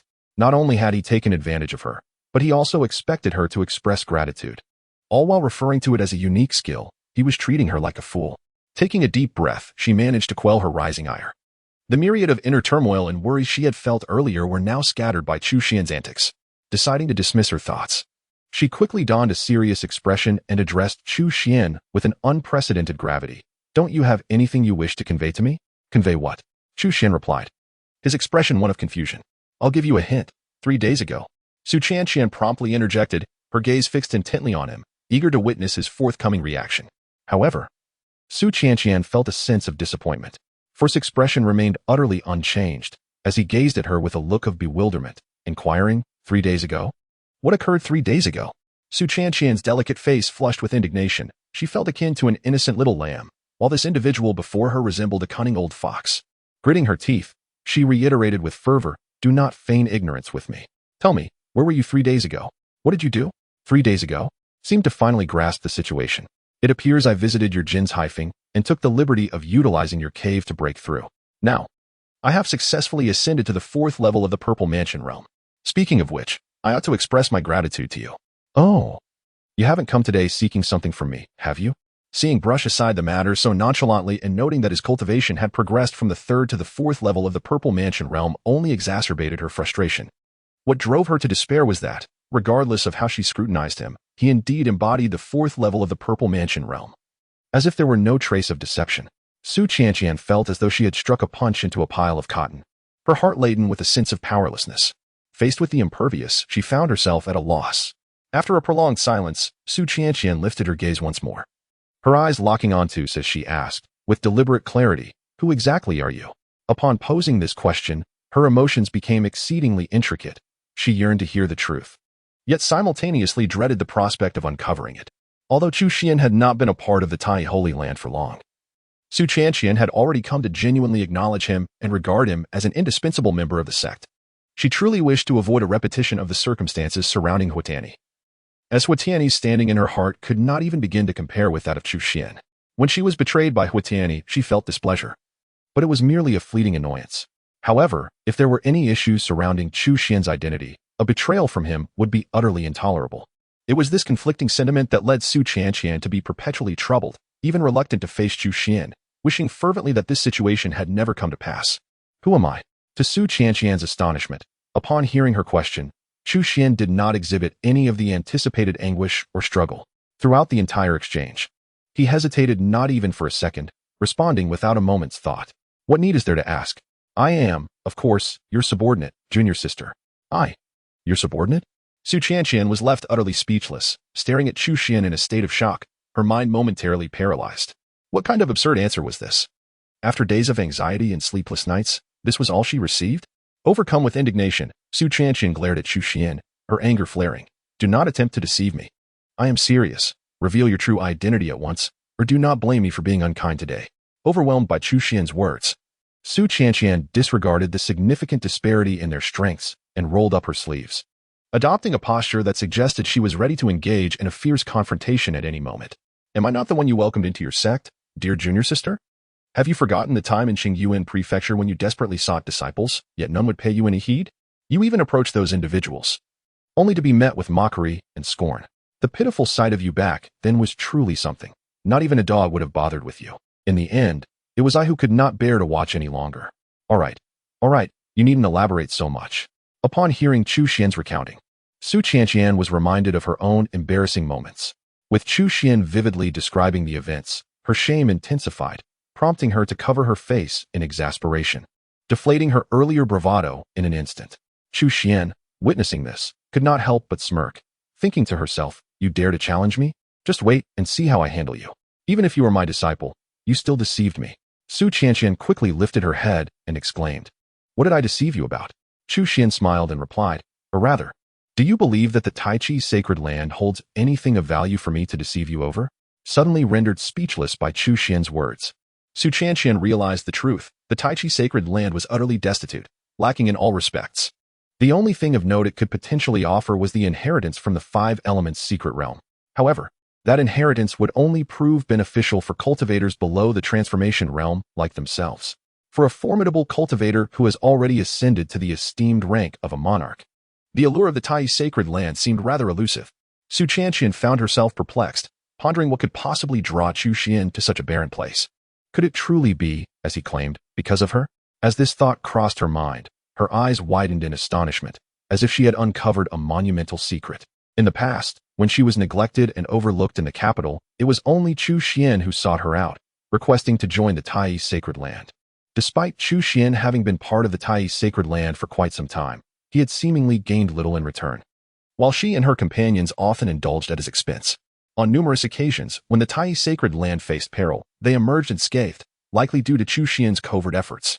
Reflecting on how much Chu Xuan had silently sacrificed for her in the Tai sacred land, yet she had doubted his identity and motives.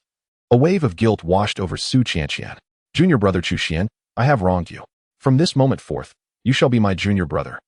And you shall always be mine. As she uttered the last words, a charming blush crept across her delicate face, even tinting her fair neck with a soft hue.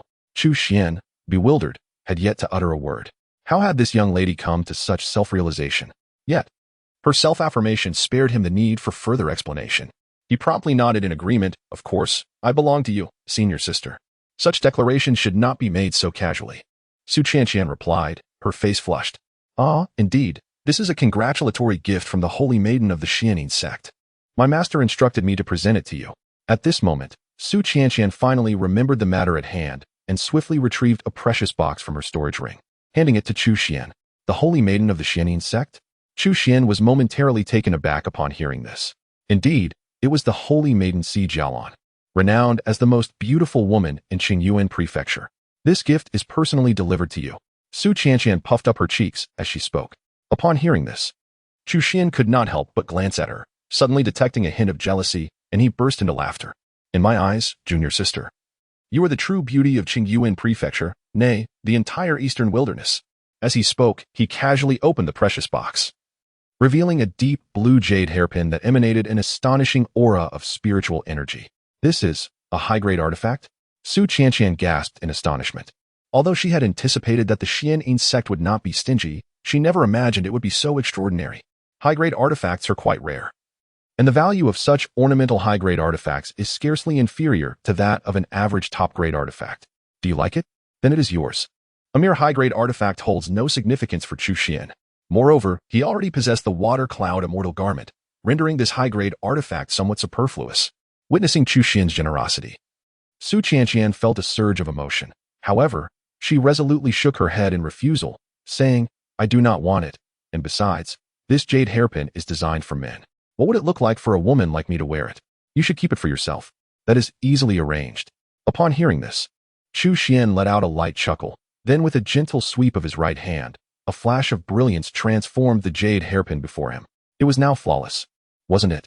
Witnessing such a superior artifact being effortlessly altered by Chu Xuan left Su Qianqian utterly astounded. At that moment, Chu Xuan took the initiative, skillfully placing the modified hairpin atop her head. Indeed, I always knew you were the most beautiful junior sister, he remarked, eliciting an overwhelming joy from Su Qianqian. However, Chu Xuan swiftly changed his tone. Though there is a certain aspect that could use some enhancement, junior sister, I suggest you indulge in more papaya to nourish yourself. Suddenly, the smile on Su Qianqian's face froze, a dangerous glint igniting in her eyes as she gritted her teeth and exclaimed, Chu Xuan. Chapter 109. The Great Opening of the Sect. Welcoming new disciples. Half a year slipped by unnoticed, and the Five Elements secret realm closed its doors. Chu Xuan and his companions returned once more to the Tai sacred land. During their year-long retreat in the Five Elements secret realm, each of them experienced remarkable advancements in their cultivation. Setting aside Chu Xuan, the one who made the most significant progress was undoubtedly Su Qianqian. With the aid of inherited energy and the unparalleled training environment of the Five Elements secret realm, her innate potential seemed to have been fully realized. Not only did she successfully break through to the Dharma aspect realm, but she also ascended to the third level of the Dharma aspect realm. It is worth noting that Su Qianqian is merely 17 years old. To achieve the third level of the Dharma aspect realm at such a young age is nothing short of extraordinary. Not just in the Qingyuan Prefecture, but across the entire eastern wilderness, she is undeniably a top-tier genius. After successfully merging their inheritances, Ahu, Jia, and Lu Bo all reached the pinnacle of the Purple Mansion realm. Currently, they find themselves ensnared at this peak, requiring a considerable accumulation of time before they can formally break through to the Dharma image realm. As for Chu Xuan, he initially intended to maintain his cultivation at the pinnacle of the Purple Mansion realm, like Ahu and the others. However, the incessant urging from Su Qianqian, who frequently visited to encourage him to progress, became quite bothersome for Chu Xuan. Ultimately, he had no choice but to forcefully break through to the Dharma image realm, elevating his cultivation to the first level of this domain. Consequently, the Tai Holy Land now boasts four formidable figures: the Grand Elder Deng Ying, the Iron-Eating Beast Yuan, Su Qianqian, and Chu Xuan, alongside Ahu and his companions who have also reached the pinnacle of the Purple Mansion realm. Thus, Although the Tai Holy Land may not be numerous in numbers, each individual is exceptionally elite, even without considering Chu Xuan's concealed strength. The overt power of the Tai Holy Land is now sufficient to stand shoulder to shoulder with most second-tier forces. Within the hall, witnessing the seemingly transformed Chu Xuan and the others, Grand Elder Dang Ying could hardly conceal her delight. After her defeat at the hands of Wujing Shan, she had sunk into despair, fearing that the long-standing lineage of the Tai Holy Land would perish under her watch. Yet, to her astonishment, the tides have turned. Not only has the Tai Holy Land avoided destruction, but it has also begun to show signs of prosperity. The current success of the Tai Holy Land is greatly attributed to the presence of the Supreme Elder, Dang Ying exclaimed with excitement, referring to the very Chu Xuan standing a short distance before her. Not long ago, at the behest of Su Qianqian, Chu Xuan assumed the guise of that enigmatic senior figure to meet with Dang Ying, fulfilling her long-held aspiration. Concerned that excessive words might lead to missteps, Chu Xuan refrained from elaboration, merely informing her of his need for seclusion and requesting not to be disturbed. He also casually accepted the position of elder. Though his response was somewhat perfunctory, it provided Dang Ying with considerable reassurance. After all, having a support system is a vastly different matter than being without one. I have decided that in 3 days' time, our Tai sacred land shall open its gates wide to recruit disciples, including Qianqian. The 4 of you are now elders, and you will all be qualified to accept apprentices, the Grand Elder Dang Ying subsequently proclaimed. It must be noted that there are advantages to having fewer individuals. For instance, each can occupy a prominent position. Apart from the sovereign, all others hold the title of elder. However, for the Tai sacred land to truly flourish, it cannot rely solely on these sovereigns and elders. It must also attract a greater number of disciples. The Tai sacred land has transformed from its previous state, having gained considerable prominence recently, and is now basking in the heights of recognition within Qingyuan Prefecture. Almost everyone is aware that the Tai sacred land is on the brink of prosperity. In such circumstances, it has gradually become a coveted institution, with countless young individuals eager to join its ranks. For those aspiring to affiliate with established powers, they often start as the most junior disciples, and the wait to rise above the ranks remains uncertain and lengthy. However, entering the Tai Chi sacred land is a different matter.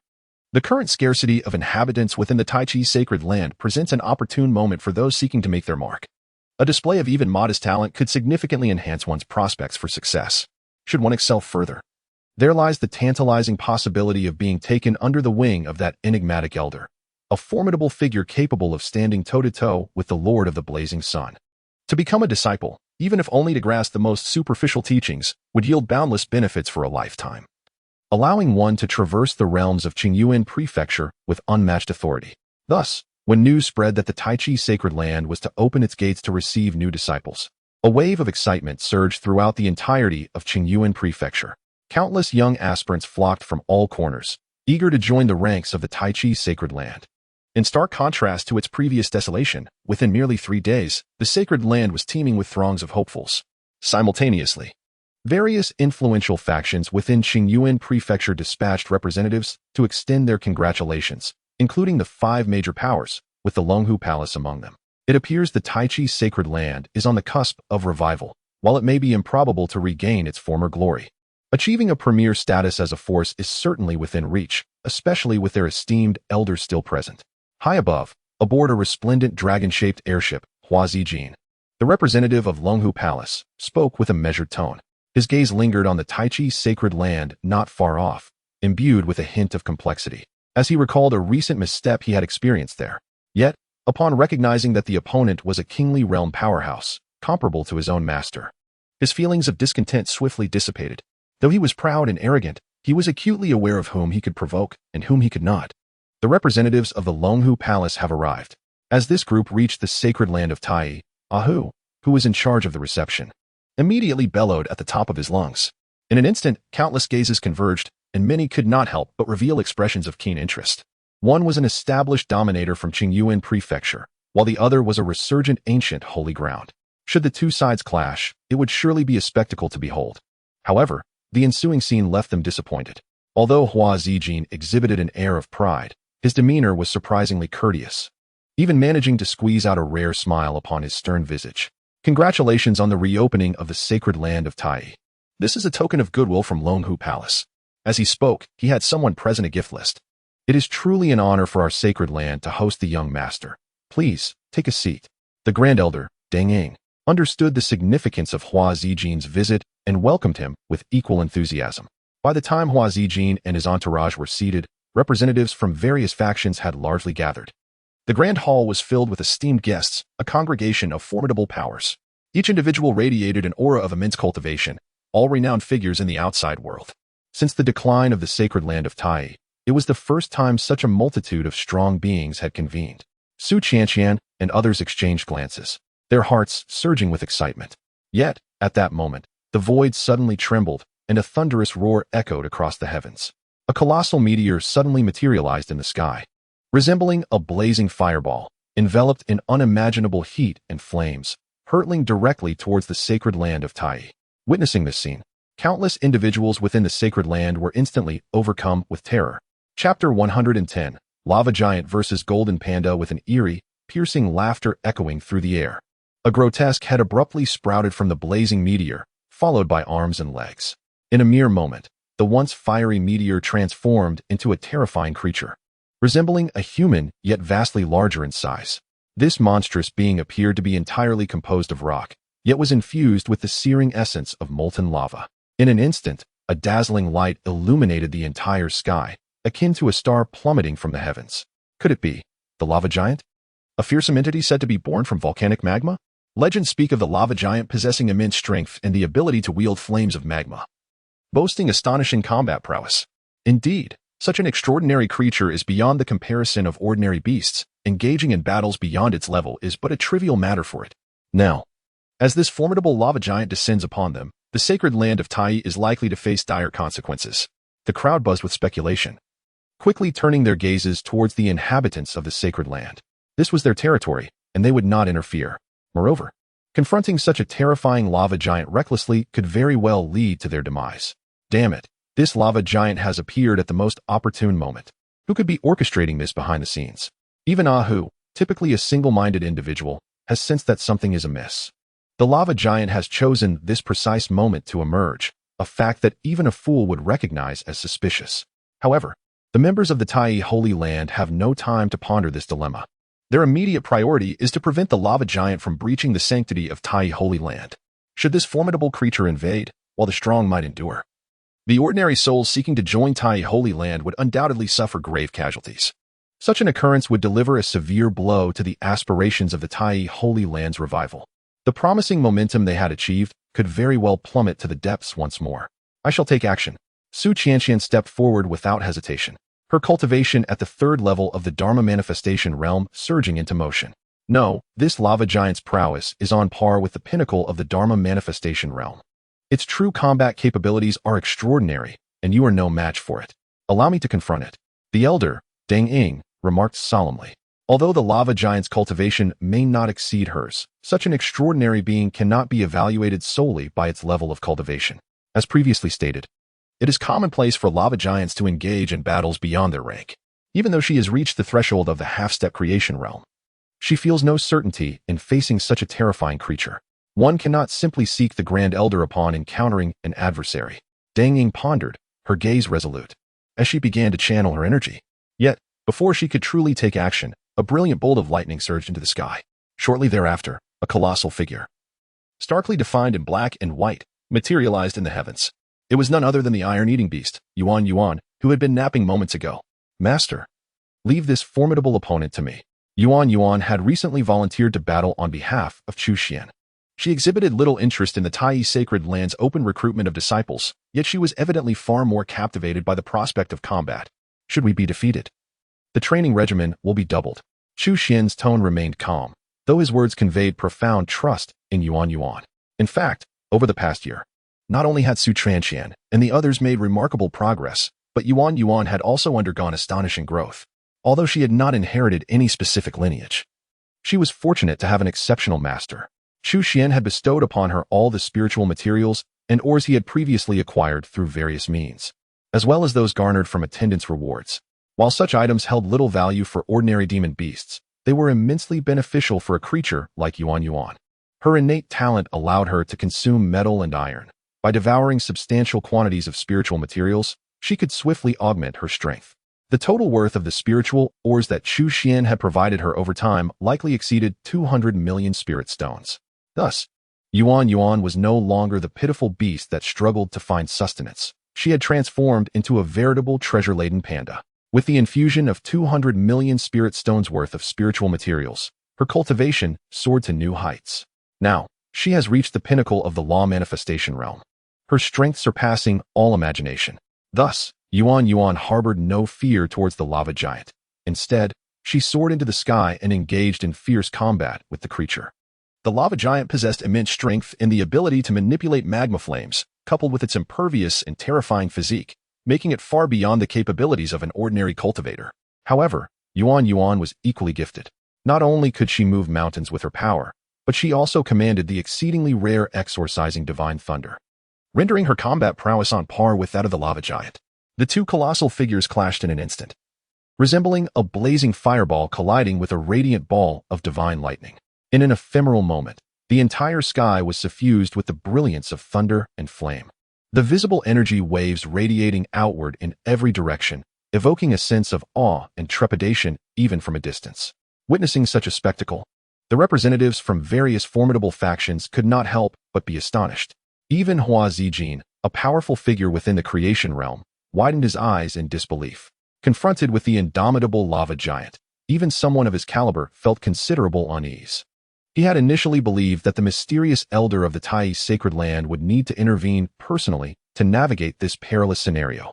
To his astonishment, a beast emerged unexpectedly, managing to thwart the lava giant, and, from the looks of it, gradually gaining the upper hand. Indeed, Yuan was progressively asserting her dominance. Her greatest advantage lay in her exceptional intellect. Compared to her, the lava giant appeared to be nothing more than a brutish giant. After a series of exchanges, she quickly discerned the lava giant's vulnerabilities, then commenced a swift maneuver, targeting the joint areas of the colossal lava giant. Yet, the round figure possessed remarkable strength, wielding the terrifying power of the exorcising thunder. After several successful strikes, the lava giant sustained grievous injuries. With a resounding explosion, its massive form plummeted down the mountainside. Had victory been achieved? The onlookers from the Tai Chi sacred land erupted in joyous exclamations. Those ordinary individuals aspiring to join the Tai Chi sacred land clapped and cheered, their eagerness to be part of the esteemed establishment intensifying. However, they were perhaps celebrating prematurely. At that moment, a chilling scoff suddenly echoed, striking the hearts of the crowd like a mighty hammer. The once jubilant cheers and discussions came to an abrupt halt. All gazes turned upwards, filled with astonishment, as they beheld the boundless sky, previously clear, now engulfed in an inferno of flames. A figure draped in a crimson cloak emerged step by step from the unending fire, resembling a sovereign of flames, looking down imperiously upon all. Chapter 111. The Sun King, Yan Wang Kong Li. The terrifying flames surged like a tidal wave, rapidly engulfing the vast sky in a crimson hue. In that fleeting moment, it seemed as though the entire world was ablaze, and everyone found themselves amidst an endless sea of fire. The searing heat relentlessly assailed them, soon causing beads of sweat to pour from their brows. Gazing upon the terrifying figure encircled by countless flames in the sky, an unmistakable look of fear arose in the eyes of all present. It was the Flame King, Kong Li. Hua Zijin's pupils constricted sharply as he beheld the overwhelming and fearsome inferno, and he almost instantly recognized the identity of the formidable being. Few possess the mastery of flames to such an extraordinary degree. This mastery necessitates not only an understanding of the essence of fire, but also an unparalleled depth of that understanding. The one nearest to them, without question, was the Flame King, Kong Li. Is he truly the Flame King, Kong Li? One of the illustrious 9 kings of the Blazing Sun? The 9 kings of the Blazing Sun represent the 9 formidable sovereigns of the sacred land of the Blazing Sun, each a terrifying powerhouse reigning over the eastern wilderness. How could such a prominent figure deign to visit our Qingyuan prefecture? The crowd soon erupted in astonished exclamations. Although Qingyuan Prefecture is one of the 72 prefectures of the eastern wilderness, its remote location and modest resources render it rare for such superlative beings to appear. The last instance was perhaps more than half a year ago when the avatar of the Lord of the Blazing Sun descended. Upon this realization, everyone seemed to grasp the significance, swiftly turning their gazes toward the members of the Tai sacred land. If memory served them right, the last descent of the Lord of the Blazing Sun's avatar was extinguished by the esteemed elder of the Tai sacred land. This time, the Flame King, Kong Li, personally arriving at the Tai sacred land, was most likely to seek vengeance for the Lord of the Blazing Sun. Is the Flame King, Kong Li, truly that formidable? Yuan managed to vanquish even the lava giant, Could he possibly be a match for her? If all else fails, I shall join forces with Yuan Yuan to vanquish him. Ahu perfectly embodies the notion that the ignorant fear nothing. Instead of displaying the slightest trepidation, he boldly thumped his chest and proclaimed. Chu Xuan and the others exchanged glances, collectively deciding to disregard this brainless brute. Elder, perhaps we should summon the Grand Elder for assistance. Yin Wang Kong Li is a formidable sovereign-level powerhouse, far beyond our capacity to confront. Lu Bo, the eldest among the 4 elders of the Tai Holy Land, displayed a notable level of prudence and immediately thought of rallying support. Elder Dang Ying pressed her lips together, waved her hand dismissively, and replied, there is no need for haste. The Grand Elder is currently in seclusion and should not be disturbed unnecessarily. If the situation truly calls for his intervention, I shall reach out to him. However, the reality was that she had no idea how to contact the Grand Elder. Thus, she maintained a facade of calmness while her heart was in turmoil. Unbeknownst to her, her treasured disciple Su Qianqian, along with her most valued Chu Xuan, were observing her with peculiar expressions. To their surprise, the Grand Elder's acting skills were quite impressive. Indeed, women are natural performers. Chu Xuan marveled. All right, let us refrain from mocking our master. She is also acting out of necessity. Now what should we do? Su Qianqian inquired anxiously, transmitting her thoughts to Chu Xuan. She was well aware that, at this moment, only Chu Xuan could contend with that Yin Wang Kong Li in the Tai Holy Land. However, before Chu Xuan could respond, she immediately continued, but with so many eyes upon us, should you take action, your identity will undoubtedly be revealed. Once your identity is exposed, will it not attract formidable foes? Given your current capabilities, can you truly contend with such adversaries? If not, will you not be forced to flee for your life? In a brief span, Su Qianqian had conjured a series of dire consequences. If one were to extend this further, it could easily evolve into an entirely different tale of fervent vengeance. Chu Xuan opened his mouth, momentarily at a loss for words. This predicament, in truth, was partly his own doing. In his pursuit of a tranquil environment for cultivation, he had carelessly deceived Su Qianqian, claiming he was hiding in the sacred land of Tai to evade the relentless pursuit of fearsome enemies, thus requesting her assistance in concealing his true identity. Of course, he had merely mentioned it in passing, scarcely considering its implications. Little did he anticipate that Su Qianqian would hold on to this notion so tenaciously. Not only did she keep his secret under wraps, revealing it to no one, but even in this perilous moment, she remained preoccupied with concerns regarding his identity. Chu Xuan found himself torn between amusement and exasperation. Nonetheless, he resolved to maintain the persona he had established, regardless of the circumstances. Taking a deep breath, he nodded and replied, you make a valid point, but a mere 4th-tier king, with only a nascent mastery of the fire principle, does not necessitate my direct intervention. Do you not have other allies at your disposal? Su Qianqian's eyes lit up instantly as she inquired. Chu Xuan remained silent, merely smiling and gesturing towards her. Su Qianqian was immediately taken aback, bewildered by the thought that she, merely at the 3rd level of the law manifestation realm, could not even contend with the lava giant, let alone the formidable king of flames, Kong Li, known as one of the 9 kings of the blazing sun boom. At that moment, the king of flames, Kong Li, made a grand entrance, advancing step by step towards the holy land of Tai. With each movement of his feet, the vast sea of flames surged in tandem, creating the impression that the entire fiery realm was converging upon the holy land of Tai to envelop and suppress it. This apocalyptic spectacle instilled an unimaginable pressure upon the inhabitants of Tai. Those of lesser cultivation found themselves unable to remain standing, while even the more powerful ones wore expressions of sheer panic. Indeed, the holy land of Tai had once been exceedingly prosperous, yet it had long since fallen into decay, hardly worthy of comparison with our blazing sun holy land. Let that esteemed elder of yours step forth. Today, I shall see what merit or capability he possesses to audaciously claim he has vanquished the sovereign of our blazing sun holy land. With a disdainful glare and a haughty demeanor, King Kong Li's arrogant voice soon reverberated throughout the area. The overwhelming aura of terror swept across, causing the entire holy land of Tai to tremble under its pressure. What shall we do now, elder? Lu Bo and the others involuntarily turned their gazes towards the Grand Elder, Dang Ying. Her expression was rigid. Her current cultivation was merely half a step into the creation realm. In the face of a powerful adversary in the creation realm, she might be able to resist to some extent. However, asking her to confront a formidable sovereign-level expert was evidently too much of a challenge for her. Chu Xuan, please tell me, what must I do to contend with him? Su Qianqian inquired anxiously, her expression fraught with distress. She believed she could never match a sovereign-level powerhouse. Yet, given Chu Xuan's assertion, it was clear he had a reason. Taking a deep breath, her eyes brimmed with determination, as if she was prepared to risk everything. However, Chu Xuan regarded her with a puzzled look, then pointed at the little creature nestled in her arms. It's quite simple. Just throw it away. Su Qianqian's face instantly flushed with embarrassment, realizing that this had nothing to do with her at all. She then gazed down at the small creature that had been sleeping peacefully in her embrace. At this moment, the jade rabbit was compelled to open its eyes, casting a resentful glance at its master, as if it longed to exclaim, "How dare you?" Chapter 112. The incident induced by a carrot. You cannot be serious. Su Qianqian stared incredulously at the jade rabbit in her arms, then turned her astonished gaze back to Chu Xuan. In her eyes, the jade rabbit was merely a docile and endearing pet, devoid of any combat capability. In stark contrast, Yan Wang Kongli was renowned as one of the illustrious 8 kings of the Fiery Sun, a sovereign-level expert of immense prowess. The disparity between the two was simply unfathomable. Chu Xuan was not taken aback by Su Qianqian's reaction, for the little creature concealed its depths far beyond what the average person could fathom. In truth, had it not been for the system prompt revealing the origins of this little creature, Chu Xuan would likely have been deceived by its seemingly innocent and adorable exterior. Beneath its petite appearance lies an unimaginable reservoir of terrifying energy. Ostensibly a gentle and charming pet, its true identity is that of an immensely powerful demon king. Moreover, its origins from the legendary Moon Palace add an additional layer of enigmatic allure.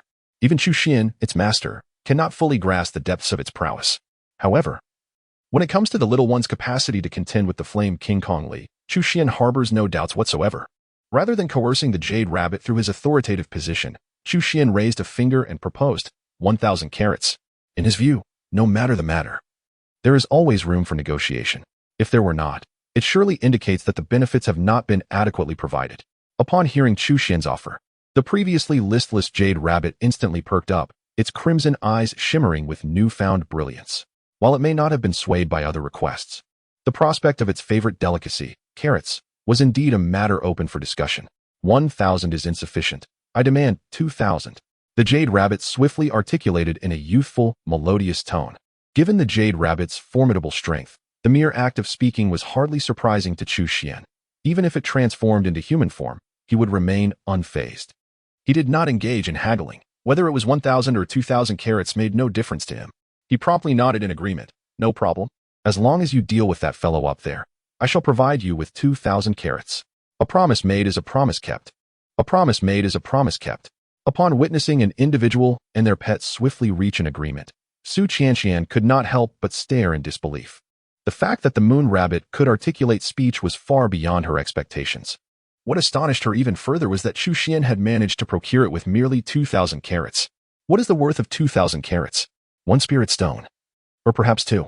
Coupled with the realization of the formidable status of the Flame King Kongli, a powerful figure of the royal realm. Su Qianqian found this situation utterly absurd. A dignified royal realm expert, reduced to a mere 1 or 2 spirit stones. If Flame King Kongli were to overhear their conversation, he would likely be incensed to the point of spitting blood. Regardless, Su Qianqian still deemed this entire affair preposterous.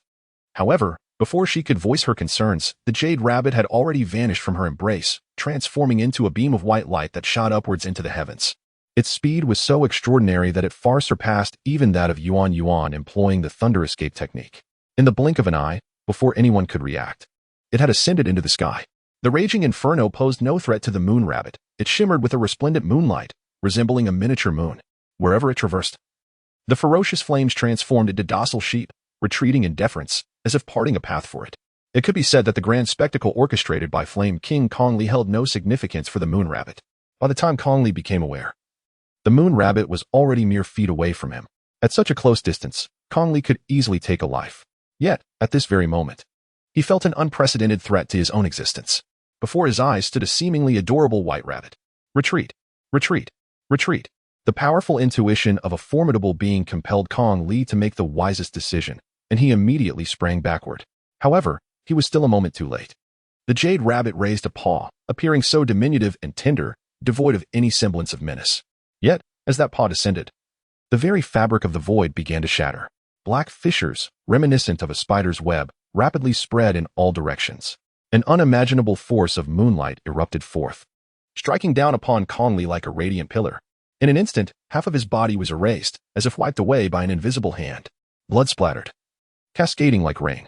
Terror filled Kong Li's eyes. He had never anticipated that he would suffer such a grievous blow without even laying eyes on the mysterious powerhouse of the Tai Chi sacred land. Should this rabbit strike again, he feared he would meet his end here. What kind of place was the Tai Chi sacred land?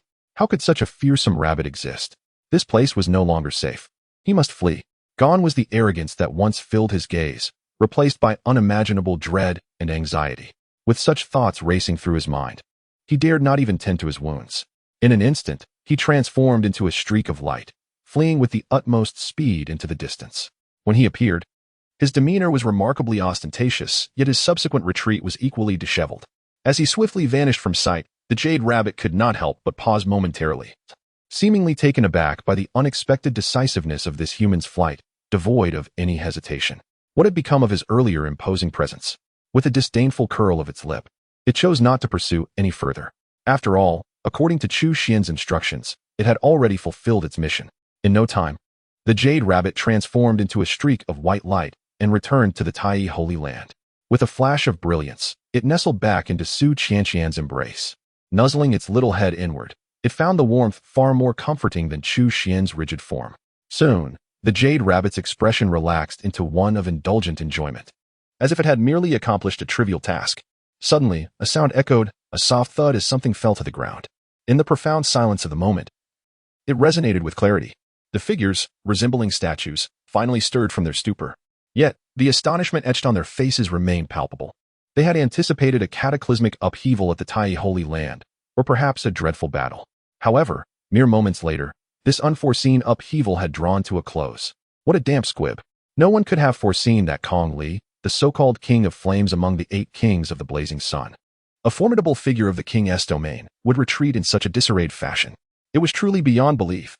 Even more astonishing was the realization that the catalyst for all this chaos was not the esteemed elder of the Tai Holy Land, but rather a diminutive and endearing rabbit. Unless witnessed with their own eyes, even if they were to be killed, it is likely they would remain in disbelief. A creature so diminutive and endearing as a rabbit possesses such formidable power. A dignified master of the royal realm could not withstand even a single round against it. What manner of being is this? Gazing upon the petite figure cradled in Su Qianqian's arms, an involuntary shiver coursed through everyone present. Even the esteemed Tai sacred land appeared to them shrouded in an enigmatic veil, rendering it inscrutable. Unbeknownst to them, a newfound reverence for the Tai sacred land began to take root in their hearts. Chapter 113. Eradicating the Restrictions, Guardian of the Mountain. Master, what shall we do about this behemoth? Yuan inquired, pointing towards the lava giant not far ahead. This lava giant had launched a sudden attack on the Tai sacred land, evidently under the orders of the Flame King Kong Li. However, the predicament was that even Kong Li himself had narrowly escaped death at the hands of the jade rabbit, ultimately fleeing in disgrace. With his own safety at stake, he clearly had no time to concern himself with the fate of the lava giant. Yet, to Chu Xuan's surprise, despite having been relentlessly pummeled by Yuan for an extended period, the lava giant remained vibrantly animated. Although it bore numerous wounds, these appeared to be merely superficial injuries, not affecting its essence. Moreover, it stood firmly on the ground, able to draw inexhaustible strength from the earth beneath, utilizing it to mend its injuries. If this continued, even after enduring another hour or two of Yuan's onslaught, it would likely remain unscathed. It had not yet transcended to the realm of creation, yet it had already grasped the profundities of Earth's essence. No, it was not solely the essence of Earth, it also encompassed the essence of fire. Indeed, it is truly a being of exceptional talent. A flicker of astonishment crossed Chu Xuan's eyes. Even with his discerning perspective, he could not help but feel a tinge of surprise at the innate prowess of the lava giant. In truth, Yuan, being an exceedingly rare iron-eating beast, had been meticulously nurtured by him at great expense. Ordinary adversaries could hardly withstand the force of her onslaught for even a few exchanges. Yet, this lava giant was capable of engaging in a prolonged and fierce battle with her, which in itself was indicative of its extraordinary nature. As such, Chu Xuan found himself somewhat reluctant to end its existence. Do you wish to live or die? As he spoke, Chu Xuan took a step forward, an aura of extreme danger emanating from him. Since entering the royal realm, although his progress had not been as rapid as before, over the course of several months, he had ascended from the first to the third level of the royal realm. Moreover, given Chu Xuan's solid foundation, his third level in the royal realm was evidently not comparable to an ordinary third level. At the very least, the aura exhibited by the fourth-level Royal Realm cultivator, Yan Wang Kongli, was far less potent than that of Chu Xuan. Though the lava giant may not possess great intelligence, its awareness of danger was remarkably acute. It sensed an unprecedented pressure emanating from Chu Xuan, compelling it to instinctively retreat several steps. Faced with Chu Xuan's ebony gaze, it instinctively lowered its head. A clear thought surged in its mind. Should it refuse this human before it, its life would likely be forfeit. I wish to live. The lava giant quickly lifted its head again and replied in a low, gruff voice. For beings endowed with intelligence, this question is, in fact, not difficult to answer. Only a fool would wish for death when life is still within their grasp. A smile swiftly adorned Chu Xuan's face. His greatest fear was that the lava giant would be uncommunicative. However, it appeared that this creature was not as foolish as he had initially imagined. Yet, I have been implanted with a restriction within my being, compelling me to obey my master's commands, lest I face death. The lava giant soon spoke again. Its reference to master clearly indicating the Flame King, Kongli. This matter is quite straightforward. With a mere thought, Chu Xuan quickly discerned the restriction that Kongli had embedded within the lava giant. However, this constraint was far more intricate than he had anticipated. Intricately linked to Kongli's own consciousness. Should the lava giant exhibit any abnormalities, Kongli would be alerted at once. It was evident that Kongli held the lava giant in high regard. Otherwise, he would not have gone to such lengths. Nevertheless, no matter how complex the restriction, it posed little challenge for Chu Xuan. He raised his right hand, pointing decisively. An array of solar true fire shot forth instantaneously, piercing the lava giant's brow. In an effortless display, he eradicated the exceedingly complex restriction. Meanwhile, Kongli had already fled 1,000 miles away. As he prepared to pause and catch his breath, his expression suddenly shifted. He then spat out a mouthful of essence blood. His already pallid complexion drained of all color, and his overall aura weakened to the utmost degree. The restriction I had placed within the lava giant has been eradicated? Kongli's eyes widened in disbelief, filled with astonishment. The reason he did not take the lava giant with him was twofold. Firstly, the urgency of the situation left him with no time to spare. Secondly, he had implanted a restriction within the lava giant, confident that no one would be able to break it in the short term. Thus, he harbored no concerns about it being tamed by others, planning instead to devise a means to rescue it later. However, it was astonishing that such a brief period had passed, and yet the restriction he had meticulously crafted had been eradicated. This revelation felt surreal, as if he were ensnared in a dream, rendering him incredulous. After all, he had dedicated 3 entire months to establishing that restriction. Even if the Lord Saint himself had intervened, it seemed improbable that it could be undone. Yet, someone within the Tai Chi sacred land had managed to nullify his restriction in such a short span of time. Could it be that their enigmatic elder had taken action personally? The thought of losing the lava giant he had painstakingly tamed was akin to a dagger to his heart. Undoubtedly, he had suffered a grievous loss, bearing not only the brunt of his own defeat, but also the obliteration of the lava giant, leaving him at a staggering disadvantage. The Tai Chi's sacred land was undeniably a sinister place, and he resolved never to return. A single visit had nearly cost him his life. Another might well claim it entirely. No, this time, the Lord Saint had sent him to the Tai Chi's sacred land for reconnaissance, and having incurred such losses, he must be compensated. Kongli dared not return to the Tai Chi sacred land. After much contemplation, he ultimately deemed it more pragmatic to seek restitution from the radiant Sun Lord. He dared not pause any longer to rest, fearing that the enigmatic elder from the Tai Chi Holy Land might pursue him. Gritting his teeth against his injuries, he transformed once more into a streak of light, darting swiftly into the distance. Clearly, Chu Xuan was unaware that his inadvertent actions had rendered Kongli on high alert. After erasing the restrictions within the body of the lava giant, he swiftly planted new seals. Unlike the round figure and the moon rabbit, Chu Xuan was still uncertain of the lava giant's nature. Thus he remained vigilant. Should the lava giant go berserk, few within the Tai Chi Holy Land could withstand its fury. The lava giant, however, exhibited no resistance. To it, this was merely a change of masters. It soon humbly bowed before Chu Xuan, acknowledging him as its master. Seeing this, Chu Xuan nodded. From this day forth, you shall serve as the mountain guardian of the Tai Chi Holy Land, entrusted with its safety. If you perform well, you shall undoubtedly reap the rewards. The master is exceedingly generous. Behold my current strength, all thanks to the master's enhancement. Roundy chimed in, supporting his words. The lava giant, perceiving Roundy's sincerity, felt a flicker of belief and a burgeoning sense of anticipation within. Mountain Guardian. Yes, that title did sound rather imposing. Chapter 114, A Double Shot, Guardian Formation. Although there were some unexpected occurrences, the disciple recruitment ceremony of the Tai Chi Holy Land ultimately proceeded smoothly. Tens of thousands of young individuals from various regions of Qingyuan Prefecture underwent several rounds of evaluations, and in the end, over 300 successfully entered the ranks of the Taichi Holy Land, achieving a remarkable selection ratio of 1 in 100. Moreover, numerous accomplished practitioners sought to apprentice themselves under the auspices of the Tai Sacred Land for various reasons. The Grand Elder, Deng Ying, did not outright reject this influx. As such occurrences are not uncommon among the major sects, the positions of guest elders are derived from this very practice. She meticulously evaluated the character of these individuals, ultimately selecting over 20 who, while perhaps not the most powerful, exhibited commendable virtues, thus integrating them into various roles within the Tai Sacred Land. Among the most notable was Huyen Rong, the current leader of the Spirit Talisman sect, or rather, the former leader. Indeed, seizing this opportunity, Huyen Rong fulfilled a long-held aspiration and successfully joined the Tai Sacred Land. Given his previous assistance to the sect, coupled with a personal recommendation from Chu Xuan, Grand Elder Deng Ying rewarded him by appointing him as the Vice Master of the Talisman Hall, with Chu Xuan himself serving as the Master.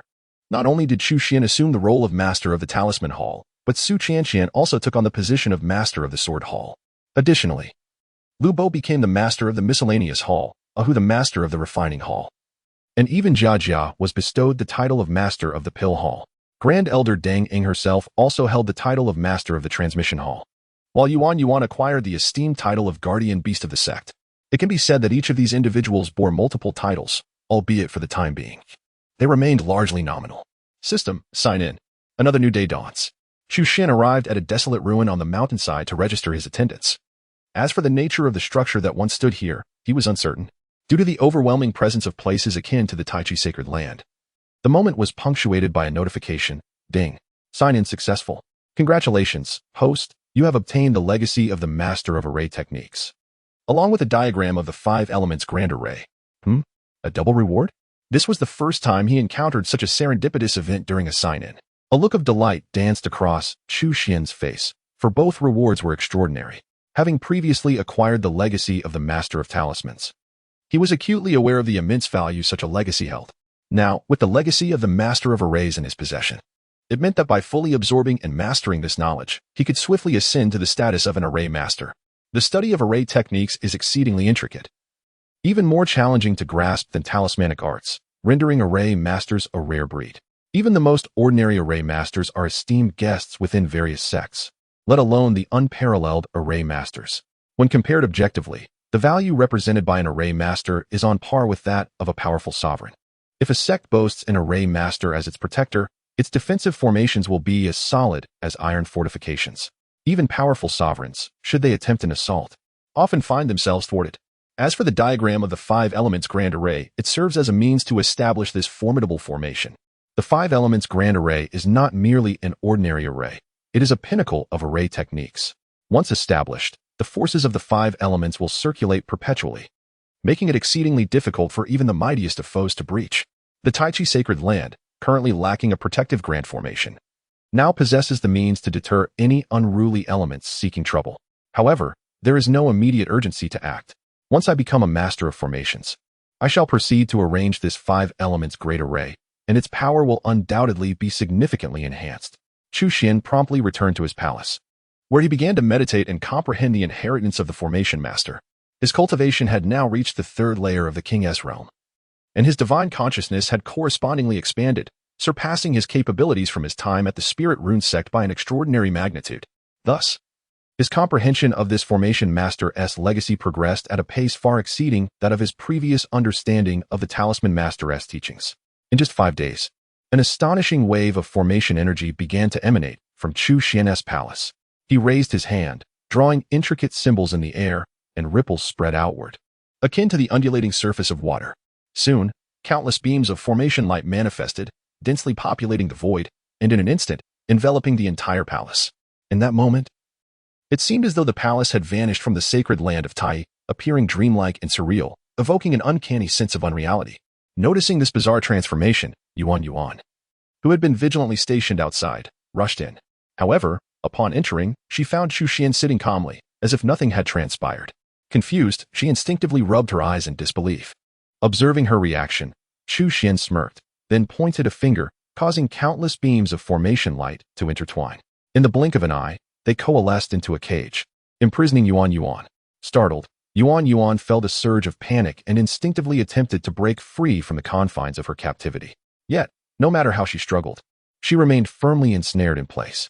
The void painted a formation. The ground became a prison. The techniques of a formation master are indeed exceptional. Upon witnessing this, a glimmer of joy unconsciously emerged in Chu Xuan's eyes. Initially, his sole intention in striving to become a master of formations was to establish the 5 elements grand array. However, upon attaining mastery, he realized that the art of formations was far more beneficial than he had ever anticipated. Despite his formidable cultivation, the various techniques of formations provided him with immense assistance. To illustrate with a simple example, should the Flame King Kong Li reappear before him, he would likely find himself devoid of any opportunity to flee. He hoped that the wretch would not cross his path again. Otherwise, he feared he might lose control of his own hands. With a light chuckle, Chu Xuan raised his hand and swiftly rescued the round figure. Then, he took a step forward and vanished into the heavens. From the system's spatial realm, he retrieved the diagram for the 5 elements grand array. Having become a master of formations, this diagram now appeared remarkably different in his eyes. Although crafting such a diagram by hand still posed some challenges, its power in his hands could undoubtedly amplify several-fold. Fortuitously, with his mastery of the 5 elements' profundities, laying down the grand array would further enhance its might. This grand array could autonomously absorb the 5 elemental energies of heaven and earth to maintain its operation. Thus, the Tai sacred land would stand as firm as a mountain. Chu Xuan promptly cast the diagram into the air. Instantly, it billowed with the wind, transforming into a colossal veil that obscured the sky. Simultaneously, under Chu Xuan's manipulation, the essences of gold, wood, water, fire, and earth surged forth in succession. The elemental forces of the universe appear to have been stirred, transforming into vibrant, multicolored streams that rushed towards this direction with a deafening roar. In an instant, the entire realm seems to tremble as an unimaginable brilliance illuminates the heavens. In the blink of an eye, it coalesces into an enormous formation of luminescent barriers, enveloping the grand expanse of the Tai Holy Land entirely. The sudden emergence of such a phenomenon sends the inhabitants of Tai into a state of disarray, with the impulsive Ahu charging forth, weapon in hand. This is the 5 elements grand formation, personally laid down by me, serving as the sacred protective array of our Tai Holy Land. In my absence, it shall be presided over by the Holy Master, Su Chanqian. A venerable voice resounded, echoing throughout the Tai Holy Land. Instantly, all minds are awakened to the identity of the voice's owner, the immensely mysterious Supreme Elder of Tai Holy Land. Simultaneously, a beam of multicolored light descends, landing directly in the hands of Su Chanqian. It is the control token of the 5 elements grand formation. To possess this token is to wield the secondary authority over the formation, while the primary authority naturally resides with Chu Xuan, who requires no such token. In that moment, all eyes converge upon Su Chanqian, even the Grand Elder, Deng Ying, unable to suppress a look of envy. Do not delay in expressing your gratitude for the Supreme Elder's bestowed gift. Seeing her prized disciple in a daze, Grand Elder Deng Ying hastily whispered a reminder. It seems that only then does Su Chanqian come to her senses. Her expression fluctuated uncontrollably, yet, under the urgent gaze of her master, she ultimately bent down and gratefully exclaimed, "Thank you for the generous gift, esteemed elder." High above in the cloud-laden sky, Chu Xuan couldn't help but chuckle. Little girl, strive diligently. This elder holds great expectations for you. Chapter 115. The Emergence of the Demon King and the Onslaught of Beasts. In the Black Cloud Mountains, dark clouds suddenly gathered, accompanied by flashes of lightning and booming thunder. A malevolent aura, dense and ominous, surged forth from a deep valley. Following this, an enormous and terrifying figure emerged step by step. Upon closer inspection, this colossal being resembled a fish with the tail of a serpent. Its body covered in thick scales and its mouth filled with sharp fangs, exuding a chilling and violent presence. This was, astonishingly, a legendary tiger jiao. The tiger jiao was neither a tiger nor a true dragon. It was an exceedingly rare beast from ancient times, infamous for its ferocity and brutality. The creature before them had once stirred up a storm of bloodshed across the eastern wilderness, devouring countless lives. Were it not for those despicable humans who conspired against me treacherously, this king would never have suffered such grievous injuries. For 30 years, I secluded myself to recuperate, enduring a long and arduous recovery. Do those fools understand what I endured during these 30 years? Fortunately, after such a lengthy period of cultivation, not only have I healed, but my prowess has also ascended to new heights. Upon this rebirth, I shall not only seek retribution against those wretches, but also demand that all of humanity trembles at my feet. This tiger dragon, seemingly suppressed for far too long, could not restrain its fury upon emergence, unleashing a thunderous roar. As its bellow echoed through the expanse, the forest was engulfed in a tempest, the very skies shifting ominously. After this outpouring of wrath, a sense of relief washed over it. In the blink of an eye, it transformed into an unattractive middle-aged man, stocky in stature with a cunning glint in his eyes, unmistakably malevolent. "All hail the great king. Congratulations on your emergence," cried out numerous beastly warriors nearby, prostrating themselves before him. "What of my other generals, those wretched knaves? Have they grown too bold in my 30 years of seclusion to disregard my authority?" The tiger dragon's fierce gaze swept the area, and its countenance darkened with palpable menace. The gray-brown depths of its eyes revealed an unmistakable, chilling intent to kill. Even the numerous formidable beasts, seasoned in slaughter, quaked before the tiger dragon's formidable presence.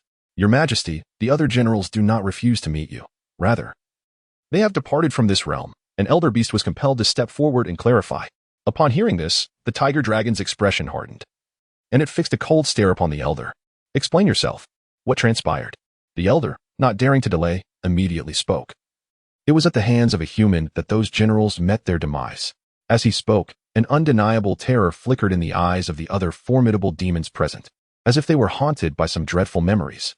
Soon, they could no longer restrain themselves and began to exclaim, "My lord, you cannot fathom the plight we have endured in your absence. Those humans regard us as mere livestock, ruthlessly harvesting us at will. Indeed, who is unaware that the Black Cloud Mountain Range is your domain? Yet, the human not only dared to perpetrate a massacre here, but has returned more than once. His cruelty knows no bounds. Countless brothers within the Black Cloud Mountain Range have been forcibly refined, their years of arduous cultivation reduced to mere sustenance for his advancement. My lord, you must avenge our fallen brethren. We have borne humiliation and hardship in anticipation of your return. It is imperative that that human pays for his blood debts with blood." Upon hearing the mention of humans, the expression of Tiger Jiao darkened considerably. Although he did not genuinely regard the lives of those demon generals with great concern, the thought of being mercilessly slaughtered by a human was difficult for him to accept. Moreover, the Black Cloud Mountain Range had always been his territory. How could a mere human dare to rampage upon his land without a shred of respect? Yet, recalling the painful lesson of being forced into seclusion for 30 years, Tiger Jiao resolved to exercise caution, rather than immediately calling for vengeance. He intended to ascertain the situation before making a decision. What exactly is the origin of this human? According to our investigations, it appears that this individual hails from the sacred land of Tai in Qingyuan Prefecture. Soon, a great demon reported. "Qingyuan Mansion? Tai's sacred land?" Hu Jiao furrowed his brow, rummaging through his memories. However, it seemed that the name of Tai's sacred land was conspicuously absent from the list of forces he feared. Nevertheless, he quickly recalled what Tai's sacred land was, and with an incredulous expression, he inquired, "Are you referring to the Tai's sacred land that had already declined over a century ago?" "Indeed, it is that very Tai's sacred land." In response to Hu Jiao's incredulous gaze, the great demon nodded affirmatively. What kind of jest is this? Hu Jiao's expression darkened as he glared at him. Tai's sacred land has long since fallen into decay. Its formidable warriors all but perished, and the few remaining individuals can scarcely uphold their lineage. How could they dare to provoke us of the Heiyun Mountain Range, let alone unleash a massacre here? We too were initially skeptical, but based on our investigations, it appears that the individual in question is most likely the recently emerged Grand Elder from Tai's sacred land. This time, it was not just one great demon speaking, but a chorus of many.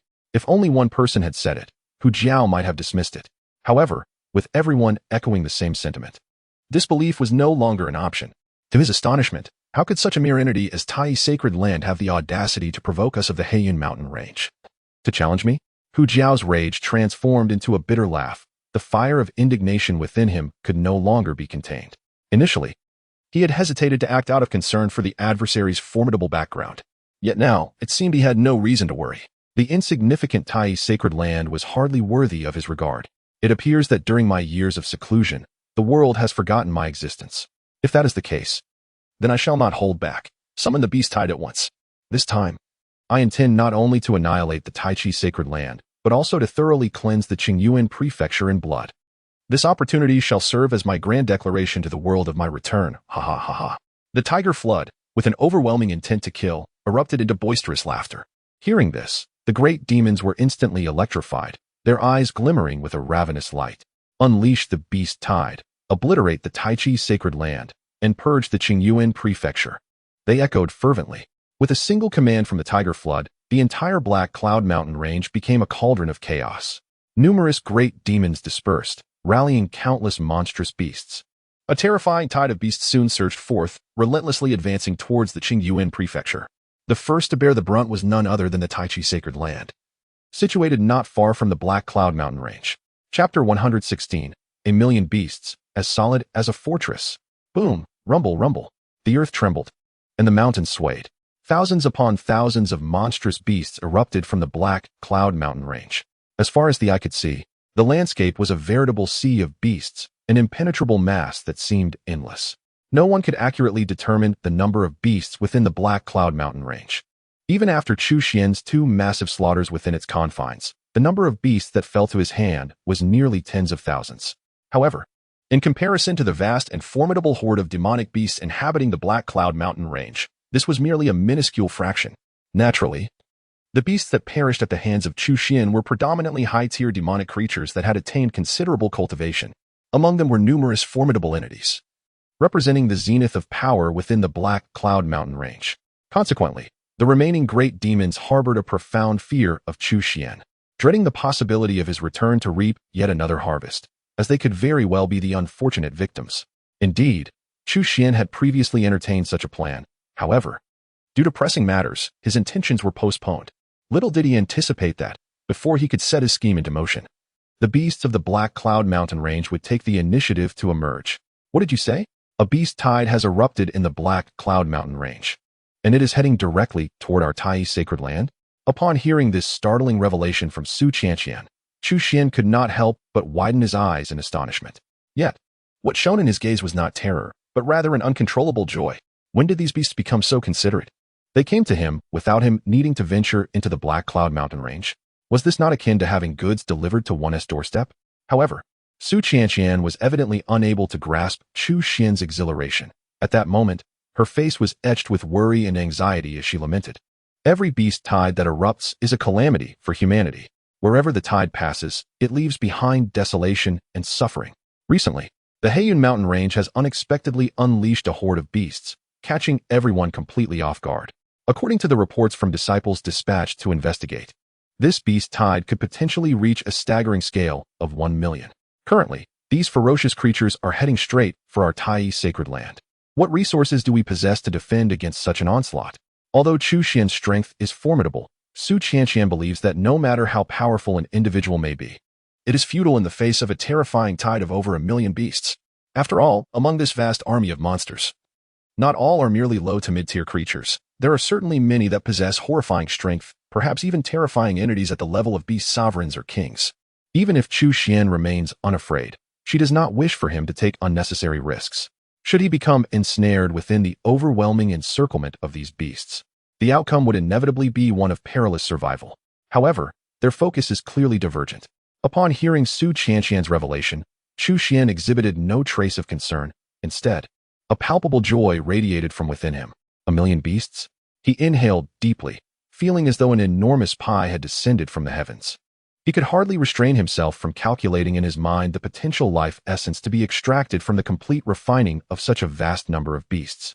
And with such an abundance of life essence, how significantly might it elevate his cultivation?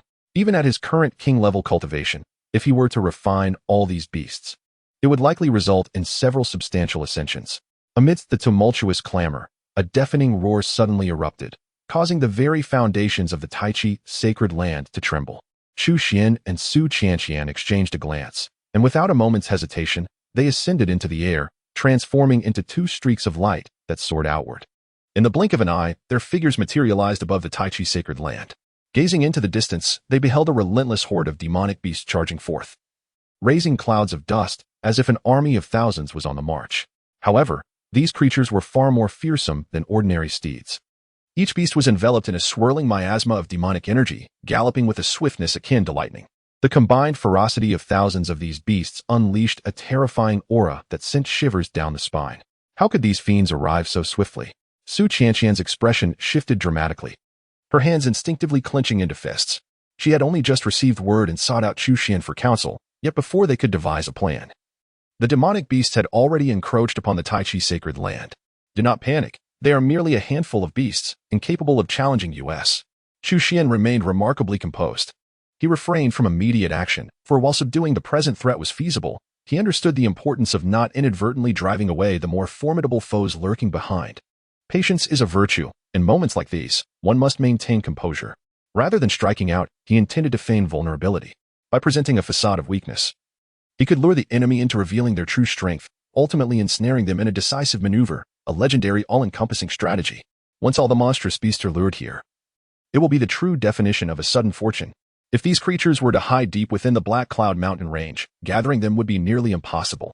Even if Chu Xuan possessed extraordinary powers, he would find it exceedingly difficult to coax so many beasts out into the open. Contemplating this, Chu Xuan could not help but take a deep breath, as the brilliance in his dark eyes flickered with intensity. This opportunity was too precious to let slip away. In his eyes, the sudden emergence of the beast tide was akin to a windfall from the heavens. He could not help but wonder who orchestrated this beast tide. If he were to find out, he would surely express his deepest gratitude. However, he could not allow these beasts to rampage unchecked into the Tai sacred land. The reconstruction of the Tai sacred land had only just begun to show signs of progress. If these beasts were to invade recklessly, everything would likely have to start anew. As the guardian general of the Tai sacred land, I will not permit these ruffians to wreak havoc on my territory. At that moment, a booming voice suddenly resonated. The towering figure of the lava giant appeared at the foot of the Tai sacred land, directly blocking the path of the approaching beasts. With a thunderous punch, akin to a torrent of lava, the terrifying force crushed the first dozen or so beasts into oblivion. Chu Xuan, witnessing this, was momentarily taken aback, surprised by the giant's steadfast dedication. In contrast to the laid-back demeanor of Yuan Yuan and the Moon Rabbit, the lava giant exhibited a markedly serious and proactive attitude toward its duties, embodying the ideal employee that any employer would cherish. Despite the formidable strength of the lava giant, it was evidently impossible to halt the advance of 1,000,000 demonic beasts.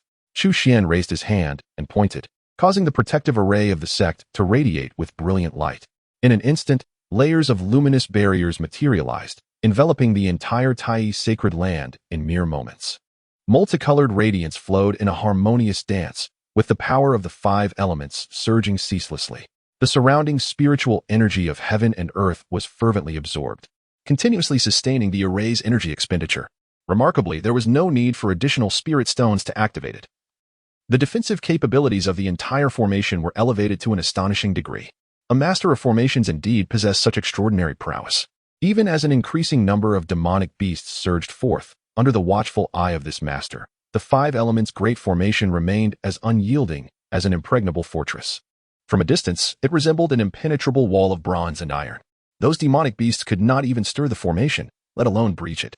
Under such circumstances, within just half a day's time, over 1,000,000 demonic beasts amassed around the Tai sacred land. A thick miasma of demonic energy cloaked the skies, casting shadows over the entire Qingyuan prefecture, causing countless individuals to change countenance in alarm. The newly initiated disciples within the Tai sacred land trembled in fear. Simultaneously, the demon king, Hu Jiao, arrived at the foot of the Tai sacred land with a formidable legion of great demons. Chapter 117, a mere formation, easily overcome. Upon arriving at the base of the Tai sacred land, Hu Jiao found that the 1,000,000-strong demonic army was thwarted by the great array. His expression darkened involuntarily. My lord, it is not that we lack capability. Rather, this formation is exceedingly powerful. Indeed, no matter how we assault it, this formation remains as steadfast as a fortress. The many formidable demons at the forefront expressed their frustration. They had exerted every effort, yet the formation remained impervious. As steadfast as a fortress? Scoffed the tiger Jiao, disdain evident in his voice. This king has traversed the eastern wilderness for many years and has yet to encounter a truly impregnable formation. Such formations are mere tricks of the trade, not worthy of serious consideration. Only the feeble humans delight in manipulating such gaudy contrivances. No matter how formidable a formation may appear, it is merely a thicker shell of a tortoise. Today, I shall demonstrate how the formation you deem invulnerable crumbles before me. With an air of contempt, the tiger Jiao stepped forward, bringing his foot down with tremendous force. A visible shockwave radiated outward. Following that, he unleashed a brutal punch, showcasing his might without reservation. Instantly, a torrent of terrifying demonic energy surged forth, transforming into a black beam as thick as a barrel, hurtling forward in a flash. In the blink of an eye, This fearsome beam struck the formation's luminous barrier with tremendous force. The barrier immediately rippled in response. And then, there was nothing more. The vast encampment fell into a profound silence, all eyes involuntarily drawn to the Tiger Jiao. Even with a complexion as thick as a city wall, he could not help but feel a twinge of embarrassment in that moment. The slap to his face was swift, akin to a whirlwind. However, the Tiger Jiao, being an ancient creature that had lived for over 1,000 years, swiftly suppressed any lingering feelings of shame. He cleared his throat twice and then stated with utmost seriousness, "After my personal probing, I can now confirm that this formation is indeed rather extraordinary. It seems the Taiji sacred land had long been wary of me. Otherwise, they would not have deliberately established such a formation. Nonetheless, now that I have discerned it, what use is this mere formation? As I have said before, no matter how formidable a formation may be, it is merely a thicker shell of a turtle. With my full might, I shall swiftly dismantle it." The multitude of great demons present exchanged glances, momentarily rendered speechless. Yet, in the face of the Tiger Jiao's formidable presence, they dared not question or ridicule him. Instead, they fervently proclaimed, "O king, your might is unparalleled. Once this formation is breached, the Taiji sacred land shall be annihilated with a mere flick of your hand." Indeed, the Taiji sacred land had long since fallen into decay. Now, it relied solely on this very formation. Once it was breached, they would have no place to escape and would surely meet their demise without a grave. Now that I, your king, am personally overseeing this battle, I command you all to join me. The army of demon beasts, of course, could not be as disciplined and regimented as a human army. Such a thing was simply unattainable. However, compared to humans, the demon army possessed its own advantages. They were characterized by their formidable individual strength and their fearless nature. At the Tiger Jiao's command, the countless demon beasts erupted into a frenzy. In the next moment, they surged forward, racing towards the Taiji sacred land with wild abandon. There exists no discernible formation, yet the sensation it evokes is undeniably overwhelming. A tempest of malevolent energy surges forth, as radiant manifestations of innate powers and secret arts illuminate the surroundings with their dazzling brilliance. An array of assaults cascades relentlessly forward. The ground is besieged by countless demonic beasts, leaving no avenue for escape, while the skies above are equally encircled by a multitude of monstrous avians. Over 1,000,000 fiends, an astonishing figure indeed. As one gazes upon the scene, the entirety of the Tai sacred land is enveloped by layers upon layers of these creatures, rendering any glimmers of light utterly obscured, as though draped in an impenetrable shroud of darkness. The roars and howls resound incessantly, while the frenzied onslaught shows no sign of abating. Although a solitary beast, even a formidable one, may struggle to exert any significant influence upon the five elements' great formation, the sheer multitude of beasts assailing it is beyond reckoning. Despite the formation's impregnable nature, it cannot entirely escape the tremors induced by such relentless assault. The presence of over 1,000,000 demonic entities is truly extraordinary. If this level of aggression were to persist for 10 days, or even half a month, the five elements formation might indeed find itself challenged to maintain its integrity. Perched within the confines of the formation, Chu Xuan murmured to himself. Under his guidance, the five elements' great formation operated at full capacity, voraciously drawing upon the celestial energies. Though it quaked continuously, it remained resolute as a mountain. The notion that such a degree of assault could endure for a fortnight was evidently implausible. Do not say merely 10 days. Even a span of 1 or 2 hours would suffice for the vast majority of demonic beasts to exhaust their formidable powers. Yet, at this moment, the Tiger Jiao wore a countenance of delight. It seemed the flawed formation was on the verge of collapse. Despite having lived for over 1,000 years and possessing unparalleled prowess, he was utterly ignorant of the intricacies of formation techniques. He could only perceive the superficial changes, failing to grasp the underlying conditions. From his perspective, the relentless onslaught of over 1,000,000 demonic beasts against this formation was entirely reasonable. Given this, the king resolved to exert even greater effort to shatter it completely. Once he breached this formation, who in the Tai sacred land could possibly stand against him? It would undoubtedly lead to a bloodbath, avenging the humiliation he had recently suffered. Recalling his previous disgrace, a chilling murderous intent flickered in the eyes of the Tiger Jiao. He then soared into the air, his terrifying cultivation power surging forth. Although 1,000,000 demonic beasts were fervently assaulting the Tai sacred land, the brilliance of the Tiger Jiao's prowess shone like the blazing sun. As a demon king comparable to the sovereigns among humanity, he was indeed a singular entity amidst the million-strong demonic horde. In that instant, Chu Xuan also discerned his presence, a glimmer of brilliance flashing in his eyes. No wonder the Black Cloud Mountain range had suddenly erupted with a tide of beasts. It turned out a demon king was orchestrating it all from behind the scenes. However, now that I have uncovered his existence, I shall not hold back any longer. The strategy of feigning weakness and drawing the serpent from its hole has nearly reached its conclusion. It is now time to ensnare them all.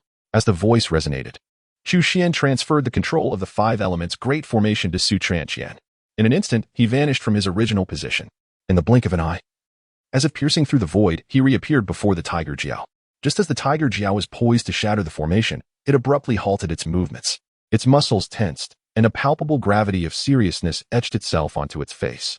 From the young man before him, it sensed an unprecedented threat. "Who are you?" The Tiger Jiao inquired, its demeanor cautious. "May I kindly request that you lend me your entire cultivation?" Chu Xuan asked with a beaming smile. Chapter 118. The Demon King Tiger Jiao, delivering ahead 1,000 miles.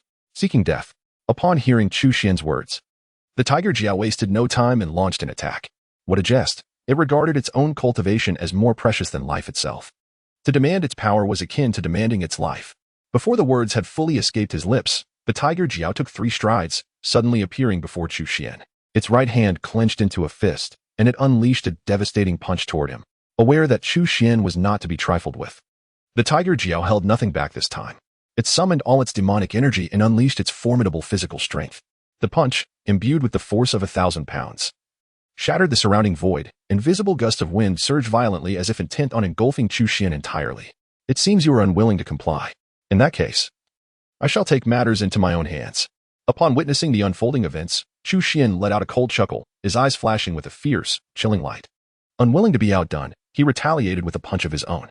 In an instant, their fists collided with tremendous force. The Hu Jiao, an ancient mythical beast, possessed astonishing physical strength. Few, even among the ranks of demon kings of the same tier, could compare in this regard. However, Chu Xuan was a notable exception. Not only did he embody the primordial sacred body, but he also practiced the supreme technique, divine elephant suppressing prison fist, and had consumed countless rare treasures of heaven and earth. His physical prowess had been augmented to an unfathomable degree of terror. As he unleashed his punch, his entire being radiated a resplendent divine light, as if a deity had descended, rendering the mortal beings utterly incapable of contending with him. In this direct confrontation, he swiftly gained the upper hand over the Hu Jiao. Suddenly, a loud explosion reverberated as the essence of power erupted forth, striking the Hu Jiao as if it had suffered a grievous blow.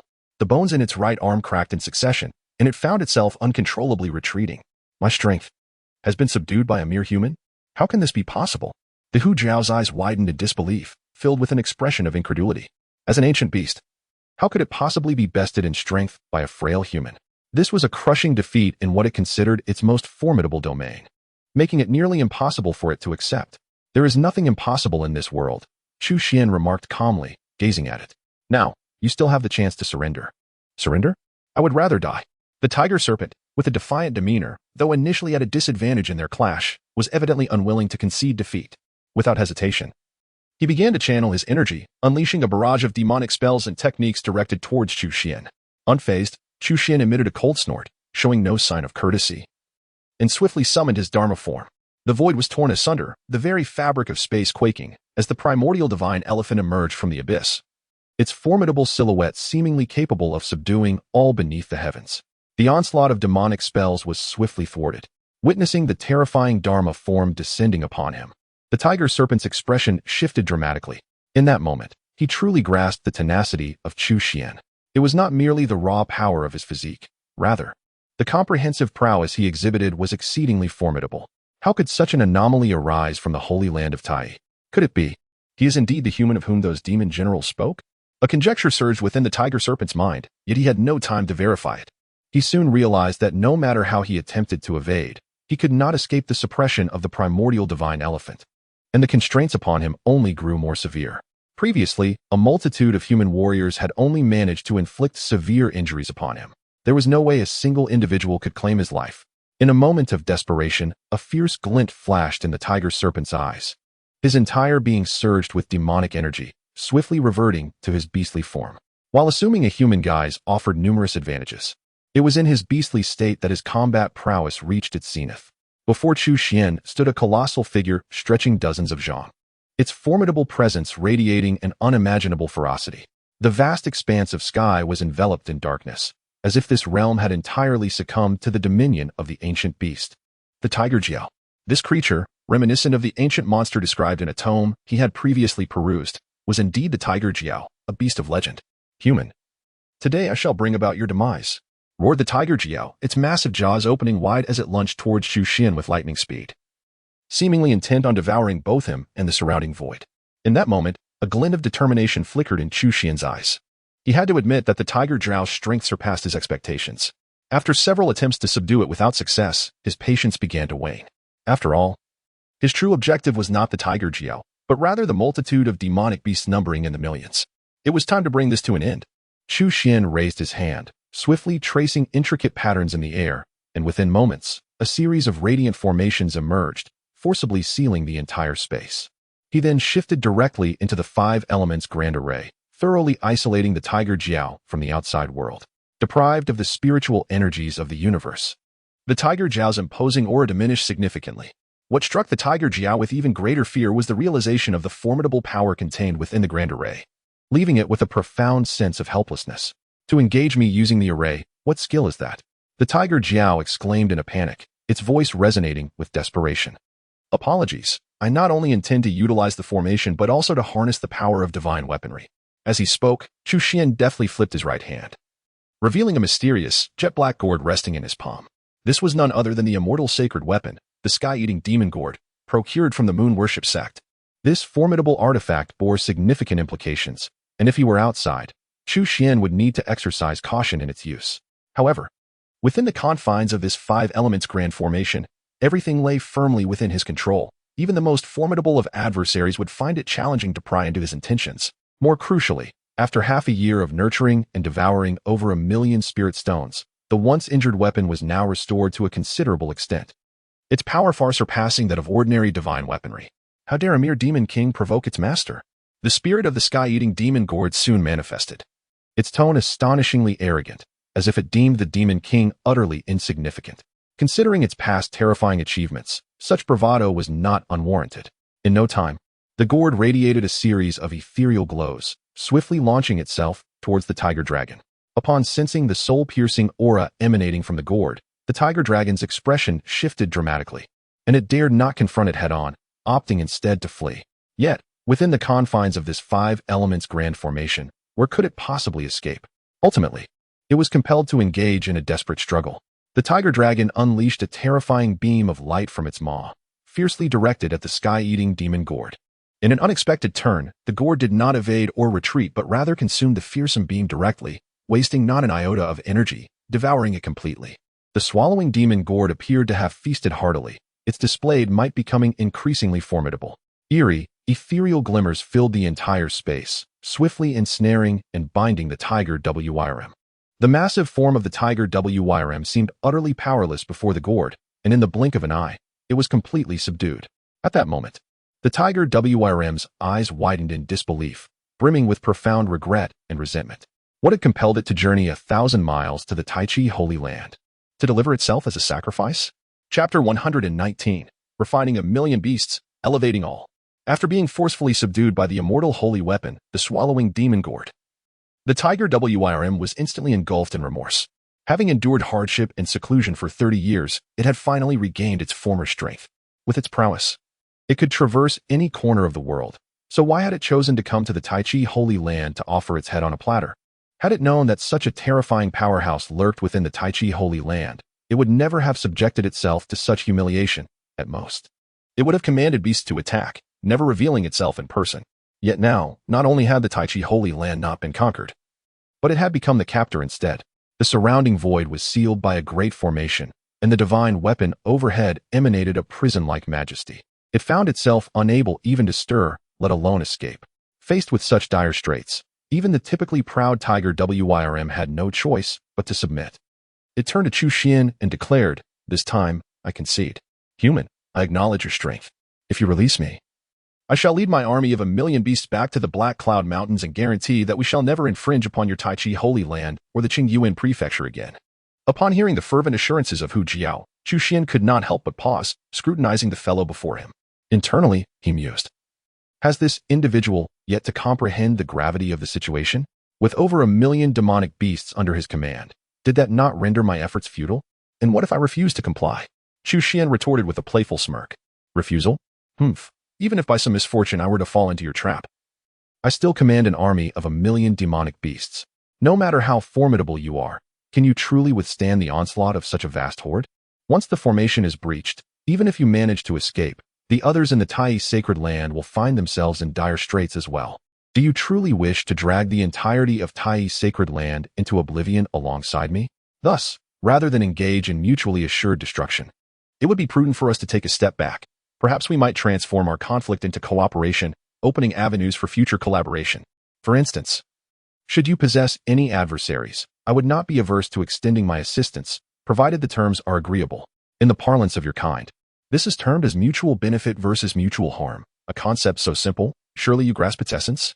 Chu Xuan regarded the individual before him with astonishment, unexpectedly impressed by his eloquence and the logic of his arguments.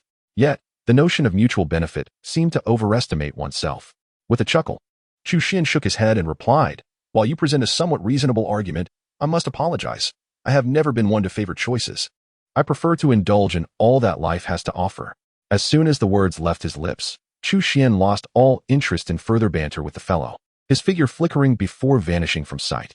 The reason for sparing his life was not due to any display of mercy, but rather the anticipation of future utility.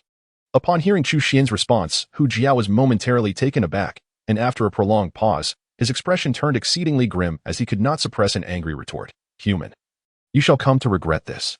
However, at that moment, Chu Xuan had already made his way outside. Once the Five Elements Grand Formation was entrusted to Su Tianqian for management, its formidable power plummeted dramatically. Under the relentless assault of the army of 1,000,000 beasts, the once impregnable formation began to waver. This was not due to Su Tianqian's lack of diligence. In fact, she exerted every ounce of her effort, never daring to relax even for a moment. Her cultivation at the third level of the law manifestation realm was fully engaged, tirelessly activating the token and channeling the formation's strength to mend breaches. Like a diligent craftsman, she scrambled to thwart the frenzied incursions of the beasts from all directions. Were it not for Elder Deng Ying and hundreds of disciples fighting valiantly, along with the unwavering support of Yuan Yuan, the Moon Rabbit, and the Lava Giant, it is likely that some beasts would have already infiltrated the Tai Holy Land. The current situation illustrated that Hu Zhao's words held a measure of truth. Without the presence of a master formation master like Chu Xuan, even a top-tier formation such as the Five Elements Grand Formation would struggle to withstand the fervent onslaught of 1,000,000 beasts. The disparity between a formation with and without a formation master is indeed significant. Especially, Chu Xuan is a master of formations. With his presence, the power of the formations is vastly superior. It seems necessary for this young lady to acquire knowledge of formations. I do not expect her to become a master, but at the very least, she should be a competent formation practitioner. Otherwise, entrusting the Five Elements Great Formation to her would be a sheer waste. As he spoke, Chu Xuan's figure flickered, and he instantly appeared beside Su Tianqian. "Junior brother Chu, you have arrived." Upon seeing him, Su Tianqian was filled with joy and hurriedly handed over the token, exclaiming, "Quickly, come help me. I am at my wit's end." Noticing her flushed face, glistening with sweat, Chu Xuan could not help but exhibit a peculiar expression. Certain inappropriate images involuntarily surfaced in his mind. He swiftly shook his head to dispel those thoughts. This was not the time for such distractions. "You may keep the token. I have no need for it." As he spoke, Chu Xuan raised his hand and deftly moved it, akin to plucking the strings of a musical instrument. The chaotic power of the formation, under his manipulation, swiftly transformed into a harmonious order. It was as if a disarrayed mass of sand had become a disciplined army, and its power surged exponentially. The once precarious formation barrier regained its strength, transforming into an impenetrable fortress. The beasts that collided with it suffered grievous injuries, with many perishing upon impact against the formidable formation barrier. Witnessing this miraculous transformation, Su Tianqian was left utterly astounded. The identical formation in her hands and in Chu Xuan's appeared as two entirely distinct arrays. "Junior brother Chu, you are truly remarkable." At this moment, Su Tianqian could not help but exclaim. Her gaze towards Chu Xuan was filled with an indescribable admiration. "What I possess is even more formidable." Chu Xuan replied with a slight smile, disregarding Su Tianqian's flushed cheeks, as he waved his hand decisively. The vast array suddenly vibrated violently, unleashing the powers of the Five Elements in a frenetic explosion of radiant light that illuminated the entire sky. Subsequently, the Five-Element Grand Formation swiftly expanded, furiously extending in all directions. In the blink of an eye, it enveloped over 1 million ferocious beasts within its grasp. With a dual-layered structure, one layer prevented the beasts from entering the Taiji sacred land, while the other thwarted their escape. It resembled a colossal cage, imprisoning them entirely. Simultaneously, Chu Xuan soared into the air, emerging amidst the lofty clouds. From his elevated vantage point, he surveyed the throng of over 1 million roaring beasts below, his eyes narrowing slightly, a chilling smile gracing his lips. Without the slightest hesitation, Chu Xuan immediately commenced the full operation of the divine elephant-suppressing prison technique. A resplendent golden radiance burst forth, conjuring an enormous furnace that nearly occupied the entire realm. For Chu Xuan, the endeavor to refine over 1 million beasts in one go was unprecedented. Previously, he had only managed to refine several thousand at most. However, with his current cultivation level vastly improved and the assistance of the 5-element grand array, he felt emboldened to take this daring leap. The Taiji Golden Chapter commenced its operation, summoning forth an overwhelming and majestic force of magical energy. The primordial sacred body radiated boundless brilliance, while the primordial divine elephant exerted its dominion over the void. The true fire of the sun transformed into a roaring blaze. Except for the formidable sky-devouring demon gourd, which remained unutilized to subdue the tiger and dragon. Even the divine weapon, the Thunder Spirit Spear, manifested an unparalleled might to join the fray. In this instance, Chu Xuan exerted his utmost effort, holding nothing back. The terrifying power of the celestial furnace was elevated to an unimaginable level. Even 1 million ferocious beasts could hardly withstand it, as numerous beasts were swiftly refined. Once these creatures were subjected to this process, they were instantly transformed into pure essence of life. The sheer magnitude of life essence derived from over 1 million beasts was astonishing. Streams of pristine silver light surged skyward, coalescing into a spectacle reminiscent of the Milky Way in the boundless night sky. Although Chu Xuan had anticipated this, he could not help but widen his eyes in awe. As this ceaseless torrent of life essence poured into his being, his aura ascended at an astonishing rate. Meanwhile, with a subtle gesture of his right hand, a portion of this resplendent galaxy swiftly split off, flowing as delicate streams towards the members of the Taiji sacred land. While this segment of life essence was negligible in comparison to Chu Xuan himself, constituting only a small fraction of the total, it remained an extraordinary boon for the disciples of the Taiji sacred land. This was especially true for the newly initiated disciples, who had just emerged from a fierce battle. Their energy reserves nearly depleted. As the essence of life surged into their bodies, they felt as if they had encountered a long-awaited rain after a parched drought. Not only did their vitality return, but their cultivation also ascended uncontrollably. Throughout this process, each individual's strength continually intensified. Among them, the most remarkable was undoubtedly the Grand Elder, Deng Ying, who had already reached the threshold of the semi-creation realm, mere steps away from the creation realm itself. With the aid of this life essence, she successfully took that crucial step forward. Similarly, Ahu, Lu Bo, Jia Jia, and Hu Yanrong, who were all stalled at the pinnacle of the Purple Mansion realm, soon sensed the loosening of their bottlenecks. In unison, they began to harness the power of the stars to evolve their Dharma forms, seizing this opportunity to make a breakthrough into the Dharma form realm. As for Su Chanqian, under the attentive care of Chu Xuan, she rapidly broke through several barriers, her cultivation skyrocketing as if propelled by a rocket. It could be said that this opportunity was not solely monopolized by Chu Xuan. Everyone in the Tai sacred land shared in its fortune. The Tai sacred land, a collective elevation. Chapter 120, The Purple Gold Peach Tree. The death of the Tiger Jiao. With an increasing number of demon beasts being refined, the remaining beasts found themselves utterly unable to resist. Chu Xuan quickly turned his attention to the Tiger Jiao. The reason he spared its life was not out of pity, after all. The Tiger Jiao was an ancient beast renowned for its ferocity and brutality. Having lived for over a millennium, countless beings had likely been devoured by it throughout its long existence, rendering it unworthy of sympathy. Moreover, if Chu Xuan's conjectures were correct, this beast tide was likely instigated by the Tiger Jiao itself. Although Chu Xuan felt immense gratitude towards the Tiger Jiao for delivering over 1 million demon beasts before him, this did not imply that he would spare the creature. The reason Chu Xuan chose to temporarily retain him was due to the Tiger Jiao's formidable cultivation and vitality. As a demon king, the Tiger Jiao's prowess rivaled that of the strongest among humanity, those at the King's realm, and indeed, he surpassed ordinary beings of that caliber. His vitality was so robust that, if one were to compare him to great demons, even 100 of them combined would pale in comparison. To eliminate him prematurely would inevitably result in a loss of cultivation and vitality, significantly diminishing his value. However, the time for you has now arrived. With a wave of his hand, Chu Xuan swiftly transported the Tiger Jiao into the celestial melting furnace. The Tiger Jiao soon became acutely aware of the changes in his surroundings. An overwhelming force of attraction enveloped him, as if it sought to forcibly extract his profound cultivation and vitality. His expression shifted dramatically. He had encountered numerous devouring techniques, yet he had never faced such a terrifying method as the celestial melting furnace. Nevertheless, as a venerable demon king who had cultivated for millennia, even though he found himself unable to utilize his power, he resolutely sealed himself off to resist the dreadful force, ensuring that his vitality would not wane. Yet, the celestial melting furnace was not so easily thwarted. Under Chu Xuan's focused scrutiny, the true sunfire swiftly enveloped his massive form entirely. Furthermore, ancient dragon elephants descended upon him, making it even more arduous for the Tiger Jiao to struggle or move. Even the ominous sky-swallowing demon gourd looming above him displayed its formidable powers as tendrils of inky, mysterious flames swiftly spread forth. The expression on Tiger Jiao's face shifted dramatically. Confronted with this dire situation, he was finally seized by fear.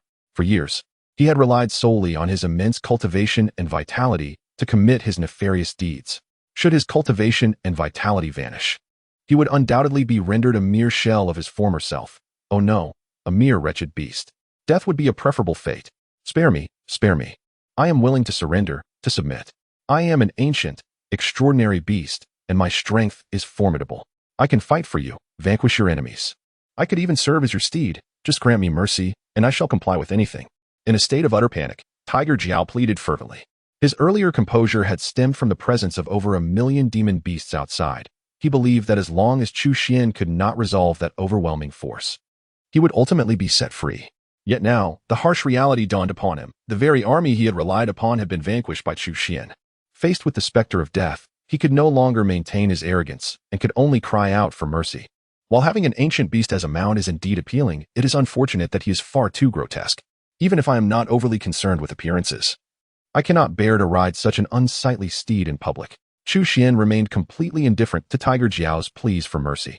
The assertion that the beast was simply too ugly was merely a pretext. The true reason lay in Tiger Jiao's fierce nature and treacherous disposition, rendering him utterly untrustworthy. His current pleas for mercy are merely a desperate attempt to preserve his life. Once liberated from his confines, he will undoubtedly harbor rebellious thoughts. In this regard, he is akin to the devouring demon gourd. However, the gourd is a divine weapon.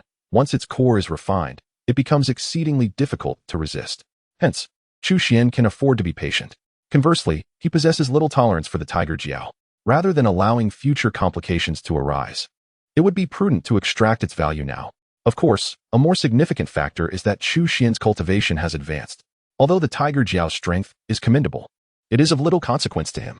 Seemingly sensing Chu Xuan's resolute intent, the Tiger Jiao's heart turned cold, and it hastily exclaimed, I am willing to offer a priceless celestial spirit plant. If only you would release me, I shall present it to you with both hands. A celestial spirit plant? Chu Xuan's previously raised hand halted midair, a flicker of intrigue igniting in his eyes. Indeed, a celestial spirit plant. The Tiger Jiao, fearing Chu Xuan's disbelief, hastily added, a purple gold peach tree, with thousands of years of growth, laden with purple gold spirit peaches. The worth of this tree is beyond measure. Release me, and I shall offer it to you willingly. A purple gold peach tree, with purple gold spirit peaches? Chu Xuan's brow arched slightly. The purple gold spirit peach is a premium spiritual fruit, rivaling ordinary heavenly treasures. Even direct consumption yields astonishing effects. While a few purple gold spirit peaches may not hold much value to him, the prospect of a tree capable of continuously producing these exquisite peaches is undoubtedly worth 100-fold more. Such a realm filled with spiritual flora is, for any faction, an unparalleled treasure destined to endure through the ages.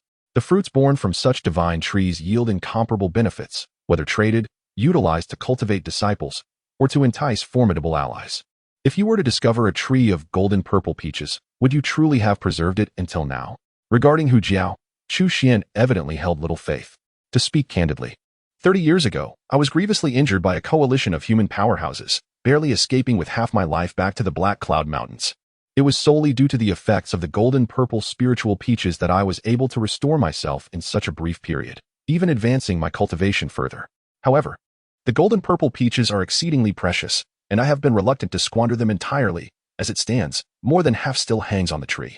I have safeguarded the golden purple peach tree with utmost diligence. and I can swear to the heavens that there is absolutely no issue." Hu Jiao immediately pledged fervently. A glimmer of intrigue flashed in Chu Xuan's eyes as he suddenly inquired, "So, does that mean the golden purple peach tree resides in the Black Cloud Mountains? Or rather, in the place where you have secluded yourself to recuperate over these years?" Upon hearing this, Hu Jiao realized he had let slip a crucial detail, and his expression shifted dramatically. "It appears there truly is a golden purple peach tree. I shall investigate it once this matter concludes, but there is no need for your concern." Chu Xuan smiled slightly, then pressed down forcefully with his right hand. In an instant, the entire power of the heavenly furnace surged forth to suppress Hu Jiao. "You are untrustworthy, you wretched human. This king shall—" The tiger dragon seethed with rage, ready to unleash a torrent of curses. However, before he could finish his tirade, an overwhelming force descended upon him, silencing him instantly. Under the relentless refining of the heavenly furnace, the tiger dragon found himself utterly powerless to resist. In a mere moment, he was transformed into an astonishing quantity of life essence, converging towards Chu Xuan. "Master, grant me a portion, just a bit." Witnessing this spectacle, the swallowing heaven demon gourd was filled with insatiable desire and hastily implored, "Master, share some with me. My wounds will surely heal swiftly, and I will be able to assist you even more." "Very well, you have contributed, so continue to uphold your efforts, and you shall be rewarded." Chu Xuan chuckled softly, promptly allocating a substantial portion of the remarkable life essence into the swallowing heaven demon gourd. "Thank you, master. I shall remain ever loyal and will not disappoint you." The swallowing heaven demon gourd, brimming with excitement, transformed into a fervent devotee, repeatedly vowing its allegiance. The life essence refined by a demon king is profoundly astonishing. Even a fraction of it offers far greater benefits than devouring thousands of living beings. As this life essence was absorbed and refined, the visible cracks on the surface of the swallowing heaven demon gourd began to mend at an astonishing pace. Simultaneously, the aura emanating from it grew increasingly powerful. As an immortal holy weapon capable of rivaling the Emperor's arms during its pinnacle, the full restoration of the devouring sky demon gourd would undoubtedly unleash unimaginable power. Witnessing the transformation of the gourd, Chu Xuan couldn't help but nod in quiet approval, his eyes brimming with anticipation. Chapter 121. Someone aims to steal our fruits of victory. A day and a night passed, and thus the tumultuous beast tide came to an abrupt conclusion. At the onset of this beast tide, the entire Qingyuan prefecture was shaken to its core. Countless individuals were filled with trepidation and anxiety, fearing that the prefecture would descend into chaos. Many fled or sought refuge, leaving 9 out of 10 homes deserted. The sects within Qingyuan prefecture were also on high alert. However, their foundations lay entrenched in this land, leaving them with no choice but to rally their forces and prepare for the impending threat. All manner of long-save tactics were hastily deployed. Treasures and forbidden artifacts that had previously been deemed too precious to use were unleashed one by one from their seals. Some sects even awakened their dormant reserves of power. In anticipation of the beast tide's invasion, the protective formation of the sect was fully activated, its vibrant array of colors soaring towards the heavens, each sect displaying an unwavering resolve to defend their domain to the death. After all, the beast tide's assault was unlike any other enemy incursion. These beasts would not take prisoners. Should they breach the sects, it would inevitably result in utter destruction and loss of life. Even if not for the sake of their sect's legacy, they would fight to the bitter end for their own survival. Yet, none could have anticipated that this ferocious beast tide would abruptly cease after merely a day and a night. In a remarkable turn of events, an army of over 1 million ferocious and brutal beasts vanished without a trace overnight, as if the heavens were playing an elaborate jest on humanity. This was particularly bewildering for the leaders of various sects, who had painstakingly prepared and made numerous promises to their disciples, anxiously anticipating the arrival of the monstrous horde. Only to be informed that the beast tide had come to an abrupt end, they found themselves at a loss, unsure whether to rejoice or lament. Moreover, those sects that had mobilized their foundational forces in preparation for the impending onslaught were left with expressions of sheer astonishment upon receiving this news. In an instant, countless gazes turned once more toward the Tai's sacred land, for it was this very sanctuary that the horde had initially charged towards. At that moment, many believed that the recently revived Tai's sacred land was destined for annihilation amidst the beast tide. Yet, the outcome defied all expectations. It was not the Tai's sacred land that faced destruction, but rather the seemingly unstoppable army of over 1 million beasts. Undoubtedly, the Tai's sacred land once again found itself at the pinnacle of intrigue. The already enigmatic sanctuary now exuded an aura of even greater inscrutability. Although Tai had previously gathered a modest contingent of a few hundred recruits, the majority of whom were merely novice disciples, it was unfathomable how such a scant force could withstand the onslaught of over 1,000,000 beasts. More astonishingly, not only did they successfully repel the horde, but they also managed to obliterate it entirely. Even for venerable powers such as the Longhu Palace and the Xianid sect, it seems unlikely they could achieve such feats. Regardless of how outsiders perceive the Tai Holy Land, the sentiments among its inhabitants at this moment are exceedingly exuberant. During the initial outbreak of the beast tide, despair had gripped their hearts, leading them to believe they were doomed. However, the outcome was far more favorable. They not only navigated through this calamity unscathed, but each individual also experienced astonishing growth in their cultivation. The Grand Elder, Deng Ying, successfully broke through to the creation realm, while Ahu, Lu Bo, Jia Jia, and Hu Yanrong also advanced to the Dharma manifestation realm. As for Su Qianqian, under the attentive guidance of Chu Xuan, she surged from the 3rd level of the Dharma manifestation realm to the 9th level, merely a step away from reaching its pinnacle. The hundreds of new disciples also witnessed notable improvements, with the exceptionally talented seizing this opportunity to directly break through to the innate realm. Naturally, the one who reaped the greatest benefits was none other than Chu Xuan.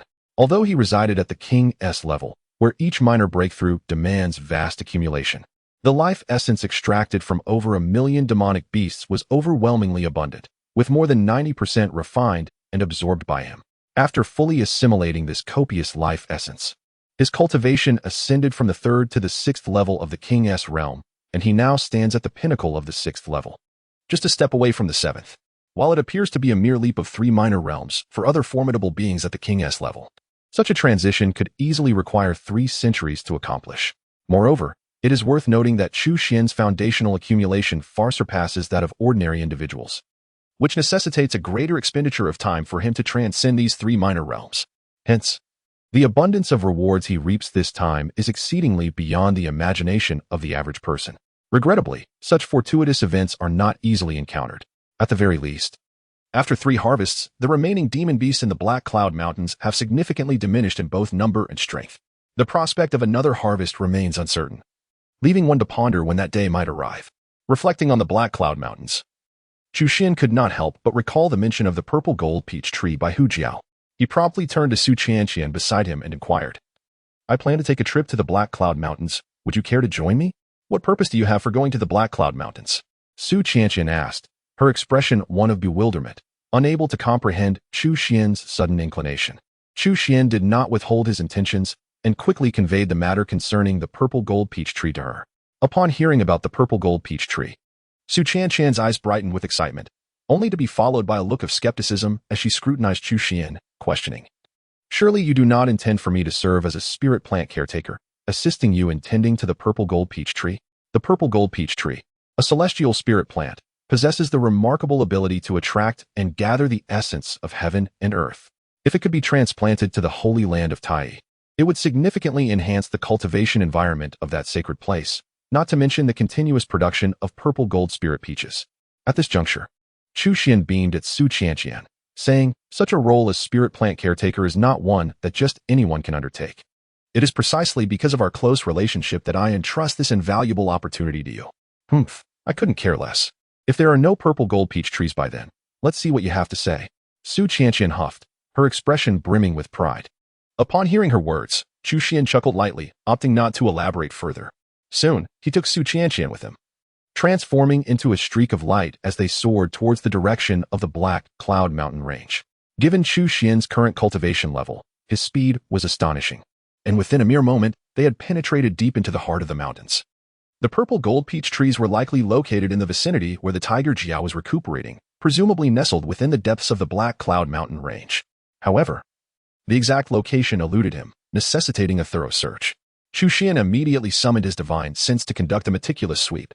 In just a brief interval, he raised an eyebrow, an unusual glimmer dancing in his eyes. "Have you found something?"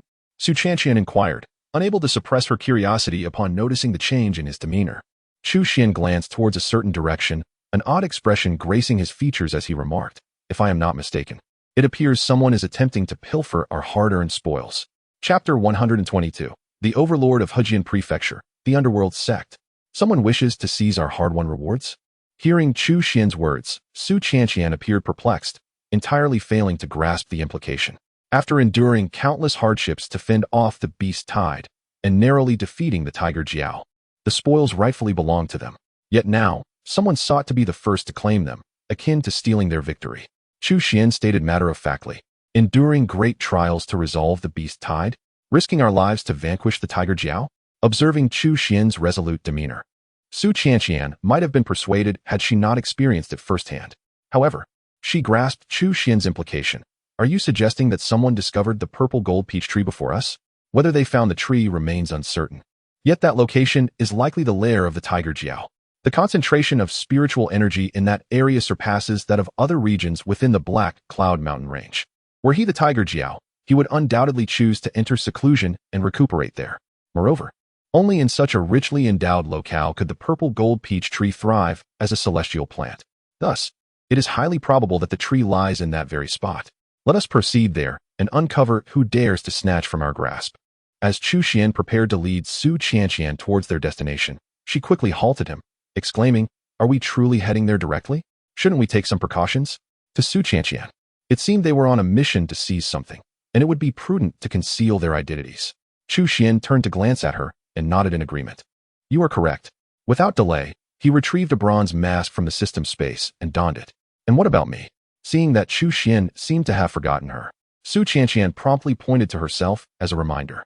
You are the sovereign of our Tai's sacred land, which serves as a testament that those treasures rightfully belong to us. There is no need to disguise your identity. Before Su Qianqian could voice her objections, Chu Xuan took the lead, enveloping them both in a beam of light as they sped towards their destination. At this moment, within a profoundly deep canyon, a group of individuals descended from their spacecraft. Their faces illuminated with surprise as they gazed upon the entrance of a cave not far ahead. Decades ago, the fearsome Tiger Jiao wreaked havoc, and none in the eastern wilderness could contend with it. It was our venerable ancestor of the underworld sect who, alongside several companions, dealt a significant blow to the creature. However, the Tiger Jiao, cunning as it was, feigned death to deceive our ancestor and subsequently seized the opportunity to escape back to the Black Cloud Mountain range. Considering the benevolence of the heavens, our ancestor chose to spare the Tiger Jiao's life, not anticipating that it would later unleash another beast tide 30 years hence. The Tiger Jiao's remarkable recovery in such a brief span surely indicates the acquisition of some extraordinary treasure. It has been rumored that the Tiger Jiao once obtained a purple golden peach tree, and it appears that this may indeed be the case. A slender man adorned with a tall crown spoke with a light chuckle. Upon hearing his words, the others could not help but brighten with excitement. Deputy Sect Master, do you mean to suggest that the purple golden peach tree is likely located here? One inquired. The Tiger Jiao is a notorious demon king, and the purple golden peach tree is worth its weight in gold. It would surely regard it as its very life. If we were to steal the peach tree, would it not seek revenge against our underworld sect? Another voiced their concerns. The Tiger Jiao was grievously wounded by our ancestor and harbors a profound fear of him. It would dare not act recklessly, the crowned man replied dismissively. However, I have heard that in those days, the ancestors achieved a significant victory over the Tiger Jiao through a surprise attack, and ultimately, the Tiger Jiao managed to escape without anyone daring to obstruct it. It is said that the ancestor suffered considerable injuries during that battle and has yet to recover. At that moment, an individual could no longer restrain himself and spoke softly. The man with the high crown's expression shifted slightly upon hearing this, and he immediately shot a fierce glare at the speaker. Internally cursing the man for his lack of perception, he thought, did he not know these matters? However, given the implications for the reputation of their dark god sect, it was essential to present the situation with a degree of embellishment. How could he not grasp even this basic principle? Nevertheless, observing the puzzled expressions of the crowd, the high-crowned man reluctantly explained, "You need not worry. Although the ancestor is currently in seclusion, our dark god sect, as the dominant force in Hejian Prefecture, boasts an abundance of formidable warriors and is safeguarded by powerful formations. Even if the Tiger Jiao were to come knocking, we would not fear it in the slightest. More importantly, we have come during the Tiger Jiao's incursion into Qingyuan Prefecture, and most of the high-ranking beasts in the vicinity have been drawn away with it. The entire Black Cloud Mountains are remarkably desolate. Even if we were to stealthily extract the purple gold peach tree, who would know it was us?" Upon hearing this, the crowd finally grasped the situation. The Black Cloud Mountains are indeed exceedingly empty now, with only a handful of major demons left to guard the Tiger Jiao's lair. Easily dealt with by them. As long as they acted swiftly, no one would notice. If one wishes to keep a secret, one must refrain from wrongdoing. It is said that divine beings reside just above one's head. Is it not somewhat improper for you all to engage in such conduct? Just then, a voice suddenly echoed from outside. As the members of the cult of the underworld prepared to act, their expressions suddenly shifted, and they turned in unison to gaze in a particular direction. Soon, they beheld a man and a woman traversing the air, who quickly materialized in the canyon. Standing not far from them, the cult of the underworld is conducting business. Irrelevant individuals, be gone. An elder of the cult, seemingly accustomed to arrogance, observed the presence of only two adversaries, and a flicker of disdain crossed his eyes. He stepped forward, assertively commanding in a loud voice. The cult of the underworld? Huh, what a grand display of authority. A hint of contempt flashed in Chu Xuan's gaze. He had indeed heard of the cult of the underworld, renowned as the sovereign of the neighboring Hejian prefecture to Qingyuan prefecture, possessing formidable abilities. Yet, in Chu Xuan's estimation, they were merely competent, perhaps slightly superior to the Dragon and Tiger Palace, but certainly not comparable to the Radiant Sun Sacred Land. After all, the Radiant Sun Sacred Land was a titan of the eastern wilderness, while the cult of the underworld was merely a provincial overlord. Having no fear of the Radiant Sun Sacred Land, how could he regard the cult of the underworld with any seriousness? Of course, had the adversaries displayed a more courteous demeanor, Chu Xuan might have reciprocated with civility. However, given their brusque attitude, he felt no obligation to extend the same courtesy. Upon witnessing Chu Xuan's audacity to confront him directly, the elder of the cult erupted with fury, his cultivation surging in an instant, unable to restrain the urge to strike. Yet, at that moment, a man adorned with a tall crown raised his hand to halt him. The crowned figure narrowed his eyes, scrutinizing Chu Xuan and Su Qianqian. And then, with a smile that did not reach his eyes, spoke coolly.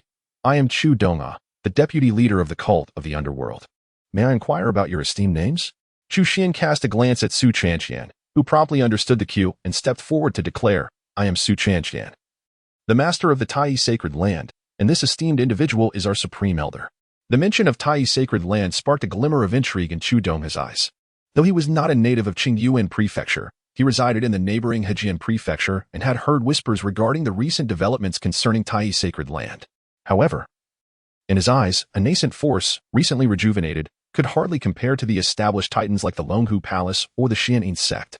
Had representatives from those venerable factions graced this occasion, he might have exercised a modicum of caution. Yet, the relatively inconsequential Tai Sacred Land, which had languished in weakness for many years, could not possibly rival the might of their own Mingxin sect. Thus, he paid little heed to the matter at hand. To be frank, we of the Mingxin sect have heard that Qingyuan Prefecture is currently besieged by a beast tide. Consequently, we have specifically advanced from the rear into the Heiyun mountain range to alleviate the pressure on Qingyuan Prefecture. If you have no pressing matters, I kindly request that you take your leave, as we must not delay our essential undertakings, he stated. Advancing from the rear into the Heiyun mountain range to relieve the pressure on Qingyuan Prefecture? Upon hearing Chu Dong's assertions, Chu Xuan and Su Qianqian exchanged glances, unable to suppress their mutual astonishment. Perhaps you are unaware that the beast tide has already been resolved by our Tai Sacred Land, and the Hu Jiao has been vanquished by our hands. Our purpose here today is to claim the spoils of the Hu Jiao. Thus, there is no need for further inconvenience. Su Qianqian responded with a bright smile. The beast tide has been quelled? The Hu Jiao has been slain? Upon hearing Su Qianqian's words, Chu Dongho was momentarily taken aback, only to be unable to suppress a cold chuckle shortly thereafter. Even with the formidable strength of their underworld sect, they would not dare claim the ability to quell the beast tide in such a brief span of time. As for slaying a seasoned demon king like the Tiger Jiao, that was a notion they would not even entertain. If the Tiger Jiao were so easily vanquished, it would not have survived to this day. Truly, this era is filled with all sorts of individuals, and some seem to neglect the wisdom of preparing a proper argument before boasting. It appears that both of you are intent on contending with our underworld sect for this coveted territory. In Chu Dong's view, this was the genuine intention of Chu Xuan and Su Qianqian. Chapter 123. Is that all? It seems he does not believe our words. Su Qianqian, astute and perceptive, could readily discern the mockery in Chu Dong's eyes. She promptly communicated discreetly with Chu Xuan, indicating that even if they were to believe, they would not easily concede. Chu Xuan chuckled softly and shook his head. He was not as naive as Su Qianqian. If mere reasoning could persuade the members of the underworld sect to withdraw, the world would not be rife with such conflicts. Observing their demeanor, it was highly likely they were already aware of the existence of the purple gold peach tree, perhaps even arriving with the intention of claiming it. Otherwise, they would not have appeared here so opportunely shortly after the outbreak of the beast tide. Both of us understand the value of the purple gold peach tree. They could not possibly be ignorant of it, thus they would never relinquish their pursuit easily. Upon hearing Chu Xuan's words, Su Chanqian felt a tightening in her chest and promptly turned to him, asking, "What shall we do? What else can we do?" Chu Xuan shrugged slightly, a profound smile gracing his visage, suggesting that perhaps a more earnest negotiation was in order. The negotiation he referred to, of course, could not be merely verbal. A more tangible form of negotiation was equally valid. As he spoke, he took a couple of steps forward, gazing intently at Chu Dongha, the vice leader of the underworld sect, and stated directly, "Since neither of us is willing to yield, why not let our actions speak for themselves? The victor shall claim this territory. What say you?" "What?" Chu Dongha paused, momentarily taken aback, his eyes revealing a flicker of surprise and bewilderment, as if he had not anticipated such a proposal from Chu Xuan. However, he quickly regained his composure, responding almost instinctively, without a moment's hesitation. "Very well. In a world where strength reigns supreme, let the strongest dictate terms. This is a splendid arrangement. It is settled then." His eagerness was palpable, as if he feared that Chu Xuan might suddenly retract his offer. "I must commend your audacity. Few dare to challenge me so boldly within the confines of Hejian Prefecture." Chu Dongha remarked, a smile playing at the corners of his mouth as he appraised Chu Xuan with unabashed pride and confidence. Meanwhile, the other members of the underworld sect exchanged glances, unable to suppress their laughter. "Huh, this fellow is blissfully unaware of our vice leader's prowess, daring to issue a challenge. Indeed, our vice leader is a rare genius of the underworld sect, a prodigy seldom seen in a millennium. He even ascended to the ranks of the Eastern Wilderness's illustrious talents. And in the entirety of Qingyuan Prefecture, only Hua Zijin from the Longhu Palace can be deemed his equal. However, Hua Zijin can only be regarded as a junior to our vice leader, for he had already successfully transcended to the King's realm over a decade ago. While Hua Zijin remains in the realm of creation, it is said that among the 13 grand supernatural techniques passed down within the sect, our vice leader has successfully mastered 11. The true extent of his power is likely beyond estimation. Observing the members of the underworld sect engage in animated discussion, it becomes evident that Chu Dongha, this vice leader, is perceived as an unparalleled talent, seemingly untouched by the world. Even Su Chanqian, who initially held unwavering confidence in Chu Xuan, found her heart wavering upon hearing their discourse, a trace of undeniable concern surfacing on her delicate face. "Perhaps we should reconsider? The purple gold peach tree, while invaluable, pales in comparison to your safety, junior brother." After a moment's hesitation, Su Chanqian could not help but suggest to Chu Xuan. Chu Xuan shook his head. Retreating without a fight was not in his nature. Yet, witnessing the imposing demeanor of his adversaries, he could not help but grow more cautious. After all, this world is replete with extraordinary talents and eccentricities. Although the individual before him appeared unremarkable, he could very well be one of those who feign weakness to deceive others. With this thought in mind, Chu Xuan promptly began to channel his energy, activating the water cloud immortal garment. Waves of water and cloud patterns rippled outward, swiftly radiating a brilliant light that enveloped him entirely. This is merely a surface-level preparation. Behind the scenes, the primordial sacred body operates quietly. The thunder god's spear lies in wait within the purple mansion space, and the true solar fire is equally poised for action. Even the sky-devouring demon gourd, initially not intended for use, has been secretly activated by Chu Xuan, ready to unleash its formidable might should the situation turn dire. An immortal sacred weapon indeed instills a considerable confidence in Chu Xuan, sufficient to confront 99% of perilous scenarios. After completing this series of preparations, Chu Xuan finally felt a sense of reassurance, and then turned his gaze towards Chu Dongha. "Perhaps you should take the lead." A supreme Tao artifact. Upon sensing the astonishing aura emanating from Chu Xuan's water cloud immortal garment, a glimmer of envy flashed in Chu Dongha's eyes. However, to presume that a single supreme Tao artifact could thwart a king-level expert like myself is to underestimate me gravely. Since you wish for me to act first, allow me to demonstrate my prowess today. Before his words had fully settled, Chu Dongha summoned his entire cultivation without reservation, his body soaring into the air as a terrifying aura enveloped the entire canyon. In an instant, the winds and clouds shifted and waves surged. All present, save for Chu Xuan, could not help but change their expressions in shock, retreating hastily. The oppressive might of a king-level expert is indeed beyond the endurance of those below that realm. Yet, for Chu Xuan, it evoked no response. The mere pressure of a second-tier king-level expert holds little weight for one of the sixth tier. Considering that Chu Dongha has only broken through to the king realm for a little over a decade, and has already reached the second level of the king realm, it is indeed quite remarkable. As for Chu Xuan, he achieved the sixth level of the king realm in just half a year, which clearly transcends the bounds of normalcy. Moreover, one's strength cannot merely be judged by their cultivation level. For instance, although Chu Xuan had recently broken through to the king realm, his true power could stand firm even against the pinnacle of the king realm. Therefore, Chu Xuan did not underestimate Chu Donghe simply because he was at the second level of the king realm. He remained vigilant. Earlier, someone had mentioned that Chu Donghe had mastered 11 of the 13 formidable abilities passed down by the underworld god sect, which sounded quite intimidating. As if sensing Chu Xuan's thoughts, Chu Donghe did not disappoint. He proclaimed loudly, "Today, I shall let you witness the mighty technique of the underworld god sect. Renowned for its lethal prowess, the underworld god spear." As his voice resonated, the sky darkened instantly, and a terrifying surge of magical power erupted, chilling the air with an ominous aura, echoing the grand melodies of the underworld god. A spear, as black as ink, materialized in the heavens. This ebony spear seemed to be entirely forged from the essence of death, imbued with an unimaginable aura of demise, as if it embodied the supreme underworld god, hurtling towards Chu Xuan in an instant. Excellent. Sensing the extraordinary nature of this technique, a flicker of excitement flashed in Chu Xuan's eyes. Without hesitation, he activated the primordial holy body, channeling the essence of power. He struck out with a fierce punch. Relying solely on his fists to thwart my divine spear of the underworld is sheer folly. Upon witnessing Chu Xuan's audacity, a flicker of unabashed disdain flashed in Chu Donghe's eyes, as if amused by Chu Xuan's overconfidence. Just then, a thunderous roar erupted, reverberating through the air. In that instant, Chu Xuan's body seemed to disintegrate into countless particles, unleashing the formidable power of the dragon elephant. The very fabric of the void was forcibly shattered, akin to glass splintering into myriad fragments. Simultaneously, that unparalleled force surged forward like a torrential flood unleashed from its dam. The enigmatic divine spear of the underworld collided with this overwhelming force, appearing almost illusory, as it swiftly crumbled into pieces. In less than a second, it was utterly consumed by the tempest of power. Witnessing such a spectacle, all present were rendered speechless, their eyes wide with astonishment. Chu Donghe, in particular, wore an expression of utter disbelief. His most powerful offensive technique had been effortlessly obliterated by a single punch.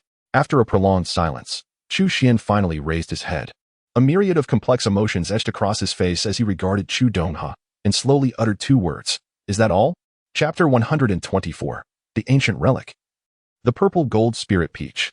In this world, there exist individuals who relish in masquerading as pigs to devour tigers, and others who prefer to pose as tigers to feast upon pigs.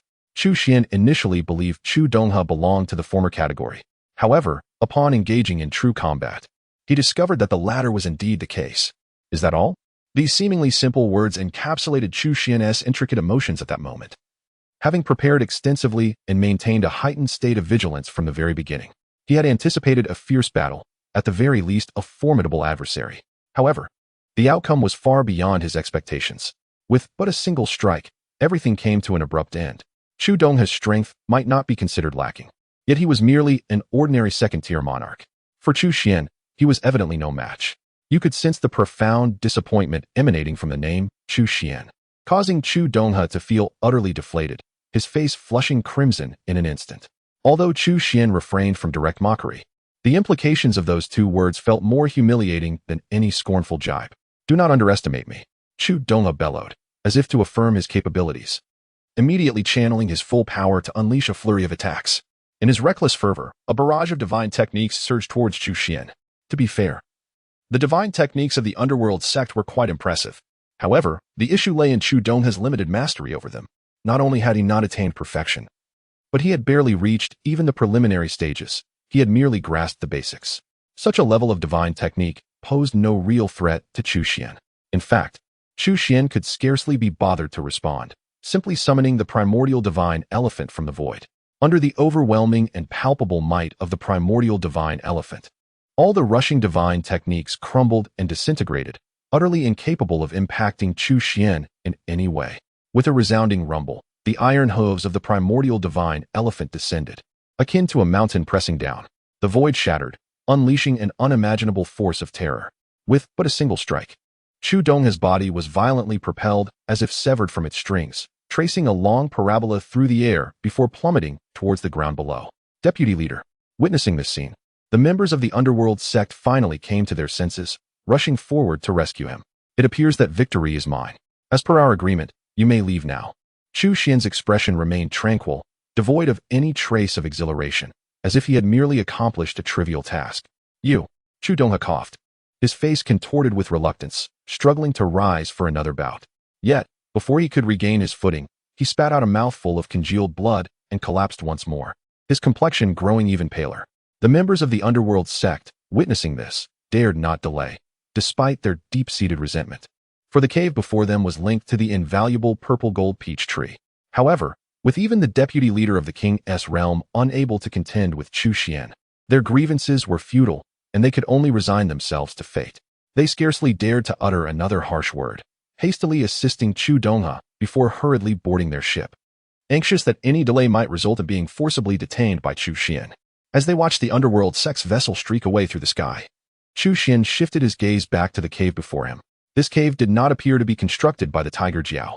At that moment, Su Qianqian approached, her hand gliding over the intricately carved patterns on the cave's entrance, her eyes betraying a hint of awe. The history of this cave is far more ancient than one might imagine, likely dating back to primordial times. Particularly noteworthy are the intricate formations and prohibitions, which are exceedingly challenging for demon kings like the tiger serpent to establish. At this juncture, Su Qianqian turned to Chu Xuan and inquired, "Are you capable of unraveling the formations and prohibitions surrounding this cave?" The members of the underworld sect had hesitated to enter the cave, obstructed by its formidable formations. While others might find themselves perplexed by such barriers, for someone of my expertise in formations, it is merely a trifling matter. Chu Xuan smiled faintly, exuding confidence as he spoke. "A master of formations, you say? All you do is boast." Su Qianqian scoffed, though she had witnessed Chu Xuan's skills in formations. She remained skeptical of his claim to mastery. After all, true masters of formations are exceedingly rare, even in the vast expanse of the eastern wilderness. They are few and far between. Moreover, masters of formations are typically of advanced age, making Chu Xuan's youth seem almost impossible. In response to Su Qianqian's doubtful gaze, Chu Xuan merely shook his head with a smile, opting not to elaborate further. As he spoke, he stepped forward, raising his right hand, and a remarkable surge of formation energy radiated from his palm. Intricate patterns of light began to manifest, intertwining and coalescing into a small formation diagram. With a decisive gesture, Chu Xuan pressed this diagram against the cave's entrance, sending forth a wave of radiant light that illuminated the entire gorge, and astonishingly, the cave's door opened of its own accord. So simple. Su Qianqian was instantly taken aback, her eyes widening in astonishment. Such a complex array of formations left her feeling dizzy and disoriented, yet she was astonished to see that Chu Xuan managed to dismantle it with effortless ease. To those who understand, it is not difficult. To those who do not, it is indeed challenging. With a light-hearted chuckle, Chu Xuan took the lead and stepped into the cave. Watching his retreating figure, Su Qianqian felt a wave of confusion wash over her. Could it be that he truly is a master of formations? At a loss for an answer, she shook her head briskly and hurried after him. In a mere moment, the two of them entered the cave. The interior space was far more expansive than she had envisioned, resembling a hidden valley of its own. The air was filled with the melodious chirping of birds and the fragrant scent of blooming flowers, with lush greenery carpeting the ground, creating an atmosphere devoid of any sense of confinement. The concentration of spiritual energy in the air exceeded all expectations, reminiscent of a paradise untouched by time. It seems just as you said, this could very well be an ancient relic. Given the prowess of a demon king like the Tiger Jiao, it would be exceedingly difficult to carve out such a cave, Chu Xuan remarked, nodding in agreement. Perhaps we could designate this place as a secondary abode for the Tai Holy Land, a retreat for cultivation that would undoubtedly yield remarkable results. Su Qianqian's eyes sparkled with excitement as they ventured deeper into the cave. At that moment, a towering peach tree, over 10 feet high, captivated their attention. Unlike ordinary peach trees, the trunk and branches of this tree radiated a faint, resplendent purple-golden light, exuding an air of exquisite nobility and grandeur. The entire cave seems to be a confluence of celestial energy, causing the peach tree to shimmer with divine light from top to bottom, captivating the gaze of all who behold it. Undoubtedly, this is the priceless purple-gold peach tree. Adorning its branches are several purple-gold spirit peaches, though far fewer than what Hu Jiao had claimed. While there may have once been a considerable number, it is likely that the majority have already found their way into Hu Jiao's stomach, consumed to heal his wounds and enhance his cultivation, leaving only a scant few remaining. Nevertheless, even a handful of these purple-gold spirit peaches constitutes a significant fortune. As he gazed upon the purple-gold peach tree before him, Chu Xuan was suddenly struck by a new idea. Chapter 125, The Millennium Peach, Seventh Heaven of the King Realm. This place may very well be suitable for a sign-in. A thought emerged in Chu Xuan's mind. Having possessed the sign-in system for quite some time, he had gradually discerned certain patterns. Generally, the more unique the chosen sign-in location, the more bountiful the rewards. This uniqueness is often related to historical significance and the abundance of spiritual energy. Whether it was the Great Xia prison or the current Tai sacred land, both were places of extraordinary heritage and rich spiritual energy. The cave he currently occupied was no exception. It likely served as an ancient repository. And with the presence of the purple gold peach tree, the concentration of spiritual energy here far exceeded that of ordinary locations. Given these conditions, the sign-in potential of this place should be quite substantial. Based on this reasoning, Chu Xuan did not hesitate, as he still had sign-in opportunities available for the day. He silently intoned in his mind, "System, sign in." Immediately thereafter, the system's prompt resonated in Chu Xuan's mind. Ding! Sign-in successful. Congratulations, host, you have acquired a Millennium Peach. As he beheld the magnificent spirit peach that had suddenly materialized in the system's space, a glimmer of uncontainable delight flickered in Chu Xuan's eyes. The peach, renowned in mythological tales as the exquisite fruit used by the Queen Mother of the West for grand feasts among the celestial beings, was indeed legendary. And Chu Xuan was certainly aware of its significance. To be precise, the peach transcended the realm of ordinary spirit fruits, elevating itself to the status of a more precious celestial fruit. It is said that there are 3 distinguished varieties of true peaches. The first ripens every 3,000 years, bestowing the eater with the path to immortality. The second ripens every 6,000 years, granting eternal life. And the third, maturing every 9,000 years, enables the consumer to share longevity with heaven and earth. The peach that Chu Xuan had acquired, however, was merely a Millennium Peach, not quite reaching the esteemed ranks of the aforementioned varieties.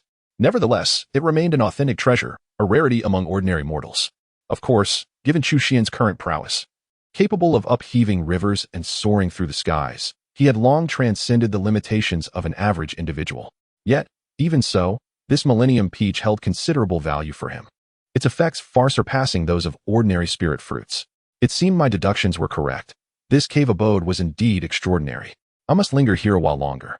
After all, a single peach is hardly sufficient. At the very least, I ought to procure several baskets. With a flicker of anticipation in his gaze, Chu Xuan thought to himself before sweeping his hand to collect all the purple golden spirit peaches from the tree, subsequently dividing them in 2. He kept half of the peaches for himself, intending to savor their flavor later. As for the other half, he directly offered them to Su Qianqian. For me? No. Thank you. I haven't done anything to deserve it. Just save a bit for me when the next batch of purple gold spirit peaches ripens. Su Qianqian replied, waving her hands. Who knows when the next batch of purple gold spirit peaches will be ready? Just take them. There's no need for such formality between us. Chu Xuan had just signed in to receive a 1,000-year-old peach of immortality, and thus, he did not place much value on the purple gold spirit peaches. Although they were decent, they were clearly inferior to the peach of immortality by several magnitudes. Furthermore, given his current level of cultivation, the purple gold spirit peaches offered little assistance. However, for Su Qianqian, the situation was different. With these purple gold spirit peaches, she could not only solidify her realm, but also find it relatively easy to reach the pinnacle of the law manifestation realm. By that time, she would begin to prepare for the creation realm. At this point, Chu Xuan scrutinized Su Qianqian, his expression one of disdain. You are, after all, the sovereign of our Tai sacred land, yet you lack the cultivation of the creation realm. It's rather embarrassing to bring you along. Su Qianqian's eyes widened in astonishment. Even though she understood that Chu Xuan was deliberately saying this to persuade her to accept the purple gold spirit peaches, in that moment, she felt an undeniable frustration. At her age, possessing the cultivation of the 8th layer of the law manifestation realm placed her among the undisputed top talents, even within the most prestigious factions. However, Chu Xuan astonishingly expressed his embarrassment at bringing her along. Listen, does that even make sense? It sounded as if she was eager to accompany him. Su Qianqian took a deep breath and gritted her teeth, declaring, all right, do not revel in your triumph. The day my cultivation surpasses yours, I shall ensure you regret it. As she spoke, she no longer felt the need for civility and promptly gathered all the purple gold spirit peaches.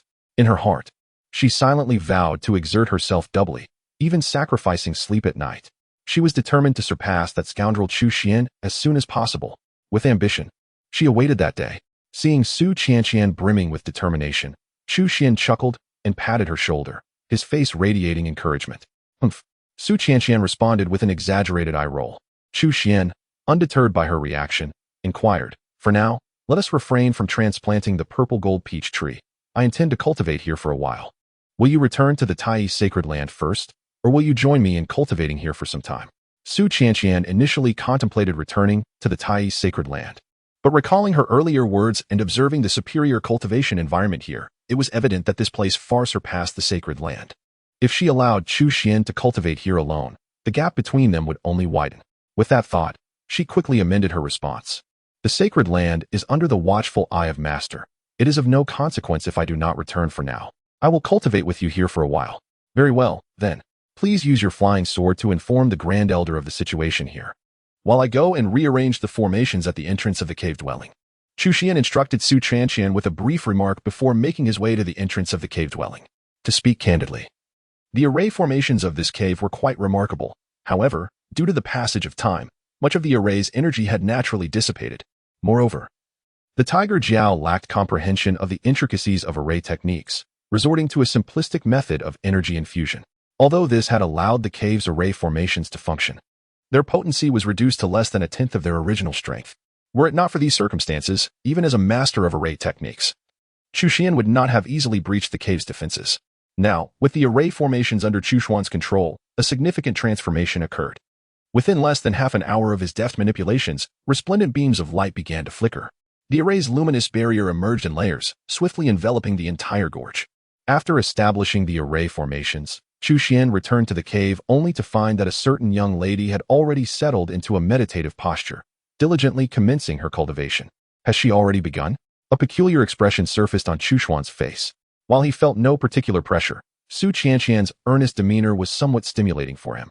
Without further delay, Chu Xuan also seated himself cross-legged, retrieving the Millennium Peach from his system space, devouring it in a few swift bites.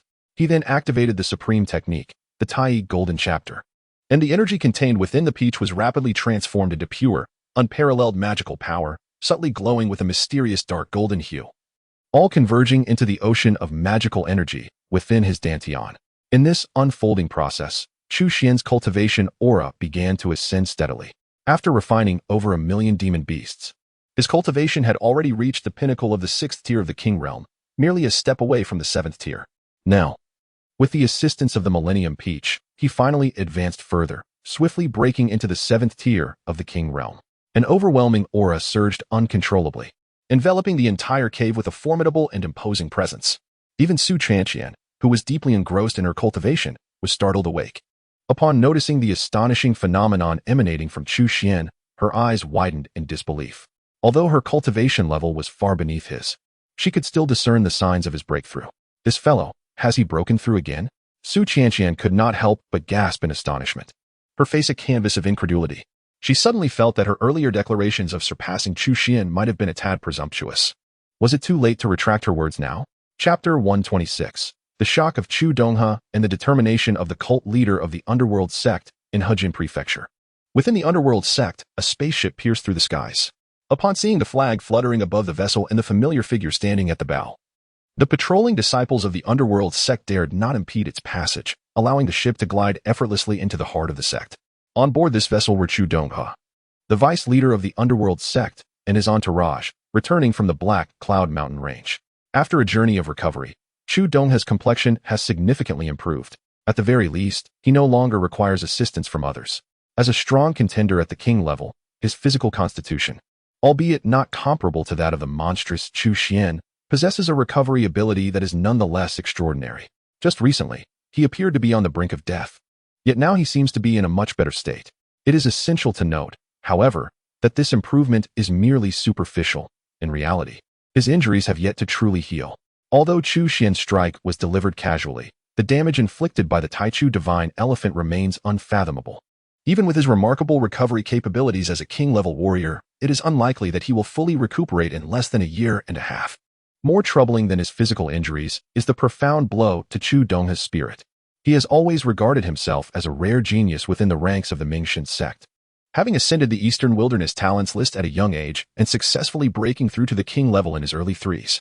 When considering the founding of the Mingshan sect, his age at the time of this breakthrough would place him among the top 3. In terms of strength, he has grown through countless battles, experiencing far more victories than defeats, especially since reaching the king level. where he has seldom encountered worthy adversaries. He had assumed that, aside from a few ancient figures in the nearby jurisdictions, there would be no one capable of challenging him. However, during his expedition to the Heiyun Mountains, he unexpectedly faced a nameless elder from the Taiyi sacred ground, resulting in an unprecedented and devastating defeat. Indeed, it was a defeat of unparalleled magnitude. He could not even withstand a single strike from his opponent. What else could be termed a catastrophic loss? Whenever this thought crossed his mind, Chu Donghe could not help but feel a surge of frustration, his hands instinctively clenching into fists, his gaze filled with profound unwillingness. "Vice Leader, we have arrived," an elder reported as he stepped forward. It was only then that Chu Donghe finally emerged from his emotional turmoil. Lifting his head, he realized that the spacecraft had landed on the ground without his notice. The leader must still be awaiting our report, but with this mission as failure. "How shall we explain ourselves to His Excellency?" Several elders inquired cautiously. "As for the leader, I shall personally explain the situation. Whatever punishment is deemed necessary, I shall accept it without reservation." Chu Donghe coldly surveyed the crowd before speaking plainly. Before his words had fully settled, he had already disembarked from the spacecraft. In the hall of the Lord of the Underworld, Chu Donghe recounted the events that transpired, adopting a demeanor that invited punishment as he turned his gaze toward the man seated above him.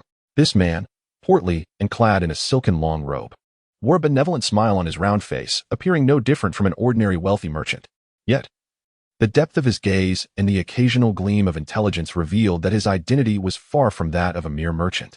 This seemingly unremarkable corpulent man was, in fact, the Lord of the Underworld, a formidable powerhouse whose cultivation had reached the 7th level of the King's realm. Even across the eastern wilderness, he was renowned as one of the most powerful beings. "You say those two hail from the Taiyi sacred land of the Qingyuan prefecture?" Upon listening to Chu Donghe's account, the leader of the Dark God sect remained non-committal, merely inquiring with a faint tone. "I, too, find this perplexing. Logically, given that the beast tide is currently ravaging Qingyuan prefecture, the Taichi sacred ground would undoubtedly be the first to suffer. Why would they send individuals into the Heiyun Mountains at such a critical juncture?" Chu Donghe expressed his confusion. "You might not be aware, but the beast tide in Qingyuan prefecture has already subsided." A flicker of intrigue passed through the leader's eyes as he spoke slowly. "It ended so swiftly?" Chu Donghe was taken aback by this revelation and curiously inquired, could it be that the Longhu Palace, the Xian'in sect, and the three major sword factions have united their efforts, in his estimation, to resolve the beast tide in such a short span? Even the foremost Longhu Palace of Qingyuan prefecture would lack the necessary strength. Only a coalition of those formidable powers might achieve such a feat. "Did you encounter those two individuals from the Taichi sacred ground in the Heiyun Mountains? Did they not divulge anything to you?" The leader of the Dark God sect refrained from answering his question, instead raising his head to ask with significant implication. How did the esteemed leader come to know? They indeed shared some insights. Chu Donghe was momentarily taken aback, then burst into laughter, a scornful expression adorning his face.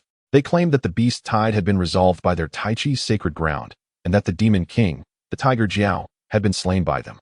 They even asserted that the cave should rightfully belong to them. How utterly ludicrous. Even our Dark God sect lacks such power. And yet a mere Taichi's sacred ground dares to boast. At this juncture, Chu Donghe abruptly recalled Chu Xuan's terrifying prowess, and the words that were about to escape his lips were abruptly stifled. Then, he involuntarily raised his gaze towards his esteemed leader, only to find that the expression on the latter's face was equally intricate. Chu Donghe was not truly a fool at this moment. He could hardly deny the reality before him. His eyes widened in disbelief as he inquired, "What they said? It cannot possibly be true, can it?" The leader of the Mingxin sect remained silent for a moment before nodding. "According to the intelligence we have gathered, the beast tide in Qingyuan prefecture has indeed been resolved, and the formidable Hu Jiao has also fallen. The forces of Longhu Palace did not intervene, or perhaps they simply had not arrived in time, as the beast tide was entirely quelled by the Tai Holy Land." Hearing this, Chu Donghe could not help but draw in a sharp breath, a tempest of emotion surging within him. This news was evidently far beyond his expectations, rendering him incapable of acceptance. The terrifying beast tide, comprised of over 1,000,000 monstrous beasts, led by a fearsome demon king like Hu Jiao, was a challenge even the Mingxin sect would hesitate to confront alone. What right did the mere Tai Holy Land have to claim such a feat? Was it solely due to their mysteriously powerful supreme elder? Even if that elder possessed extraordinary strength, could one individual truly quell a tide formed by 1,000,000 beasts? This concept was utterly beyond Chu Donghe's comprehension. In truth, it was not only Chu Donghe who found this hard to believe. The leader of the Mingxin sect shared the same incredulity. Even the countless forces and mighty warriors of Qingyuan Prefecture were equally astonished. Everyone sought to unravel the truth of the matter. However, the irony lay in the fact that the only two individuals who truly understood the situation were presently engrossed in their cultivation within the caverns of the Heian mountain range. This matter need not be attended to for the time being. Whatever secrets the sacred land of Tai may harbor, they hold no relevance to our cult of the underworld. Our reach has yet to extend to the Qingyan mansion. However, regarding the Black Cloud Mountains, with the fall of the Tiger Jiao, that cave must be seized. At the very least, the precious purple gold peach tree must be acquired. You should be well aware of the significance of that tree to our cult of the underworld. With it in our possession, not only could the injuries of our ancestor be hastened to recovery, but there lies the hope for further advancement. Thus, under no circumstances must the purple gold peach tree be relinquished to others. The leader of the cult of the underworld rose, his voice resolute and unwavering. Yet, upon hearing this, Chu Dongha's expression shifted, caught in a moment of hesitation. What is it? Have you lost all courage and resolve after a single defeat? The leader's countenance darkened, and he immediately inquired in a low voice. Chu Dongha struggled internally, ultimately expressing his despondency, saying, "It is not that I lack the courage to fight again, but rather that the strength of that individual is indeed far beyond my current capabilities." The leader of the cult of the underworld refrained from further persuasion, rising instead to manifest his determination through action, this time. "I intend to take matters into my own hands." Chu Dongha's head jerked up at these words, feeling a genuine respect and admiration for the leader before him. When he was but a disciple of the cult of the underworld, this individual was already its leader. Now, as the vice leader of the cult, he still stood as the leader. Indeed, his own ascension to the position of vice leader was wholly due to the leader's benevolent support. In times past, he would have never questioned the decisions of others. However, recalling Chu Xuan's formidable strength, he hesitated for a moment and ultimately could not restrain himself from advising. "Even if you, esteemed leader, were to personally intervene, I fear you may not be his match." As soon as he uttered these words, Chu Dongha promptly lowered his head, fixating intently on his own feet, too afraid to raise his gaze again. Upon hearing this, the leader of the Mingxian sect was nearly driven to apoplexy. Despite his composed demeanor, his expression could not help but shift in that moment. He truly did not anticipate that this trusted confidant, whom he had painstakingly nurtured, would dare to speak to him in such a manner. Nevertheless, the leader of the Mingxian sect was no ordinary individual. He swiftly quelled his inner fury and cast a penetrating glance at Chu Dongha. "It appears that the strength of the esteemed elder from the Tai Holy Land is indeed extraordinary. Since you regard him with such trepidation, I shall take further precautions." As he spoke, the leader raised his hand, summoning a black banner that swiftly descended into his grasp. In an instant, a chilling gust surged forth, accompanied by the haunting wails of spirits, enveloping the entire palace in darkness. "Is this the banner of 10,000 souls?" Chu Dongha involuntarily raised his head, exclaiming in astonishment. "Indeed, this is the sacred weapon of our Mingxian sect, the banner of 10,000 souls. For the sake of the purple gold peach tree, it is worth deploying at once." With this, the leader of the Mingxian sect turned his gaze back to Chu Dongha, his tone laden with a profound gravity. "Now, do you still believe that I am not his opponent?" This time, Chu Dongha did not hesitate any longer. Without a moment's thought, he exclaimed with palpable excitement, "With this divine weapon in hand, our esteemed leader is bound to secure victory." Chapter 127. What to do if we cannot even enter the canyon. At the command of the leader of the underworld sect, hundreds of cultivators swiftly gathered within the grand hall. Among these numerous practitioners, even the weakest possessed the formidable prowess of the Purple Mansion realm. As the dominant power of Hejian Prefecture, the underworld sect indeed boasted astonishing strength. Soon, these hundreds of cultivators boarded 8 luxurious flying vessels, racing towards the Black Cloud Mountain range under the direct guidance of their leader. "Actually, you could remain within the sect to recuperate," the leader suggested. On one of the flying vessels, the leader of the underworld sect stood upon the deck. Glancing at Chu Dongha beside him, recognizing, with his keen perception, the current state of Chu Dongha's health, "I wish to witness our esteemed leader vanquish that foe with mine own eyes. Otherwise, I shall feel an insatiable discontent."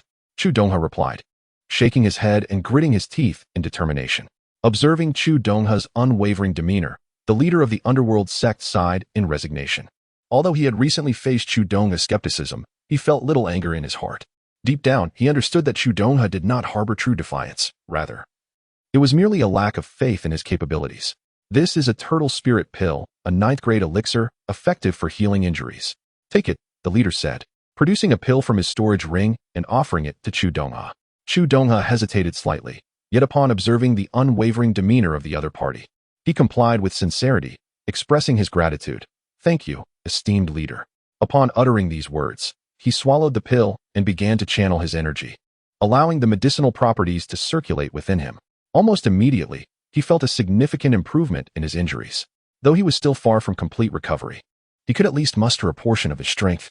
"You have clashed with the elder of the Tai sacred land. Please recount the specifics of that encounter. Just how formidable is his power that it instilled such fear in one as proud as yourself?" The leader of the underworld sect inquired casually. Hearing this, Chu Donghe could not help but blush, feeling an overwhelming sense of shame as he admitted, while it may be termed a clash, in truth, he struck only once. To be precise, it was merely a single punch, which shattered my fully unleashed underworld spear. A single punch shattering the underworld spear? He must be a practitioner of physical cultivation, excelling in corporeal strength. The leader of the underworld sect mused thoughtfully. That is precisely my belief. Chu Donghe promptly concurred. Thus, I refrained from engaging him in close combat and opted for a long-range assault with my divine abilities. However, the issue lies in the fact that his divine manifestation was immensely powerful, not only countering all my techniques, but also leaving me severely injured beneath its might. And what of his cultivation level? The leader of the underworld sect inquired once more. Chu Donghe furrowed his brow slightly, expressing uncertainty as he spoke. In terms of realm, it should be the sixth heaven of the kingly ascendancy, yet he seems to possess a strength far surpassing that of an ordinary practitioner at this level. Since he did not exert his full power at the time, I am unable to make an accurate assessment. It is evident that this individual has a profound foundation. However, the sixth heaven of the kingly ascendancy is, after all, merely a mid-level realm, and there remains a fundamental disparity when compared to the seventh heaven. At this juncture, the leader of the underworld sect couldn't help but chuckle, a glimmer of unwavering confidence shining in his eyes. From the information provided by Chu Donghe, he was able to glean a rough estimation of the strength of that esteemed elder from the Tai sacred land. To Chu Donghe, who was at the second heaven of the kingly ascendancy, this was indeed an astonishing power. Nonetheless, for him, it did not constitute an insurmountable foe. With the proper approach, he could easily claim victory. Firstly, his cultivation surpassed that of his opponent. The gap between the seventh and sixth heavens of the kingly ascendancy was not trivial. Secondly, his mastery over divine abilities was far superior to that of Chu Donghe. It would be nearly impossible for the opponent to replicate the same tactics used against Chu Donghe, employing brute force to shatter his divine abilities with a single punch. Thirdly, he had also brought along the sect's treasured divine weapon, the 10,000 Souls banner. The enhancement provided by such a divine weapon to a cultivator's strength far exceeded what most could imagine. With his cultivation at the seventh heaven of the kingly ascendancy, coupled with the assistance of the 10,000 Souls banner, even a peak practitioner of the kingly ascendancy might not stand a chance against him, let alone someone at the mere sixth heaven. As for whether the opponent possessed a divine weapon, this was a consideration the leader of the underworld sect did not entertain at all. He was acutely aware that the Tai Chi sacred land had suffered a catastrophic disaster in the past, leaving its once substantial assets utterly plundered by various factions. Though the Tai Chi sacred land originally possessed several divine weapons, they either lay in ruins or had been forcibly sealed away, with none remaining. If the Tai Chi sacred land still harbored any divine weapons, it would not have fallen into such dire straits over the years. As the adage goes, knowing oneself and one's opponent ensures victory in every battle. I have thoroughly comprehended his capabilities, while he remains oblivious to mine. How could he possibly be my adversary under such circumstances? This time, I am not only to acquire the golden purple peach tree, but also to seize the opportunity to capture him. Perhaps I could even extract the secrets behind the demise of the Tai Chi sacred land and the beast tide. Reflecting on this, the leader of the underworld god sect felt a surge of excitement. Perhaps this endeavor would yield significant rewards for the underworld god sect. With all 8 ships racing at full speed, their velocity was astonishing. Within a mere few hours, they successfully entered the Black Cloud Mountain range.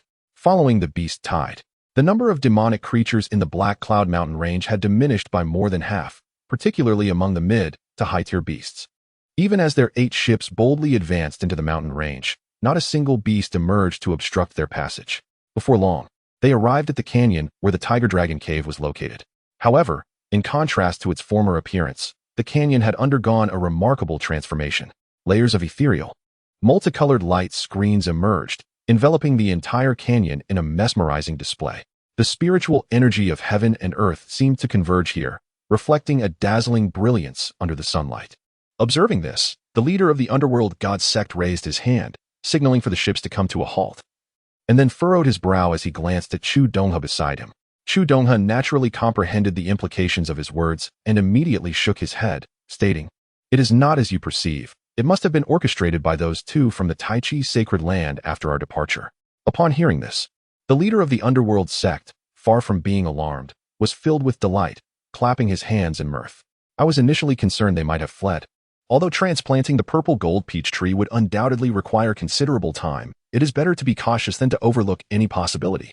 It seems, however, that we need not worry anymore. Judging by the conditions of this formation, they are most likely still within the cave." As he spoke, he commanded directly, "Seal off the entire gorge and dismantle this formation." Such a trivial formation did not necessitate his personal intervention. Soon, four cultivators from the underworld sect stepped forth from the ship, all of them formidable beings at the law manifestation stage. Exchanging glances, they wore confident smiles. They then unleashed their powers simultaneously, launching a barrage of divine techniques at the resplendent, seven-colored barrier. However, their expressions quickly froze in disbelief, for despite their full-force assault, the barrier remained utterly unyielding. Noticing this, the leader of the underworld sect furrowed his brow but refrained from speaking, merely gesturing with his hand.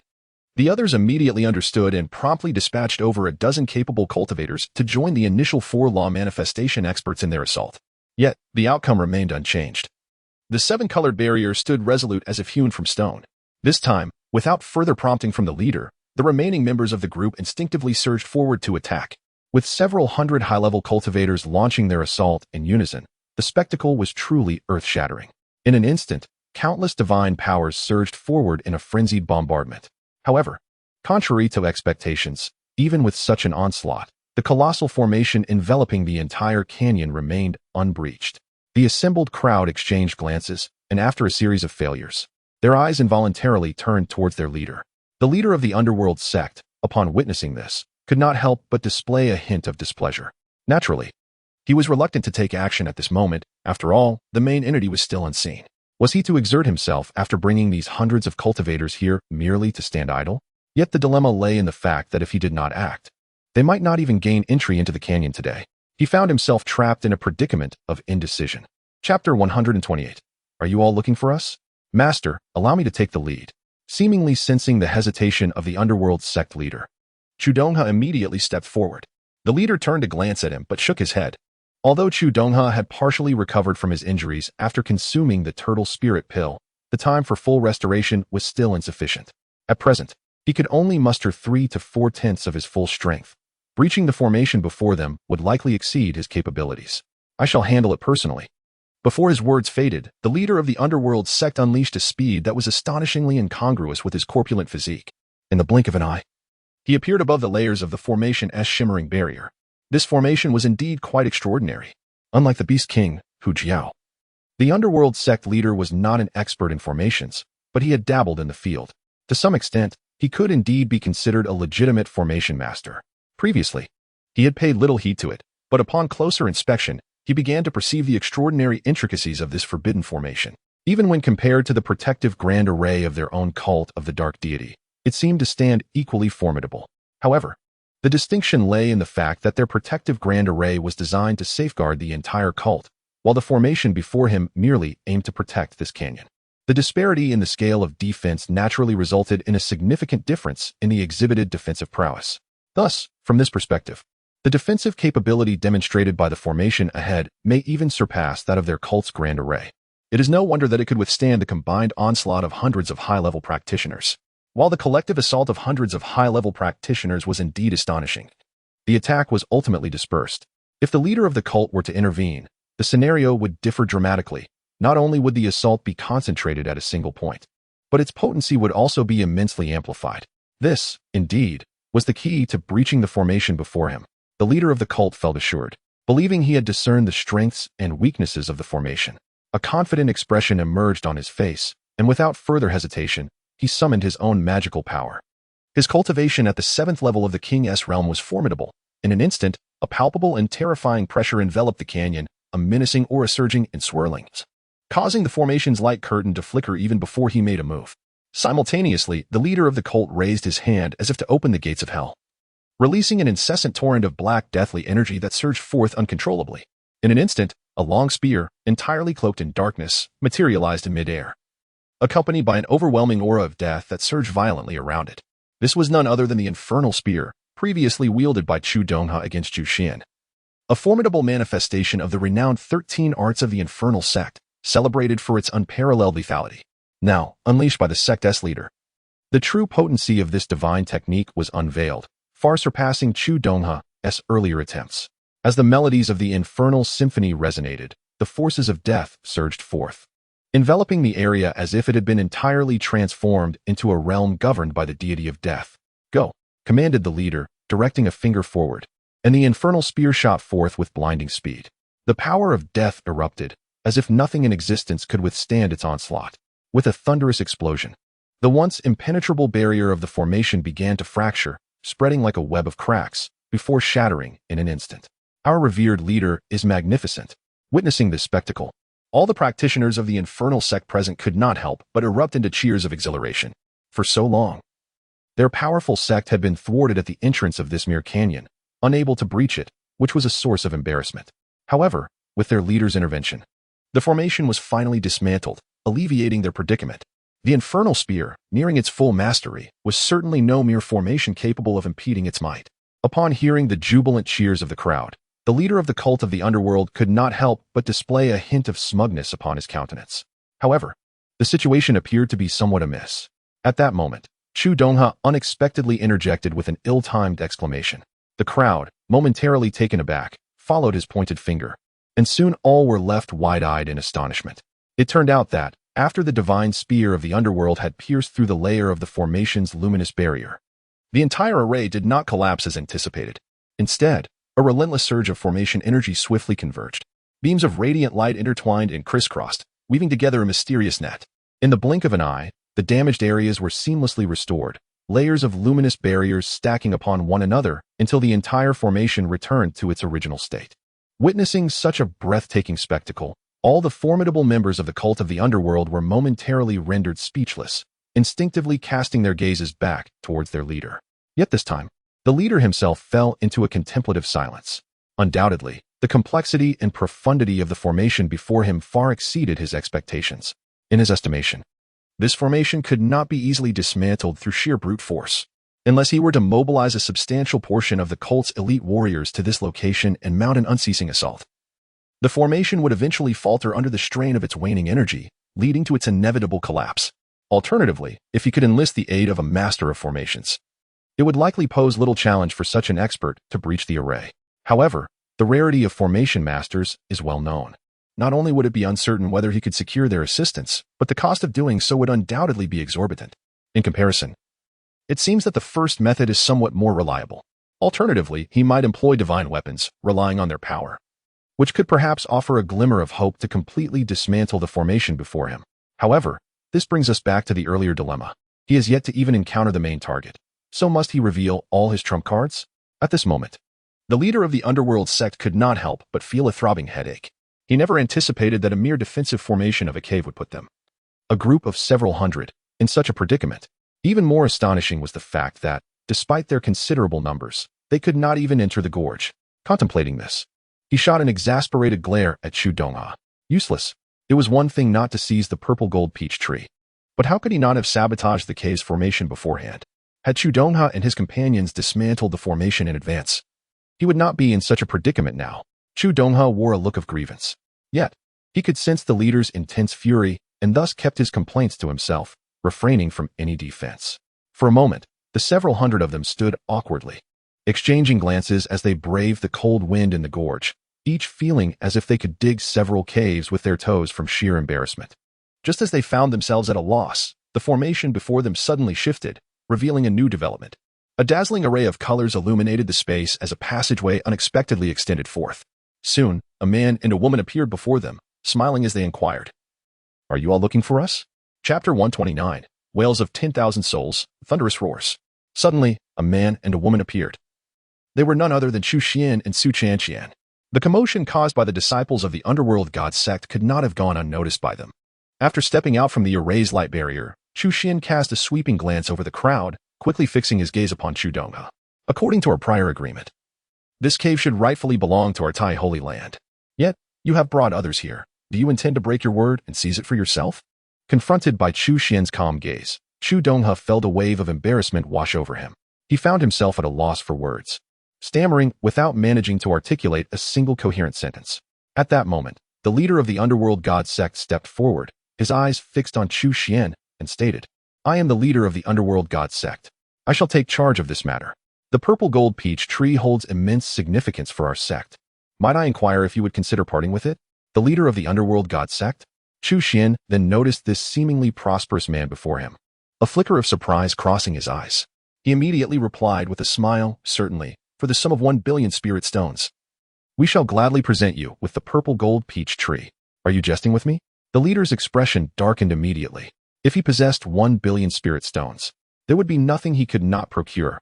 Why, then, would he travel such a distance to the Black Cloud Mountains? "You are the one who jested first." Chu Xuan's demeanor likewise shifted, growing increasingly unfriendly. "Your deputy sect leader and I agreed to a duel, and upon losing, you brazenly arrive with a large entourage, audaciously demanding I part with my treasure. How can the underworld god sect be so shameless?" Upon hearing Chu Xuan's unabashed sarcasm, Su Qianqian beside him could not help but chuckle softly. She had never realized before that Chu Xuan's insults could be so piercing. However, the members of the underworld sect burst into laughter, particularly their leader, whose countenance turned ashen in an instant. As the foremost figure in Hejian Prefecture, renowned as a formidable force throughout the eastern wilderness, he had never been so openly ridiculed. It seemed that there was no room for negotiation. Observing Chu Xuan's demeanor, the leader of the underworld sect abandoned any thoughts of a peaceful resolution, involuntarily narrowing his eyes, which now bore a dangerous glint. "What, if I refuse? Do you intend to resort to forceful coercion?" A disdainful smirk curled at the corner of Chu Xuan's lips. "Do not say I did not forewarn you. Should you choose to engage in violence, the subsequent events will be far from amicable. You would do well to contemplate your decision carefully." Yet, how could the leader of the underworld sect be intimidated by mere words? Especially after he believed he had fully grasped Chu Xuan's capabilities during the encounter with Chu Donghe. He felt confident that he held the upper hand and saw no need for caution. "The gravest error you have committed, my friend, was stepping out of the formation. Had you remained within its confines, I might have encountered some difficulty. However, now that you have voluntarily exited, you have relinquished your greatest advantage. Thus, do not blame me for my lack of courtesy." Before his words could fully escape his lips, the leader of the underworld sect had already summoned his formidable powers, unleashing a palpable aura of dread that bore down upon Chu Xuan with unrelenting force. His intention was unmistakably to subdue Chu Xuan with a mastery that surpassed his own. However, the unfolding scene defied his every expectation. Suddenly, an unparalleled radiance erupted around Chu Xuan, his terrifying aura soaring skyward like a volcano erupting with ferocity. The oppressive force intended to crush him failed to leave even a scratch. Instead, it was repelled back by Chu Xuan's overwhelming presence. You are not at the 6th level of the sovereign realm. You are at the 7th level." The leader of the underworld sect could not suppress his astonishment. It was evident that Chu Xuan was not merely at the 6th level, but had ascended to an unimaginable 7th level of the sovereign realm. After years of cultivation, he had never encountered such a terrifying manifestation of power. Chu Xuan emanated an aura that seemed to eclipse even those titans who had reached the pinnacle of the sovereign realm. "Rather than concern yourself with my cultivation, perhaps you should ponder how to withstand my sword." Chu Xuan's gaze was icy as he spoke, and in that very moment, he unleashed his assault. With a swift gesture, he channeled the sword art of the grass character, wielding it without hesitation. In an instant, a dazzling and unimaginable beam of sword light erupted forth, akin to the birth of a radiant sun.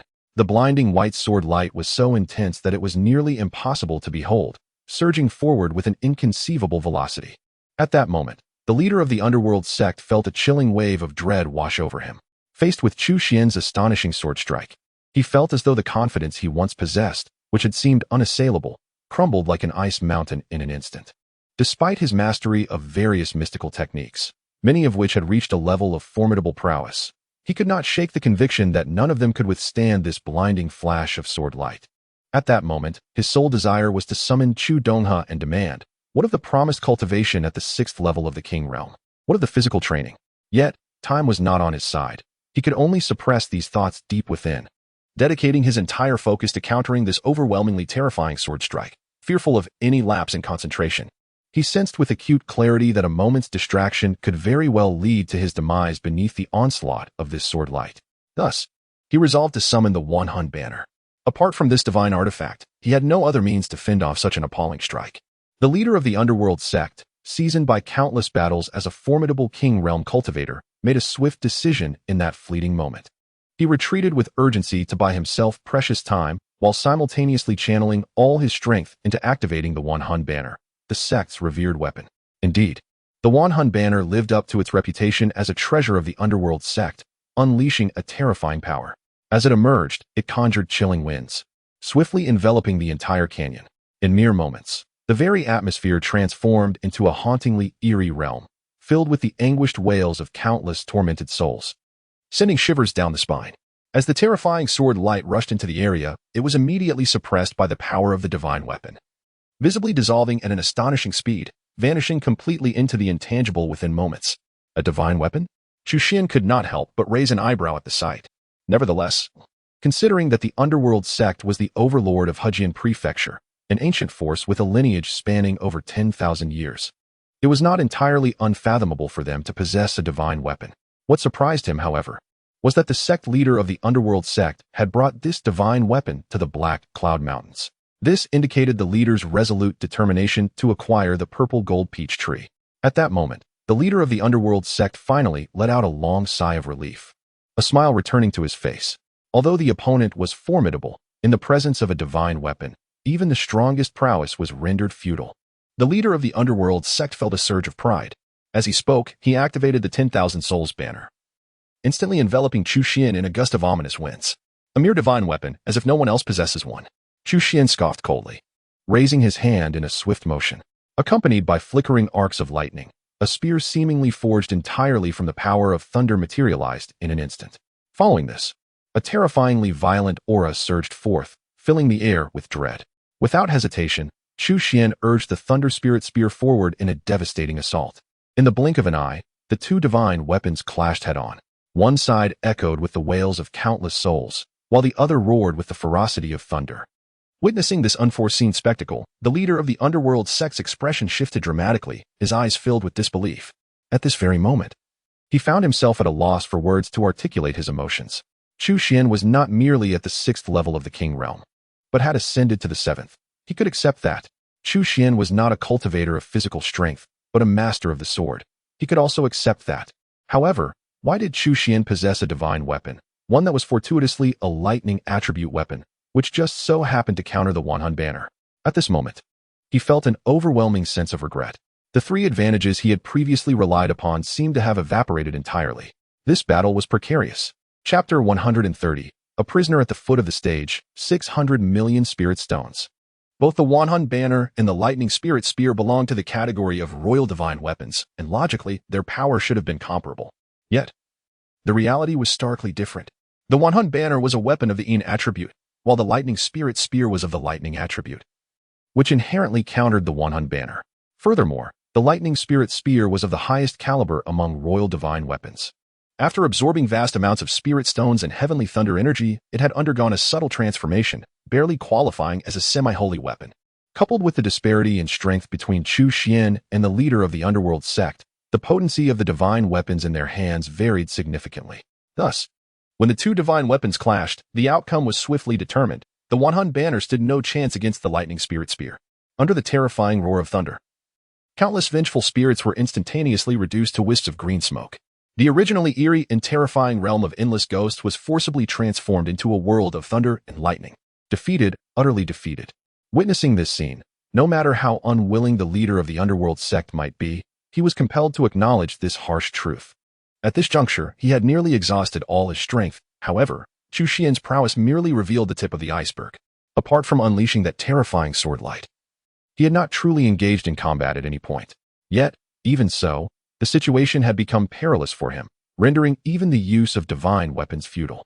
The leader of the underworld sect felt a chill in his heart, fully aware that once Chu Xuan became serious, not only would he be unable to escape calamity, but the hundreds of formidable underworld sect members present would likely face annihilation. Contemplating this, a shiver ran through him, prompting an immediate reversal of his previous strategy. He would no longer permit others to assist him. Instead, he bellowed, "Retreat. This leader will hold him off. You all withdraw at once." As he spoke, a fierce glint flashed in his eyes, and he summoned every ounce of his cultivation and power without hesitation, desperately activating the soul banner to thwart the relentless assault of the Thunder Spirit Spear. Upon hearing his command, the members of the underworld sect, who had intended to aid him, hesitated, caught in a dilemma between advancing to assist or retreating. Ultimately, it was the deputy leader, Chu Xuan, who shouted, "We shall act according to the leader's orders. Everyone board the ship and retreat." Yet, as he spoke, he himself resolutely bolstered his cultivation and charged towards Chu Xuan without a second thought. Retreat? Huh, how naive. This territory is not one you can enter and exit at will. Today, without my permission, none shall depart.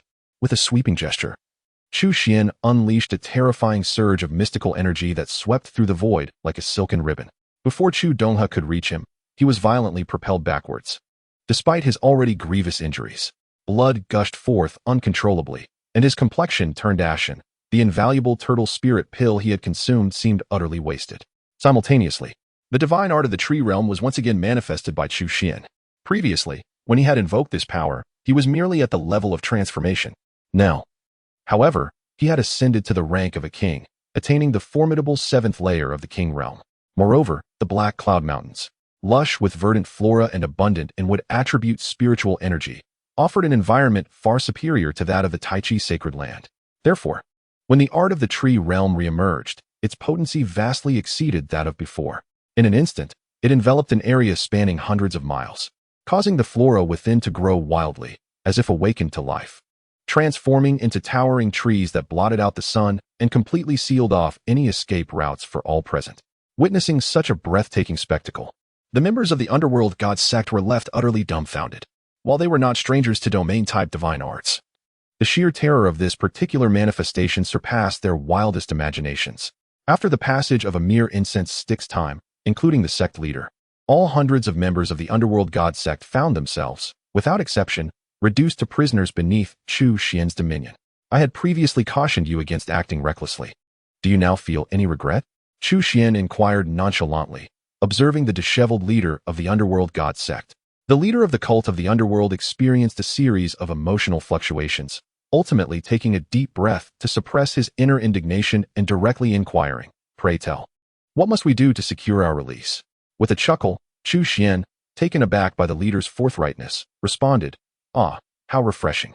I am, by nature, benevolent and loathe unnecessary bloodshed. Thus, I am willing to grant you leniency, albeit under the condition that you furnish me with a sufficient amount of spirit stones as ransom." He spoke with a smile, for from the outset, he had no intention of slaying the members of the cult of the underworld. The act of killing would yield nothing but fleeting satisfaction. Conversely, the prospect of collecting ransom, after the previous successful endeavor, seemed exceedingly advantageous. This opportunity would afford him a substantial windfall, which he could then utilize to enhance his own cultivation and power. As for the possibility of retaliation from these individuals, Chu Xuan was not only unperturbed, but rather welcomed the prospect of their return, for it would present yet another occasion for extortion. Should they come forth multiple times, he would not only alleviate his concerns regarding cultivation resources, but he could also satiate the needs of his 2 divine weapons. What? Out of funds? Ah, that is unfortunate. In that case, your lives shall serve as payment, for I am not running a charitable institution. The leader of the cult of the underworld, clearly unaware of Chu Xuan's insatiable appetite, felt a sense of relief wash over him upon hearing the demand for ransom. If it was merely a matter of providing some spirit stones, he found that he could indeed acquiesce. He immediately stated, "All the spirit stones within our storage equipment can be offered to you, provided you spare us. We, the Mingxian sect, guarantee that we shall no longer interfere with either this cave or the purple gold peach tree." No, you seem to have misunderstood my intention," Chu Xuan replied with a light chuckle, shaking his head as he raised 2 fingers. "Firstly, the weapons and armor within your storage equipment are now my spoils of war and rightfully belong to me." At this point, he cast a glance towards Su Qianshan, who stood beside him. Su Qianshan, filled with enthusiasm, promptly stepped forward to gather the spoils from everyone. Faced with the Mingxian sect leader's grim expression, Chu Xuan continued, "Secondly, the meager amount of spirit stones in your storage equipment falls far short of my expectations. Just how many spirit stones do you require?" A sudden unease surged within the Mingxian sect. "This matter has precedent with me. 10,000 spirit stones for those below the law manifestation realm. 100,000 for the initial stage of the law manifestation realm. 200,000 for the mid-stage. 300,000 for the late stage. 10 million for the initial stage of the creation realm, 20 million for the mid-stage, 30 million for the late stage, and for the early stage of the kingship realm. Let us say 100 million spirit stones for each individual in the kingship realm. Considering the two leaders of the Mingxian sect, one in the second layer of the kingship realm and the other in the seventh, if merely the two of them were to require 400 million spirit stones, it would likely be a significant burden for the sect. Therefore, Chu Xuan graciously offered them a discount. As I calculate, you number a total of 286 individuals, with a ransom totaling 593 million spirit stones. I shall forego the trivialities and simply demand 600 million spirit stones from you. How many spirit stones did you say? Upon hearing the figure proclaimed by Chu Xuan, both the leader of the underworld sect and the others could not help but gasp in disbelief. Their eyes widened like brass bells, their faces etched with incredulity. 600 million spirit stones. What a jest. Are you not inclined to seize it instead? Chapter 131. The divine weapon belongs to its master, the Underworld Codex. 600 million spirit stones. This is an utterly implausible proposition. The leader of the Underworld sect abruptly lifted his head and declared with unwavering certainty. In truth, although Chu Xuan had amassed a staggering 900 million spirit stones last time, that was the collective result of contributions from over 100 sects within the Qingyuan prefecture. Even the sect that contributed the most, the Longhu Palace, had merely offered 30 million spirit stones. When averaged among all factions, the amount received by each was not substantial. This time, although the sum is only 600 million spirit stones, 300 million less than before, it must be borne solely by the Underworld sect. Despite being the dominant force in Hejian Prefecture, with an astonishing accumulation of wealth over countless years, to require them to produce 600 million spirit stones in one fell swoop is evidently an unprecedented and formidable challenge. Chu Xuan had anticipated this. There is a saying that aptly describes two of the most arduous tasks in the world. One is to implant one's thoughts into another's mind, and the other is to transfer another's wealth into one's own possession. To extract money from another's pockets is far from a simple endeavor. You seem to have misunderstood a matter I am not here to discuss with you, but to inform you. Chu Xuan remarked expressionlessly as he gazed at the leader of the Dark Divine sect. First and foremost, this situation arose because your sect initiated hostilities against me. Furthermore, you are all my captives now. Thus, even if I were to slay you, who would dare to voice a complaint? My decision not to execute you stems from my benevolence and willingness to grant you a chance. However, this does not imply that I am unable to kill you, nor does it suggest that I am afraid to do so. To speak frankly, while the Dark Divine sect may appear immensely powerful in the eyes of others, to me, it is merely an inconsequential entity. What did you say? Upon hearing these words, the members of the Dark Divine sect could not contain their fury. Even though they had been reduced to captives, such remarks incited their indignation. Chu Xuan surveyed them with a cold smile and retorted, "Am I mistaken? Both your primary and secondary leaders have fallen into my grasp, and even your centuries-old divine weapon has been subdued by me. What remains for the Dark Divine sect to rely upon? Your ancestor who is still nursing his wounds." The existence of this ancestor was a detail that Su Qianqian had discreetly conveyed to Chu Xuan. It was hardly a secret. Upon hearing Chu Xuan's words, the members of the Dark Divine sect, who were previously filled with righteous indignation, felt as though cold water had been poured over them, leading them to a sudden calmness. They instinctively cast their gazes towards the distant Wanhan banner, which was being forcibly suppressed by the Thunder Spirit Spear. Despite the relentless struggle of the Soul Banner, it found itself utterly ensnared beneath the terrifying might of the Thunder Spirit Spear, with lightning chains binding it completely, leaving no chance for escape. Witnessing this scene, even the leader of the Underworld sect could not suppress a visage of despair, as an undercurrent of uncontainable dread stirred within his heart. While their lives may be lost, as long as the ancestral figure remains, the Underworld sect would not easily falter. However, should the Soul Banner, a relic of countless generations, fall into the hands of Chu Xuan, the very foundation of the Underworld sect would be imperiled. Indeed, the essence of the sect lies not in its leader nor in the venerable ancestor, but in the Soul Banner itself. Human lifespan is finite. Even powerful beings of their caliber will eventually succumb to the passage of time. Yet, divine artifacts can be passed down through generations, ensuring the continuity of the Underworld sect's legacy. Thus, they may perish, but the Soul Banner must not be compromised. Contemplating this, the leader of the Underworld sect was overwhelmed with regret, cursing himself for bringing the Soul Banner along. He could only blame his own hubris, having believed that this endeavor was foolproof, only to find himself ensnared and the divine artifact lost. I can offer you 600 million spirit stones. The leader inhaled deeply, then slowly lifted his gaze, articulating each word with great care. Master, Upon hearing this, the others could not help but cast incredulous glances at their leader, utterly perplexed by the sudden capitulation. However, at that moment, the leader of the underworld sect paid no heed to their gazes and continued to fixate on Chu Xuan, proclaiming, "Yet I have a condition. The soul banner must be returned to our underworld sect." Chu Xuan was momentarily taken aback, but soon grasped the implication. The leader's willingness to part with 600 million spirit stones was less about purchasing the lives of these individuals than about reclaiming the soul banner, an artifact of immense significance.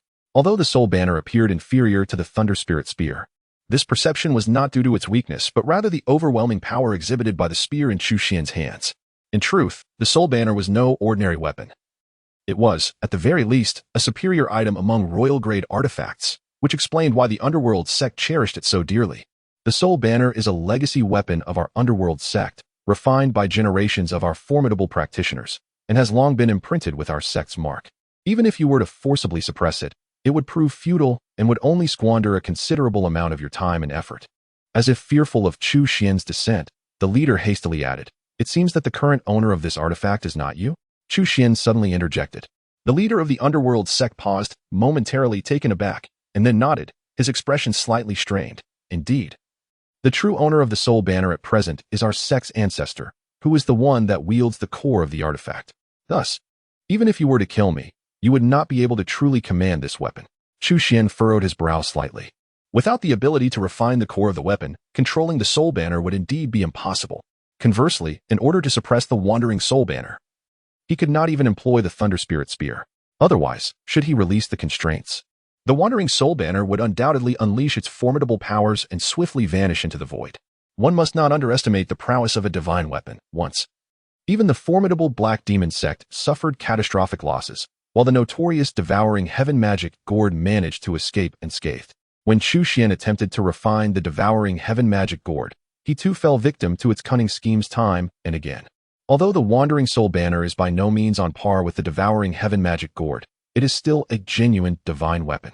Should it be granted an opportunity, it would undoubtedly slip away without a trace. Nevertheless, it remains a divine weapon. Even if I choose not to wield it myself, I could readily present it at an auction. Pray tell, how many spirit stones would those powerful factions be willing to part with for the wandering soul banner?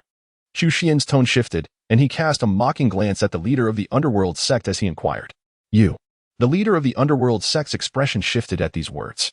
He was acutely aware that a divine weapon of such exceptional quality, once placed on the auction block, would undoubtedly entice those prominent factions to offer substantial sums. As for the inability to refine it immediately, that posed no issue. After all, these ancient factions have legacies that endure through time, and eventually, they would have the opportunity to succeed in its refinement. It is merely a matter of securing it first. However, once the wandering soul banner falls into the hands of those influential factions, such as the Radiant Sun Sacred Land, reclaiming it would be nearly impossible for the underworld sect. 100 million spirit stones. I shall offer you another 100 million spirit stones, totaling 700 million spirit stones. The leader of the cult of the underworld understood that reasoning with someone like Chu Xuan was futile. It would be more effective to strike him with spirit stones directly. However, Chu Xuan merely smiled at him. Observing this, the leader's heart sank, and he clenched his teeth to declare once more, 800 million spirit stones. Chu Xuan remained unfazed. The leader's expression grew increasingly menacing as he forced the words through gritted teeth. 900 million spirit stones. Beyond that, even if we sold the entire cult of the underworld, we could not produce any more. At this juncture, Chu Xuan finally spoke. In truth, I am far more intrigued by the 13 techniques passed down by your cult of the underworld than by 300 million spirit stones. The 13 techniques of our cult are derived from our sacred text, the Codex of the Underworld. Are you certain you wish to learn them? Contrary to Chu Xuan's expectations, the leader of the cult did not erupt in rage upon hearing his conditions. Instead, he wore a peculiar expression and inquired. Chu Xuan furrowed his brow slightly. Yet recalling the profound nature of the underworld spear, he could not help but nod in agreement. Chapter 132, Techniques Beyond the Grasp of Outsiders. The following morning, Chu Dongha, dispatched to the cult of the underworld to secure the ransom, hurried back to the Black Cloud Mountain range. Here are 400 million spirit stones, and here are spirit material ores valued at 200 million spirit stones. All totaled, that amounts to 600 million spirit stones. You may verify the count. As he spoke, Chu Dongha reluctantly handed over 6 storage bags to Su Qianqian, his face a mask of regret. Although the divine underworld sect boasts considerable power, the extraction of assets valued at 600 million spirit stones inevitably strains its resources, nearly depleting its previously abundant reserves. However, Su Qianqian is blissfully oblivious to Chu Donghe's anguish. At this moment, her heart is alight with joy at the prospect of gain. Perhaps due to the years of hardship endured in the Tai's sacred land, she possesses an unusual enthusiasm for the collection of wealth. Upon hearing Chu Donghe proclaim the worth of these items, her eyes gleamed with excitement as she eagerly accepted them. After a meticulous inventory, she nodded enthusiastically at Chu Xuan, confirming that, as Chu Donghe stated, these possessions indeed hold a value of 600 million spirit stones. Chu Xuan smiled, then turned his gaze towards the leader of the divine underworld sect. The leader, exhibiting a refreshing straightforwardness, promptly handed over a temporary recording of the sect's inheritance method, the divine underworld classic, encapsulated within a jade slip, stating, "This jade slip can only be used once. Once the information contained within is absorbed, the slip will automatically disintegrate." Chu Xuan received the jade slip and examined it meticulously several times to ensure that the leader of the divine underworld sect had not employed any underhanded tactics. After all, he possessed two supreme techniques, and his discerning eye was not without merit. Furthermore, it is worth noting that such scriptures, having been refined over countless generations, are the result of meticulous craftsmanship. In terms of the techniques themselves, they have reached a state of near perfection. Attempting to alter them in a short span would be akin to attempting to fill a diamond with sand, an almost impossible endeavor. Once he was satisfied that everything was in order, Chu Xuan raised his head and inquired with a smile, "Did you not assert that outsiders could never learn your divine underworld sect's divine underworld classic? In light of this, what necessity is there for such restrictions?" The leader of the Dark God sect, upon hearing this, stiffened his expression and retorted angrily, "Even so, this is the sacred method of our Dark God sect, and it cannot be casually disseminated. Had you not threatened me with the wand of 10,000 souls, I would never have imparted this technique to you."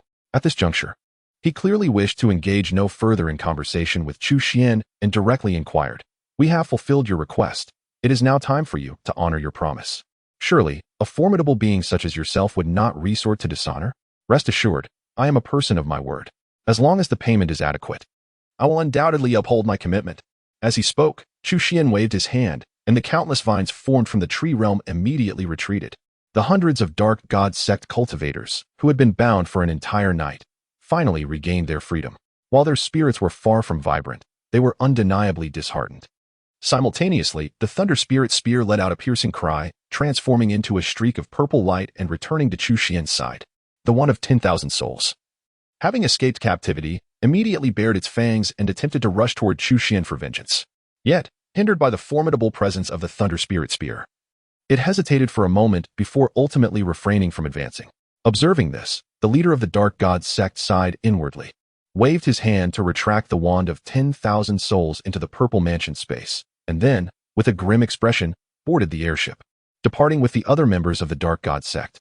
This incident, resulting in both losses and defeat, was indeed a significant blow to the morale of the Dark God sect. As he watched them gradually recede into the distance, Chu Xuan withdrew his gaze. Shaking the jade slip in his hand, he turned to Su Qianqian and inquired, "Is it truly impossible for outsiders to learn the codex of the underworld deity?" "It seems to be the case." Su Qianqian nodded earnestly. "I have also heard it mentioned before. The techniques of the underworld sect are fundamentally different from ordinary practices. It is an exceptionally rare method for refining the spirit. Moreover, this technique was not originally conceived by the ancestors of the underworld sect, but rather originates from an ancient stele of the underworld, said to be a relic of the underworld deity. The authenticity of this claim remains uncertain. Yet it is a fact that the underworld sect venerates a statue of the underworld deity, and the entire sect harbors faith in this deity. It appears that only with profound and sincere devotion can one successfully master the codex of the underworld deity. Su Qianqian promptly divulged all that she knew to Chu Xuan. He pondered for a moment. His agreement to the transaction stemmed from two motivations: his desire for the formidable powers embodied in the underworld deity spear, and his interest in the codex of the underworld deity as a method for refining the spirit. Currently, he possessed two supreme techniques: the divine elephant suppression technique for body refinement, and the Tai golden scripture for refining qi. Should he acquire a method for refining the spirit, he would achieve a harmonious balance among essence, qi, and spirit, thus eliminating any potential flaws. Furthermore, as Su Qianqian indicated, the origins of the codex of the underworld deity are likely linked to the exalted underworld deity, whose rank While perhaps not surpassing that of the divine elephant suppression technique in Tai golden scripture, should not fall significantly short either. Yet the dilemma lies in the fact that if one cannot even embark upon the initial steps, does it not render all aspirations mere fantasies? Could it be that I have suffered a loss this time? Contemplating the jade tablet in his grasp, Chu Xuan could not help but murmur to himself. Upon hearing his words, Su Qianqian glanced at the 6 storage bags brimming with spirit stones before her, and her eyes widened in astonishment. Is this truly a loss?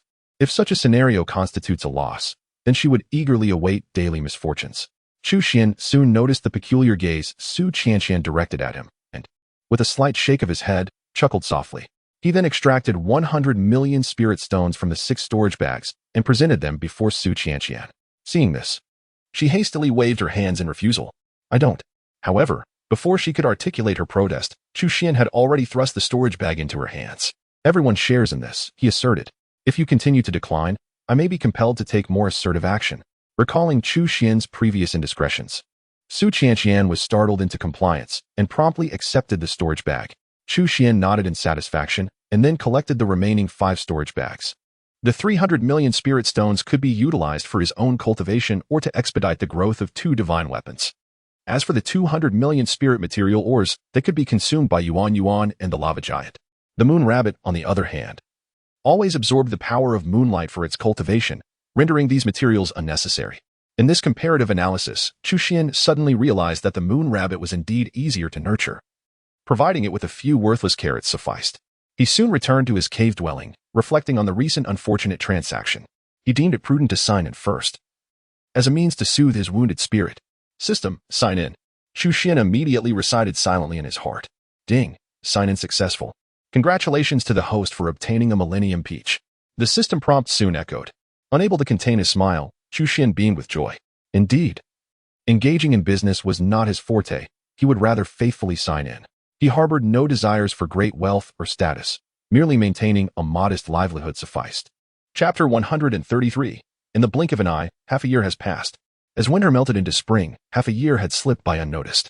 During this time, Chu Xuan did not return to the Tai sacred land. Instead, he remained within the depths of the Black Cloud Mountain range, diligently cultivating. The environment for cultivation here was superb, rivaling that of the previous 5 elements secret realm. Coupled with the rewards from his daily sign-ins, Chu Xuan found himself blissfully engrossed in his practice. However, his ambition to collect numerous Millennium Peaches ultimately eluded him. After the initial few days of sign-ins yielding only Millennium Peaches, the probability of obtaining them significantly dwindled. Nevertheless, the absence of Millennium Peaches did not diminish the quality of other rewards. He garnered an array of rare treasures, all of which proved immensely beneficial to him. With the aid of these extraordinary resources, Chu Xuan's cultivation progressed rapidly. When compared to other peak experts in the King Realm, his advancement was nothing short of miraculous. With visible growth occurring almost daily, in just 6 short months, Chu Xuan successfully ascended from the 7th to the 9th level of the King Realm, ultimately reaching the pinnacle of the 9th level. However, upon reaching the pinnacle of the 9th layer of the King Realm, Chu Xuan was compelled to confront a new dilemma. His cultivation could not advance any further. Achieving the apex of the King Realm unequivocally signified that he had reached the highest point within this tier. To avoid stagnation in his progress, the sole solution lay in breaking through the King Realm and ascending to the next level. Following the King Realm is the Saint Realm, in the present Eastern Wasteland. While King Realm practitioners are relatively scarce, Saint Realm practitioners are nearly extinct. It is not merely a matter of the present. Even during the ancient era, renowned for its myriad powerful beings, saints were undeniably dominant figures. Many perceive saints as immortal entities, each capable of traversing the heavens and the earth as unparalleled forces.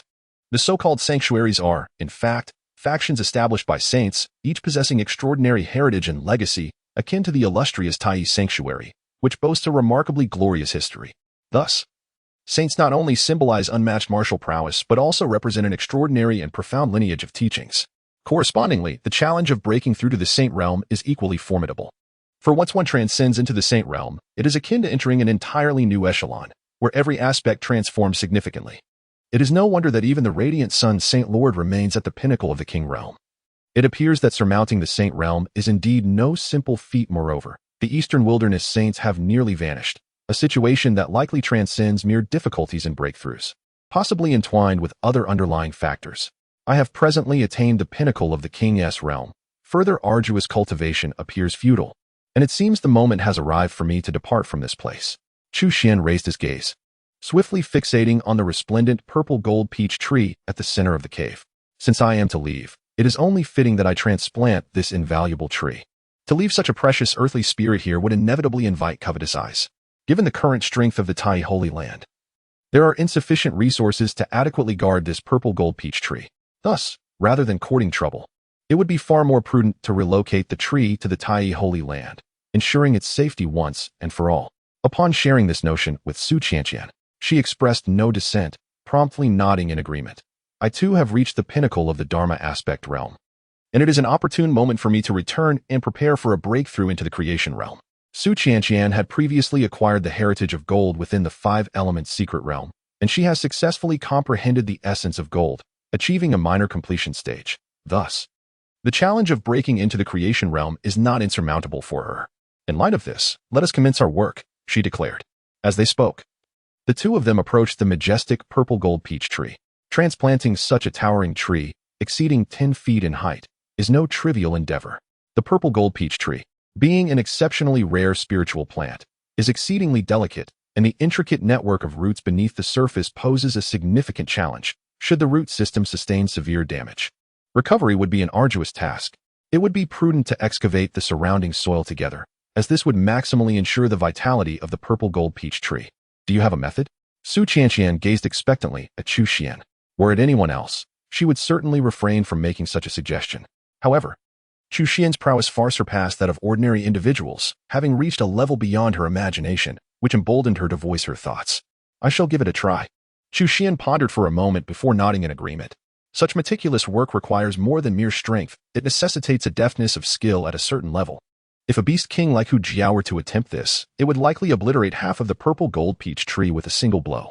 Instead of invoking divine powers, Chu Xuan employed array techniques, simultaneously activating the formations of the cave dwelling.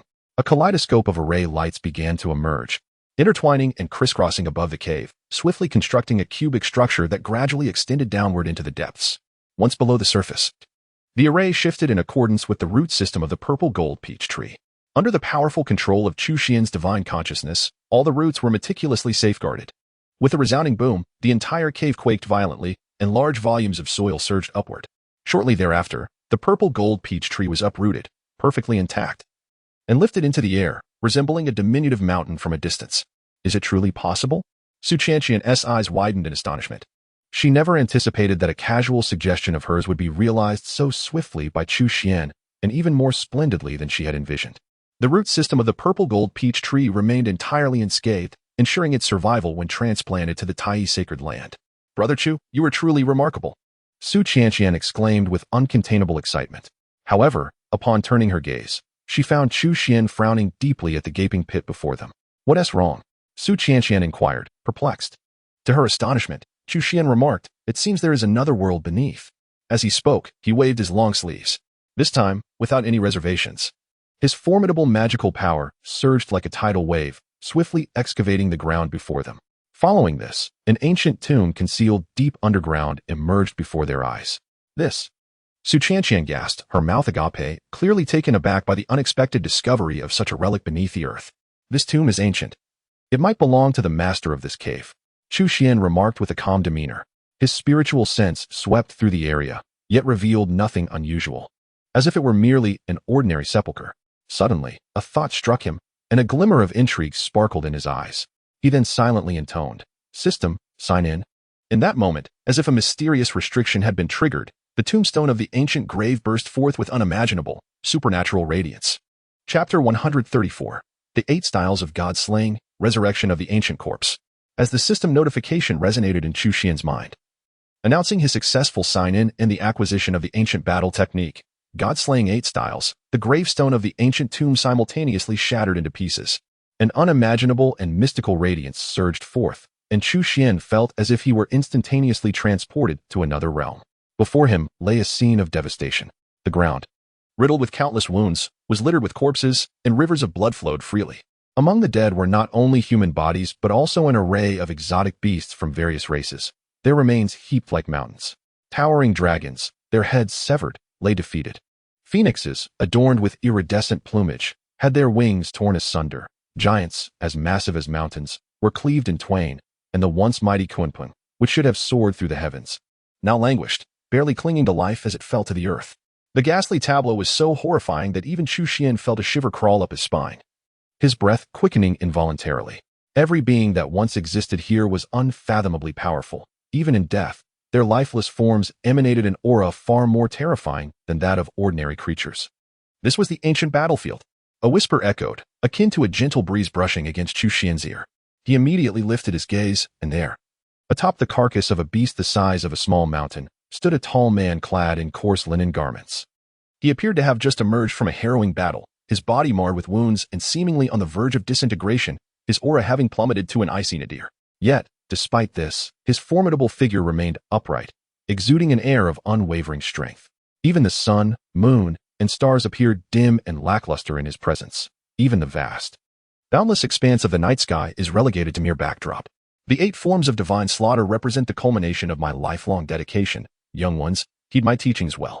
Suddenly, he turned, his profound gaze seemingly traversing the river of time, landing upon another realm where Chu Xuan resided, filled with earnest expectation.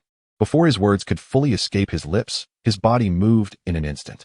In that fleeting moment, it felt as though the entire universe shifted in unison. His movements were not hurried.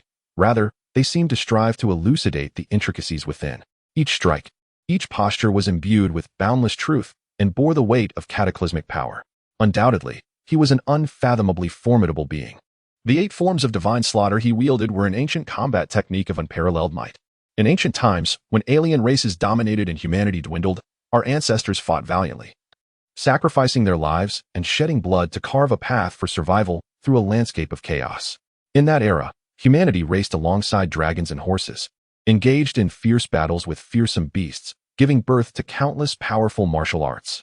Among these, the 8 forms of divine slaughter stand out as one of the most potent techniques. This system of combat encompasses innumerable fighting skills, crafted solely for the art of war. Stripped of any superfluous embellishments, it exists purely for the purpose of destruction. True to its name, the 8 forms of divine slaughter, when mastered to a certain degree, can even fell deities. Merging with the memories imparted by the system, Chu Xuan was enthralled. He became utterly absorbed, voraciously assimilating the profound intricacies and essence of this fearsome technique, and found himself instinctively practicing alongside it. As the sun rose and set, time seemed to slip away unnoticed until the towering figure finally came to a halt. It appeared that the exertion of his martial prowess had drained the last vestiges of his energy, leaving him utterly spent and at the brink of exhaustion. With one final, profound glance at Chu Xuan, his form gradually faded into nothingness. Only then did Chu Xuan abruptly awaken from his stupor. Time and space shifted, and he soon found himself back in his original cave abode. Chu Shidi, are you all right? Su Qianqian's concerned voice echoed in his ears. Chu Xuan examined his hands and turned to look at Su Qianqian, inquiring, "What just happened to me? It seemed as though you had fallen asleep. I called out to you, but you did not respond. It was only for a brief moment. Was it due to excessive exhaustion?" Chu Xuan shook his head. Had it not been for the lingering memories in his mind, everything he had just experienced would have felt like a mere dream. He instinctively raised his gaze to the shattered gravestone before him. Undoubtedly, this gravestone possessed an extraordinary origin, likely concealing the profound secrets of the god-slaying 8 techniques. However, its mysteries were so deeply veiled that even his previous mental scan had revealed nothing. It was precisely because Chu Xuan had utilized the power of the system to sign in and acquire the god-slaying 8 techniques, resonating with the hidden truths of the gravestone, that he had undergone such a wondrous experience. In a sense, Chu Xuan had received 2 legacies simultaneously, one from the system's sign-in rewards and the other from the teachings of the enigmatic figure within the gravestone. This dual inheritance had afforded him an unprecedented and profound understanding of the ancient martial arts known as the god-slaying 8 techniques. The 8 forms of divine slaughter is an ancient martial technique specifically designed for combat and annihilation. The term 8 forms refers to the concepts of reversal, chaos, life, death, silence, extinction, yin, and yang. Each form is derived from countless techniques and movements, each possessing the terrifying power to rend the heavens and obliterate the earth. Furthermore, such extraordinary skills demand an exceptionally robust physique for their execution. Without sufficient strength, one risks collapsing before completing the technique. Even with my current physical prowess, I can only sustain the execution up to the 4th form, and the 5th form may remain beyond my reach. Contemplating this, Chu Xuan could not help but feel a wave of astonishment. How formidable is my physique? To put it bluntly, peers of the same rank pale in comparison to him. Even the gifted beast king, the tiger serpent, lacks the strength of his constitution. Both the primordial sacred body and the divine elephant suppression technique have honed his physique to its zenith, coupled with the numerous rare treasures he has consumed. His physical attributes have reached an unprecedented level. Yet, despite this, he can only sustain up to the fourth form, underscoring the sheer terror of the 8 forms of divine slaughter. This does not indicate a weakness in his physique, but rather the overwhelming power of this martial art, which has ascended to an unimaginable realm, far surpassing the capabilities of ordinary divine techniques. Perhaps it is only when the primordial sacred body reaches its true fruition, or when the dragon elephant suppression technique manifests the power of the divine elephant, that one can effortlessly execute the 8th style. Chu Xuan found himself contemplating this thought. He felt no discontent. On the contrary, he was filled with immense satisfaction, for the stronger the 8 styles of God Lang became, the greater the assistance they would offer him. Junior brother Chu, do you see that tomb ahead? It seems to be stirring at that moment. Su Qianqian's slightly trembling voice suddenly broke the silence. Chu Xuan was startled by her words and immediately raised his gaze. Sure enough, the ancient tomb was quaking, and the intensity of the tremors was escalating. Soon it felt as though a cataclysmic earthquake was about to erupt, shaking the entire cavern. Before Chu Xuan and Su Qianqian could react, the violent tremors abruptly ceased, and everything seemed to revert to tranquility. With a grating sound reminiscent of harsh friction, it was as if a coffin from beneath the earth had been pushed open. Following this, a pair of desiccated hands emerged from the depths below.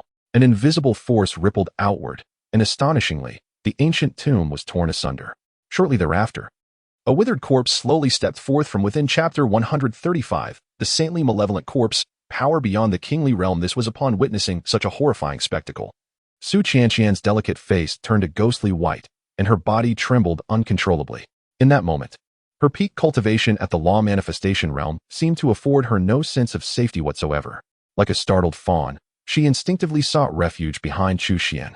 Observing her timid demeanor, a slight twitch appeared at the corner of Chu Xuan's mouth, and a hint of helplessness surfaced on his face. Yet, despite his reluctance, he willingly shifted his body to shield her completely. Only then did he direct his gaze towards the lifeless corpse that emerged step by step from the ancient tomb. This cadaver was enveloped in an unimaginable aura of malevolence, akin to the very embodiment of evil itself. Its hollow, soulless eyes fixated intently on the two of them. It must be said that the scene before them was indeed quite terrifying. Not only did Su Qianqian turn pale with fear, but even Chu Xuan felt a chill creeping over him. Moreover, the creature's power seemed excessively formidable. As he observed the almost tangible aura of dread emanating from the corpse, a grave expression flickered in Chu Xuan's eyes. By his estimation, even the leader of the underworld sect at the 7th level of the King's realm exerted far less pressure on him than this very corpse. The disparity between the two was not merely slight. It was at least 2 or 3 tiers apart. This corpse was likely not at the pinnacle of the King's realm. Chu Xuan himself was at the peak of the King's realm, and he was well aware of what that entailed. In his estimation, this corpse was far more powerful than a typical peak King's realm entity. Furthermore, this was only because the entity had yet to make a move. Should it truly engage, it would likely be even more terrifying. This bears a resemblance to the accounts of the saintly, malevolent corpses found in ancient texts. At this moment, Su Qianqian peeked out from behind Chu Xuan and suddenly spoke. Saintly malevolent corpse? Chu Xuan pondered her words. In ancient times, Taoism possessed a unique method for transcending to the realm of saints, known as the 3 corpses severing to attain sanctity. The so-called 3 corpses consist of the good corpse, the evil corpse, and the self corpse. To sever the 3 corpses is essentially to eradicate one's various obsessions. Chu Xuan was not entirely familiar with the specifics of this method. However, judging by the current situation, it was quite plausible that this desiccated corpse was indeed a saintly malevolent one. Could it be that the master of this cave was once a saint? Chu Xuan speculated inwardly. Just then, Su Qianqian let out a piercing scream and clung tightly to Chu Xuan like an octopus. It turned out that the dried corpse had somehow bypassed Chu Xuan and suddenly appeared behind Su Qianqian. Its withered right hand shot out like a lightning strike, clawing towards her with a ghastly grip. In an instant, the entire space seemed to be forcibly sealed, and Su Qianqian felt as though she were ensnared in a quagmire. Her cultivation was utterly suppressed, leaving her with no means of escape. This creature, am I invisible to it? Sensing the overwhelming and terrifying pressure encroaching from all directions, Chu Xuan's countenance darkened. He immediately mobilized his cultivation, and a formidable surge of spiritual power rippled forth like a tidal wave, effectively counteracting the encroaching force. Following this, Chu Xuan swiftly transported himself and Su Tianqian to safety on the other side. The dried corpse's attack missed, and it glared at Chu Xuan with a fierce expression. Its eyes filled with a sinister ferocity. In the next moment, a visibly chilling aura surged forth with alarming intensity, quickly permeating the entire cavern and clawing its way towards Chu Xuan and his companion. Humph! Those who dare to attack me in my presence shall face the reckoning, regardless of whether they seek to provoke me. Chu Xuan's gaze turned icy as he summoned his divine manifestation, an overwhelming pressure enveloping the cave. The frigid air, before it could reach them, was forced back like a receding tide. Junior sister, you must take the golden peach tree and retreat. Chu Xuan's eyes remained fixed on the withered corpse, denying it any opportunity for a surprise attack, while he issued instructions to Su Tianqian without turning his head. Oh, Su Tianqian seemed to finally grasp the situation, realizing she was still clinging to Chu Xuan. Her cheeks flushed crimson as she hastily leaped down from him. Be careful. If things turn dire, we should return to the Tai sacred land and reassess our strategy. Aware of her limited capacity to assist, she promptly harnessed her spiritual energy to grasp the suspended golden peach tree, a task well within her capabilities, and began to retreat with it. However, the withered corpse appeared to fixate on Su Tianqian, clearly intent on preventing her escape. It unleashed waves of ghastly energy, charging toward her with ferocity. Humph! Observing this, Chu Xuan let out a cold snort, immediately positioning himself before the corpse and instinctively executing the supreme technique of the God-slaying 8 styles. Reverse. This was the first technique of the God-slaying 8 styles, as Chu Xuan's right hand struck out at an exceptionally acute angle in an instant. The arcane technique exponentially amplified his already terrifying power. In an instant, even the void was forcefully shattered, and the violent winds surged in all directions. The withered corpse sensed the imminent danger of this strike, promptly abandoning Su Tianqian to confront Chu Xuan instead. However, to Chu Xuan's astonishment, this very corpse unleashed the 8 styles of divine slaughter, engaging him with equal ferocity. A thunderous explosion resonated, akin to the collision of celestial bodies, unleashing an unimaginable torrent of chaos that swept outward in all directions. In the blink of an eye, a significant portion of the cave dwelling was reduced to ruins. Even if it were not a holy being's malevolent corpse, it undoubtedly belonged to a figure of sanctity and life. Chu Xuan staggered back a dozen paces, his mind racing to a decisive conclusion, devoid of any lingering doubt. He was well aware of his own strength, having just transcended the King's realm. He had faced the pinnacle of the King's realm, the radiant Sun Sovereign, without fear. Now that he had reached the pinnacle of the King's realm, mere practitioners of that level were certainly no match for him. In some respects, his current prowess had transcended the confines of the King's realm. The fact that this corpse could contend with him on equal footing indicated only one possibility: the adversary's power also surpassed the King's realm. A true holy being, at this moment, I may not be a match. Yet, if I cannot subdue but a mere corpse, that would indeed be quite unreasonable. With a steely glint in his eyes, and before his words could fully escape his lips, Chu Xuan charged forward once more. At this very moment, he no longer felt the need to hold back. He simultaneously activated the supreme techniques of Xinxiang Jinyu Jin and Tai Jin Zhan, unleashing both his cultivation power and physical strength. With the added enhancement of the primordial sacred body, he radiated a resplendent divine brilliance, akin to the blazing sun in the heavens, and charged towards the withered corpse with tremendous force. Chu Xuan refrained from employing any other divine abilities, opting instead to unleash the ancient battle technique known as the Lucianate styles. Coupled with his formidable physical prowess, he surged forth like a humanoid tyrannosaurus, overwhelming the corpse with a relentless barrage of attacks. However, this corpse was no ordinary foe. Its physical resilience was astonishing, withstanding Chu Xuan's relentless onslaught. It even harnessed the power of the earth's veins to augment its own strength, employing methods far beyond the capabilities of contemporary cultivators. The malevolent energy emanating from its body soared to the heavens as it executed the Lucianate styles with even greater mastery, engaging Chu Xuan in fierce combat without hesitation. This corpse represented the first true adversary capable of confronting Chu Xuan head-on since he embarked on his journey. Faced with a being that could potentially rival a saint, Chu Xuan fully awakened his inner combat spirit. The two appeared as radiant orbs of light, clashing incessantly, with flashes of brilliance illuminating both the heavens and the earth. The terrifying collision of their powers unleashed a vast surge of energy, causing the entire cavern to collapse and the Black Cloud Mountain range to tremble violently, prompting countless demonic beasts to flee in panic. Since Chu Xuan's arrival at the Tai Sanctuary, the creatures of the Black Cloud Mountain range had indeed met with misfortune, enduring days of turmoil. Yet, at this moment, Chu Xuan was wholly absorbed in the battle, indifferent to their plight. In the midst of such frenzied combat, he discovered that his mastery of the 8 styles of divine slaughter had grown increasingly refined, with the unleashed power becoming ever more formidable. Even the profound essence of strength he had grasped had, unbeknownst to him, transcended from the minor realm to the major realm. It was at this moment that Chu Xuan seized an opportunity and abruptly executed the 4th technique, the death character formula, from the 8 styles of divine slaughter.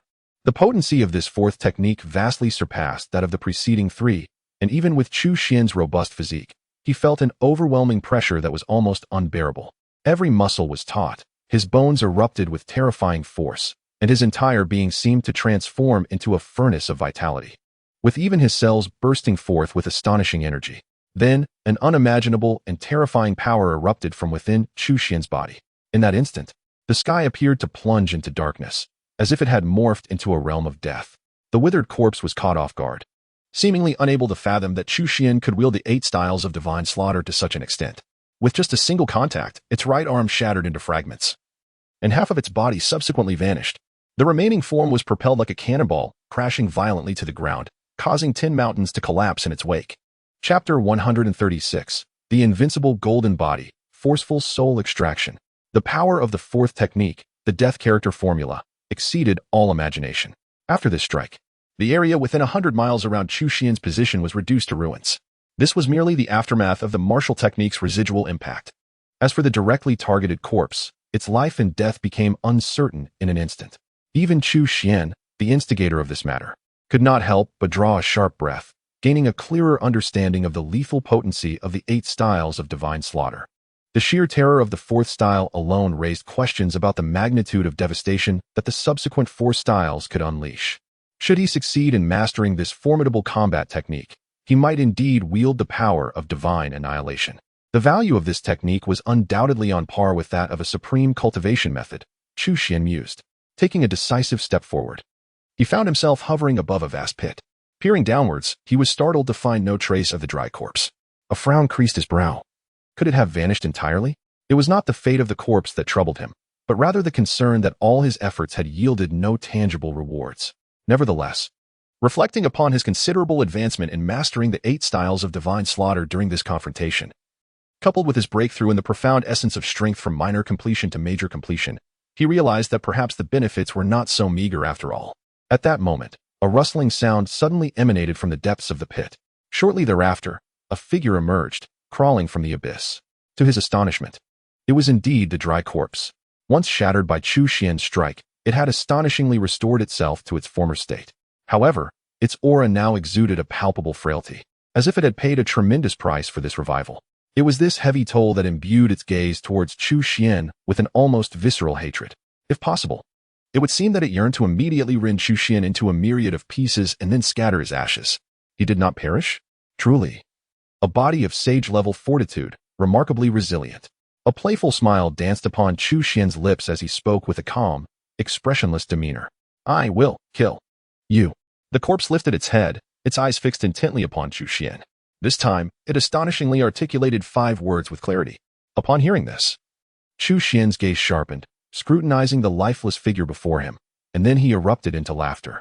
He had initially assumed it was merely a reanimated corpse. However, it appeared he had misjudged, for within it resided a lingering fragment of soul. How intriguing, indeed.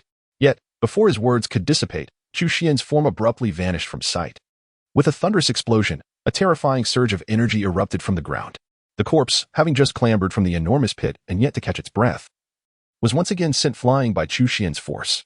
Today, I shall witness how many times you can resurrect. Chu Xuan's eyes were icy, brimming with murderous intent. As his figure flickered, he unleashed a series of unhesitating strikes. His demeanor towards friends was invariably amiable, such as the members of the Tai Holy Land, with whom he shared light-hearted banter without concern. However, toward adversaries, especially those capable of posing a threat to him, his stance had always been one of absolute extermination. And this lifeless body before him, without a doubt, belonged to that category of enemies capable of endangering him. Having already engaged, Chu Xuan would naturally show no mercy, nor grant the foe even the slightest opportunity. With a series of thunderous roars, a tempest of energy surged forth, under Chu Xuan's relentless assault. The corpse was rendered as powerless as a mere sandbag, unable to resist his frenzied onslaught. Ultimately, after a succession of strikes, the corpse was hurled once more, crashing violently against a stone wall, where it became embedded. Had it been an ordinary person, they would have been reduced to mere fragments of bone.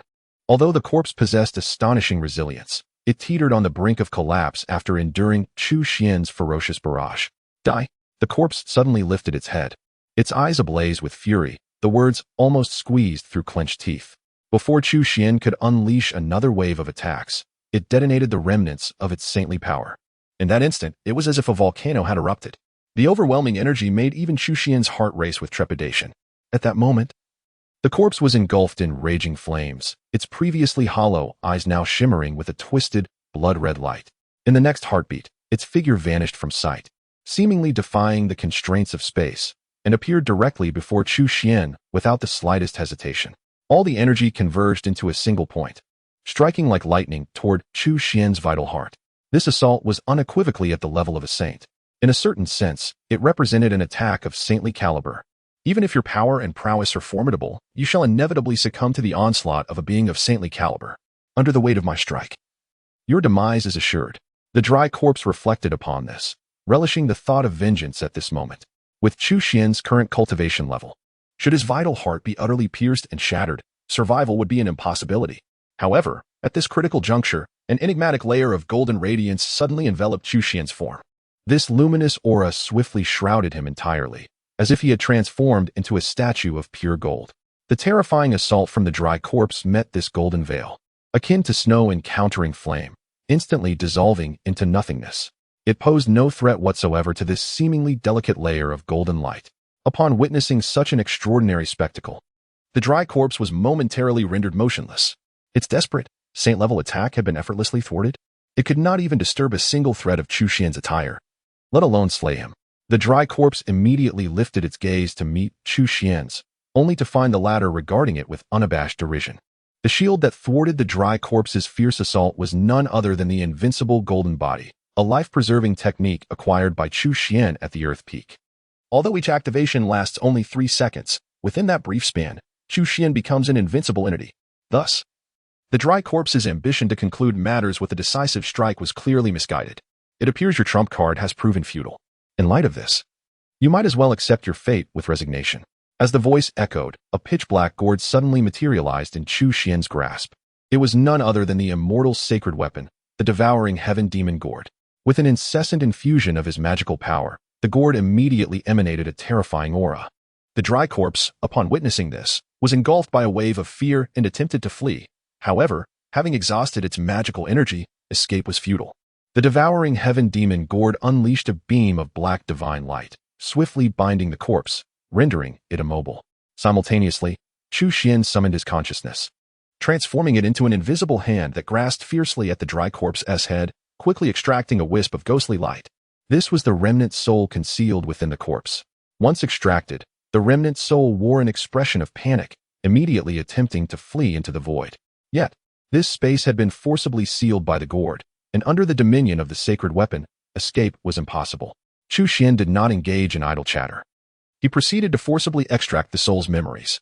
If it were a complete saintly soul, he might have encountered difficulties. However, a mere fragment of a remnant soul posed no challenge to him. In a brief moment, all of the remnant soul's memories were unveiled to Chu Xuan. He opened his eyes, a flicker of clarity illuminating his gaze. So this was the truth. Chapter 137, Slaying the 3 Corpses to Achieve Sainthood. A saintly puppet, it turned out that this remnant soul belonged to the renowned leader of the ancient demonic sect, the soul-devouring sect.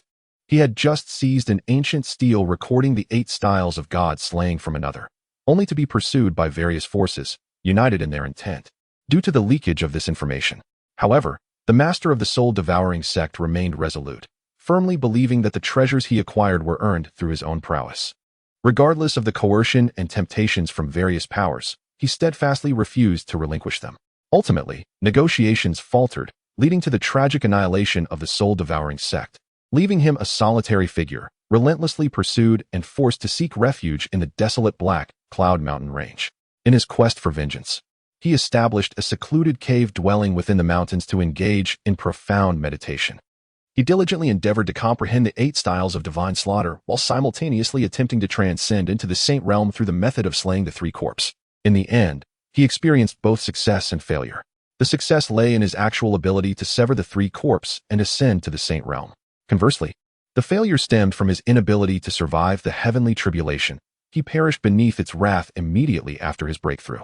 It is, without a doubt, a sorrowful tale. However, it would be inaccurate to claim he was entirely extinguished. Though his original body succumbed to the tribulation, his malevolent corpse fortuitously endured. In the final moments before his demise, he employed a secret technique to extract a fragment of his soul, which he concealed within the malevolent corpse, thereby preserving a slender thread of life. Though the malevolent corpse survived, it sustained severe injuries during the tribulation, leading to its prolonged slumber. It was only when Chu Xuan and Su Qianqian transplanted the purple gold peach tree that it was roused, setting off a series of subsequent events. Yet, he evidently did not anticipate that his fortunate survival from the heavenly tribulation would ultimately lead to his downfall at the hands of the young Chu Xuan. Truly, the youth display no martial ethics. The method of slaying the three corpse, though merely a fragment of a remnant soul, the memories contained within this master of the soul-devouring sect are indeed substantial. In contrast to the myriad chaotic memories, the method of slaying the three corpses to attain sanctity is the true boon for Chu Xuan, and indeed the soul aspect he holds in high regard. The so-called method of slaying the three corpses is, in essence, a unique approach to transcending the saintly realm. Although Chu Xuan had previously caught wind of its existence, the specifics eluded him entirely. This ignorance is not surprising, for within any faction, the secrets of saintly attainment are jealously guarded, accessible only to the most esteemed members. In essence, the method involves severing all personal attachments and discarding every hindrance to one's cultivation, culminating in an exalted transformation that allows one to leap into the dragon gate. The benevolent corpse symbolizes all virtuous thoughts. The malevolent corpse embodies the darker facets of the psyche, such as selfishness and greed, while the self-corpse represents the primal self, unfettered by worldly constraints. Although the technique of slaying the three corpses appears commendable, the act of severance effectively results in the manifestation of three distinct personas. The remaining essence may be deemed the most untainted, yet it also risks the forfeiture of all emotions. Is this version of myself truly who I am? With a slight furrow of his brow, Chu Xuan found himself momentarily perplexed. However, the urgency to transcend the saintly realm was not pressing. So he chose to quell his thoughts and turned his attention to the malevolent corpse of the saint before him. It is worth noting that the leader of the soul-devouring sect has indeed encountered a series of misfortunes. First, he suffered grievous injuries under the heavenly tribulation, and then, after years of slumber, he was suddenly awakened by Chu Xuan, only to find his saintly powers severely diminished, rendering him incapable of unleashing the true might of the malevolent corpse. If he were to unleash the full potential of the saintly evil corpse, Chu Xuan would undoubtedly need to employ two divine weapons at their maximum power to have any chance of suppressing it. Yet, this would merely be a possibility. If the saintly evil corpse were intent on fleeing, even Chu Xuan might find it impossible to stop him. After all, there exists a fundamental difference between a saint and those beneath him. In this light, it seems I have been somewhat fortunate this time. To destroy such a saintly evil corpse outright would be an immense waste, yet how could one utilize it? Chu Xuan furrowed his brow in contemplation.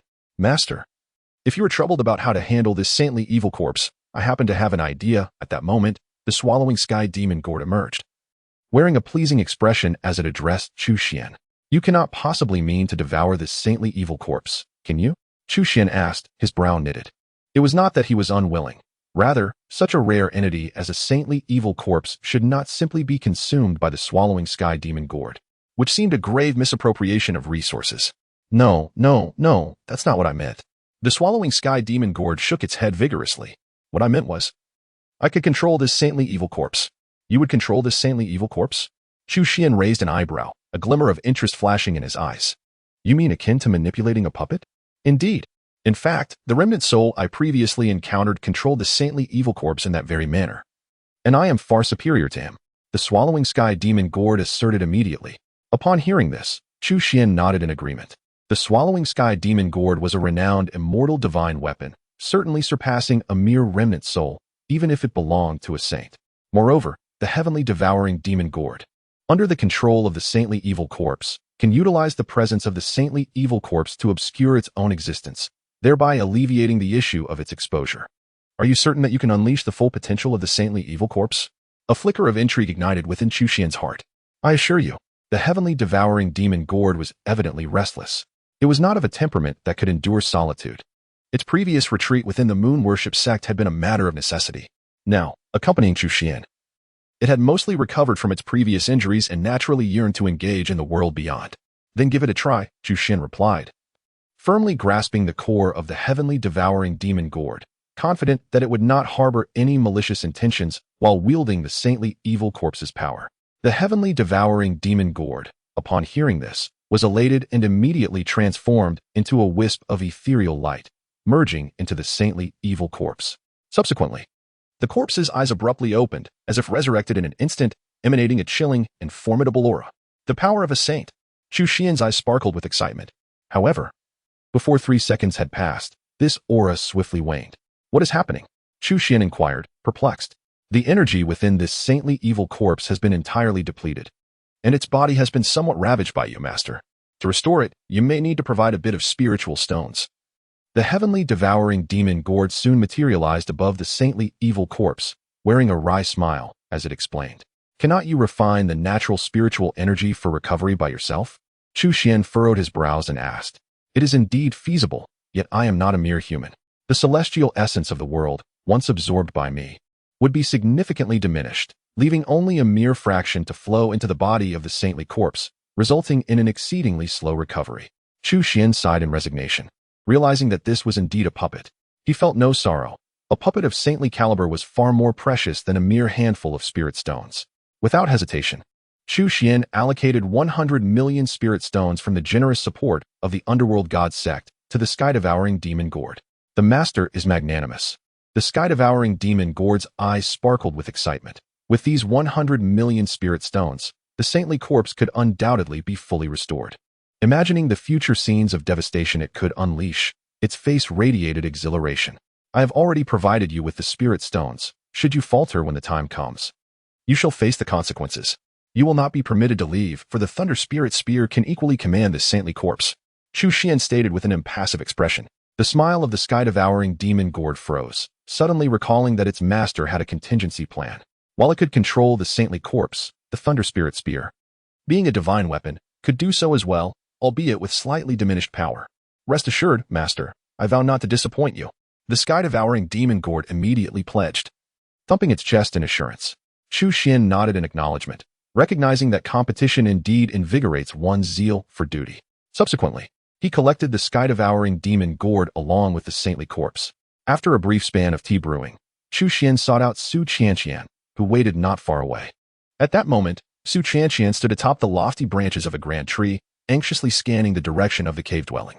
She was torn between the desire to revisit the past and the fear that it might bring trouble to Chu Xuan. Her delicate face was a portrait of conflict. Little junior sister, are you worried about me?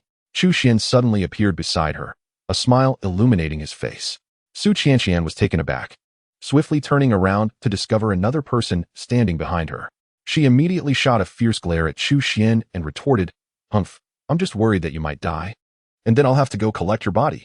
Despite her words, she quickly scrutinized Chu Xuan from head to toe, relieved to confirm he was unharmed. Observing her contradictory demeanor, Chu Xuan chuckled and chose not to address her pretense. At that moment, he recalled the memories from his earlier soul search. In truth, the malevolent corpse of the sage had not been awakened by him, but rather by Su Qianqian. Hence, when the sage's evil corpse awakened, its first target was also Su Qianqian, only to be diverted when Chu Xuan intervened. The soul remnants revealed this instinctive action of the sage's evil corpse, which seemed to be connected to the concept of virtue. With this thought, Chu Xuan curiously inquired, "Little junior sister, do you often perform good deeds?" This perplexing question left Su Qianqian utterly confused.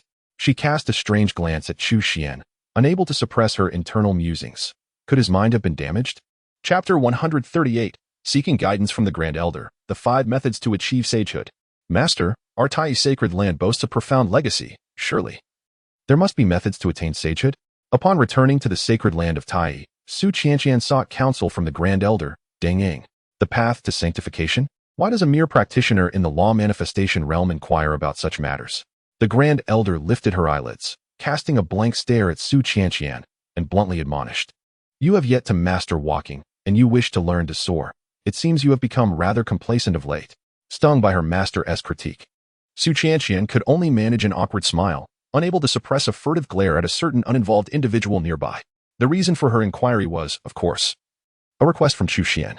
The sacred land of Tai boasts an extraordinary legacy, and according to Chu Xuan's speculation, it likely holds the secrets to the path of sanctification. However, should he approach the Grand Elder directly, she might not be inclined to share. Hence, he entrusted his precious disciple, Su Qianqian, to assist him in this endeavor. As for himself, he merely intended to listen, confident that the Grand Elder would not refuse. Master, how can you speak so dismissively? I am no longer just a novice in the law manifestation realm. I now stand at the pinnacle of this stage, a formidable adept, not far from sanctification. Su Qianqian found herself at a loss, and under the encouraging gaze of Chu Xuan, she gritted her teeth and resorted to her tried and true method of charm. Not far from sanctification? Upon hearing Su Qianqian's words, the Grand Elder Deng Ying was momentarily rendered speechless, nearly choking on her tea. Even if Su Qianqian had indeed reached the peak of the law manifestation realm, she was still merely a top-tier adept. A subsequent breakthrough into the creation realm was necessary to become a creation sovereign, which was her current standing. Yet, even as one who had reached the creation realm, she dared not indulge in the fanciful hope of sanctification, for it remained a distant dream. Before her, she must first ascend to the pinnacle of the transformation realm. Once she reaches this summit, she must endure the heavenly tribulation to enter the sovereign realm. Even after stepping into the sovereign realm, she remains a vast distance from achieving sanctity. The journey from breaking through to the sovereign realm to attaining its pinnacle is equally arduous. Among the numerous sovereign realm experts in the eastern wilderness, only a handful can reach the apex, and those qualified to attempt the breakthrough to sanctity are indeed rare. Like a needle in a haystack. Such lofty aspirations. The Grand Elder, Deng Ying, found herself at a loss for words and could only offer her a 4-character assessment. In her helplessness, her disciple, Su Qianqian, continued to tug at her sleeve, playfully insisting, All right, since you wish to know, I shall share it with you. The Grand Elder, slightly dizzy from her insistence, could only nod in reluctant agreement. Although it may seem premature to discuss this now, the whims of fate are unpredictable. Who knows when I might depart this world? It is imperative that you too carry this knowledge forward. As she spoke, she glanced at Su Qianqian and Chu Xuan, her eyes brimming with anticipation. Although the Tai sacred land now boasts hundreds of disciples, the two she holds in the highest regard are undoubtedly Su Qianqian and Chu Xuan. The methods to attain sanctity that our Tai sacred land possesses are 5-fold. The first method is the path of laws, which can also be referred to as proving the Tao through strength. This requires one to first comprehend the laws, using their power to cultivate the source of the world, and then, with the aid of the world's strength, forcefully break into the realm of sanctity. This is the most stable and orthodox method to achieve sanctity. Yet it is also the most challenging. The second method, the beheading of the 3 corpses to attain sainthood, is an ancient practice passed down through the Taoist sections. This technique requires the severance of the good corpse, the evil corpse, and the self corpse, culminating in an exaltation that allows one to penetrate the sacred realm, albeit with relatively lesser difficulty. However, a significant drawback of this method is that once the 3 corpses are severed, independent personalities are birthed, making any subsequent attempts at reintegration exceedingly arduous. Countless formidable Taoist practitioners have found themselves ensnared at this juncture. The third method, the substitution of Li for Tao, posits that one need not attain sainthood oneself. Rather, by forcibly refining other saints and drawing upon the sacred laws within their essence, one can carve an alternative path to achieve a saintly status. Yet, the challenge of refining a saint with a non-sacred vessel is readily apparent. The fourth approach, attaining sainthood through faith, involves gathering the collective belief of sentient beings to harness the power of faith for one's elevation. However, this is not a matter that can be accomplished in a day or two, nor is the accumulation of such faith a simple endeavor. Throughout history, myriad religious sects have existed, yet few have succeeded in achieving sainthood through faith, with the Buddhist tradition being the most adept in this regard. The fifth method, achieving sainthood through merit, is one whose specifics elude me. Those who attain sainthood through merit are said to be 1 in a billion. It is rumored that such an achievement necessitates an individual to possess immense fortune and virtue, and that a saint of merit is impervious to all forms of malevolence. A notion that is indeed extraordinary. Of course, there exist other exceedingly obscure paths to sainthood, for the journey is manifold, forged by human endeavor. The 5 methods of sanctification collected by the Tai Chi sacred land represent the most prevalent paths to enlightenment. Should you reach such a juncture in the future, you may select one of these 5 approaches to explore. It must be acknowledged that the profound heritage of the Tai Chi sacred land is truly exceptional. Chu Xuan initially sought only a modicum of guidance from the Grand Elder, yet was unexpectedly presented with 5 distinct methods of sanctification. Upon hearing the final method, Chu Xuan could not help but turn his gaze towards Su Qianqian. Sensing the intensity of Chu Xuan's ardent stare, Su Qianqian felt an overwhelming discomfort, swallowed hard, and awkwardly inquired, "Chu Junior brother, why are you looking at me like that?" Grand Elder, do you think it is possible for junior sister to achieve sanctification through virtue? Chu Xuan promptly asked. Me? Achieve sanctification through virtue? Su Qianqian was utterly bewildered by Chu Xuan's words. Her? That was mere fantasy. Dreams encompass all sorts of possibilities. The Grand Elder, Deng Ying, provided an answer without a moment's hesitation. Both Chu Xuan and Su Qianqian were left speechless. Could it be that he had misjudged? Chu Xuan found himself momentarily at a loss, as he had only gleaned fragmented memories from a lingering spirit, leaving him uncertain of the actual circumstances. Most importantly, neither he nor the Grand Elder Deng Ying had detected any anomalies in Su Qianqian, while he might argue that their acquaintance was relatively brief. The Grand Elder had watched Su Qianqian grow up. The fact that even the Grand Elder had not sensed anything amiss suggested that the situation was likely not as he had surmised. Never mind. My junior sister is currently only at the realm of Dharma aspect, and she is still far from achieving sainthood. There is no need for her to rush. I shall focus on my own matters instead. Regarding the 5 methods of attaining sainthood mentioned by Elder Deng Ying, the 5th method is undoubtedly out of the question for me. The 4th method is exceedingly time-consuming and rather cumbersome, which does not pique my interest. The 2nd method remains uncertain, as I have reservations about the drawbacks of severing the 3 corpses. However, I find the 1st and 3rd methods particularly intriguing. The 3rd method seems nearly impossible for others, but given my capabilities, if planned meticulously, I believe there exists a reasonable chance of success, especially since I have already mastered a saint puppet. Nonetheless, this approach appears akin to taking a shortcut after a successful breakthrough. My overall strength may likely be inferior to that of other saints. Conversely, the 1st method is the most stable and orthodox, boasting the highest level of safety, albeit with the greatest difficulty. The term laws refers to the sublimation and transformation achieved after reaching perfection in the profound truths, allowing them to evolve into the power of laws.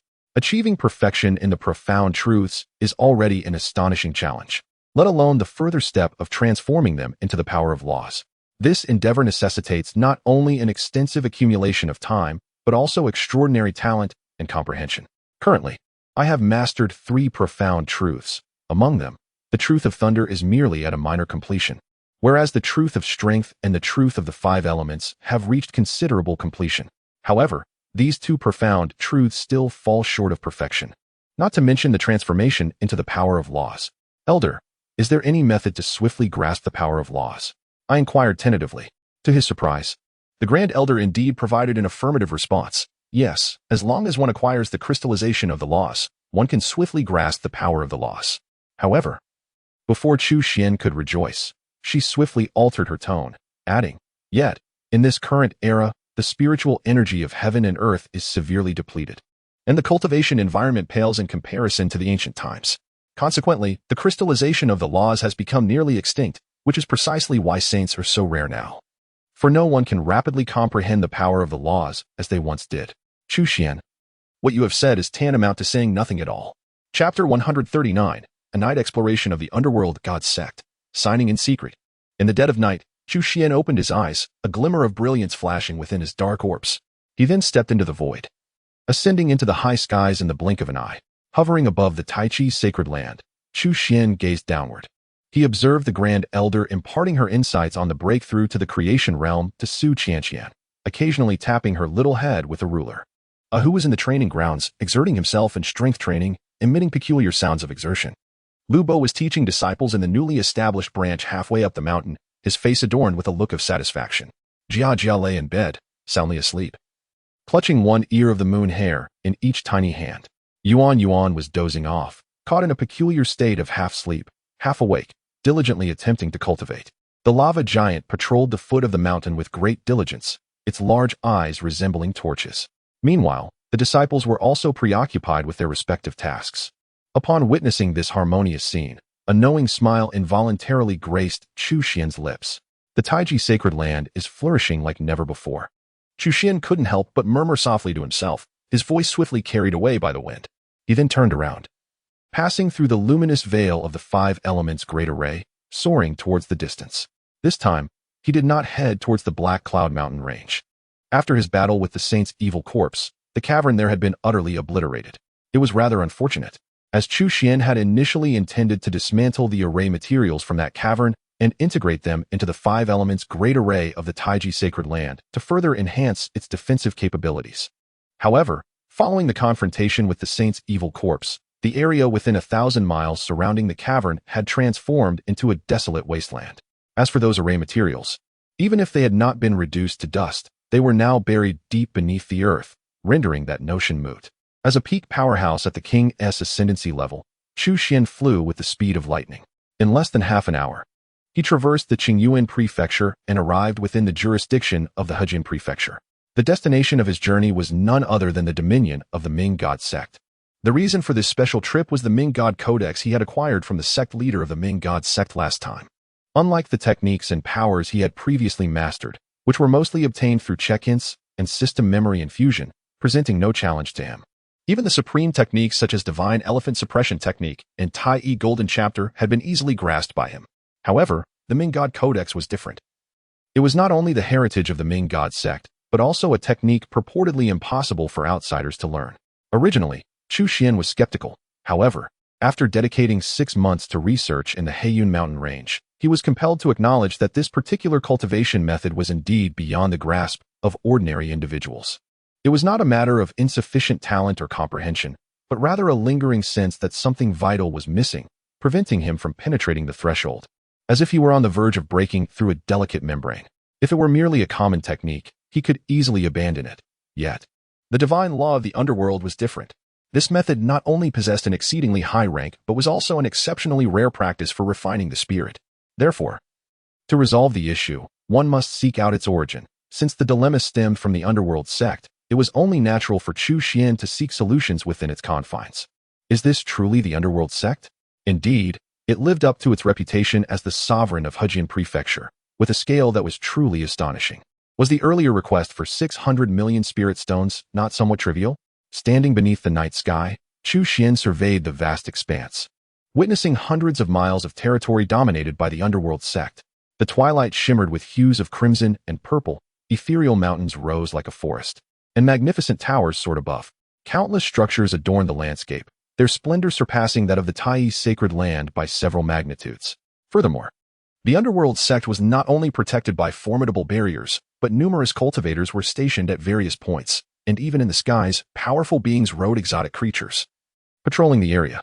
For an ordinary person to infiltrate the underworld sect was akin to climbing to the heavens. Yet, Chu Xuan remained oblivious to all of this. His figure melded seamlessly into the night, as if traversing an uninhabited realm. The protective formation of the underworld sect was quite extraordinary. Even a powerful monarch would find it challenging to breach. However, Chu Xuan was not merely a monarch-level cultivator, but a master of formations. With a mere sweep of his consciousness, he effortlessly identified the vulnerable point in the grand array. Raising his hand, he flicked it as if casting a stone upon the surface of water, sending ripples cascading outward. Subsequently, his figure seamlessly melded into the array, the entire process unnoticed by anyone. Passing through the protective formation of the underworld sect, Chu Xuan found himself within its inner sanctum. After a careful selection, he arrived at the highest peak among the mountains. Standing before the most magnificent palace atop this peak, Chu Xuan silently intoned in his heart, "System, sign in." A prompt soon echoed in response. "Ding. Sign in successful. Congratulations, host, for acquiring a superior grade magical artifact, the Demon Spirit Whip." As the notification resonated, Chu Xuan raised his right hand, and a black, supple whip, akin to a serpent, materialized, exuding an astonishing aura of spirituality. This whip boasted commendable quality, ranking among the finest of superior grade artifacts. However, gazing at the whip in his hand, Chu Xuan fell into a contemplative silence. After traversing from Qingyuan Prefecture to Hejin Prefecture in the dead of night, this was the reward he received? A superior grade whip, which would undoubtedly delight an ordinary cultivator to no end. Yet for Chu Xuan, its utility seemed trivial, perhaps even lesser than the impact of his casual strike. It appeared that fortune had not favored him today. He resolved to return on the morrow. Chu Xuan gritted his teeth, fully aware that the rewards from sign-ins were inherently unpredictable, ranging from valuable treasures to mere commonplace items. He had anticipated this. Recalling how it took him 3 whole months of sign-ins at the Golden Peak to finally obtain the Crimson Gold Sacred Body, Chu Xuan did not allow himself to be disheartened by the setbacks. If one attempt failed, he would make a second, and if the second failed, he would resort to a third. After all, the underworld sect could not evade him indefinitely. With unwavering determination, he was certain that victory would ultimately belong to him. For the following month, Chu Xuan made it a point to visit the underworld sect every night. Each visit took him half an hour to arrive, and another half an hour to return, totaling 1 hour per journey. It was hardly a burden. He considered it a practice in the art of agility and evasion. Unbeknownst to the members of the underworld sect, he meticulously signed in at various significant locations within their prominent edifices. The rewards from these endeavors were not meager. He amassed an array of skills, elixirs, and artifacts, all collectively valued at no less than several million spirit stones. Remarkably, he even acquired the legacy of a master alchemist during one of his visits to an alchemy chamber, enabling him to swiftly ascend to the rank of a master alchemist. However, the one thing he yearned for eluded him persistently. That statue must surely represent their venerated deity, the god of the underworld. It seemed that his junior sister had mentioned that not everyone could comprehend the scripture of the underworld, as it demanded profound devotion to the god of the underworld. Perhaps signing in at this location would yield unique rewards? Upon gazing at the colossal statue situated in the underworld sect's plaza, a sudden idea sparked within Chu Xuan. With a mere thought, he found himself standing before the majestic statue, having already faced a month of failures. He hesitated no longer and silently began the signing process in his mind. Almost immediately, the system's notification echoed in response. Upon hearing the system's prompt, Chu Xuan was momentarily taken aback, and soon thereafter, a smile graced his visage. Chapter 140. The Power of the Underworld God, the Essence of Death. Ding. Sign-in successful. Congratulations, host, you have acquired a thread of Underworld God's power. As the system's notification resonated, an incredibly mysterious energy swiftly melded into Chu Xuan's being. In that fleeting moment, he felt as though his body was on the verge of bursting. Despite his formidable physical constitution, an overwhelming sensation of incapacity washed over him. Even though the energy assimilating into him was but a minuscule thread, its potency was astonishingly high. After a prolonged struggle, aided by the formidable Taichu's sacred body and the assistance of 2 supreme techniques, even the solar true fire ultimately joined the fray, allowing Chu Xuan to successfully refine and absorb the energy. When he finally lifted his gaze, he felt as though the entire world had transformed. The power of the underworld god? Chu Xuan instinctively turned his eyes toward the colossal statue before him. As he understood, the underworld god is the sovereign of the underworld, revered as the god of death. Initially, he had presumed that the deity worshipped by the underworld sect was merely a figure of nominal significance. Yet the results of his sign-in suggested a profound connection between the two. Of course, in the presence of such a lofty being as the underworld god, the underworld sect appeared trivial. It was highly probable that the sect was merely an inconspicuous entity among countless worshippers. Nevertheless, a connection undeniably existed between the two, for otherwise, Chu Xuan would not have been able to successfully acquire this thread of underworld god's power today. Once this fragment of the power of the god of death fully integrated into Chu Xuan's being, it bestowed upon him the remarkable ability to master the profound essence of death itself. Death, indeed, represents the most fundamental force wielded by the god of death. This single strand of divine power not only enabled Chu Xuan to grasp the mysteries of death, but elevated his understanding to a state of perfection. Remarkably, this mere wisp of the god of death's essence allowed Chu Xuan to ascend from ignorance to the pinnacle of mastery in the realm of death's mysteries. It is noteworthy that his initial endeavors to comprehend the principles of strength had taken an extensive period, merely achieving a state of great accomplishment. Similarly, the insights gained from the 5-element secret realm and the primordial sacred body had only brought him to a comparable level of proficiency. As for the thunderous principles he discerned amidst the tribulations of lightning, they remained in a fledgling state of understanding. Conversely, this mastery of death's mysteries surged ahead, positioning itself as the most advanced power that Chu Xuan had ever acquired. The mysteries of death are, indeed, among the highest echelons of arcane forces in existence, a feat that ordinary cultivators find nearly insurmountable, let alone reaching a state of perfection within it. Upon achieving this consummate understanding of death, Chu Xuan swiftly realized that the codex of the god of death, which had previously kept him at arm's length, now displayed a dramatic shift in demeanor, welcoming him with open arms. The codex frequently manifested in his mind, incessantly calling out to him, as if it were eagerly anticipating his arrival. Its fervent enthusiasm resembled that of a brothel madam who, upon spotting a wealthy patron, would wish to whisk him away into her establishment without delay. Come, noble sir. Come and play.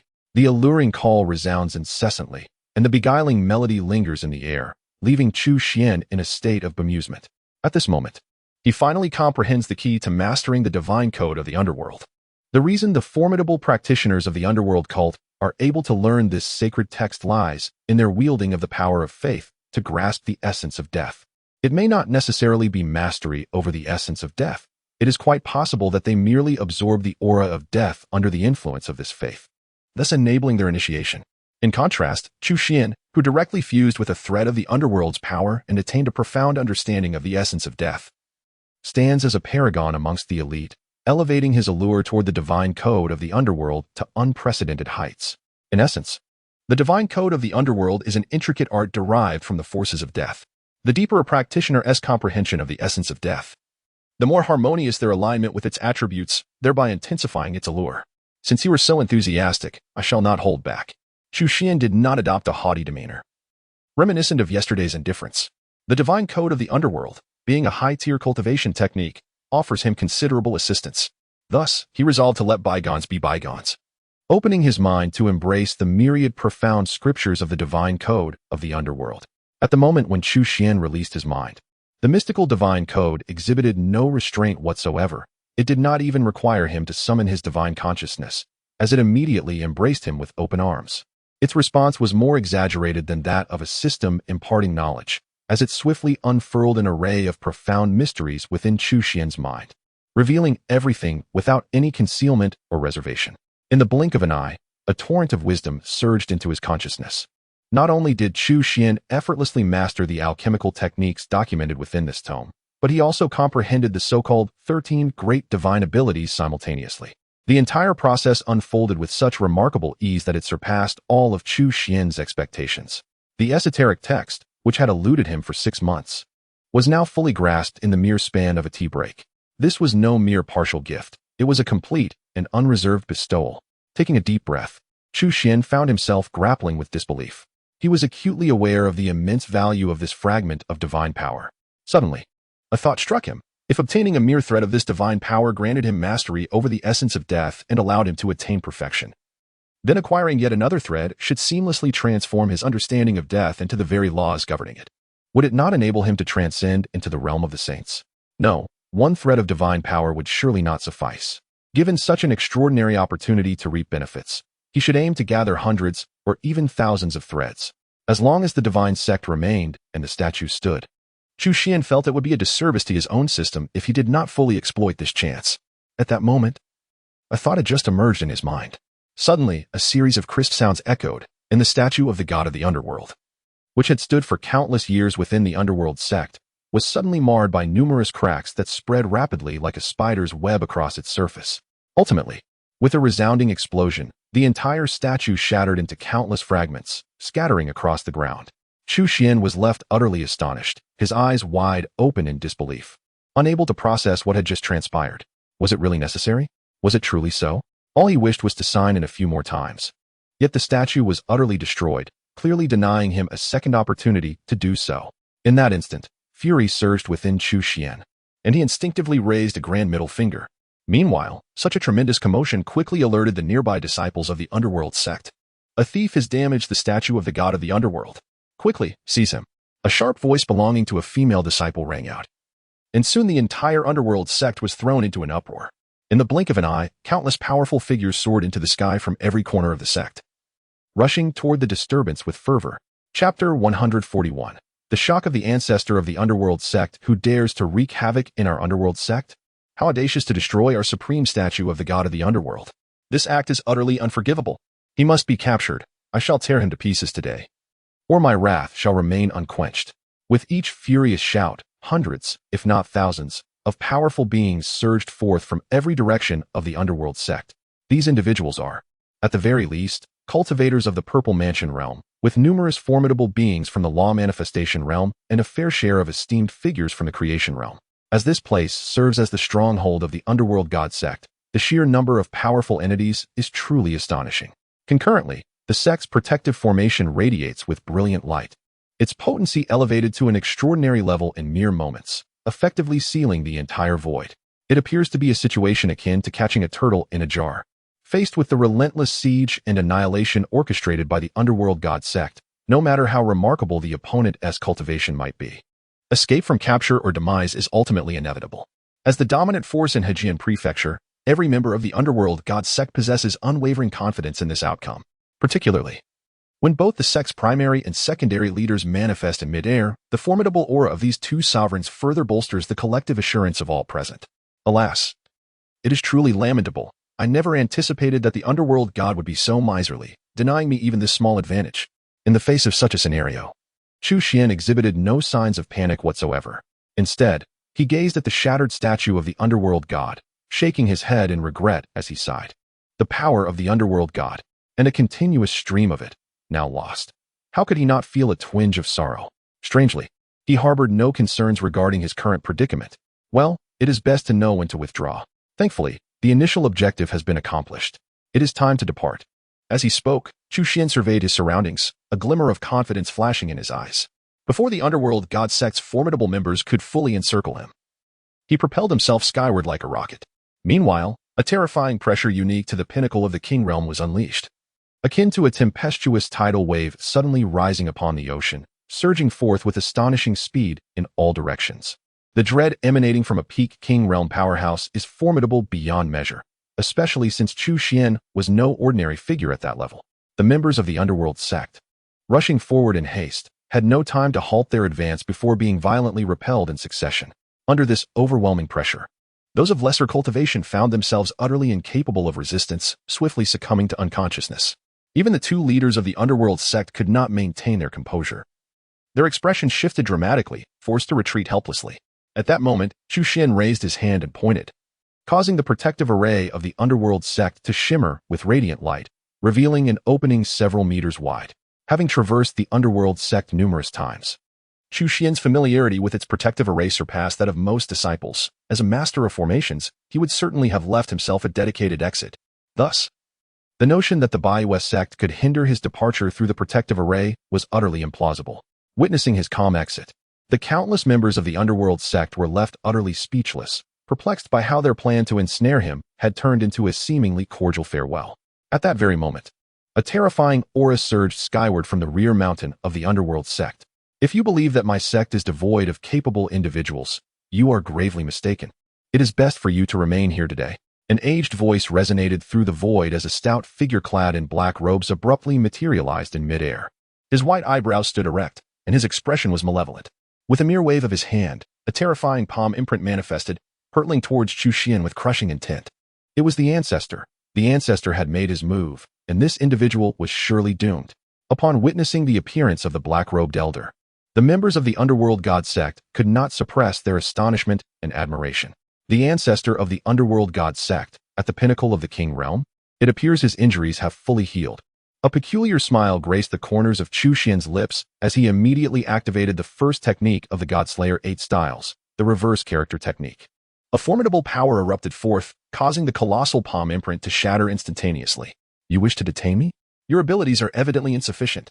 Chu Xuan chuckled lightly, leaving those words in his wake before soaring into the sky, vanishing from sight in the blink of an eye. Do not be so arrogant. The ancestor of the underworld god sect's expression darkened abruptly.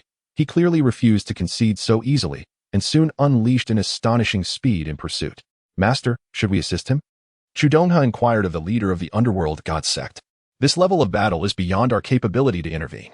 The sect leader shook his head. While both are at the king realm, there exists a stark disparity between an ordinary king and one at the pinnacle of the king realm. They could hardly withstand each other's oppressive aura, let alone offer aid. Just then, a flicker of hesitation crossed Chu Dongha's eyes as he suddenly asked, Master, do you not find that figure somewhat familiar? Upon hearing this, the leader of the dark god sect visibly changed his expression, as he evidently had come to a realization. However, taking a deep breath, he shook his head and confidently declared, I understand whom you are referring to, but it is absolutely impossible. Just half a year ago, he was at the 7th level of the Sovereign King realm. How could he possibly have reached the pinnacle of the Sovereign King realm in such a short span of time? Before Chu Dongha could respond, he continued, regardless, once our ancestor returns, everything will become clear. Our ancestor reached the pinnacle of the Sovereign King realm decades ago, and now that his injuries have healed, his prowess is beyond what this individual can contend with. Moreover, our ancestor has also brought the Soul Banner with him. The Soul Banner? Chu Dongha's eyes lit up at the mention, and he exclaimed, with such a divine weapon in hand, our ancestor is sure to secure victory. Yet, after uttering these words, he suddenly felt an odd sensation, as if he had expressed such sentiments before. At that moment, hundreds of miles away in the sky, Chu Xuan came to a halt. You should accompany me back to the Dark God sect, the ancestor of the Dark God sect said, having swiftly caught up. Gazing at the mysterious figure adorned with a bronze mask, he spoke in a low tone. Given your level of cultivation, you are undoubtedly not an unknown individual. As long as you return and provide us with an explanation, there remains room for negotiation in this matter. Chu Xuan had destroyed the revered statue of the Dark God, which countless followers had worshipped, and failing to provide them with an explanation was certainly unfeasible. However, considering that Chu Xuan was a peak sovereign king realm powerhouse, even the ancestor of the Dark God sect was reluctant to apply excessive pressure. I am willing to return, but only if you can surpass me in skill, Chu Xuan declared with a smile. Very well, then do not blame me for being ruthless. The ancient master of the underworld sect's expression darkened at these words, and he immediately summoned his powers. In a mere moment, a pitch-black spear of death materialized in his grasp, the renowned Death Spear, one of the 13 divine arts of the underworld sect. However, upon witnessing Chu Xuan's actions, his mouth fell agape, his face a mask of incredulity. For Chu Xuan had executed an identical divine art. Shockingly, it was also the Death Spear, one of the illustrious 13 arts of their sect. How could you possibly wield the divine arts of our underworld sect? It is impossible. No outsider could ever learn our techniques. Who are you truly? The ancient master of the underworld sect exclaimed in a fit of anger and disbelief. Chapter 142. The Soul Banner. Time to leave to uncover the truth. You must first defeat me. Chu Xuan maintained his composure, and as he spoke, he propelled the Death Spear forward with a fierce whistle. The technique he was employing, originating from the supreme tome of the Tai Sacred Land, the Tai Golden Chapter, was undoubtedly extraordinary. Thus, if he had wished to evade the ancient master of the underworld sect, it would have posed no challenge. Yet, he chose to halt, intending instead to use the ancient master as a touchstone to gauge his mastery of the underworld codex.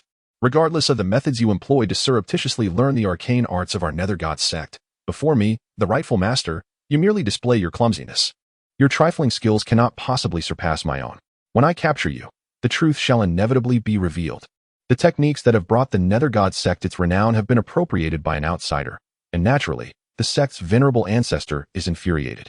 His gaze fixed intensely upon Chu Xuan, accompanied by a series of furious roars. He immediately summoned the nether god spear to strike at Chu Xuan. Soon, the two nether god spears clashed violently in the void. However, the ancestor of the nether god sect held unwavering confidence in the spear he wielded. In his eyes, a counterfeit remains a counterfeit. No matter how convincingly it may appear, it can never compare to the genuine article. Not to mention, after a millennium of arduous cultivation and drawing upon the faith in the nether god, he had truly grasped the essence of death, achieving a minor mastery over it.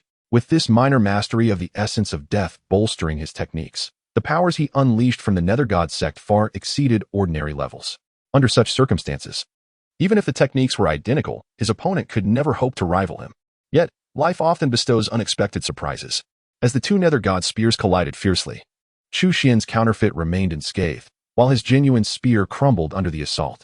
Witnessing Chu Xuan's spear continue its relentless advance toward him, the ancestor of the nether god sect could not help but widen his eyes in disbelief, rendered motionless in shock. In that fleeting moment, his emotions mirrored the despair of a husband whose wife had suddenly run off with another man. He was at a loss as to whether to unleash a torrent of curses or succumb to heart-wrenching sorrow. Never had he anticipated that one day he would be threatened by the formidable powers of the nether god sect. However, the sect's ancient ancestor, having lived for over a millennium, was a creature of reason rather than emotion, remaining unperturbed by his feelings. In the blink of an eye, he quickly regained his composure, channeling an immense surge of magical energy. Suddenly, a pair of enigmatic black wings unfurled from his back, the wings of the nether god. This was a remarkable technique recorded in the nether god codex. Empowered by these wings, his agility and speed multiplied exponentially, reaching an astonishing level. There is a saying that goes, in the realm of martial arts, speed is invincible. When velocity reaches a certain threshold, it becomes insurmountable. With the augmentation of the wings of the nether god, the ancestor of the nether god sect deftly evaded the lethal strike of the nether spear, seizing the opportunity to charge towards Chu Xuan, closing the distance in the blink of an eye. No matter the method by which you have mastered the nether spear, the profound heritage of the nether god sect encompasses far more than this singular technique. If you believe that merely relying on the nether spear can vanquish me, you are gravely mistaken. The ancestor of the nether god sect gritted his teeth and roared, as if to expel the frustration and madness festering within him, and immediately launched a ferocious assault against Chu Xuan. The wings of the nether god? It seems I, too, possess such capabilities. Chu Xuan smiled faintly, his cultivation and magical power swirling within him. and behind him emerged a pair of identical black wings, unmistakably the wings of the underworld. However, the wings of the underworld conjured by Chu Xuan radiated a more resplendent brilliance, exuding an even more formidable aura.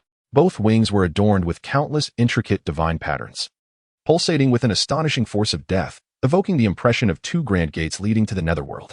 With the enhancement of these wings of the underworld, Chu Xuan's agility and speed surged dramatically. He effortlessly evaded the assault of the ancient ancestor of the underworld sect, instead appearing suddenly behind him, raising his hand to deliver a powerful strike. Sensing the unparalleled and terrifying force, the ancient ancestor of the underworld sect was filled with both astonishment and fury. He immediately activated his cultivation in a frenzy, gritting his teeth and roaring in anger, "Underworld Guardian, you surely cannot evade this." As his words echoed, a fearsome manifestation of the underworld deity materialized behind him, as if it were embracing him with outstretched arms. The torrential force soon converged upon the form of the underworld deity. "Underworld Guardian? Indeed, I am capable of it, but it seems unnecessary at this moment. Perhaps you would care to witness another divine ability I command, the Scythe of Death." With that, Chu Xuan raised his right hand, and a mysteriously immense scythe soon materialized within his grasp. This scythe, approximately 10 feet in length, gleamed with a chilling brilliance at its sharp edge, the power of death entwining around it, resembling a divine artifact for harvesting life. In an instant, with a flicker of ghostly light, the Scythe of Death descended from above with breathtaking speed. Even the void was forcibly cleaved in twain, as if no power in the world could hinder its relentless harvest. A resounding explosion echoed, and the divine manifestation of the underworld god behind the ancient ancestor of the underworld sect collapsed into ruin. The ancestor's heart was engulfed in terror. How could he dare to remain in place? He hastily summoned the wings of the underworld god to retreat. Observing this, Chu Xuan offered a faint smile, similarly activating his own wings of the underworld god, pursuing him at a measured pace. In the blink of an eye, the two engaged in fierce combat for dozens of exchanges. As the battle progressed, the mood of the underworld sect's ancestor grew increasingly grim. Initially, he believed that Chu Xuan had merely acquired their underworld spear through some peculiar method. Though his heart brimmed with rage and astonishment, he felt no genuine trepidation. However, after this series of confrontations, he discerned that Chu Xuan's mastery of the underworld sect's divine arts far exceeded merely the underworld spear. It seemed he had grasped all 13 renowned divine techniques of their sect. Why use the word seemed? Because there were still several defensive techniques that Chu Xuan had not yet deployed. He had been entirely on the defensive, with the initiative of the battle firmly in Chu Xuan's hands, rendering any need for defensive techniques moot. He had also mastered the essence of death, and his understanding surpassed even mine, reaching at least a consummate stage, perhaps even a perfect stage. After such an extended conflict, the ancestor of the underworld sect was not without gains. At the very least, he discerned some clues from Chu Xuan. Yet, such revelations only deepened his shock and despair, stirring tumultuous waves within his heart. The essence of death, regarded as one of the most supreme and unique powers in existence, is not easily mastered. It cannot be simply acquired through acts of killing. Such actions would only allow one to grasp the essence of slaughter, not that of death itself. To truly comprehend the essence of death, one must first attain a profound understanding of its true nature. However, the dilemma lies in the fact that for an ordinary person, life is singular, and thus one cannot truly experience death, let alone master its essence. Throughout the millennia of existence of the ancestor of the underworld sect, aside from its formidable practitioners, very few have succeeded in mastering the essence of death, even within their own sect. While one can gain insights into the essence of death through devotion to the underworld god, the number of those who have genuinely succeeded in mastering it remains exceedingly scarce. Even if your divine abilities may surpass mine, I possess a divine weapon. Arise, banner of 10,000 souls. A fierce glint flickered in the eyes of the ancestor of the underworld sect, who decided not to contend with Chu Xuan in terms of divine abilities any longer. Since he could not match his prowess, he would directly wield his divine weapon. The banner of 10,000 souls is a treasured artifact of the underworld sect, containing countless powerful souls sealed within. Even many powerful practitioners of the sect, upon reaching the end of their lives, willingly seal their souls within the banner. This serves to allow them to exist in another form while simultaneously augmenting the banner's power. Thanks to the relentless efforts of generations of strong practitioners from the underworld sect, the potency of the banner has continuously grown, and it now stands at the pinnacle among royal-grade divine weapons. Particularly, as the ancestor of the underworld sect holds dominion over the banner's core, it can unleash its full potential in his hands. Thus, The ancient ancestor of the Nether Deity sect harbored unwavering confidence, believing that once he summoned the Soul Banner, he would undoubtedly turn the tide in his favor. Indeed, when the Soul Banner was unleashed, it displayed an extraordinary and terrifying might, far surpassing the power previously wielded by the leader of the Nether Deity sect. A deluge of sinister energy engulfed the surroundings, with countless wailing spirits echoing in anguish. The entire realm seemed to morph into a pure world of death. However, upon identifying its intended target, the Soul Banner's overwhelming power came to an abrupt halt as it beheld the figure of Chu Xuan not far away. Previously, due to the distance, Chu Donghe and the leader of the Nether Deity sect had not discerned Chu Xian's true form, merely sensing a faint familiarity from his silhouette. The Soul Banner, however, faced Chu Xuan directly and, with its divine sensing capabilities far surpassing those of mere mortals, it quickly recognized that the mysterious figure wearing a bronze mask before it was the very individual who had subdued it for an entire day and night 6 months prior.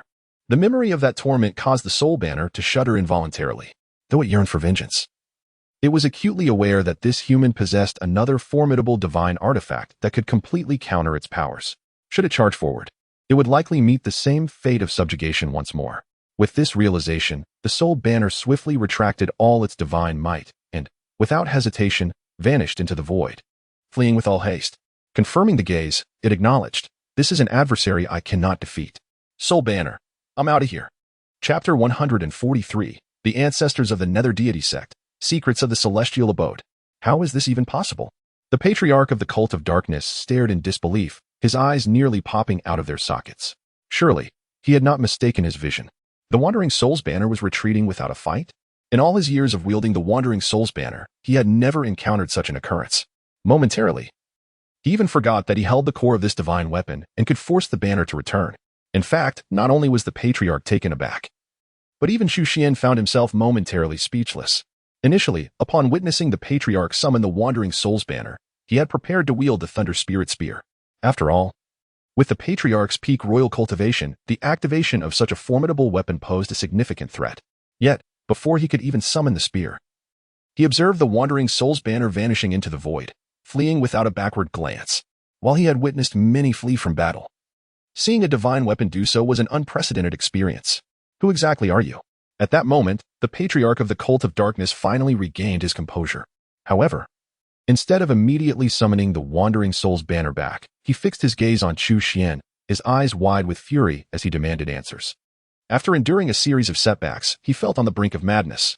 Initially, he had thought of Chu Xuan as just an ordinary adversary, but to his astonishment, the young man had mastered the very techniques of their cult. As if that was not enough, Chu Xuan had comprehended all 13 of their revered techniques. And what was even more terrifying was that his mastery of these arts surpassed that of the patriarch himself. Then he had to resort to the Soul Banner, a divine artifact, believing it would turn the tide in his favor. To his astonishment, this legendary weapon, which had been a legacy of the underworld sect for countless years, was equally terrified of Chu Xuan, prompting it to flee without a fight. The ancestor of the underworld sect felt as if this individual before him had countered him at every turn. Observing the ancestor's near-manic state, Chu Xuan inexplicably felt a twinge of sympathy, momentarily at a loss for words. Could it be that you are a senior of our underworld sect? Seeing that Chu Xuan remained silent, the ancestor's imagination soared, suddenly contemplating a possibility. Chu Xuan, bewildered, wondered how he had become a senior of the underworld sect. However, with a bronze mask obscuring his features, the ancestor could not discern his expression. Noticing Chu Xuan's lack of response, the ancestor became increasingly convinced of this notion. If this man were indeed a senior of their underworld sect, then everything would make sense: the inherited powers, the mysteries of death, and the enigmatic demeanor of the Soul Banner could all be rationally explained. "Are you perhaps a senior of our underworld sect?" the ancestor inquired, his gaze fixed intently on Chu Xuan.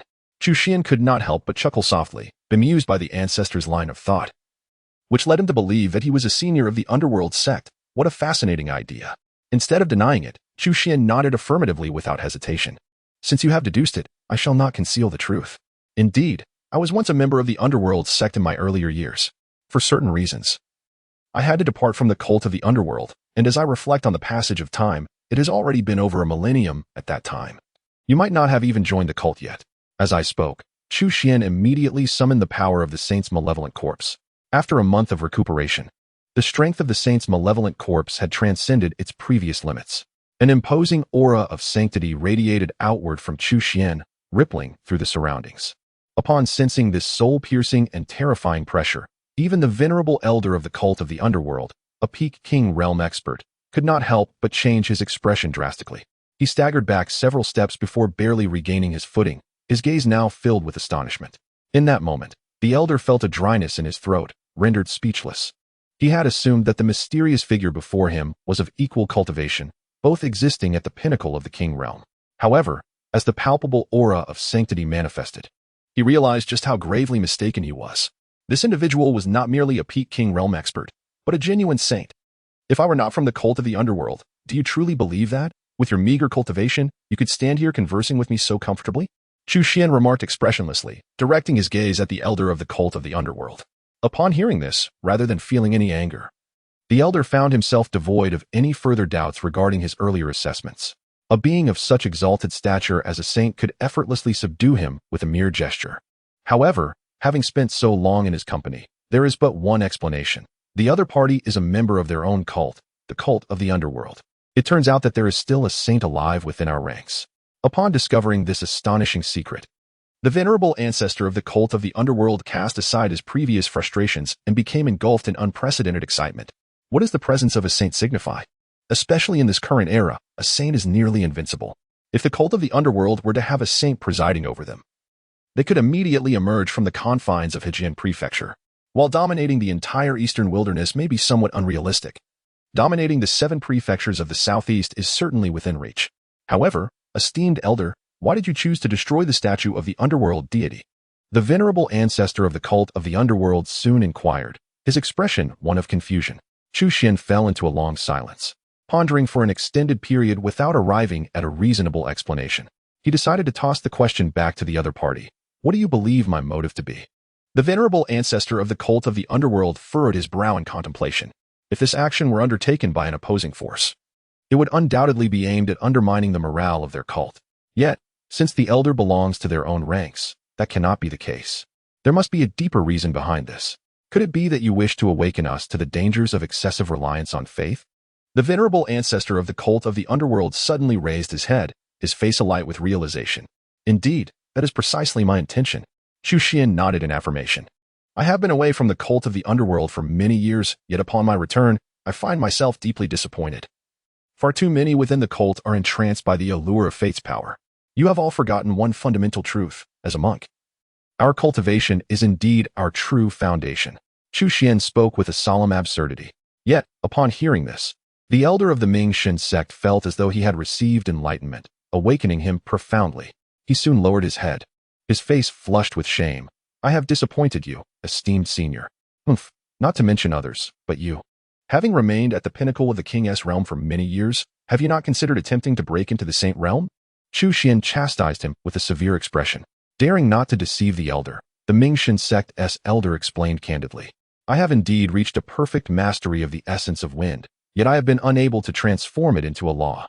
Hearing these words, Chu Xuan's eyes brightened, and he immediately adopted a serious demeanor, asking, have you not contemplated any methods, such as the crystallization of laws? Do you know which factions possess such crystallizations? For the future of the Ming-Shan sect, I would be willing to take risks to seek it for you.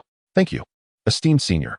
The elder of the Ming-Shan sect was profoundly moved, yet he could not help but smile wryly and shake his head, admitting, to be honest, I have been secretly gathering information on law crystallizations over the years, but alas, I have found nothing. Chu Xuan felt a surge of disappointment within. He had initially hoped to obtain intelligence regarding law crystallizations from the elder, only to discover that the elder had no leads whatsoever. At the moment when Chu Xuan was filled with disappointment, the ancient patriarch of the underworld sect suddenly spoke. However, based on the recent information I have acquired, there have been unusual activities at the Tianya Cold Pool in Jinchuan Prefecture.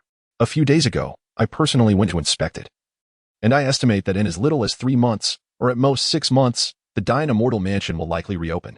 Surely, there will be crystallized laws within that domain. The Dian Immortal Mansion? Chu Xuan raised an eyebrow. Indeed, it was the Dian Immortal Mansion of the Dian Emperor, which opens once every millennium. Calculating the time, it is nearly upon us.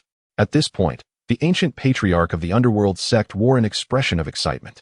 Over the years, our sect has secretly gathered 5 tokens of the Immortal Mansion, each allowing 10 individuals to enter.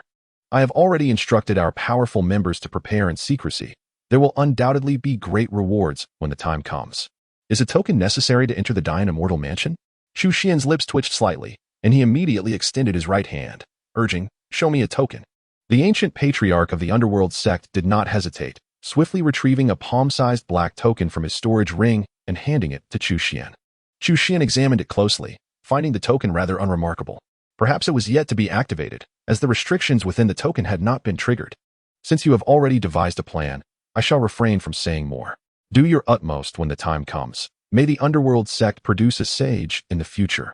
As he spoke, Chu Xuan naturally tucked the token into his robe, leaving behind a blessing before promptly taking his leave. The abrupt and resolute demeanor resembled that of certain untrustworthy men who, once they have secured their interests, readily abandon others. The venerable ancestor of the underworld sect opened his mouth, not out of reluctance to part with the token, but rather out of a desire to retain this esteemed elder within the sect. However, before he could articulate his thoughts, he noticed that the elder had silently departed. With a sense of resignation, he was compelled to relinquish this intention for the time being. Perhaps there was a reason for the elder's departure from the underworld sect all those years ago. I shall return and investigate the past events to uncover some answers. When I next encounter the elder, I will be better prepared to broach the subject. The ancestor of the underworld sect resolved firmly in his mind. Moments later, he returned to the sect. "Elder, what is the situation? Have we captured that rogue?" The sect leader and deputy leader, Chu Dongha, swiftly approached with a cadre of powerful individuals. Silence. Upon hearing this, the ancestor's expression darkened. That individual was certainly no mere rogue, but rather a revered elder of our underworld sect. Had it not been for the elder's mercy, my fate today would have been dire. From this day forth, should we encounter him again, we shall maintain proper decorum. Anyone who dares to show even a hint of disrespect will find me unyielding. Observing the stern expression on his face, the members of the underworld sect exchanged bewildered glances. Particularly, the sect leader and deputy leader, Chu Dongha, appeared utterly stupefied. How had that individual suddenly become one of their esteemed elders? Chapter 144. The Dying Immortal Mansion, valued at over 100 million. Are you familiar with the Dying Immortal Mansion? Early the next morning, Chu Xuan approached Su Qianqian at the training ground to inquire. However, Su Qianqian gazed at him with a look of bewilderment, inquiring, "What is the Dying Immortal Mansion?" Chu Xuan rolled his eyes, instantly realizing he had posed his question to the wrong individual, and promptly decided to turn away in search of the elder for guidance. At that moment, Ahu, who was diligently honing his physique nearby, suddenly lifted his head and exclaimed, "I know about the Dying Immortal Mansion." "You know about the Dying Immortal Mansion?" Both Chu Xuan and Su Qianqian turned towards Ahu in unison, their eyes reflecting incredulity. In their long-standing perception, Ahu was merely a devoted body cultivator, spending his days solely on eating and physical training, seemingly oblivious to the world beyond. To speak candidly, there were many matters that even Jia was likely more informed about than him. Yet now, Ahu claimed knowledge of the Dying Immortal Mansion, a fact that astonished both of them. "I truly know." Observing the skeptical expressions on Chu Xuan and Su Qianqian's faces, Ahu's cheeks flushed as he insisted. "I am originally from Jinchuan Prefecture, and the place where I lived as a child was not far from the Tianya Cold Pool. I grew up hearing tales of the Dying Immortal Mansion. How could I be unaware of it?" "What is the Tianya Cold Pool?" Su Qianqian inquired with curiosity. "How should I put it?" Ahu scratched his head, stammering as he explained, "It is a vast lake, but unlike any ordinary lake. The waters there are exceptionally frigid. An ordinary person would quickly become an ice sculpture upon entering. Even accomplished cultivators dare not tread lightly, as it is said that the Tianya Cold Pool serves as the entrance to the Dying Immortal Mansion." As Su Qianqian seemed eager to inquire further, Chu Xuan promptly pressed down on her little head, pushing her aside. He then turned to Ahu and directly inquired, "Since you hail from Jinchuan Prefecture, could you elucidate the specifics of the Dying Immortal Mansion?" The Dying Immortal Mansion, a relic from the ancient era of the Dying Emperor, is said to be a completely independent realm, one that is typically challenging to access. The sole opportunity to enter arises once every millennium when the mansion voluntarily opens its gates, allowing entry through the guidance of the Immortal Mansion token. Many speculate that the reason for this millennial opening is a legacy intentionally left by the Emperor for posterity. Each time the Dying Immortal Mansion unveils itself, it reveals a series of treasure halls, and those who can locate these palatial structures are rewarded with a plethora of treasures, whether it be miraculous elixirs or formidable armaments. Fortune may grant one the chance to acquire nearly anything, including the legendary divine weapons that some have purportedly found within its depths. Divine weapons? Su Qianqian's eyes sparkled with excitement, but then her expression shifted as she seemed to recall something. and she couldn't help but pout. Even if such weapons existed, they would undoubtedly be monopolized by those formidable cultivators, leaving little to no chance for individuals like us. At this point, she shot a fierce glare at Chu Xuan, as if he had snatched away a divine weapon that rightfully belonged to her. Chu Xuan rolled his eyes in exasperation, unwilling to stoop to the level of this capricious girl. Not quite, Ahu interjected, shaking his head. It is said that the Dian Immortal Mansion is actually divided into upper and lower tiers. The upper realm is known as the Lesser Yin Immortal Mansion, corresponding to the lesser yin numbers, water 1, fire 2, wood 3, metal 4, earth 5. Each time it opens, precisely 15 treasure palaces manifest. The lower realm, however, is the true Greater Yin Immortal Mansion, aligned with the Greater Yin numbers, which reveals 50 treasure palaces upon each opening. The Lesser Yin Immortal Mansion permits only those cultivators below the transformation stage to enter, while those at or above the transformation stage may only access the Greater Yin Immortal Mansion. Thus, with your pinnacle cultivation at the Dharma aspect stage, senior sister, there exists a possibility of acquiring a divine weapon, provided fortune favors you. Of course, this notion of fortune is not merely a matter of luck in the conventional sense. Otherwise, one would be unlikely to even catch a glimpse of such divine artifacts. However, at this moment, Su Qianqian was not inclined to overthink. Upon hearing Ahu's words, her excitement surged uncontrollably. The 50 treasure palaces of the Greater Yin Immortal Mansion held no allure for her, as the cultivators at or above the transformation stage were beyond her current capabilities. Yet, the 15 treasure palaces of the Lesser Yin Immortal Mansion, competing against cultivators beneath the transformation stage, seemed to offer her a glimmer of hope. With this thought in mind, Su Qianqian immediately turned to Chu Xuan, asking, "Junior brother Chu, your sudden inquiry about the Greater Yin Immortal Mansion, does this mean it is set to open once more?" Su Qianqian was no fool. Chu Xuan's unexpected mention of the Greater Yin Immortal Mansion clearly indicated he had received some news. Chu Xuan did not conceal the truth and nodded in affirmation, saying, "If you wish to test your luck, it would be prudent to refrain from breaking through to the transformation stage for now. In the short span of 3 months, or perhaps up to half a year, there should be some developments on that front. However, without the token of the Immortal Mansion, we cannot gain entry." At this moment, Lubo and Jejia had unknowingly gathered nearby. Upon hearing Chu Xuan's words, Lubo couldn't help but interject, "I have also heard the rumors surrounding the Dian Immortal Mansion. It seems that one must possess the mansion's token to enter. I recall a few years ago, during an auction held in the Qingyuan city, a token appeared, fetching an astonishing price of 21 million spirit stones." Upon hearing Lubo's remark, Su Qianqian and the others couldn't help but gasp in astonishment. Merely a token demands 21 million spirit stones? Yet, this is not considered exorbitant. Observing their shocked expressions, Ahu swiftly elucidated, "There are only 108 tokens for the Dian Immortal Mansion, each permitting 10 individuals to enter. With a stroke of luck, one could not only break even, but even profit. However, these 108 tokens have mostly been appropriated by the powerful factions of the Southeast 7 mansions, leaving very few tokens in circulation. Even if the Dian Immortal Mansion were to open, it is unlikely that we would have any opportunity." Indeed, upon hearing this, everyone could not help but sigh deeply. Not only could they not afford the 21 million spirit stones, but even if they could, there would be no place to procure the token. Such opportunities at auctions are rare and elusive. By coincidence, a few days ago, I descended the mountain and happened to find a token by the roadside, which appeared to be none other than the token of the Dian Immortal Mansion. Chu Xuan retrieved the token, which he had surreptitiously obtained from the hands of the ancestral figure of the Mingxin sect, and pretended to say, "Found it at the foot of the mountain again?" Upon hearing this familiar phrase, Su Qianqian and her companions exchanged glances, unable to suppress their amusement. Ultimately, it was Su Qianqian, quick-witted and nimble, who snatched the token from Chu Xuan's hand at once. With wide eyes, she meticulously examined both sides of the token several times. Yet, like Chu Xuan had felt initially, found it rather unremarkable. Aside from the 2 characters Dian inscribed upon it, there was nothing to suggest that this was a token worth 20 million spirit stones. Could it possibly be a fake? Su Qianqian immediately inquired. Casting a glance at Chu Xuan, his expression darkened, and he could not help but deliver a playful rap on her head. Warning, when the mansion opens, make sure you don't follow. Chapter 145, The Tianya Cold Pool, a gathering of strong ones. On a morning 3 months later, a flying vessel slowly ascended from the Taiyi sacred land, swiftly breaking through the cloud layers and racing toward the direction of the Jinchuan prefecture. On board the vessel were Chu Xuan and his companions, who intended to enter the Dian Immortal Mansion. A single token permits 10 individuals to enter the Dian Immortal Mansion. In the case of other factions, such a mere 10 slots would surely lead to fierce competition, with individuals perhaps even clashing over them.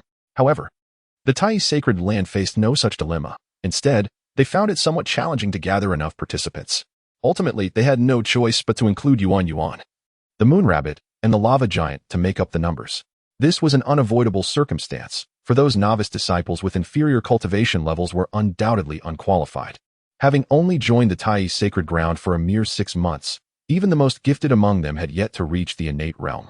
Entering the Dayan Immortal Mansion with such meager cultivation would not only be of no assistance, but could also pose a significant risk to their lives.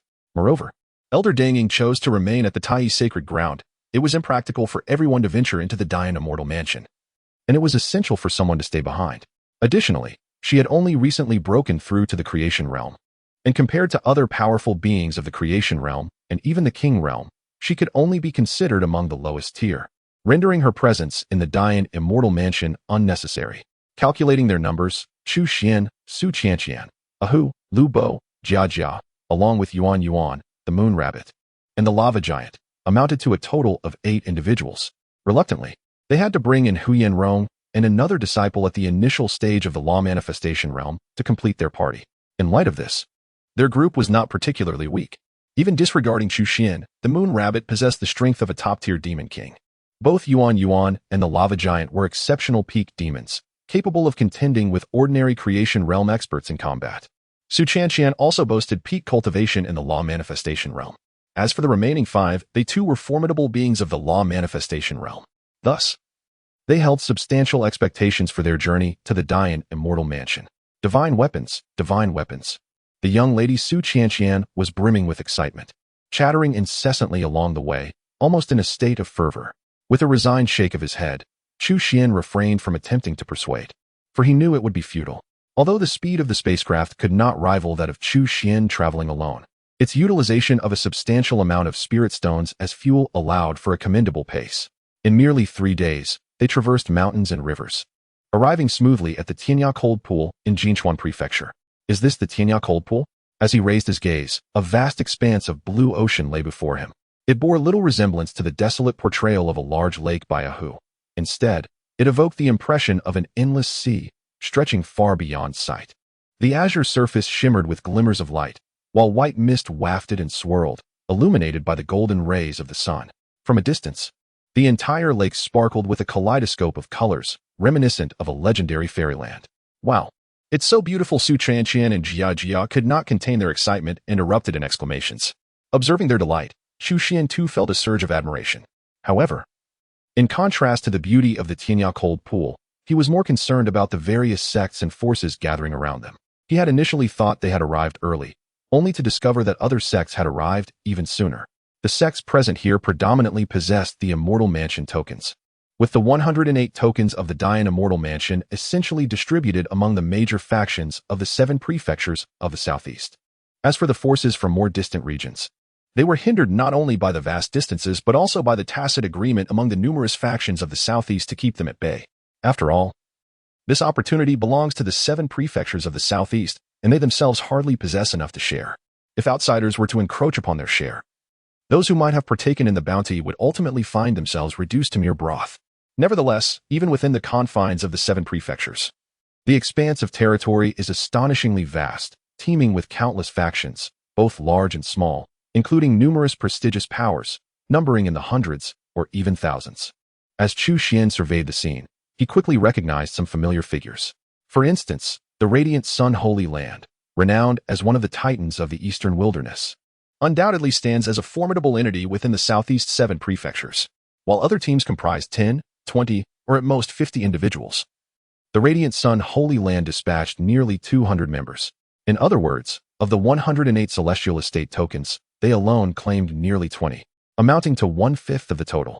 However, the resounding prominence of the Radiant Sun Holy Land has also incited wariness among other formidable factions. Even upon his arrival, Chu Xuan sensed that the Radiant Sun Holy Land had unwittingly become a target of collective scrutiny, and it was conceivable that they could soon find themselves besieged. Despite their formidable strength, the Radiant Sun Holy Land cannot dominate the southeast's 7 prefectures entirely. While some factions may not match the Radiant Sun Holy Land in power, Many are still of the caliber of regional overlords, and in a serious contest, they would not necessarily shy away from a confrontation. Take, for example, the underworld sect of Hejian Prefecture, which has historically shown little deference to the Radiant Sun Holy Land. Their attempts to expand their influence into neighboring prefectures have been repeatedly thwarted by the Radiant Sun Holy Land, resulting in a persistently strained relationship between the two formidable factions. In the realm of Chu Xuan Prefecture lies the Ice God Palace, a formidable presence situated almost at the doorstep of the Dian Immortal Mansion. It is said that the Ice God Palace was established by the guardians of the Dian Immortal Mansion, thus granting it profound knowledge of its intricacies, leading to remarkable gains each time they venture within. Contrary to typical sects, the Golden Saber Hall of Hongqing Prefecture resembles a martial arts academy, albeit a superlative one with branches sprawling across the 7 southeastern prefectures. Admission is granted to anyone with wealth, resulting in an unparalleled number of disciples, making it the foremost institution in the region. Meanwhile, in Yinglong Prefecture, the Sun and Moon City stands as a testament to its vast dominion, nearly rivaling the combined expanse of several other prefectures. This locale has always been a bastion of the sacred land of the blazing sun, to which all forces yield. However, Sun and Moon City remains an exception. Its ability to withstand the pressure from the sacred land and avoid annexation speaks volumes of its formidable strength. In the ancient realm of Guchang Prefecture, the Beast Tamer's Pavilion excels in commanding beasts in battle, often favoring overwhelming numbers against fewer opponents, leading to an air of arrogance among its disciples. Yet, upon entering the Dian Immortal Mansion, they find themselves unable to bring their multitude of beasts, forcing them to adopt a more subdued demeanor. Lastly, the 7-star Dao sect of Ziguang Prefecture, an ancient establishment with roots tracing back to primordial times, possesses an astonishing depth of heritage. Though it typically maintains a low profile, even formidable forces like the sacred land of the blazing sun tread carefully around them, reluctant to engage in confrontation. Additionally, the Longhu Palace of Qingyuan Mansion can be begrudgingly categorized within this echelon. This time, in the interest of the Dian Immortal Mansion, the Longhu Palace has chosen to reveal its hand. Not only is the master of Longhu Palace, who is at the 6th level of the King Realm, personally leading the team, but 2 other esteemed elders of the same realm have also joined the ranks. Of course, aside from these dominant forces, there are numerous secondary powers akin to the Xianyin sect and the 3 great sword sections. For the sake of the Dian Immortal Mansion, many of them have not hesitated to summon their hidden strengths, which cannot be underestimated.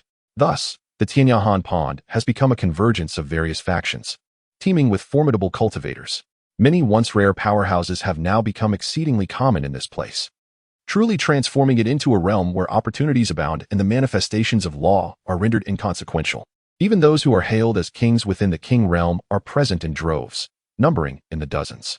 The once confident members of the Tai Sacred Land, upon witnessing such an assembly of strength, have become as silent as the grave, scarcely daring to draw breath. Nevertheless, their arrival has indeed captured the attention of many. Chapter 146. Signing in at the bottom of the lake. Surprising gains. It is the Tai Sacred Land. Upon seeing the flag representing the Tai Sacred Land on the flying vessel, numerous individuals present instinctively raised their gazes. Although Su Qianqian and her companions aboard the ship considered themselves weak and refrained from even a whisper, every pair of eyes watching from all directions was unmistakably filled with apprehension, not to mention the previous annihilation of the Baiwei sect. The sudden disappearance of over 1 million demon beasts in the Heiyun mountain range more than half a year ago still leaves many in disbelief. Especially since their investigations yielded no definitive conclusions, it appeared as though the millions of demon beasts had been erased by an invisible hand. Even the notoriously fearsome Demon King, the Tiger Jiao, had plunged into the Holy Land of Tai without resurfacing. To the onlookers, the Holy Land of Tai seemed shrouded in such mystery that it had seemingly surpassed the 7-star Dao sect of the Ziguang Mansion, claiming the title of the most enigmatic force in the southeastern region. And with mystery comes peril, a notion well understood by these seasoned warriors. Thus, Su Qianqian and her companions exercised utmost caution, wary of provoking any conflict. Yet, in truth, no one dared to initiate a confrontation. It appeared that their esteemed elder had not arrived. The gaze of the Lord of the Dragon and Tiger Palace, the leader of the Xianyin sect, and the heads of the 3 major sword sects converged, their eyes reflecting a mix of regret and relief. The regret stemmed from the fact that had the elder from the Holy Land of Tai attended, they could have aided one another as factions of the Qingyuan Mansion. Conversely, the relief arose from the absence of a formidable rival, allowing them to breathe easier. That individual had not shown up. Simultaneously, the leader of the underworld sect and his deputy, Chu Dongha, exchanged glances, both silently exhaling in relief. The elder of the underworld sect cast a perplexed glance at the two, then looked up at the vessel of the holy land of Tai with a disappointed shake of his head. The elder had clearly accepted the token. Was it possible he would not attend? He had intended to seize this opportunity to invite the elder back to the underworld sect, but if he could not make contact, his plans would likely come to naught. Has he not arrived? Within the ranks of the sacred land of the fiery sun lord, who had been seated in meditation, opened his eyes, a flicker of regret passing through his gaze. His resentment was not merely rooted in the annihilation of his avatar. Rather, it was the insatiable obsession with the legendary sky-devouring demon gourd that haunted him. This renowned immortal artifact, once shrouded in mystery, now revealed a fragment of its secrets. Yet the trail had abruptly ceased, leaving him in turmoil. There was another in the sacred land of the fiery sun who shared his unrelenting fixation, Kong Li, the Flame King, whom he had previously entrusted to probe the Tai sacred land. After enduring a lengthy period of recovery, Kong Li's injuries had indeed healed. However, upon witnessing the significantly diminished form of the lava giant aboard the ship, he felt the ominous stirrings of his own wounds re-emerging. His countenance shifted rapidly from a pale hue to a deep crimson, and then to an ashen pallor, as his fists involuntarily clenched and his teeth ground together, prompting him to rise instinctively. Yet at that moment, the moon rabbit nestled in Su Qianqian's embrace sensed something amiss, lifting its head while nibbling on a carrot. Casting a glance towards Kong Li, the sight of this familiar figure doused Kong Li with a sudden chill, awakening him from his fervor, compelling him to sit once more. It appeared that many were indeed keeping a watchful eye on the Tai sacred land. Chu Xuan stood on the deck of the ship, shaking his head with a sigh. The myriad gazes, both overt and covert, could not escape his keen perception. However, he did not allow it to trouble him unduly. At this pivotal moment, with the Grand Yin immortal mansion on the verge of opening, no faction would dare to stir up unnecessary strife. Soon, he skillfully maneuvered the spacecraft to land on an open field, leading the group to the lakeside. Surely, the waters of the Tianya cold pool can temper the body? Ahu suddenly interjected. Although he had lived in this area during his childhood, he had lacked any cultivation at that time and had never dared to approach the Tianya cold pool. Now, as a formidable practitioner of the Dharma realm, his physique had been honed to an impressive strength, naturally provoking some contemplations. Youth, the waters of the Tianya cold pool are not so easily approached, chuckled an old cultivator fishing nearby. Unless one is trained in ice attribute techniques, akin to the disciples of the Ice God Palace, one can barely withstand the frigid onslaught. The average person's body simply cannot endure. Upon glancing up, it became apparent that this elder was a venerable being of the creation realm, having even attained the mid-stage of that level. Allow me to test it first. At that moment, Chu Xuan stepped forward with a smile. His intention was not to refine his physique like Ahu. Rather, upon overhearing their conversation, he was struck by the thought that the Tianya cold pool might serve as an excellent location for a sign-in. His keen interest in the Dayan immortal mansion was not solely for the potential crystallization of laws. More crucially, signing in at such a legendary place as the Dayan immortal mansion would undoubtedly yield astonishing rewards. However, since the Dayan immortal mansion had yet to open, perhaps he could first try his luck at the Tianya cold pool? With this thought in mind, Chu Xuan promptly stepped into the cold waters of the pool. Young people, do not. Su Qianqian and the others had yet to react, but the old cultivator could not suppress the astonishment on his face. Even with his cultivation at the transformation realm, he could hardly withstand the frigid assault of the Tianya cold pool. How could this young man, merely at the Dharma aspect realm, endure such chilling depths? The old cultivator, evidently a kind-hearted individual, rushed forward to intervene. However, just as he had made it halfway, he discovered that Chu Xuan had already stepped directly into the cold pool, soon becoming submerged up to his waist. More astonishingly, Chu Xuan appeared entirely unfazed, with no trace of pain or discomfort etched upon his countenance. The old cultivator was momentarily stunned. Witnessing this scene, Ahu and the others turned their gazes toward the old cultivator. Realizing the situation, the old man sighed and chuckled helplessly. I truly did not deceive you. It seems I have underestimated this young fellow. He must have specifically cultivated cold attribute techniques, otherwise, he would undoubtedly succumb to the freezing aura of the Tianya cold pool. My senior brother has not practiced any cold attribute techniques. It appears, esteemed elder, that your age has rendered you unable to withstand such conditions. If you do not believe me, allow me to demonstrate. Ahu, clearly skeptical of the old cultivator's words, felt emboldened by Chu Xuan's example. Before he could finish speaking, he strode boldly toward the cold pool. Yet, as soon as he stepped into the icy water, his expression changed dramatically. Though his cultivation would not allow him to be frozen solid like an ordinary person, his face instantly turned a ghastly shade of gray. and a layer of pure white frost enveloped his entire body. It was frigid. He let out a loud shout and, as if propelled by a fire at his backside, raced back toward the shore without a moment's hesitation. He hurriedly attempted to circulate his energy to dispel the cold, yet his efforts proved largely ineffective. Soon, his robust frame began to tremble uncontrollably, and he was beset by a series of incessant sneezes, as though he were catching a cold. Witnessing his pitiful state, Su Qianqian and the others could not help but swallow hard. Though they held little expectation for a Hu's intellect, they certainly acknowledged the strength of his physique. After all, his daily rigorous training was not without merit. Now, even a Hu's constitution could scarcely withstand the frigid waters of the Tianya cold pool. Just how cold could it be? And where was Chu Xuan? Oh, where had he gone? The group turned to look, only to find that Chu Xuan had vanished without a trace, having plunged directly into the lake.